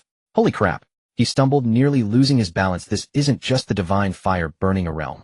It's directly collapsing the entire layer. Booming. A series of mysterious buildings, scene structures, all shattered in the flames. The passage was severed, the foundation crumbled, the sky pierced, the entire fourth layer was like a piece of paper, directly burned in half by the flames. What was more terrifying was that this fire was not randomly burning, but seemed to possess awareness, actively sealing off the entire layer's descent passages. Fifth layer teleportation node locked by divine fire. Chen Mo understood. The war god was not saving him, but sealing something. Is it afraid someone will mistakenly enter the fifth layer? So it simply burns it all down as a seal. He watched as the originally black gold staircase connecting to the fifth layer was devoured by flames reduced to dust, leaving only a circle of fiery markings glowing red. The war god said no more. But when the flames reached their peak and the last building collapsed completely, he spoke. Just a whisper, yet it resonated louder than 1,000 troops. The divine battle is not over, and the flames shall not extinguish. Boom. The blade of boundary was completely boiling in Chen Mo's hand. That weapon which had severed countless old divine shadows suddenly emitted a high-frequency vibration that felt as if it would incinerate the very soul. Something's not right. Chen Mo suddenly looked up, and the next second, the war god's metal resonated violently. No longer a gentle tremor, but an eruption. The metal transformed into a shard of a furnace, and the blazing scarlet gold flames erupted from Chen Mo's chest in an instant. The flames did not spread outward, but shot upward. Like a divine spear of punishment, it pierced through the sky of the old divine altar's sealed firmament, tearing a massive hole in the entire old divine altar centered around the fourth layer. Then the heavens roared. A towering divine shadow 100 feet high slowly rose from the flames. Wings of crimson flames sprouted from its back. Dressed in burning battle armor. In its right hand, it wielded a massive blade of the firmament, and in its left hand it clutched sealing chains. Behind it, like a collapsing sun, the sky burned red as blood. At that moment, the entire altar, the entire city of Muyu lit up. Chen Mo stood up looking as if he had just crawled out of the fire. His armor glowed faintly red, the blade of boundary still retaining the remnants of flames, making him look like half a divine being, yet also like an explosive device that had yet to cool down. In the distance, Su Yuanchuan and Lin Weiner rushed over, their faces filled with confusion. Where did you just go? How is everything in ruins? And what's with those flames? Chen Mo shook his head, slowly exhaling, pointing at the divine-like shadow in the sky. I didn't go anywhere, just almost turned into roasted meat. He looked deeper into the altar, gazing upward at the teleportation pathway to the fifth layer where the remaining divine fire patterns were still glowing. The sky was filled with light. Chen Mo finally understood what it meant to feel like a mere ant when a deity descends upon the mortal realm. And this was merely a projection. At that moment, throughout the entire city of Muyu, noble estates, artisan workshops, underground auction houses, and the central arena, even the mysterious strongholds hidden in dark alleys, all looked up. The sky was red. Flames exploded in the clouds. That divine figure lifted its foot from the old divine altar, stepping into the sky, gazing down upon the entire city of Muyu. What is that thing? Wait, what event is this? That direction is. Street players erupted in excitement. The main city channel was flooded with messages. Why is the sky red? Is it another divine event? Is the city of Muyu going to be destroyed? Looking back at the altar, the fourth layer had completely melted through. The flames seemed to have a consciousness, destroying everything from spatial structures, divine laws, to the entire layer's dungeon logic, turning it all to ash. Chen Mo could barely stand, having been forced back several steps. Even the blade of boundary was thrust into the ground. A flurry of system notifications appeared. Old divine altar fourth layer has been incinerated by the war gods. While this layer is permanently closed, all mechanisms sealed. You have witnessed an epic narrative node, divine intervention, global change. Gain title witness of the divine miracle. The sky, the gaze of the war god's shadow, was blazing. It swept across the entire city of Muyu inch by inch, as if searching for something. Gradually its brilliance began to fade. The flames receded, the world dimmed. The war god's shadow cast one last look at Chen Mo, saying nothing, leaving behind scorched earth and the afterglow of a reddened sky. The entire fourth layer of the altar fell into complete silence. Just as the war god's shadow was about to dissipate, a roar erupted from deep within the altar. That voice did not belong to this world. Deep, chaotic, as if piercing through time and space from another realm. Do you think this is the end? The fire will eventually extinguish. The voice carried the remnants of divine rage, like a colossal being struggling in the abyss. The flames receded. The altar fell silent. The divine prison of the fourth layer was completely destroyed, the space collapsing like broken walls, the scorched earth cracking inch by inch, and the sky seemed to be pierced by a spear, leaving behind searing residual heat. Chen Mo knelt on the scorched earth, gripping the blade of the broken realm in one hand, his body smoking, his gaze still fixed on the phantom burning against the sky. Finally, is it over? Just as he was about to speak, in the next moment, boom. A roar that sounded like the world was raging erupted suddenly from beneath his feet. The war god. This was not just a sound, it was an explosion of the soul. The entire space seemed to shake out remnants. Even Chen Mo himself experienced a brief dizziness, as if something had violently torn open the back of his head. His eyes widened to their limits, his pupils trembling. This was something fear could not suppress. That roar did not belong to a monster, a player, or any design of the game. It carried a certain mad sense of irony, as if it was laughing eerily, and it also seemed to be a frustrated roar holding back its voice, with a hint of something that made one's teeth ache. Regret. Is this a god? Is this roar directed at the war god? The space trembled violently. The scorched earth swayed with the roar, the remaining statue igniting spontaneously in the echoes, and although the entire fourth layer had clearly collapsed, it seemed to awaken the divine essence of another existence. A system notification suddenly appeared. You sense a soul tremor source unknown. You have encountered a soul-rending impact resistance. Check passed. Due to war god's protection, detected a deep seal within the old god's altar. An unresolved divine consciousness exists. Chen Mo's consciousness nearly exploded. What exactly is it? He gritted his teeth to hold his head, his gaze suddenly freezing. That roar did not feel like that was the true old god. It was simply too far from him, perhaps even in a different world. Yet it could still. The flames sealed by the war god trembled violently in the roar like a beast resisting the tearing of rules. Chen Mo suddenly realized. Could it be the true body of the god of mockery? Beneath the depths of the old god's altar, it all matched up. The war god's appearance was clearly not to bestow treasures, nor was it a coincidence. Rather, it was to detect in advance that this altar was being activated by mockery. He personally projected himself to seal the door. The last whisper of the war god echoed in Chen Mo's mind. Finally, the roar gradually subsided. The will from the abyss seemed to realize its failure and slowly retreated into the darkness. But at the last moment, that divine whisper-like echo pierced the boundary of consciousness lightly, leaving a message in Chen Mo's ear. God cannot be insulted. You will surely suffer the wrath of the divine. Chen Mo stood motionless on the scorched earth, his face dark as night. He looked up at the residual flames of the war god still flickering in the sky and softly uttered, "Is this a curse?" After a long time, ding, you have witnessed the conflict of divine wills, war god versus the mockery. You have received the following rewards: free attribute points, 500 platinum equipment, 2 exclusive random gold equipment, 5 special item. Fragment of the god of mockery contains pseudo-divine essence, can be used to forge divine weapons or diffuse and unlock divine skills. The flames were completely extinguished. The divine phantom no longer appeared, and the fourth layer of the altar turned into a completely charred forbidden land, as if it had been struck by the wrath of the gods, with even the space burned into cracks. The entrance to the fifth layer was completely sealed. Ground sealing runes automatically generated, forming a crimson divine flame barrier severing all pathways. Chen Mo raised his head, gazing at the sky's fissure that had yet to heal. He knew that the roar he had just heard was merely the first sentence directed at him. It was not a warning from a boss monster. It was a voice from another world. Chen Mo silently sheathed the blade of the broken realm as the wind swept over the scorched earth, the divine embers turning to ash. He murmured softly, "If this is just the prelude, what will the subsequent world be like?" Not far away, Su Yuanshuan's team also witnessed this miracle, the most shocking being. The fourth layer has collapsed. A complete and irreversible destruction. The unknown flames had long since been extinguished, leaving only the charred cracks etched into the ground, like a brand leading to an unseen abyss. Chen Mo stood amidst the ruins, breathing slightly heavily, the blade of the broken realm in his hand, still radiant. He looked at the system notification before him. Special item. Fragment of the god of mockery contains pseudo-divine essence, warning, high danger, handling recommended by a senior soulsmith. Looking at this reward, he should have felt excited. But his hand trembled slightly, not out of joy. Rather, that roar from deep within still felt like a nail driven. For the first time he realized, before the god, he hadn't even received a battle prompt. It was merely a remnant projection of its will. I could barely move at all. Chen Mo smiled bitterly. What if one day such an existence really descends? He lowered his head to glance at it. These numbers were almost blatantly telling him, you are still far from being able to fight against the gods. He recalled the phantom of the war god, remembered that whisper, and also that roar of the mockery. He finally understood. None of this was merely instant's plot. This was a game between gods, and he was but a pawn chosen to be placed within it. Chen Mo's gaze darkened, murmuring, I don't want to rely on anyone to save me anymore. Nor do I want to be used as a tool by anyone. From now on I need to grow stronger quickly. His eyes sharpened as he opened his backpack. All the spoils were laid out. Free attribute points 500. Platinum equipment 2.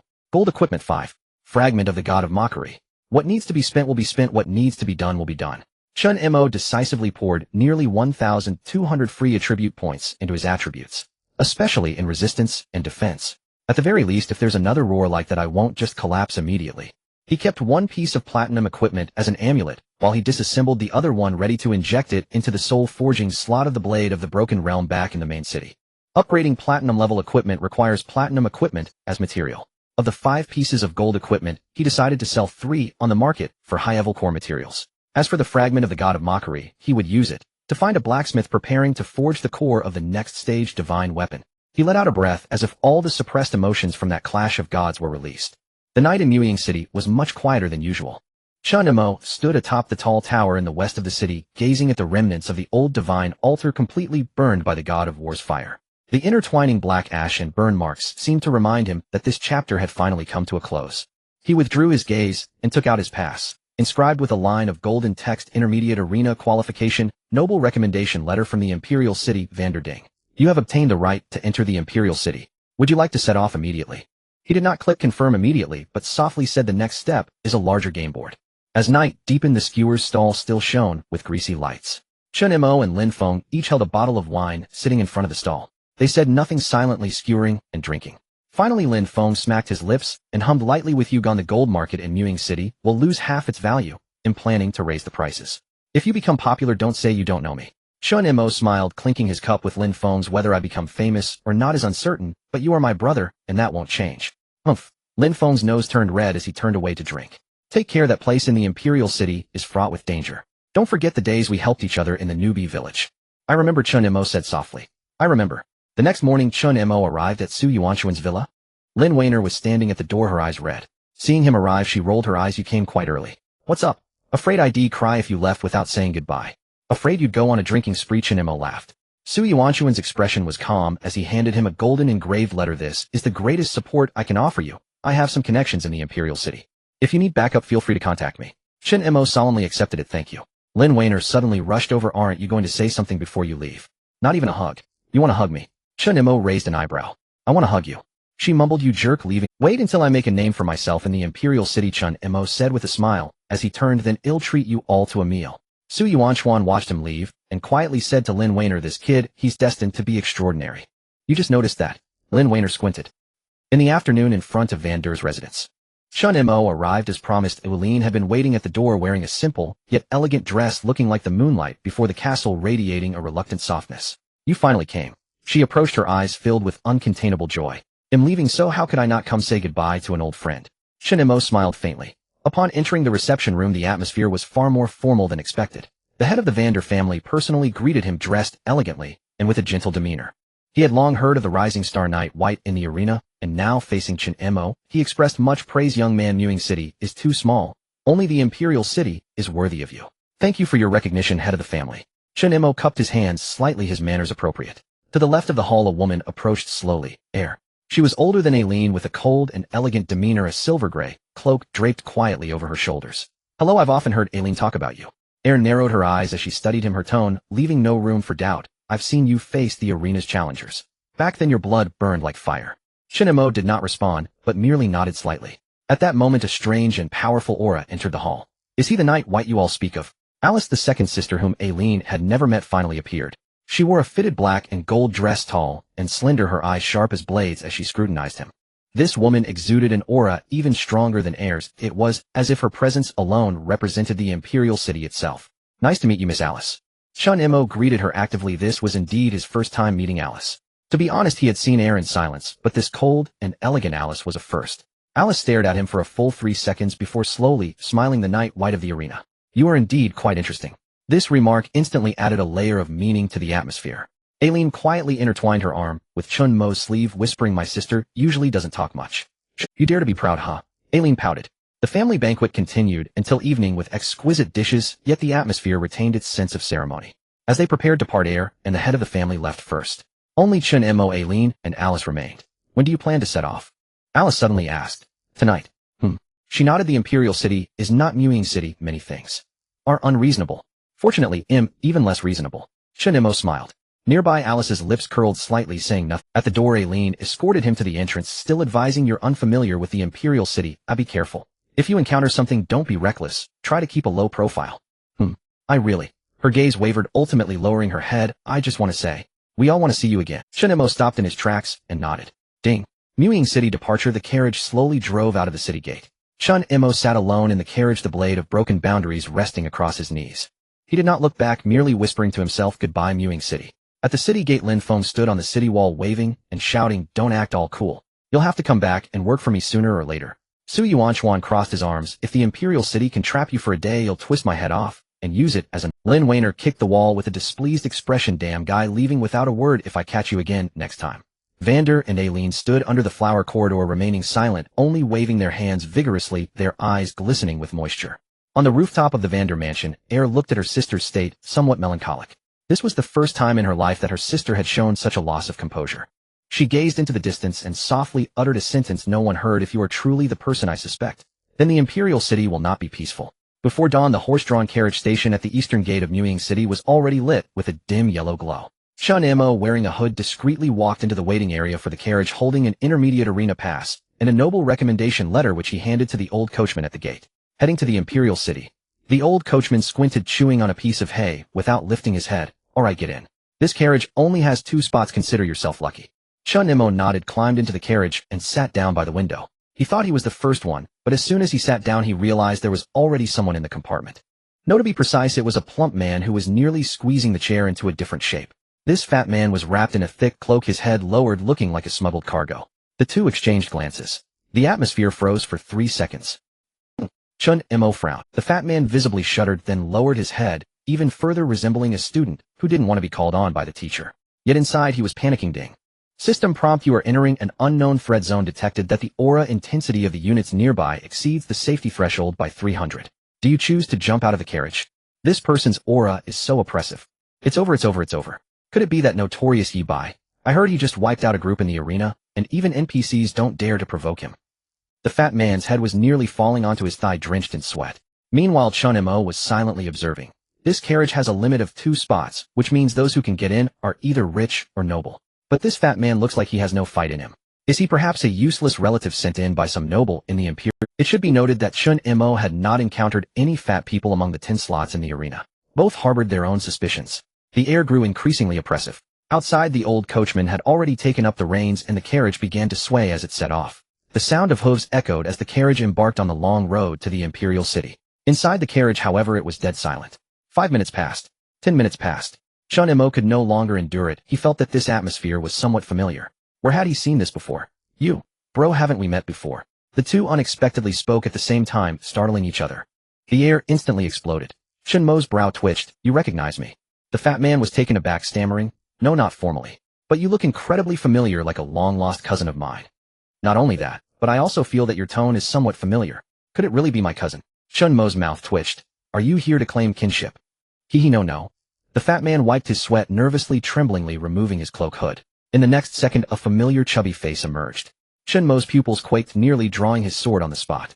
What the hell, you bastard? Keita. The fat man revealed his signature smile, his flesh jiggling. It's good to see you again. What a coincidence. In fact, Keita was quite perceptive. The moment he heard Chen Mo's voice, he knew who he was facing. After all, he had quite a history with Chen Mo. Chen Mo gritted his teeth. No wonder you look so familiar. You're that bastard, Keita. How did you get on this carriage? With your guts, you shouldn't even dare to approach the arena entrance. Keita awkwardly cleared his throat, spreading his hands. Ahem. Actually, I came in through a hidden recommendation slot. You know, my family has some connections. Connections, my foot. Chen Mo rolled his eyes, almost kicking him out of the window. I could take down 6 of your clones. How can you get into the Imperial City? Hey, calm down. I'm not here to fight. Keita immediately put his hands on his head. I'm now a proper ambassador of goodwill to the Imperial City, responsible for cultural exchanges, spreading goodwill, boosting the game economy. Chen Mo nearly stumbled. You're spreading nonsense. Don't bro, we're old acquaintances. Let's talk it out. I'm here for legitimate career development in the Imperial City. Chen Mo's expression darkened. Develop what? Continue to steal? Or rob bosses? That's a misunderstanding, bro. I've turned over a new leaf. Keita immediately patted his chest, his flesh jiggling. Besides, you also gained quite a bit, right? That was my hard work. Right, you're right. It's all because of your strength. You're a god. You're the only man who could kill me, but still let me off with my life. Chen Mo silently sheathed his weapon, but a dangerous smile spread across his face. Remember, you now owe me a heap of experience points plus a favor. I remember. Keita nodded vigorously. My life is now yours to protect. You are my father. He truly had no choice. The carriage had already started, and this was his pass to the Imperial City. Otherwise, the killing machine in front of him would slice him in two, and he would really not make it into the Imperial City. Most importantly this time, he was his true self, not a clone. Get lost. Keita chuckled awkwardly, not daring to be cheeky anymore. The carriage continued to sway, and the two fell into silence for a while. Keita suddenly spoke. Seriously, bro, you're going to the Imperial City too, right? Duh. What are you going to do? Look for someone. Should I consider picking sides beforehand? Chen Mo glared at him. You think you can stand in line? That makes a lot of sense. I want to cry. Don't cry, I'm afraid you'll spill your tears on my seat. Keita shrank back into his cloak, whispering, How about this? I'm familiar with the Imperial City. Should I be your tour guide? Familiar? Of course. My aunt's little uncle's neighbor is the official dung shoveler responsible for cleaning the horse manure in the eastern district of the Imperial City. I played with her dog when I was little. Trust me, I can definitely blend in, and I know this broken place like the back of my hand. What dungeons, what nobles, what black markets, I know which alley sells artifacts. Sounds like you're more of a con man. Don't say that. I call this a civilian guide, unofficial intelligence support. Enough already. Chen Mo closed his eyes and leaned against the window. If you dare sell me out next time, no matter how many clones you use, I won't save you. Bro, feelings are hurt. Keita pouted quietly, saying, but seriously, how do you plan to navigate this trip to the Imperial City? Are you going to develop quietly, or are you going to cause a scene? Chen Mo opened his eyes, his gaze calm. What do you think? I guess you're definitely going to cause a scene. Congratulations, you guessed right. K.'s mouth twitched, feeling a chill down his back. Should I dig a pit in advance to bury myself, waiting for you to stir up the Imperial City before I come out? Don't rush to bury yourself, you might come in handy. What? I'm planning to make some noise in the Imperial City. Since you can navigate, it shouldn't be difficult for me to push the blame onto you later, right? You still hold a grudge? Grudge? No, I call this reasonable resource utilization. Chen Mo smiled innocently. Don't worry, I won't set you up too badly. I'm not reassured. Aw. The carriage bumped along the mountain road, finally heading towards the towering walls of the massive city in the distance. As the sky brightened, sunlight streamed through the carriage window onto Chen Mo's shoulder. Keita had already started snoring in the corner, mumbling, don't hit me. I didn't mean to. I'm not an NPC. Don't lower my drop rate. Chen Mo glanced at him, shaking his head. Ding. Imperial City chapter opening. A smile appeared at the corner of his mouth, and a cold glint flickered in his eyes. Even unscrupulous Taoists have come. This trip to the Imperial City. Seems it won't be boring. The sun was shining just right, and the carriage moved steadily forward. Inside the carriage, all was peaceful and serene. Chen Mo leaned against the window, his gaze distant with a relaxed smile playing on his lips. This journey should be free of any mishaps, right? Indeed, all the bosses that needed to be dealt with had been, the altars that needed burning had been set ablaze, and even the deities had been interfered with by him. Now it was a rare moment of tranquility. He murmured at last, I can go to the Imperial City in peace. This carriage was not one that just anyone could board. The spots to the Imperial City were limited. Those riding in this carriage were either the sons of nobles or certain talented individuals. If bandits dared to attack, they would be courting death. The driver was already humming a little tune, finding it more reassuring to pull this carriage than to pull money. Until, Hey, Chen Mo, you have to try this. The flavor is explosive. Tisk. This is the only good thing about the main city. They have a lot of spices. Kato, while munching on a roasted chicken leg, lay lazily at the end of the carriage, his expression like a fox that had just stolen a chicken, full of smugness. Chen Mo shot him a sideways glance. Don't get complacent. Just because you're eating it, aren't you afraid that a knife will suddenly fall from the sky while you're chewing? PFF, what's there to be afraid of? Kato patted his chest. We're heading to the Imperial City. There are official roads, barriers, and patrols along the way. No one has dared to intercept a carriage here for decades. He shook the chicken bones, his tone full of bravado. This time, brother, we are truly going to enjoy the blessings of peace. Chen Mo's eyelids twitched, feeling that the atmosphere was already off. Don't speak too soon. What? Are you afraid someone will come to rob you? He grinned, smug enough to make one's teeth ache. If anyone dares to come and rob us, I'll kneel down and acknowledge him as my ancestor right then and there. Chen Mo suddenly had an ominous premonition.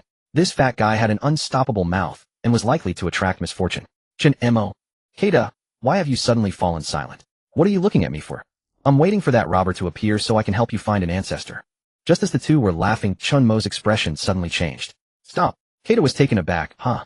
Chen Mo squinted, his gaze piercing through the window towards the distant woods, murmuring something is coming. The air became heavy at that moment as though pressed down by an invisible pressure, and all the birds around fell silent. The horses suddenly neighed in alarm. The driver turned pale, his hands shaking. Something is off. I have run this road for 10 years and never have I encountered this kind of aura. Chen Mo said in a deep voice, this is not an ordinary ambush, Gits. Something is locking onto us. Keita, the next second. Kacha. The entire carriage jolted violently. A shadow loomed ahead, casting a barrier down as if the heavens themselves had collapsed. Immediately after, several figures leaped silently out from the woods. Dressed in black robes, their faces concealed by masks, they held curved blades shimmering with a purple cold light, moving faster than shadows gliding across the water. What the hell? He hadn't even settled into his seat. Keita dropped his chicken leg, his face turning white. Holy crap. They really came. I just finished declaring a flag a minute ago. Is this really happening? Chen Mo, are you sure you're not going to bow? Chen Mo was also puzzled, wondering how it was. Keita, terrified, was almost ready to crawl under the carriage. Shut up. Are you some sort of jinx? Wherever you go, trouble follows. You think I'm an event trigger? With Chen Mo present, the plot must explode. What a joke. Can I take the blame for this too?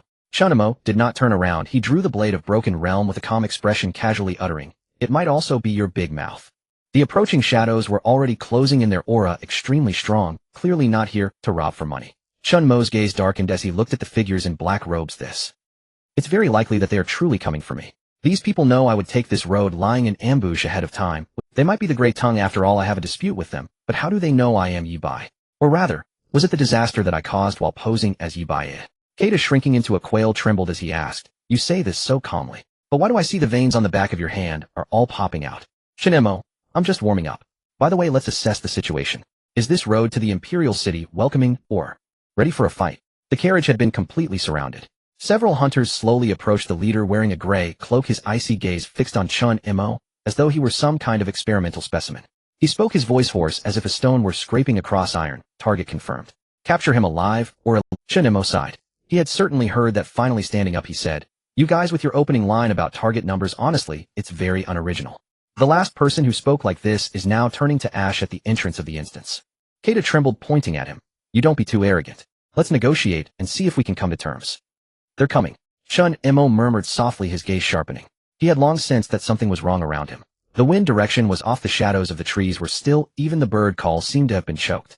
As expected, ahead in the woods there were rustling sounds, a shadow flashed past, and the surrounding pressure suddenly became heavier. The situation at hand became extremely tense. As for Chen Mo, he smirked coldly, chuckling, "Still want to capture alive? It seems you really don't know who I am." Before he could move, the carriage suddenly skidded sideways. It was the driver. The front wheels tore through the ground. As the driver flicked the reins, the whole carriage shot forward like it had been injected with nitrous oxide. The previous sharp attack was deftly avoided. Kata was almost thrown out of the carriage, gripping the railing. "What the hell? This drift. Have you driven on the road to the underworld before?" The driver, while controlling the reins, yelled angrily. "I've pulled 8 nobles to the front line before. Even the horses learned from the battlefield." Dust flew behind the carriage, and several auras of killing intent descended from above. Whoosh! A flying dart zipped past the wheels, spinning and exploding close to the ground. Clang! Another curved blade sliced through the air, striking the side of the carriage with a harsh crack, leaving a charred black scar. Enemy attack. The driver finally panicked. "My lord, my horse has already reached its limit." Kata shouted, "Don't play dumb with me. This isn't a horse anymore, it's a flying chariot. Did you give the horse a double beast spirit buff? But if you really can't hold on, I suggest you jump off now to save your life." The driver's face turned green. "Are you I'm praising you," Kata said seriously. "With your skills, if you die, that would be truly unfair." Chen Mo brushed off the dust on his clothes, his gaze still fixed on the distance. Kata felt something was off and turned to him. "What are you doing? Your expression isn't quite right." Chen Mo replied in a tone as calm as discussing dinner. "You drive the carriage. Me, I'm responsible for sending them on their way." The carriage came to a slow halt along a forest path on the western outskirts of Muing City. Chen Mo sat inside the cabin, eyes closed in feigned slumber, yet his brow was faintly furrowed, as if sensing an unnatural ripple in the wind.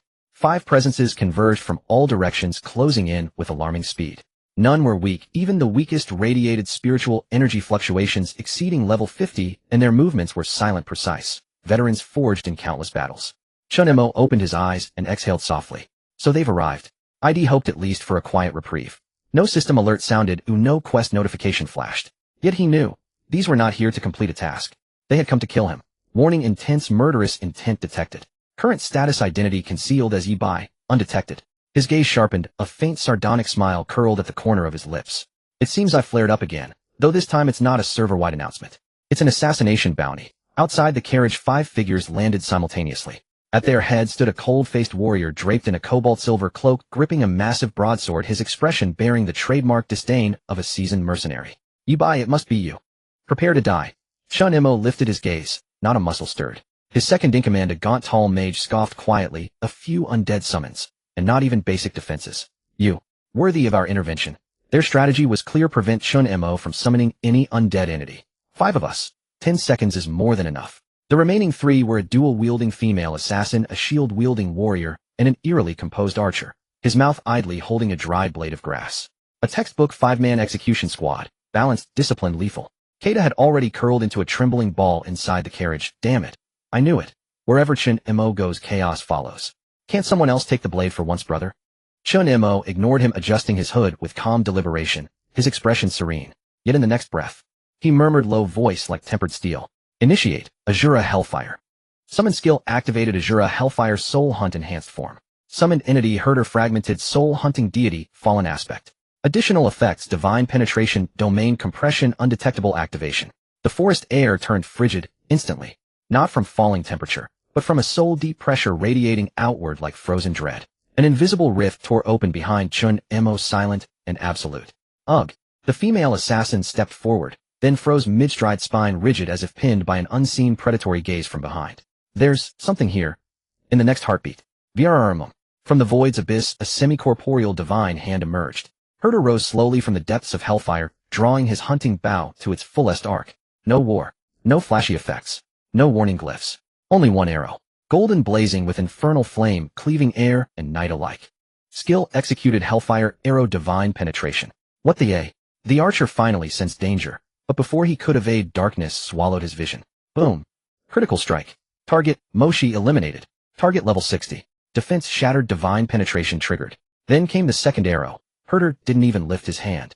The shaft curved mid-flight, piercing the mage's barrier and detonating it in blinding light. Target, Nightshade Priest. Fatal critical kill. Third and fourth arrows erupted simultaneously. Divine retribution descending from heaven itself. The heavy blade warrior raised his sword, only to have his chest explode outward, hurling him backward 15 meters into a shattered oak. The shield warrior never even lifted his buckler. His sneer hadn't yet twisted into shock before he collapsed lifeless. For corpses, each struck down with brutal surgical precision. Even the system notifications stuttered, overlapping chaotically. Chain kill, armor shatter, divine penetration, flashing across the air like fractured stars. Kata gaped from the carriage window, jaw slack, his roasted chicken leg tumbling forgotten onto the forest floor. What did you do? Are you kidding me? Chen Mo said nothing, merely gestured gently with his hand. Herder lowered his bow, serene and untroubled, then dissolved back into the void. In truth, Herder had never truly appeared in this world. He stood alone within the Azura Hellfire realm, striking across dimensional boundaries with flawless, transcendent accuracy.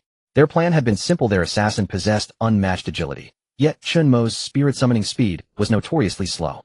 Herder's arrows, however, moved faster than light itself. Even as a fragmented soul, he remained a god.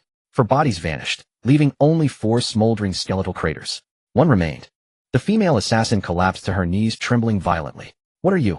Chen Mo approached, each step resonating like a hammer against her fraying nerves. She scrambled backward, until there was nowhere left to flee. Who I am matters little. Chen Mo knelt beside her, voice soft yet sharp as an ice spike piercing the eardrum. What matters is, who sent you? She clenched her teeth, about to speak, when a crimson glint flickered across the insignia at her throat. Chen Mo saw it. What was it? A marker? An emblem of some faction? Yes, just as members of the Grey Tongue bore their own sigils. At least, he confirmed, she was not one of them. Self-destruct protocol engaged. Intelligence purge initiated. 3, 2, 1. Boom. No corpse. No sound. Only a burst of scarlet mist blooming where she'd knelt. Chen Mo rose, calm, composed, yet his eyes held a killing frost, razor-edged and absolute. Self-detonation technique. Imperial capital's signature. He gazed toward the treetops in the distance, his expression darkening like gathering storm clouds. This was no ordinary assassination. Someone had deliberately ambushed him en route to the Imperial capital, determined to erase him utterly. But perhaps they'd forgotten. He was no longer the lone fragile summoner who scraped by on borrowed power. He was the Blood Azura, the commander of the Azura Legion. He was silence. Brother, are they all gone? Kata cautiously poked his head out of the carriage, staring at the charred clearing, his voice quavering. You're really a summoner. That wasn't summoning. That was invoking a deity. Chen Mo turned, his gaze. Didn't you just say, wherever I go there's never a dull moment? Kata, I've changed my mind. Now I'm convinced, being alive with you is thrilling enough. Chen Mo's gaze returned to the direction of the Imperial capital, sharpening like drawn steel. He knew this was only the beginning. Who had sent them? To test him? To execute him? Or had he drawn their ire? Chen Mo fell silent. His journey to the Imperial capital would be anything but peaceful. He had already stepped into the sight lines of powerful hidden eyes. He couldn't confirm whether his true identity had been exposed. For now, he would prepare for the worst. Should enemies rise again, he would strike with thunderous finality, delivering annihilation without mercy. The wind has stopped. The blood has yet to dry, but the coachman's face has already frozen in the wind. He was mounted on a horse, one hand gripping the reins while the other trembled, barely able to hold the whip. His throat rolled a few times as he murmured, truly worthy of Lord Yibai. Is this the strength of the number 1 in the arena? Who can withstand this? The coachman certainly knew that the Yibai before him was the top ranked in the competition leaderboard. However, he had seen many number 1s before, but none were as terrifying as Chen Mo. Just a moment ago, it was barely an instant. The assassin who had emerged from the bushes wielding a short bow and claiming to be the Blackstone Soul Chaser. Before he could even introduce himself, Chen Mo shot an arrow that pinned him body and soul to a rock 5 meters away. The arrow wrapped in purple flames pierced through the throat, evaporating instantly. Not only was the body gone, but even the air was left with a charred scent. Is this really fighting? This is clearly divine punishment. It is simply terrifying. At this moment K-Da was also utterly stunned, feigning a horrified expression, mouth agape, nearly forgetting to close it. He internally shouted, "Holy shit. If I had successfully robbed the boss back, then wouldn't the grass on my grave be 3 meters tall now? Damn it, I actually fought against such a monster.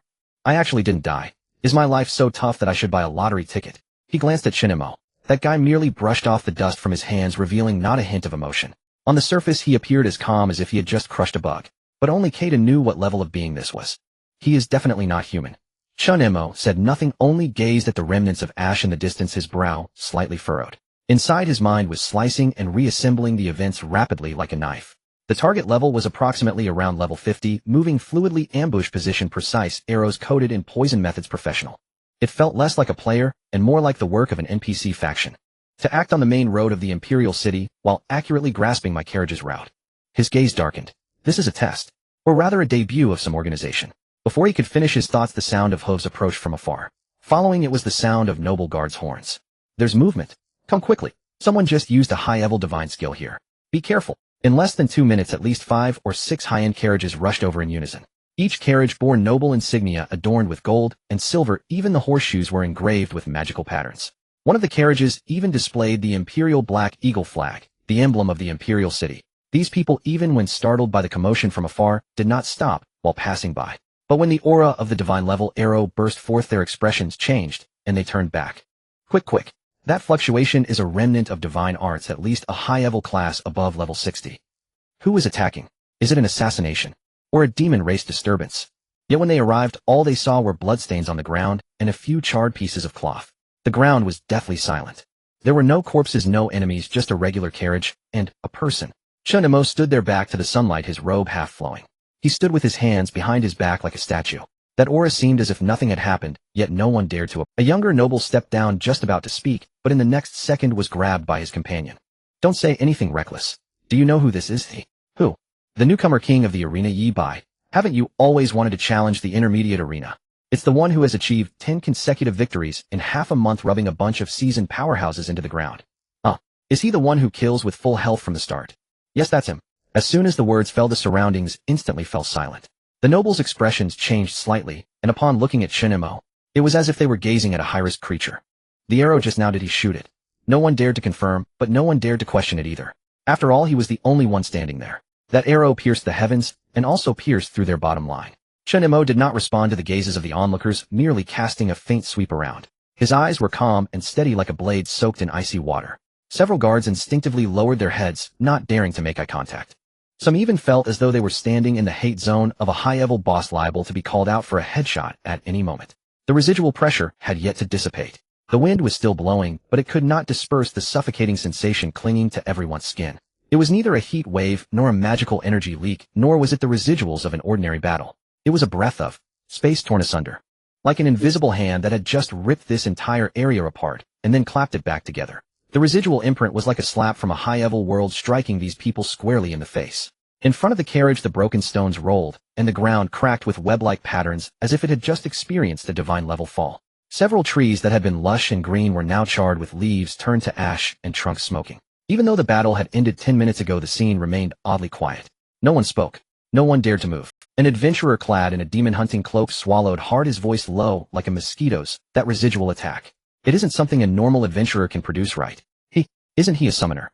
But he didn't summon anything just now. Just that one arrow. But that arrow tore through space."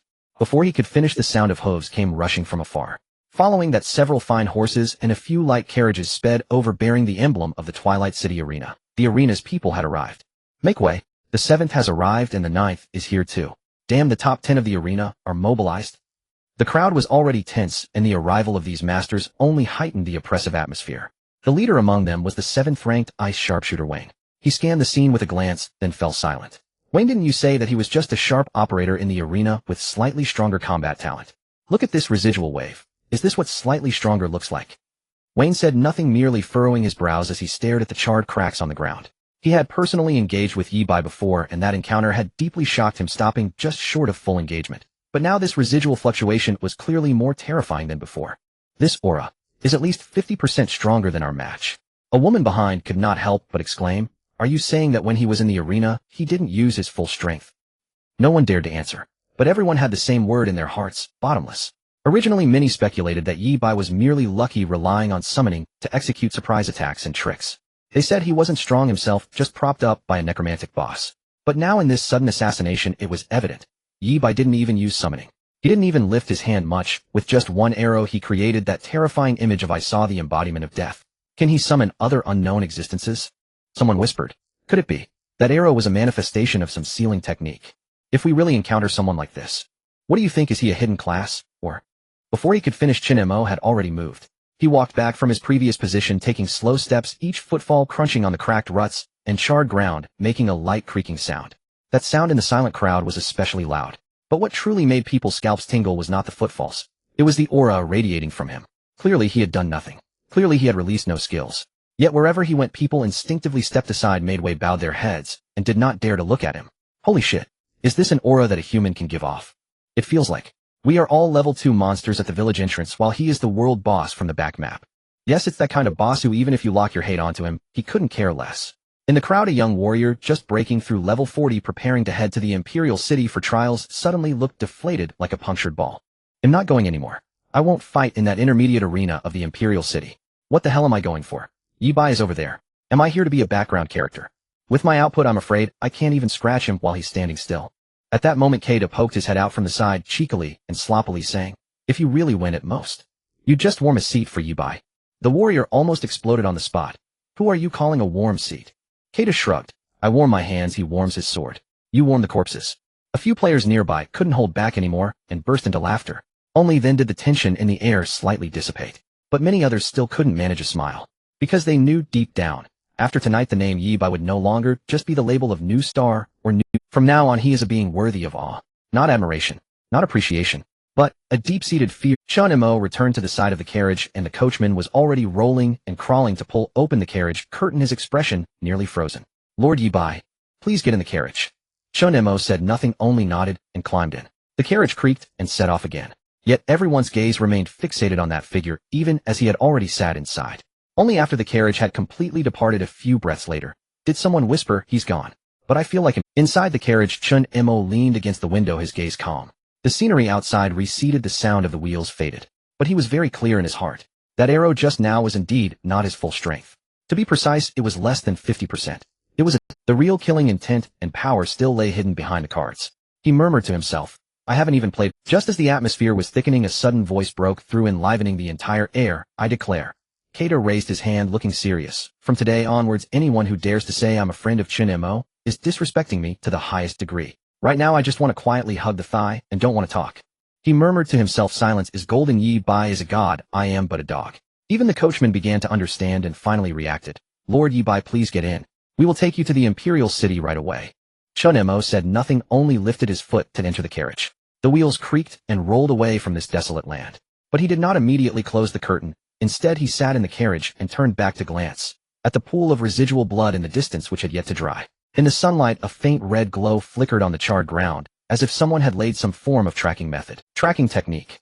He snorted coldly, flicking his fingers. A speck of light exploded, directly erasing that mark. They already know who I am, but I still don't know who they are.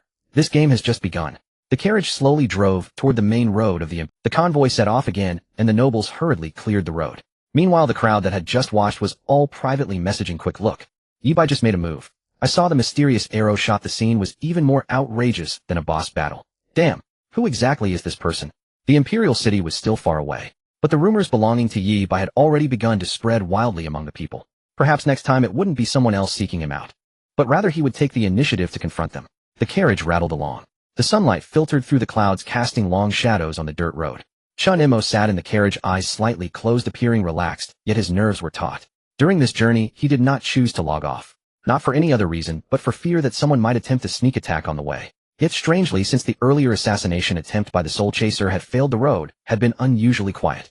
It was a smooth and steady journey with no monsters, no ambushes, not even a bird flying out to greet them. Kata chattered beside the carriage, lifting the curtain to take a peek every little while, as if he were planning a robbery, but was afraid of being attacked. Hey, don't you think something feels off? Weren't we just targeted? Why is this stretch of road so clean? I always feel like this is that kind of the calm before the storm. Chen Mo opened his eyes slightly, saying nothing. He knew. This was indeed silence. But not the calm before a storm, it was another thing. Rule suppression. Ahead lay one of the power cores within the entire divine domain system, the Imperial City. In this place, truly a land of strong, even the weak had to apply for permission before making a move. After an unknown period, the coachman's voice rang out ahead. Lord Yi Bai, we are almost at the Imperial City. No sooner had he finished speaking than the scenery before them suddenly changed. In the distance, a towering platinum-colored city wall appeared prominently in view. This was not an ordinary wall. It was a fusion of a complete magical barrier tower and a defensive fortress 3 layers high, with flowing runes and radiant golden light. Every 10 meters, there was a floating suspension tower lamp, continuously spewing faint golden magical energy beams, weaving a city protection domain in the air. Looking closer, on either side of the city gate stood 6 guards clad in battle-patterned armor, standing still like so. Their armor was no ordinary artifact. Each scale bore ancient war sigils, and the words Imperial Capital Direct Jurisdiction were seared across their chests. Kato whispered with a mischievous grin, I can't even scan a single one of these guys. He attempted to summon his attribute interface and tapped one of the figures. A system prompt flashed. This unit is a system-designated special target. The attributes are concealed. How extraordinary. This shouldn't be possible. It means their cultivation rank is unfathomably high. As he spoke, one of the guards suddenly lifted his head. A pair of eyes sharp as glacial blades pierced through the air like drawn swords. Whoosh. Kato jolted backward so violently that he nearly ripped the carriage curtain from its frame. The coachman suppressed a chuckle. Young sir, Imperial Capital Sentinels are among the most formidable NPCs in the game. Survivors of the boss raid dungeon typically serve as core members there. Chen Mo nodded. He could sense it immediately. This place was utterly unlike anything before. The carriage glided slowly through the city gates. At that moment, Chen Mo beheld the true visage of the Imperial Capital. The streets were not paved with stone, but lined with luminous arcane tramways. Floating mana conduits hovered above each thoroughfare, sustaining a seamless cycle of magical energy. The ground shimmered faintly beneath every step. Buildings stood symmetrically pristine, meticulously aligned according to advanced thaumaturgical urban planning. Even residential rooftops bore hovering defensive arrays. Levitating statues, magitrains, aerial airships, street corner, monster hunting outposts, branch towers of the Guild of Professions. An entire metropolis forged by hyper-advanced civilization, pure combat architecture. This isn't even a city anymore. Someone stammered, utterly dumbfounded. This must be the Upper Divine District. Mooing City is for mortals, but here, this is where gods dwell. Chen Mo stood at the front of the carriage, squinting slowly around him. Yet his heart remained profoundly still. At last I have arrived. Mooing City was merely a training ground for players. Here is the true stage. Far across the arena plaza, elite teams from other cities began arriving in. Among them marched the Iceblade Sovereign of the Northern Wastes, flanked by 2 Ice Wolf Knights. And the Thunderlance commander of Zhongyuan strode forth clad in thunder-forged battle armor, each footfall echoing like distant thunderclaps. Even larger guilds dispatched delegations. 3 warriors per unit, all radiating raw, incandescent vitality, exuding an unspoken challenge wherever they passed. Try me, if you dare. All watched. Watched who arrived first, who commanded the strongest aura, who might emerge as this season's most formidable contender for the mid-tier arena crown. They knew one another, and distrusted one another. Then, they noticed him, a young man standing before the carriage, black robes stirring gently in the wind, expression calm, gaze detached. No attendants. No entourage. No faction banner. Yet he stood like a blade, still precise, driven deep into the earth itself. Even amid such overwhelming presences, no one dared approach within 5 meters. At that instant, several faces shifted subtly. A whisper rose. Who is that? Never heard of such a fearsome figure. Is he truly alone? No squad leader. In truth, the road to the Imperial Capital bristled with unpredictable dangers. Most travelers formed parties before venturing forth. Chen Mo said nothing, only swept his gaze slowly across the assembly. He wasn't looking at people. He was assessing who posed a threat, who was a target, who was an obstacle. To others, this Imperial Capital convening was competition, fame, or debut glory. To him, it was a stage upon which he would ascend, treading upon fallen rivals. Mid-tier arena champion of Huaxiao, riddle of the old gods, will of the war god, this battle sought more than mere supremacy on the leaderboard. It sought to carve a path to heaven itself. At the Imperial Capital Arena registration zone, auras clashed like titans vying for dominance. The entire plaza teemed with elite competitors from major cities, clad in standardized battle robes, golden numerals embossed upon their backs, unmistakably representing elite squads or influential factions. Even motionless, their presence exuded palpable ferocity. The very air hummed with the unspoken declaration, I am a predator. Registration number 17, 7th rank, Mushuang City. Registration number 08, 9th rank, Yunling City. Each contestant passing by ignited murmurs, names renowned across the rankings. Yet at the far rear, a figure draped in plain black had stood, cloaked in shadow. utterly incongruous amid this constellation of prodigies. He stood in silence, hands buried deep in his pockets, uttering not a word. No one noticed him. No one recognized him. Until, who's that? Some backwater savage. Did some minor guild scrape together a wildcard slot? Look at that gear. No registration number at all. TCH, has registration standards really dropped this low? A few early registrants lounged nearby sipping energy drinks, exchanging light mockery. Yet others knew Chen Mo existed. Those with discernment had witnessed him firsthand, recognizing that aura as something no performance could replicate. Kata's face paled, his eyelids twitching violently. He almost lunged to seal their mouths shut. He opened his mouth to protest, then glanced at Chen Mo's placid, unruffled expression, and swallowed his words whole. Let them boast a few seconds longer. The queue advanced agonizingly slow. Before the registration desk stood a gleaming system console, tended by a silver-armored royal arbiter, verifying identity, insignias, combat records, and access permissions. Apologies, we're now processing. Muing City. Are these the top 5 from Muing City? Please present your combat records. Chen Mo stepped forward, unremarkable, unnoticed. Until his turn arrived. He spoke not a word, merely raised his hand and flipped it over. This is mine. Snap. A jet-black insignia edged with floating gold settled silently upon the registration desk. In the next instant, light detonated. Vroom. The entire hall seemed cleaved by lightning as a ripple of pale gold energy exploded outward. The golden insignia blazed fiercely, unleashing a low-frequency resonance that rattled the very air, so violently that the registrar's spectacles nearly flew from his nose. What is this? Detected Special Authority Insignia. Muing City sole competitor with 100 win rate, Apex Ascension. Rank classification Tier Special. Full clearance granted for all mid-tier arena facilities. The registrar's pupils contracted sharply. He nearly leapt from his chair. Tier Special. Its golden radiance is fully activated. Isn't this the legendary insignia of Muing City? All surrounding chatter froze mid-sentence. Those who'd been mocking moments earlier now watched their own facial muscles visibly spasm, stiffen, and collapse. By the heavens, how could that insignia blaze like that? Only those with perfect win records and 0 fatalities qualify for Tier Special certification. This is an Apex Ascension insignia, unprecedented even in our own capital. Wait. Sole competitor with 100 win rate. Muing City. Just as they were still recovering from their shock, an older vice captain suddenly slapped his leg. I recognized this thing. This badge had only appeared once before, forged by that madman called Yi Bai. It took less than half a day to clear the low-level arena, achieving a flawless victory with 0 injuries. Are you still wondering who it is? It's that big shot. Yi Bai. Smack. The entire registration area felt as if it had been struck by a bomb. The previously bustling venue instantly fell silent, everyone incredulously gazing at the man still standing on stage, cloaked in black. Damn, he really came. A commotion erupted in the crowd. Looking at Chen Mo, he merely lowered his head to put away the badge, too lazy to acknowledge anyone, and turned to walk inside. No flashy moves. No words. But in that moment a path spontaneously opened around him, and no one dared to utter another word. Someone nervously spoke up. This. Brother, please.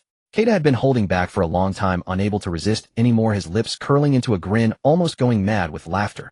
Damn it, he's putting on a show again. He hurriedly followed, afraid of missing the ensuing excitement.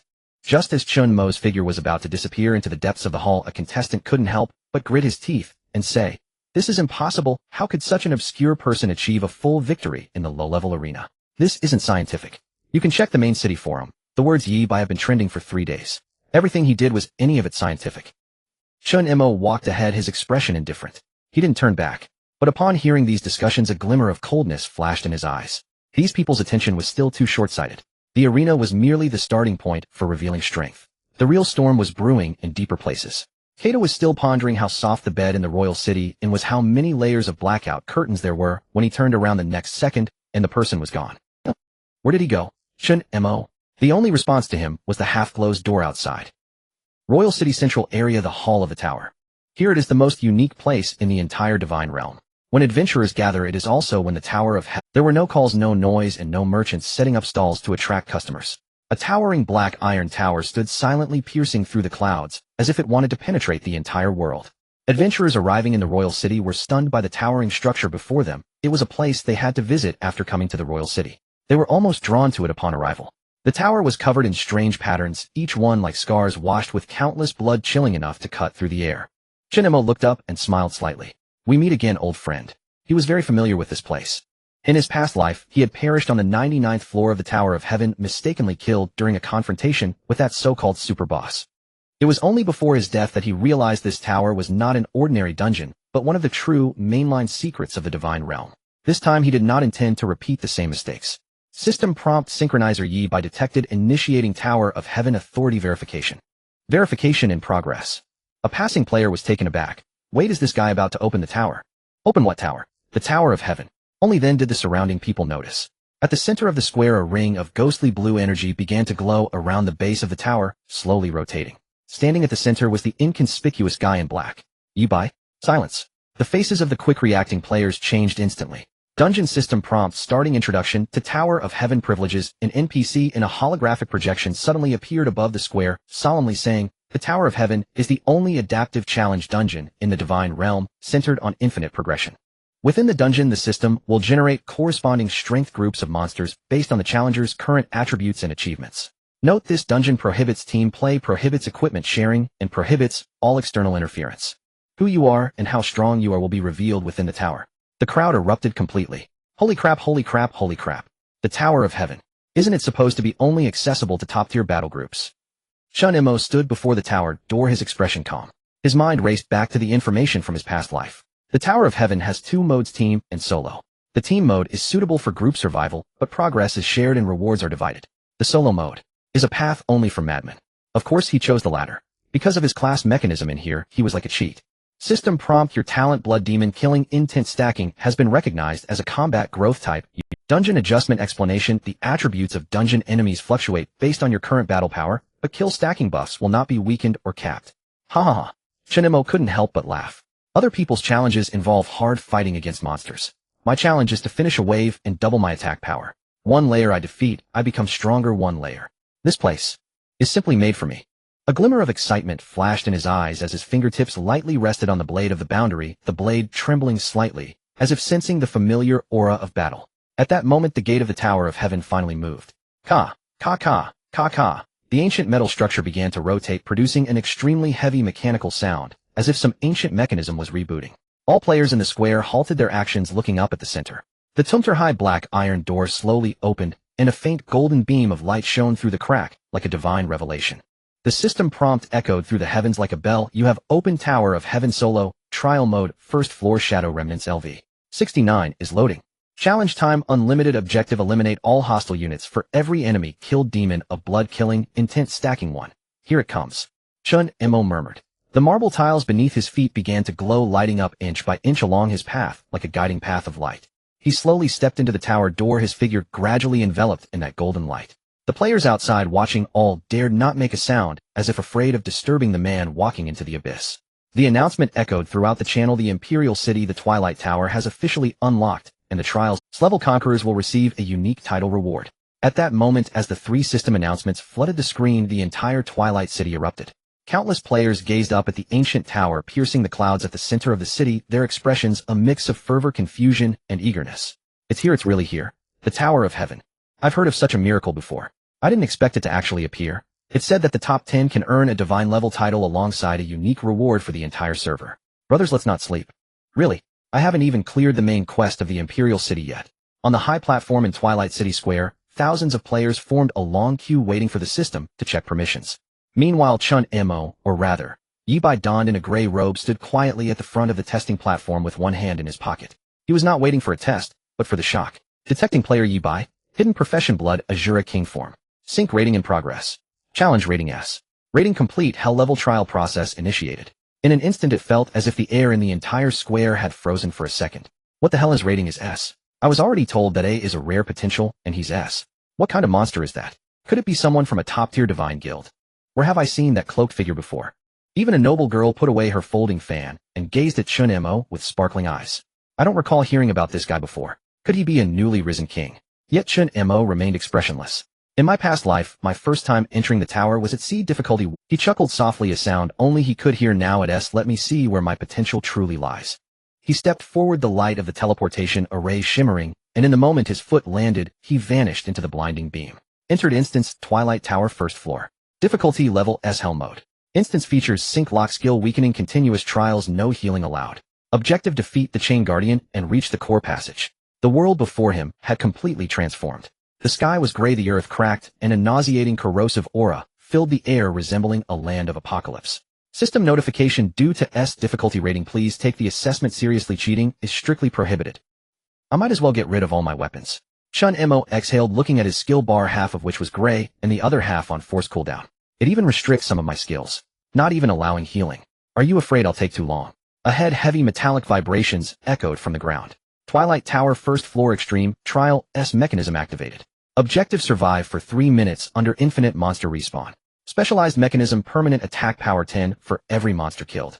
This level is an exclusive reward instance for S difficulty. The ultimate reward will be calculated based on the number of kills. Standing in the dim, empty circular altar, Chen Mo raised an eyebrow. As the system notification fell, he was momentarily stunned. 3 minutes of infinite monsters. He glanced down at the notification panel, then scanned the empty space around. Then the corners of his mouth slowly curled up. Sounds like a survival mode, but for me. Chen Mo flexed his wrist, revealing a somewhat sinister smile perhaps. It's the activation of a 3-minute rampage. System notification monsters will begin respawning in 10 seconds. Please note this instance cannot be pause summoned or use recovery items. Chen Mo directly activated his summoning. A surge of blood-red runic power rose from the ground, the air, trembling, and 4 gates of spirits instantly opened. Come forth, my tools. Blackrock Wolf King, Fallen Branch King, Vimmerbone, Lord, all of you move. In the next second, 4 figures stepped. They were all 60-level dungeon boss templates.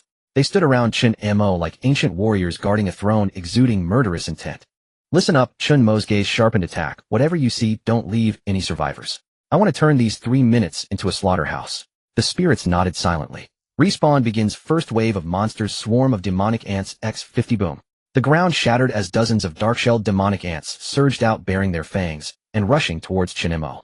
It's begun. The Bone Lord swung his bone spear, sweeping through the ranks. The Fallen Branch King soared into the air, a vine wrapping around 5 demonic ants, tearing them apart instantly. Kill 10, kill 10, kill 10.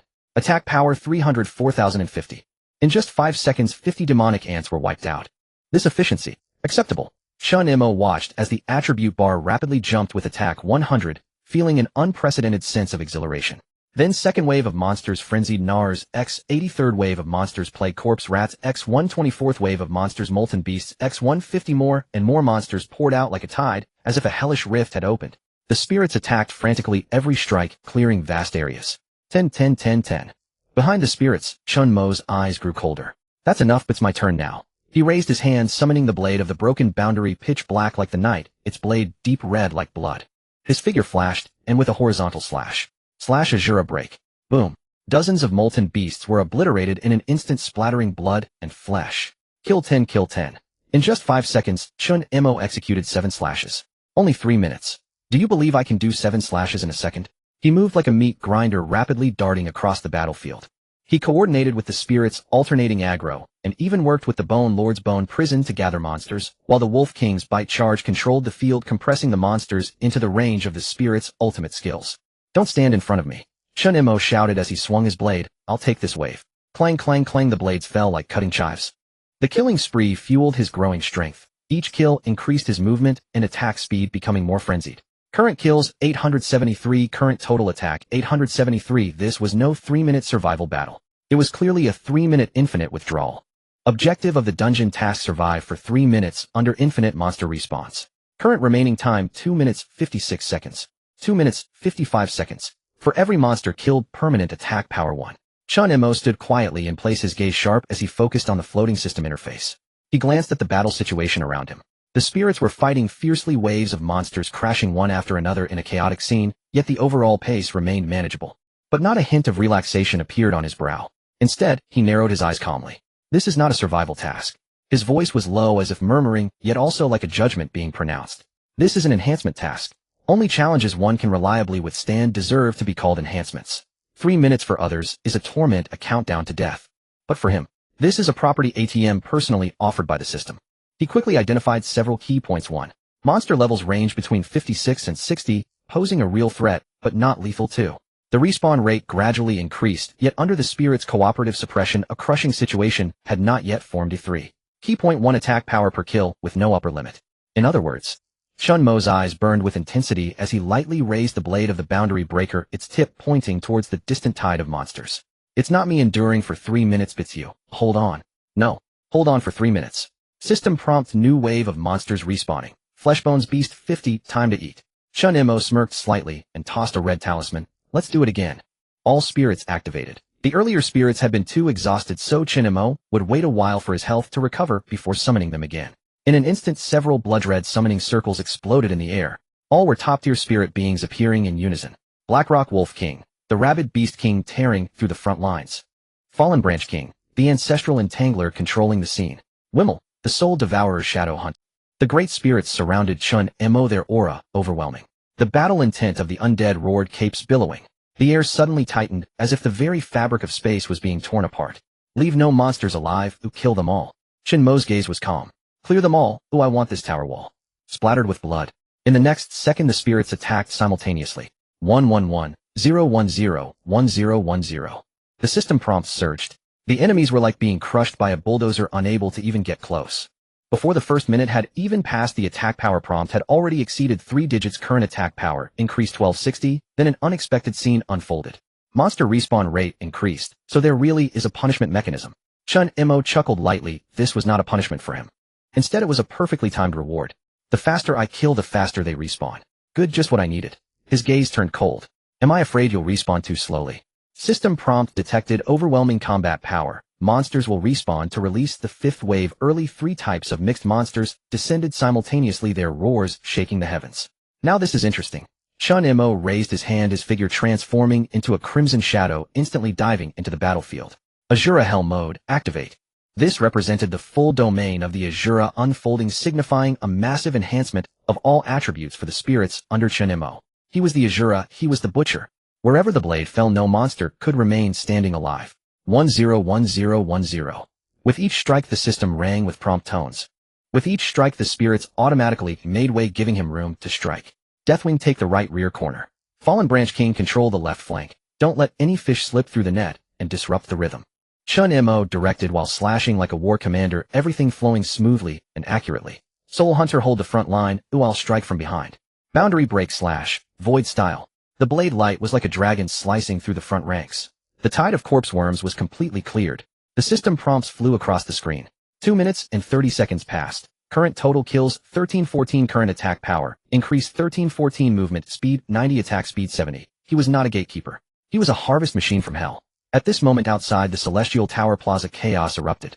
Hundreds of players were queuing to test the synchronized levels, and on the massive observation stone tablet at the plaza's center, the footage of Chen Mo's slaughter was playing in sync.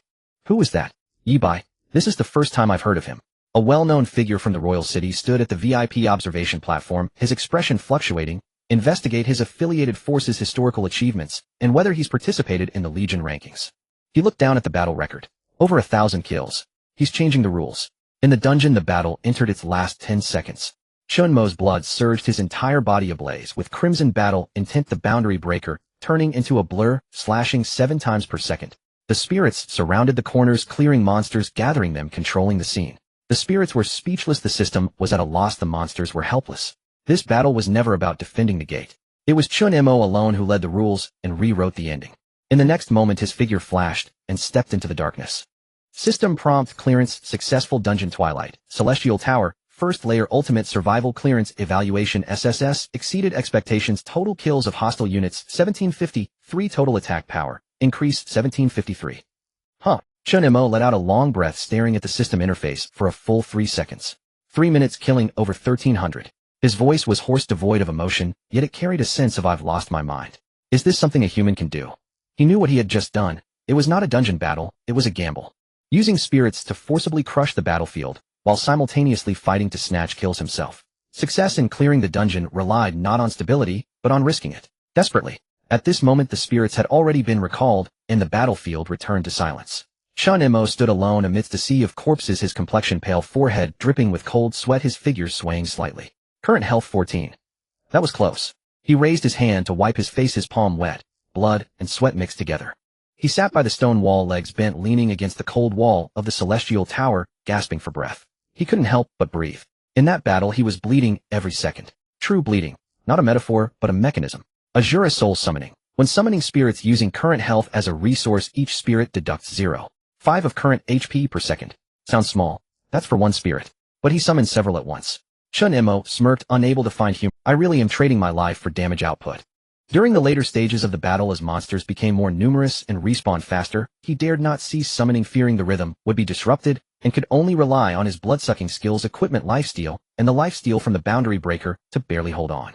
In fact, during Chen Mo's challenge to the first level, the Tontian Tower was fully opened, and a storm swept across the entire server. Current unlock modes: individual challenge, team cooperation. Participating cities this round: major imperial. It's insane. What the hell is the Tontian Tower? In just 30 seconds, the channel in a small area of the Imperial City, where Chen Mo was located, was flooded with thousands of messages. The dungeon square was instantly filled with thousands of players, and at a glance, it was a sea of black, with even the air charged with a palpable tension. As the first batch of players rushed into the dungeon, trying to get the first clear, the tone of the entire channel took a sharp. Are you telling me this is a dungeon? Is this a tower for humans? 3 minutes in without seeing the boss, and everyone is gone. This is simply a human meat grinder. A streamer started a live challenge, but 5 minutes later the screen froze, health dropped to 0, and the character died instantly, while the barrage was instantly flooded with "ha." The streamer cried, dying of laughter. Haven't even started climbing yet. If I don't run now, I'll lose my life too. At that moment, the trending phrase on the internet became, Tontian Tower. You go, you die? But at the same time, the backend of the Divine Domain quietly pushed out a new module. The leaderboard is live. The world interface displayed a system message: Tontian Tower Solo Challenge, ranking first round refresh. 1. Yi by Muing City. Completion time 300. Combat evaluation S. 2. Mo Tong Shu Guang. Completion time 429. Combat evaluation S. 3. Shun Kai by Sha Pass. Completion time 541. Combat evaluation S. Instantly, the entire channel fell silent for a second. Then, it exploded. What a joke. S evaluation. He wasn't climbing a tower. He was taking an elevator.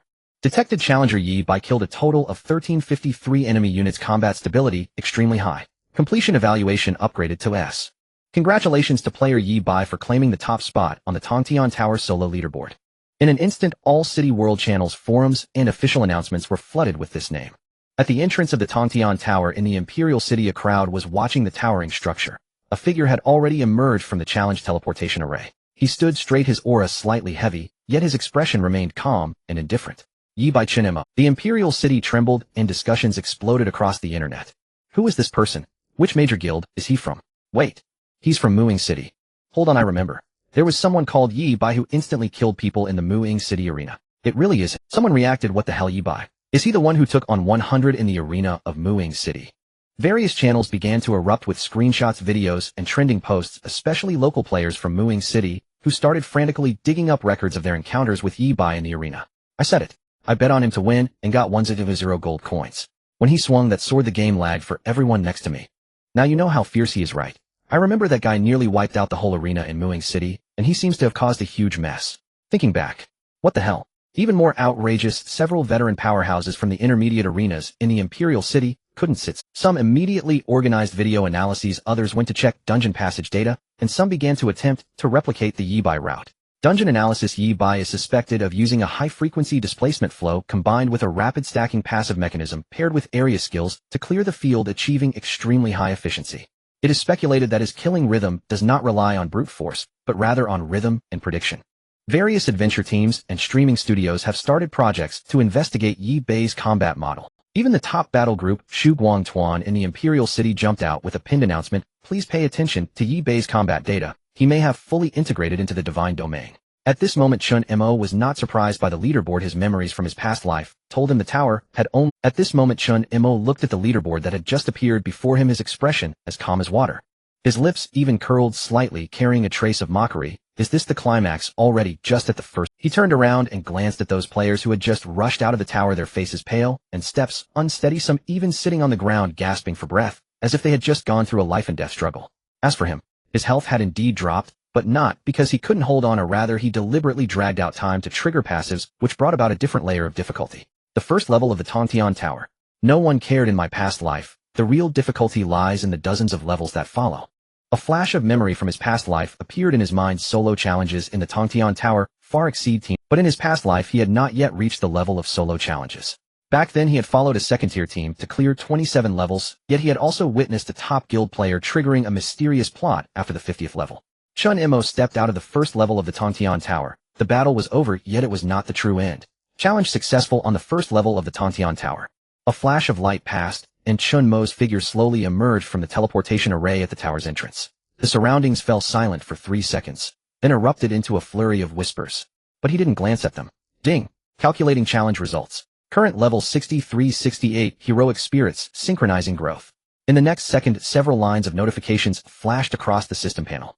Black Rock Wolf King Beast of Fury LV. 68 Fallen Branch King Demonic Vine LV. 68 Herder Divine Arrow Hunter LV. 68 Vimmel Undead Trickster LV. 68 Tantion Tower Effect All Heroic Spirits Synchronized 5 levels effect activated. Chen Mo looked down at the rapidly rising experience, bar his expression unreadable. Dividing this experience gaining 5 levels is the limit.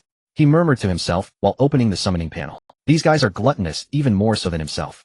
Having raised them this much, if I don't squeeze out some life from them, it would be too unworthy. He smiled lightly, his gaze cool yet fierce. System announcement: player Yi Bai has successfully cleared the first level of the Tantion Tower S rating and topped the solo leaderboard. Rewards distributed: rare growth experience Crystal X 3, glory coins X 1500. The entire instance square erupted. Among the onlookers, many were still stuck at the opening of the first level, and upon hearing this explosive news their mentality broke instantly. Yet Chen Mo merely stood outside the tower, opening the panel lost in the data. HP surpassed 7000, and attack power officially crossed the 3.6k threshold. The summoning limit did not increase, but the passive enhancement multiplier of the heroic spirits was added. Not bad normal performance.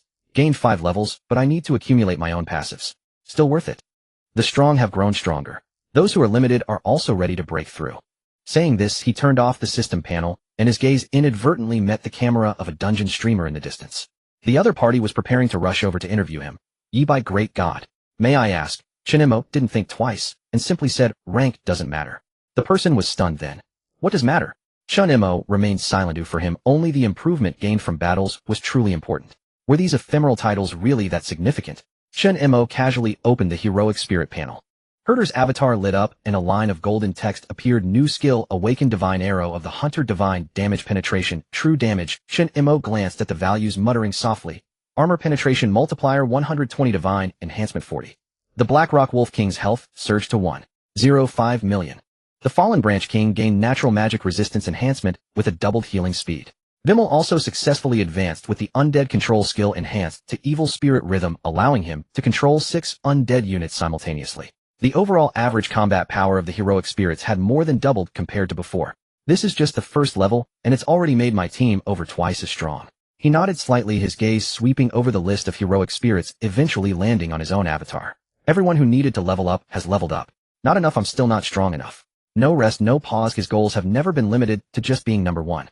The number of onlookers around him increased, many wanting to take photos, some wanting to ride the wave of popularity, and even media studio, people rushed over with cameras. Yi Bai, great God. Can you share your feelings on taking first place? Have you considered joining the main battle group of the Imperial City in the future? What do you think about the stability period of the leaderboard? Before the last word could finish, Chen Mo had already brushed past them. Back in the safe zone, Chen Mo sat on a small wooden chair in front of the item shop. He arranged his equipment, repaired the weapons used by the heroic spirits, and restored their status to full condition, ready for battle at any time. Behind him was the lively and chaotic chatter of players, but he paid no attention to it. His fingers gently tapped the hilt of the dagger at his waist. The blade of the broken realm was already slightly heated, as if resonating with the divine power within the tower. He looked up. The top of the Tantion Tower soared into the clouds, enveloped by swirling thunderclouds and divine light. It was like a staircase leading to the gods, cold, solemn, and enticing. Chen Mo's lips curled into a cold smile. 99 levels. The first level is merely a warm-up. The second level of the Tantion Tower opened. The difficulty suddenly increased. Ding! System notification: Tantion Tower, second level opened. Difficulty challenge: objective: survive for 5 minutes under continuous monster spawning conditions. Monster refresh rate 1 wave every 10 seconds. Monster count increased to 1.8 times that of the first level. Extra tip: combat evaluation will reference total kills and survival status. Chen Mo stood at the edge of the challenge area of the second level, squinting at the teleportation array on the empty platform, murmuring to himself, from 3 minutes to 5 minutes. It looks like only 2 minutes have been added, but in reality the number of monsters has doubled directly. With fewer monsters I could play guerrilla tactics, but with more I have to focus on defense and counterattacks. This level was a thorough defense battle. Moreover, it severely tested sustainability, crowd control, positioning, and multi-line combat. For ordinary players this was not called an instance. This was called a meat grinder. Chen Mo adjusted his tactics and fully upgraded to an oppressive playstyle. Chen Mo did not rush into battle. He opened the panel, quickly adjusted the positioning of the heroic spirits, and devised a new strategy. The experience from the first level made him clear summoning recklessly would only lower efficiency. To achieve a high evaluation, optimal resource allocation was essential. He quickly divided groups: Black Rock Wolf King, Herder responsible for outer area, harvesting 1 wolf 1 bow, switching between assault and firepower suppression. Fallen Branch King stationed in the middle line, large skill range, balancing control and output. Vimmel roaming support ready to summon undead for assistance, withdrawing to recharge when magic is low. And himself, roaming assassin. Harvesting healing stacking passives. My main battlefield is the core area with the densest monster groups. He licked his lips, drew the blade of the broken realm, and his gaze turned cold. Use blood as mana, treat enemies as buffs to stack. The battle began. 5 minutes of hellish fervor, setting the pace to the maximum. Ding! Challenge start. The ground trembled violently, and the first wave of monsters surged from all directions. All were high-speed beast-type monsters above level 60, moving swiftly and attacking fiercely, densely packed at a glance. Kills 1, attack power 1, kills 2, attack power 2. Numbers on the screen jumped frantically.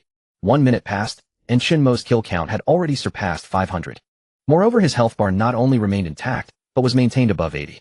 With every slash he absorbed life, with every harvest he restored health. The blade glowed a bright red as it swung, inflicting burning damage in its wake. Thanks to Chen Mo's skills working in tandem, he had enough confidence to counterattack when strong enemies approached. Every strike was a combination of healing, piercing, repulsion. Fallen branch entanglement, spreading explosion. Vines erupted from the ground, clearing a vast area of monsters. The 4 spirits began to coordinate their battle rhythm. Held at a high vantage point, Held's arrows found their mark, targeting elite monsters for precise kills. He was the strongest spirit Chen Mo had summoned, so far positioned to hunt down formidable foes. The Blackrock Wolf King charged at the front lines, taking damage to draw aggro. The Fallen Branch King operated like a tower defense turret, covering the entire ground. As soon as its skills cooled down, a Wimmel summoned 6 undead guardians to block critical paths. The entire battlefield resembled a high-difficulty tower defense game with multiple lines of action. And Chen Mo was the relentless core of the harvesting system. Indeed, Chen Mo personally joined the fray, his strength rivaling that of any spirit, even exceeding it. His damage had skyrocketed to breathtaking heights. 3.5 minutes later, the pressure exploded. The spirit's health was in dire straits. As time hit 3 minutes and 30 seconds, the situation changed drastically. Roar! The system notification rang out again. Unit refresh has changed. Elite monster template activated. All hostile units now have armor-piercing effects. In the next moment, the monsters underwent a complete transformation, their scales thicker, movements faster, and attacks more ferocious. The Blackrock Wolf King was the first to be hit, letting out a furious roar as its health plummeted. The roots of the Fallen Branch King were forcefully torn apart, and Wimmel spat out blood, nearly drained of magic. Chen Mo was astonished. Under normal circumstances, his spirit's health was incredibly resilient. He firmly believed that no adventurer could easily overcome any spirit, but the sheer number of enemies now was simply overwhelming, almost ridiculously so. We can't hold on much longer. To keep defending is to wait for death. Chen Mo took a deep breath, decisively waving his hand as all spirits retreated into the summoning space. Spirits can perish, but my attack power must not cease.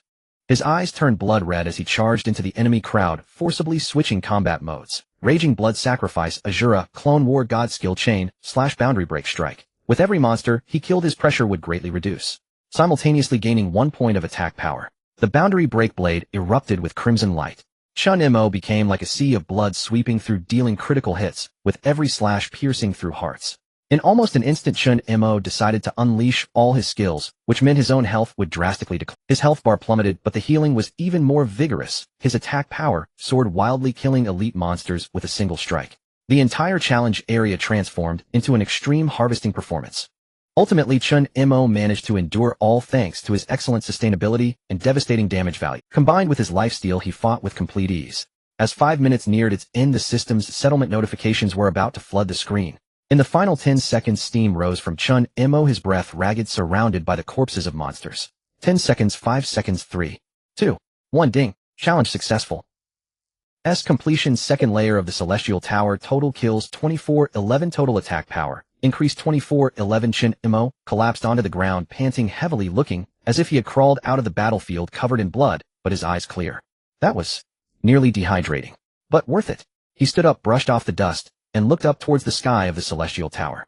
The system leaderboard updated simultaneously. Solo challenge leaderboard Yi by second layer completion, rating S, current rank first Yi by total kills 3411. New dungeon record, Celestial Tower second layer. Challenge ended. System notification, successful completion of the Celestial Tower second layer.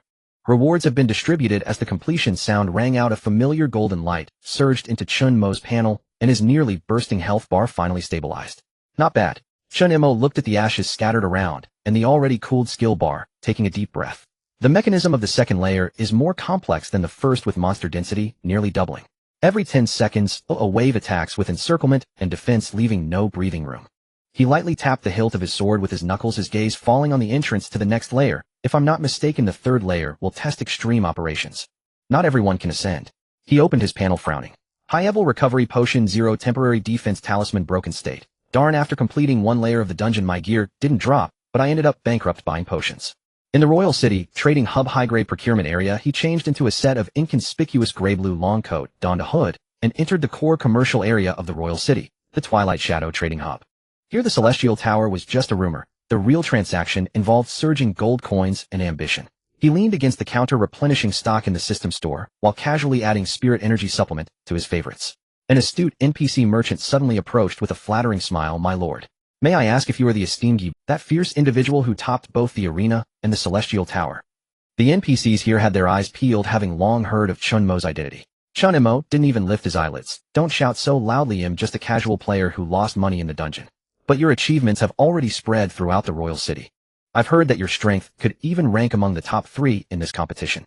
System notification, you have successfully purchased high-level recovery potion 50 cost 32, 50 gold. System notification, you have purchased advanced recovery supplement 10 cost 1200 gold, spending money like water." Chen Mo looked at his balance, which was down to 4 digits. This tower really drinks money. Royal City Palace Lock Political Hall. Meanwhile, deep within the Royal City, a secret meeting was quietly convened. Prince Loin sat at the head, his expression stern. Seated at the table were the core high-ranking nobles, knights, and commanders of the Rock Kingdom. The existence of the Celestial Tower is no longer merely a trial dungeon. Loin spoke, his voice cold. It is enhancing everyone's power, including our local soldiers, defenders, and even civilians. This is not divine grace. This is the collapse of world order. An elderly noble suddenly stood up. "Your Highness, I witnessed a border soldier emerge from the tower, directly leveling up 5 times. This growth rate even surpasses royal blessings. Adventurers are growing stronger, and our people are beginning to awaken their powers. If this is not the work of the divine, then it is part of an even higher level plan." Loin stared at the map on the table. The Celestial Tower must be sealed. It must be done before it undermines the entire underlying order of the continent. System-wide notification: world anomalies have begun. Global announcement. World event initiated. Celestial Tower lockdown crisis. Lockdown areas: Rock Kingdom, Belria Empire, Lian Dynasty. Local residents are prohibited from entering the Celestial Tower without permission beginning today. As Chen Mo finished replenishing potions and prepared to return to the tower, he saw this red message flood the screen. He was stunned for 2 seconds, then suddenly opened the channel. The world channel erupted. Player wandering. The tower entrance is closed. I was still preparing for the 3rd layer challenge. Player: the Emperor returns. I just cleared a layer and was kicked out. The NPC said permissions revoked. Player: Wind whispers. Master, I saw NPCs in the city going into the tower. What does that mean? Even the locals are coming to snatch it. Even more outrageous was the sudden queue forming at the trading hub. A group of NPCs dressed as knights were also waiting to enter the tower area to receive tower admission orders. The moment Chen Mo heard this news, his gaze turned cold, and he immediately turned to leave the trading area. This situation feels off. At the entrance of the Tongtian Tower, a system authority anomaly occurred. Chen Mo stood at the door of the Tongtian Tower, opening the system log. Indeed, authority fluctuation. Tongtian Tower. Note: non-adventurer units frequency of entering the tower has increased. Anomaly tracking status unresolved. Analysis suggestion: please observe the movements of the indigenous people in the divine realm with caution. Non-adventurers, meaning the natives, can enter the tower now. Chen Mo murmured, how could this be? It should be known that in Chen Mo's previous life the natives of the divine realm would not easily level up, and it seemed that the Tongtian Tower would not open to NPCs either. This was completely different from his memories of the past. Had the memories become confused? Or was it the butterfly effect? Had his rebirth altered the course of events? Is this a blessing from the gods? Or was it a larger-scale selection? He recalled the system prompt, faintly sensing a hint of conspiracy. He slowly raised his head and gazed at the layers of brilliance of the Tongtian Tower reaching up to the heavens, his expression gradually deepening. He whispered, the wind is about to change. The day after the Tongtian Tower went online, it should have been a dedicated instance for players to dominate, yet suddenly a group of people who shouldn't be in the tower appeared. The natives. Not adventurers, not system-recognized challengers, yet they emerged one after another from the tower, some wearing tattered apprentice robes, others lacking any equipment, but all wore the same excited expression. I defeated the guardian of the first level. What about you? I leveled up 10 levels, my skills awakened directly, I can't even believe it myself. In the eastern district of the Imperial City, a group of old soldiers gathered around a fire pit chatting at the tower entrance. My kid could hardly catch a deer while hunting, and now he can take down a level 5 demon dog with his bare hands. How did this happen? What are you asking for? He returned from the Tongtian Tower yesterday. The indigenous people of the divine realms stirred, the whole populace was in an uproar. More and more natives began to try entering the tower. At first, everyone treated it as a joke. You an NPC think you can clear an instance? Don't make me laugh to death. But soon reality slapped them in the face. On the second level, a city patrol officer charged out dragging the corpse of a wild monster behind him shining with skill lights. On the third level, a merchant's child broke through a bottleneck awakening a rare talent overnight directly selected for the Night Reserve Corps.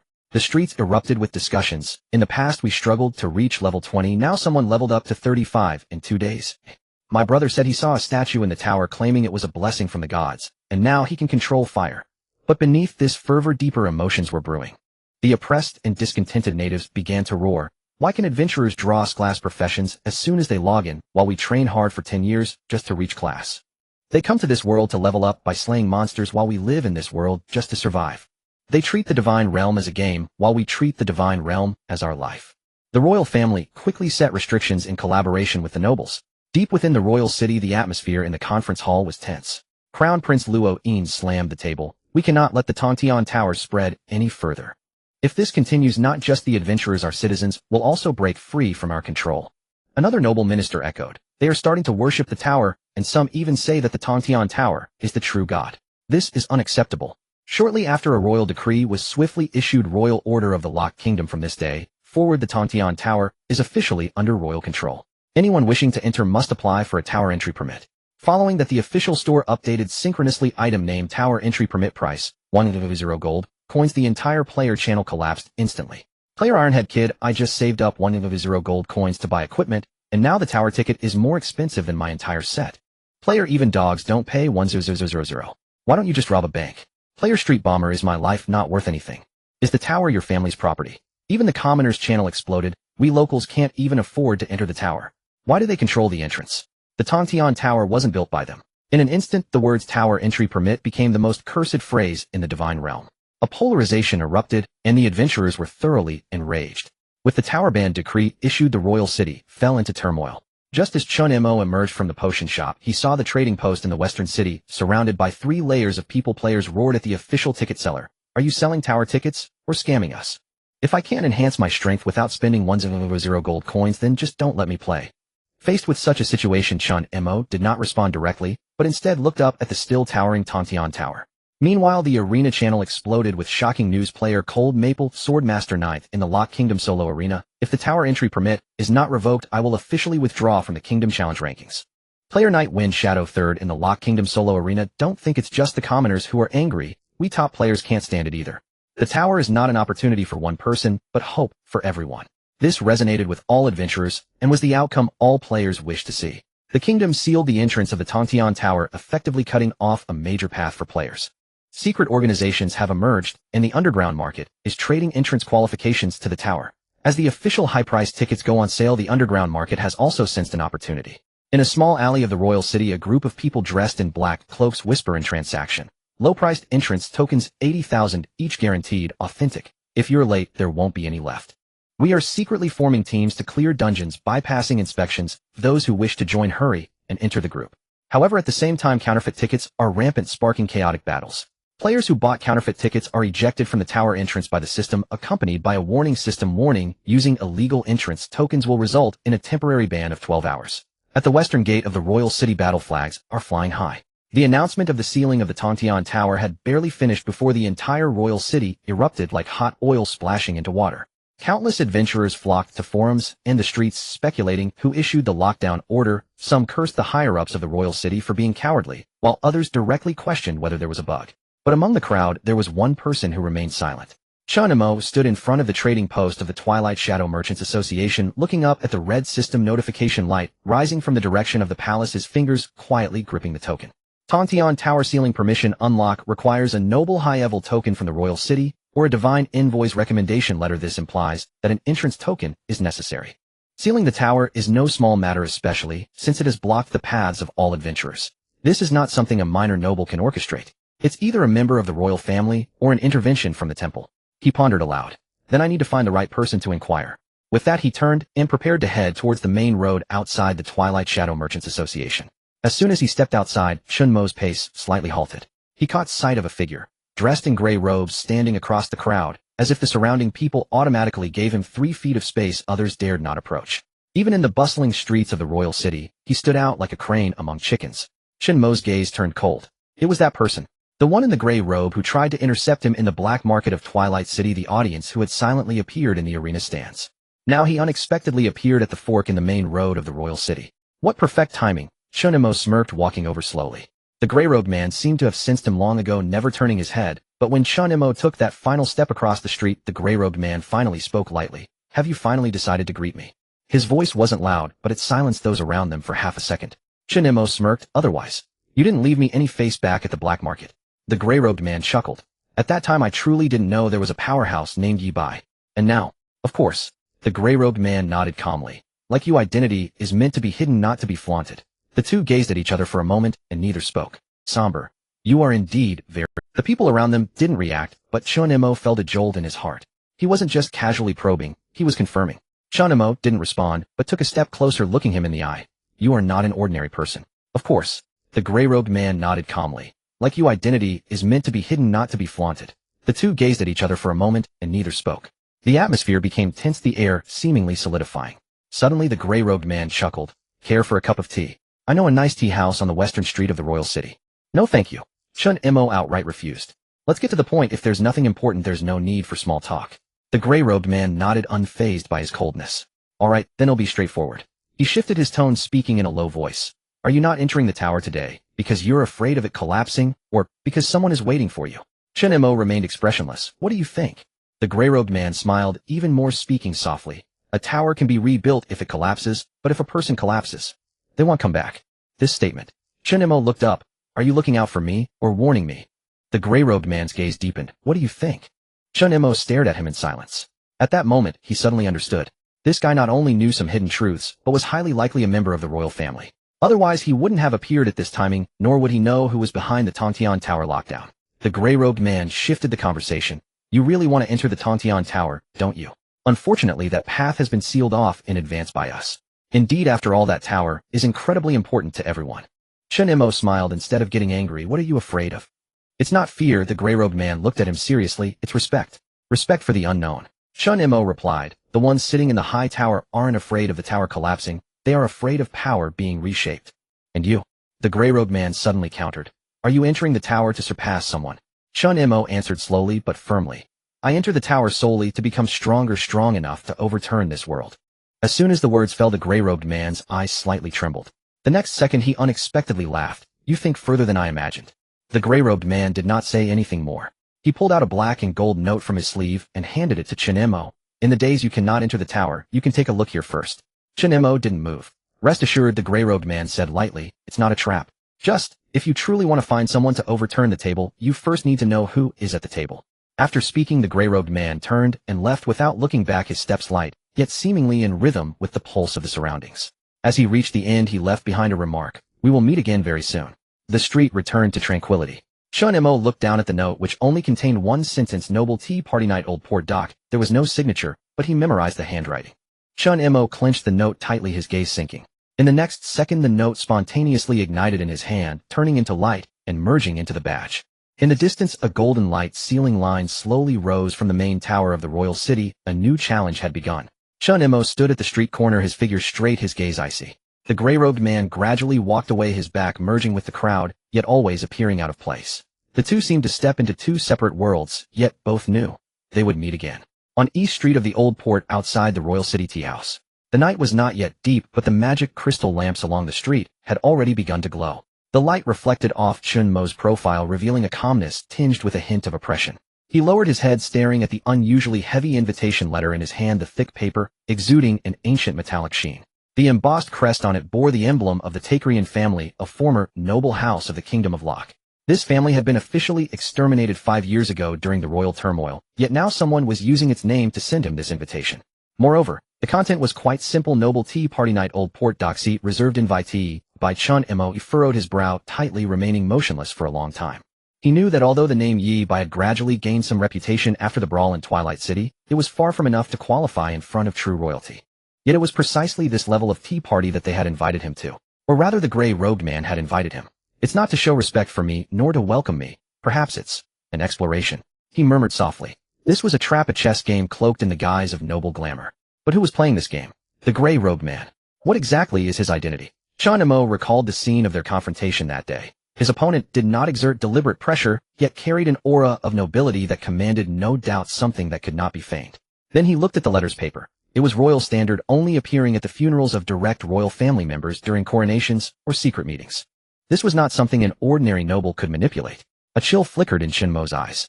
Whoever can mobilize this level of resources is either the crown prince or a madman. Yet he still did not set off immediately. Instead, he glanced back at the alley beside the tea house, confirming he had no tail before whispering, "Herd is on standby." Chen Mo then withdrew his finger. Whether this tea party was a grand feast or a trap, he would not attend empty-handed. Old Port Dock night.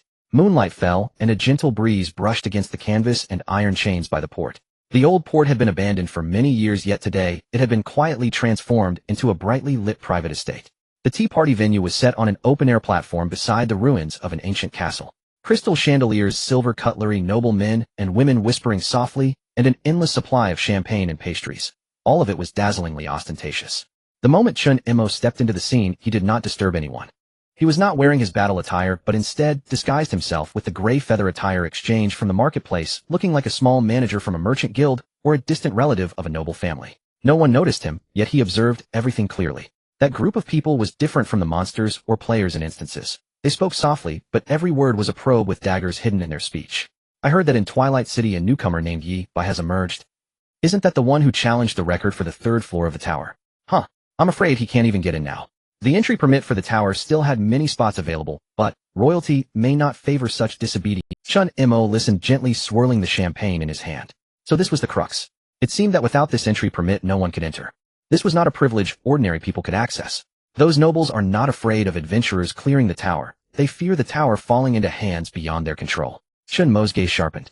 The nobles continued to whisper. It is said that extracting core resources from the tower could even trigger divine resonance. Are you saying that the Tower of Heaven really has connections to the upper divine realm? I don't think you're just playing an instance. Those old fools in the royal family have long begun researching the divine. Chen Mo's heart jolted. Indeed, the matters behind this tower were not simple. He did not interject, instead moving through the crowd, constantly listening, remaining inconspicuous.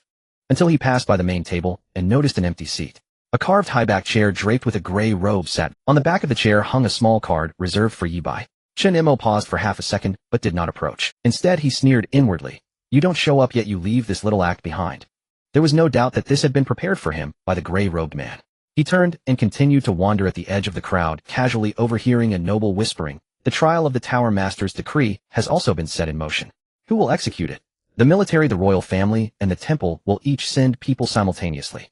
They will also observe the performance of the adventurers. So that's why they hold this tea party. Yes, a selection to pick suitable cooperative subjects." After hearing this, Chen Mo's mind roared with clarity. What exactly is this Tower Master's decree? This was something he had never heard of before. Chen Mo believed this was not a simple banquet, it was a prelude to the trial, as well as a rehearsal for the redistribution of power. As the banquet drew to a close, the gray-robed man had still not appeared. Yet the main seat in the hall remained unoccupied by anyone. At the end, a servant stepped onto the stage and announced, "Thank you all for attending tonight's tea party. His Excellency asked me to convey. He has arrived, and will naturally understand." The crowd was puzzled. Someone snorted, "What nonsense, who's this madman?" Yet someone else's expression changed drastically, whispering, "Who is he referring to? Which he is this?" Meanwhile, Chen Mo stood in the corner, feeling even calmer. "I've arrived, and indeed I understand." He quietly left the night breeze brushing against his face, the port air tinged with salt. Thoughts surged in his mind, becoming clearer. The nobles were not afraid of players being too strong. They feared losing control. The reason the Tower of Heaven was sealed was not due to the fear of failure in challenges, but rather the fear of success in challenges could disturb certain structures that should not be touched. What exactly lies beyond the tower? A flame of determination ignited in Chen Mo's heart. If initially he climbed the tower to grow stronger for rewards to slay gods, then now he aimed to ascend the tower to see the whole world clearly, to understand who was manipulating the rules and who was turning the divine realm into a cage. Chen Mo did not leave Old Port Dock immediately. He stood in a dark corner, not far away, concealing his wine glass beneath the gray feather cloak, his gaze slowly sweeping over the scene, his expression calm as that of a commander surveying the battlefield. He was observing who had arrived and who had not. The number of nobles attending the tea party was not small. Besides a few familiar faces from the Twilight Merchant Guild, there were also several powerful representatives Chen Mo had seen on the forum's blacklist. The Raven family, a distant branch of Duke Anslade, and a military officer from the Western District.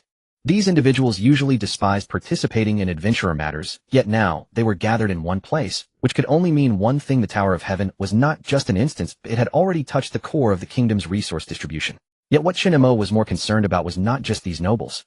His gaze fell upon a small table in the corner where a young man dressed in a gold-trimmed suit wore a smile, but his eyes remained restless, occasionally glancing at the empty main chair, sometimes whispering to a servant. He was not an ordinary noble. He was from the royal side branch. Chen Mo remembered him. There had been vague information about him on the forum belonging to the royal side branch's third son, the Kaler branch. If someone of this caliber appeared on the scene, it indicated that the royal family was certainly not just a bystander. He murmured softly, "Indeed, this matter involves far too much." Before the tea party concluded, Chen Mo slowly left, but in his mind, he had already sketched out the entire web of clues. The nobles were responsible for operations the royal family, observed from behind the temple, had not yet appeared, but would undoubtedly intervene. This was not just a ceiling of the tower, it was the beginning of a reshuffling of power.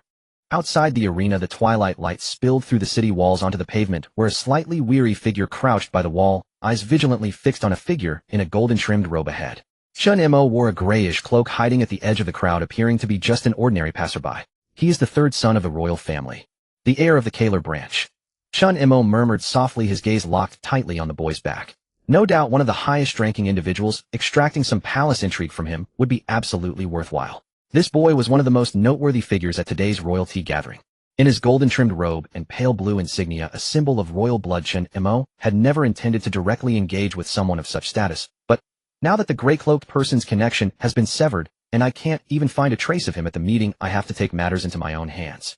This observational investigation was Chen Mo's own method. He stealthily closed the distance, positioning himself steadily 10 meters away. The tracking process was exceptionally smooth, so smooth that it made Chen Mo a little restless. He glanced up at the prince's figure, pondering, "Isn't it strange? Shouldn't such a person be surrounded by a crowd of bodyguards? There should be layers of high-level security wherever he goes." Yet the boy walked as if on a leisurely stroll, neither concealing his identity nor having anyone to escort him. Chen Mo tentatively slowed his pace at a corner, secretly changing his observation angle. Really, no bodyguards? Is it normal for a royal scion to not have a bodyguard? Is it contempt for the world or trust in someone like me, a passerby? Even when he was besieged by NPCs in Nock Village, Chen Mo had never been this alert. Countless scenarios flashed through his mind. Does this kid have an assassin of shadows type of hidden bodyguard? Or is this an intentional baiting scheme to lure a curious about royal conspiracies hound like him into a trap? I can't afford to be careless. He lightly tapped the edge of his cloak with his fingers, prepared to slip away at any moment. But what happened next left him dumbfounded on the street. The prince turned a corner and walked straight into the dawn. This was an officially established mid-level arena primarily for advancement battles, exhibition matches, and the monthly mid-stage tower selection. Are you here to compete? Of course this was just a joke. Chen Mo knew that the boy would definitely not participate personally, likely just there to spectate. Chen Mo was momentarily speechless, struggling to connect the dots of his infiltration investigation. I thought you were here for a secret meeting with some noble preparing to be the central figure in royal intrigues. But instead, you little rascal just ran here to watch the commotion. He gritted his teeth and decided to explore further. The crowd around the arena gradually thickened, with many young people excitedly discussing. That must be the third son of the royal family. Is this for real? He's actually from the royal family. Chen Mo raised an eyebrow at what he heard. He quickly blended into the audience, disguising himself as an ordinary loose cultivator adventurer. The interior of the arena was vast, with a three-tiered battlefield in the center, the main platform resembling a star shining down. Chen Mo cast a glance and immediately spotted a row of exceptionally poised figures seated in the VIP area. The prince sat right in the middle. His expression was calm and his gaze tranquil, as if he were merely there to witness an ordinary contest. However, from the frequent glances of the surrounding noble youths, Chen Mo keenly sensed an unusual aura. With his identity as the top contestant of the Twilight Shadow City mid-level arena, Chen Mo naturally made his way into the VIP viewing area. No one stopped him, nor did anyone check his identity. In this city teeming with the privileged, as long as you were nominally qualified, even a mere clearance certificate could earn you a modicum of unspoken respect. But Chen Mo knew this respect was all a facade. The true recognition of identity only existed in the eyes of those who could determine your life and death with a single glance. For example, the boy sitting right at the center of the VIP section now. In his golden-trimmed robe and crimson cloak with skin so fair, it almost glowed, he appeared like a noble youth stepped out of a painting.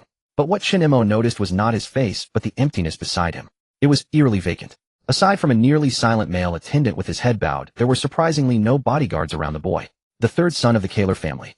Royalty truly is confidence, Chen Mo sneered inwardly. He casually walked a circle around the circular stands, eventually finding a seat close to the prince, pretending to be to attend a high-level match. As an observer, one must be natural about it.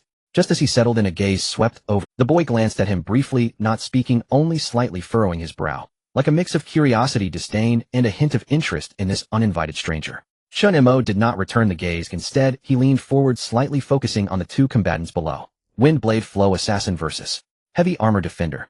This kind of pairing can also make it to the mid-level platform. Below in the arena, the assassin moved with agility like a shadow, flitting through the air wielding dual blades, while the heavy armor stood like a living steel wall, moving slowly, but boasting terrifying defense. After observing for a moment, Chen Mo suddenly whispered, "The assassin tested the waters twice at the start. He must have assessed the shield's hardness. The next round is likely to attempt a rear attack to exploit a gap and strike decisively." The boy turned his head to look at him, his gaze flickering. "Are you sure?" "Yeah," Chen Mo replied nonchalantly, not even glancing at him. "If this Wind Blade Flow assassin doesn't circle around after testing, then it's not Wind Blade Flow, it's Wind Fan Flow." The boy's expression darkened, and he spoke with a smile that was not quite a smile. Not necessarily. The heavy armor's side armor was replaced with a layer of arc-shaped magic gold 3 minutes into the match. "I don't think that assassin can truly break through." Chen Mo finally turned his head. "You observe quite closely," he chuckled, "but in actual combat what matters is a fatal strike. Even if you change materials, if your reaction is a beat too slow, you will still be hit. No matter how expensive the equipment is, if the reaction isn't on point, it's all for naught." The boy smiled lightly, his tone still calm and unhurried. "What you say is quite interesting. But you only look at the attacker and not the defender's layout. Sometimes a flaw is intentionally left as a trap." Chen Mo snorted. "The battlefield is not a chessboard. The enemy won't follow the script." The two exchanged words, and in just a few exchanges a brief tactical clash unfolded. Their voices were not loud, but on this spectator level they were enough to attract the attention of several people. The young man squinted slightly, as if finally showing some interest, seriously sizing up Chen Mo. However, Chen Mo had already turned his gaze back to the arena. Below, the battle had entered a heated phase. The assassin from the Wind Blade Flow, as Chen Mo had predicted, suddenly appeared, while feigning an attack on the shield, flanking, sidling up, and delivering 3 swift slashes. Crack! The sound of metal shattering echoed throughout the arena. The curved magic gold armor failed to fully block the slashes, although it absorbed 2 blows. The final strike penetrated a gap, directly breaching the armor and causing a loss of health. Windblade victory! The crowd erupted in cheers. Applause erupted not far from the VIP seats, but over here with the prince it remained calm as water. The young man said nothing, merely lowering his head with a calm gaze at the fallen heavy armor. Chen Mo smiled faintly. Theoretical knowledge can predict risks. But in a fight, the one who is faster is the victor. The young man turned to Chen Mo uncommonly, revealing a hint of a smile. "Adventurer, which city are you from?" "Muing City," Chen Mo replied casually. The young man paused, a smirk appearing at the corners of his mouth. "Muing City. The champion of the intermediate arena." "You guessed correctly," Chen Mo nodded with a smile. "So what do you think about the next match?" The young man pointed at the 2 contestants set to enter the ring next. Chen Mo glanced over, just about to respond, but then laughed. "No way, didn't you just say my judgment was inaccurate?" The young man chuckled, as well, his tone light, yet tinged with youthful arrogance. "But you definitely won." In that moment, Chen Mo suddenly realized this young man was not merely here to spectate. He was testing who could catch his attention, who was worth recruiting, or perhaps, who could be a potential opponent. His gaze resembled that of a military commander more than a prince. The perspective from which he observed was not that of a noble appreciating a competition, but rather the calm scrutiny of a commander assessing combat capability. The male attendant beside him bowed slightly, his gaze assessing Chen Mo without any fluctuation before turning to walk into a passage behind the stands. He was memorizing this person. Chen Mo also noticed this, his eyelids twitching slightly, the corners of his mouth lifting instead. The second round of battles in the intermediate arena had just concluded. As a round of applause began, Chen Mo was about to stand up and stretch his muscles when the young man in a gold-trimmed outfit suddenly turned his head, grinning as he spoke. "What did you think of that last match?" "I think that guy shouldn't have retreated. That position could have clearly led to a counterkill." His voice was crisp and vibrant, carrying an unmistakable youthful enthusiasm. Chen Mo was taken aback. The noble prince, who had previously been as composed as a military strategist, was now practically glowing at the mention of battle. "You really like fighting, don't you?" Chen Mo ventured. The young man instantly lit up, as if he had found a kindred spirit, his words pouring out. "Of course. I love close combat battles. Back when I was training in the Northern Territory, I challenged 3 mercenary leaders by myself, breaking 2 bones before I stopped. That feeling was exhilarating. And once in Yingling Town, I fought with an ice mage until dawn. In the end, we both lay on the ground laughing. It was so much fun." The young man spoke animatedly, his eyes sparkling, completely unlike a noble son of royal blood, but more like a berserker thriving in the arena. Chen Mo couldn't help but scoff internally. This guy is clearly a pure combat brain. Strategies don't even fit. "Are you watching the matches here because you love it, or have you fought before?" Chen Mo casually asked. The young man waved his hand with a smile. I've fought quite a bit, but today mainly because my mysterious sister insisted I come, saying something about a noble meeting nearby and that I had to make an appearance. She also said that the selection for the Tower of Heavenly Connection might involve the royal city's situation and I should experience the unknown atmosphere. Chen Mo furrowed his brow as he listened. Sister? Royal city? Situation? These terms sounded complicated. Seeing him on alert, the young man waved his hand as if annoyed. Don't be so startled. My royal sister. She just meddles too much and am just bored. I couldn't care less about the royal city noble affairs, alliances, blockades, or reforms of the Tower of Heavenly Connection. I'm tired of hearing about them. What on earth is the Tower of Heavenly Connection? I can't be bothered to understand. All I care about is winning each fight. Chen Mo's pupils narrowed and his mind raced with calculations. Royal sister. What kind of royal sister could compel this young man to willingly attend a noble tea party? Unless she was a legitimate princess of the royal family. He slowly raised his head again and looked at the young man's youthful yet radiant face paired with the golden patterned cloak and unique badge.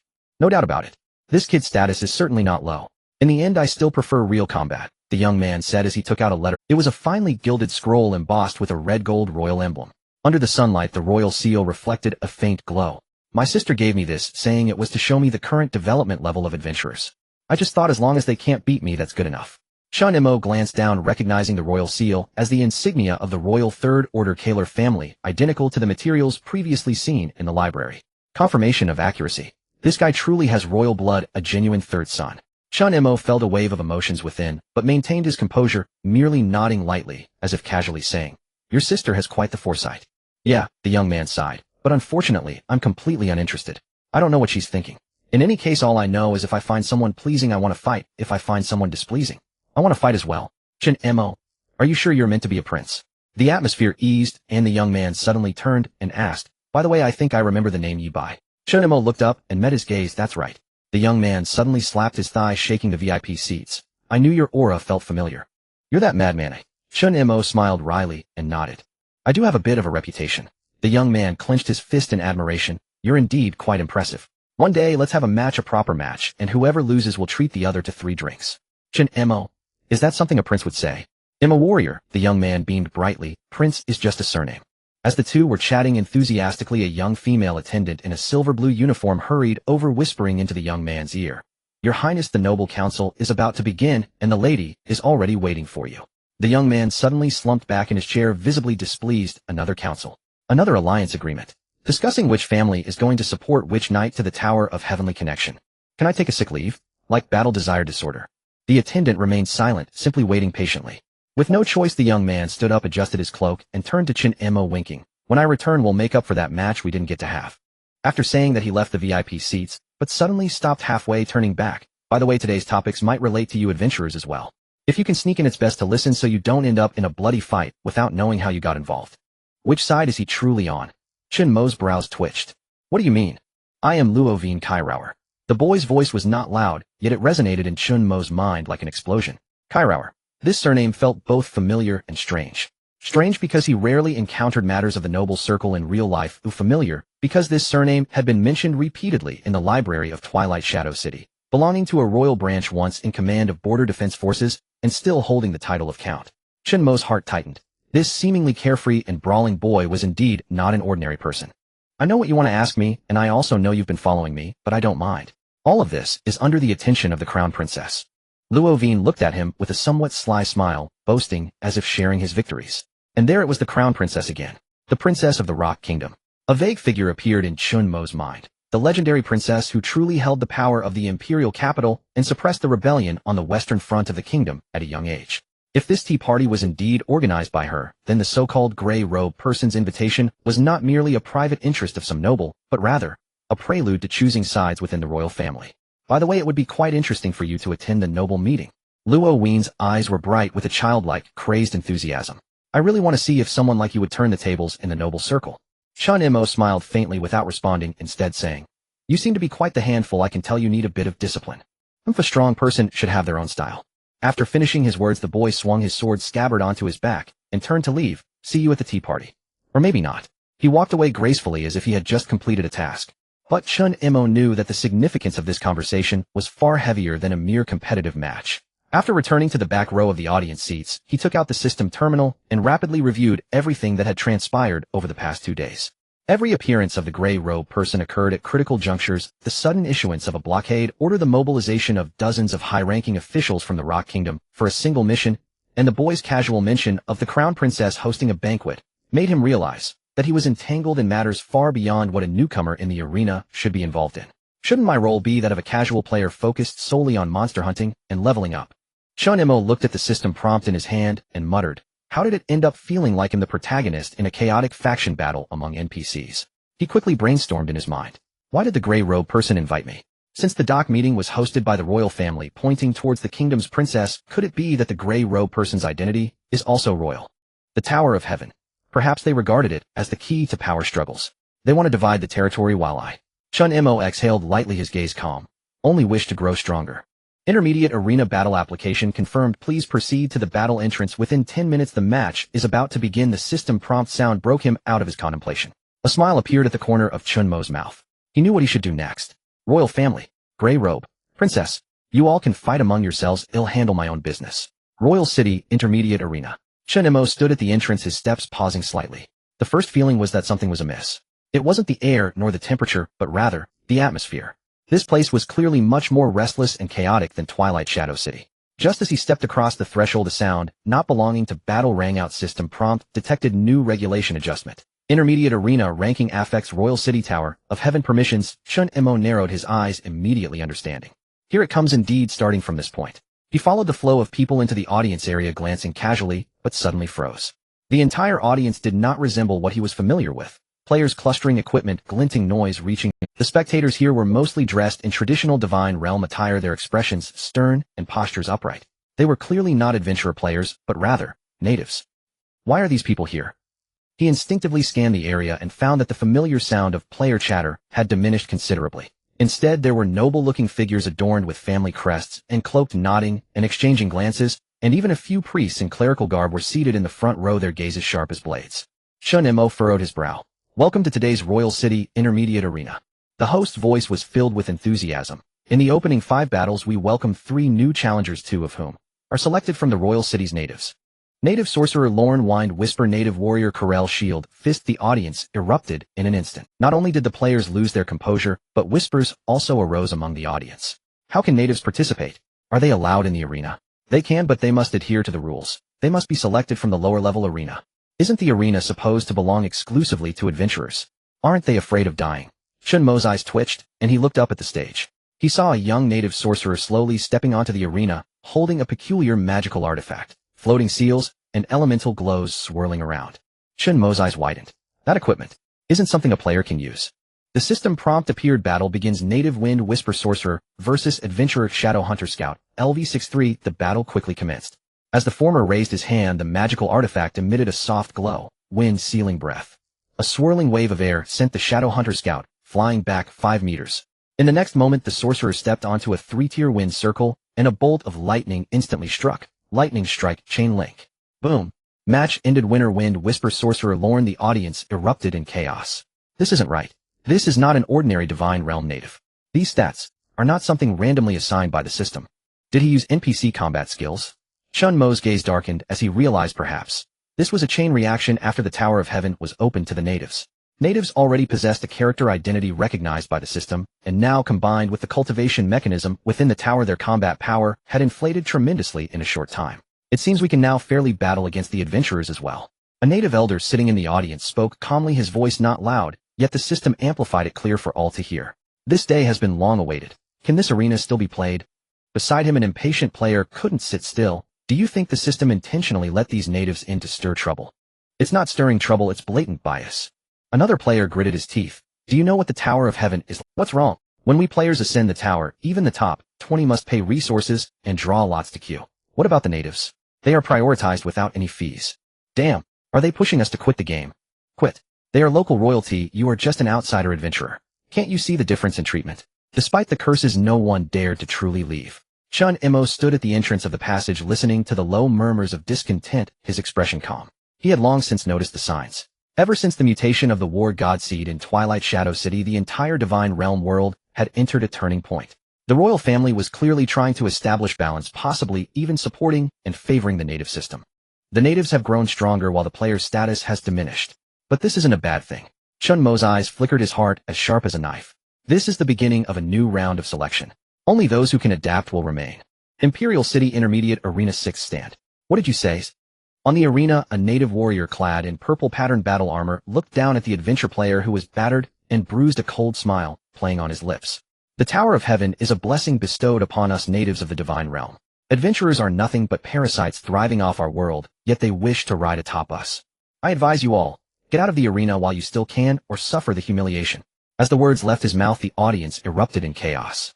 Who does this guy think is a parasite? Don't let me go up there. I'll break both his legs. The curses flooded the air, but cheers erupted from the native audience. Well said. It's our turn to rule. Adventurers should go back to their data piles. Chen Mo sat quietly in the corner saying nothing. But his gaze chilled slightly. The natives were starting to get cocky. In the divine realm, natives had always been stuck under a growth ceiling. Even with talent, they could never catch up to adventurers due to a lack of systemic support. But now things were different. The Tower of Heaven was fully opened. They could not only ascend the tower, but also use systemic assistance for free and joy time multipliers for cultivation skill inheritance. In summary, the natives suddenly had access to cheats. With their strength swelling and confidence surging, it was only natural that their words grew bold. The arena is no longer your playground, understand? As the native warrior stepped down from the arena, he scanned the crowd proclaiming, from today onward, it's our turn to fight. System announcement: the royal family appoints outstanding natives of the Tower of Heaven who can ignore qualification to challenge the intermediate arena. New identifier: Royal Pardon. Native Tower of Heaven whitelist. Chen Mo looked up and saw many contestants sporting the Royal Pardon tag. This was not random, it was evident. The royal family was intervening in the competitive landscape. Behind the scenes, people began to stir. Had to put it bluntly, it's just a roundabout way of suppressing us. They want to create a new elite bloodline while we adventurers are the marginalized remnants of the old era. It's not that they won't let you fight, it's to make you realize you're no longer the only ones. Whether you can adapt to the rules is your own problem. Adapt my ass, I refuse to accept it. The combat leaderboard was revealed. First match: Native Elite Sky Family Warrior vs Adventurer Thunder Axe Fighter. Second match: Royal Capital Knight Yuan vs Ice Mage Adventurer Biming Shuang. Third match: Native Sorcerer vs Wind Ranger Yi Qiong. The whole arrangement was clear at a glance. All matches were natives versus adventurers. Chen Mo narrowed his eyes. This was incitement. This was a test of fire orchestrated by the royal family. They were not unaware of the potential for conflict. On the contrary, they wanted conflict. Because only by striking sparks would they know whose life was tougher. The arena battles erupted faster and fiercer than ever before. In the first match, a Kane family warrior sent the Thunder Axe Fighter flying with 3 axe strikes, shocking the entire audience. In the second match, Royal Capital Knight Yuan nearly crushed Biming Shuang, who was impaled by the lance before his spell could finish casting. In the third match, Yi Qiong was trapped in a wind formation, directly blown out of the arena shield by the sorcerer's lightning spell. Battle ended. Winner native. 3 consecutive wins. A series of system prompts felt like a whip cracking across the audience's faces. The barrage went wild. Didn't they say adventurers were stronger? Why are they getting hammered now? Natives are leveling up too quickly. This isn't fair. What the hell, I'm out of here. I can't watch this anymore. Where's Yi-Bai? Bring Yi-Bai up. Take them down. A native sorcerer stood on the stage raising his staff. We are not your sparring. Your sense of superiority should be retracted from today onward. Previously you relied on the system to beat us. Now that the system has leveled the playing field, it's your turn to feel the disappointment. Get out of the arena. This is our territory. The entire native audience was shouting, the rhythm completely taken over. Chen Mo smirked slightly and finally spoke softly. Arrogant, a bit too much. The barrage, the spectator system, and the Royal Capital Forum were all brewing. The arena is changing. Will adventurers be completely expelled? Natives counterattack with 3 consecutive wins. Divine Realm Conflict Imperial City Edition. Who is the true master? The rift between natives and adventurers was being gradually torn apart by the system-driven heat mechanism. Everyone could see that this was no coincidence. It was a significant upheaval. Where's Yi-Bai? Behind the scenes, an adventurer looked at the NPC in charge of the arena. Why hasn't he been scheduled yet? The NPC's expression was subtle. Just received notice. Yi-Bai's combat qualification is being verified. It'll be soon. The system prompt finally appeared. System prompt: Yi-Bai's combat qualification is being confirmed. Matchup completed. Participants: Yi-Bai vs Royal Family, recommended warrior Leah Shalok Snap. The entire battle list instantly fell silent, then exploded. The audience of adventurers stood up as if pumped with adrenaline. He's here. Yi-Bai is here. Let's crush them. Hammer these arrogant natives back home. I've been waiting for this match. But the natives were not unresponsive. Yi-Bai, that madman who has been slaughtering his way through. Some recognized Chen Mo's monstrous performance in the Tower of Heaven. It was simply too terrifying. This person is not an ordinary adventurer. He is an anomaly. The host's voice trembled. The upcoming match will be the first S-combat level duel at the Imperial City Intermediate Arena. The main character is the top contender from Twilight City. Yi-Bai? His opponent is the royal family's recommended warrior Leah Sharlock. All the lights in the arena focused, and the emotions of hundreds of thousands of spectators ignited simultaneously. While they shouted Yibai, take him down, they whispered nervously, can Leah the divine warrior nurtured by the royal family suppress Yibai? At that moment the camera slowly cut to the exit of the passage. A white-haired young man in a gray robe walked out, his steps calm, his gaze sharp as a blade. He walked slowly, but each step fell perfectly on the rhythm. That was Chen Mo, who was also Yibai. System prompt battle countdown 30 seconds. Chen Mo looked up at his opponent, his gaze as calm as a lake. Royal recommendation. Divine warrior. His tone was light, yet it clearly entered the microphone. Then let me see if you natives are truly worthy of saying that. The third round of the competition in the intermediate arena had just concluded, and the stage was still warm, when suddenly someone shouted, aren't you adventurers quite arrogant? Then do you dare to come up and fight a match? The voice was like a spark igniting a barrel of oil, instantly exploding the atmosphere in the arena. The main character had arrived. Among the crowd a young man clad in silver-white armor slowly stepped onto the stage, a proud smile on his face, as his clear voice echoed throughout the arena. I am Leah Sharlock, royal bloodline warrior and divine soldier. Today I want to tell you all something. The true protagonists of the divine realm are not you outsiders, worthless adventurers. A thunderous roar erupted from all around. Leah, Leah, Leah. The native camp erupted in cheers. Someone raised their arms and shouted, this is the glory of our divine realm's natives. Only the one who defeats the adventurers will be the true king. In the backstage resting area, Chen Mo sat in the corner, holding a warm teacup with a calm gaze fixed on the stage. He hadn't planned to join the fray. He came to observe, to gauge the situation and gather information, feeling no need to confront anyone directly. But soon the system ruthlessly sent him a notification, you have been challenged. System automatically assigned combat position Yi by representing the adventurer side. Combat activation conditions: adventurer's top rank provoked. Arena rules require a response. Chen Mo remained silent for 3 seconds, the corners of his mouth twitching. I wonder if your system is just dying for me to take a hit. But the next second the backstage channel exploded. Yibai is going up. He's on site. Finally, he's about to make a move. The adventurer's trump card is about to be revealed. Leia might not have it easy this time. If he loses, the divine warrior's reputation will be utterly ruined. On the stage, Leia raised his battle axe high, speaking arrogantly. That top adventurer, don't hide backstage. I permit you to step onto the divine arena. In the audience, the two factions were completely divided. The native camp collectively shouted, take him down, scare all the adventurers away. Show him what true divine power protection is. Our divine realm does not welcome outsiders. The adventurer camp fell into a brief silence, only to erupt in fervent cheers moments later. Yibai. Yibai. Chop him down. Don't let him be arrogant. Chen Mo stepped onto the stage slowly. He did not rush out or make a grand entrance. He looked as if he had just finished a stroll. His gaze was calm, his expression relaxed, even too lazy to draw his weapon. Upon seeing him, Leia scoffed. Is this your top adventurer? He looks more like he's here for a fashion show. Chen Mo glanced at him, his expression unchanging, as if he were looking at an overtrained dog that hadn't rested. Just as the two were about to clash, the system once again issued a shocking notification. Divine soldier Leia Sharlock has entered the arena. Title: Royal Bloodline, Cultivated Warrior Skills, Radiant Blessing, Divine Pressure, Field Righteous Strike. Active. The entire arena gasped in unison. The pressure radiating from Leia was equivalent to that of a level 70 adventurer. This is already close to semi-divine reserve right.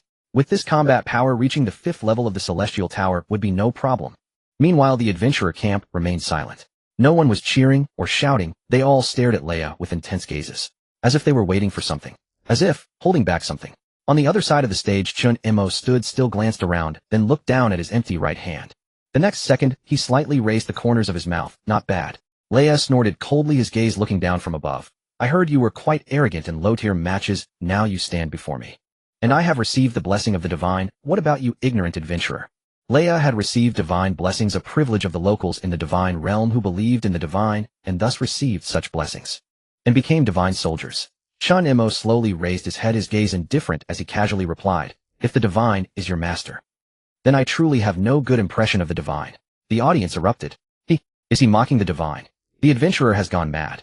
This is the divine realm, not your mortal domain from your main city. He actually dares to say such words. Meanwhile, the adventurer's side burst into suppressed laughter. Someone couldn't help but shout, well said. He actually dares to say such words. Meanwhile, the adventurer's side burst into suppressed laughter. Someone couldn't help but shout. The system began its countdown. Combat will begin shortly. 5, 4, 3. At this moment, new movements occurred at the edge of the stance. In other matches, those adventurers who had been looked down upon by the natives were gradually changing their expressions. Numerous unseen strong figures suddenly erupted. A priest suddenly drew dual blades piercing through an entire shield wall in 10 seconds, directly breaking their opponent's faith value. A wind-type assassin swooped down from the top of the arena like a ghost in the air, killing 3 people instantly. Another individual with a bland expression and ranked outside the top 100 single-handedly crushed the shield of the Royal Knight Captain candidate, sending cold sweat down the noble spectators. They have been hiding all along. These people are not ordinary adventurers. The adventurers are a hidden dragon and crouching tiger. The audience began to waver. The confidence of the native faction began to shake. And Leia finally felt. This Yibai before him was not just pretending, he was genuinely unfazed. In the last second before the battle began, Chen Mo finally drew his long-hidden weapon. Blade of the Boundary. A crimson light erupted. Blood-like flames spread from the blade, seemingly tearing apart the divine barrier of the entire arena, dispersing like blood mist. The arena fell silent for 3 seconds. Then at the top of the stands a hooded observer murmured, "This light. This aura. Is he silence? The man who allegedly killed a divine being?" Leia was momentarily stunned. Who was Chen Mo? How could he not? A figure who had caused quite the stir in Twilight City. His notoriety had spread to hundreds of main cities, and while people debated the truth of the events, witnessing it today would leave one feeling unsettled regardless of what truly happened. The reason is simple: he had slain a divine being before the eyes of countless witnesses. Yet Leia still forced himself to remain calm, raising his battle axe and roaring, "Who are you?" Chen Mo simply extended a finger, pointing at him, then at himself. "Do you want to slap an adventurer? Then you should first ask if I am willing." Leia's eyes widened in anger, his battle intent soaring. Chen Mo gripped the knife handle tightly, the battle scars underfoot, glowing bloodlust surging. The arena battle was about to begin. On the arena, golden light erupted like a tidal wave. System prompt: Leia Charlotte Cleric has entered the stage, hailing from the Holy Radiance Temple of the Imperial City. Divine skill activation, divine light suppression, domain of judgment. Leia raised the sword of divine judgment, high 7 golden patterns appearing along the blade, as divine fluctuations spread like a tangible force, causing the entire arena to tremble. The golden pattern symbol array beneath his feet suddenly unfolded, resembling a divine revelation that stirred the blood of countless spectators. Divine judgment. Divine judgment. Divine judgment. This is the apostle chosen by the divine. Leia's divinity is formidable. Although Leia's expression was grim, knowing the formidable opponent he faced, his pride as a cleric would not allow. "You are merely a barbaric butcher, a challenger who survives only by piling corpses. How dare you oppose the divine? Today I will make you understand. The so-called outsiders are ultimately just the backdrop for the divine's trials." The indigenous audience beneath the arena was nearly jumping with excitement. "Leia, crush him. Shatter that smug face of his. For the glory of the divine, for the name of the divine realm." Chen Mo stood quietly on the other side of the arena, watching everything with a blank expression. He said nothing. He simply slowly drew the blade of severing realms, finally pulling it out completely. Chen Mo felt it was time to silence these people. Clang. The blade sliced through the air, and the black-red battle blade suddenly erupted with a circle of blood-red shockwaves, instantly overshadowing the divine light emanating from Leia. System prompt: player equipped with the Blade of Severing Realms activation complete.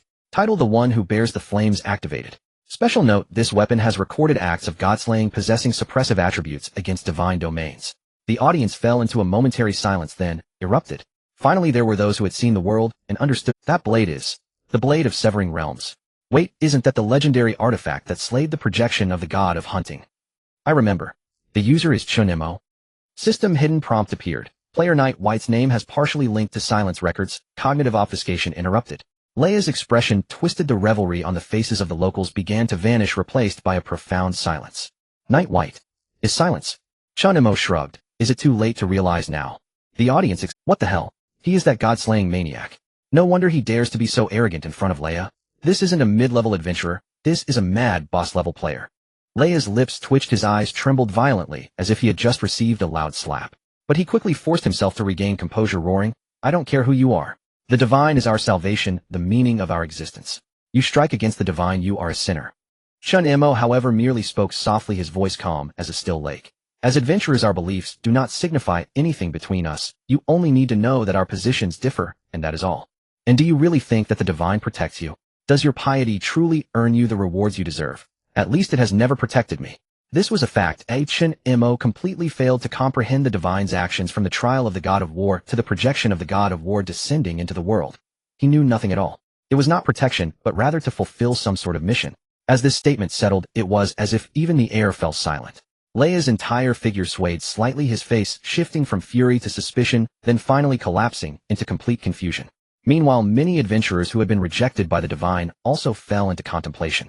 Some suddenly recalled how they had traveled hundreds of miles for temple tasks, yet left without even a record. Some remembered the day they were driven away from the altar, unable to receive the baptism. Chen Mo looked at Leia's expression and finally sighed. You have already lost. It's not a loss of power but rather a lack of faith. In your eyes there is only the divine, but beneath your feet lies hell. I don't want to strike again. With these words, Chen Mo remained motionless, merely raising his hand softly, saying, System prompt summoning skill Legion of Heroic Spirits, descending. The next moment, space trembled. 5 figures stepped forth from the blood-red rift, their auras astonishing. King of the Fallen Branch, Twisted Thorns Entangle Battle form activated. Black Rock Wolf King roaring out with a raging bear's body, even the ground cracked open. Undead Bow Spirit Helder, a triple arrow curtain unfurled, sealing off the battlefield. Soul Reaper Vimmel Black Flames spread a wave of soul-devouring energy, sweeping across the arena. Disaster Bone Guardian, a massive shield emerged, causing the heavens to collapse and the earth to shatter. System prompt player summon units are bound heroic spirits possessing abilities like single target control, area suppression, and range strikes. Current Legion command privileges fully activated. Leia's expression completely crumbled. This was Night White's tactic, but Night White was Chen Mo, which meant Chen Mo's tactics had grown stronger. You are not fighting alone. You are the entire instance fighting against me. Are you insane? This is not a duel. This is a tactical ambush. Chen Mo couldn't be bothered to explain, casually dropping a line. I'm tired to let them keep you company for practice today. The battle began. The King of the Fallen Branch was the first to act. Thornbind directly locked down Leia's movements, forcing him to activate Divine Radiance, to break the control. But the next second the Black Rock Wolf King pounced, combining with the Raging Earthquake to shatter Leia's defensive barrier. Damage calculation in progress, dealt 2,378 points of true damage, armor break status, burning for 3 rounds. Leia roared and unleashed Divine Judgment, spin the sword light, transforming into a wheel sweeping away the encircling heroic spirits. But the Undead Bow Spirit Helder's triple arrow rain fell, striking the critical point at his back, skills firing off in succession. Damn it! What kind of combination is this? Vimmel stepped forward in silence. Soul-locking flame directly locked Leia's divine power return, interrupting the passive recovery. Cut off healing. Cut off divinity. Stacking, burning again. Control chain leading to death. Leia, this is not an arena battle. This is a slaughterhouse. Is this how you adventurers fight? Chen Mo shrugged. This is my way of fighting. You believe in the divine. I believe in them. He pointed at the 5 heroes. Each one fights alongside me, fighting to the death. The battle tilted overwhelmingly. Under the crushing weight of absolute strength, all struggles became futile. On the arena, the divine radiance had yet to fade, as Rhea wielded the sword of divine judgment, cloaked in golden light, resembling a warrior descended from the heavens. His divine pressure was still roaring, with system prompts echoing one after another. Divine aura activated, mental shock triggered, faith domain expanded. The audience erupted in fervent cheers. This is Rhea, our god of war's light. The power of God is absolute. However, what no one expected was that Chen Mo was actually Yi Bai, and what means did Yi Bai still possess? A group assault. The arena instantly changed its fate. The 5 great spirits had gathered on the arena. The Black Rock Wolf King roared, shattering the ground beneath its feet, while the Bow Spirit Helder had drawn back 3 blood arrows, and the King of Twisted Branches vines buzzed ominously. Rhea's face turned deathly pale. The current situation was extremely unfavorable for him. The reason being his strength had been dispersed. The audience was in complete uproar. Holy shit. Holy shit, holy shit. He is not fighting alone. He has brought the Hell Dungeon with him. This is not a 1v1. This is a collective massacre by Hell bosses. Rhea gritted his teeth and activated the divine domain. A golden light barrier suddenly unfolded, attempting to isolate the undead summons. But in the next second, system prompt current domain is encountering a counteraction from undead energy, faith value stabilization, failed divine resonance interference.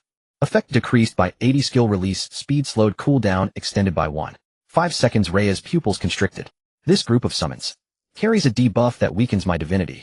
The first wave of the Spirit Legion's attack. The King of Twisted Branches suddenly lashed out, with dozens of vines blocking Rhea's movement space and directly interrupting his charged skill.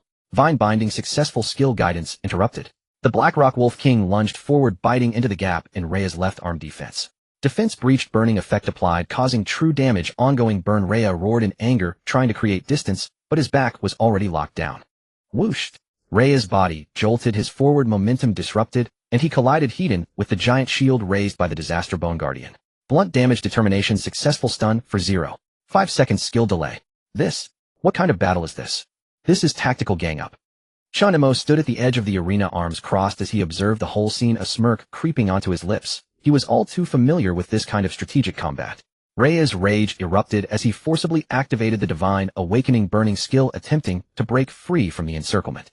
But just as he raised his sword, the Soul Reaper directly hurled a black fireball. Soul Devouring triggered, blue energy reduced by 23, a magic value oscillation. Divine Awakening burning failed. Skill interrupted. This is illogical. What kind of monster are you summoning? The King of Twisted Branches wrapped his vines around Rhea's right foot. The Black Rock Wolf King bit into his left shoulder, while the arrow rained from the bow. Spirit continued to suppress his initiation actions, and the Disaster Bone Guardian firmly blocked any escape routes. The entire arena felt like a moving battlefield trap, with Rhea being the targeted victim. He roared, "I am a warrior of the divine. I am an apostle of God. You lowly." Before he could finish his sentence, a vine suddenly whipped out from his mouth. The Black Rock Wolf King lunged again, its teeth sinking into his back. A 3-hit combo directly depleted his shield value. System prompts: flickered current state, disarmed current state, silenced current state, slowed current state, attribute, reduced by 20. In the 6th minute of the arena, it was chaos. Rhea's metallic holy armor was severely damaged, with bloodstains on his left shoulder, and most of the divine radiance on his face was shattered, his breaths heavy like a wild beast. The Spirit Legion remained relentless. Every counterattack was precisely interrupted, every skill charge was narrowly suppressed. Yet he still stood firm. System prompt: Divine Servant Rhea has triggered the passive skill Unyielding, will current damage reduction 25, a abnormal state resistance 30 health 27. Rhea gritted his teeth, his eyes nearly blazing with fire. This is not an arena, it is a slaughterhouse for spirits. He couldn't even touch a single hair of Chen Mo. 5 against 1, pressing hard with blue reduction control and long-range sealing skills. It was as if he was facing an enemy with a vendetta against his father and sister. This can't go on any longer. Rhea took a deep breath, his eyes resolute, whispering, "I can only fight back." In the next second, he slowly raised the sword of divine judgment, and golden light spread from the hilt, causing the air in the entire arena to suddenly heat up. The sky gradually darkened, and a colossal divine emblem slowly emerged above his head. System prompt: Divine Servant Rhea is about to unleash his ultimate move. Divine Awakening, Divine Judgment descends. Skill type: Divine Punishment. Domain: Burst. Charging time 6 seconds. Effect: Forced Holy Light Strike. Area Purification. Immune to interference. The audience instantly erupted in excitement. It's coming. Rhea's ultimate move is finally being unleashed. This is his trump card. He's never used it in the arena. This strike can not only obliterate the summoned creatures, it could even turn the tide of battle. The royal observation seats, noble seats, and local residents of the divine realm all held their breath. In this moment, they could almost see the hope of victory. At this moment, Chen Mo stood at the edge of the arena, expressionless, watching Rhea raise his sword as the divine emblem shone and rotated in the sky, like the eyes of a deity gazing upon him. He suddenly smiled lightly. "You want to witness my means? Then as you wish." He slowly raised his hand, as if summoning something. He casually uttered, "Helder, come say hello." System prompt: Spirit Helder in hunting form descends in a dark red rift suddenly tore through the divine emblem's light. It was as if the domain that originally belonged to the deity was forcibly stripped away, as a bow spirit phantom clad in blood armor and wearing a black crown stepped slowly out from the rift. Helder has descended. The spirit of the god of hunting coming with divine pressure. System prompt: Divine Being descended. Current Divine Servant suppression. Rhea Shalrock's faith stability decreased. Skill charging under interference. The audience exploded. "Wait, that's a deity," he summoned. "The remnant soul of a god. That is not an ordinary, that is a divine spirit." Rhea stood frozen in place. In that moment, he suddenly felt that his faith in the divine was being overwhelmingly suppressed by the opponent's summon. "This is impossible." Helder coldly raised his bow, and as the red arrow was released, the hunting aura sliced through the air. Skill: Divine Arrow Heart Seeker guaranteed. Hit penetration armor break. Rhea's armor was penetrated. Damage reduction invalid. Health dropped to 18. Rhea roared forcibly, pushing the divine emblem to complete the charge, the holy light exploding instantly. Divine Awakening. Divine Judgment. System prompt: Helder's divine interference triggered. Charging interrupted. Boom. Rhea was blasted back 5 meters by the divine aura that exploded in the air. The divine emblem's radiance shattered, and the energy on his sword was dispersed. Skill release failed. Divine Awakening. Divine Judgment descends. Interrupted. Suppressed by divine force. Skill cooldown 30 seconds. At last, N. Heroic Spirit Held descended. And no ostentatious summoning effects. Only a shadow silently emerging from Chen Mo's back. Crowned with bone, cloaked in crimson shadow, he drew his divine bow with deliberate grace, aiming skyward. Held. The hunter had manifested. Shu. Ni's first move was an immediate skill strike. Judgment type: guaranteed hit. Piercing armor shatter, severing charge. A searing scarlet arrow erupted from the void, striking with lethal precision at the junction point of Leah Sherrick's divine sigil above his head, then plunging deep into the radiant circuit guarding his chest. System alert: Held's divine skill judgment. Success on Leah Sherrick's divine revelation. Holy edict descended. Skill forcibly interrupted, and boom. And the divine sigil detonated. In charging sequence shattered mid-formation. And the arena fell utterly silent for one suspended second. And then, interrupted. Impossible. That was a god-bestowed technique. And Leah's face paled, a disbelief flooded his eyes. And how could this possibly be? How dare my divinely blessed art yield to a mere summoned entity? System alert held divine suppression. Skill interruption successful within the current divine battlefield tier, held clearly occupies the superior divine hierarchy. The entire audience froze in stunned bewilderment. Not only then did they truly behold held. Na summoned heroic spirit, Na legendary deity once silenced and slain, held the god of the hunt. He was no longer their enemy. And he was Yi Bai's summoned unit, an ally. And he was Yi Bai's divine hireling, and the stands erupted. Isn't that the very god he severed before? And damn it, he didn't just slay a god, he bound him as his own son. Is this even humanly possible? What tier of talent is this? Who summons gods as underlings? A noble nearly dropped his wine goblet, gritting his teeth in a low whisper, and this isn't summoning magic. What is this? And among the native denizens of the divine realm, faces turned ashen. We sought to seal off adventurers in, yet we've drawn forth a man who commands gods as aids. Leah staggered, fresh blood still streaking his face. Yet his divine mark trembled violently, and not from external force, but from internal collapse, his own divine essence destabilized, disrupted, and overborne by Held's sovereign presence. To Chen Mo's gaze, Li's attributes plummeted, crushed beneath absolute divine authority. Even Li's god-granted blessings now bowed as inferiors.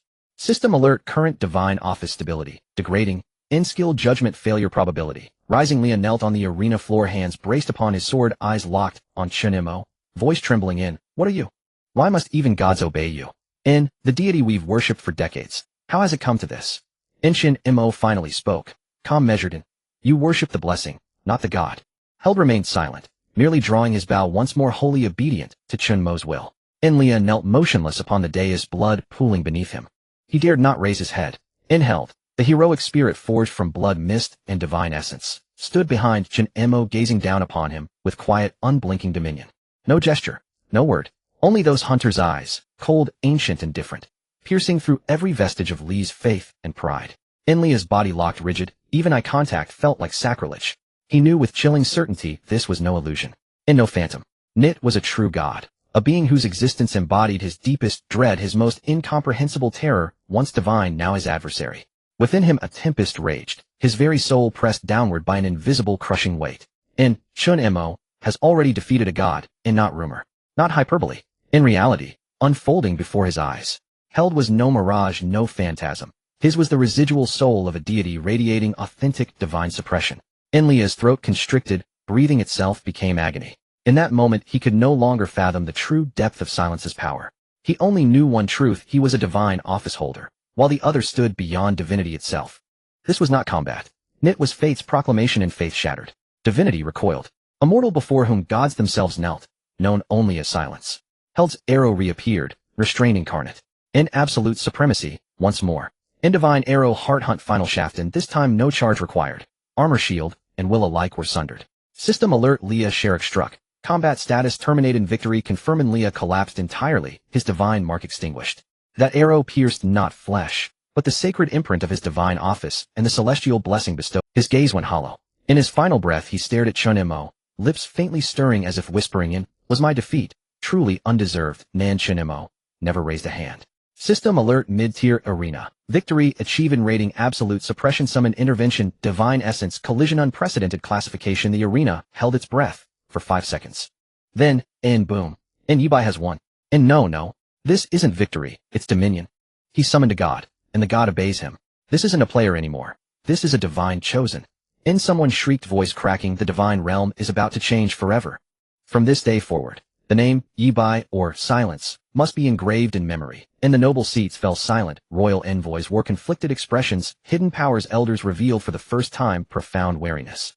An elder with silver-white hair sighed deeply from the native delegation. "We intended to restrict adventurer access, to temper their sharpness through controlled trials. Instead we encountered a man who drags deities into his ranks." At that moment Chen Mo stood calmly behind the heroic spirit, serene, unshaken.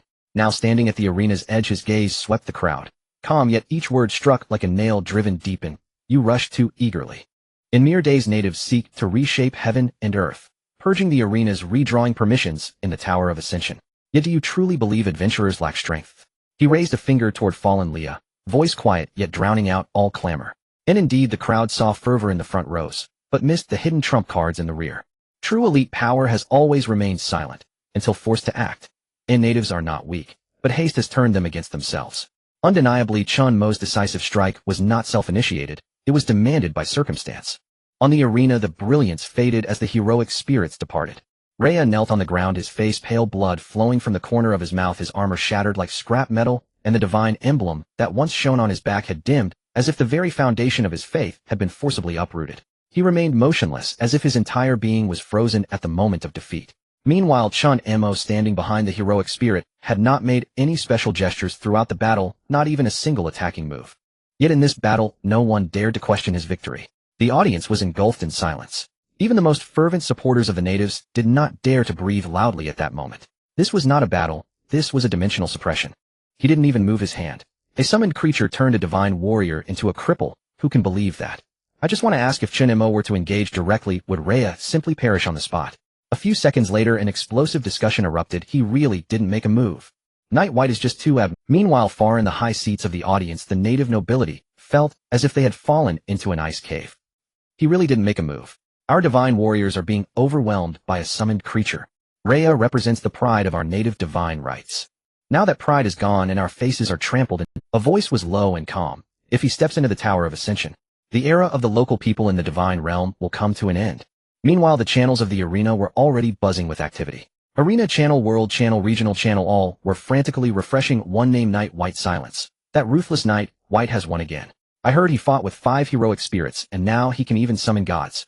Don't talk about heroic spirits, that guy just now was a deity that had been slain by legends.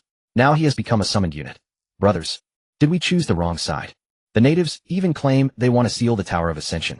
This is essentially sealing themselves. World Channel Adventurer Camp. From today, Knight White is our figure. Whoever says that the solitary man is not capable, I will be the first to throw this achievement in his face. Don't talk. Knight White is silence. Why believe it? A man who brings gods to competitions. I refuse to believe he isn't the protagonist. Meanwhile, in the VIP area behind the arena, an emergency meeting had quietly begun. Representatives of the royal family, high-ranking officials, and local elites of the divine realm gathered. The atmosphere in the meeting room was suffocating. Knight White's battle has had too great an impact. We must control the spread of public opinion. If he steps into the Tower of Ascension, the control we nobles have over the tower will completely spiral out of control. We cannot let him get close. Raise the entry threshold for adventurers to the Tower of Ascension. Strengthen the audits for divine warriors. Establish a passage token system.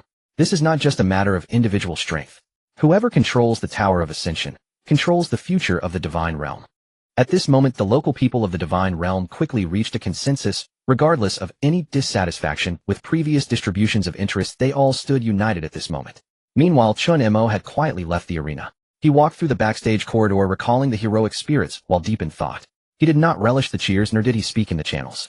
For him, victory was merely one part of achieving his objective. The power of Helder is just the beginning. Only those who have truly faced the gods will understand how terrifying these unknown existences can be. He knew that the Tower of Ascension was the true main stage of the divine realm.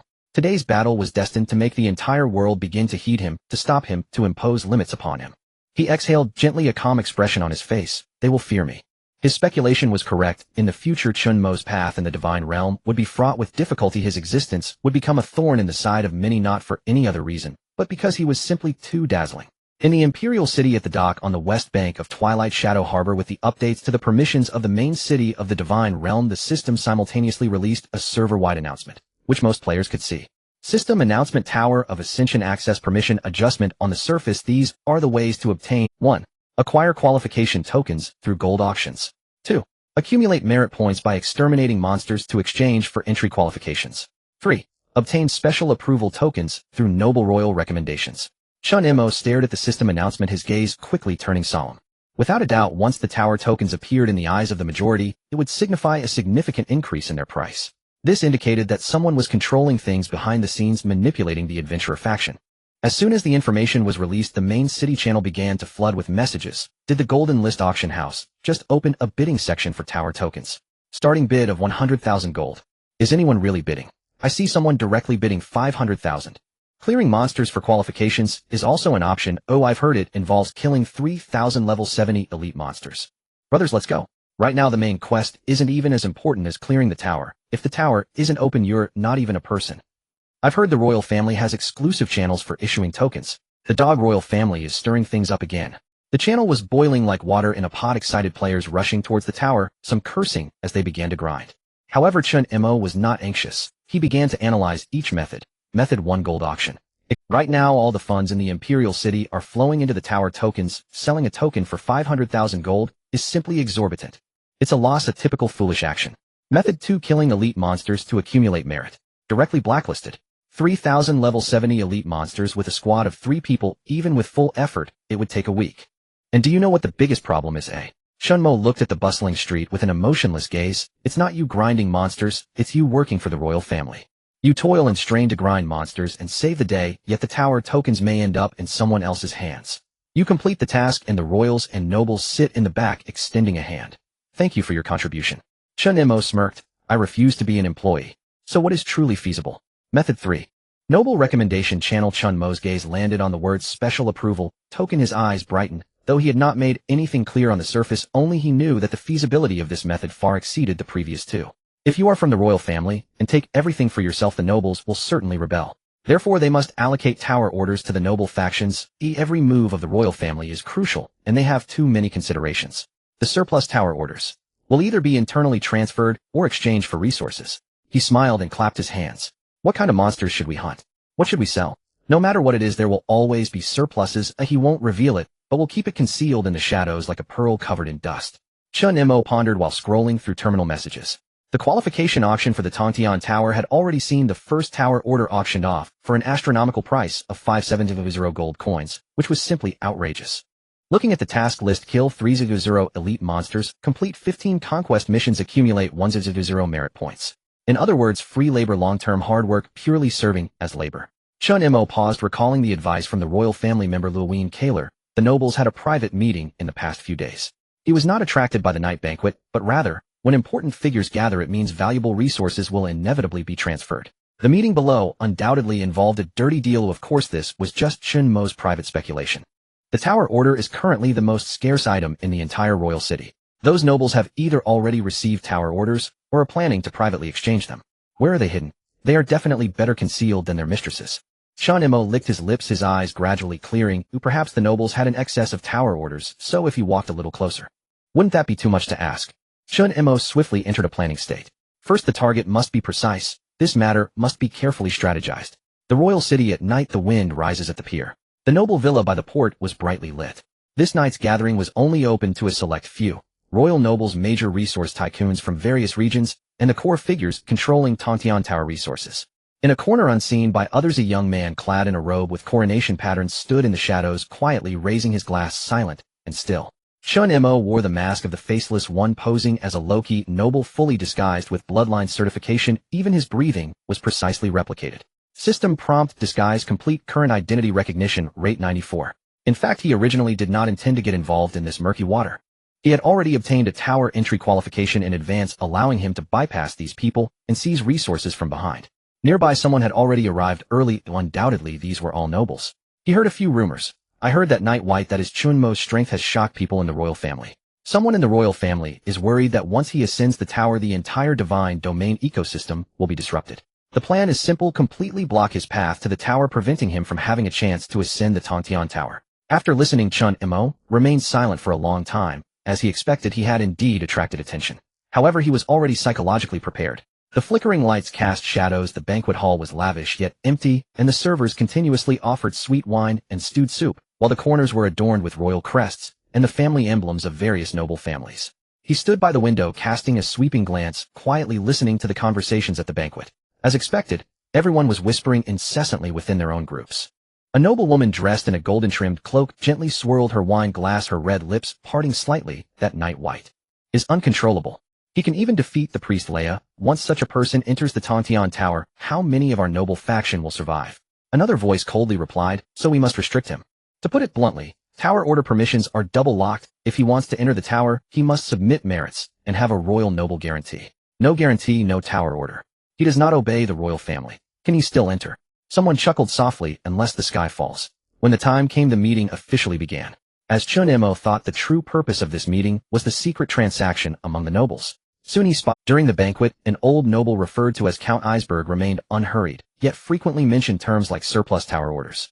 In the hall where the lights intertwined, the nobles clinked glasses and spoke cryptically, while not far from the main table, an elderly man dressed in a gray-silver robe, with a serene expression slowly raised his glass, maintaining a low profile, yet drawing attention.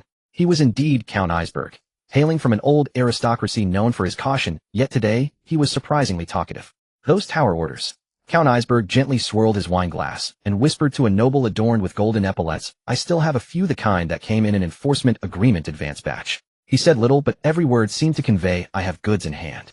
The other man was surprised you actually got the royal numbered edition.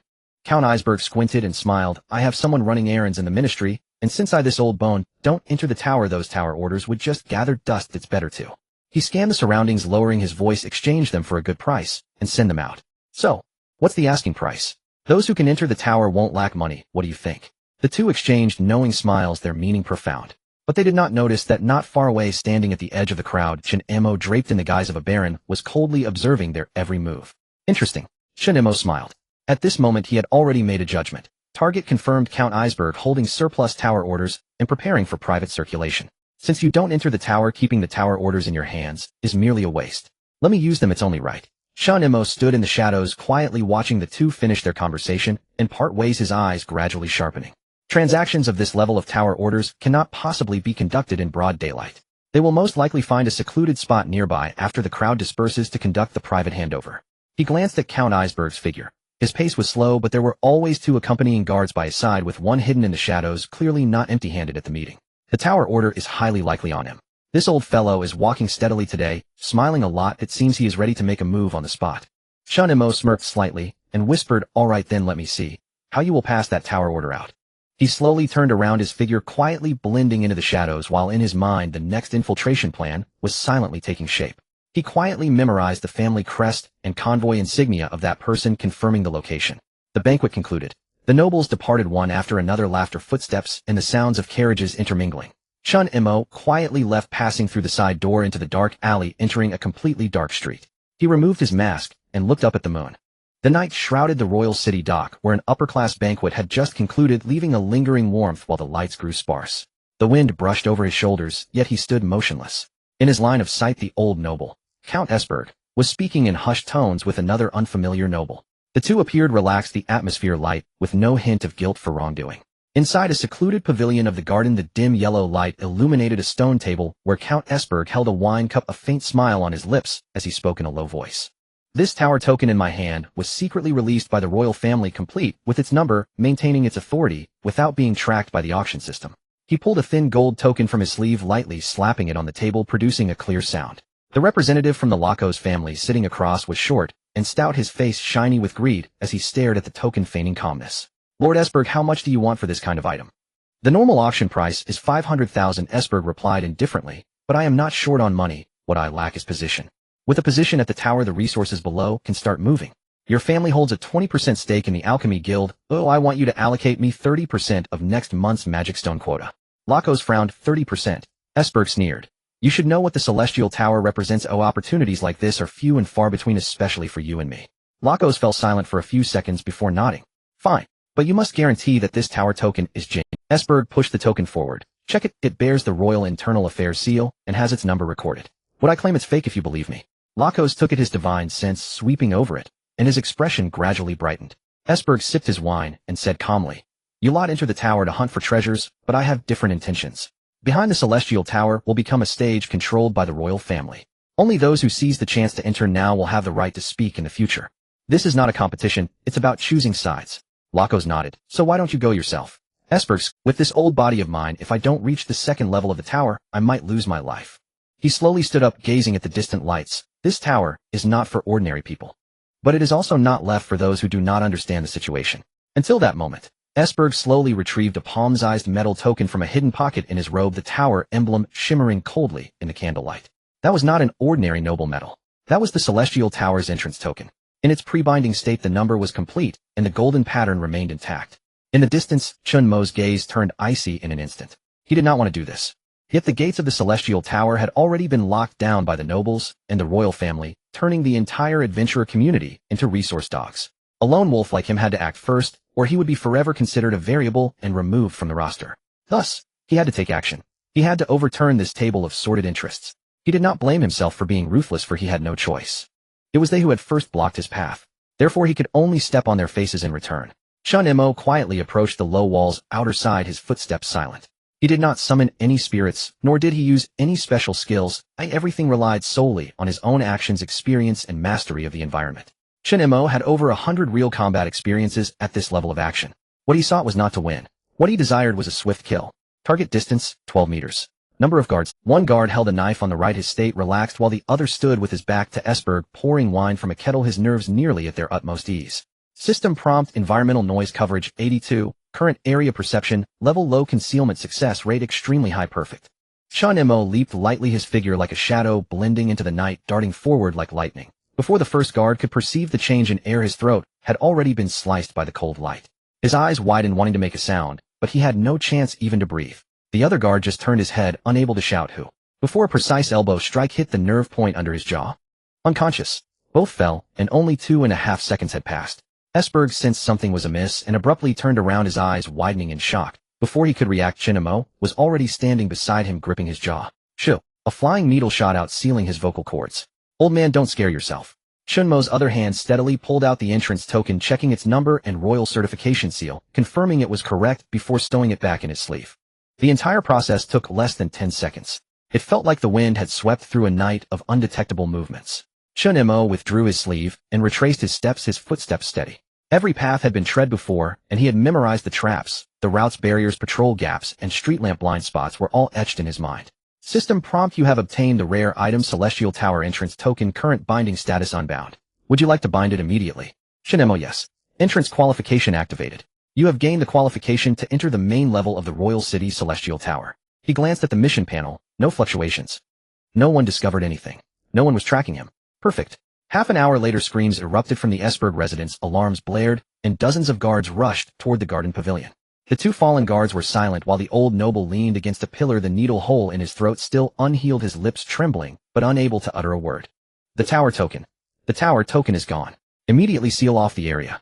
Quick. Lock down the entire southern port. Yet their response was nothingness. The surveillance spell was a blank slate. Spiritual sense tracking. No residual fluctuations were found. It's as if this person never came here. At that moment, Chen Mo had already returned to his residence. On the table, the tower token lay quietly, the golden patterns shimmering, its certification label changed to binder ye by. Chen Mo's expression was indifferent, yet it radiated an unprecedented certainty. He knew that from this moment on he was no longer a passive wait-and-see person. Next time it would be his turn to ascend the tower. If you want to lock the doors, then I will break the locks. This entrance token should not be used to exchange for resources. It is the key, the path, the life. Chen Mo sat by the window, toying with the tower token he had just retrieved. As his fingertips moved, the metallic sheen flickered in the candlelight. The royal authority seal was completely bound by him, and the certification status had been updated to personal access, permanently valid. However, he did not immediately set off for the Tower of Heaven. Instead, he placed the token into a sealed box, locking it away, ensuring it was hidden, and even manually encrypted the system log. Then, he quietly sat down, brewed tea, and began to wait. I can't go right now, he murmured, his gaze as calm as the surface of the water. It's too quick, and it could lead to trouble. If it weren't for the fact that he had executed the transaction too cleanly that night, resulting in the noble's survival and the token's safety, he wouldn't want to act so soon. But now everything was proceeding too smoothly. Smooth to the point of suspicion. The entire situation seemed like a trap waiting for him to fall into. At a time like this, a wise person wouldn't rush to the tower. He was well aware. The moment the token was revealed, the noble fell, the surveillance failed, there were no witnesses, and the retreat was silent. The entire process was seamless to the point where even the system didn't have time to alert him to enter combat mode. It was impossible that no one was suspicious. And who was the target of the suspicion? Who else but top players like Chen Mo? My current identity is too sensitive. The noble assembly just listed me as a key target, and then a noble was attacked, and the token was stolen. If you were me, who would you suspect? If it were me, I would suspect myself. Sure enough, the next morning, 3 announcements were posted in the High Tower district of the Imperial City. The theft of the tower token has been confirmed. Noble Iceberg is severely injured and bedridden, triggering the local council's investigation procedures. According to internal sources, this tower token was a special royal distribution with a very high authority level and is currently missing. Several members of the adventurer factions have been listed as high-risk suspicious targets, and if they refuse to cooperate with the investigation, their access to the tower will be temporarily restricted. And Chen Mo simply sat quietly in a distant tea house, calmly browsing the news and analyzing it. Indeed, it's starting to bite. But that wasn't the end. By afternoon, the situation escalated to a frenzy. Within just 10 hours, 3 incidents of tower tokens being stolen occurred consecutively in the Imperial City. The targets were all nobles. One was even attacked at a banquet. The token vanished into thin air, and the assailant was nowhere to be found with no traces left behind. The external forums and channels exploded. Imperial City Emergency. The third noble's tower token has gone missing. A proposal for increased defense was submitted overnight. It was the adventurers. The indigenous community released a list of accusations against the adventurers. The frequent loss of noble tokens has led to a complete freeze of tower access. Has the high command of the Divine Realm begun to purge adventurers? Chen Mo sighed lightly and put down his teacup. He did not act. Not only did he refrain from acting, but he also deliberately switched his identity back to a stealth mode, even lowering the privileges of his game panel to hide. The faster you move, the easier it is to fall into someone else's trap. Now is not a race for speed. It's a test of who. He had thought about whether he was being targeted. Of course he was being targeted.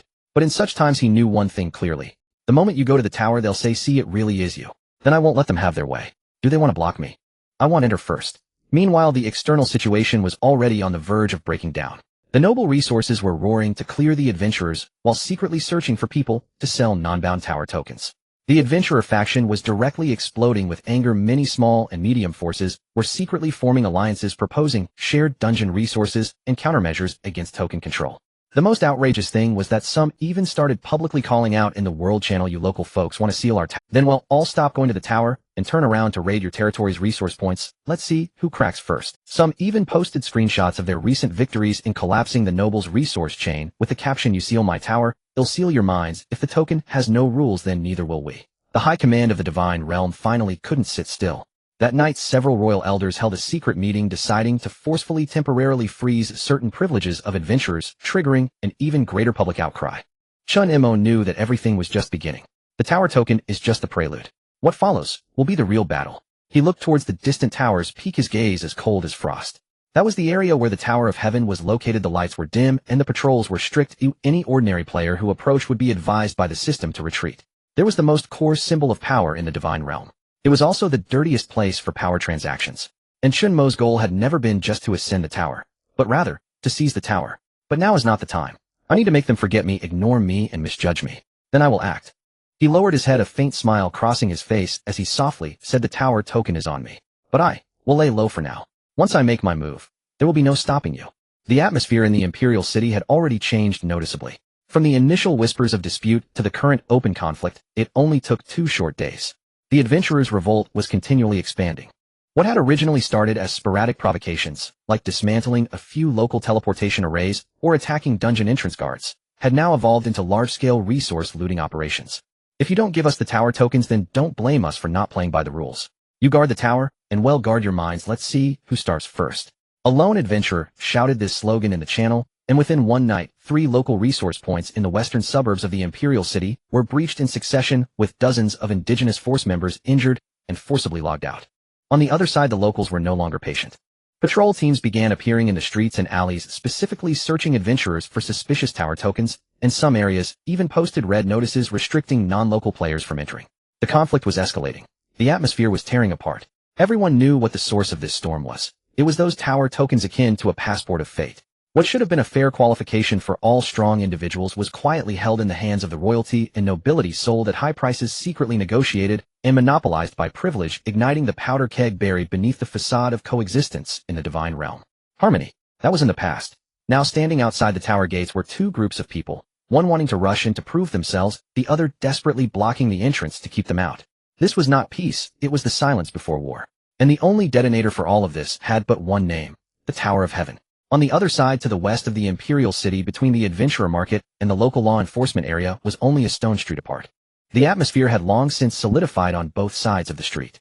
On the left were adventurer players holding weapons, their eyes cold, adorned with the badges of various freelance guilds and free alliances. On the right stood the Tower Authority patrol team, composed of locals arrayed and pointing their divine pattern staves straight ahead. There were no shouts, no warnings, and even the system prompts fell silent. The air seemed to be waiting for a spark. An adventurer coldly spoke up, "If we can't get the tower tokens, don't think you can keep your resources safe." The patrol captain squinted in response, "You want to cause trouble? First see if you can survive the dungeon." The next second, both sides drew their weapons simultaneously. A conflict brewing beneath the surface, swords drawn, was about to explode. This imminent clash is not merely about a tower order. Its roots have long been buried. Between adventurers and the royal family. It's not a simple game of players versus locals, nor merely a struggle between resources and equality. It is a collision of two worlds, a clash of two systems. One is a rapidly rising and aggressive foreign force that desires everything, the other is an old aristocracy that has held power for a century and cannot bear to see others rise. On the surface, it appears to be a fight over the Tower Order. But Chen Mo knows all too well. This is a long-simmering volcano that has finally found a reason to erupt. And he understands one thing, even more clearly: everything has deviated. Completely deviated. This is not the future I remember. Standing on the rooftop of a tea house on South Street of the Tower District, Chen Mo gazes at the two factions gradually gathering in the streets, a chill filling his heart. His fingers tightened around the teacup, his gaze sweeping over the street on the verge of igniting into battle, while another memory echoed in his mind. In his past life at this stage, the Tower of Heaven was fully open to adventurers. And the locals of the Divine Realm had no qualifications to ascend the tower. But what about now? They can seize the Tower Orders first, and even seal off our paths. Why? Chen Mo had pondered this before. But this matter is too strange, too abnormal.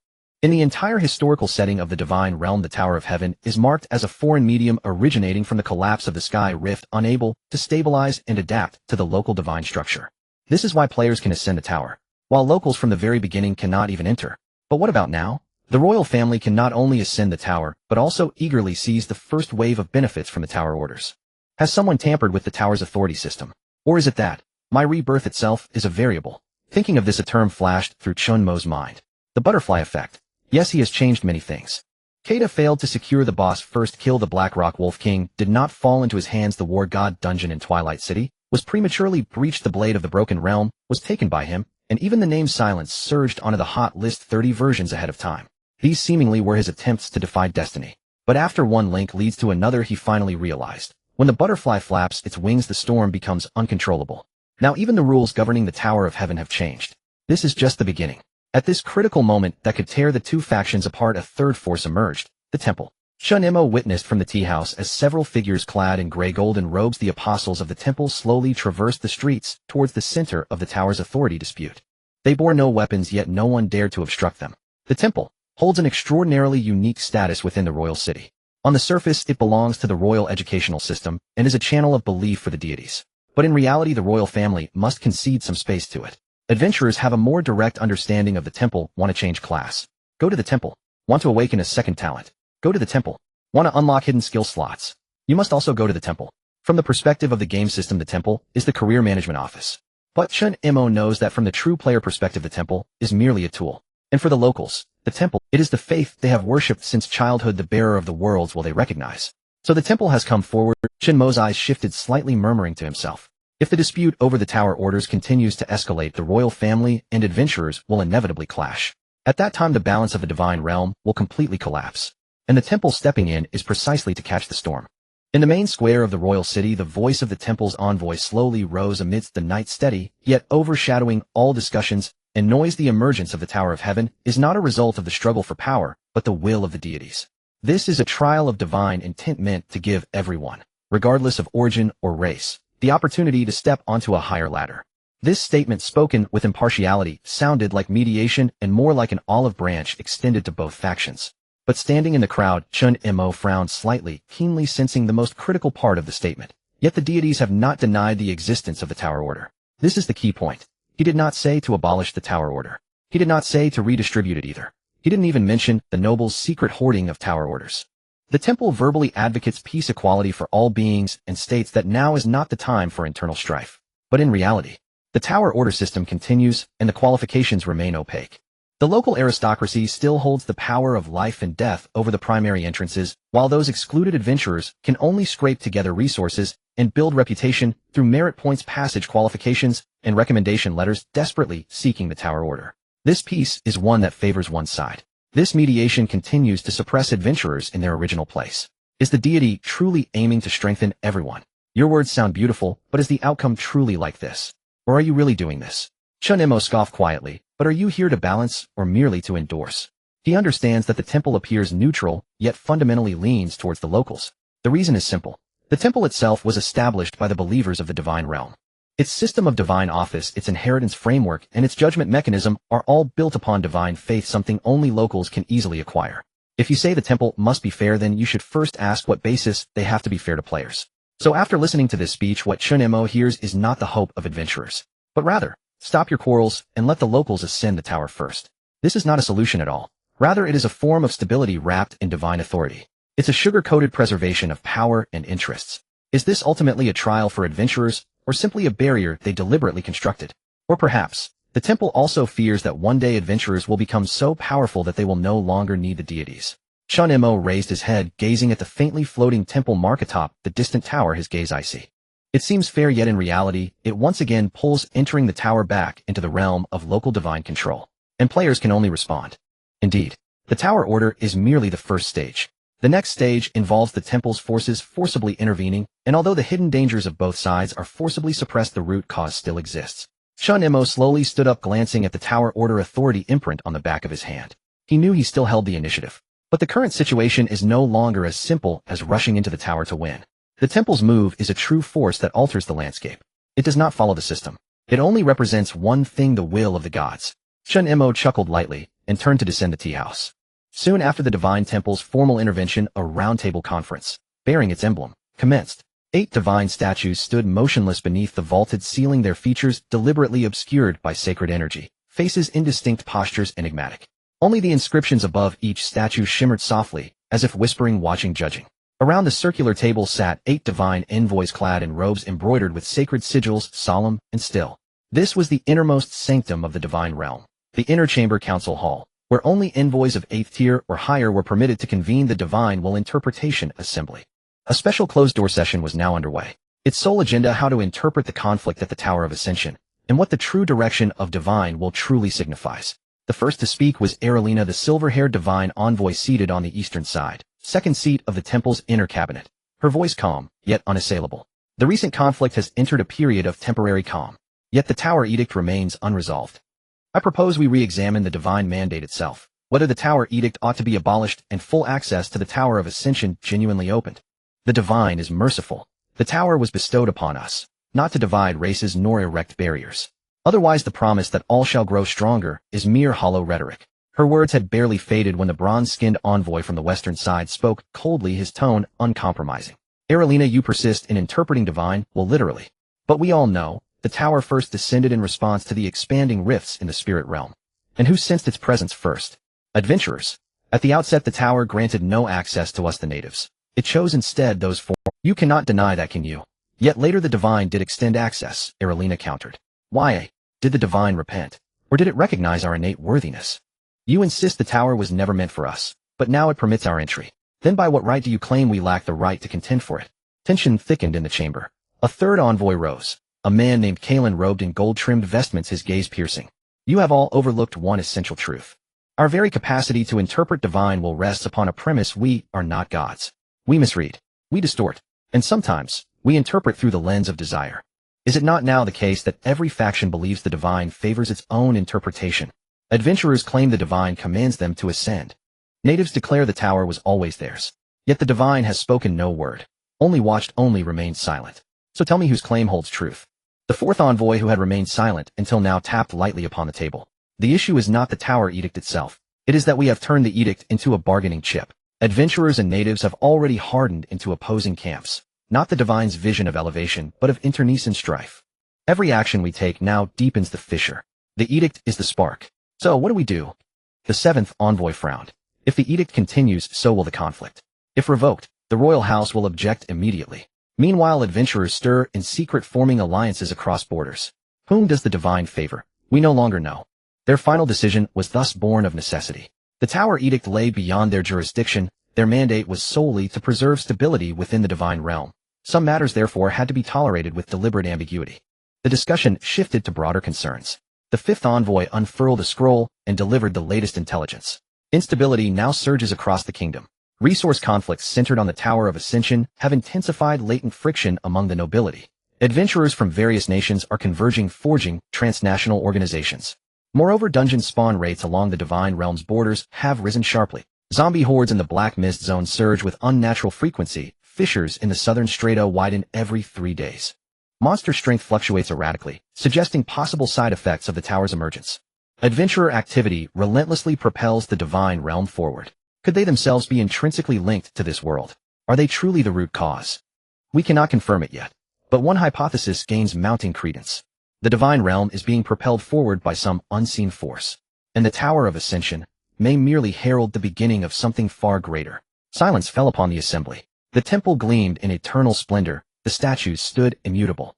Yet before those motionless effigies, each envoy knew, deep in their hearts, that the divine they worshipped had long ceased offering clarity. After all, the divine scope and vision lay far beyond mortal perception, beyond sight, beyond comprehension. Their duty was simply to serve as messengers for a divine whose nature remained unknown, whose will remained veiled. As faithful adherents, their power was finite, and nothing more. Chen Mo sat in the observation gallery encircling the Tower of Ascension, his gaze fixed upon its sealed uppermost tier, his thoughts already plunging into deeper, darker currents. His objective had never been victory, not fame nor spectacle, nor did shifting circumstances around him sway the iron resolve within. To grow stronger. Yes, stronger. Strong enough to surpass even the pinnacle he once reached in his previous life.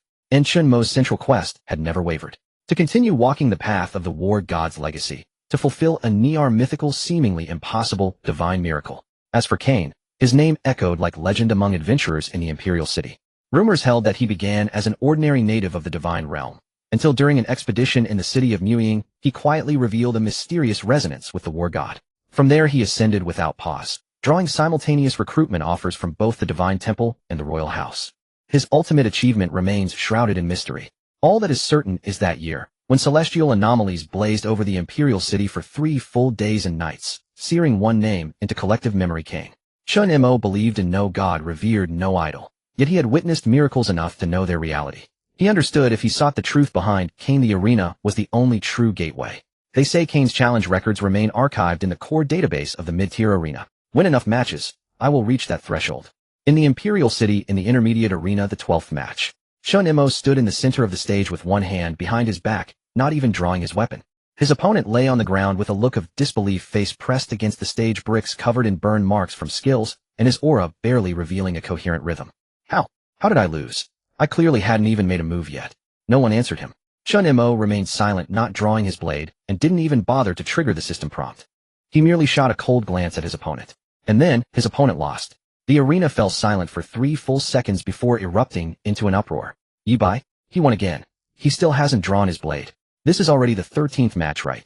Damn. Is this guy really not using skills, just aiming for psychological collapse?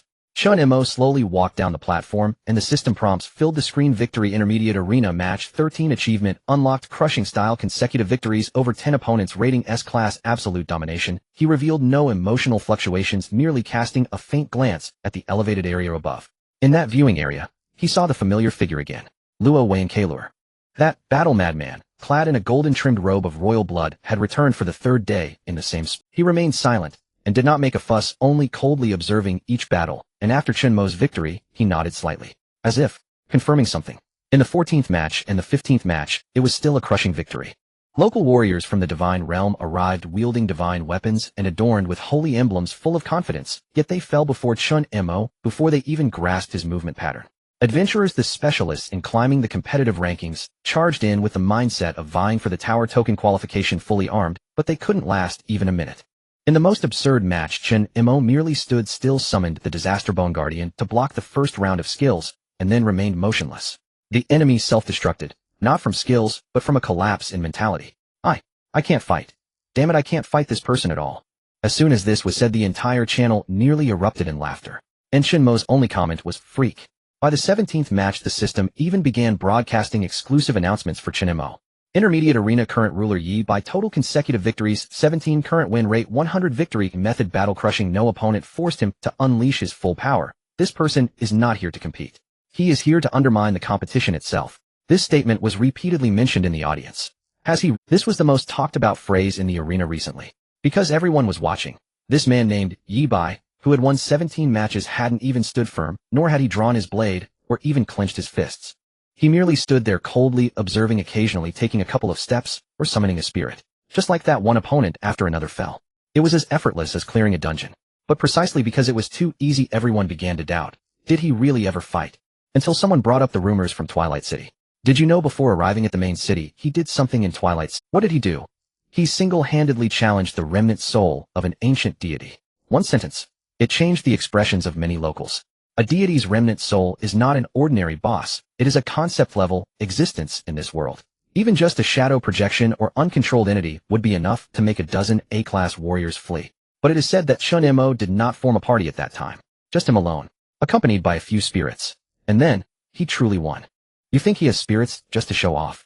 With his spirit configuration, just lining them up could take down an entire small kingdom's assault team.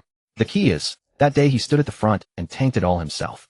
That was a deity. Not a monster but a god. Have you ever seen an adventurer not break under the pressure of a deity's aura? No one answered.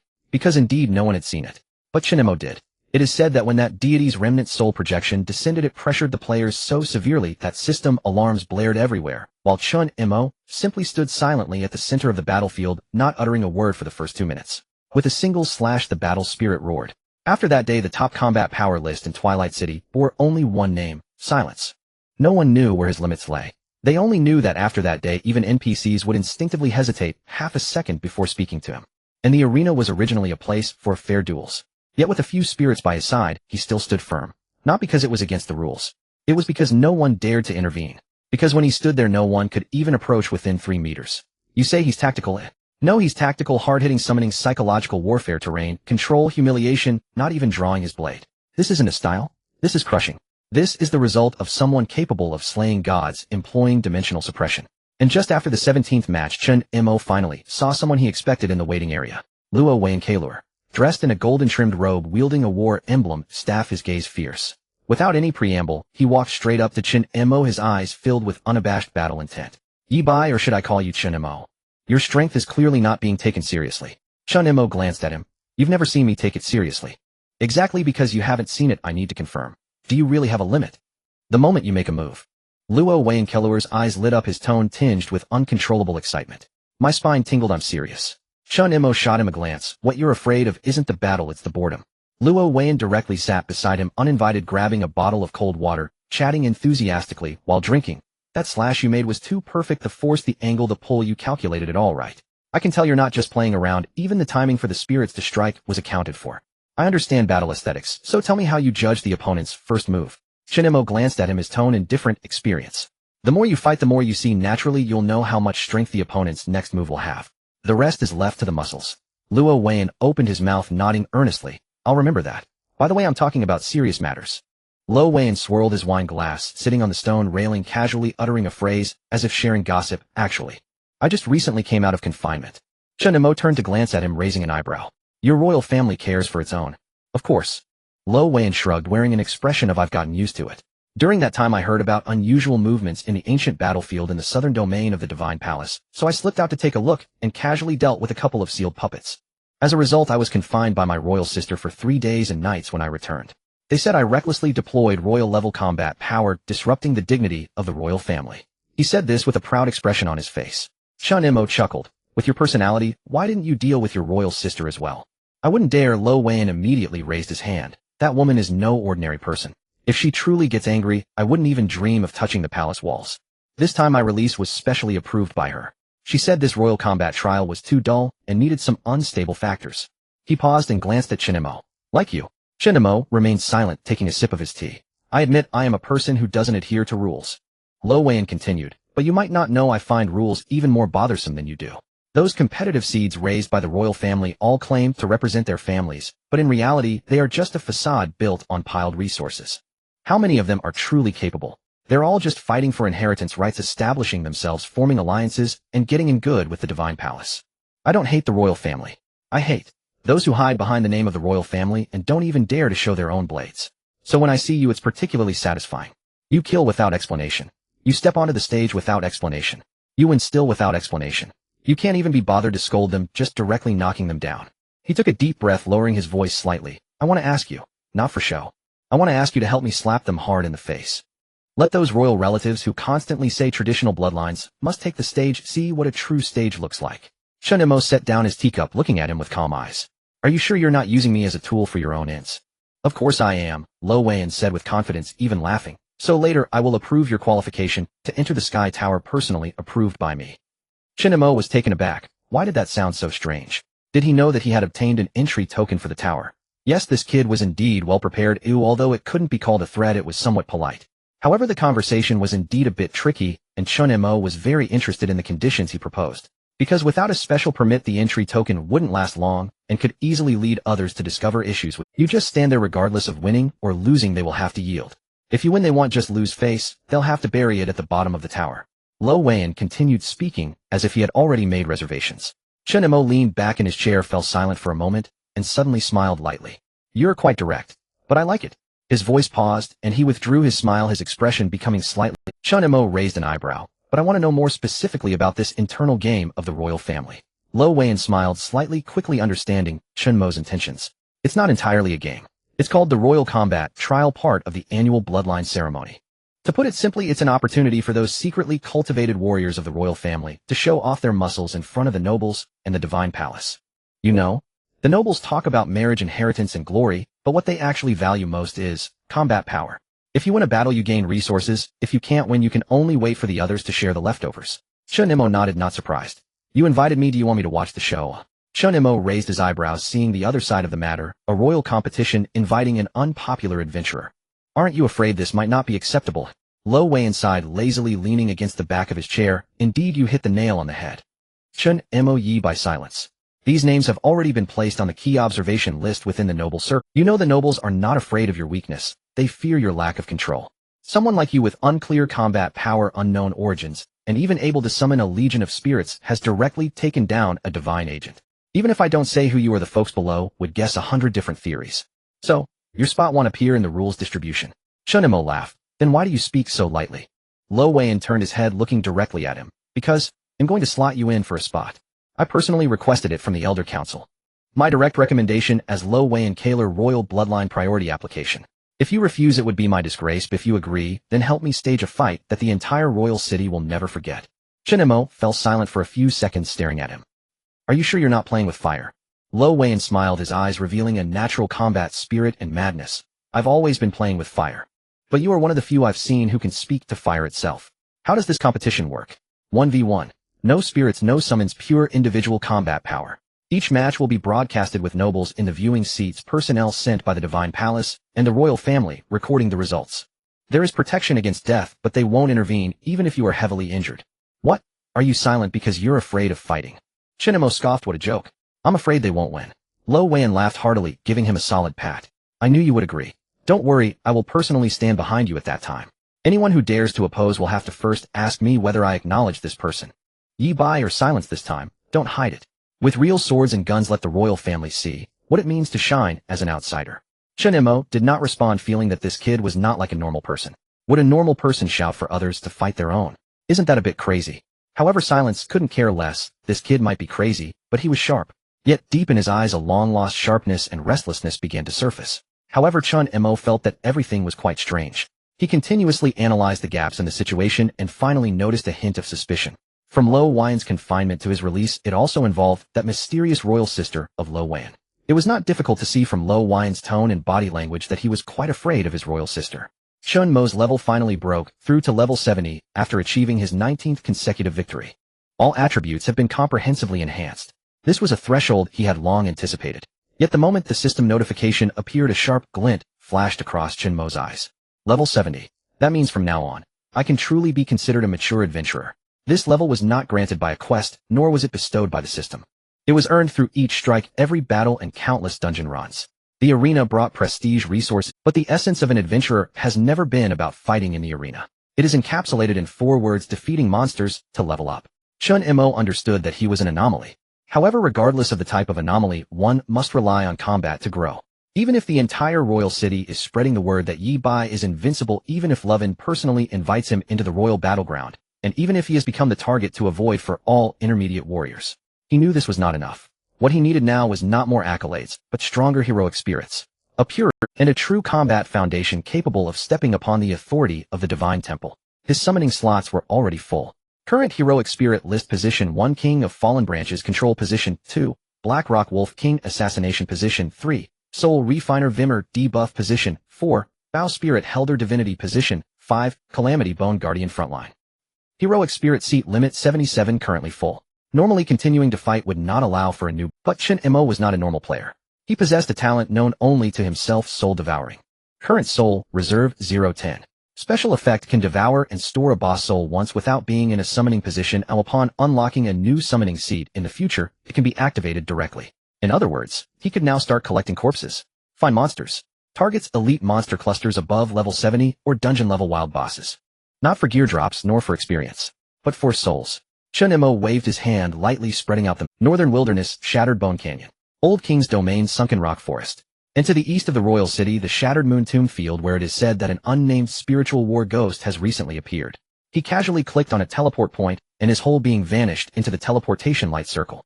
Entrance to northern wilderness, Shattered Bone Canyon. The wind howled and sand whipped against his face. Chen Mo, cloaked in black, stood before a wind-eroded rock, glancing at the recently moved and not yet fully weathered remnants of armor on the ground. System mark corrosion breakdown 65, estimated time of death within 6 hours. Not long since death. Chen Mo squatted down, gently brushing his fingers over the surface of the remnants.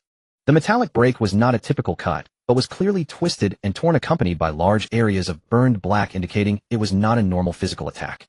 This was not done by a player. He shifted his gaze upward.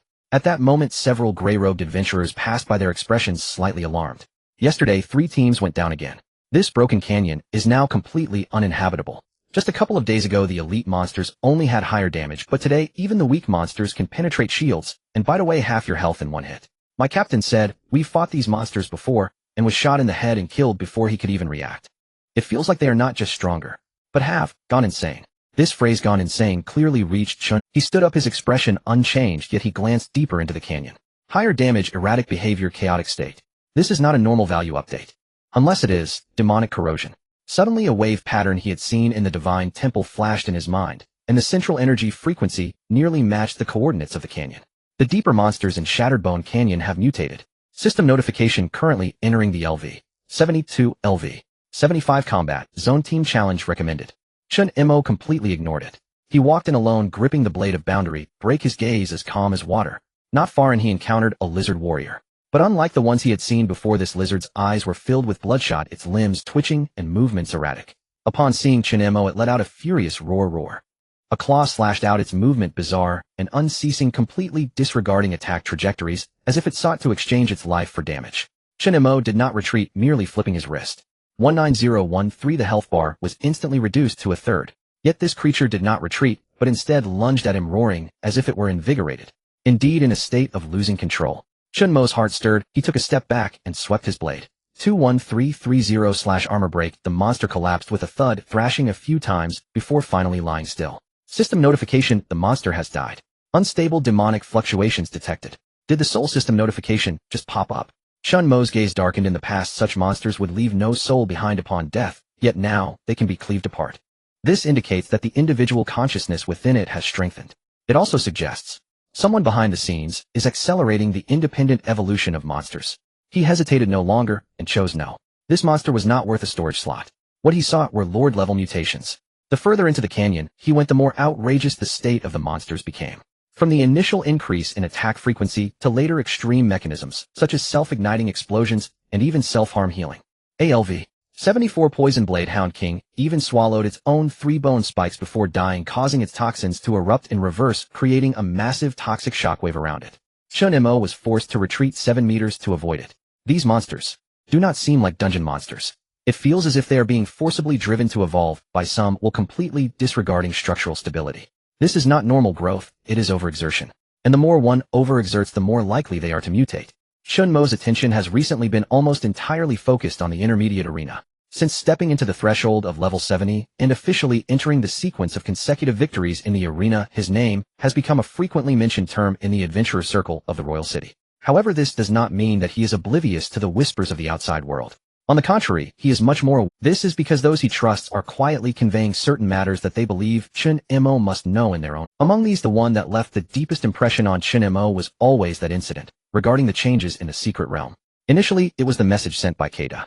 After finishing a battle that day, Chen Mo opened his communicator and saw a simple message: "Are you still in the arena? Don't just focus on fighting. There have been problems in the secret realm over in the southern region recently. Several guild teams were completely wiped out, and some of the death statistics do not match known monster models. There are no such monsters in the tower. That thing might not be a monster, but something new." This message was from Keita, who usually didn't bother with Chen Mo. This time it was unclear whether he had been fueled by. Keita quickly sent another message: "Moreover, this information has started to be locked. Even NPCs are unwilling to say much about it, which suggests that it is serious. At that moment, Chen Mo said nothing and silently closed the communicator. He knew that although Kate's personality was slippery, once he became serious, he was not merely playing at exaggerating information. Later he confirmed the seriousness of the matter from another person. This was during his third conversation with Luo Vien. While wiping the battle scars from the corner of his mouth, Luo Vien casually remarked about a certain noble cousin of the royal family being too weak, and mentioned, by the way, did you know that the soul-devouring secret realm in the northern region has been completely sealed off? They say it was due to an outbreak of chaotic impulses, but everyone knows that the true reason cannot be suppressed. 3 royal station teams have gone missing, and the system has yet to provide a rollback processing indicating that there is a force interfering with the main rules. Initially, the royal family wanted to cover it up, but some system anomalies in the tower have directly spilled over, and even the temple has started sending people. Luo Vien whispered, my sister also mentioned that this change is not just a problem with the secret realm. She suspects that the entire local dungeon system of the divine realm is being influenced and tampered with by some power. And that power might be coming from outside the adventurers. This statement made Chen Mo fully alert. He realized that events were slipping beyond his familiar realm. After that, Lin Feng and Su Yuanchuan added their insights.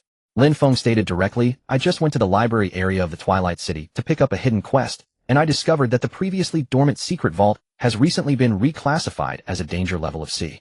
That place used to be neglected, but now even NPCs say not recommended to approach. Do you think the system but it actually started reminding me. Su Yuanchuan's tone was even colder. Our consortium's recently dispatched team nearly got wiped out in the corrupted forest in the eastern part of the main city. Several high synchronizers were subjected to mental strikes, and one of them reportedly experienced temporary amnesia. We used the temple's medicines for detection, and surprisingly found mysterious imprints, things that do not exist in this world. Isn't that strange? Such things are absolutely beyond our imagination. Su Yuanchuan looked deeply at Chen Mo, and quietly asked, don't you also feel that this time? It isn't as simple as monsters becoming stronger. Chen Mo did not respond directly, but he already had the answer in his heart. Yes, this is not the normal evolution of the dungeon. It is not a system version update. Chen Mo speculated that this was a precursor to a clash of powers. Adventurers, locals of the divine realm, the tower, the temple, the royal family. Everyone is currently dancing around the resources of the Tower of Babel, yet they have forgotten.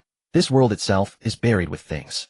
And now those things that were originally only in the deepest dungeons and only in ancient archives have awakened ahead of time. This is not the rhythm of Chen Mo's past life. Absolutely not. After my rebirth, the entire timeline is tearing apart. Everything has been advanced. Is someone pushing this? Or is this the price of my existence? Chen Mo's gaze turned a few degrees colder. Outside the arena, the storm was no longer just a whisper. It was a tangible sweep. And he knew that regardless of whether he was willing to participate, he was already in the midst of it. In the North Wilderness at the bone-shattering canyon at sunset. The entire perimeter of the canyon had already gathered hundreds of players and locals of the divine realm, with makeshift command posts, teleportation camps, and revival points all in place, creating a scene that was even more lively than the main storyline dungeon. Yet in such a quasi-largescale exploration operation, there was a bizarre atmosphere of coldness. No one moved. Everyone was watching. It was not because no one dared to enter, but because no one dared to continue entering. You can feel it too, can't you? A level 70 shield warrior frowned, staring at the fog rolling in the depths of the canyon. The sense of oppression from this secret realm has been increasing. Even my passive skills have started acting erratically. When I stepped in 5 meters battle in 10 awakening directly triggered, it was clearly not a normal state. That indicates the secret realm is actively identifying intrusions. It is simply incredible. It feels like it has come alive. A local warrior of the divine realm interjected through clenched teeth. The most outrageous part is those monsters are not the original ones. Their strength has likely increased by more than double. This statement sent chills down people's spines. Originally, this bone-shattering canyon as a dungeon on the outskirts of the royal city was dangerous, but certainly not a forbidden zone. The royal family had initially marked it as high rewards and high challenges. During the early stages of dungeon exploration, who among adventurers or locals didn't enter with smiles and leave with rewards? But now no one dared to laugh. The advantage of players is resurrection, but in this secret realm, dying once would cause a drop of several levels. This is absolutely terrifying. It is known that normally dying only results in losing 1 level, but now it is like this. Not to mention the locals, they do not have the concept of resurrection. A single mistake means permanent disappearance. So everyone has stopped. The warriors standing outside the canyon are not lacking in combat power, and their equipment is also complete, but no one dares to take that crucial step. Everyone is waiting for a role model, waiting for a team, or waiting for a confirmation to confirm whether this secret realm is still feasible. In this oppressive and tense atmosphere, the crowd suddenly quieted for 2 seconds. Although the bone-shattering canyon secret realm has been rumored to be extremely terrifying with the sense of oppression nearly overwhelming, even the air seems to carry a suffocating heat. there are still many who do not wish to give up this opportunity. The reason is simple. This is a royal city-level secret realm. As long as they can survive the first few waves of monsters, even if they only pick up a few scraps, the resources dropped will be enough for a small team to last 3 days. North Wilderness Bone Fragment Canyon entrance to the secret realm. This place used to be one of the most popular dungeon locations for adventurers in the Imperial City. However, now the number of people gathered here has increased, yet their expressions have become increasingly uneasy. Everyone is observing, evaluating, and hesitating, because this is no longer the safe dungeon that simply rewarded resources and experience. Since the day before yesterday, the secret realm has begun showing several dangerous signs, such as mental power suppression, dungeon system chaos, and monster mechanism failure. The temple even issued a soft warning. Yet its reward level remains as Golden High-Risk Resource Dungeon. What does that mean? It means that as long as you come out alive, you will return with a full load. Even if you can just hold on for 3 minutes, you can earn a settlement equivalent to 3 times that of the Imperial City dungeon. Thus, everyone has come. But they are all very cautious. Not a single person has entered alone. What can be seen with the naked eye are all teams heading in. 2 people, 3 people, and the largest, even forming a temporary 5-man team, spreading out from various corners attempting to enter the dungeon structure from different entrances. Sneak in from the side, avoid the core monster spawning points. Don't take the main road, the monsters are too dense there. The refresh rate in the left side valley, no. 3 is the lowest, let's go that way. Everyone is well aware that this dungeon has a circular structure with multiple entrances. Who enters from which side directly determines who will be the first to be carried away. Thus all the teams tacitly chose to avoid the difficult paths. Except for this moment. Everyone is still comparing who is being smarter in their choices. Many people's gazes have been caught by a piece of information as the system panel quietly pops up a message. A player has entered the Bone Fragment Secret Realm. Current team members 15 entrance central main canyon. Current status no team, no assistance, no affiliated support, just a few lines of text. Everyone present was astonished. Is he crazy? The central main canyon. That's the core gathering point for monsters. That direction is Red Zone Determination, the most densely populated front passage for monsters in the entire dungeon. And he's alone. Damn. This madman actually dares to walk the main road alone. Many people in. Does he not know which path he's on? Probably a new player who just changed jobs, hasn't even seen the map clearly. Going straight. He'd just wait to be forced out crying for help. More people were mocking him. Stop pretending. What good is it to go alone? No matter how strong you are, do you think you can handle the elite tide of monsters? Laughable. He'll probably be scared back halfway. But the reality, minute after minute passed, and the dungeon's teleportation portal remained silent. No one has come out. He hasn't retreated. Is he really walking the main road alone? Meanwhile, deep within, Chen Mo's steps firmly tread upon the main path of the main canyon. This is the system's default frontline advancement route, also known as the core monster spawning area within the dungeon's mechanics. Rock walls, fissures in the ground, remnants of fire, and distorted spiritual mist floating in the air. Monsters from all directions pounced, their roars merging into a tide, causing even the air to tremble as if it were a living entity. Yet Chen Mo's expression remained unchanged. He stood alone at the forefront of the battlefield with his back to the entire dungeon. The blade of boundary lightly unsheathed, the edge slicing through the air, creating a faint, yet piercing metallic resonance. Many believe that Chen Mo chose the main road out of arrogance, or even thought he was brain dead. After all, everyone was taking the longer route, yet he insisted on charging into the core monster spawning route. What else could that be if not madness? But only Chen Mo knew. He chose this path not out of a fevered mind. Rather, he had already perceived the key of this system prompt. You have entered the main canyon central area. The dungeon's main passage has been activated. Current status: few have stepped in. Domain system observation mode activated. Domain system observation. Chen Mo stared at this prompt, his eyes flickering slightly. This prompt is not normal dungeon information. It signifies that this path is being closely monitored by the domain system, which means this is the true source of the anomaly occurring in the secret realm. The side paths, offshoots, and corridors that others are taking are merely peripheral monster spawning areas. Only the main road will encounter the real secrets. The gravel beneath his feet gradually transformed into black rocks eroded by divine patterns, each step causing a faint tremor. Soon the system prompt refreshed again. Environmental anomaly detected. High density, demonic interference, variant creature levels in the dungeon have increased. Estimated spawn quantity increased by 80 monster types, deep variant bone hunter, splinterfang, berserker, fiery spirit spider, etc. Ahead, the first wave of monsters emerged from the distorted mist. A high-level Splinterfang berserker charged out, wielding a massive axe, its body covered in semi-metallic bone armor, and its eyes gleaming with an eerie red light. Splinterfang berserker level 74, deep variant state, passive effect, frenzied surge attack, increases as health decreases. As soon as the monster landed, it immediately spotted Chen Mo's figure and charged over with a roar. Behind it were not just 1, but 3, 5, 7, and more, almost rushing out in droves. They were dense, and their momentum was astonishing. Yet Chen Mo's expression remained unchanged. This is all. He raised his hand, the blade of boundary gently lifting. In the next moment, the slashing lights 21037238880/critical. The three Splinterfang monsters in front had no time to react before being cleaved away, crashing to the ground and shattering. The remaining monsters only charged a couple of steps before being slowed down by the breath of soul refinement released by Chen Mo, their movements suddenly sluggish. Then the spirit, being Disaster Bone Guardian, quietly rose from the ground, firmly sealing the front. Chen Mo didn't even let them touch him once. A few strikes later, the entire area was cleared. As expected, it has. Chen Mo bent down to examine the monster corpses, clearly seeing a demonic erosion fissure appearing in their bones. This is external interference, or rather some kind of residual pollution invading the domain system from outside the dungeon. This force is distorting the domain dungeon, and the source of this power is deep within the main road. Another wave of monsters rushed in. This time it was 5 fiery spirit spiders, their feet scorching the ground, spewing toxins at a frequency 3 times that of the normal version. Chen Mo did not evade. He merely leaped lightly, soaring through the air. 28771 successful knockback immediately after Herd was summoned, and divine arrows roared down, piercing through all the fiery spirit spiders. 5 seconds to clear the field. He didn't even take a hit. Monsters of this caliber don't pose a threat to me. But I know this is just the appetizer. Chen Mo stood amidst the monster remains, looking up towards the end of the distorted, trembling mist ahead. There lies the true core of the anomaly. The main road is long, yet he will not take a single detour, because some secrets are only reserved for those brave enough to walk the main path. The Broken Bone Gorge main path of the secret realm's 7th segment of the rift. A visible crimson mist began to permeate the air as if stained with blood. Waves of burning sensation assaulted the senses like whispers urging you to turn back in your ear.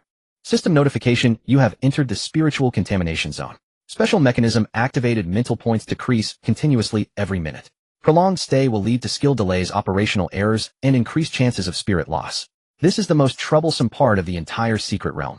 It's not that the monsters are difficult to defeat, but the environment is disgusting. Walking here, you can't even tell where the enemies are, only that your team has started to lose control. An ordinary team can't last 5 minutes. They can't even issue commands. Yet in this area, a figure pressed forward resolutely. Surrounding him were 7 phantoms simultaneously emerging in front. The Disaster Bone Guardian held the line. Behind, the Herd Bow Spirit sniped. On the flanks, the Blackrock Wolf King maneuvered and charged, while the Fallen Branch King maintained control in conjunction with the Soul Reaper Vimmer, conducting state deprivation and finishing blows. Occasionally, the outline of Charm Princess Phantom form flickered in the sky. She had not been fully summoned, yet merely maintaining the battlefield structure within his soul. 7 spirits coordinated, forming a tactical squad that could rival those in the Divine Realm dungeons. And all of this was orchestrated by Chen Mo alone. It wasn't just random attacks or relying on sheer damage. It was a true tactical collaboration, advancing under environmental pressure. There was planning, rhythm, and strategic lines. Damage and state notifications flooded the screen. 21377 burn resistance, increased 19890, spirit coordination accuracy 10. Even with the data compressed by environmental mechanisms, Chen Mo steadily advanced, slow yet never retreating a step. Meanwhile, outside the dungeon, a local warrior from the Divine Realm stumbled out from a side teleport point. Exhaustion and defeat written all. We have to retreat. We can't hold on any longer. The blood pool echo mechanism in the 3rd area is too disgusting. We can't focus fire on the monster's target. Locking keeps jumping around. We had 3 people forcibly judged to have lost control of their minds. Thankfully, we logged off in time. From a distance, a 5-member adventurer team also teleported out. The shield warrior's face was pale. It's not that we can't win, we just have no direction. The structure of that dungeon is alive, and the routes change as you progress. I feel like we've been running in circles, and a bunch of monsters are sneaking up on us. This is just insane. Not only, but it's also disorienting. I thought we were fighting a dungeon, but it turned into a random maze. Many players face it, especially for those who took side paths thinking to avoid the main monsters and snag some rewards. They became the laughingstock at this point. At this rate, it would have been better to just go into the main path. At least dying would be quicker. Main path. Don't joke who is still in there. Everyone's out, right? It seems not everyone. I've heard there is still one person inside. Who? Is that madman still in there? What kind of joke is that? By the dungeon's teleportation platform, several Divine Realm NPCs responsible for recording entry and exit statuses wore complex expressions. One of them shook his head, murmuring, "This guy has been in for almost 40 minutes without triggering the retreat mechanism." Meanwhile, deep within the main path, Chen Mo stood before a rift platform etched with gray and white altar patterns. The surrounding monsters had been cleared, and beneath his feet lay shattered armor, severed limbs, and remnants of corpses emitting faint spiritual fluctuations. He took a slight breath, gazing forward. The twisted spiritual mist seemed on the verge of tearing apart, and in the distance a tall shadow loomed. We've arrived. The core area of the secret realm. Outside, on the temporary command screen, the latest map was slowly loading. Every player still present in the secret realm was dynamically marked as blue dots on the light screen. At present, most blue dots on the screen had come to a standstill, with quite a few dimming and disappearing, indicating they had exited the secret realm. The path in Area 3 has been cut off again. The 5-member team is missing. They must have forcefully logged out or gotten lost. The outer side paths have made no progress. The 4th team has been fighting for almost 20 minutes and hasn't even reached the second phase. Just as the command staff was about to issue a full retreat suggestion, an exceedingly conspicuous blue in the upper right corner of the entire light screen suddenly drew everyone's attention. The blue that had no teammate markers, yet it was advancing deeper into the map at a visible speed. Even more outrageous, around its 7 light blue phantom projections occasionally emerged, marked by the system as summons. What is this? A solo blue dot, still advancing toward the main path. He is about to breach the deepest part of the 3rd main path. A silence fell over the crowd. Shock was written on everyone's face. He did this all by himself. Our 5-person team just cleared the second wave of monsters, and he is already at the core respawn point. Are you out of your mind? That is a red zone level monster area. Who is this person? Which legion is he from? Which noble faction's battle maniac? But soon someone with a trembling voice pointed at the 7 spirit phantoms bouncing beside the blue dot. Wait. Don't those 7 look like? Someone who knew something reacted quickly. Damn, aren't those the legendary silent spirit formations? Is he by? At that moment, the information channel exploded. Channel Sync Battle Network Forwarding Adventurer Group External Forum. All were frantically flooding the screen. Silence entered the broken bone. One person pushing the main path. Isn't that cheating? 7 spirits are all in battle. He is not human. He is the entirety of a dungeon team. Yibai entered the core area. We are still grinding small monsters at the edge of the map. High-ranking officials from major factions, leaders of solo adventurers, royal guards, and even observers dispatched by the temple all turned their gaze to the center of the light screen, toward that solitary blue that kept advancing and never retreated. A blue dot. Yet it achieved feats that 5 or 10 others could not. One person, 7 spirits, charging through the most challenging route, without losing direction, never retreating, never losing health. He was not a participant in the dungeon. He was the one driving the progress of the dungeon. At this moment, everyone shared a common thought. Is this something a human can do? Can one person be this strong? Who exactly is he? The answer had already been laid before everyone. He was none other than Silence. The ruthless individual who had cut through layers of dungeons from Twilight City, the one who had beheaded 19 enemies in the royal arena with an immovable stance. Yibai? One name, 2 identities. At this moment, at the very center of the secret realm, completely overlapping. Someone finally spoke softly. We originally thought a dungeon required 5 people to progress. But now I finally understand. Some people by themselves are a combat squad. In the deepest part of the Broken Bones secret realm, Chen Mo stood at the edge of a shattered plaza surrounded by scattered remnants of monsters and bloodstains that had long turned dark. The dense fog was sliced open by 7 spirits, creating a path of absolute safety for advancement. In his hand, the blade of the boundary had not been stained with a drop of blood. He had not made a second strike, for it was unnecessary. Proceed, he calmly commanded. The king of the fallen branch was the first to move, with vines spreading across the ground to entangle and push forward. The Disaster Bone Guardian followed closely behind, taking a step with a shield, its giant bones crossing. The Black Rock Wolf King leaped from the left flank, its shadow darting through the air, leaving nothing but death in its wake. Helder occupied a high-point, divine arrows piercing through the mist, each one lethal. 7 spirits, like a legion of the undead, coordinated tightly, with a murderous intent enveloping the area. Where were the enemies? They had long since transformed from a horde into fatigued minions. Even the newly appeared mutated semi-boss units, such as the Flame Spirit Maniac and the cracked Stone Axe Head, were torn into blood mist within 15 seconds by the spirit formation. These monsters were unqualified to be obstacles. Chen Mo walked slowly behind them, unhurried, like a general surveying the battlefield. In his eyes there were no monsters left, only one target. The source deep within the secret realm. Until at a certain moment the fog ahead began to churn violently. The ground trembled. The familiar system prompt appeared. You have arrived at the main core of the Broken Bone secret realm. Sealing domain. Current state. Activating boss unit. Has appeared. Chen Mo paused, slowly raising his head. In the next moment, a giant shadow slowly emerged from the fog ahead. It was a skeletal king towering 3 meters high, clad in tattered armor, wielding a double-bladed axe covered in cracks. Its skeletal frame glowed with a ghostly blue light, and eternal flames burned in its eye sockets. Strangely behind it, a faint halo flickered, resembling a divine ring. It was not the complete aura of a deity, yet it undeniably exuded a faint divine fluctuation. At that moment, Chen Mo's pupils contracted slightly. Divinity. His nerves tightened in an instant, and the blade of the boundary was instinctively drawn half an inch. A divine unit has appeared in the instance. No, wait. He forced himself to suppress the sudden rush of combat instinct, taking a deep breath to concentrate. The divine aura was incomplete, even insufficient to be called divine might. It was thin as paper, ethereal as a shadow. Had it not been for Chen Mo's dual abilities of spirit resonance, divine resistance, others would have been utterly unaware. Yet this exceedingly faint trace of aura stirred great waves in his heart. This is not the deity's true body. It's not even a projection. This is more like some fragment of divinity attached to this boss. Chen Mo's gaze suddenly darkened. No wonder the monsters in the secret realm have mutated so severely. It's not a problem with the instance itself. It's that this boss carries a divine power which then influences the entire ecosystem of the secret realm. This source of divinity could be a leaking remnant of a deity or for other reasons. And this boss is merely a container that has been tainted. Not only has this instance secret realm undergone significant mutation, but other instances may also experience changes. Chen Mo speculated that the shadows of deities might emerge behind these changes. System prompt target unit Wailing Fire Lord Kalandora's deeply mutated level. Status Divine Resonance Weak warning current area is contaminated by divine structure soul harvesting probability unknown please proceed with caution. Chen Mo smirked. Caution. I've heard that warning far too many times. But the outcome has always been the same. I win. He did not say another word. Instead, he raised his hand, issuing a concise command to the 7 spirits beside him, form up. 7 beams of light surged forward in an instant.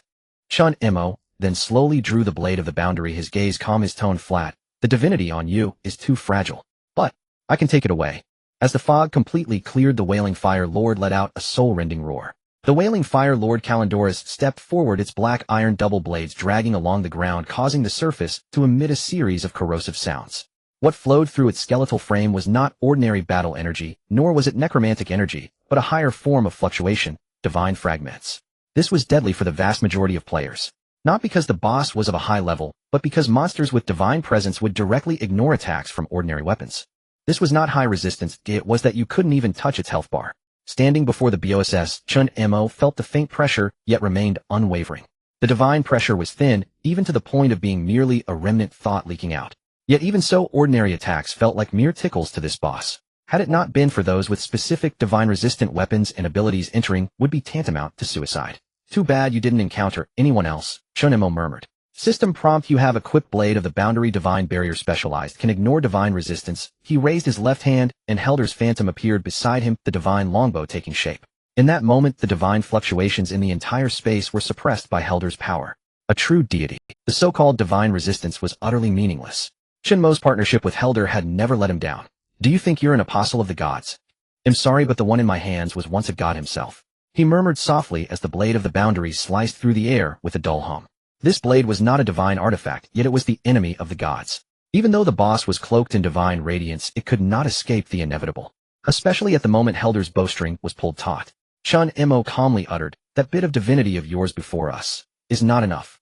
The Wailing Fire Lord let out a deep roar as its divine armor ignited a flickering yellow glow, and the entire plaza began to tremble. The Wailing Fire Lord Kalandora's unleashed a divine shockwave, a half-moon-shaped, incomplete divine halo appearing above its head, as if some deity had once infused its will into this place. Such an existence, even with only a few strands of power remaining, was enough to intimidate ordinary players. But this time it faced not an ordinary person, but rather Chen Mo, the Silent One, and his most unique spirit, Helder, the Hunter of Divine Souls. Current spirit status: hunting domain activated. In the next second, Helder's spirit form fully manifested, a silver longbow forming from the void, the divine halo behind it positioning itself to counter the boss's incomplete divinity. Simply appearing on the battlefield, Helder's divine pressure clashed with Kalandora's. The surrounding air exploded, spiritual turbulence erupted, and system prompts flooded the screen. Divine pressure activated. Boss domain mechanism disabled. 30 Kalandora's divine stability decreased. Helder, just by descending, had broken through the Wailing Fire Lord's divine protection. This was the confidence that allowed Chen Mo to boldly enter the main path alone, daring to confront divinity. There was no foreshadowing, no rounds, no unnecessary words. The moment Chen Mo drew his sword, the entire battlefield seemed to be suddenly cleaved in two. On the left side, there was suppression, precision, and the explosive killing intent of divine penetration. On the right side, there was struggle instinct and a boss that couldn't find its rhythm after being beaten. The blade of boundary separation was unsheathed, and the air was instantly torn apart by a perfect arc of light. It was not merely a draw of the sword. The strike had already determined and locked onto the target from the very first second of its initiation. Meanwhile, on the other side, Helder's figure had already soared into the air, the silver-white longbow drawn to its full extent amidst the surge of divine energy, and the arrow condensed not just spiritual energy, but the collision of divine will. The divine arrow fell, and the divine light shattered. The BOSS, the Lord of Fallen Fire, roared, enveloped in divine flames, swinging its massive blade in an attempt to counterattack. Yet Chen Mo merely stepped forward, directly flashing into close quarters. Charm Spirit Step, Blade of Boundary Separation, Strike 1. 21207 Armor Break, Repel. Helder followed with a supplementary shot. 18,077 Divine Penetration. The two worked in tandem. No, it was the tactical suppression of one person and one spirit, completely establishing a rhythm of oppression. If there were any onlookers outside at this moment, they would only feel he is not fighting. He is tormenting the monster. And this was precisely the reason why all channels in the outside world were in shock and scrolling furiously. Dungeon Channel, World Channel, Imperial City Council Board, Guild Battle Group, all were scrolling one name. Silence. Has Silence already engaged the final boss of the Broken Bones secret realm? Still solo. What are you saying? No, he isn't alone. He brought Helder. Damn, that's Helder. That divine spirit. Didn't you say that anyone entering this secret realm would die? Others will, but not him. Can you push through the deepest area of the dungeon solo and face the divine boss Hedon? I can't, he can. Inside the secret realm, the battle continued. But even the faintest system perception could determine the situation. Chen Mo was suppressing. Helder was suppressing. The rhythm of the Lord of Fallen Fire was completely disrupted. But at that moment, Chen Mo suddenly sensed something unusual. His blade of boundary separation had accurately struck the boss's abdomen, neck, and heart 3 times, 3 vital points. Yet each time the damage numbers were off. They were all too low. It was not just an issue of divine armor, it was not solely the boss's passive resistance. It felt more like there was an invisible force that was altering the damage trajectory or deflecting the hit results. System notification: target hit deviation, critical strike nullified, triggered divine protection mechanism, activating divine protection mechanism. This is not an automatic skill. Chen Mo's expression darkened. He quickly saw through it all. The divine presence on the boss was not ability, but will. It was an independent existence lurking deep within the boss's consciousness. It would not release skills, would not control attacks, would not step forward to command. Its existence was solely responsible for one thing: to protect the host and prevent the host's death. Whenever an attack hit a vital point, the divine will would surge forth, subtly adjusting the battle with methods like displacement, misalignment, spiritual core, transfer, damage nullification, turning a battle that should have ended into a confrontation of divine deviation. It's not that this boss is too strong. It's that the residual divine will within it is too stubborn. Like a nail, it is firmly embedded in its soul, refusing to let it die. Chen Mo took a deep breath, analyzing calmly. Helder once again drew his bow in the air, but the arrow was not released. He was waiting for Chen Mo's command. Chen Mo whispered, lock onto its divine ring. What I aim to break is not its health bar, but its will. In the next moment, the battlefield changed abruptly. Helder exerted force, divine arrow activated. The divine arrow fell from the sky, accurately hitting the faint divine remnants behind the boss. Boom. The light of the entire battlefield seemed to be torn apart. The boss's divine will finally reacted in a real way. The divine ring trembled violently, and the spiritual pressure fluctuated sharply. In that instant, Chen Mo unleashed final form of boundary separation, boundary break. 38377 divine strike, hitting the core. Divine lock failed. Residual will begins to waver. The boss's body shook violently, its roar almost breaking apart. It finally realized these two before it were not here to fight it. They were here to extract the divine shadow. I don't care what you're called. I only know. Chen Mo's voice was cold as the blade of boundary separation pointed down. Your existence is the will of divine intent. But your death, it's my choice. Chen Mo. Helder soared into the air, the divine halo bursting apart in midair, transforming into silver divine locks that firmly bound the Lord of Fallen Fire in place. The bowstring trembled and arrows rained down. Each arrow accurately struck the boss's limb joints and core, pinning it firmly in the center of the battlefield. This was not an assault for damage, but comprehensive suppression. Helder, seal its movements with all your might. I'm going to make. Chen Mo's tone was icy as the blade of boundary separation suddenly unsheathed and lunged towards the faint divine remnants behind the boss. He was not aiming to kill the boss's body. What he sought was that will hidden deep within the boss's soul. That residual divine will had previously forced the boss to misdirect fatal blows at critical moments, dragging out an outcome that had already been destined several times. And now, with Helder locking down the entire area, Chen Mo finally had the energy to target that will directly for a decisive strike. Target locked, divine core, deviation point.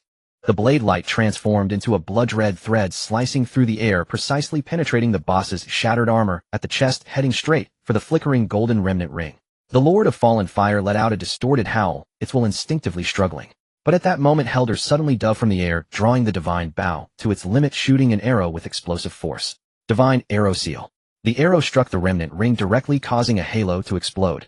Now, Chen Mo shouted fiercely as the blade of boundary separation sliced down in the momentum.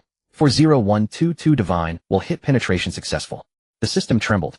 Divine core severed. The divine remnants disintegrated completely at this moment. The Lord of Fallen Fire suddenly lost control, its entire divine essence burning itself out, its aura leaking wildly. Helder's figure circled in the air, his spirit's eyes gleaming coldly as if whispering, "Gods are not worthy of interfering in this battle." The Fallen Fire Sovereign Calandolas finally realized his impending defeat at the last moment. He had relied on his divine will to deflect fatal blows, resisting countless attempts on his life. But when Heldra fully drew his bowstring, it completely sealed off Calandolas' movements. With silence and focus, every strike aimed precisely at the core of his will.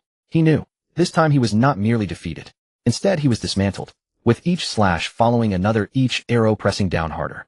Heldra descended from the sky like a divine being, locking down with a rain of arrows, exerting immense pressure over the entire field. And Chen Mo advanced like an executioner of the apocalypse, with calm precision and ruthless steps, pushing forward through every deadlock. Until that final strike, the blade of boundary severed deeply into the boss's chest. System notification: divine will complete, collapse, target soul structure starting to split, detecting special energy core detachment. Boom. The Fallen Fire Sovereign crashed to the ground, his bones shattering, flames extinguishing. A bright red fragment resembling the core of magma bounced out from within him, steadily floating in midair. This was not an ordinary drop. It was neither an item nor experience points.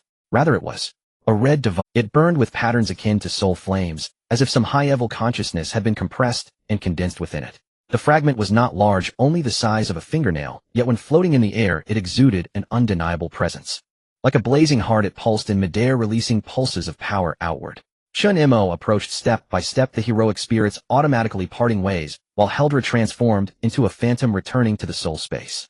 The entire arena was so silent that one could only hear their own breathing. This is a fragment of divine origin, perhaps a remnant of a divine will. Maybe it is a crystallization of some deity's former intent. But no matter what it is, Chen Mo reached out and firmly grasped the fragment. System notification: you have obtained a special drop, incomplete divine core fragment read. Item description: remnant of a divine system level, presumed to be a shattered core of consciousness currently in an unstable state with unidentified permissions. Effect: usage risk unknown. Remarks: currently unbound. Will you attempt to absorb Cirxial? Chen Mo looked at the panel, his gaze carrying a hint of profound meaning. Absorb? Of course I can. But he looked down at the still pulsing divine fragment in his palm, his fingertips sensing a hint of heat, not temperature, but a kind of soul pressure. At the moment he approached, the fragment subtly revealed a blurry face. It was not a human face. It was a divine silhouette. Chen Mo's expression grew solemn. Heldra had whispered in his heart, this was the last anchor point left by the remnant deity. It was never meant to be possessed by anyone, but rather to not be forgotten by the world. Chen Mo's hand slightly clenched, and the red fragment settled down, no longer pulsating. The divine fragment was tucked away by Chen Mo. Heldra had returned, and the 7 heroic spirits stood silently in their positions, as if the battle had never begun.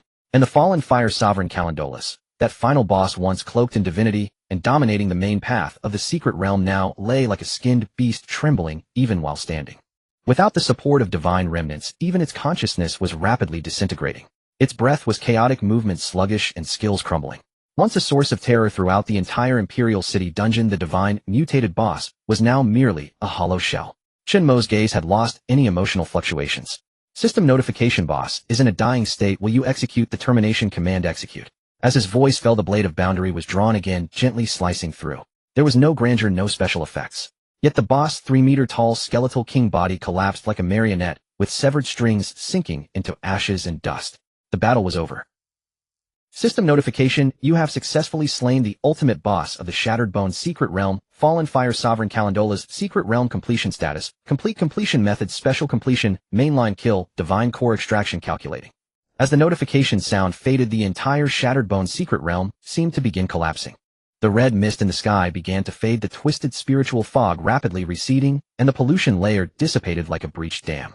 The dungeon structure, once suppressed, corroded, and entangled in fog, visibly restored to its original state.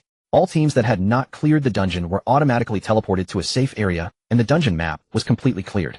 At this moment, the external channels finally erupted. Channel Adventurers Guild: what the heck? The Shattered Bone Secret Realm collapsed. I was still outside waiting to team up to fight the outer monsters. He just smashed through the dungeon. Wait, I saw the system notification: divine separation kill completion. What difficulty is this? Channel Imperial City Information Board confirmed. Yi Bai entered the main path alone. Heldra summoned. 7 heroic spirits collaborated. Completed boss kill. The dungeon collapse was triggered by divine separation. First record: single-player completion of a divine pollution-type dungeon. Current official record is being updated. Yi Bai, Extremely dangerous level secret realm clear. World channel, is this a person? Hee. Wasn't it said that the Shattered Bone secret realm 5-man team couldn't even last 50 meters? Did he finish it all by himself? He wasn't clearing the dungeon. He was closing the case for the entire dungeon. At the exit of the dungeon, countless players who hadn't even entered yet stood in shock. When they saw the solitary figure stepping out from the teleportation array, someone instinctively asked, "Where are his teammates?" Another person hesitantly replied, "He is his own teammate. The heroic spirits are his hands. The tactics, the rhythm is his blade. He alone is a fully equipped battle group." Chen Mo calmly walked out of the dungeon, exit the blade of boundary, already returned to its sheath. The 7 heroic spirits silently dissipated, leaving behind a lingering black and red sword intent trailing a faint red line behind him. He did not speak, did not boast, not a single word. Only a simple notification on the system interface: completion achieved, reward calculation in progress.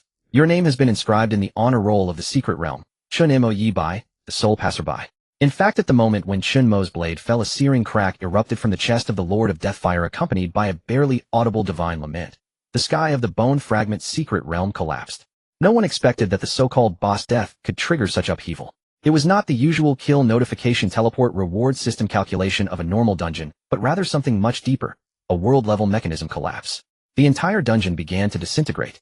It was not a scripted event nor a battle effect, it was a genuine logical foundation stripped away, a world's end. Chen Mo stood at the core of the ruins, watching as the solid rock layer beneath his feet gradually lost thickness, transforming into glowing specks and data fragments. System notification: the divine pillars have shattered. The Bone Fragment secret realm has lost its structural support and is undergoing collapse and liquidation. Judgment result: this secret realm is an anomalous generated space. Due to structural contamination, it cannot be restored. Status: permanently closed. Permanently closed, Chen Mo murmured. A row of red text flickered continuously on the notification panel before him, as even the divine domain system frantically processed this unexpected ending.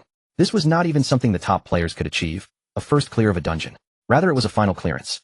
A clearance to the point where the roots of this world had severed.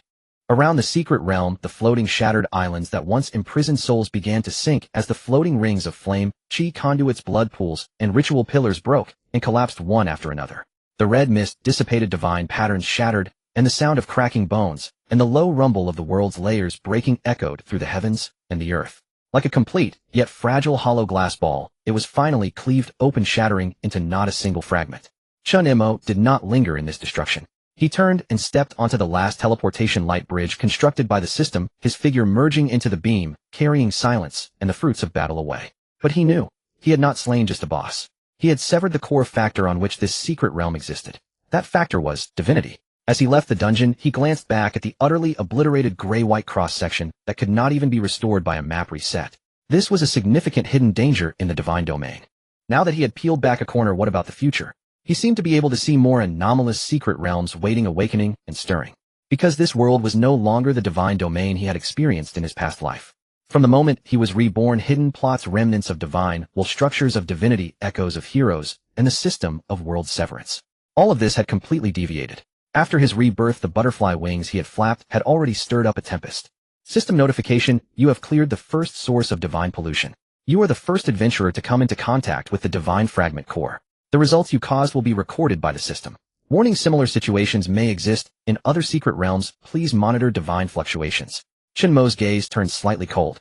As expected, this is not an isolated case. The bosses of other secret realms may have also absorbed divine fragments. Or rather, those fragments are actively seeking vessels. He was not overly flustered. Instead, he calmly assessed a fact. Just because he could pierce through divine bosses, it did not mean others couldn't. In the game of the divine domain, there has never been a shortage of high-end players.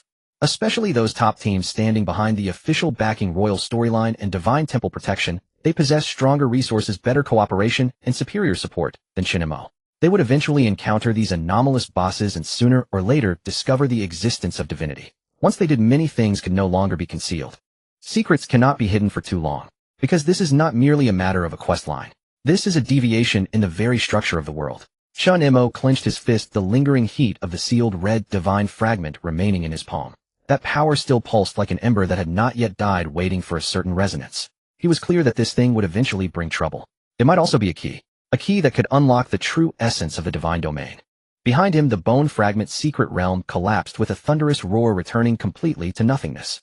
Ahead, countless unknown anomalous dungeons awaited his next visit. Chen Mo stood on the rocky outcrop outside the teleportation, point the cold wind brushing against his clothes. The 7 heroic spirits had long returned to the soul space, and the entire world was quiet save for the notification sound that had yet to cease. The useless red divine fragment in his hand still lay deep within the soul backpack, its sealed state pulsating with a faint glow. He stared at the system description for a long time, then gently exhaled. As expected, it is something that cannot be moved. The divine fragment could not be absorbed, used, or studied. It could only be sealed, observed, and waited upon. It was like a burning forbidden core, quietly sleeping yet reminding Chen Mo this is not the authority you can touch right now. But precisely because of this it appeared even more important. Chen Mo was well aware that it could corrupt a boss, even causing a qualitative change in the entire dungeon. If he had not seized the rhythm of this battle with Helder's suppression and the cooperation of the heroic spirits, just the fact that the boss divine will deviation inflicted a fatal blow was enough to annihilate an entire fully equipped team. And this thing I now hold is one fragment. And in the divine domain there may not be just one similar Chen Mo looked down at the system map. Around the royal city, there were 8 other force-level dungeons like the Bone Fragment Secret Realm, 3 of which were currently under renovation, while 5 were in difficulty assessment status. This was very unusual. Difficulty assessments usually only occur in the initial opening phase of a dungeon. If an old dungeon was being re-evaluated for difficulty, this could only indicate one thing: a new element had intervened in the core mechanism of the dungeon. Divinity. Chen Mo concluded. The Bone Fragment was not an isolated case, it just exploded early. Other secret realms might also be quietly undergoing the same mutations, but currently no one could break through. But Chen Mo had already taken the lead. He did not intend to stop. Instead, he began to plan proactively. If divine fragments cannot be used, then they are not on the resource snatching line. This means no one will snatch them from me at the first opportunity. But if I can gather them first, then their structural significance will become a direction I can manipulate. Divinity can influence dungeons, influence bosses, and even influence the entire world mechanism. He raised his head to glance at the new dungeon markers emerging under the distant sunset. Moreover, Chen Mo's gaze fell on the other end of the soul backpack. The soul fluctuations in Helder's spirit seal were more intense than ever. He did not speak, but in the silence he could feel that his divine strength had slightly increased. Is it because I obtained a divine fragment? Or is it that you inherently resonate with these divine remnants? Chen Mo did not know the answer, but he understood that Helder was the most unique existence among his heroic spirits, a hunting god's residual soul transformed from slaying divinities. And now he possessed a crystallization of divine essence. Would the future of both lead to a connection? Even would it cause Helder to awaken, further ascend, and become divine once more? There is that possibility. Then I cannot miss the subsequent divine secret realms. Useless treasures are often the most dangerous, so I must collect them all. Chen Mo slowly closed the backpack and calmly stepped towards the direction of the next dungeon. At this moment he was not an adventurer. He was a hunter of divinity. In the Imperial City's Dawn Square, a mid-level competitive match was about to commence. The audience was abuzz with excitement, discussing the hottest topics of recent times. Where's Yi Bai? Didn't he have nearly 20 consecutive wins? He has been missing for over a week. No one has seen him online. Rumor has it he went off to study the divine realm. Study what? Isn't that sealed off? I don't know. But believe it or not, he has already been placed on the do not approach list by various intelligence groups without relying on the arena. Meanwhile, thousands of kilometers away in the northern wilderness of the main city, a figure cloaked in black was walking alone through the biting wind and snow. In his hand a map was densely marked with over 30 dungeon locations. Some were crossed out in red, while others were circled for emphasis. Chen Mo. He was neither in a match nor receiving an award nor flaunting his achievements in the world channel. He was tracking the clues of the divine fragments. System notification: Dungeon Wilderness Blood Pool, Anomaly Level Medium, Anomalous Phenomenon Monster Mental Pollution, Intensified Frequent Energy Fluctuations in Core Areas. Judgment result: no response from divine fragments. He crossed out Wilderness Blood Pool on the map and sighed softly. This was already the 9th suspected divine realm he had investigated. 4 of them exhibited anomalies but showed no divine response. 2 had divine energy but did not condense into fragment structures. The remaining 3 had experienced a brief release of divine chains during the boss battle phase, yet failed to form complete fragments. Chen Mo pondered in the wind and snow. Not all anomalous dungeons possess divine fragments. It seems divine pollution is stratified. Just like not everyone can be infected by a lethal virus. These dungeons are polluted, but the fragments themselves possess independent will. They choose the vessel. This also means to obtain more fragments, it's not just about fighting monsters, not merely about running dungeons, and certainly not about luck. Rather, it is about filtering dungeons and locking onto the chosen boss. Difficult. Time-consuming. In fact, this search has already slowed down his overall pace in the arena. He should have been aiming for the king's list during this time, entering the realm of royal attention, yet he has chosen to actively avoid combat. Even many familiar opponents loudly called out in the world channel. Where's Yi Bai? Where has he gone? I'm ready to be beaten. Oh, where are you? Running away after 20 consecutive wins. You only play for rhythm, not for glory. But Chen Mo did not. He continued alone, walking along the edge of the map, heading towards the depths of those anomalous realms that no one dared to enter. To him, the arena was a showcase. But divine tracking was a strategy. What is worthless now might be crucial in the future. He was not betting on wins. He was betting on whether he could survive to the end of the next phase. One night, he sat outside the dungeon teleportation point, flipping through the recently annotated data. Suddenly, the phantom of Helder appeared in his mind. He whispered, "Are you worried about me?" Helder remained silent, but the fluctuation of soul energy indeed indicated a response. Chen Mo smiled. "Don't worry, I know this thing can't be used recklessly. But I also know it can't be taken and used by others. You and I both understand that gods are not just NPCs, nor are they mere plot points. They are the true existences of the rules of the realm. And we are the variables." The night wind howled. The spirits returned to their places, and the map closed. Chen Mo set his sights on the next red-circled area. It was located in the southeast of the main city, a place rumored to have been sealed for a long time, the Dragon's Rest Cave. It is said that an ancient king-level boss corpse is buried inside. Chen Mo's expression grew serious. He felt that within that thing, there might be fragments. But it could also pose a completely new problem. I can't guarantee that I will win every time, but I will certainly be the first to encounter problems. And that is the meaning of my existence. The moment Chen Mo stepped into the Dragon's Rest Cave, the air changed. It was not an illusion. It really changed. It was an extremely subtle sense of oppression, not a system effect, not a dungeon atmosphere, but a breath he had encountered before in his memories, divine residue. Chen Mo paused slightly, his brow furrowed. Indeed. This is the kin of that thing in the bone fragment realm. He did not draw his sword immediately, nor did he summon the spirits, but simply stood at the entrance, slowly closing his eyes, feeling that elusive power wandering just beneath his skin. Cold. Heavy. As if someone was gazing at him from afar, or like an ancient giant beast still in slumber, yet about to awaken. He opened his eyes, and his gaze gradually sharpened. Confirmed. Here. There are also fragments. The Dragon's Rest Cave is not an ordinary dungeon. It is officially designated as the burial ground of ancient dragons, yet has never been listed among the top-tier dungeons. The only reason is, no one has been able to clear it. Even the 4 major guilds and the royal trial groups have returned empty-handed. It is not a matter of combat power, it is the chaotic dungeon mechanics, the broken structure, as if it was forcibly opened without being prepared. But now Chen Mo understood. That is not a bug. That is the result of divine interference. A dungeon will only lose its complete system logic and generate chaotic self-rules after divine fragments permeate. This is the core issue of the Dragon's Rest Cave. The level of divine pollution is very high, higher than the bone fragment realm. This indicates that the fragment body is likely deep within. He did not say another word, directly stepping onto the stone steps. The ground was covered with gray-blue dragon bone patterns, with faint echoes of dragon language occasionally resonating from the cracks in the stone walls like a low, mournful lament. The air grew heavier. The sound of footsteps echoed in the cave, yet there was no response. But the further he walked, the stronger that familiar feeling became. It was not something visual, but a soul oppression. If the divine essence in the bone fragment realm is like a half-dead will attached to a body, then this ancient cave here seems to be consciously waiting for me. Chen Mo's fingertips lightly brushed against the hilt of the blade of broken boundaries, and his gaze was no longer calm. He had no intention of retreating. Instead, he was more determined in his direction. Since the fragments are gathering, then I will continue to collect them. Even if it is a trap set by the gods, then I must dismantle it. His figure disappeared into the depths of the cave.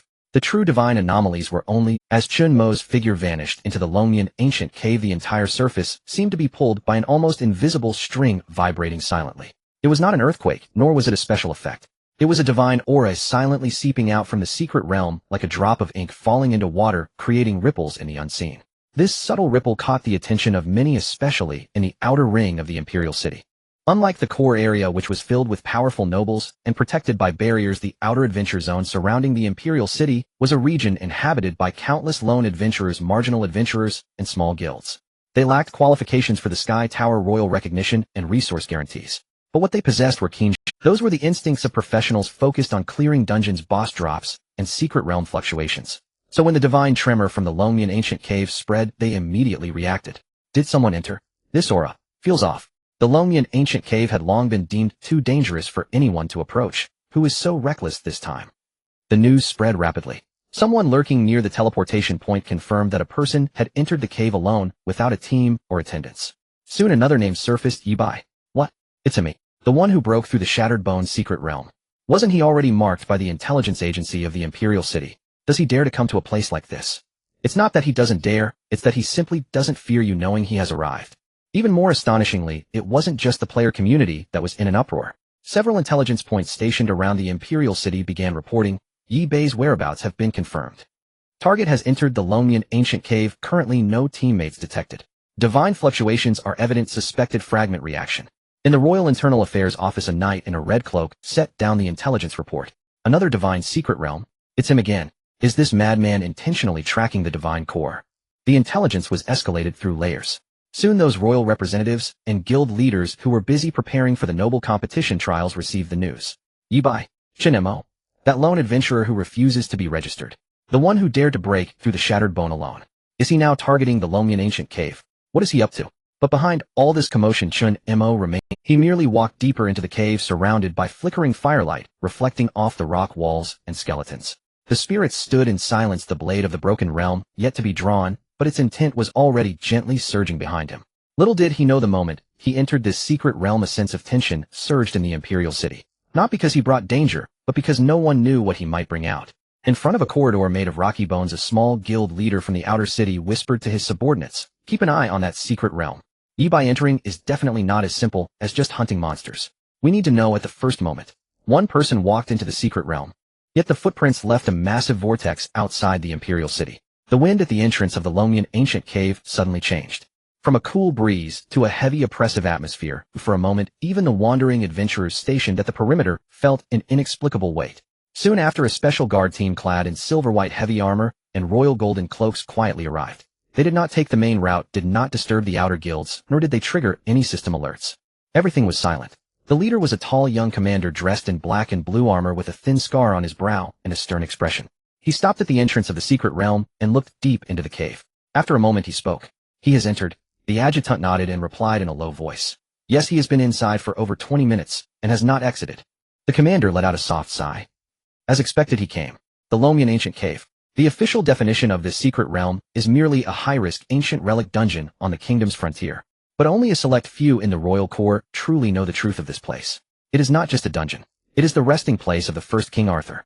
Or more accurately, it is his slumbering seal. Legend has it that the founding king encountered a divine being before his death, and at the moment of his life's end a part of his will did not perish but was buried in the deepest part of the ancient cave.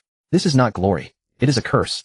Because that divine essence is unstable. It could be a blessing, or it could one day go out of control, becoming the greatest disaster for the kingdom. The royal family has always covered up the true significance of this dungeon's existence, and arranged for personnel to regularly check its divine activity. However, someone not supposed to come has arrived. If it were anyone else, we could ignore it. Even if they wanted to steal treasures or complete quests, at most they would just die inside. But he is different. He is Yibai. He is Chen Mo. The commander softly repeated these two names as if they were squeezed out from his throat. He has killed divine bosses and shattered the structures of divine secret realms. He possesses the blade of the broken realm and the spirit helder. He has collided with the divine system more than once. And buried here is the divine anchor of the first king. The adjutant fell silent for a moment before speaking. "Should we go into the cave to stop him?" The commander shook his head. "We cannot stop him. We cannot even confirm whether he has triggered the core. But we must watch." Thus a whole team of royal special agents set up barriers around the cave entrance, activated detection magic arrays, and even deployed the royal exclusive divine disturbance detector. Golden blue runes enveloped the cave entrance, as if to prevent some forbidden force from exploding out from within. Everyone was waiting, not for any other reason, but for one person, Chen Mo. And while they were all on standby, high-ranking members of the royal family had already beneath the throne. A powerful uncle clad in silver robes lifted his gaze and spoke softly. "That guy named Yibai has set his sights on the deepest places we hide." A tremulous voice replied, "Yes." He entered alone, carrying a mysterious summoning unit. "Humph." The man in silver robes sneered. "How much does he know?" "Currently unknown, but he has made contact with divine pollution areas multiple times." The silver-robed man stared at the document for a moment, then suddenly sighed. "If he truly takes away the thing left by the first king, would that be our loss or our gain?" No one dared to respond, because everyone understood that this silent attention was not due to the importance of the dungeon. It was because that person was no longer a player that could be left unchecked. He was the variable, the one who disrupted the entire rhythm of the imperial city, Chen Mo. Unknowingly, since Chen Mo had displayed his power, his position, in the eyes of some, had become an insurmountable mountain. Chen Mo stepped into the Lomian Ancient Cave, the sound of his footsteps echoing in the spacious stone corridor like the low thrum of war drums. However, after 5 minutes, he came to a halt. Not because he encountered monsters. Rather, he hadn't even managed to engage a single one. He had indeed come across monsters. On the contrary, the density of monsters in the corridor was absurdly high. Almost every 50 meters, there was a wave of patrolling dragon skeletons. They appeared fierce with shattered skulls and clad in bone armor inscribed with draconic runes emanating an overwhelming oppressive aura. Logically, these low-level dungeon monsters should have immediately recognized him as a red-named target and attacked. But the problem lay here. They all saw Chen Mo, yet not a single one made a move. In fact, on 2 occasions, Chen Mo deliberately stood directly in front of a dragon throat skeleton soldier, and the creature expressionlessly walked past him, as if he didn't exist at all. You aren't going to attack me. Do I look like your ancestor? Chen Mo frowned. It wasn't that he was being defiant, rather this situation had escalated to an extreme oddity. This was a secret realm. This was a high-risk, divine-level dungeon. How could there be a mechanism where hostile creatures ignore players? Even for a storyline scenario, there should have been a sequence of alert, observe, test, attack. Yet he hadn't even received a hate notification. He tried to draw the blade of boundary, releasing a trace of aura. Still no response. One elite monster with bone wings even circled around him, as if purposefully avoiding him before turning to leave. Chen Mo fell silent, turned back to the entrance, and summoned the system panel. Current status: not in combat, hate lock, none skills available, yes, spirit support deployable. Everything appeared normal. Except, the enemies didn't regard him as an enemy at all. This is very strange. Chen Mo's first reaction was not relief, but heightened vigilance. In his understanding, any monster that cannot hit you means either you are truly a storyline character, or you are under some kind of marked locked or divine assimilation process. The second scenario was the more terrifying one. He decisively chose not to go deeper, but rather return to the entrance buffer zone, temporarily leaving the dungeon. With a flash of teleportation, Chen Mo returned to the relay point outside the royal city, and immediately opened his friend list, selecting a name. Kata, God's Perspective version, Old 6 version 1.0. Message sent. Silence. Do you know of any special mechanisms in the Longian ancient cave? A few seconds later, the other side replied instantly. Kata, oh, you finally thought of me. Speak up, what's the deal? Otherwise I won't casually sell information. Silence. I'm not looking to trade. I'm looking to confirm a phenomenon with you. Kata. Silence. I just entered the Longian ancient cave and encountered something very absurd. Kata, you didn't solo something again, did you? Silence. It's weirder than soloing. Silence. After I entered, all the monsters ignored me, not even giving me a glance. The other side fell silent for a full half-minute. Then, Kata, you weren't marked. Silence. No. I specifically tested skill releases, positional interference, weapon drawing. No combat triggers at all. Kata, then you're in big trouble. Silence. Get to the point. Kata, the deepest part of the Longian ancient cave holds the divine core remnants that the royal family is unwilling to mention. Kata, there's a rumor. Anyone who gets too close, or whose will frequency approaches the divine residue structure, will be deemed as an internal unit. Silence. What do you mean? Kata, it means at that moment, you are not an invader. Kata, you are a same-source entity. Chen Mo's pupils shrank instantly. Divine fragment, same-source reaction. I previously obtained fragments from the bone fragment secret realm. Could it have affected me? Kata continued, sending messages from the other side. Kata, I don't know what you took from the bone fragment secret realm, but if you really triggered the same-source determination, it indicates that some aspect of you has entered a critical state. Kata, in other words, Kata, you might have already become a part of it. Chen Mo didn't reply immediately. He silently closed the communication interface, standing on a high rock away from the dungeon, gazing at the Longian ancient cave that lay like a slumbering ancient dragon between the mountains. He murmured softly to himself, they regard me as one of their own. So the question arises, what exactly is... He knew that if he went in again, what he might see would no longer be the dungeon others experienced, but rather his own divine, D-player logic. And that, perhaps, was the secret of the first king's slumber.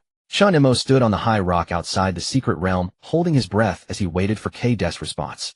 He originally thought that the latter would follow suit with a few teasing remarks mocking him about Lord Silence finally begging for help, or something similar.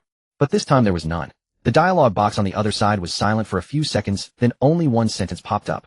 Kata, I advise you do not proceed any further. Chen Mo was taken aback. Then a series of increasingly grave messages appeared. Kata, you just said the monsters all ignored you.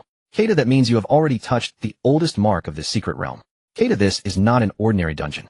Kata, it contains the remains of the first king of the Loke Kingdom. Kata, to be precise, it is his body container. Chen Mo stared at this message, his brows furrowing tightly. The tomb of the first king. Wait, shouldn't it be buried in the royal spirit garden center behind the temple? Isn't it guarded by a total of 72 dragon statues with royal ceremonies held every year? Why would his remains appear in a mysterious secret realm filled with divine anomalies and rampant monsters? This doesn't make sense. Too much of it doesn't make sense. Chen Mo's expression turned cold. Is the royal resting place a fake? Or is it merely a symbolic monument? He envisioned the countless hollow eye sockets of the monsters in the Longian ancient cave, those patrolling creatures vaguely bearing some unifying divine pattern of a tomb guardian. Not random monsters. It was a formation, like a cage that must be maintained alive for a certain structure. Keita continued to send a message. Keita, some old events have been forgotten by people, especially those that were deliberately erased. Keita, but I checked old version documents. The Lomian Ancient Cave is not a dungeon, but a failed elevation altar. Keita, it is said that the first king in his later years contacted deities attempting to become a demigod. Keita, but the ritual failed. Chen Mo immediately understood. This was not a burial. This was imprisonment. The royal family did not revere the divine power of this first king, but rather sealed him along with the remaining divine fragments within this eternally deadened secret realm. On the surface it appeared as a spirit garden built for worship, but in reality, it was a veil covering a seal. So the density of monsters here is to prevent outsiders from approaching. And I have been tainted by divine fragments deemed as a same-source entity. They do not attack. I might even be the first person to approach the body of the first king in centuries. Suddenly Chen Mo felt a chill run down his spine. He did not stumble in by mistake. He had walked before the sealed being, and that being might be awakening. He took a deep breath, looking at the still silent dark crack of the dungeon entrance, his expression grave. Goodness, they call it a dungeon, but it turns out to be the coffin of a half-god who fell short. This is not a boss room. This is a rift to the divine. Unfortunately, he was no longer someone who could retreat. Chen Mo stood before the rock gate of the Lomian ancient cavern shaped by time and divinity and exhaled softly. He rarely frowned, but now he truly did. Another encounter with the royal family. He had lost count of how many times this was. He merely wanted to grind some monsters, defeat a boss, and collect fragments, yet he kept circling back to that lofty group. What of the first king, the seals of divinity, the remnants of heroic spirits, the failed elevation ritual? These were supposed to be secret matters of the royal family, yet they were all encountered by him, a mere adventurer on the front line. What exactly are they hiding? Or perhaps, they are not ruling at all, but rather maintaining some grander secret system. The origins of all divinity, the sources of secret realms, are all tied to this thoroughly rotten royal family. Chen Mo disliked this feeling. He had always been low-key unwilling to involve himself in the games of noble power struggles and imperial conflicts. But reality was not his to choose. If he didn't engage, they would lay the stage right at his feet. Do you dare enter the secret realms? Do you dare touch the fragments of divinity? Do you dare challenge the rules? Then they would dare to mark him in red, drag him into the Imperial Intelligence database, and privately discuss whether Chen Mo is stable. It's a dead end if I leave. Staying. At least I can die with some value. He chuckled. Then it's better to be. If I poke through this layer of paper, let's see if they can catch it. If they truly want to move against me, then don't blame me for unearthing the tomb of the first king. Chen Mo stepped forward, the blade of the broken realm subtly unsheathed from his back, releasing a faint blood-colored aura, and the heroic spirit system activated simultaneously. The divine fluctuations of Helder rapidly intensified. A certain mutual recognition reaction occurred between the divinities. This was a wondrous resonance. He felt as if he were not an intruder, but rather someone invited, or even I do not believe in fate, but if so-called destiny can allow me to drag the royal family into the mire, then I shall not leave. This ancient cavern's lines of divine seals Chen Mo had already roughly surveyed using the heroic spirit reconnaissance. There were 3 main barriers, 4 judgment pathways, and a deeply sealed core area known as the Throne of Kings. According to the information passed on by Keita, there lay the remains of the first king, which was also the root node of the source of divinity fragments. That was the place the royal family most dreaded others touching. Yet it was also where Chen Mo most wanted to go. Aren't you watching me? Fine, then I will personally uncover the secrets you wish to hide the most. He continued, walking, his gaze unwavering, as if traversing a simple dungeon corridor. Yet with each step the aura behind the heroic spirit deepened, and the divine perception grew more intense. The already activated divine monitoring barrier behind him began to flicker. Somewhere outside the imperial city, a surveillance light mirror suddenly emitted a warning. Yibai has approached the core sealed area. Warning. The sealing gates are experiencing unknown resonance interference. Warning. Abnormal fluctuations of the first king's will. And what of Chen Mo? He said nothing. He merely watched the monsters that had originally ignored him, finally slowly turning their heads to look at him. Not in vigilance. Not in hostility. But rather, waiting. As if he were the inheritor of this ritual. Chen Mo smiled. This is getting interesting. This time I am here to cause trouble. Since you wish to hide everything, then I shall not let you hide anything. Chen Mo was walking. He had been walking all along the path long covered in dust and dragon bones. He passed through one stone dome after another. Yet the further he went, the more something felt off. This place is not a dungeon. It is a tomb. Since entering the Lomian ancient cavern, not one monster along the way had made a move. They stared at him, but as if gazing upon something that should not be disturbed. Some said it was because he was deemed a divine, but Chen Mo felt it was not that simple. Their gazes did not convey we are the same, but rather, you are the one meant to enter. He stepped over the ancient floating bridge of chains surrounded by decayed armor fragments and broken banners. The walls along the path were densely etched with incomprehensible ancient scripts. He returns to the throne, the dead do not speak, the living must not approach. No blood, no step. No name, no opening. The kings sleep behind 9 doors layer upon layer guarding the heart. Chen Mo stared at those words, his expression slightly darkening. 9 doors. He had already passed through 6. Behind each door there stood a tall stone statue, expressionless, holding dual blades, as if waiting to pass. He had not disturbed any of the statues. Yet he knew these statues were alive. They were waiting for him to continue forward, to touch something truly core. When the 7th door opened, Chen Mo's fingertips tightened. The stone door roared apart, dust swirling. This time the space behind the door was larger than before, neatly lined with 36 stone statues arranged like a military formation. They did not attack, nor did they turn their heads. Yet at the moment he stepped in, the royal dragon patterns on all the statues faintly glowed, as if a low-level passive recognition had been activated. Chen Mo's brow twitched. This is definitely a tomb. But this is not prepared for the dead. It is for the living, for returning. The 8th door was even heavier, taking a full 3 minutes to slowly open. Inside was a massive broken wall maze, the walls etched with numerous national epic tales and war achievements. And at the end was the 9th door. It had no doorknob, only a design. The mark of kings. Chen Mo stood before the door, quietly watching. On that mark there was inscribed a family name he had seen many times, Kaelur, the royal surname. The symbol of... He understood. Reaching this point was not about battling monsters, not about clearing levels. It was about walking a ritual. Someone, or rather someone, is waiting for me. It is behind the 9th door. It silences all monsters. It renders the heroic spirits mute. It has allowed me to walk all the way here. Chen Mo gritted his teeth. Then I will enter. His palms pressed against the stone door. The 9th heavy door began to tremble slowly. Boom! This is the altar. It is a grave. It is also the resting place of the fragments of divine will. And he, Chen Mo, is the outsider who has pushed open the door of the sleeping king. Behind the 9th gate lies silence. An indescribable stillness. No wind, no system notifications, no low growls of monsters. All that exists is an overwhelming burial ground. A vast expanse of royal slumber that seems never-ending. Before each stele engraved with dragon patterns stands a broken skeleton in weathered battle armor. Some of them were once kings, others generals, but now they all lay in eternal rest. These bones are no longer enemies, nor are they mechanisms. They are witnesses. They once stood at the pinnacle of the world, now bowing here only for one existence. Chen Mo stepped forward slowly. With each step, ancient light patterns flickered beneath his feet. Not attacking, not warning, but seemingly performing a welcome ceremony. In the depths of the unseen, an invisible force was guiding him. Come, continue. You wish to see me. Chen Mo did not summon any spirits. He understood. This was an uninterruptible ceremony. A guide for the arriver. Neither hostility. It was a gaze from a high existence cast upon mortals. He passed through 300 dragon bone warriors and 66 high-level steels, arriving at the deepest end of the underground palace, witnessing a sight akin to a myth. The throne. It was an ancient throne standing upon an obsidian platform entirely covered in dragon bone fragments, its edges entwined with divine patterns. On the throne sat a skeletal figure, clad in tattered royal robes, holding a rusted king's sword, its skull bowed, as if in a long slumber. But that aura seemed to be the source of the entire secret realm. It made no movement, emitted no sound. Simply sitting there made Chen Mo feel as if countless hands were grasping his soul. Throne alert triggered. You have entered the divine abyss, initial king's will domain.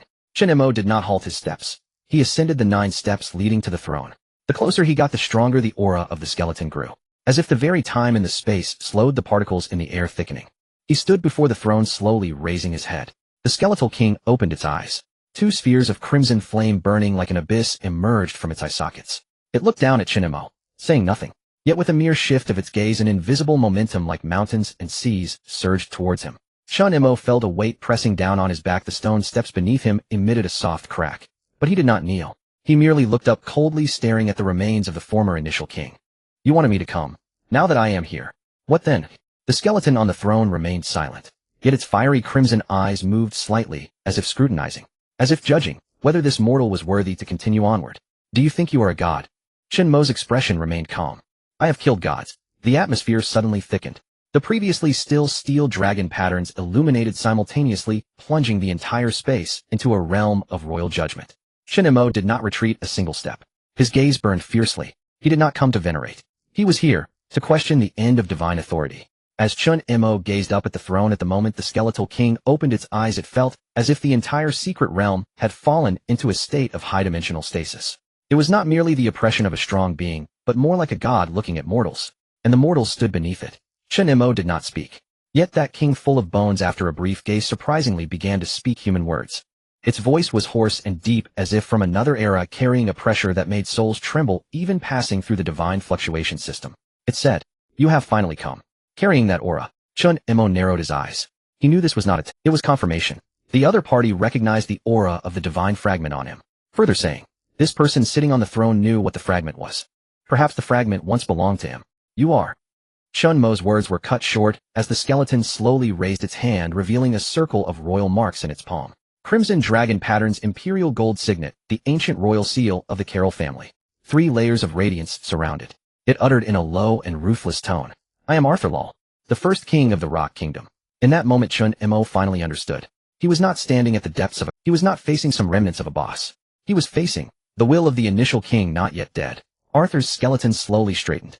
The bones weathered for countless years emitted a sound that could make one's teeth ache, yet every movement of the skeletal joints was precise, as if he had never truly died. Chen Mo stared closely at him, but the spirit space of Helder behind him showed a faint response. You have the part of me I once lost. That familiar will the shattered essence. It is within you. Chen Mo did not deny it. He simply gently inserted the blade of the broken boundary into the ground, his left hand, close to the spirit patterns at his waist. If a fight broke out, he must strike instantly. Yet the initial king had no intention of attacking. He merely slowly extended a hand. Return it to me. You will receive the highest authority in this land. The throne, the armies, the divine inheritance, all rules will yield to you. You are no longer an adventurer. You are the successor. The tone held no seduction, only command. That lofty sense of superiority felt as if it was saying to a monkey, hand over the spark, and I will turn you human. Chen Mo fell silent for a few seconds. Then he smiled. You sit too high. High enough that you have forgotten you are already dead. The initial king's fiery eyes flickered. Chen Mo's gaze grew colder. I am not your successor. I did not come to heed your orders. I said it when I arrived. I have killed gods, nor do I mind killing another undying king. The air became completely solidified. At that moment the entire dragon sleep ancient cavern trembled violently once more. All statues, tombstones, and bones resonated collectively as the deepest realm of royal authority of the secret realm plunged into a thunderous resonance. But Chen Mo did not retreat. He gazed at the throne high above, that pair of crimson skeletal eyes, his tone icy and piercing. You want me to hand over the divine fragment on me? Do you even know what it is, eh? You couldn't even control it yourself, not even understanding if it was divine or a curse. Now you want me to hand it over. On what grounds? The initial king's skeletal hand halted in midair, neither retracting nor advancing. He fell silent. Chen Mo calmly spoke. You want to reclaim the fragment? Then come at me. But I warn you, I did not come to obey. I am here to shatter your divine throne. The silent aura pressed back upon the throne for the first time. This time it was the mortal against the king. It was also the variable against the order. Chen Mo's footsteps remained still, yet his hand had already grasped the hilt of the blade of broken boundaries. Opposite him, seated on the throne, the skeletal king, Arthur Lal, whose eyes once dim like dead embers now blazed like molten lava. In his wrath, even the stone walls behind the throne revealed runes resembling cracks of a crown, each one releasing an ancient divine pressure. Warning. You have angered the will of the first king. Current status divine conflict triggered. Rejection mode. That voice lost its steadiness, becoming tinged with a chilling tone. You, a mere adventurer, dare to defy the authority of kings and divinity. You don't even comprehend what it is. Oh, what gives you the right to possess it? Hand it over. This is not a request, it is a command. Chen Mo glanced at him, his tone as light, as if asking, who are you? You command me. The moment he spoke, the temperature in the 9-layered underground palace plummeted. The undead stone statues and royal skeletal soldiers who had previously ignored him suddenly all raised their heads in unison. No longer indifferent. No longer restrained. A faint red flame ignited in their eye sockets as if they received a hunt command. In the next moment, the entire hall trembled violently. 36 guardian stone statues simultaneously knelt, gripping their weapons, stepping forward. System notification, you have triggered the sealing domain judgment of the throne. Current mode encircled elimination. Enemy units, throne guardians 36, a royal undead generals 12. Here they come. Chen Mo took a deep breath. Finally, you're not pretending, right? It was about time to make a move. As the words fell, he slowly drew the blade of broken boundaries. As the blood-red blade appeared, the heroic spirit patterns were activated in succession. Heroic spirit Helder, soul wielder Vimmel, and disaster bone guard each manifested one after another. The moment Helder entered the fray, the conflict of divinity erupted, fully, shockwaves exploding, even distorting the space above the throne. Arthur's wrath surged. You dare to use his power against me. You are unworthy. Chen Mo sneered. How long have you sat on this throne? Your kingdom has seen 3 generations of kings, and you still lurk underground like a madman waiting for someone to return divinity to you. Sorry, I am not one to conform easily. You want my things? Then you need to see if your pile of bones is tough enough. Boom. 36 stone statues stomped forward, encircling into a closed combat formation. The space behind the throne opened, revealing a divine symbol array, and 12 royal undead generals emerged from the inscriptions clad in tattered armor, standing 3 meters tall, wielding broken swords and soul spears. The battle was about to erupt.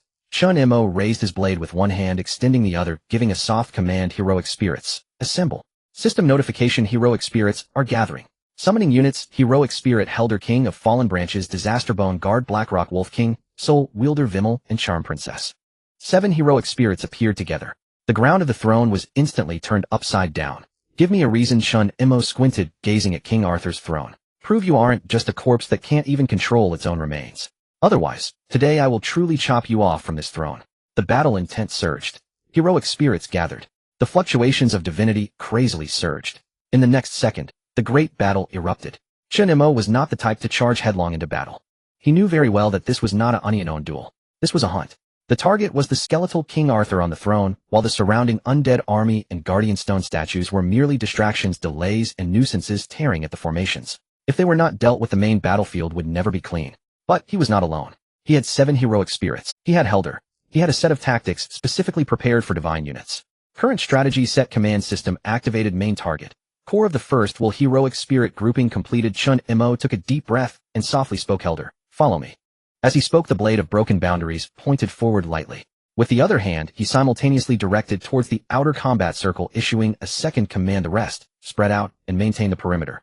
Don't let those guys get close to me. I don't need you to help me kill the king. I just need you to hold this battlefield for me. The heroic spirits did not respond. But in the next second, the roots of the King of Fallen Branches swept out with a bang, tightly ensnaring a charging royal undead general. The Disasterbone Guard raised its bone shield, standing on the side slope, blocking the fierce attacks of 3 stone statues. The Blackrock Wolf King roared into the left flank, directly biting through a skeletal soldier's lumbar spine, pinning it to the ground. The Charm Princess stealthily maneuvered, circling around the perimeter to restrain them. Vimmel began to mobilize soul energy, providing the entire team with a soul shockwave every 10 seconds. Each one remained silent, yet all executed their roles. This was an actual tactical team. Meanwhile, on the main combat front, Chen Mo and Helder had already charged out. The skeletal King Arthur drew his sword, divine patterns spreading from his skeletal hand to the entire broken blade, the divine pressure in the surrounding space immediately exploding forth. This sword slashed horizontally, causing the air to emit a cracking sound, as if slicing through the entire spatial structure of the secret realm. Helder stepped forward, drawing his bow. Divine Arrow, Heart Hunter. Penetrating divine defenses. Guaranteed hit. The crimson divine arrow clashed Hedon with the skeletal king's sword, Helder's feet steady as a rock, while Chen Mo followed closely, his form like a storm slashing from the right flank. The blade of broken boundaries sliced through a stream of bloodlight. Divine Slash: deal true damage to divine enemies. Additional severing of derived will links. You can sit on this chair unmoving for 1,000 years. Then you don't blame me for ensuring you can never rise again. Chen Mo growled. Helder responded with another volley of arrows. The blade of broken boundaries and the divine arrow strategy perfectly coordinated, with one individual and one divine being pressing the king on the throne back repeatedly. The heroic spirits behind were still in fierce battle, but the line had yet to break. Chen Mo understood that what he was doing now was using Helder's ranged control combined with his own divine slash burst to forcefully break the opponent's divine defenses. Once the first king's protective divinity was shattered, it would be the beginning of a true counterattack. This was not reckless. Just at the moment Chen Mo clashed with the skeletal king, a thunderous explosion suddenly reverberated deep within the dragon's rest ancient cavern. Boom! As if thunder erupting from the ground, shaking the ground of the outer ring of the imperial city. In that instant, the divine perception array above the entire secret realm simultaneously lit up with warning red lights. Countless players outside looked up only to see a blood-red and gray-white pillar of light shooting into the sky, as if to tear apart the entire firmament. What is that? Above the Lomian ancient cavern, the soaring blood-gray, dual-colored light pillar continued to blaze, resembling a divine punishment that pierced through heaven and earth, indelibly stamped in everyone's sight. That was not an ordinary light. It was the manifestation of divine forces colliding. This kind of fluctuation was beyond the comprehension of ordinary people, yet they could feel the tremors, fear, and an indescribable blood-pumping chill. Damn, who is that? Has he gone all out again? It can't be that Yibai again, can it? I bet it's him. That unreasonable pace of advancement, and that overpowering pressure. Who else would dare to enter the Lomian ancient cavern alone? Meanwhile, at the northern side of the imperial city, at the core of the royal machinery building's forbidden formation, a number of secretive figures stood on a high platform overseeing the entire situation. These individuals were no ordinary people. They were the eyes of the royal family, the true decision-makers of the royal family of the Lock Kingdom, royal envoys. Indeed, it's him. An elderly man in a gold-trimmed cloak spoke in a deep voice, causing a slight tremor in Chen Mo. It's him again. Another person gritted his teeth. He stirred up trouble all the way from Yuing City to the outer ring of the Imperial City, and now he dares to meddle with the Lomian ancient cavern. What on earth does he want? They gazed at the light pillar with complex expressions. There was anger, fear, and a hint of wariness, but certainly no disdain. We should have acted by now, the third person sneered. This individual is no ordinary player. He must be hiding something. It's not the first time our intelligence assessment of him has been off the mark. We can't act. Sitting in the main seat was the third prince of the royal family, Lu Yin, one of the legitimate heirs to the throne. He appeared calm, gazing at the light pillar ahead, murmuring, "To act against him is to acknowledge the secrets of the first generation. You and I both know that once this matter gets out, we won't be able to control it."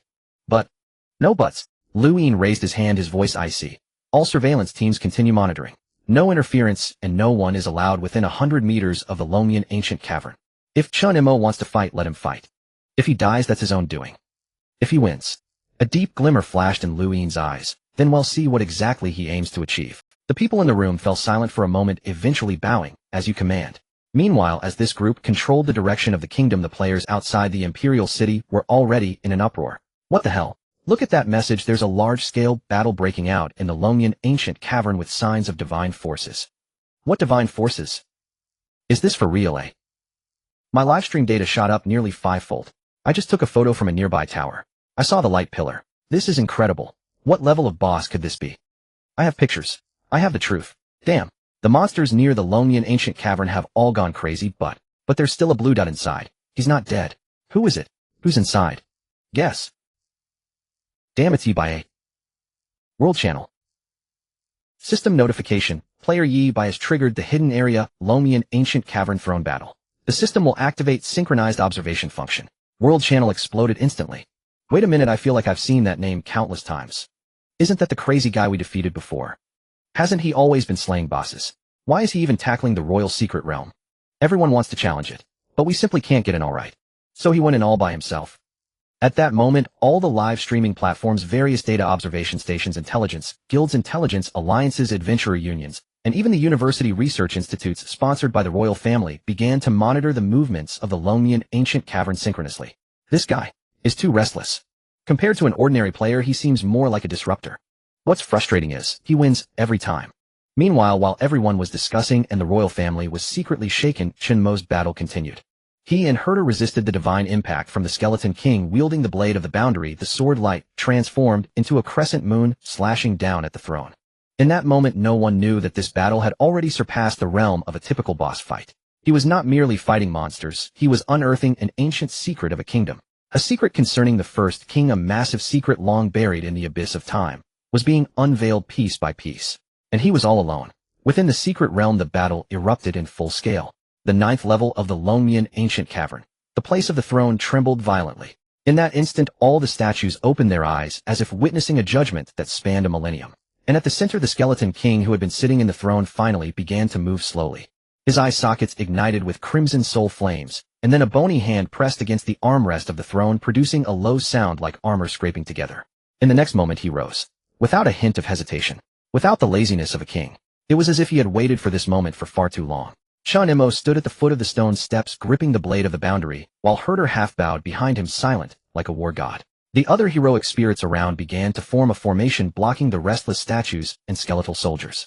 Finally stood up, Chen Mo's gaze narrowed slightly. At that moment, he saw clearly the appearance of his opponent. This was no ordinary undead. This was a true Skeleton King clad in tattered royal robes with a cracked skeleton inscribed with ancient divine scripts, each one exuding the remnants of divine energy. But that divinity was twisted, flawed, and incomplete. You have fragments of divinity on you. The voice of the Skeleton King finally resonated like the wind sweeping through a field of scattered bones, carrying a chilling and desolate tone.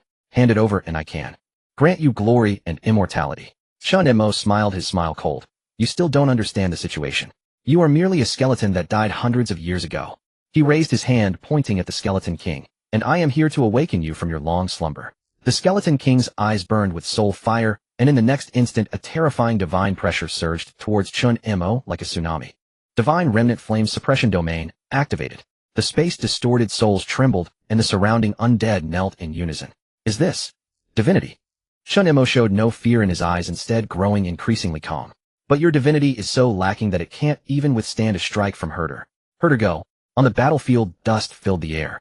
The roar of the broken boundary blade slicing through the air still echoed around, while the massive skeleton of the Skeleton King bore several visible cracks under the combined assault of Chen Mo and Helder.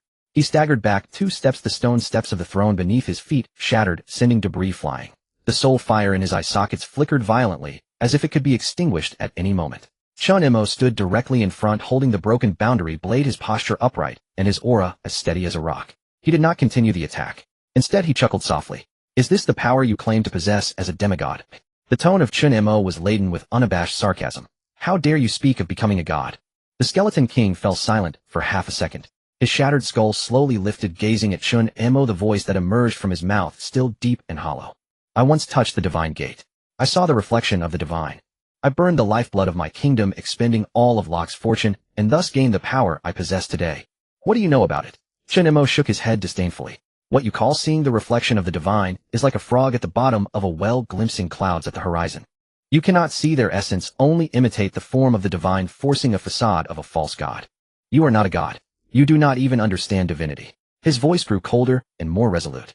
Even that hunting god Helder never dared to call himself a true god.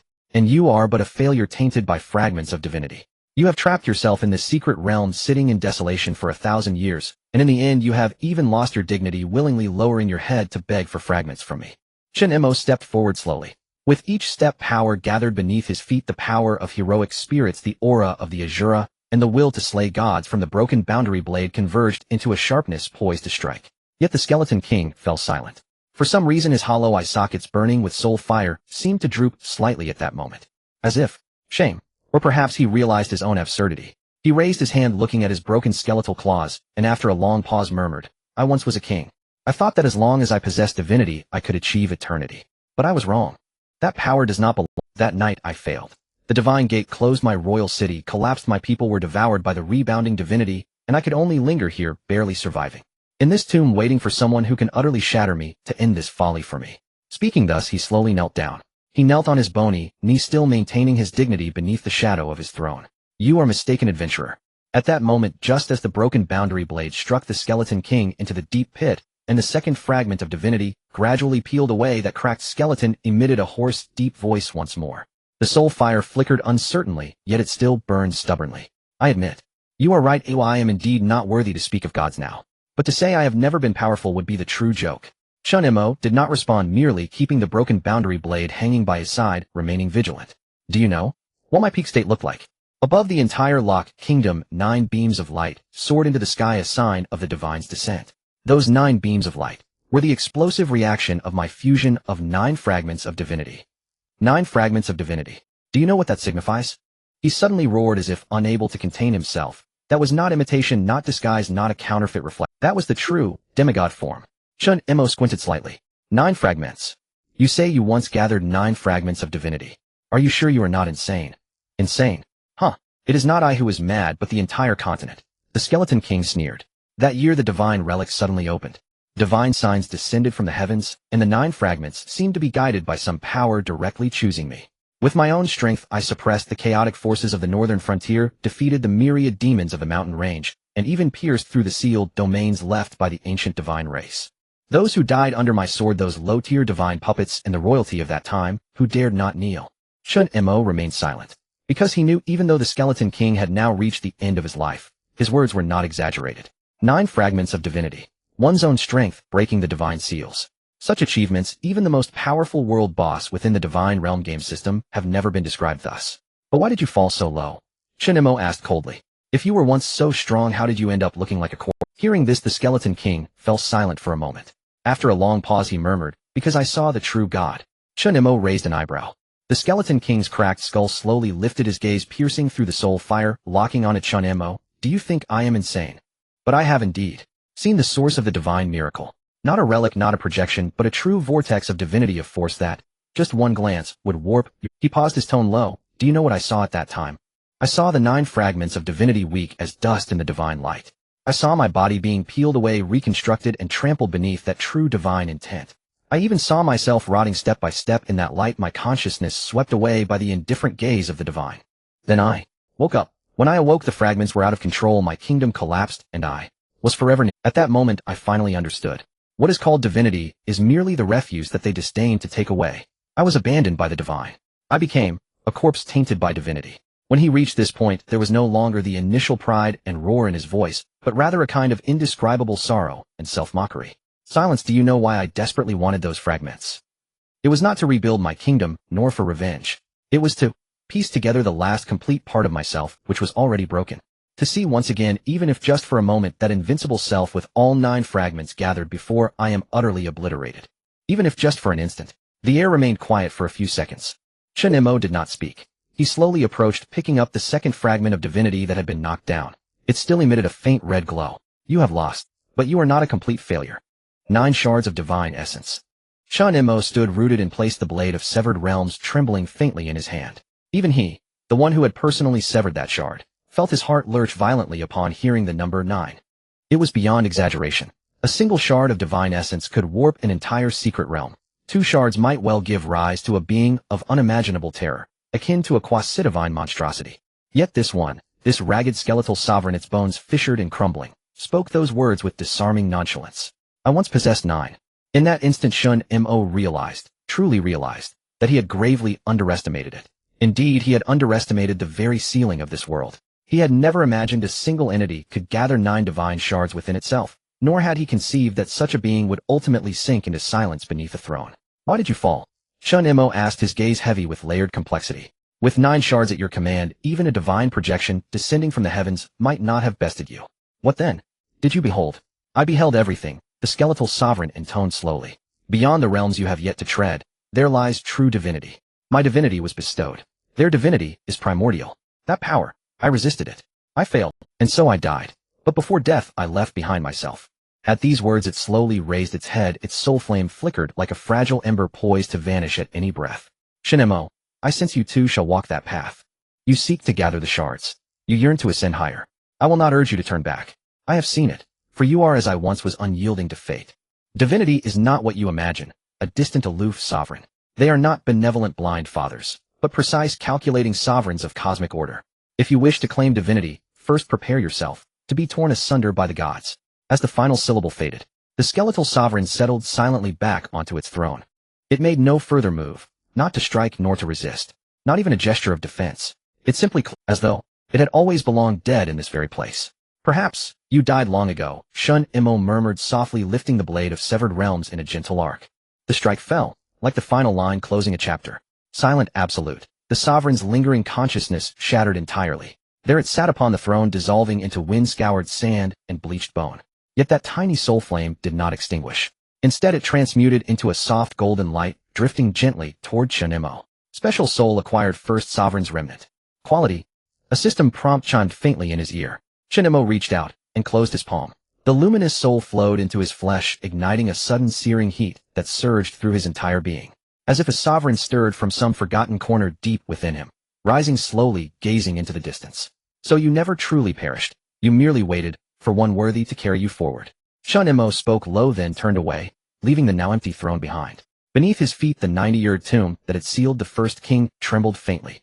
That was the true return of the soul, and another ascension along his path to gather divine shards. Chen Mo did not pause. He knew clearly the direction of the next shard was already resonating within his body.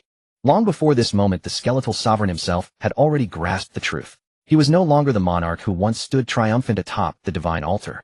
His thoughts drifted increasingly into memory, reality, and past blurred beyond distinction.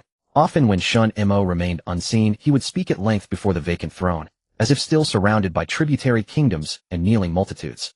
Yet each time he finished speaking, he would lapse into prolonged silence. Because he knew no voice answered back.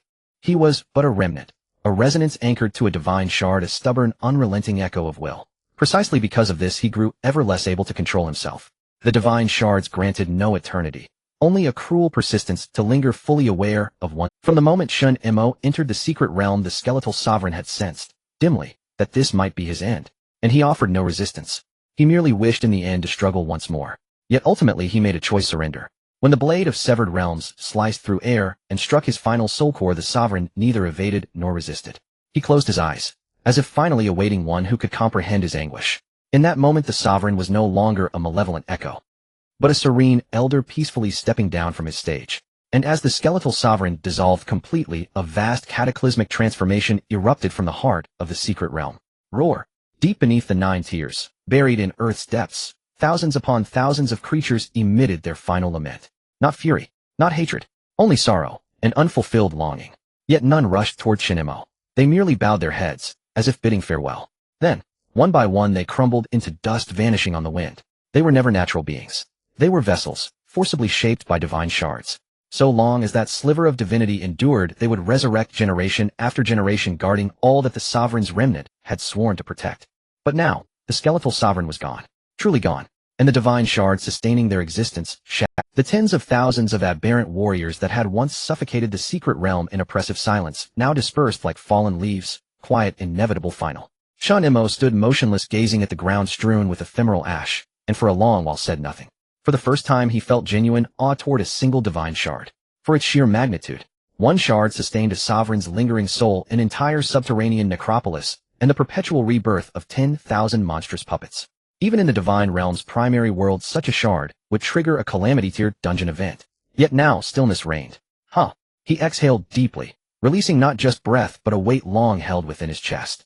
As divinity receded, the secret realm's aura subtly shifted. Oppression waned, visibly palpably. Stone walls ceased pulsing with crimson light, the ceiling's blood-veined glyphs dimmed and faded. Even the earth beneath his feet began regaining verdant hue. The cavern, once bitterly cold, now carried the damp green scent of grass. As if that arrogant divinity had twisted reality itself. Now that it had dispersed, all things finally returned to their rightful places. Chen Mo walked calmly from the main hall down the now empty corridor. The 90-year mausoleum had become at last a true mausoleum. No longer a trap, no longer a monster's lair, but the final resting place of a fallen sovereign. His last gift to the world, silence. You were once a king. Now at last, you die like one. Chen Mo whispered, then turned and departed. He retraced his steps. Stone guardians that once barred passage stood inert, their gazes unmoving, unblinking. Chen Mo knew well. The secret realm was sealing itself. Without divinity to sustain it, it was a leviathan whose heart had stilled, doomed to slumber. Yet he also knew one immutable truth. More such realms lay hidden across the divine realm. More shards waited somewhere for him to claim. System notification: secret realm, dragon sleep, ancient cavern cleared. Clearer Chen Mo. Completion rate absolute. Rank SSS. Rewards divine soul 1 U first sovereign's remnant. Outside the secret realm, dusk had fallen, yet the surrounding royal city was engulfed in chaos. A previously unheard tremor roared forth from deep within the secret realm. It was the divine turbulence before the collapse of the entire space, like thunder ripping through the sky. In an instant, the intelligence agency guarding the royal family of the Lock Kingdom lit up with bright lights. An elder clad in a golden patterned battle robe changed his expression drastically and suddenly looked up, exclaiming, "Is this the aura of the first human king dissipating? No way." Another minister's lips turned pale as he almost screamed, "That was the first generation. A divine being we offer our sacrifices to every year. How could he fall?" Their deepest fear, the unspoken thought, was slowly turning into reality.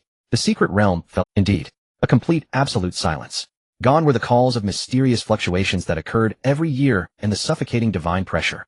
Even the spies who would usually be tainted by divine corruption upon nearing the secret realm returned to their posts without any sign of abnormality. "It's over." A young knight's eyes were filled with complex emotions. Did that silent one annihilate the first generation? "He's gone mad," a general next to him whispered. "Do you know who that is?" That was the foundation upon which the kingdom was built. A demigod possessing 9 fragments of divine essence, a true being that oppressed all races. But they knew all too well. The first human king did not die. He was shattered. And the royal family, the descendants of the royal lineage who were worshipped and revered, had their ancestral spirits scattered by a young adventurer, uprooting even the secret realm and leaving it utterly destroyed. They were terrified. From the deepest part of their hearts they were afraid. No longer was it about the glory of bloodlines, nor about the nobility of the royal family, but rather, they realized that from this day forth the structure of the divine realm was no longer under their control. And Chen Mo would become the one who reshaped this structure. Quickly retreat. Leave no trace. Sealed royal carriages sped away from the outer camp, racing towards the royal city, not daring to glance back at the direction of the secret realm. They did not wish to settle scores, but they simply did not dare. If the first generation could not withstand him, what were they to do? Meanwhile, countless adventurers, locals, and wandering mercenaries, still unaware of the truth, gathered outside the ruins of the secret realm, their eyes filled with shock and fervor. What was that sound just now? Holy crap. I saw a blue dot. That person is Chen Mo. He went in alone. Didn't he fight against some super boss in there, and then directly blow up the secret realm? Is that true? The secret realm collapsed, and you're telling me it's fake? So he single-handedly annihilated the entire consciousness of the secret realm. His name is Chen Mo now. You must remember this name. This is a true powerhouse. No wonder his name shot up to the top 5 on the first conquest leaderboard of the divine. Countless gazes converged towards the gradually collapsing divine mist. Even though they had lost the ability to detect, they knew that name. The man who single-handedly pierced through the deepest secret realm accompanied by 7 heroic spirits. He was slowly walking out. Someone quietly opened the divine realm for him, the title boldly stating the terminator of the secret realm, Chen Mo. In the next second, countless bullet screens scrolled wildly. Is this something a human can do? Did he take down a secret realm deity with one strike? The royal family doesn't dare to act, they'll take action. Stop messing around. Oh, Chen Mo doesn't even bother with the royal family. As for the royal family, sorry, they didn't even dare to respond. The divine seat of the first generation was shattered, the altar collapsed, and divine power dissipated into thin air. Chen Mo's battle shattered the foundation of the old dynasty and also shattered everyone's superstition that humans cannot contend with gods. A new era quietly arrived. The impact of this event was far more complex than the mere silence of the secret realm. Outside the secret realm, discussions among adventurers continued to ferment. Shock, awe, passion, jealousy. A mix of emotions. Some were frantically spamming the post about Night White god-level clearance on the forum, others attempted to reverse engineer the battle techniques from the battle waves left by Chen Mo, and many began to crazily gather rumors about the divine secret realm, trying to follow in Chen Mo's footsteps. But the heaviest atmosphere was that of the royal family. Within the royal palace of the capital, an impromptu meeting was quietly convened, attended solely by high-ranking nobles and royal family members. The contemporary king sat in the main seat, his expression as dark as water, not uttering a word from start to finish, but his gaze was like a frosty blade pressing down on the entire throne hall in a deathly silence. We cannot allow that guy named Chen Mo to run wild any longer. The secret realm of the first generation. That was a symbol of the power left by our ancestors, yet now it has been pierced by him alone, which is a tremendous blow to the royal authority. Every year we offer sacrifices to the first generation to tell the people. Under divine blood the royal family endures, yet he shattered this symbol with one strike. More seriously, an elder in a blue ceremonial robe spoke softly. He possesses fragments of divine essence. If this person continues to seize such power in the future, it may not only shake the symbol of the adventurers, but even our monopoly on divine authority. One human wielding divinity, yet not subordinate to the royal family. This is not a joke. Someone slammed the table in anger. What should we do? Another young prince frowned assassination. Or should we recruit him? Can you recruit Night White? He never submits to power. Can you really bring him in? The discussions grew more heated, almost spiraling out of control. Meanwhile, at the head of the table, the king remained silent until everyone had spoken, then slowly began. Chen Mo is no longer an ordinary person. This statement struck the hearts of everyone like a heavy hammer. The world we thought we could control has already begun to change. His tone was not high, but each word seemed to carry frost. He is a variable in the changing landscape of the divine realm. If we wish to influence him, we might, as well, first see where he intends to go. In an instant, the entire conference hall fell into a deathly silence. Chen Mo sat quietly in an abandoned bell tower on the outskirts of the imperial city. This had become his temporary refuge during this period, distant from the noise, elevated enough to observe the movements of players and the patrol routes of the military within the imperial city. He twirled the slightly reddish divine fragment in his hand, the heat it emitted having faded, leaving only a faint pulsation akin to a slumbering heart. He currently possessed 2 divine fragments. One came from the remnants of a divine being in the ancient secret realm, while the other was left behind after the first human king, the Skeleton King, passed away. According to the Skeleton King, he had once possessed 9 divine fragments. However, even with these 2, Chen Mo only had 2 known fragments at present. The remaining 7 seemed to have vanished into the mists of the divine realm, and no one knew where they had gone. But that was the most abnormal part. Chen Mo frowned slightly, his fingers tapping lightly on the stone windowsill as his thoughts raced. During this time, he had delved deeply into several secret realms, including a few high-level realms around the imperial city that appeared to be mutated. These realms might possess powerful monsters, unique geographical structures, and some even exhibited phenomena resembling the chaotic rules of divine realm transformation, but there was one thing they lacked. There were no traces of the fragments. Divine fragments are alive. To be precise, they possess a sort of willful existence. Even devoid of intelligence, they emanate an instinctual aura of oppression, tearing, and assimilation. Yet most of the secret realms he was currently surveying only exhibited anomalies, but lacked the quality of tearing through rules. This contradicted the Skeleton King's assertions. If divine fragments could cause anomalies in secret realms, then why were there no traces of the fragments in these anomalous realms? Is divine power a source, or merely a catalyst? Or perhaps, Chen Mo squinted somewhat, had acted in advance. The 7 fragments would not simply evaporate into thin air. He murmured quietly, a bold speculation surfacing in his mind. Perhaps the fragments had already fallen into someone else's hands. This would explain why certain secret realms, despite having an overwhelming sense of suppression, showed no signs of the fragments they had already been used. Someone had obtained divine fragments even earlier than Chen Mo and had then completed the transformation process or concealed them within the core of the secret realms, masking the fluctuations. And this person or organization was likely connected to the royal family. With this thought, Chen Mo smirked coldly. He wasn't foolish. He had already concluded from his dialogue with the Skeleton King that divinity is not a gift, but an invasion. Only a madman would genuinely seek to control the fragments, while the royal family, having held power for 1,000 years, naturally understood the devastation that divinity brings. They would choose to bury, seal, or even utilize the fragments to instill fear rather than hold them actively. These 7 fragments had likely been distributed to various special secret realms, deliberately avoiding aggregate. After all, everyone understands that once someone gathers all 9 fragments, they could potentially replicate the peak power once held by the first human king. Such an existence poses a threat to the royal authority and the divine realm itself. Meanwhile, Chen Mo also noticed a detail. Inside the Imperial City, there had recently been frequent occurrences of large-scale player mission gatherings. Some were framed as exploring unknown secret realms, while others were supporting NPC battles or royal commissions. The task rewards were quite generous, yet they faintly hinted at a strong trace of unified coordination. They've realized it too. Chen Mo murmured as he gazed at the distant high tower of the palace, the Eye of the King, that symbolizes authority, still coldly watching over the world below the Imperial City. At this moment, a cryptic message from the forum popped up on his system communication panel. Latest report: in the Bone Maze to the west of the Imperial City, divine fluctuations have been discovered for the first time. Fragments suspected to have appeared in battles are extremely fierce, with at least 3 top adventurer teams engaged in combat. Chen Mo looked at the text, a slight smile curling at the corners of his mouth. As expected, it couldn't be suppressed. When sufficiently powerful adventurers collide with the concept of divinity, the secret of the fragments will ultimately be revealed. This time it was destined to no longer be an era of solitude for him. But he also understood that once the fragments were no longer exclusive resources, various factions would inevitably begin their overt and covert struggles. The royal family, the nobility, otherworldly believers, and even certain top-tier existences hidden among players would all extend their hands. This is a new round of contention, and he, Chen Mo, was already prepared to be the one who seizes the answers first. The sky over the Imperial City remained overcast, as if a storm could strike at any moment. The matter of the divine fragments had already stirred up waves in the shadows. Yet on the surface, the order of the Imperial City remained intact. Adventurers busily commuting between secret realms and tasks. Discussions on the player forum heated, but everyone's coordinates remained within their own cities. There are numerous Imperial cities in the divine realm, isolated from one another by barriers, desolate battle zones, and level restrictions. At this stage, attempting to traverse different Imperial cities is almost unrealistic. Level suppression, task permission limitations, and the binding mechanism of city permissions. All these mean that players can only slowly advance their growth and plans within their current Imperial City. But Chen Mo knew this closed state would not last long. Eventually someone would break the boundaries, open the teleportation nodes, or even take the lead in invading other Imperial cities to initiate true cross-domain hunting. But that is a matter for later. For now, Chen Mo glanced at the familiar task prompt on his panel: Arena Intermediate Rank Sprint Task Status Interrupted. He squinted.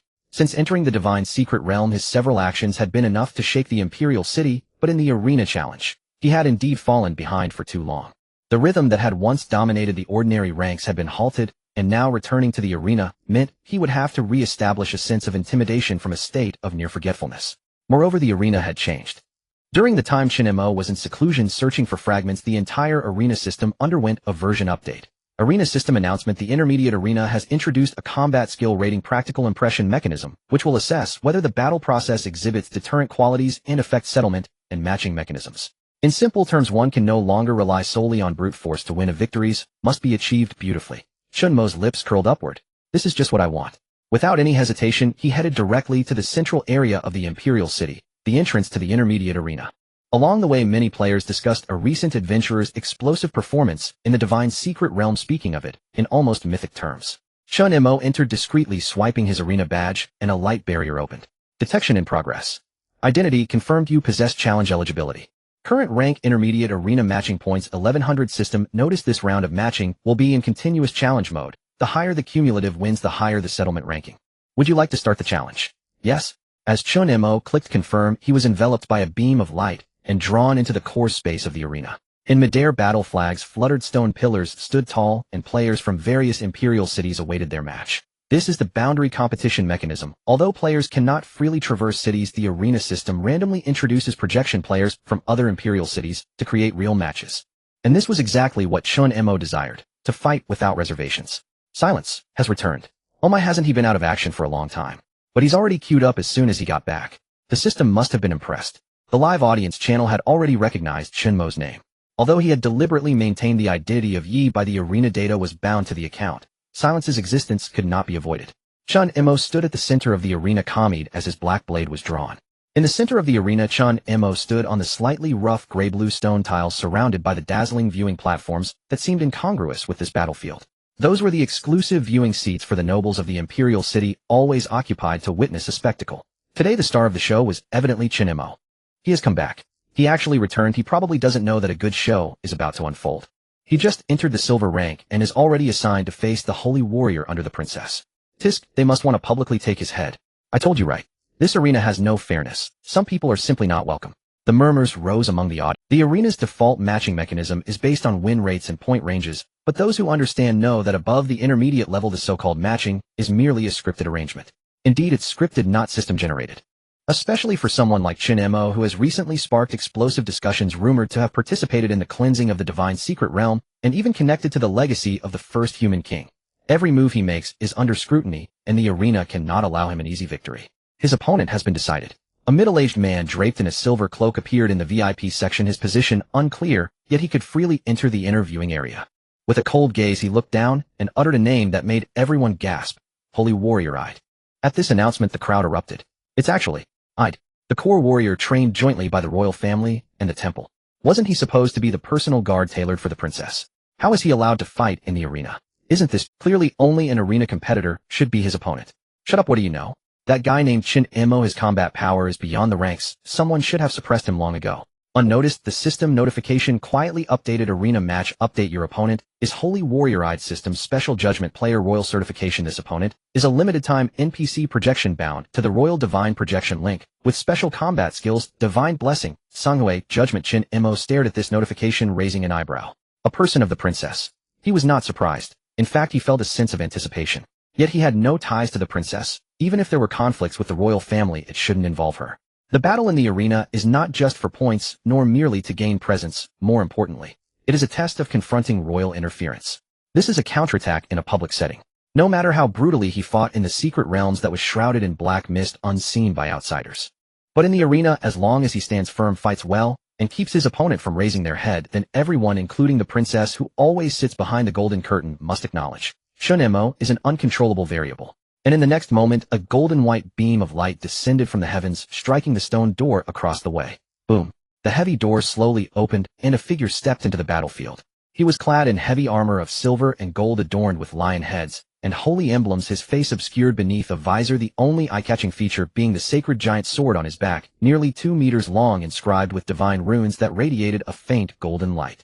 I am Ide. I have been commanded to defeat you. His voice was steady and cold, like a prayer from the temple or the final judgment on the battlefield. Chen Mo smiled. As long as you take action, that's good. What I fear most is encountering someone who plays mute. He unsheathed the blade of the boundary break. The blade slightly tilted, a purplish red blood light surging. The battle began. In an instant, Ide's aura surged, golden runes exploding in the air. Divine blessing, Sanghui judgment, increases all perception by 30 per second, combat resistance by 50, and inflicts true divine burn on the enemy per second. 240 points per second, ignores armor. A typical divine suppression combat skill. Chen Mo's pupils narrowed as he felt the burning pain radiating from his skin. Tisk, that stings a bit. But, is this all the divine power you have?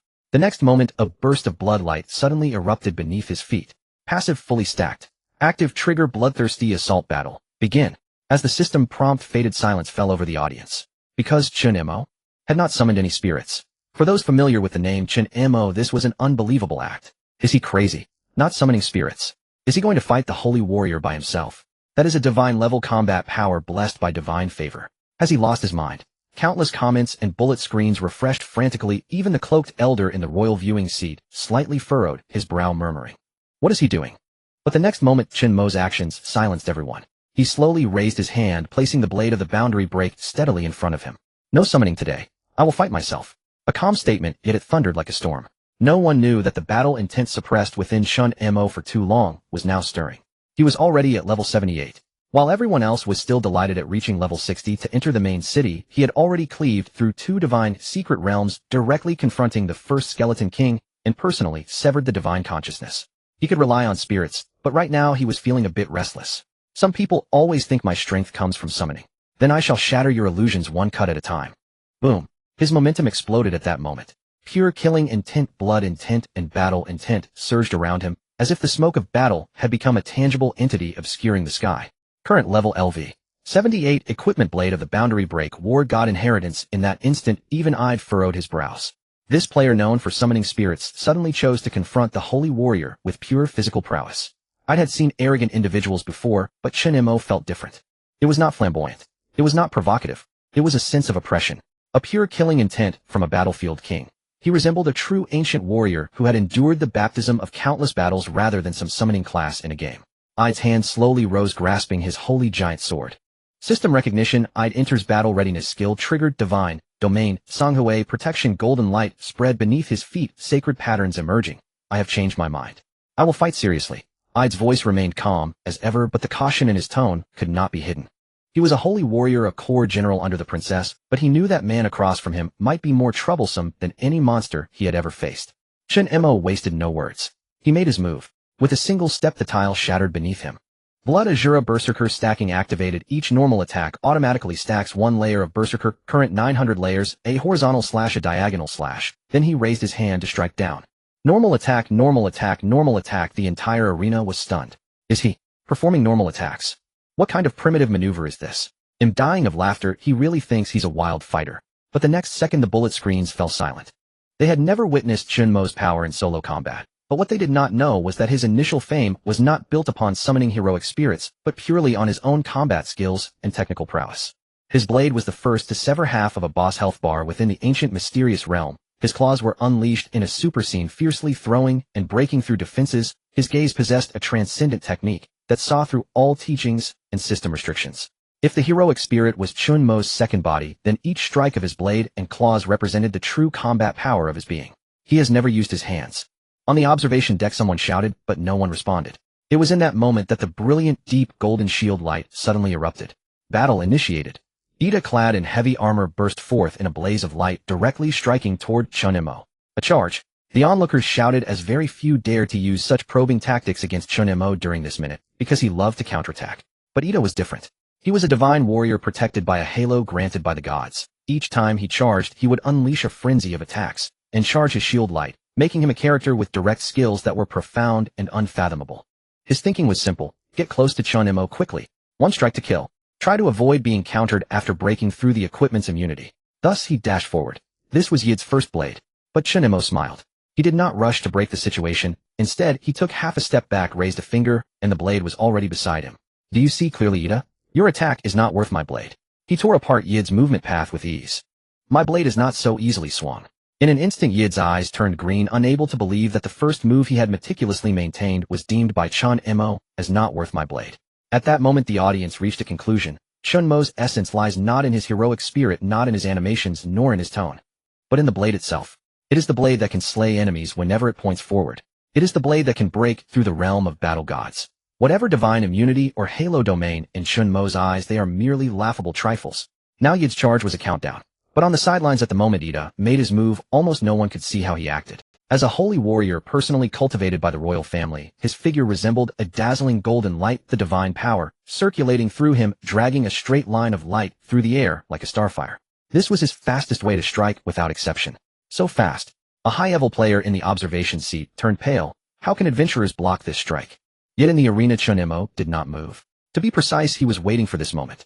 That frenzied attack, that pure divine power, was not unfamiliar to him. He had faced too many similar energies in the secret realm. Divine immunity. Divine protection. Sorry, his blade could break, through his fists could equally shatter. Tenfold attack power. Fury of the Berserker max level. Current layer 1000, attack bonus 1000. At this moment, every drop of blood within Chen Mo seemed to roar. He did not draw the blade of the broken realm. He chose the simplest, most direct method. His fists. Boom. No tricks, no frills. As Ida descended upon Chen Mo with divine power, Chen Mo's right arm bulged with veins, muscles tensing, as if a giant fist emerging from hell was striking toward that divine golden light. The golden light exploded. The air was torn into a vacuum ripple, as if the very earth trembled from that punch. Yid's fist was imbued with the royal secret technique, Holy Radiance heavy fist, containing pure waves of divine destruction enough to destroy the earth and tear apart steel. He never thought someone would use a bare fist to receive this strike. Yet Chen Mo did just that. And he blocked it. How is this possible? Yid's eyes were filled with horror. After that punch collided, he felt like he had crashed into a towering mountain. Not one that could be climbed, but an unshakable divine will. A tremendous quake reverberated from his fist bones, cracking the feedback from the impact. Are you insane? Ito roared, sliding back 5 meters, his battle boots leaving scorch marks on the arena floor. Yet Chen Mo simply stood there coldly and slowly retracting his fist, his fingers still slightly trembling, as if that punch was merely a casual stroke. Insane. Chen Mo scoffed. To deal with you, I don't even need a blade. Ooh, I fear I might bully you. Boom. Before his words fell, Chen Mo stepped forward again, his fist shadow like thunder. This time it was not purely defensive, but an active assault. Ito was shocked, immediately mobilizing Holy Body Light for protection, covering himself with Divine Radiance. Holy Body Light, high-level Divine Blessing skill, providing immunity to all control effects and 60 damage reduction for a short time. You think you can go head-to-head with me? You're just a slap. A punch shadow accurately struck Yid's chest. His protective Divine Light twisted violently at the moment of contact. How is this possible? This is clearly divine defense. And then, boom, he was sent flying. On the edge of the arena, gasps erupted. Damn. Is this something a human can do? His punch broke through even divine defense. He can go toe-to-toe with a divine warrior without using a heroic spirit. The nobles in the stands looked grim, especially the old minister responsible for supervising the competition, whose face turned as dark as ink. I can accept that blade can break divine essence, but a fist can break through too. This guy, how many trump cards does he have? Meanwhile, Ida, who had been sent flying, crashed heavily into the energy barrier on the other side of the arena, his armor cracking inch by inch, blood seeping from the corner of his mouth, his eyes shaking violently. In that moment, he truly panicked. He was a holy warrior. He had received the royal family's top-level enhancements, blessed by heaven. Even other high-level players could not break through his divine radiance. But Chen Mo, it was just a punch. That oppressive feeling from the abyss of power did not feel human at all. No, I cannot lose. I cannot lose. Ida roared as he flipped back up, his body glowing with golden light. Divine beings, grant me brilliance. Judgment 10 strikes. Just now. Ridiculous. Too ridiculous.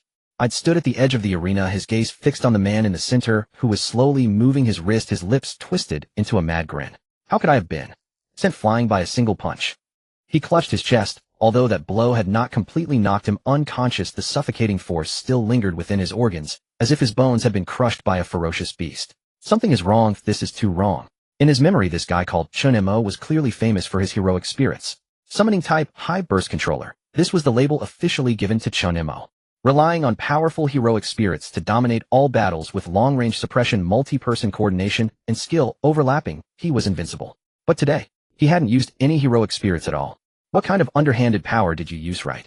I'd gasped, his eyes filled with fear and unwillingness. You must be hiding some kind of illegal equipment or potion. Otherwise, how could you possibly withstand my holy radiance? That was a royal battle technique with the label Divine Destruction. The legends of Twilight City are all fake, right? He shouted, his voice laced with a despair he was unwilling to face. Yes, he did not believe. He could not accept it.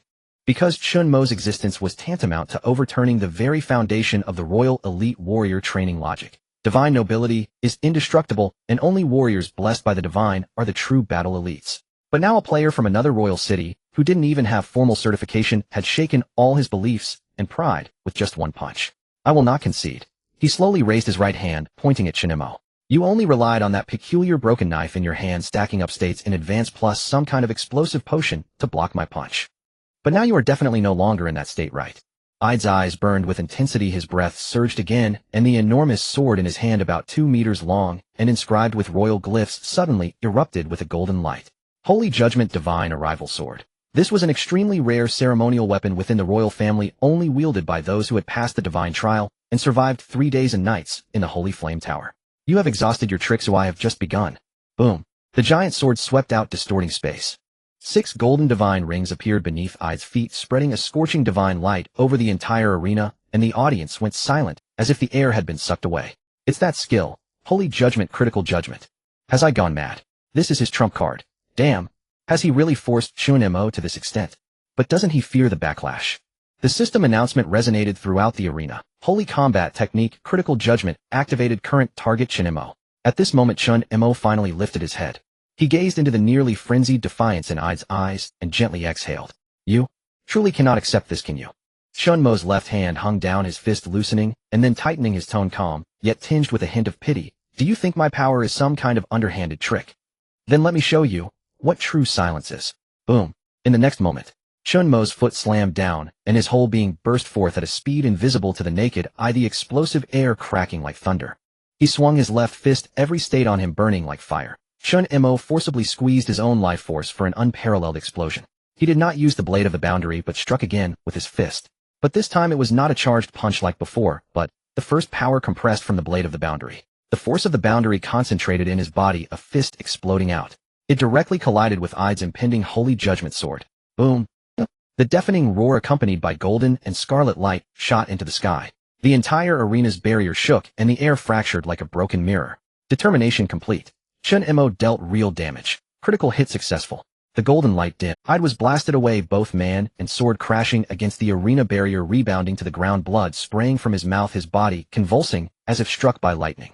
The arena fell into a deep silence. Outside the arena, everyone was speechless. Chen Mo stood still, one hand hanging down, the other slowly extending, making a come again gesture. What a joke. Ide fell to the ground again. This time he did not struggle or howl. Instead, he lay on the ground, gasping heavily, his eyes blankly gazing at the towering figure in the arena. Chen Mo still stood there, his fist hanging down, his aura steady as before, yet the slight tremor in his shoulder and the faint blood seeping from his chest indicated that that punch had not come without a cost, but was a lethal struggle in exchange for power. So that's how it is. Ide murmured. He finally understood why Chen Mo's unreasonable attacks could erupt to the extent of breaking divine defenses in such a short time. It was not skill, nor was it some cheat. It was him using his own blood, his own life, to squeeze himself dry. Chen Mo was not fighting. He was burning attack power at the cost of his life. This guy. Ide's mouth curled into a bitter smile, truly insane. And truly strong. He slowly closed his eyes, expanding his senses. He finally realized Chen Mo's current health was actually less than 50. Seemingly victorious, yet in reality, he was on the brink of death. If that last punch hadn't hit, or if he had dragged him into a prolonged battle, the outcome of this fight could have been completely different. So to win against you, all I need to do is not attack you. As long as you drain yourself.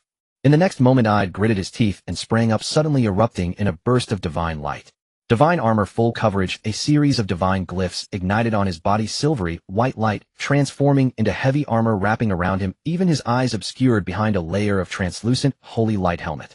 His figure resembled a golden knight, the blazing divine aura causing the temperature in the entire arena to rise sharply. I won't clash with you, heathen Chen Mo. I bet your next punch won't be that strong. Ide coldly stared at Chen Mo, raising his long sword, his figure slowly closing in. This time he had learned from his mistakes. He would no longer trade attacks for life, and would not give Chen Mo the chance to erupt. He would use the most conservative and enduring method to wear Chen Mo down. Did he come prepared? Then didn't Chen Mo have any countermeasures? I forgot that he was not facing a brute who relied solely on health to trade for damage, but the man who could sweep through the Twilight City's secret realm, who could forcefully kill the undead divine projection, and who could retreat unscathed from the hands of the first Skeleton King. How could Chen Mo not have a trump card? He slowly raised his right hand, a cold and sharp blade light quietly emerging, the blade of the boundary. This black battle blade seemed to consume everything in the light, the blade edge creating a faint explosive sound even in the air. This was not an ordinary weapon but a divine slayer forged by the god of war's fire, granted personally by Held. Divine armor. Divine blessing. Good, just the time to test if this knife can pierce through.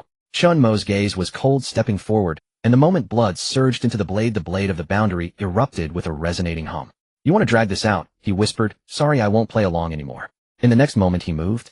The moment Chen Mo drew the blade, the air in the entire arena seemed to freeze. The blade of boundary severance. This was a weapon feared even by deities, a supreme war blade that had once severed the will of the spirit projections of the dead beneath the city of Twilight Shadow. Yet now this divine nemesis was aimed at Ide, a warrior fully armed, clad in sacred armor, once hailed as the sharpest spear of the princess. Chen Mo's murderous intent was palpable, his gaze devoid of any playful or probing nature, replaced only by an icy resolve. You wear armor, then I shall strike you down. The blade of boundary severance suddenly trembled, blood and divinity swirling on its blade. In that instant the spectators at the side saw the blade itself seem to come alive, its edge roaring like a dragon, flames bursting forth. Strike of boundary severance. A soft utterance akin to a thunderclap in the silent night sky. In the next second Chen Mo moved. His body flickered like a phantom, carrying explosive speed and power, directly charging towards Ide. The armor reflected light, a divine barrier, appearing intricate divine inscriptions floating around Ide, resembling a holy shield or a sealing array whispered by the gods. He was already prepared to endure this strike.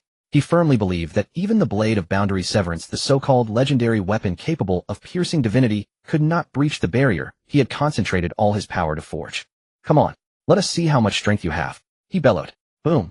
The blade of boundary severance suddenly descended, a shockwave erupting as the blade met the divine shield. The entire arena shook violently, even the floor tiles were torn asunder into massive cracks. Yet that divine shield surprisingly collapsed in an instant. How is this possible? Ide's pupils constricted sharply. He could clearly feel his divine armor under this strike was cut through as if it were mere paper. It was a sense of helplessness under extreme oppression. Not that the armor was too weak, but that the enemy was too strong. That strike from head to toe seemed to cleave through even the concept of divine protection. Can he really slay a god? This thought flashed through Ide's mind. The next moment he was struck by a lightning bolt, his body thrown back, crashing into the arena wall, creating a dent in the heavy metal railing. The entire arena fell silent. No one dared to breathe. Only the faint tremors of whispers from the audience echoed in everyone's ears. He won. Yes, he won. Chen Mo only made one strike. But that strike was enough to shatter Ide's entire confidence and the observer's belief in divinity. He did not summon a heroic spirit, nor did he use any flashy skills. Only one strike. One strike severed the barrier of divinity. One strike tore apart the sacred warrior trained by the royal family. One strike left the entire royal arena in stunned silence. Chen Mo sheathed his blade, turned, leaving behind a sea of horrified gazes. Ide half knelt on the ground, gasping, yet he looked down and laughed softly. His half-armor shattered the divine barrier, resembling torn rags from a beast's attack, with the edges still throbbing with the twisted energy left by the blade of boundary severance. His body felt numb. The hand gripping the sword had completely lost strength. Blood flowed from the corner of his mouth, yet he did not immediately concede defeat. He raised his head, looking at the figure standing slowly at the center of the arena, holding the long blade. Chen Mo. Without heroic spirit augmentation, without divine possession, and even without using any complex skills, he used only one strike. Just one strike shattered all of Ide's defensive measures. In that moment, what Ide felt was not the pressure from the blade, but the absolute power that erupted from the compressed killing intent and battle spirit in the air. It was a terrifying power that could distort faith, crush will, and disintegrate divinity. He finally understood why that blade was called the Blade of Boundary Severance. Why the princess had specifically chosen him, a sacred warrior, to confront Chen Mo. This was not merely a competition. It was a test of confirmation. To confirm whether Chen Mo's legend was true or false. To determine whether the miracle of Twilight Shadow City was exaggerated or deified. Now he knew. You truly are not an ordinary person, Ide chuckled softly, bowing his head, seemingly self-mocking, yet filled with awe. His body could no longer hold up, but his mind was remarkably clear at this moment. He finally recalled the extremely confidential battle report he had seen in the prince's study, marked with a few lines: Chen Mo, Battle of Twilight Shadow City, suspected to have slain a spirit projection, possesses a weapon capable of breaching divine structure, extremely dangerous. At the time, he did not believe it, thinking it was just an exaggeration by a casual player. Now he had personally experienced the killing intent of that strike pierced through his insides, and even with divine augmentation, it was impossible to resist. The battle spirit he sensed was like the whisper of death, instilling fear deep in his bones. It turned out that Chen Mo's legend was not a lie. In fact, it was terrifyingly real. The surrounding audience fell into extreme silence. Countless eyes widened as if waiting for Ide to rise again and launch a counterattack. But they saw no movements. Ide simply knelt, bowed his head. Then with a loud crash, his massive sword fell to the ground. I concede. 3 short words rang out like thunder in the entire arena. Moments later, the audience erupted into deafening cheers and shouts. He won. Chen Mo won. He didn't even summon his heroic spirit, and he single-handedly defeated Ide, a sacred warrior, the prince's personal guard, and he didn't even see a heroic spirit before kneeling. In an instant, countless gazes focused on that figure in the arena, the man who had struck only once, the casual player who made no noise, no show. Chen Mo. Ide did not rise. He simply sat at the edge, removing his helmet with broken gloves. He gazed at the figure at the center of the arena and sighed softly. So you really have reached this point. I thought the heroic spirit was your greatest reliance. But now it seems you don't even need them. He recalled the prince's directive: go test him, don't rush to win. I want to know if the legend of Twilight Shadow City is worth making the royal city wary. Now he understood. Chen Mo's one strike was not just a defeat for him. It was a declaration against the royal city. On the stand, several dark figures stood silently, gazing at the ravaged stone floor of the arena. So his strength is at this level. It seems preparations need to be made in advance. In the arena, Chen Mo sheathed his blade. He made no excessive movements, simply turning slowly and walking towards the exit. Blood dripped from his fingertips, staining the cracked stone floor. The strike of boundary severance coupled with the backlash on his life force was considerable, but this price was one he could bear. He did not need to explain anything, nor did he need to take pride. This battle was merely a proof. A fact he ought to have declared to the entire royal city, to this world. Chen Mo is more than just a legend. He is the living legend itself. The entire imperial city exploded. Not in the sense of an explosion, but rather an explosion of information, a shockwave of faith at the level of order. Silence. A single person pierced through the holy warrior Ide. No summoning of hero spirits. Relying solely on oneself for individual combat. What does it mean to strike a decisive blow, directly shattering the divine barrier? What a joke. From the moment the blade erupted in the arena, countless players chatting, idling, and trading in the Imperial City channel suddenly saw battle reports popping up in the chat box. System announcement: player silence defeated the Holy Warrior Ide in the arena, and the battle was deemed a decisive victory by the judges, earning the Advanced Arena Free Challenge qualification. System notification: due to the battle record level of player silence being S, they are qualified to access the combat data room of the Imperial City arena. In an instant, the world channel exploded, and the local channel of the Imperial City went into a frenzy. What made it even more overwhelming was that someone directly shared several video clips. At the moment the blade of boundary was unsheathed, the surrounding visuals actually distorted. Ide activated Divine Blessing defense only to be knocked back by a single punch, and after the decisive blow, he directly knelt down. Everyone was in an uproar. Isn't the legend of the Twilight Shadow City not just a hoax? Did he really slay a god? What does it mean to be the Terminator of the Anomaly Secret Realm? He claims to be weak, but he directly overpowered Ide. With a combat power reaching level 80, how could he fight like a fully equipped God Warrior player? At this moment outside the Imperial City arena, countless players had already gathered. Some had heard of Silence's name long ago, while others were shocked by the battle reports upon seeing the name for the first time, and even more were unable to believe. But the facts are facts. Silence, a man who had just finished the Divine Secret Realm and had not even cooled down, actually stepped into the arena with an empty hero spirit slot, delivering a punch and a slash, reducing Ide from his divine position to near death before he knelt. This was no longer a matter of being strong or not. This was a power dimension that was not on the same level. Meanwhile, at the higher echelons of the arena, those who truly controlled permissions and made decisions were already deep in thought. He is no longer suited for intermediate combat. Indeed, such power in the intermediate group would be an insult to other challengers. The advanced group also needs a shakeup. Grant the Advanced Arena Free Challenge qualification and open the third battle readiness permissions. Default him as an undisputed advanced combat qualifier. What does this mean? It means Silence no longer needs to challenge, nor does he need to go through any registration or selection. He directly possesses a legitimate reason to appear on the advanced battlefield. This is a system-level certification and absolute acknowledgement given by the combat system of the Imperial City, and such treatment is currently held by only 3 people in the entire server. Now Silence has become the 4th. Arena Data Library, 3rd floor.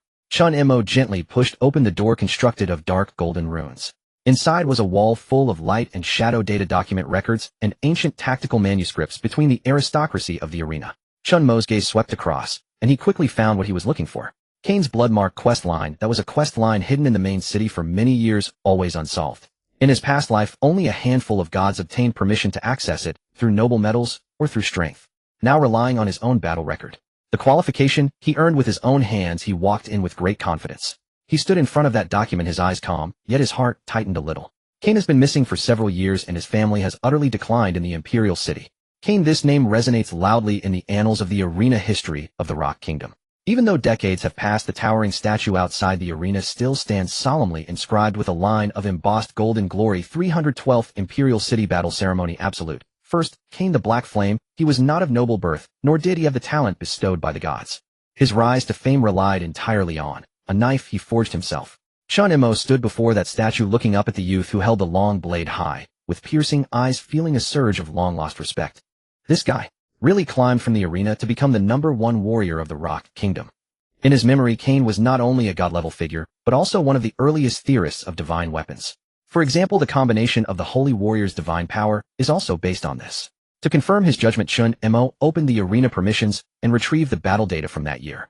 Unfortunately, a large amount of footage had decayed, and only a small portion of fragments remained encrypted and stored. When the imagery was opened, it instantly revealed a boiling level peak battle. In the footage, the young man in black with an iron box on his back stood with his blade step by step entering the combat platform under the light curtain. The referee called out the name of his opponent, yet he didn't even lift his head. With just a horizontal swing, a burst of compressed black flame shot out, directly piercing the protective divine patterns of his opponent. Winning 5 consecutive matches, he didn't use any external force, relying solely on himself and that black flame trial blade. Speed, power suppression, combat tactics, emotions, footwork, control. Each match felt like tempering a blade. But that blade had never shattered. Until he claimed the title of the Warrior of the Royal City, awarded the title of General of Boundlessness. This person is even more ferocious than I imagined. Chen Mo's gaze sharpened. But what concerned him the most was not the battle record. Rather, it was a peculiar behavior. After becoming a warrior, Kane actually took the initiative to abandon the advancement ceremony and retreated to guard a border area. Chen Mo did not linger following the clues provided by the data library. He arrived at the Memorial Hall of Historical Strongmen within the arena. This was a deep space that could only be entered by those with advanced permissions. Pushing open the ancient door forged from lava steel, a sense of decay and heaviness rushed in. Before him was a dim and desolate long corridor. On each stone platform, some damaged weapon remnants were quietly placed. These were the equipment destroyed by previous warriors in battle, preserved by the arena as carriers of battle intent. Chen Mo quickly found a name. Cain the Black Flame Warrior 312. On the stone platform lay 7 or 8 pieces of shattered weapons, a broken long blade, a shattered black shoulder armor, with the soul forging fire seal stamped on the side, proving it was crafted by Cain. There were also a few remnants of handwritten notes recording some of Cain's insights at the time. Chen Mo gazed at that torn scroll. On one page it was written, "The world knows that divinity cannot be violated, yet they do not realize that within divinity lies a flaw. All things have boundaries, only those who sever boundaries can cut through all gods. I have not yet slain a god, but I once stepped into the domain of the divine, witnessing the retreat of the gods recorded in this blade." Chen Mo remained silent for a long while. He knew he had found the key. This is the true original concept of Divine Series weapons, to combat the divine using the rules of the divine, and to break the barriers and suppressions between divinities. Silence still stood in front of the display table filled with broken blades and shattered armor, gently brushing his fingers over the damaged black flame shoulder guard. The remnants of Cain's glory seemed to linger within the fragments, and through these broken pieces he appeared to see the dazzling brilliance of a solitary warrior on the battle platform. At that moment, a steady yet powerful sound of footsteps approached from behind. Chen Mo's brow furrowed slightly. He did not turn around, for he already knew who was coming. "You finally came." Silence. A deep and hoarse voice echoed. The newcomer was tall, dressed in a silver-gray long robe with the emblem of the arena's staff embroidered on his shoulders. That was the symbol of the Locked Kingdom's competitive system. Staff, well, the essence of glory. "A bear." Chen Mo turned around and spoke softly. He was the highest authority in the Locked Kingdom's arena and one of the founders of the entire competitive system. Before the advent of adventurers, he was one of the kingdom's top warriors, known as the Silver Lance of Authority. He represented traditional glory and order. After the influx of adventurers, he did not reject change, but chose to integrate, merging the concepts of divine domain competition with local traditions, thereby creating what is now truly known as the Battle Evolution Arena. "I have watched all of your match recordings," Bear said with a slight smile, yet his expression bore a heavy calmness. "Of course. Including your recent battle with the Holy Warrior ID. Impressive. Truly impressive." His tone was neither heavy nor light, yet to Silence it felt like a genuine acknowledgement from the depths of his heart. "You have progressed quickly, even faster than Cain in his day." He stepped closer, his gaze falling upon the broken weapons behind Silence. "It took him 17 years to reach this point. What about you?" "It took only a few months." Silence suddenly asked, "Aren't you afraid I would disrupt the competitive order?" His tone was calm. Bear was taken aback for a moment, then smiled. "Order is not to restrain geniuses, but to provide them with enough battlefield to prove themselves. What I fear most is not someone like you being too strong, but that no one comes to challenge you in the arena. The spirit of competition has never been about winning, but about pushing yourself to the limit each time and forging ahead." Silence fell silent. Bear stepped forward, standing beside the relics of Cain, suddenly whispering, "Do you know, when Cain received the title of warrior, he too came here. He, like you, silently observed these broken blades, then said to me, 'I want to leave the arena to seek the true path.' I tried to stop him. He said he wanted to become powerful enough." Bear slowly turned his gaze to Silence, his eyes sharp as a sword. "And now you have come." Silence did not deny it. The edge of the blade of fracture behind him glimmered slightly, as if sensing some kind of resonance. "So I came to see you." Hebert's tone suddenly grew serious. "I did not come merely to watch you fight. I want to confirm if you are indeed the one who can bear the new era's spirit of battle. You are not Cain, but you might be the next one. The next fearless inheritor." Chen Mo remained silent. He was not accustomed to being placed on such a pedestal. Yet at this moment, he inexplicably understood why Cain's silhouette had been so lonely. The stronger one becomes the more they need someone willing to believe in them. "I acknowledge you." Silence, Bear said softly. "All privileges of the arena are now open to you. You will have the privileges of the highest level in the Imperial City, whether it be records, tactical research rooms, or the things left behind by Cain. You may access them." "Thank you." Silence nodded, still brief. "However, I must remind you." Bear suddenly changed his tone. "Your current combat power is no longer that of a mere competitive contestant. You, Silence, are becoming a variable in this kingdom, no, in the entire order of the divine domain.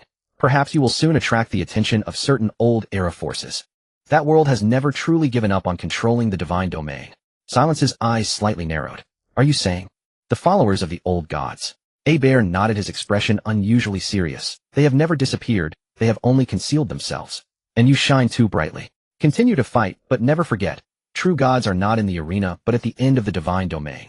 After saying this, Bear gently patted Silence's shoulder and turned to leave. His figure vanished at the end of the corridor where light and shadow intertwined, leaving behind a phrase. Cain once severed a finger of the divine. You should have your own name. And in silence he gripped the sword tightly. He knew the Tower of Heaven, the arena, the Imperial City. These were merely the starting point. His end perhaps truly lies at the end of the gods. Bear had left. The sound of footsteps gradually faded, echoing in the empty Hall of Honor. Chen Mo did not turn to watch him leave, nor did he speak to retain him.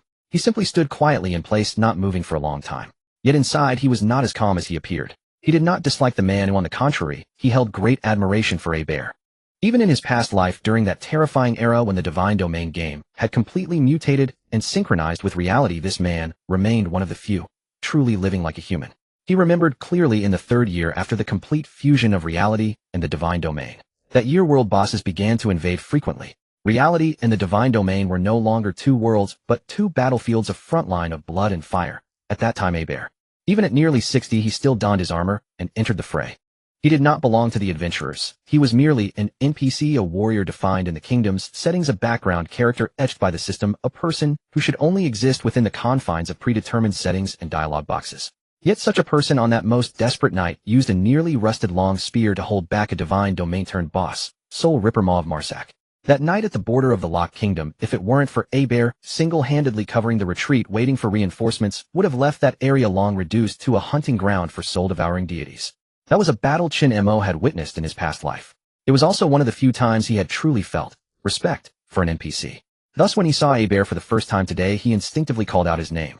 It was not because he remembered the plot, nor because the system had prompted him, but because this man had, before the tragic end of his life, ignited a spark of hope for the Divine Domain world. This was the human who deserved admiration. Thus he did not resent Hebert's sudden appearance, nor did he feel he was preaching or posturing.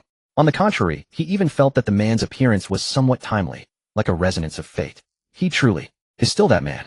Chen Mo murmured softly, letting out a gentle sigh. He gazed at the faded battle map hanging on the wall, depicting the silhouettes of the strongest warriors in the arena throughout history, among which the third generation was marked as Silver Lance of Authority, Bear. But only he knew that the painting could not capture all of him. Chen Mo lowered his head, looking at the blade of fracture in his. The blade was calm and still, but only he knew that it had quietly sensed the emotional fluctuations he had just displayed, awakening a hint of divine resonance. He slowly sheathed the sword and turned to leave the Hall of Honor. Behind him, the broken swords and shattered armor representing past heroes seemed to silently watch him. When he re-entered the main competitive hall of the Imperial City, the news had already spread throughout the upper echelons. Silence, without summoning a spirit, directly defeated the Divine Warrior ID. The Imperial City competitive power ranking has been updated. ID 000, title Godslayer. High-level competitive privileges have been opened.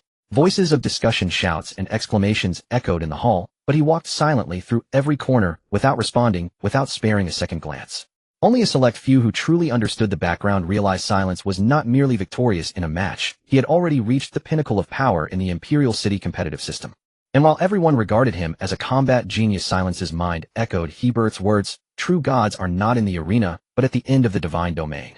This was not a warning, but rather, a guiding light. Chen Mo's gaze was calm, yet a trace of sharpness pierced through his heart. Not long ago, Silence learned from the storyline of Cain that he was invincible in the arena, almost single-handedly sweeping through the entire competitive system of the Locked Kingdom.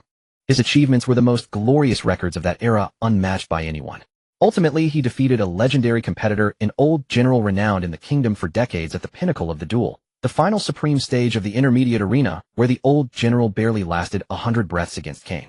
This overwhelming victory directly led to Cain being crowned with the title of First Battle General. Yet it was at that very moment that Cain made a decision that left everyone puzzled. He did not remain, nor did he become the guardian of the kingdom.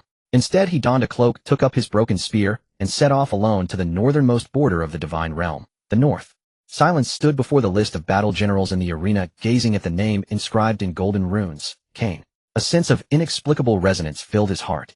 The Locked Kingdom indeed lies at the northernmost part of the Divine Realm, and the North is a desolate and dangerous, forbidden land, eternally covered in snow and plagued by monsters, said to be the entrance to the land of the divine relics in continental legends. It is a battlefield that only true kings dare to tread. Silence never believed that Cain simply left. A man of such caliber could not willingly vanish from the eyes of the people. He must have left something behind. Silence murmured, his gaze solemn. The place where he was most likely to find clues was the battlefield where Cain last set foot before his coronation, the pinnacle of the duel. Countless legends circulate throughout the kingdom regarding the pinnacle of the duel. After obtaining high-level access to the arena's archive, Silence sought to understand. Some say it is the battleground where the god of competition himself descended. Others claim that the high platform was forged from the divine power of the first generation of competition kings.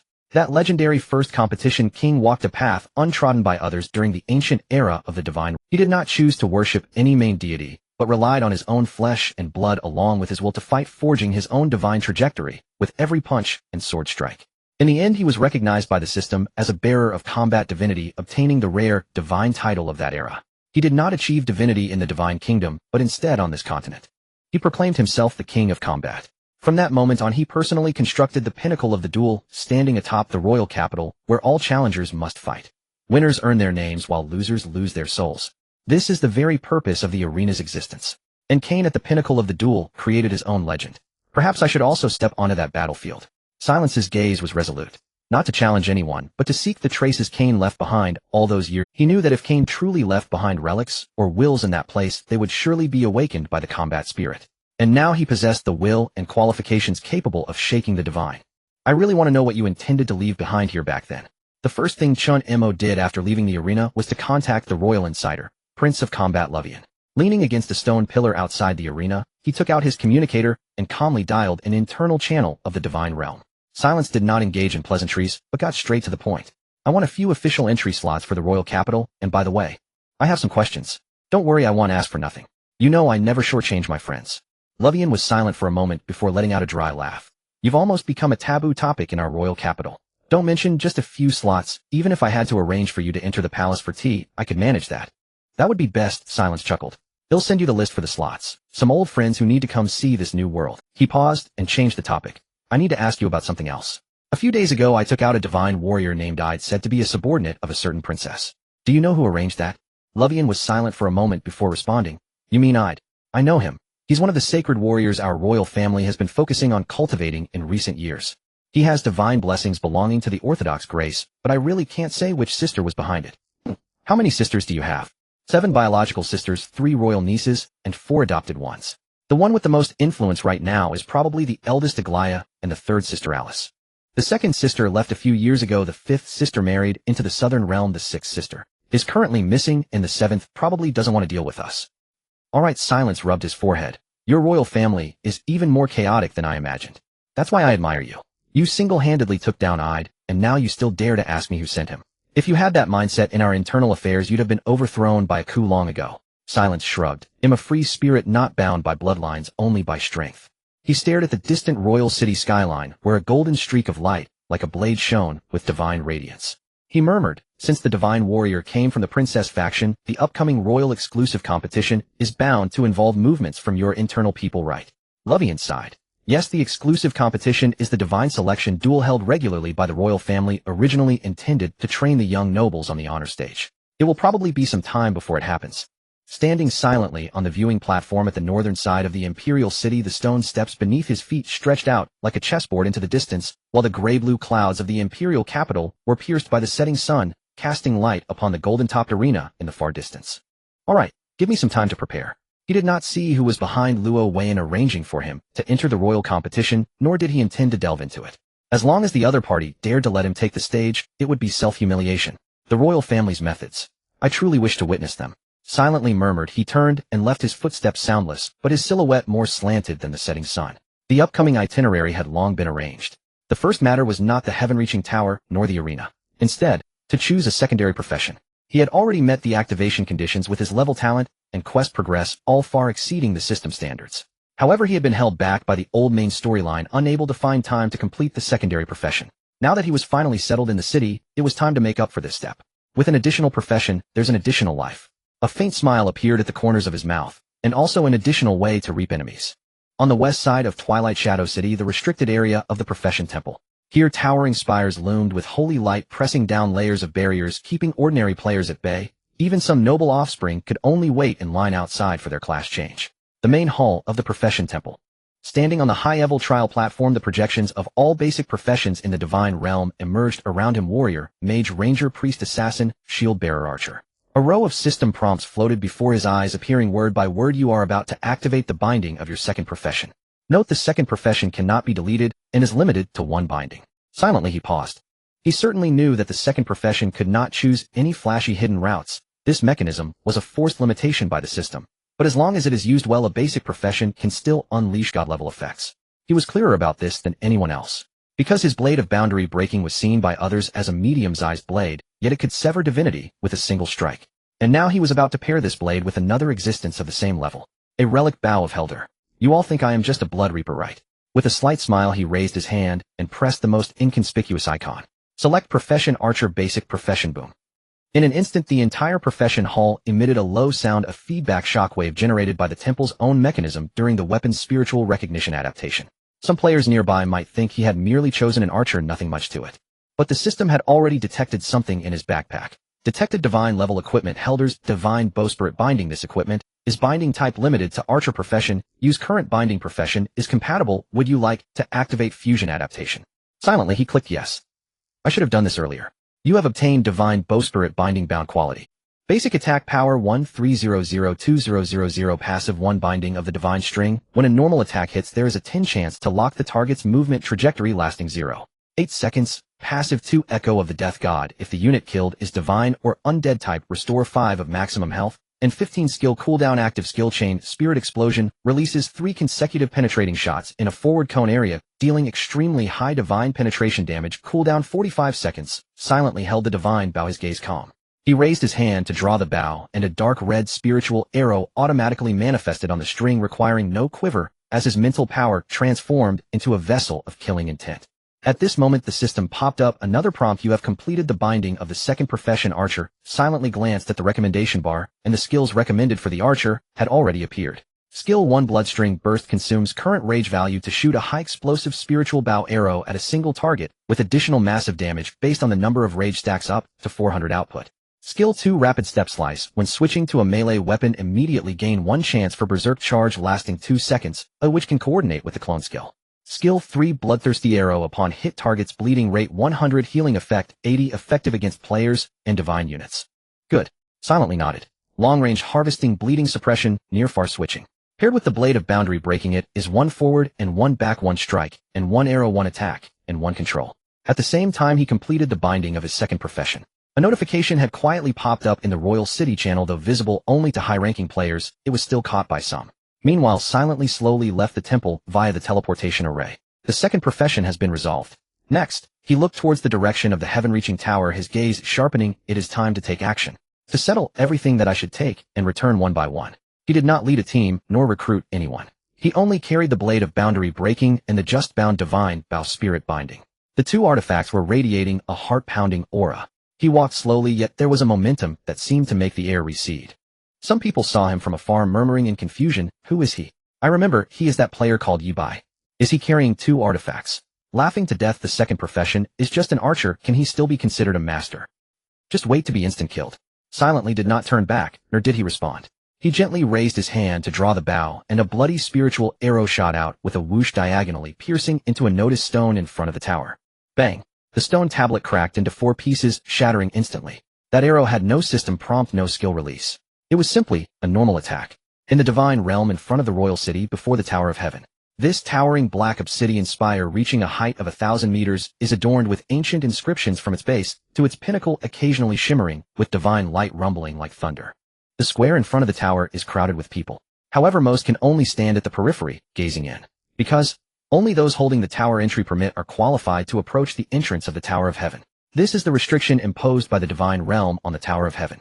It is the threshold for the heavenly battle and the last filtering line set by the royal family for adventurers. Indigenous people can enter the tower based on military merits, medals, and contributions. But adventurers must obtain a special entry permit issued by the royal family to set foot here. And this token is often terrifyingly rare. In a sense, it is more valuable than a divine weapon. At this moment, Silent stood before the entrance, slowly pulling out an inconspicuous ancient bronze token. Tower entry permit no. A 0341. The players waiting in line around him froze for a moment. Damn, isn't that the tower entry permit? Is that for real? How could someone like him possibly have it? Who is he? I've never seen this name before. He walked past a row of indigenous guards. One even attempted to stop him. Halt, this area is only for detection passed. Holding a valid tower entry permit, identity verification complete, opening the transport portal to the Tower of Heaven automatically. The indigenous guard turned pale, watching Silent step into the teleportation array, unable to react in time. Wait. How come I've never seen this person before? Which noble family does he belong to? No, he's an adventurer. An adventurer? Are you kidding?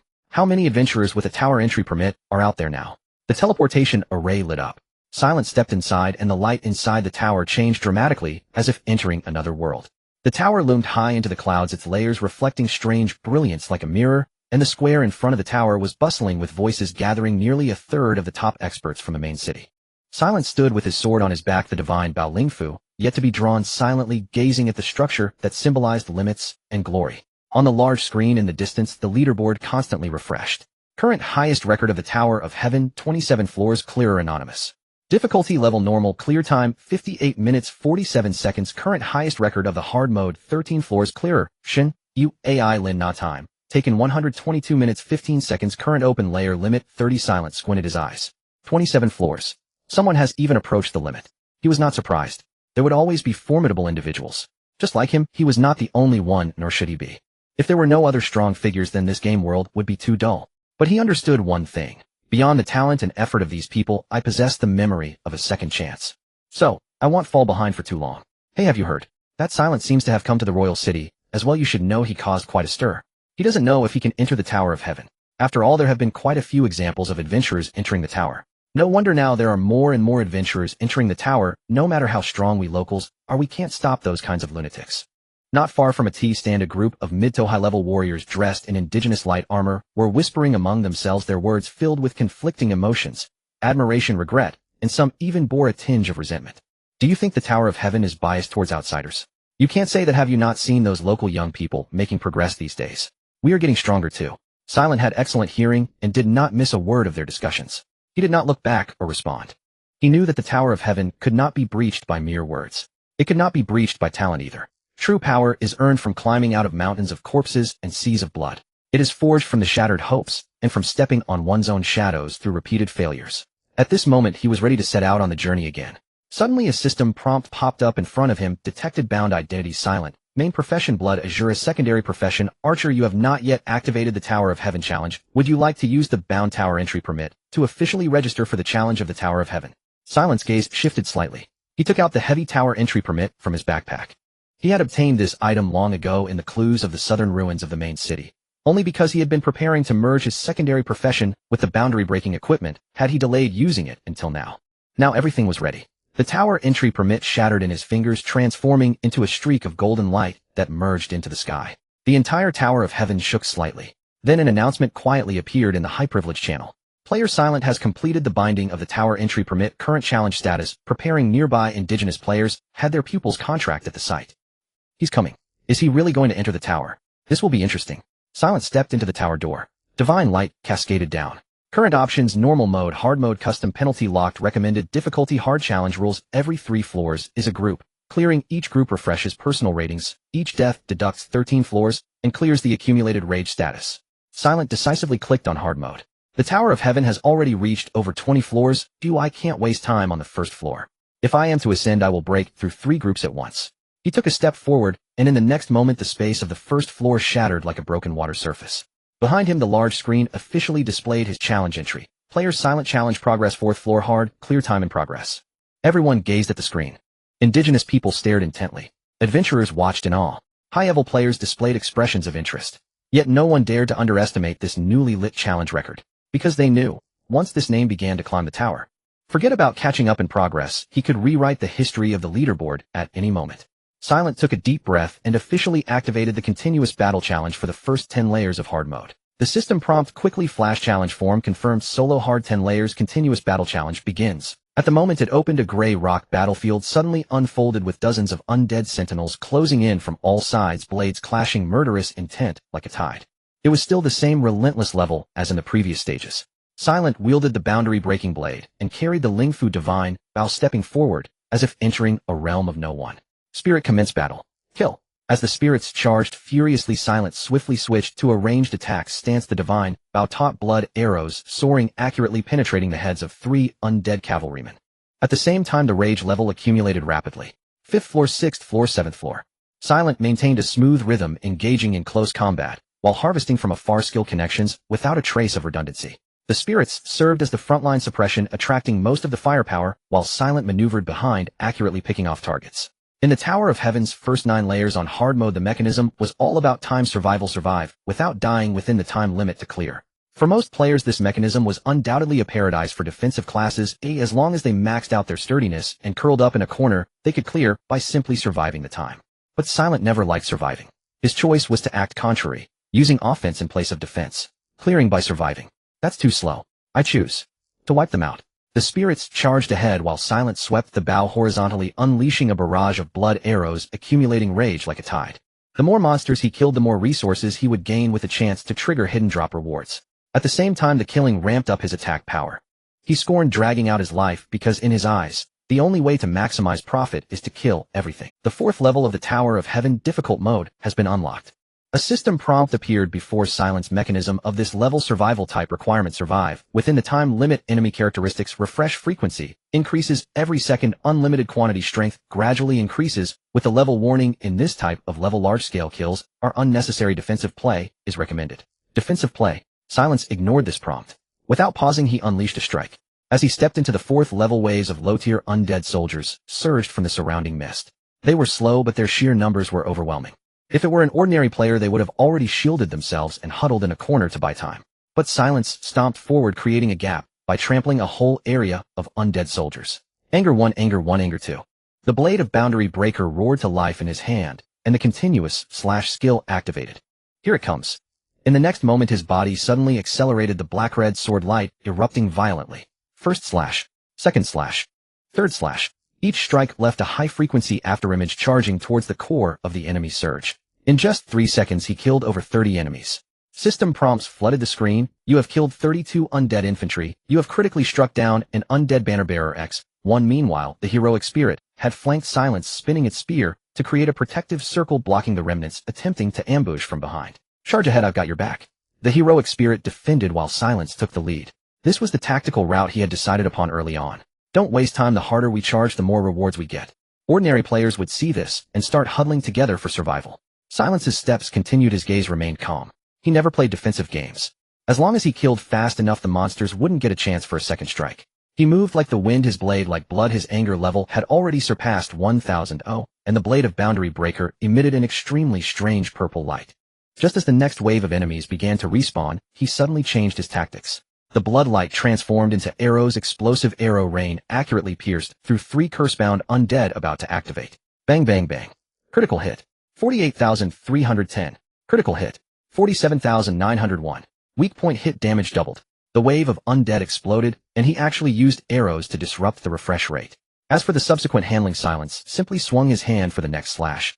5th level. Silence looked at the black rock refresh pit in the center, a smirk on his lips. Infinite generation. Then let's see if I can break your refresh rate. Next moment, he charged directly into the core of the refresh. If outside players saw this scene, their jaws would drop. That was the source of the enemy tide that everyone avoided. But Silence charged right in. The blade light poured down like a rain of blood. The blade of Boundary Breaker filled with divine power, and he seemed to step into a war god form. War god skill continuous slash was activated once more. Accompanying it was a rhythm. He created first sealing positions with arrows, then harvesting with his blade, stacking anger to unleash a burst. Countless undead monsters couldn't even react before being pushed back by his slashes. As he reached the later part of the wave, the system was nearly overwhelmed. Refresh frequency delayed by 0.1 seconds. Detected combat intensity imbalance. Would you like to automatically increase level rating rewards? Silence replied, no need. I just want to see, how long can your infinite refresh last? In less than a minute since the start of the 6th level, the big screen outside the plaza directly beeped 3 times with system prompts. A large number of records were refreshed consecutively. The native players were dumbfounded. Is he actively breaking through? Wasn't he supposed to drag it out to survive? Aren't the monsters supposed to be infinitely refreshing? How come he charges into the core without dying and instead kills even faster? Meanwhile, Silence stood in the completely calm refresh pit at the 10th second of the countdown at the end of the 6th level, gently sheathing the blade of Boundary Breaker. For an entire level, the tidal wave of corpses that should have flooded the area was now as still as dead water. He had finished killing. He had forcefully turned the infinite refresh enemy tide into a scene of invincible clearing. The Tower of Heaven's 6th level concluded.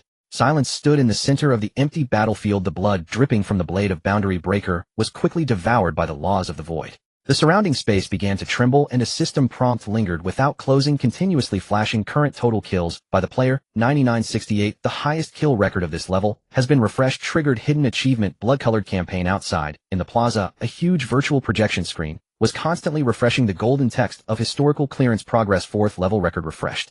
5th level record refreshed. 6th level record refreshed. What the hell? Silence broke all 3 level records by himself. Every level killed harder than the last. This isn't scientific. Isn't the Tower of Heaven supposed to get harder as you go on? The crowd erupted. Especially those expert players waiting in line for a challenge. Their expressions were a mix of shock and despair. I barely survived to the 6th level, and he charged through to refresh the record for the 9th level. I just watched his first level clearance video and wanted to imitate it. Why is his rhythm getting more unreasonable? Meanwhile, in the observation room of the royal family in the main city, Luowen stared at the continuously updated records on the projection screen, remaining silent for a long time. This guy doesn't plan to leave any room for others to survive.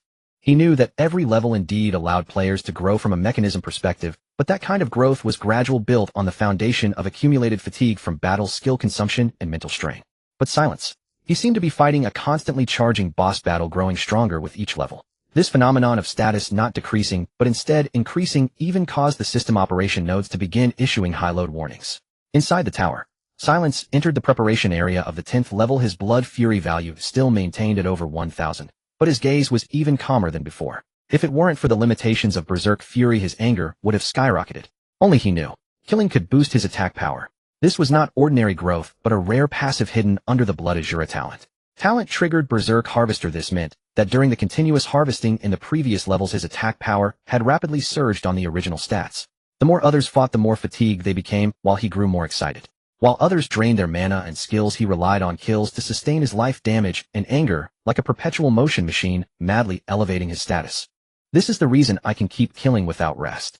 It's not that I'm not tired, but the more I kill, the less likely. Silence muttered to himself as he slowly drew the Divine Bow Spirit Bind. He slung the blade of Boundary Breaker back onto his back. In the next moment, the 7th level opened. The moment the 7th layer of the Celestial Tower opened, the silent world before him trembled violently. The sky was a gloomy iron gray, and the ground was a shattered ruin surrounded by irregular fissures and remnants of ruins. An overwhelming sense of oppression surged forward, as if the entire space was attempting to expel an existence that did not belong here. This place has started to feel different. Silence spoke softly, but deep within his gaze lay a calm scrutiny. His level had long reached 85, but he had never claimed any layer rewards, no experience stones used, no skill chests opened, not even bothering to look at dropped equipment. To others this was simply madness. But Silence had never relied on those to improve. What he relied on was kills. Each kill permanently increased his attack power by 1 point, stacking infinitely. In other words, while others leveled up through system rewards, skills, and battle power, Silence only needed a sufficient number of monsters. Even if he fought until the ground sparked, he could still stack up an overwhelming burst. And now, his attack power had long surpassed what a normal level 85 player should possess. Silence glanced at his passive accumulation, a smirk tugging at the corners of his mouth. No wonder the tower's aura has started to reject me. Indeed, this layer of space was expelling him. From the moment he stepped in, the entire projection of the 7th layer of the Celestial Tower trembled slightly. Even the external observers noticed the anomaly immediately. Huh, did the tower tremble? You're not kidding, right? Such structures don't even shake from divine attacks. No, I really saw it just now on the 7th layer's tower shadow. A crack appeared. Everyone was stunned. At that moment, the projected tower model in the main square of the Imperial City indeed cracked a barely perceptible seam, with a chirp at the 7th layer quickly repairing itself, yet the energy fluctuations from the repair stirred a large number of residual runes. The NPC Mage Association in the main city immediately activated the monitoring array.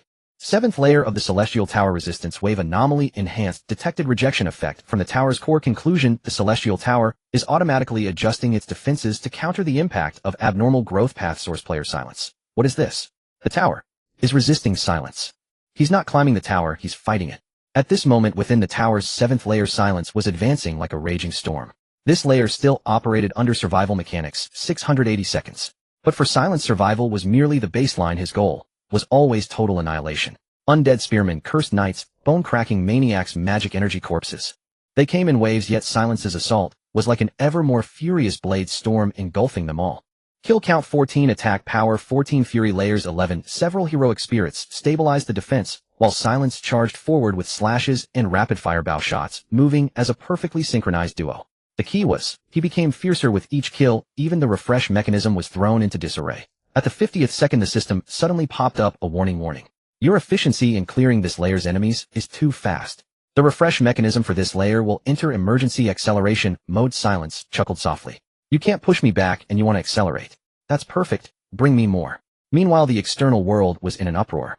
The cracks in the Celestial Tower had yet to settle, and the entire magic network of the Imperial City captured another high-frequency magic energy resonance. Something is about to come out. It's not a monster, it's the tower's body releasing its punishment mechanism. Did he? At this moment, the battle footage on the big screen just began to play Silence's image. He was seen advancing with 7 spiritual shadows, a red slash instantly tearing through dozens of enemies, followed by a bowstring vibrating, a bursting blood arrow precisely piercing for heavily armored undead. And Silence at this moment had just slain his 700th monster. The ground beneath him began to glow with ancient runes, a sense of indescribable oppression rising from the depths, as if some consciousness was awakening. The tower was resisting his continued progress. Yet Silence smiled. Finally, it's here. This feels like something. In the first 6 layers you played dead. Ooh, I almost thought you were lifeless. He raised the blade of the boundary high, filled with rage, all skills off cooldown. Skill activated War God's technique. He slashed down the explosive value, piercing through the system's limits at that moment. Damage overflow 32287. The tower's reaction lagged by a second before it restarted the refresh. You triggered the enemy wave jump mechanism for this layer. The original 4th wave of monsters has been released. Early. Silence drew his bow, unleashed arrows, charged, and created clones. His movements flowed seamlessly, showing not the slightest hint of fatigue. It was as if all the rules and restrictions before him were merely suggestions, not commands. The timer for the 7th layer hit 0. Congratulations, you have passed the Celestial Tower hard mode. 7th layer. Your kill count is 721. Your attack growth is 721. You have become the only challenger in history to trigger the Celestial Tower's core rejection. You will receive extra hidden reward, Celestial Determiner. All players outside the Celestial Tower held their breath. At that moment, the tower trembled again, and the entire Imperial City's magic array light flow was drawn, revealing a bizarre, red crack in the sky. What is that? That's not Silence's power. It's the tower rejecting him from continuing to ascend. When receiving the rejection prompt from the Celestial Tower, Silence showed no signs of panic. Instead, his eyes suddenly lit up. As expected. It won't let me have it too easy. He had long suspected that his combat style would eventually provoke a counterattack from this tower, but he never imagined that the Celestial Tower actually possessed self-awareness. This, even he found surprising for a moment. This tower is not lifeless. It is thinking it is trying to stop. But Silence did not retreat. Instead, he regarded this as the highest form of recognition. You started to take me seriously, so I should too.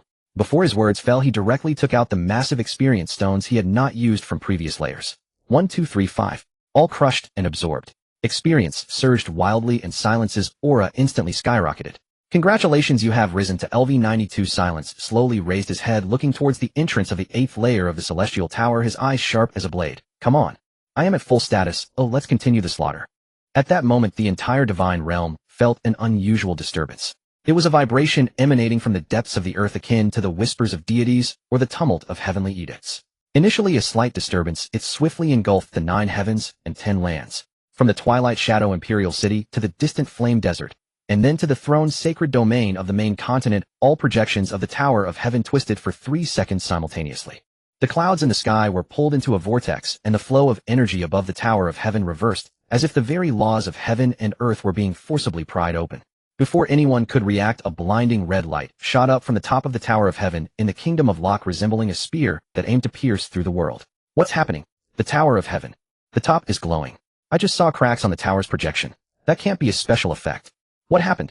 In just a few minutes, all main city channels, noble communication networks, and guild intelligence systems in the divine realm were flooded with messages.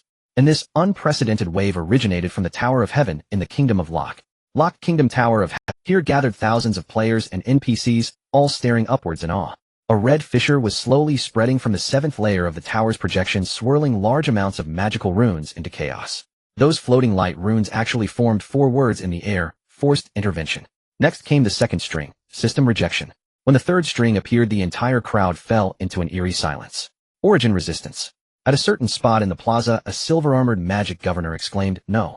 Impossible. The Tower of Heaven is a projection, it shouldn't show origin. This violates the rules." In the crowd, everyone instinctively looked in the same direction. That was a progress bar of a challenger ascending within the Tower of Heaven. The name above had long been deeply engraved in everyone's memory. Current challenger Silence completed hard 7th layer S clearance method, forced clearing current level 8th layer abnormal status system rejection triggered special note origin resistance confirmed. Is it him? The Tower of Heaven is in trouble. He did it. I can hardly speak. The natives were dumbfounded, the adventurers were shocked, and the guild leaders remained silent. Even the kingdom guards maintaining order stood frozen in place. In the high tower of the royal palace of the kingdom of Locke, the feather quill in the hands of the royal intelligence elder snapped with a crack, and the ritual orb beside him emitted a violent alarm. Your Highness, the situation is urgent. Lovin stood up, a rare glint of sharpness in his eyes. No need to say more, I know who it is. No one but him could force the projection tower to respond with an origin reaction. His tone was low, yet carried a hint of undeniable respect. He is not challenging the Tower of Heaven. He is questioning the limits of this world. In fact, it was not only the Tower of Heaven in the Kingdom of Locke that exhibited anomalies. Other three major kingdoms in the Divine Realm, Sky Peak, Dawn Abyss, simultaneously detected this source wave leakage. The official guilds, kingdom academies, and royal knight orders of the three kingdoms activated emergency protocols, dispatching observers to guard the tower. System Global Announcement: the source fluctuation of the Divine Realms, main structure Tower of Heaven, has been activated. Source Kingdom of Locke region, triggerer unknown, coordinates marked. All players are advised the Tower of Heaven mechanism is undergoing real-time adjustments. Please do not interfere maliciously or consequences will be borne. Amidst the numerous speculations, player forums and intelligence channels had gone viral with one possible scenario. A blurry screenshot spread across every discussion area in seconds. Next to Silence's avatar, it boldly stated triggered origin resistance. The comments below exploded instantly. Is this still a person? I'm still stuck on the 4th layer, and he made the tower cry on the 7th layer. Does anyone know what this mechanism is? I don't even know what origin is. Silence is truly a bug creator. Can the officials do something about this person? And more people simply stared silently at that string of names. A complex emotion surged within them, difficult to articulate. Admiration, jealousy, fear, awe, even a sense of powerlessness from the widening gap. In the Kingdom of Locke, high above in the sky, on the floating platform of the main city's political hall, an elderly man in black clothing squinted at the tower's shadow, remaining silent for a long time. He murmured, silence. A person who climbed up by himself, yet made this tower begin to actively counterattack. I want to see how far you can go. Meanwhile, inside the Tower of Heaven, Silence was not affected by the external disturbances. He was standing on the 8th layer, an area entirely composed of disintegrated rune material. Each step felt like treading upon the remnants left by divine beings, the air filled with a sense of rejection, yet he remained resolute. He could feel that every tile, every breath of air, every beam of light was attempting to make him leave, as if this place did not want a brutal slaughter-type existence like him to continue staying. Moreover, the wave that erupted from the Tower of Heaven in the Kingdom of Locke did not remain confined to the main continent. In the distant frontiers of the Divine Realm, and even among the dozens of kingdoms scattered across the empty sea, there were also those who felt that undeniable tremor. It was a resonance coming from the origin of the Tower of Heaven. The tower remained still, but the heavens were startled.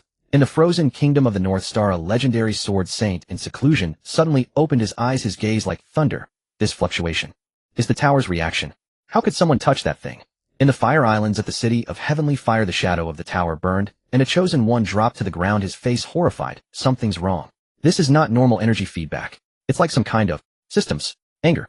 And farthest away in the Shifting Sands Kingdom at the extreme west of the Divine Realm, a seasoned powerhouse who had once ascended to the 20th layer suddenly spat out a mouthful of blood during meditation. He widened his eyes. Who on earth caused this chain reaction? This comes from tens of thousands of miles. They did not know nor dared to believe. This was all triggered by a young man still battling on the 8th layer. Silence alone had stirred the chain response of the Tower of Heaven's main body, leaving the world's upper echelon speechless. This was a fluctuation at the origin level of the system architecture, no longer a personal act, but the beginning of breaking the rules. In the Divine Realm, on the 12th main continent, in the Kingdom of Burning Sky Tower, the president of the Battle Alliance, the Lord of Annihilation, stood in the challenge area, filled with lava fragments, clad in thunderous battle armor, wielding an axe in one hand, and controlling a shield in the other, ready to face the boss that was about to respawn. A clear system label floated above him, current server ranking for the Tower of Heaven in hard mode solo 2. However, just as the boss respawn countdown reached 1.6 seconds, the Lord of Annihilation's body suddenly jolted. The ground not far away trembled for an instant, and a barely discernible red light flashed through a crack in space. What was that? He immediately became alert, crossing his axe and shield to block, but the attack did not descend. Immediately afterward, his system perception interface displayed an abnormal alert. System notification feedback from the Tower of Heaven's core fluctuations is synchronizing.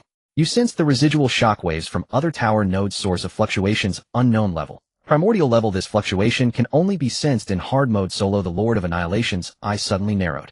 This is not an illusion. This is real feedback. The Tower of Heaven is actively responding. Meanwhile, the president of the Tianji Guild, Qi Ling Luoxue. She was on the 22nd floor of the Tower of Heaven in hard mode, leading her guild's elite team after just clearing the 6th wave of undead reinforcements. 2 minutes left, prepare for the boss stage buff up. As she finished speaking, her staff suddenly vibrated. Did the system just shake? The vice captain immediately turned to ask. But Qi Ling Luoxua did not respond. Instead, she slowly raised her head, gazing at the azure rift in the sky above. Golden runes flowed faintly from her brow. This was the unique spiritual synchronization feedback of a hard-mode high-level authority. And now those runes spontaneously activated, revealing an extremely rare resonance node totem. Primordial feedback. The Tower of Heaven is resonating. Her voice was unusually deep. Who triggered something in the solo tower that could cause a cascading reaction throughout the entire tower? Meanwhile, further away in the Divine Realm, in the eastern domain of Sacred Crown, in the extreme night ice field, this was a forbidden zone of death that no one dared to tread. On the glacier stood a solitary figure in a black robe with white hair amidst the cold winds. He was Emperor's Fall, a name rarely known, but once seen on the leaderboard it could never be overlooked.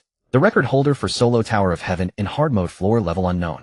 At this moment, he was cultivating in a hidden space at the limits, surrounded by ancient inscriptions. But suddenly, his body subtly paused. The inscriptions shattered, and the ice field trembled. He opened his eyes, his pupils sharp as blades. Primordial. The tower is resonating. Who has reached this level? The Emperor's Fall raised his hand, his fingertips vibrating gently, as if the world trembled in response. Someone has struck the consciousness of the tower. He closed his eyes, murmuring softly, "Who is overturning everything we recognize as limits?" Meanwhile, the tower spirits record crystals in the main city's towers, all lit up with the record of abnormal fluctuations in the Tower of Heaven.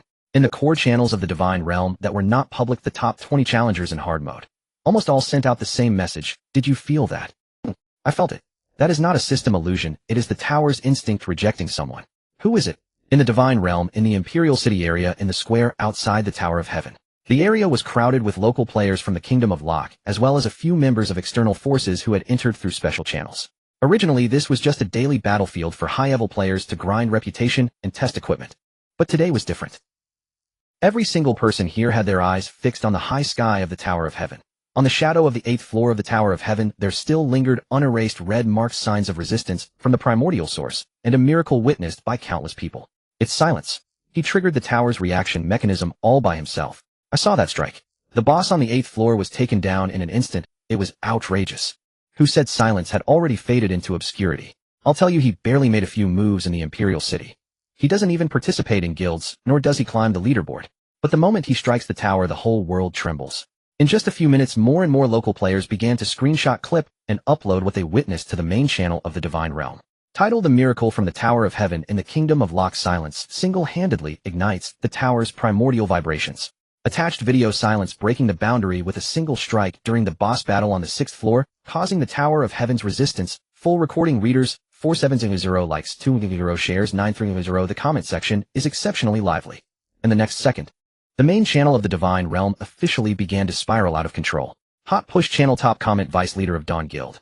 Are you saying he's not a guild member, not in the top 10 of the leaderboard, and no one has even seen his true face? But he did what even Emperor's Fall could not. Old player of Battle Alliance, the Lord of Annihilation, just finished the 19th floor. He also posted saying he felt the primordial vibrations. Can you believe it?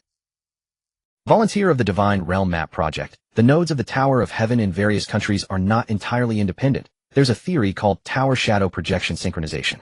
This silence. He didn't just clear a level, he struck the core. Enthusiastic player ID Mad Invincible. This post must go viral. The whole server needs to know what this madman has done. So what if he's a loner? Lone players can also conquer the tower. Comments surged like a tsunami. Among them there were also voices of dissatisfaction mixed in. Follower of Emperor's Fall. Who is silence? He can't even be found on the leaderboard. Don't hype up a camera hawk. Anonymous user. The authenticity of the video is hard to say. The tower's vibrations could also be a system bug. But this type of comment was quickly crushed by countless screenshots and real-time records, including the cracked shadow image from the 6th floor of the tower. Screenshots of the primordial resistance system announcements. Synchronization fluctuation records leaked from the high-level challengers channel. The key point is descriptions from thousands of players outside the Tower of Heaven who simultaneously witnessed the event were organized into system logs and directly sent to the public events section of the entire server. At this moment, even if you still do not believe in silence, you must acknowledge he did something that cannot be overlooked. And just as the discussion exploded, someone finally caught a detail. Wait a minute, he has been in the Tower of Heaven all along. But this name Silence seems familiar. Where have I heard it before? Misty Shadow City. Don't you remember? Back when we defeated the Charm Princess, slayed the alchemist, ignited the God of War's fire, and cleared the hidden dungeon in Nox Village. Those infamous old recordings. At that time there was also an explosion, but then there was no sound. So it turns out, he didn't vanish, he walked to a further place all by himself. More and more old videos, old posts, and old screenshots were dug up. Everyone finally realized that those once thought to be past trends and myths from small places were not the end of Silence, but merely his starting point. This is not a sudden rise. Rather, he has never stopped, it's just that you all haven't kept up. A second before the 7th layer of the Sky Tower opens, Silence is preparing to cut into the hero summoning interface, bringing up his own hero combination. This is the tactical routine he has repeatedly used since defeating the Imperial City after battling in the Twilight Shadow City, which is also the fundamental reason he could easily crush the monster tides of the previous and middle layers. With heroes leading the charge, Silence maneuvers to reap the rewards, a perfect synergy of distance. It's as if they are practicing rather than battling. However, just as he pressed the summoning command, a cold system alert unexpectedly popped up. Summoning failed. Detected that the player's current status triggers the special restriction mechanism. The Sky Tower itself is executing combat mechanism resistance rules. Blocked the hero contract. You have bound. Silence's pupils constricted sharply. All heroes have been sealed. Detected that the player's current status triggers the special restriction mechanism. The Sky Tower itself is executing combat mechanism resistance rules. Blocked the hero. Note: due to the Sky Tower's core autonomously calculating, the system determined that you are executing dimensional warfare through hero suppression tactics, severely disrupting challenge balance and implementing phased intervention. Silence frowned. It actually adjusts on its own. This tower, it is not lifeless. He finally understood that the rejection from the tower he felt on the 7th layer was not just a simple defensive reaction of spatial levels. It is a true act of cognitive intervention. The Sky Tower is thinking. It has realized Silence's battle structure and targetedly struck, directly deeming all his hero suppression summoning channels as forbidden. Only Helder remains. Silence did not react immediately, but repeatedly checked Helder's status bar. Helder Death God form status still stable, unaffected in the slightest. Reason analysis: this hero contains high-level divine source. Its power attributes exceed the Sky Tower's summoning suppression threshold. In simple terms, even the Sky Tower cannot suppress Helder. Silence pondered for a moment, then suddenly chuckled. So you are afraid? You want to limit my potential, transforming me from a strategic fighter with 6 heroes into a solitary warrior. Silence stood among the shattered remnants of the tower's spirit, the blade of dimension still stained with blood. Behind him, Helder's battle shadow stood silently like a deity, its crimson divine patterns swirling incessantly. Yet Silence did not show the slightest sign of relief. He felt it. That hollow sense of disparity. Since the 7th layer began, his 6 heroes had completely fallen silent. All of this is not their death, but rather they are completely sealed outside the rules of the Sky Tower system. A kind of invisible suppression seal forcibly erasing this group of comrades who had fought alongside Silence from the battlefield.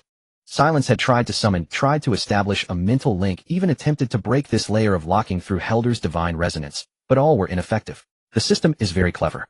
It saw through Silence's hero flow tactics, saw through the cooperative battle core formed by these 6, and like a referee ruthlessly stripped the entire group away, leaving Silence to rely solely on Helder to confront increasingly powerful boss mechanisms. Even he felt the rate of growth slowing down. What a pity. It overlooked the most important change. Silence gazed at his status interface, where a brand new prompt was quietly flashing. Blood Azura level has long surpassed level 80, or rather he has already gained a new ability, Soul Fusion Capacity, one you can now additionally bind 1 hero for contract type summoning. Would you like to use the current empty slot? Recommended binding source: Undying War, King Arthur Soul Fragment. Silence's eyes narrowed slightly, turning towards the bottom of his backpack. It was an ancient soul nucleus wrapped in divine fragments, its shell solidified like blood iron with a weak, but never extinguished battle intent inside. It was unremarkable, but Silence had kept it, not attempting to activate it, until now. The first king of the Lock, he remembered that this soul nucleus was the spoils of war after defeating the obsession he left behind. Founding monarch of the Lock Kingdom, remnant of the hero fell in the war of the gods, battle intent, unextinguished obsession, eternal activation conditions, Blood Azura level 80, possessing divine bloodline passage. And now Silence has met all conditions. Sky Tower, do you think I only have Helder left and can cut off my path? Silence slowly extended his right hand, pressing on the soul nucleus. Unfortunately, my growth has never been limited to one path. System alert: you have activated hero summoning obsession contract. Detected resonance fusion of 9 divine fragments, triggering a special event, awakening of the king's soul. Found hero Arthur, fragmented holy soul, status primordial form. Hero classification: royal warrior type, divine obsession entity, single limit breaking type. Current capability: not fully unsealed. Must recover the king's soul body gradually through battle and defeating high-level divine beings. Suddenly, a phantom image appeared before Silence. It was a middle-aged warrior clad in broken armor, his eyes devoid of pupils, only the light remnants of divine flames remained. He wielded a long sword, its blade damaged, stained with blood, yet still exuding a kingly might that suppressed all. Arthur nodded slightly, speaking in a hoarse yet steady voice. You have summoned me. That is my reason for awakening again. You need a path to cut through the divine realm. I shall be your second blade that can slay gods. Silence revealed a rare smile, slightly fatigued, yet resolute. Welcome back, King. Far outside the Imperial City Tower, a crystal of observation in the Locked Kingdom Plaza suddenly flashed with a red and gold dual light. Silence instinctively looked up towards the entrance of the seventh layer. Behind him, only Helder and the newly formed Arthur remained. The 6 heroes who once fought alongside him now lay in silent seals. But he was not alone. Sky Tower, thank you for reminding me. It's time to try another growth curve. He stepped into the seventh. The King's soul Arthur accompanied him, battle intent sweeping across the entire area like a raging flame. The blade of dimension was drawn. Helder's divinity emerged. Silence murmured softly, I used 6 heroes to defeat you once. In the divine realm of the royal palace of the Locked Kingdom, within the Hall of Spiritual Blood, the sacred bloodline monument suddenly shook violently. The once tranquil golden stone tablet now revealed 9 crimson patterns exuding an invisible aura of royal might. The Holy Knight High Priest guarding the monument fell to his knees, his face filled with horror, the royal bloodline resonance. This is a celestial phenomenon unseen for 1,000 years. Quick, notify His Majesty. At that moment, in the highest tower of power within the royal palace, the current king of the Locked Kingdom, Green, abruptly rose from his golden throne, pressing his right hand firmly against his left chest, beads of cold sweat raining down from his forehead. Something's not right. My bloodline is responding to some existence. As the heir of the Locke royal family, he had inherited the ability to sense the royal will since birth. Although not a deity, he could perceive the residual waves of the royal soul at the bloodline level. Just now, without any forewarning, he felt an overwhelming ancestral will feedback that nearly shook his very. This was not an illusion. This was not a delusion. This was a true primal response. Notify the Royal Recording Institute, the Royal Soul Sacred Order, the Divine Council. Everyone assemble at the Hall of Spiritual Blood immediately. His voice was low yet carried an irresistible pressure. I need to know what happened in the Tower of Heaven. Meanwhile, most players in the divine realm were still caught up in the aftermath of the silence, which seemed to have been sealed. The main channel buzzed with endless debates, opinions sharply divided. I don't believe the silence will end here, but the tower pressure mechanism is indeed terrifying. With the 6 heroes sealed, the damage curve has plummeted. Anyone would have to wait for cooldowns to survive, right? Don't blindly praise. Now that the tower has acted, what can he use to continue climbing? A Helder soloing high levels. But the next moment, a shocking news erupted from the Locked Kingdom sector. Silence has entered into the depths. In that instant, the entire server was in an uproar. The comment section exploded instantly, the tide of public opinion turning 180 degrees. Meanwhile, within the Royal Council in the real main city, a collective shock had also set in. In the Hall of Spiritual Blood, all members of the royal bloodline felt a burning pulse in their chests simultaneously, as if an invisible blade stirred their hearts. This was not pain, but a primal sense of submission. The king has returned. No, it is the royal soul responding to the awakening of the divine realm. But who has the right to awaken His Majesty Arthur's soul? Everyone was stunned. The atmosphere was heavy. A group of royal members gathered around the sacred blood monument, whispering and speculating, while King Greenwells sat at the head, his brow furrowed, silent for a long time. This bloodline resonance event was extremely shocking. The sensation from the depths of the soul was not an illusion, but a primal reaction of the royal bloodline in the face of the ancestral will. According to the feedback from the royal bloodline monitoring inscription, sensing level S, source determination, residual royal soul 9er divine fusion, sensing object unknown, location Tower of Heaven, Locked Kingdom projection, between the 7th and 10th floors. The High Priest read each word aloud, and the royal members in the hall all showed expressions of astonishment. The royal soul's response. This is no joke. We have always believed that the soul of the king had completely returned to the source of the divine realm. Even if there were residual wills, they should be sleeping within the blood soul monument and should not respond again. But now, who has awakened this will? A high-ranking noble coldly remarked. Your Majesty, could it be a descendant of the royal family? Some hidden direct line. King Green pondered for a moment and shook his head. No. If it were a member of my family, the bloodline fluctuation would not be so intense. That kind of response is an external invasion forcibly resonating with the source. At this, everyone gasped in shock. An external source. So the one who awakened the royal soul is not. That would be terrifying. Who could shake the slumber of the royal soul from 1,000 years ago? Green's tone was grave. There is a possibility. Within the Tower of Heaven, a being has been born that does not belong to the rules of the divine realm. Meanwhile, within the Tower of Heaven, Silence was facing a drastically different battlefield reality upon his return to the 7th layer. He stepped through the tower door, familiar system prompts surfacing in his mind. 7th layer of the Tower of Heaven, continuous survival mechanism. Objective: survive for 1,000 seconds. Enemy tide mechanism: refresh frequency increases every second. Special enhanced monsters will appear at certain phases. Everything that should have been familiar had changed. Silence furrowed his brows. Survival time has been extended from 180 seconds to 300 seconds. Refresh frequency increased. Elite phases appearing. He realized this was the Tower of Heaven conducting internal countermeasures. On the surface it seemed to maintain old rules, but in reality it had increased the intensity of battles and monster strength, aiming to wear him down in a war of attrition. Moreover, the number of monsters on this layer had doubled compared to his first clear. Not only that, enemies that were originally only infantry-level undead now mixed in units like Cursed Knight and Rotting Mage, which were mid-tier elite units. Strangely, the undead observer floating in the distance began to release a skill disturbance, causing delays when Silence casts certain skills. You are affected by Tower Intent Interference. Your skill release time 0.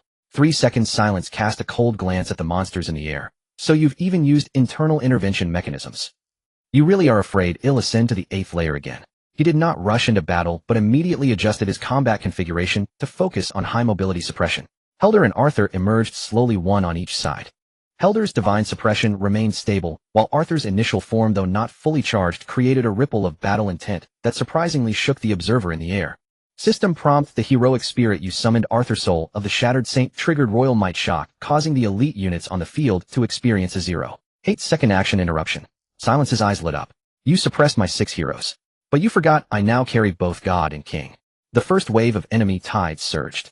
Silence did not actively engage in slaughter like before, but chose to maneuver with Helder's cover. Spiritual Bow Bloodlock arrow charged and fired, sealing the position accurately. Then Arthur advanced to cut down the main force. This new tactic did not pursue kills, but aimed for a steady defense and counterattack. The second wave of enemy tide saw the first triple blade elite blade shield bearer. Thick blood, high resistance, capable of mobility. Silence immediately switched tactics, commanding Helder to flank and intercept, while he quickly maneuvered behind. Boundary break, reverse, slash, break. Boom. Damage burst, critical, hit 13877. Divine penetration, weakness hit. In the 3rd minute, the 4th wave of enemy tide attacked 3 black fire sorcerers floating and releasing a cursed domain. Silence's expression turned cold as he drew Arthur's exclusive combat skill. Skill activated: Shattering Saints Assault, Royal Soul, LV1. Arthur unleashed a sacred light slash towards the target area, forming a 45 high-pressure breach accompanied by divine penetration and stasis judgment. Boom. The 3 sorcerers were forced to interrupt their incantation, crashing to the ground. Silence stood alone at the center of the battlefield, showing no signs of fatigue. Helder knelt beside him, while Arthur's royal shadow slowly retreated behind, battle intent still unscattered. On the left, Helder sat cross-legged in the void, divine flames igniting behind him, transforming into a cloak of residual fire, exuding a turbulent and oppressive aura. On the right, Arthur stood silently clad in tattered armor, gripping his sword, radiating the weightiness and battle intent unique to a king. Though both remained silent, they emanated an extraordinarily unusual sense of existential pressure. These two are undoubtedly my strongest trump cards. Silence was acutely aware of this. Helder, a true existence from the old god system, even in a residual soul form, possessed the 3 major structures of divine nature: pollution, burning realm, naturally encased in a divine shell that rendered him immune to mid-level spells, mental and corrosive attacks. Arthur, a king soul formed from the fusion of 9 divine fragments, although in a state of obsession, possessed the complete royal instinct and equivalent divinity, naturally exerting oppression over the undead and tower spirits, almost guaranteed to act first in battles at the same level. These two were indeed absolute combat entities beneath the gods and upon the battlefield. Within the Tower of Heaven, facing most conventional monsters, they moved like dragons through the sea, effortlessly crushing everything in their path. The first time Silence brought them into battle, they directly swept through the upgraded 7th level. What a pity. No matter how strong divinity is, it is not invincible. Silence slowly narrowed his eyes, recalling the scene from the last 10 seconds of the 7th level. At that time, Helder was besieged by 8 Rhaegar's curse level undead. Although the divine shell blocked the first round of corrosion, cracks began to frequently appear in the second round. The system prompt was clear: divine shell, judgment 957462. Enemy level reached LV93, triggering divine penetration effect. Helder's status: defense critical. And Arthur was not invulnerable either. Although his royal might could intimidate the common soldiers, when a Blood Shadow Wolf King Tower spirit level charged at him, Arthur withstood 3 strikes, and his figure was nearly shattered. Ultimately, Silence had no choice but to intervene, personally breaking the deadlock with boundary break, reverse slash, bringing the battle line back. This made Silence clearly understand divinity is not an absolute shield. It is a powerful shell, but not an omnipotent invincible barrier. The divine shell is likely a mixed structure of law, immunity, damage reduction. As long as the enemy's output strength is below the threshold, the divine nature can completely withstand it. But once it surpasses the critical point, the defense mechanism will weaken. Silence's judgment stemmed from practical battle data, as well as his consistent understanding of the divine realm system. The tower is not mindless, it adjusts the enemy levels layer by layer. Just now those monsters' damage inflicted on Arthur and Helder didn't breach the shell, yet the cracked judgment surprisingly occurred faster than I anticipated. This indicates that the system is not only sealing my heroic spirits, but also fine-tuning the rules for suppressing divinity. He paused, looking towards the 8th layer challenge passage that was about to open. Tower of Heaven 8th layer challenge open. The scene was a semicircular, dilapidated divine temple, with the central area collapsed, surrounded by floating steps spiraling upwards resembling the ruins of some ceremonial plaza. As the challenge commenced, the system no longer concealed itself. Helder shot a glance at Silence, the divine flames subtly retracting, while Arthur sheathed his long sword, stepping forward to say, "Lure them and I'll handle it." Silence's gaze sharpened slightly. "Can you hold?" "Divinity is not an amulet," Arthur replied calmly, "but if it can be broken, then it'll make them pay the price for it." Boom. The tide of enemies erupted. Dozens of high-frequency tower spirit soldiers, ice spike casters, and spear throwers surged forth, along with 3 judgment-type tower spirits, tower spirit level, closing into lock onto Helder and Arthur. "Silence, here they come." He immediately activated Divine Resonance Blade of Boundary, transferring part of the damage he bore onto his weapon. Helder activated Flame Explosion, entering a high-pressure burning mode. Arthur released Royal Sword Guard, reducing all ranged projectile damage within the stance by 25. And Silence himself striking left and right, completely disregarding the need to protect his heroic spirits. For he already knew, they were not meant to be protected. They were there to draw hate, control the rhythm, and shift the situation. At the 60-second mark of the 8th layer, Helder's Divine Shell diminished to 40, Arthur's King Soul was torn to 70, and the system issued 3 consecutive warnings. But Silence suddenly launched a breakthrough. 3 consecutive shadow steps. Locking blood mechanism. They'll break it. The sword light tore through space, shattering a Judgment Tower spirit on the spot. Tower of Heaven 8th layer Undead Divine Temple area. The system prompts continued to refresh, and the tower's pressure intensified. Yet Silence remained completely unfazed. A familiar curve appeared at the corner of his mouth. Helder walked on flames, his body covered in burning divine patterns. Arthur's King Soul leaned on his sword atop the high platform, residual light swirling and taking shape. Silence stood at the center, commanding the battlefield, the Blade of Boundary, stained with fresh blood, the bowstring vibrating lightly, as a blood arrow pierced through 3 tower spirit mages, exploding with a flurry of numerical light effects. But the truly terrifying aspect was not the damage itself, but rather the near seamless cooperation among the 3 of them. As Helder's divine shell was about to shatter and the temperature of the burning domain plummeted to critical levels, Arthur's battle intent immediately took over, releasing Royal Soul Barrier to attract hate, forcibly drawing the monster's attacks away. When Arthur's King Soul showed signs of instability, and the spiritual pressure no longer suppressed the tower spirit assailants, Helder activated Nether Flame's Scorching Skin, once more relying on his divine recovery mechanisms to re-establish the front line. Meanwhile, Silence stood at the back, outputting steadily, controlling hate, and accurately pulling back the battle line. This entire operation seemed casual, yet in reality, he had simulated it countless times in his mind. The system finally sensed something was off.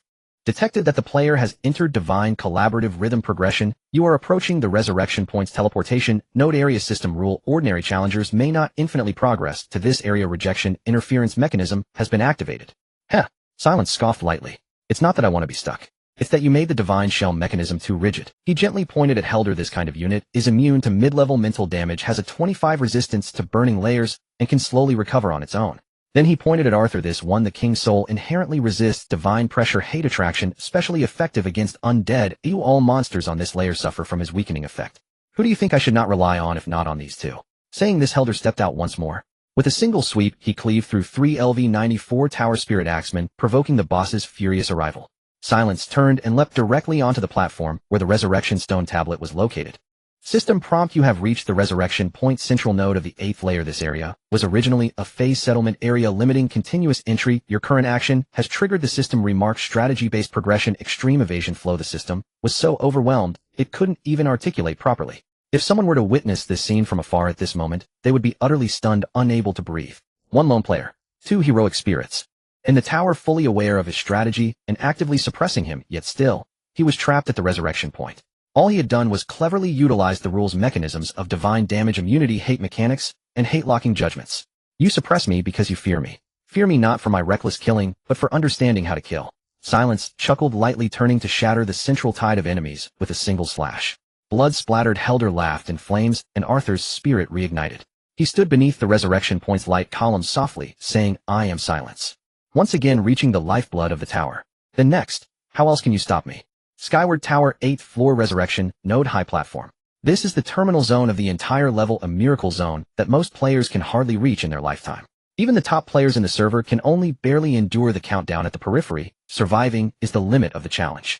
Let alone actively rushing in here, standing atop the resurrection core. And Silence has achieved this once again. Approaching the resurrection point. This is not a gimmick.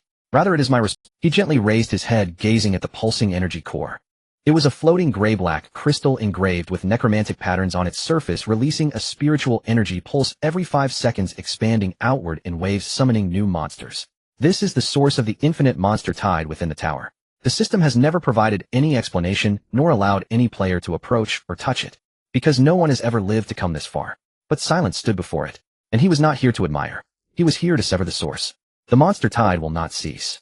The enemies will only grow stronger. Rather than enduring wave after wave, why not cut off your qualification to summon them? Silence spoke calmly, his voice deep as iron. The system issued frantic warnings. You have approached the refresh core restricted area. Judgment activated. This area is not interactive for players. Locking mechanism will activate after the warning. Please leave immediately. Countdown 10 seconds, yet Silence remained indifferent. He slowly drew the blade of boundary, its edge shimmering with dark golden light, trembling slightly, producing a sound, as if the air itself were fracturing. There's no time to explain. If this blade goes down, consider it a greeting to the entire server. War God technique continuous/ultimate form conditions met. Fury life drain will release continuous/amplification rate increased to 350. Your current health 29. Fury layers max 10001000. Blade of boundary resonance state triggered. Silence no longer suppressed his state and actively triggered blood Azura's self-exploitation. He bit through his tongue, dark red divine patterns emerging on his skin, his health plummeting like a waterfall. But for every 1 health lost, current attack 2, maximum stacking up to 70. Your current attack increase. Damage conversion rate. Next strike expected output beyond limits. The divine nature of Helder manifested, flames swirling wildly. King Arthur's soul raised his sword, war intent, aiming skyward. But Silence did not allow them to strike, because this time, he would personally wield the blade. War God technique, continuous/. Blade of boundary, 1 strike. He charged towards the refresh core like a whirlwind, golden red blade shadows, erupting one after another. 9, 12, 15 strikes. 1 slash did not cease, continuous slashing without end. When the final strike fell heavily, all the blade lights converged. Boom. The entire resurrection platform was engulfed by an explosion of light. The refresh core emitted a piercing, tearing shriek, countless runes flying out from the crystal, scattering like severed nerves. The system trembled in chaos. Refresh mechanism interrupted. Refresh core severely damaged. Monsters in this layer cease reinforcements. Error. This area should not be destroyed. Detected player Silence's behavior exceeded limits. Warning, you have entered mechanism disturber status. You will face temporary structural reset. Countermeasures of the tower. Please prepare to defend the resurrection points. Light beam extinguished, and the entire 8th floor's monster tide surprisingly stopped refreshing. The monsters that had not yet vanished like shells with severed nerves stood rigid for several seconds before collapsing with a thud. The scene fell utterly silent. Helder stood firm with a clenched fist. King Arthur sheathed his great sword, while Silence, slightly breathless, stood on the core's wreckage holding the blade of boundary at an angle. He was covered in blood, his armor damaged, divine patterns flickering with faint light. But at that moment his silhouette seemed to stand atop the heart of the tower. If someone from the outside were to see this, the entire channel would probably explode in an instant. Boom. A sound like the wrath of a deity erupted from deep within the 8th floor of Skyward Tower. The entire divine realm trembled like thunder. Just as everyone was watching, speculating whether Silence could hold the resurrection point again, the entire Skyward Tower suddenly trembled violently. This was not an ordinary monster refresh, nor a mechanism countermeasure, but rather a form of structural collapse. Skyward Tower 8th floor completely collapsed. It was a complete disappearance of a spatial dimension, a direct detachment of a foundation, a layer of the tower's structure peeling away. All players looked up. The originally smooth and symmetrical outline of Skyward Tower at that moment bizarrely lacked a layer. The structure above the 7th layer of the tower jumped directly to the 9th layer. The 8th layer is gone. Not only did the monsters stop refreshing, but the scene was utterly shattered. Even the system records were synchronously interrupted, as if this layer had been deleted, forcibly stripped from the world data of Skyward Tower. This was an unprecedented phenomenon in Divine Realm history. World system announcement. Warning, Skyward Tower 8th floor has suffered structural damage. The refresh core of this layer has collapsed. Scene space, dissipated data synchronization, has a gap. Automatic reconstruction mechanism activated. Current tower status abnormal, unstable. All players do not forcibly ascend the tower first to trigger this event. Silence system has recorded this behavior, awaiting the tower spirit's judgment and response plan. Boom. At the base square of Skyward Tower, thousands of players instantly erupted. Some dropped their roasted drumsticks, some spilled hot tea all over themselves, some forgot how to control their expressions. What the hell? The tower collapsed. No way. How could it collapse a layer? Skyward Tower. 8th, no way this can still explode. What do you mean he chopped the resurrection point, and the entire layer collapsed? What kind of crazy setting is this? The crowd was nearly driven mad. You have to understand every layer of Skyward Tower is an independent instance space constructed as a subdimensional field encrypted by the Divine Realm's main program. Since the opening of the Divine Realm, no one, no skill, no NPC has been able to alter the tower's structure. It is the most indestructible instance fortress. Even divine bosses can only operate within its rules, even reality-synchronized powerhouses can only struggle to survive within the rules. But now, silence severed the resurrection point, and the 8th layer of Skyward Tower collapsed. Not only did the players break down, but the system operations department was also thrown into chaos. In an unspecified year of the era of Divine Realm, the Divine Realm descended, and the world underwent a transformation.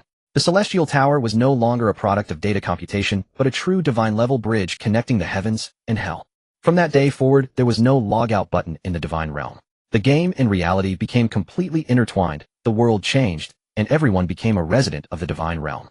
In the 3rd year of the Divine Realm, Silent, whose true name is Chen Mo, the former Blood Azura Lord, returned once again. Old comrades reunited, and after the fusion of reality and the Divine Realm, he did not fail again. In this life, he did not fall at the starting point, nor was he bound by reality. Instead, he gradually returned to his peak, slashing down the old believers of the gods with his sword, burning the ruins of the divine temple, wielding the blade of realm severance, and breaking through the blockade of the northern Divine Realm. Some called him the strongest mortal in the Divine Realm, while others said he was merely a madman. But no one could deny that he had come the farthest. In the 13th year of the Divine Realm, the 300th layer of the Celestial Tower opened a connection point to reality. Silent killed a god-level dungeon monster for the first time in reality, and witnesses referred to him as the natural disaster that annihilated 1,000 troops single-handedly. Historical records state that on that day, he fought along the coast of the East Sea and slayed the 6-headed curse god. It took a full 13 minutes for the sea level to calm down. That night, the entire nation lost internet access, but the Divine Realm remained stable. Silent became an unspeakable name in reality. In the 21st year of the Divine Realm, Silent stepped into the 700th layer, entering the Divine Corruption layer. According to accounts from contemporaneous adventurers, the rule of the Divine Corruption layer was those who lose themselves can. That year, after all players entered the 701st layer, they turned to dust of data. Only Silent silently ascended 7 layers. Without speaking or attacking, he resisted the Divine Corruption solely by his will. Later generations referred to it as the prison of will, calling him the person whose will never extinguished. In the 28th year of the Divine Realm, the old gods revived, and the new gods collapsed.